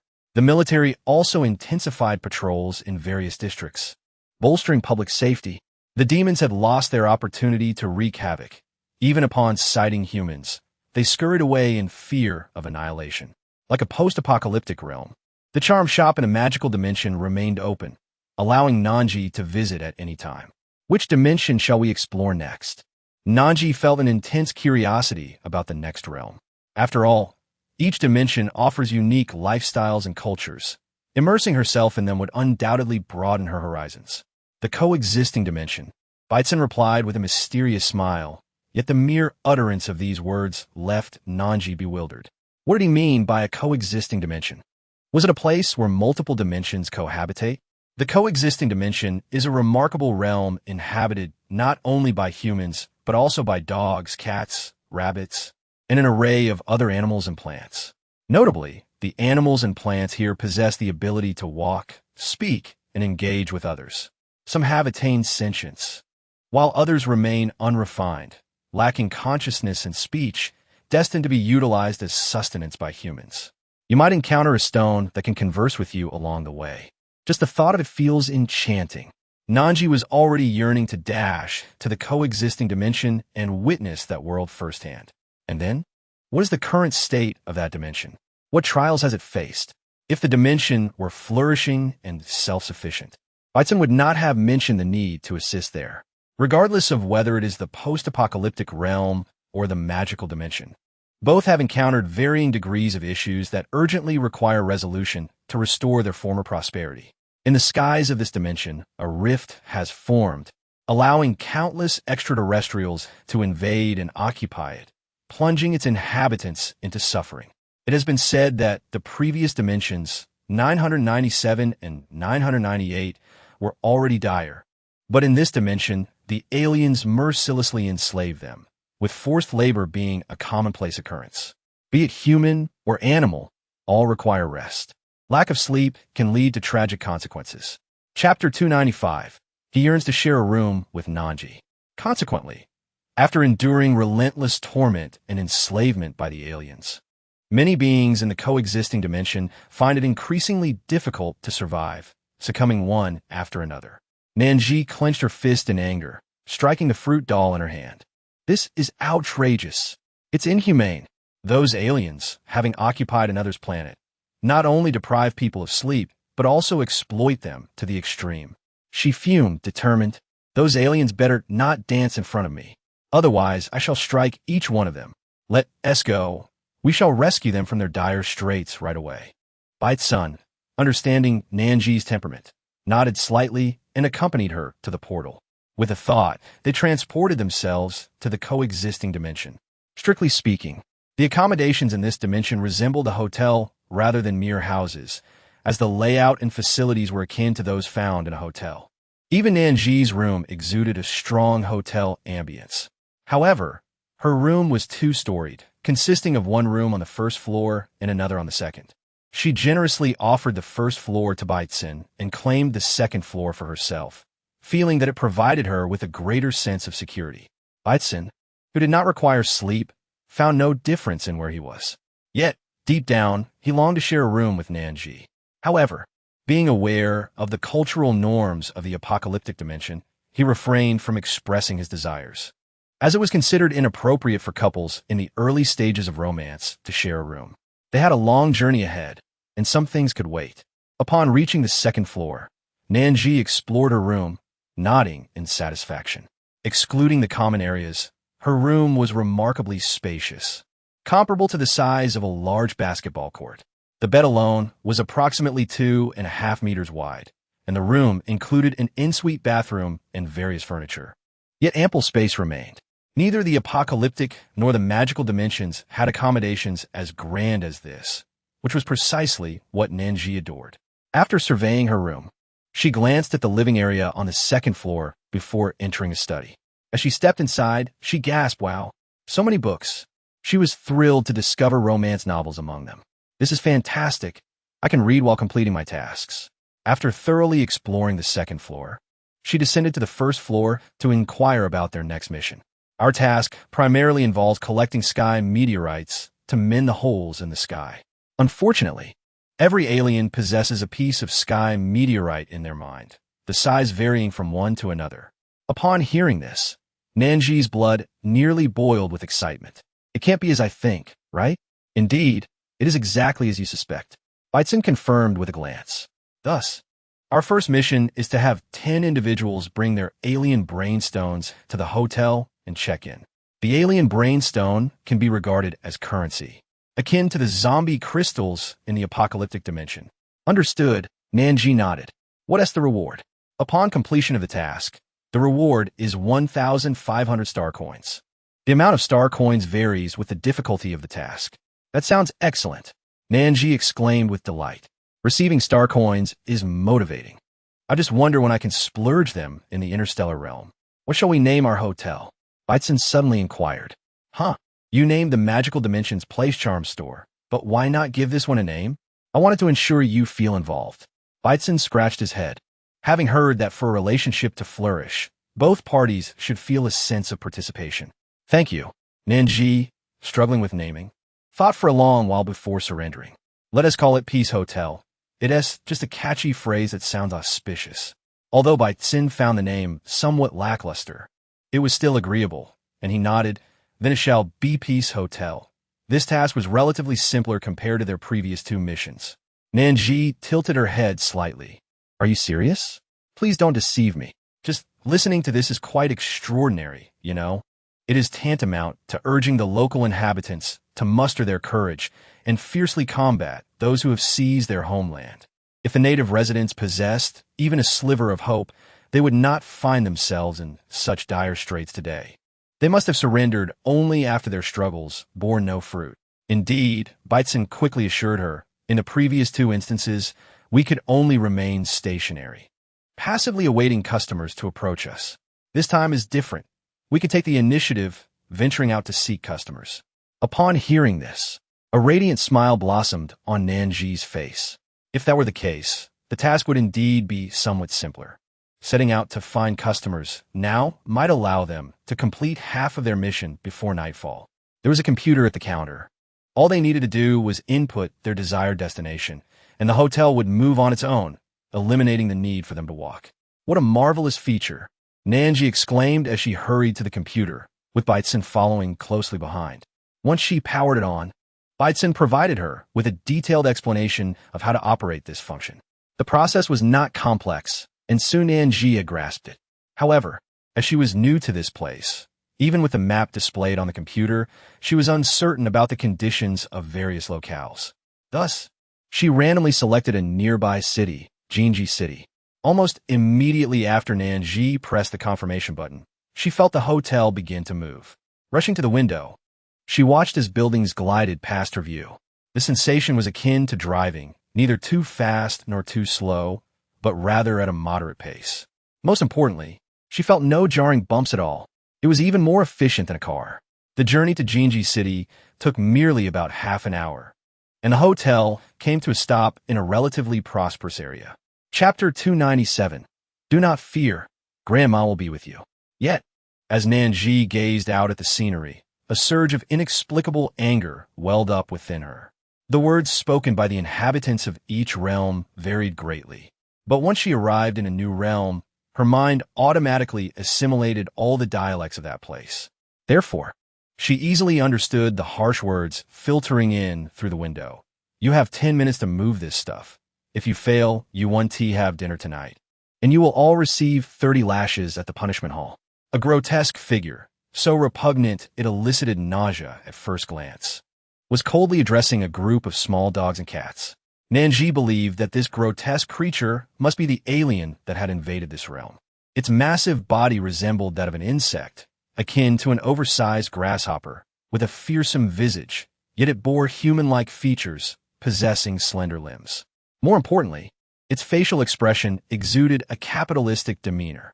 The current weather in this dimension was unbearably hot, with temperatures soaring to 43 degrees Celsius. In such sweltering conditions, these extraterrestrial insects demanded that the small dogs and cats unload an entire truck's worth of goods within 10 minutes. Failure to comply would result in a brutal punishment of 30 lashes. The small dogs and cats, seemingly starved for an eternity, appeared weak and unsteady, with one young dog attempting to assert its rights. Hey, we've already made 12 trips today, and it's scorching outside. Can you show some mercy for the elderly? We young ones can manage the work, but could you allow the older ones to rest in the shade for a while? The alien grasshopper's dark eyes fixed on the dog, its brows furrowing menacingly, a glimmer of malice flickering in its gaze. With a swift motion, it struck the dog down with a single blow, causing blood to spill from its mouth. You presume to speak? How dare you? It sneered, advancing towards the dog. If you no longer wish to keep your tongue, I shall remove it for you. Just as it was about to act, an elderly dog wearing a black and purple garment rushed forward from the crowd, kneeling beside the young dog. Please spare him. He is just a child and knows not what he does. If he has offended you, allow me to take his punishment in his stead. I implore you, show mercy to my grandchild. The young dog, named Szechuan, was taken aback by his grandmother's sudden intervention, fear overtaking him as he called out. These extraterrestrial insects were devoid of humanity, and he feared that his grandmother would suffer because of him. He was not afraid for himself, but if she were harmed. Szechuan, do not be afraid. I shall stay by your side. Grandmother, you need not take my punishment. Please don't. Ah, such a touching bond you share. In that case, let's remove your tongues together. The alien grasshopper grinned, stepping back to signal its comrades to prepare for action. Many cats and dogs witnessing this scene knelt in an attempt to plead for mercy on behalf of Szechuan and his grandmother. This provocation ignited the fury of the alien grasshopper, which commanded its minions to eliminate the cats and dogs. We have plenty of slaves. We can afford to lose a few. Since you refuse to obey, you shall be disposed of. Suddenly, a woman's voice rang out from a distance. Cool yet strikingly melodious. Look at this shameless creature, occupying another's territory and daring to flaunt its power over the natives. Upon hearing her, many of the alien grasshoppers turned their heads toward the source of the voice, as did the cats and dogs. There before them stood a row of hotels, and at the entrance, a strikingly beautiful woman with an air of coldness, accompanied by a tall man, approximately 185 meters in height, who seemed to obscure the light around him. Together, they formed a striking pair, but for the alien grasshoppers, who were interrupted in their cruel endeavor, no beauty could redeem their anger. Who are you to insult us and disrupt my plans? The grasshopper then turned its gaze toward the stunned cats and dogs, expressing frustration. You allow them to bully you to this extent, and yet you do not fight back? At Nan Zhi's words, the cats and dogs opened their mouths. Yet no sound escaped them, as if their voices were stifled. They wished to resist, but felt powerless against the insects. I possess many weapons capable of defeating them. If you wish to rebel and break free from their control, I can provide them to you free of charge. You need not worry about food and shelter afterward. Each insect possesses an alien brain stone. If you kill them and bring me their stones, you will earn the right to stay in the hotel. Think of the brain stones as currency that should clarify things. The hotel offers everything you could desire, and the duration of your stay depends on the quantity and weight of the stones you provide. Having laid out the terms clearly, Nan Zhi fell silent, watching for their decision. If they were unwilling to resist, any further words from her would be wasted breath. Only mutual effort could yield a victorious outcome. You dare incite these lowly creatures against us on our own territory? Since you are so bold, I shall make an example of you. With that, the alien grasshopper spread its wings, launching itself toward Nan Zhi with a malicious glint in its eyes, colder than a serpent's gaze. Little girl, be careful. Run. These insects are terrifying. As the grasshopper charged, countless voices urged her to flee, desperate to protect her from harm. Yet, Nan Zhi stood her ground, unflinching as the grasshopper drew ever nearer. The cats and dogs, unable to bear the impending violence, closed their eyes, mourning for Nan Zhi in their hearts. The grasshopper's expression grew increasingly smug, believing that no one could defy them. Any hint of rebellion would only lead to death. However, in the next moment, its eyes widened in shock as a tremendous crash resounded. A grasshopper, 5 or 6 times larger than Nan Zhi, collapsed to the ground, blood splattering from its wounds. It had been injured by Bison. Instead of delivering a fatal blow, Bison cast a calm glance at the astonished cats and dogs. I offer you one last chance. Do you wish to rise and provide your loved ones with a better life? Or will you choose to remain prostrate before these filthy insects, living a life of degradation? With that, Bison pushed forward the weapon she held, halting them in front of the cats and dogs. If your answer is the former, seize the weapons before you and bravely eliminate these tormentors. If your answer is the latter, we shall not force you, but know that we will no longer concern ourselves with your fate. Upon hearing her words, some cats and dogs fell into silence, while others ignited with newfound determination, their eyes shining with resolve. They were uncertain about the identities of the 2 individuals before them, and whether adhering to their guidance would ensure that they and their families could enjoy a warm meal and a restful night. However, one thing was abundantly clear. These 2 were far more formidable than the extraterrestrial locusts. With their presence, there was a genuine possibility of turning the tide against these invaders. Having already antagonized those they ought not to offend, they realized that failing to resist today would lead to a grim existence once these 2 departed, perhaps even death itself. Particularly for Ziyuan, he found himself with no avenue of retreat. Had these 2 not arrived, he and his grandmother would have perished long ago. In the eyes of the extraterrestrial locusts, they were merely expendable beings, subject to torment and abuse, with no one caring for their lives or suffering. Thus, for the sake of his grandmother and himself, Ziyuan resolved to fight with all his might. With a steely determination in his gaze, he stood up, observing his resolve. His grandmother tugged at him and shook her head. She feared not for her own life, but for Ziyuan's safety, worrying that his attempt at retaliation might lead to harm. She did not wish to see her grandson come to grief. Grandmother, their intentions are now unmistakable. If I do not act today, both of us, and perhaps all the creatures present, could face annihilation, Ziyuan declared, his voice resonating deeply within the hearts of every cat and dog around him. It was as though his words awakened them. Many stepped forward, seizing the weapons that floated in the air. Ziyuan joined them, grabbing a weapon suited to his stature. You are rebelling. The extraterrestrial locusts, still reeling from the shock of their leader being grievously injured and incapacitated, were caught off guard. In Chapter 300, the question arose, could they truly resist these outsiders? Ziyuan and his companions uttered not a word, charging forward with their weapons drawn against the locusts. Despite the locusts' superior combat abilities, even with weapons in hand, the cats and dogs were still outmatched. Yet with Nan Zhi and Bison providing support, the might of the locusts was significantly diminished. The gathered locusts soon realized that their movements had slowed, as though an unseen force was impeding their actions. This revelation filled them with dread, speed was their pride, the key to their oppression of the lesser beings. Now, facing adversaries wielding weapons, they pondered how they could possibly prevail. Regardless of their thoughts, the once arrogant extraterrestrial locusts found themselves pursued and overwhelmed, countless bodies plummeting from the sky, staining the ground with their blood. Once the last locust was vanquished, the victorious cats and dogs stared at the fallen bodies in stunned silence. The creatures that had oppressed them for so long were finally dead. The joy they expected was overshadowed by a profound sorrow and weightiness. There were still many outsiders in the world, bullying their kin, each a vibrant life. Though they had won today, could they continue to triumph? Could they stand against these outsiders, against the countless invaders? Each question loomed over them like a mountain, suffocating their spirits. Suddenly, someone shouted, "Extraterrestrial brainstone, quickly, get the brainstone." The cry jolted the cats and dogs from their stupor, and they hurriedly bent down, working together to harvest the locust's brains. Szechuan moved swiftly, cutting away a sizable chunk of brainstone. He had expected the brainstone of such grotesque beings to be repulsive. Yet upon extraction, he found it to be remarkably translucent, akin to jade. After admiring the gem, he handed it to his grandmother and resumed his task.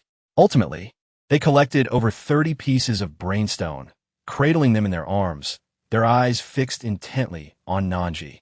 An older cat approached, courtesy mingling with a hint of shyness, and inquired, "Hello, if we hand over these brainstones, can we truly rest and dine at the hotel?" The notion seemed too extravagant to believe. Since the extraterrestrials had taken over their world, they had not enjoyed a proper meal.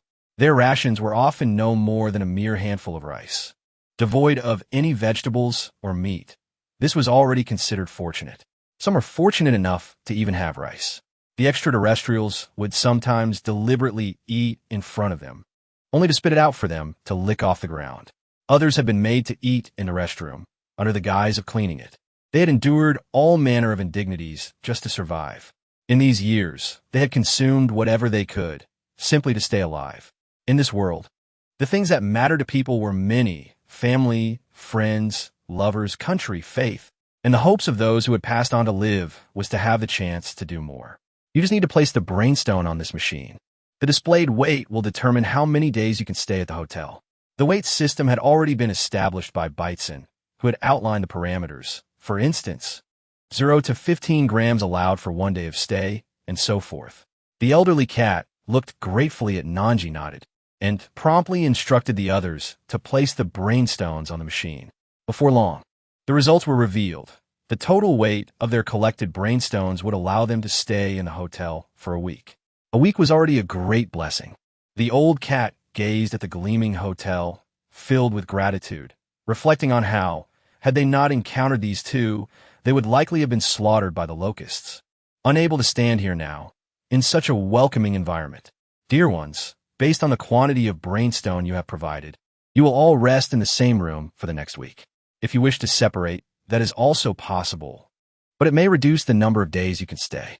Nan Zhi regarded herself as a competent boss. Thus, she diligently presented both Plan A and Plan B to them. As for the choice, it was up to them to deliberate and reach a decision. Nan Zhi initially thought they would deliberate for a few minutes before providing her with a response. To her surprise, the group of cats and dogs exchanged merely a few words and quickly reached a consensus, stating they only needed one room. Nodding in agreement, Nan Zhi handed them a room key card and watched as they ascended in the elevator. Once the elevator doors closed completely, she chuckled softly and asked, "Dear boyfriend, how many individuals does this count as?" The task requires only 10 participants, yet there are clearly more than 10 here. With all the cats and dogs combined, there must be nearly 20. Let's say 19. Observing Nan Zhi's playful expression, Beitzen shook his head with a hint of exasperation and remarked, "The other 9 will be counted in the next task." With a gleeful spirit, Nan Zhi blew a kiss to Beitzen and formed a heart shape with her hands above her head, exclaiming, "Love you." Beitzen could hardly suppress his smile, his lips curving upwards as he reciprocated the gesture, his eyes crinkling with joy, replying, "Love you too." Meanwhile, the group of cats and dogs had arrived at the door of room 208, their gazes frozen in astonishment, surprise, or a complex mix of emotions, all directed towards the interior of room 208. They had initially prepared themselves to huddle together on the floor and sleep for the week ahead, as they had done in the past. However, the environment here was significantly superior to their previous squalid conditions, and they were not required to work for the two humans. Viewed from this perspective, the living conditions were at least 1,000 times better than before. Upon witnessing the scene before them, they could hardly believe their eyes.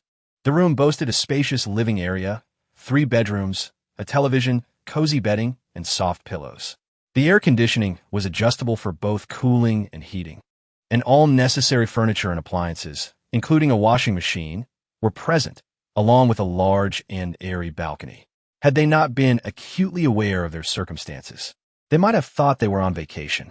"My goodness, this environment. It resembles my childhood home," exclaimed Zun, his voice tinged with an emotional quaver. "No, it's even better. It's simply marvelous." As he spoke, tears began to well up in his eyes.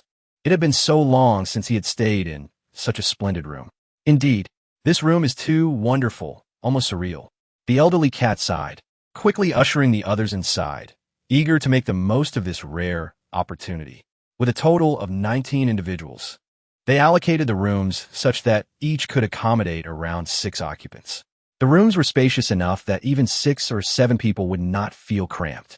Moreover, each room featured 2 large sofas, allowing some to sleep on the beds while others rested on the sofas, creating an atmosphere of unparalleled comfort. However, the cleanliness of the space was striking. The floors gleamed with polish. Yet, after a few laps around the room, several shoe prints marred the pristine white floor. They promptly took turns washing up, shedding their old shoes in exchange for the hotel-provided slippers. Some of the first to finish bathing busied themselves with a mop from the balcony, diligently scrubbing the shoe prints from the floor. During this time, Nan Zhi came by with a hotel map, offering assistance for any inquiries or issues they might encounter during their stay. The cats and dogs graciously accepted her help, and once she departed, they gathered around to examine the map together. "Every floor has a cafeteria, and it's free for eating and drinking," one exclaimed. "There's even a bathhouse. Oh no, what should I do? I'm feeling all itchy. I want to go and scrub myself." "Don't get distracted by that. Do you want to continue living here?" Another interjected. "Look, the hotel even has a gym and a martial arts room. There are robots available for training partners. What an incredible opportunity to enhance our skills. But do we really have to go to the martial arts room now? I just finished bathing," protested one cat. Another cat, nearby, shot him a disapproving glance, striking his head lightly. "Which is more important, bathing or staying here? If we leave this hotel, we'll have nowhere to go. The alien locusts have taken over our previous residence, and we'd be left homeless." The cat who had spoken earlier suddenly realized the gravity of the situation. "Then it's crucial to go to the martial arts room. I need to grow stronger so I can remain here forever." After reaching an agreement, they decided to head to the cafeteria for a meal first, intending to fill their stomachs before venturing to the martial arts room. They anticipated simple fare, perhaps congee or rice accompanied by some vegetables or bean sprouts. However, they were taken aback by the variety of dishes laid out before them in the cafeteria. Stir-fried mushrooms with pork, fried eggs, lamb soup, broccoli with meat, steamed fish, stir-fried rice noodles, and an array of fresh, juicy fruits. One dog glanced down at the hotel map in his hands, confirming they had indeed arrived at the cafeteria. "Wow, is dinner really this sumptuous?" Beneath the cafeteria section on the map, there was a small note that read, "The dishes served in the cafeteria vary randomly, with different selections for each meal." Upon hearing this, the group exchanged glances at the lavish spread before them. "Really? Even with such diversity? This treatment is simply extraordinary. What are we still standing around for? Let us eat." While they were still in awe, 2 dogs had already approached the serving area, retrieving plates and chopsticks, eagerly preparing to fill their dishes. As dusk approached, Nan Zhi did not rush to continue her tasks. Instead, she first dined with Baitzin, took a refreshing bath, and donned a delicate floral long dress. By 7:30 in the evening, she returned to her computer, clicked the mouse, and the hotel began to glide forward. Since Nan Zhi often chose relatively secluded paths, few people noticed the moving hotel. In less than an hour, The hotel came to a halt in a quiet area, characterized by sparse residential structures. Despite the tranquility, a startling flash of red caught Nan Zhi's eye from a nearby tree. Approximately 500 meters from the hotel, several female rabbit beings were bound to the branches, their bodies marred by whip marks that oozed blood, creating a gruesome spectacle on their garments.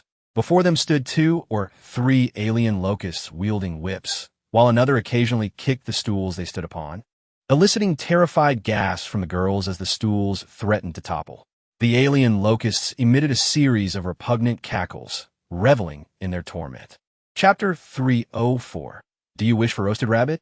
One of the locusts jested, "It's quite chilly tonight. Perhaps you should roast some rabbits to warm yourselves?" His companions erupted in laughter, mocking him. "What are you saying? Planning to have roasted rabbit? Are you hungry? Craving rabbit meat?" The locust who proposed the roasting rolled his eyes in disbelief. "Really? You think this is appetizing? You must be starving if you'd even consider this. I've never tasted rabbit before," he added, prompting the 2 locusts beside him to glance at him, their expressions shifting toward agreement as they turned to retreat into the building. "Do as you wish, but let us know when you're done. Remember, I still want to taste that rabbit meat. I wonder if it's tender." As the 2 locusts entered the building, only one remained outside, his eyes greedily fixated on the captive rabbit beings, contemplating how to savor his delectable prize.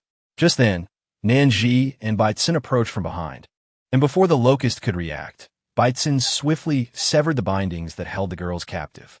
The locust, startled, began to register the presence of the 2 figures in the otherwise empty surroundings, a flicker of wariness emerging in his gaze. "Who are you?" he stammered, realizing too late that he had been oblivious to their approach. "Good people," Nan Zhi declared, directing her gaze toward the rabbit beings. "Do you wish to leave this place? Do you long to take vengeance upon them?" The fury and hatred reflected in their eyes spoke volumes. They yearned for retribution against the locusts who had wronged them. "Absolutely. I want to kill them now, to avenge my sister," one exclaimed. "They've slain my family. If I do not exact revenge, I would live in cowardice and dishonor the memory of my deceased kin." "Very well," Nan Zhi replied, her gaze steady upon them. "We can slow the movements of these locusts, but the rest is up to you. Can you manage that?" She knew she could not directly kill the locusts, as Baitsin had recently assigned her a second task, to eliminate 50 alien locusts and collect alien brainstones, offering a reward of 500 star coins, double the previous task, as prize. The rabbits, taken aback by Nan Zhi's willingness to assist them, nodded gratefully in unison. "Yes, we can do it." The commotion drew the attention of the 2 locusts who had just entered the building. Chapter 305. Never head west. They grumbled as they emerged. "Hey, I didn't expect you to be so wild on your first taste of meat. Can you keep it down?" Upon reaching the doorway, they were met with a shocking sight. A live alien locust corpse carelessly discarded on the ground. The audacious rabbit beings wielded various weapons, mercilessly stabbing their fallen comrade. The eyes of the deceased locust remained wide open in death, a haunting reminder of their final moments. Fueled by fury, the 2 locusts exuded an overwhelming rage, their anger palpable as they charged toward the rabbits. Nan Zhi, sensing their hesitation, called out, "What are you waiting for? If you don't fight back, do you wish to await your demise?" Realizing the urgency, the rabbits rallied, confronting the encroaching threat. They fought with every ounce of strength they possessed, driven by a desire to protect their comrades and avenge their lost loved ones, determined to diminish the suffering inflicted by the alien locusts. Without the assistance of Nan Zhi and Baitsin, the rabbits might have faltered, but bolstered by their support, they fought valiantly and ultimately vanquished the last 2 locusts. After their victory, the rabbits did not linger. Instead, they hurried to kneel before Nan Zhi and Baitsin. "What are you doing?" Nan Zhi exclaimed, startled. "You've triumphed. You vanquished your foes. Why kneel before us?"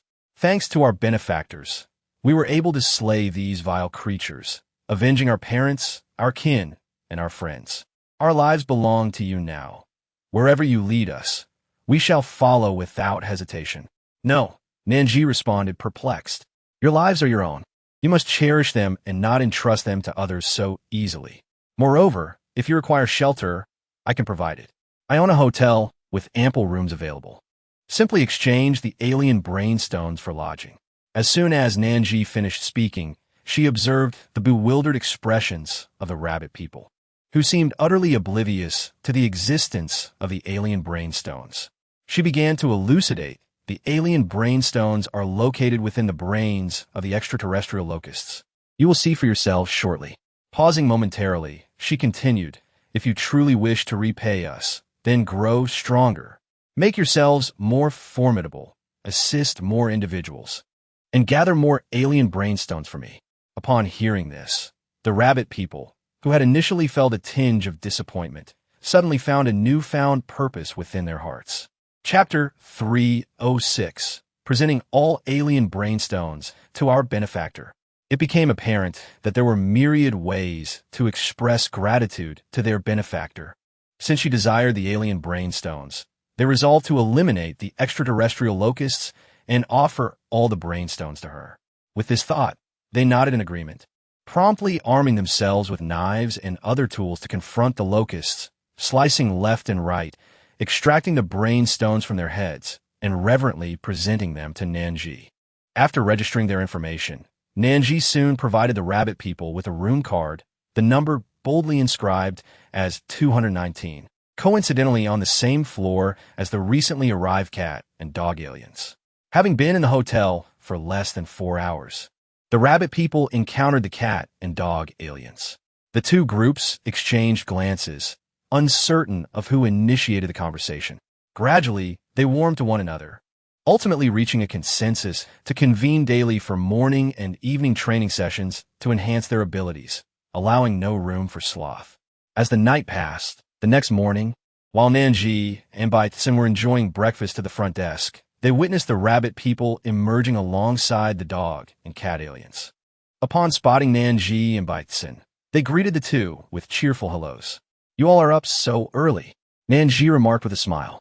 She had been stirred from a dream filled with fried chicken, hamburgers, and skewers, and the tantalizing thoughts lingered, compelling her to drag Baitsun along to procure these delectable treats from the apocalyptic realm. Indeed, exclaimed one rabbit, brimming with vigor, in stark contrast to her demeanor the previous night. We must venture forth, swiftly dispatch the extraterrestrial locusts, and gather their brainstones for you. They were uncertain of Nan Zhi's intentions for the brainstones, yet they refrained from questioning her.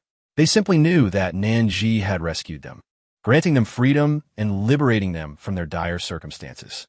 Whatever her plans entailed, they pledged their unwavering support. Bidding farewell to Nan Zhi, the rabbit people, along with the dog and cat aliens, strode resolutely out of the hotel. They exhibited commendable diligence.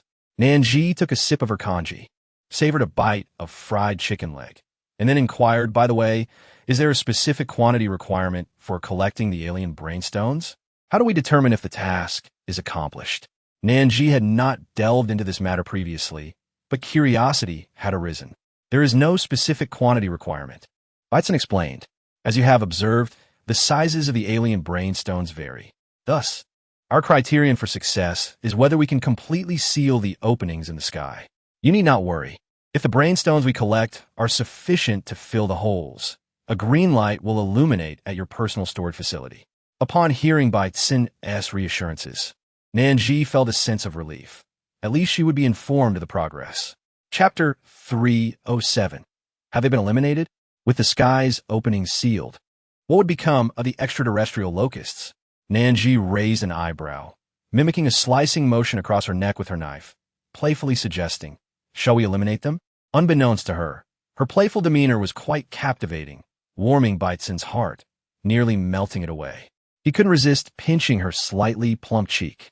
In light of this, the task indeed appeared much simpler, and Nan Zhi nodded in agreement. Consequently, she opted not to change locations, instead wandering nearby to ascertain if there were any individuals still oppressed by the alien locusts. Perhaps due to the secluded nature of the area, they had walked for nearly half an hour without encountering a single person. It was uncertain where the rabbit people, dog aliens, and cat aliens had gone, as indigenous residents. Their familiarity with the region undoubtedly surpassed that of Nan Zhi, and by extent, exhaustion marked their features. Yet the joy in their eyes did not escape Nan Zhi's notice. They must have collected a substantial bounty during their excursion. It was then that Nan Zhi observed a group trailing behind them, comprising individuals of all ages, including several young men. Once inside the hotel, the rabbit people adeptly explained to the newcomers how to submit their alien brainstones and other essential guidelines. One particularly vivacious rabbit darted to Nan Zhi, exclaiming, "Sister Nan Zhi, we gathered so many alien brainstones today." As she spoke, her laughter bubbled forth. She understood that Nan Zhi had established this hotel to provide refuge for more victims, offering them shelter and sustenance. Oh, by the way, the weight of the alien brainstones determines how long they can reside here. We've already informed them, so you need not worry about those details, Sister Nan Zhi. Nan Zhi smiled gently, casting an appreciative glance at the rabbit people, and then remarked, "Well done. You truly are clever little ones. You will save me quite a bit of effort." Upon hearing this, the rabbit people felt a twinge of reluctance to remain in Nan Zhi's presence, fearing her disdain due to their rather unpleasant odor. Chapter 308. I will open the hotel there shortly. With that, the rabbit people boarded the elevator and ascended. It was only then that Nan Zhi remembered she had yet to inquire about the general situation in the vicinity. Nevertheless, she decided to visit them again later to ask. The new residents were registered under Nan Zhi's name, and after receiving their room keys, they gradually made their way upstairs. After finishing her meal, Nan Zhi leisurely ascended once more to room 219 and rang the doorbell. The rabbit people opened the door, surprised yet immensely delighted to see Nan Zhi, and hurriedly invited her inside. It must be said, the rabbit people were exceedingly warm-hearted. Within a minute of her arrival, they busied themselves with filling water glasses and arranging snacks on the table, tearing open the packaging to ensure Nan Zhi would partake. The snacks were not even theirs, but rather taken from the hotel's vending machine, and they felt a bit insincere about offering someone else as provisions. However, they had nothing better to offer Nan Zhi, not even instant noodles or potato chips, let alone a single piece of candy.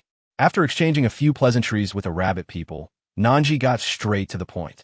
I have come to inquire about this area. I wish to know if there are any residents nearby and if there are places that attract larger crowds. Upon hearing this, Nan Zhi felt a pang of frustration. It was her unfamiliarity with the local map that had led her to establish her hotel in such a desolate location. What is the name of the place you mentioned? I will consider relocating the hotel there. What? What did you say? The hotel can be moved? One of the rabbit people exclaimed, her eyes nearly bulging in astonishment. Guagua, standing beside Hale, had already recognized that Nan Zhi and the man who often accompanied her were not ordinary individuals.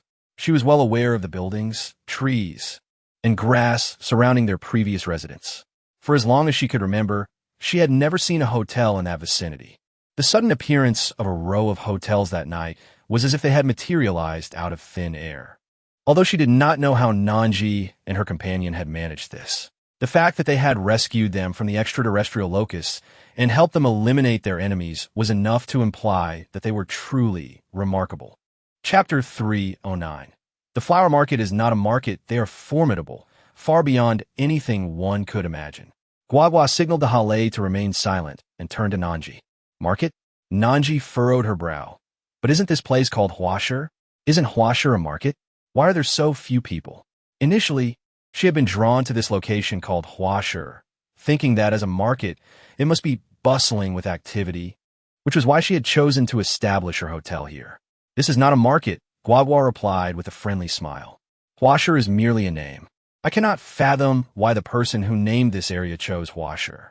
What I can assure you is that Huasher is simply a small rural village, one that is sparsely populated. This is precisely why there are so few people here, making it exceedingly difficult for us to escape, as there is no one else to extend a helping hand. Nan Zhi twitched her lips, realizing that in the future, she must conduct online research before selecting her destination, to ascertain whether the place she wished to visit was a genuine city or merely a fade. Upon encountering Baitzen, she could no longer contain her frustration.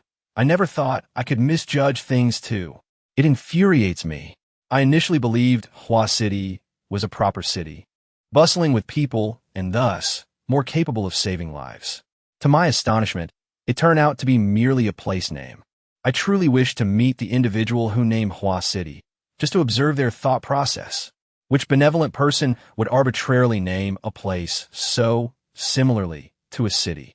By the way, do you know if there are any populous areas nearby? Indeed, Nan Zhi replied, taking a sip of honey water. That place is called Dangfeng Town. It would take them about 3 hours to walk there. However, if we drive, we might reach it in an hour. Besides, it's located to the north, while our intended direction today is south, which means we are completely off course. She had suspected as much. It made sense why they had seen no one during their long journey. They had been heading in the wrong direction. It was only when Turing mentioned it during their subsequent conversation that she realized her mistake. Regardless, they now knew that Dangfeng Town had a significant foot traffic. Thus, their immediate plan was to head to the hotel in that direction, rescue the people in Dangfeng Town, and gather the extraterrestrial brainstones before proceeding to their next destination. With this thought in mind, Nan Zhi sprang into action, swiftly taking her seat at the computer. She clicked the mouse towards Dangfeng Town, and in an instant, the hotel began to move in that direction. It was still early. Turing, the cat, and the dog had yet to retire for the night. Some even stood by the window or on the balcony, gazing out at the scenery, when suddenly, the trees and landscapes outside sped past them like a fast-forwarded scene. Chapter 3:10. Mental disturbance or hallucination. Was there an earthquake? Or had the apocalypse arrived? Or perhaps they had been tormented for too long and were now experiencing a mental breakdown. Many people began to share their observations with their companions. However, there was no cause for concern. They were all experiencing the same phenomenon. The scenery outside appeared to be in motion, advancing before their eyes. As their discussions deepened, their analyses became increasingly convincing. Ultimately, they concluded that it must be Nan Zhi orchestrating the entire scenario. Their hotel was indeed en route to Dangfeng Town. After nearly an hour and a half of travel, the scenery outside ceased to shift, and a dog recognized a landmark, barking excitedly. This is it.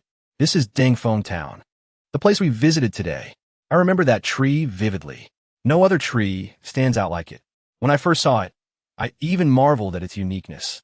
Indeed, the two trees embracing each other form an intimate pose. It is rather special, and I recall that tree as well. A cat chimed in, eyes sparkling with recognition. So, does that mean we have indeed arrived in Dangfeng Town? Is it possible for the hotel to move? My goodness, is Miss Nan Zhi a celestial being? Can this truly be manipulated? The notion of a mobile hotel was unprecedented for them. They had never heard of such a phenomenon, yet now it lay before them in undeniable reality. If one had to provide an explanation, they would lean towards believing that Miss Nan Zhi was a divine entity descended from the heavens. If that were indeed the case, everything would make sense. Why beings as formidable as the extraterrestrial locusts could not overpower Miss Nan Zhi, and why the hotel was equipped with so many advanced and efficient weapons. At that moment, the respect and admiration the cat and dog felt for Nan Zhi reached its zenith. They resolved to strive to become stronger. Although they were not celestial beings and lacked such formidable powers, they could still assist Miss Nan Zhi in making their homeland a better place through their own efforts. Upon reaching Dangfeng Town, the clock struck 9:30, and they had only half an hour left before closing for the day. However, upon arriving at a new location, Nan Zhi wished to step outside and survey the area. Grabbing a box of freshly washed grapes, she ventured out with by sand. Sure enough, the residential areas had proliferated, with lights glowing in every household at this hour. After walking for about 10 more minutes, they encountered a row of detached houses. These appear to be privately constructed, each standing at least 7 stories tall. Nan Zhi and Bai Tsin exchanged a glance before continuing on, not anticipating the sudden piercing cries emanating from above. No, don't eat me. I'm not tasty at all. Please don't consume me. My flesh is tough and stringy, not tender in the slightest. Chapter 3:11. Ant people and mouse people barely had the words left their lips when a loud thud echoed from the rooftop, as if something had been forcefully struck. Shortly after, a coarse male voice broke the tension, chuckling. I've never tasted the flesh of a sentient ant before. They say that steaming ants can be quite delectable. I must try it today. Sir, please don't eat him. Eat me instead. I'm a mouse. My flesh is far more abundant. An ant can't weigh more than a few pounds, not nearly enough to satisfy you. Did I allow you to speak? Before long, another loud slap resounded. If her instincts were correct, the first sound was likely from the ant, while the second seemed to come from the unfortunate mouse. Had she not chanced upon this place today and overheard such sounds, she could have easily disregarded it. But today she had heard, and thus, Nan Zhi cast a glance at Baitsun and said, "Let us ascend and confront the pests upstairs." All right. After Baitsun unlocked the door downstairs, the two of them swaggered into the building. The first floor lacked any rooms or living spaces. Essentially, it served as a garage primarily for parking vehicles. There were quite a few cars present. Nan Zhi reached out to touch one of the compact blue vehicles, glancing around at the other parked cars. There seemed to be at least 10 vehicles in total. Continuing their ascent, the second floor indeed boasted a living room, yet it was devoid of any inhabitants. From the sounds of conversation they had overheard, it was evident that the individuals were likely on the third or fourth floors. An ant person and a mouse person. These were presumably the two who had been speaking earlier, but their current state appeared rather dire. They were as emaciated as a skeleton and seemed on the verge of collapse. Both the ant person and mouse person bore various injuries. And beside the ant person stood an alien locust. At that moment, the alien locust had one hand firmly gripping the ant person's neck. Its face twisted into a grotesque grin, its long tongue occasionally flicking at the corners of its mouth, which thoroughly disgusted Nan Zhi. "Quick, give him a good beating. I can scarcely bear to watch," Nan Zhi urged Baitsun, pointing at the alien locust. "He is utterly hideous. I can hardly stomach my meals tomorrow if he keeps that expression up." Regardless of what Nan Zhi articulated, Baitsun merely responded with an affirmative, never one to decline such matters. Without hesitation, he stepped forward, compelling the alien locust to release its grip on the ant person. Then he forcefully adjusted the locust's face and delivered 2 resounding punches. "Who are you? How did you come to be in this state?" After receiving 2 blows from Baitsun, the alien locust struggled to articulate, its speech muddled, and the words that escaped its mouth were incomprehensible to Nan Zhi. However, she had no intention of deciphering it. There was no necessity for that.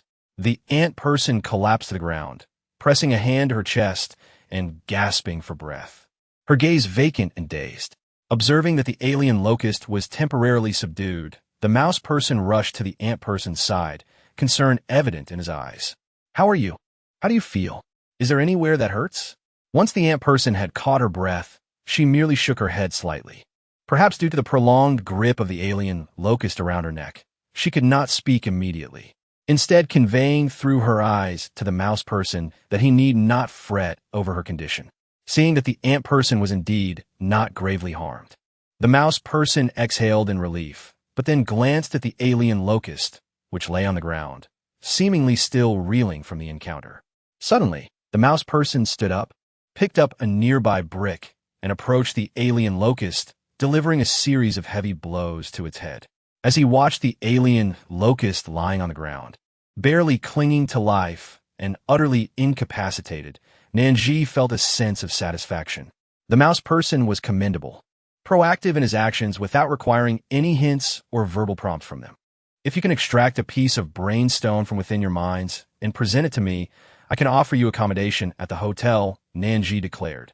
"However, the duration of your stay will depend on your ability to continuously supply me with brainstones.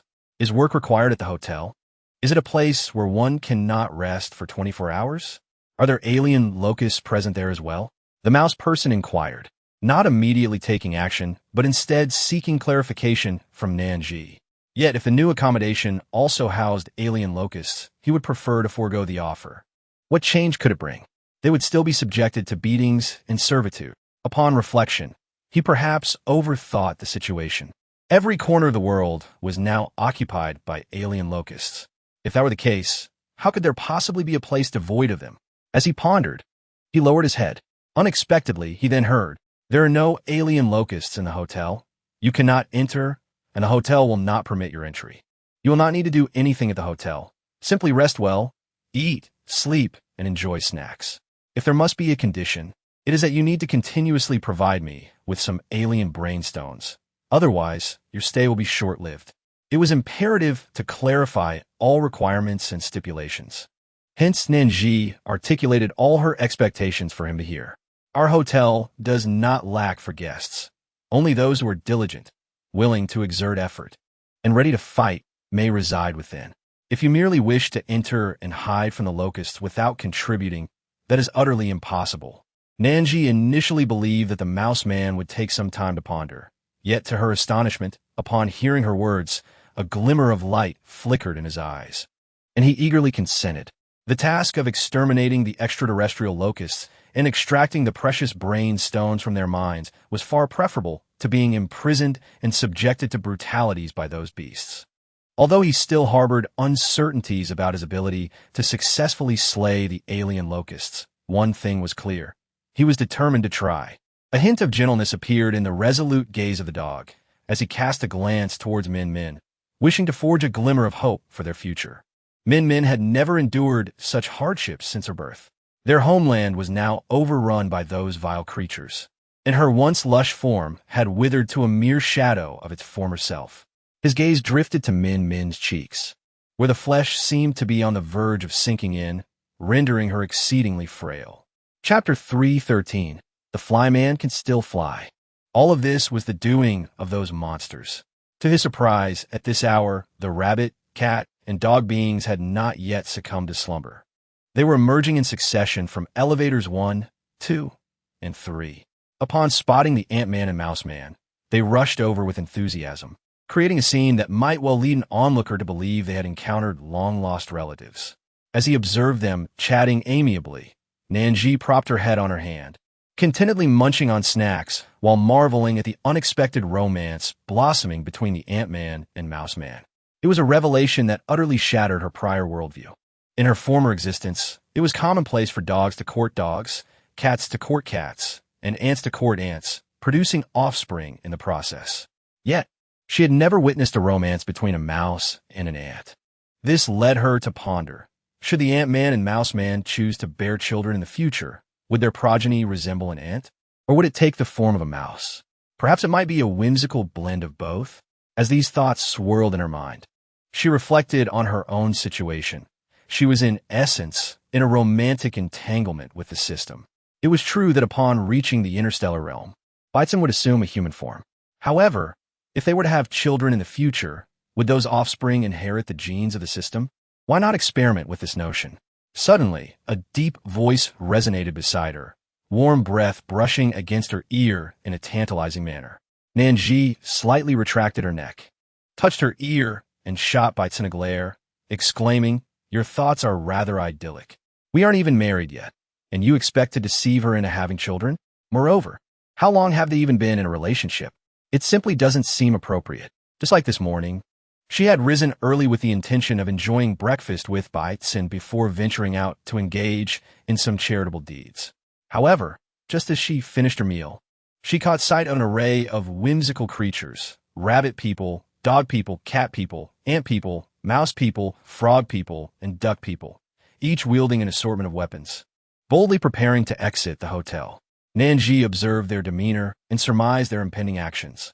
With a smile, she inquired, "Are you planning to venture out to battle the pests?" "Indeed, indeed." The frogman eagerly nodded, his dark green hands gesturing animatedly in the air. "We shall execute this and that, and surely we will send those wretched bugs reeling." "Absolutely." The rabbit man emphatically concurred, and soon, under Nan Zhi's gaze, a spirited group marched triumphantly towards the outside. Nan Zhi suddenly felt that today seemed like a day free from work. The first batch of people we saved truly brings a sense of ease. Bison's words echoed in her ears, and Nan Zhi vigorously nodded in agreement. Who could argue otherwise? The flies are still able to soar. Chapter 314. Sister Nan Zhi, you are wonderful at this moment. Their wings fluttered and soared in the air, presenting an amusing spectacle. It was precisely due to this collective effort that, in less than 3 months, the extraterrestrial brainstones had been fully collected. Watching the progress bar reach completion, Nan Zhi was elated, almost taking flight herself.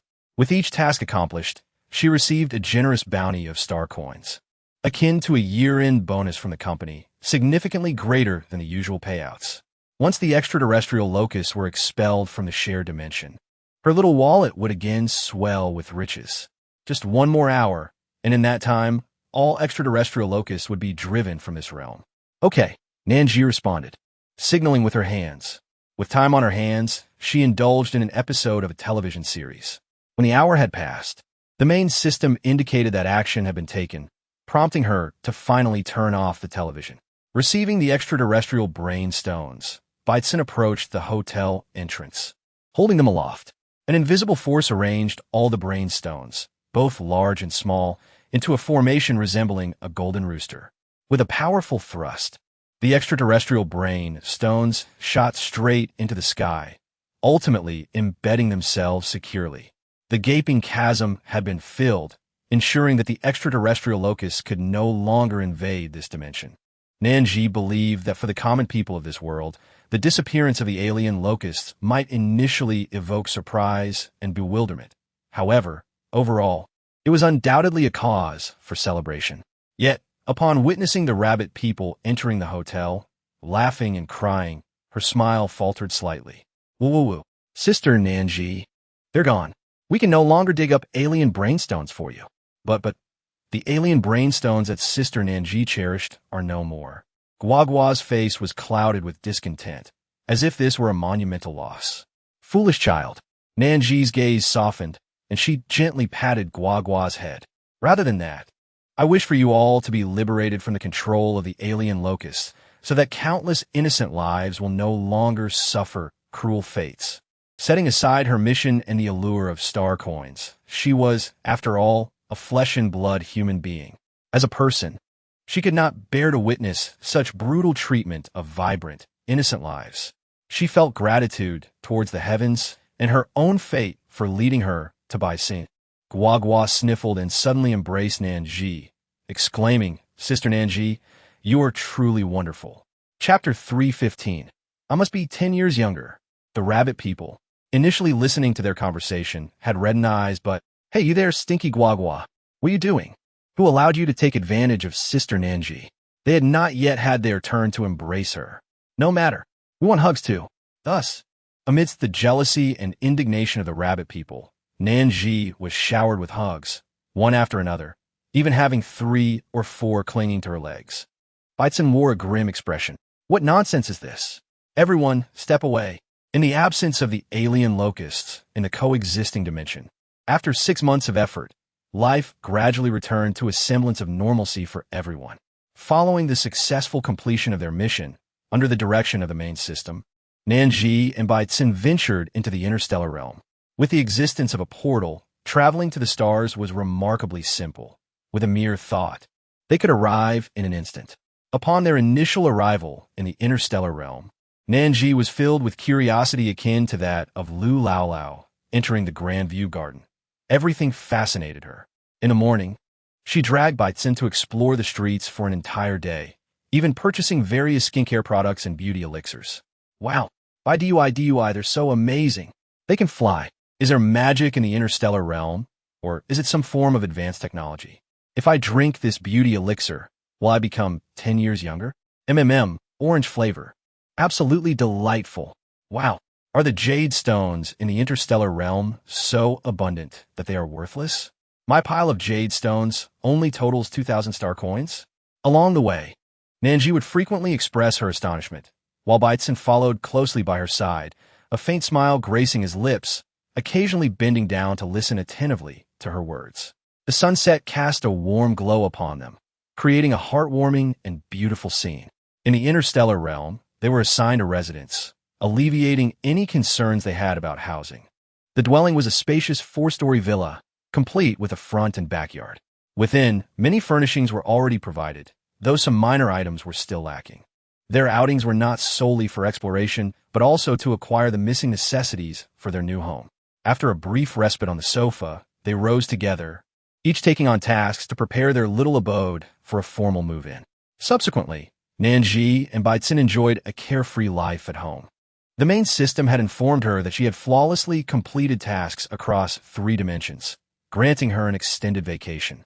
New missions would be assigned only when she expressed the desire to undertake them. Yet, As they rested, they inadvertently spent over a year in leisure. Occasionally, they would visit the coexisting dimension to share Hotpot and converse with the rabbit people, the canine and feline beings. Notably, the coexisting dimension was steadily improving. Once timid souls who walked the streets in fear, unable to meet others' gaze, had begun to stride confidently down the avenues, engaging in lively conversations with friends. Chapter 3:16. How to win the affection of a beauty, it's wonderful. Happiness now graces everyone's faces, observing the current state of the coexisting dimension. A deeper smile spread across Nan Zhi's face. She harbored no grand ambitions, merely believing that in places filled with sunlight, one should not allow dark and twisted beings to wreak havoc. Additionally, there was another piece of delightful news. Min Min had now found her destined partner. Just last month, she had tied the knot, her radiant expression of happiness evoking envy in all who beheld it. Nan Zhi also attended a joyous wedding, genuinely feeling happiness for her companion who had married for love. However, she never intended to catch the bouquet. Why of all people? Was it thrown into her hands? This unfortunate event rendered her unable to meet Baitsin's gaze. For the moment their eyes locked. He would look at her with those eyes filled with expectation and deep affection. She, too, was troubled by this, yet she could not confide in Baitsin. Indeed, upon arriving in this interstellar realm, Baitsin could no longer directly sense Nan Zhi's thoughts. He could only perceive her feelings during missions. At all other times, he was completely unaware. Consequently, for the past month, Nan Zhi's mind had been racing with thoughts, unchecked and unrestrained.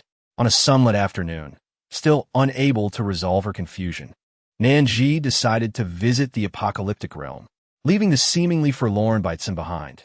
She went to the mall with her close friends, Xiao Jiaying and Min Min, to enjoy some milk tea. At that moment, Nan Zhi was in turmoil, contemplating, but we've only been together for 2 years. Isn't marriage a bit premature? Is 2 years really too short? Really, what am I saying? Xiao Jiaying and Min Min widened their eyes in disbelief. Come on, you've been in a relationship for 2 years. How can that be considered fast? Xiao Jiaying exclaimed, and Min Min quickly chimed in, exactly. My husband and I only dated for 8 months before getting married. It's not about the duration, but the character. If the character is lacking, marriage won't work regardless. Following this, Xiao Jiaying and Min Min shared their lifetime of romantic and marital experiences with Nan Zhi. Meanwhile, on the other side, as Baitsin's friend, Xiao Haoran took the opportunity to impart wisdom to Baitsin, focusing on how to win the heart of a beauty. Gu Qingcheng, Min Min's husband, had also become familiar with Baitsin by the afternoon and occasionally interjected with his insights. Let me tell you, women love flowers and all things that sparkle. Gu Qingcheng declared with an air of experience. Just whip out the ring, Bam. Present the flowers, Bam. Offer her a big, dazzling diamond, Bam, accompanied by some heartfelt words. She will undoubtedly accept your proposal. With that, he raised his chin, signaling Baitsin, listen to me. You can't go wrong. Xiao Haoran and Gu Qingcheng took turns offering suggestions. And after a moment of contemplation, Baitsin decided to distill their advice, taking the essence while discarding the dross. That evening, the group gathered for dinner in Xiao Jiaying's grand villa.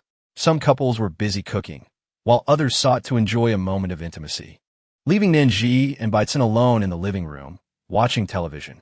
Chapter 3:17.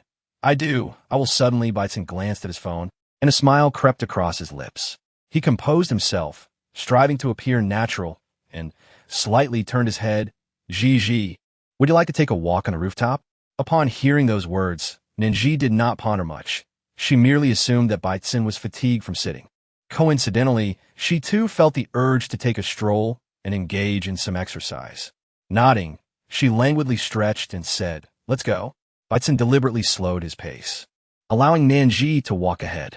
As they ascended the stairs, he casually remarked, it seems that Zhi is quite fond of romantic narratives. Absolutely.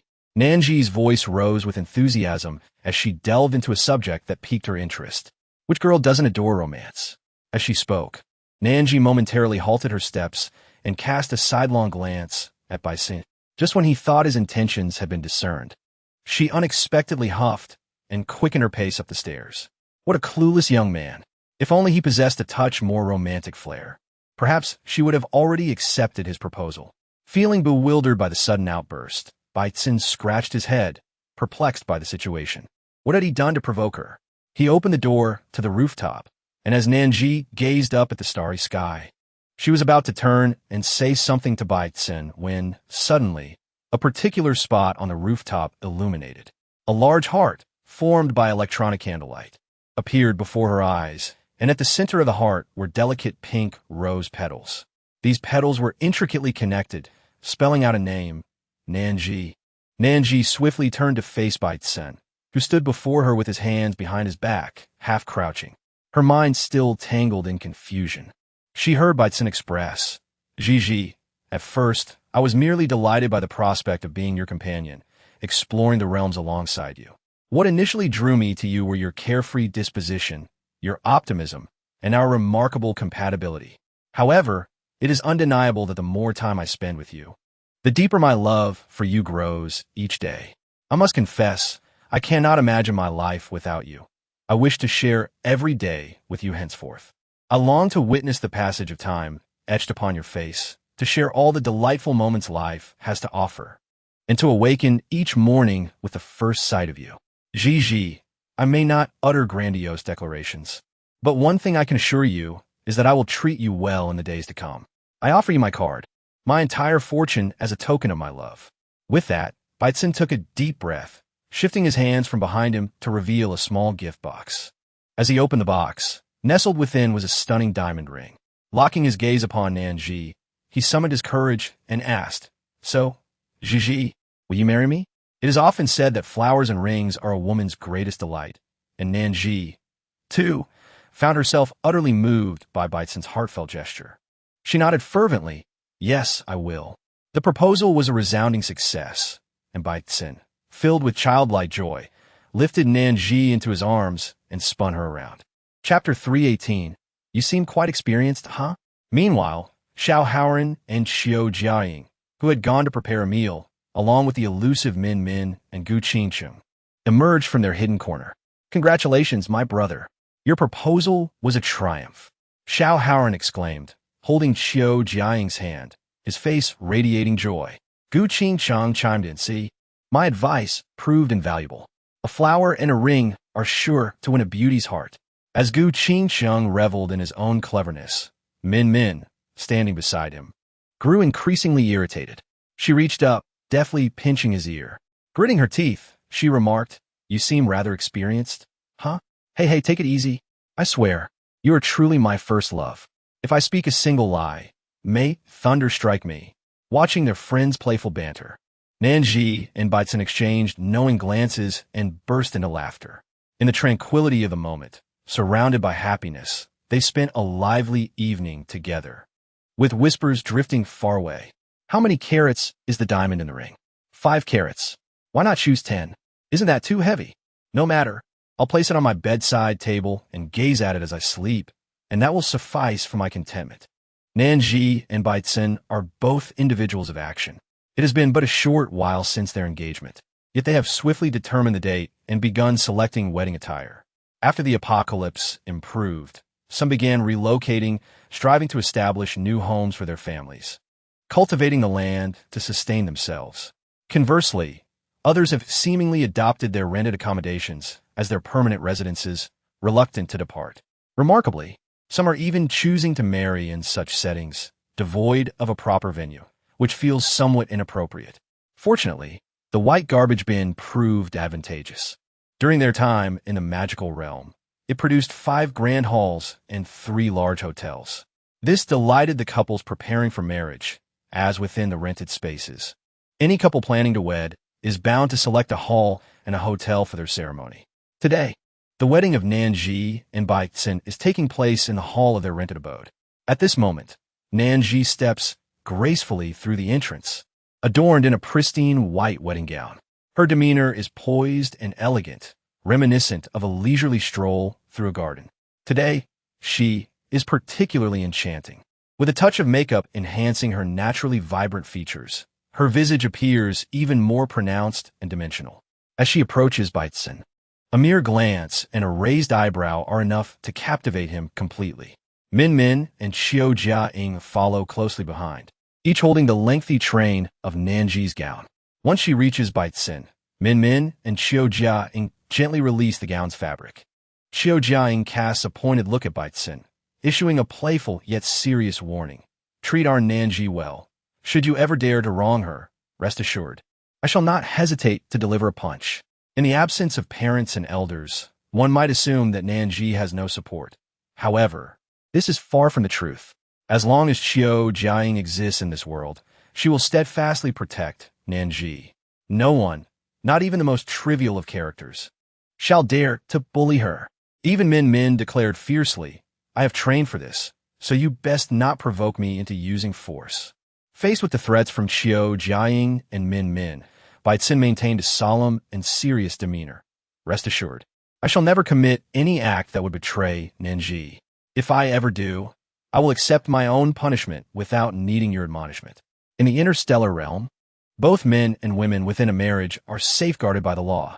Regardless of whether it is the husband or the wife who strays, legal repercussions are inevitable.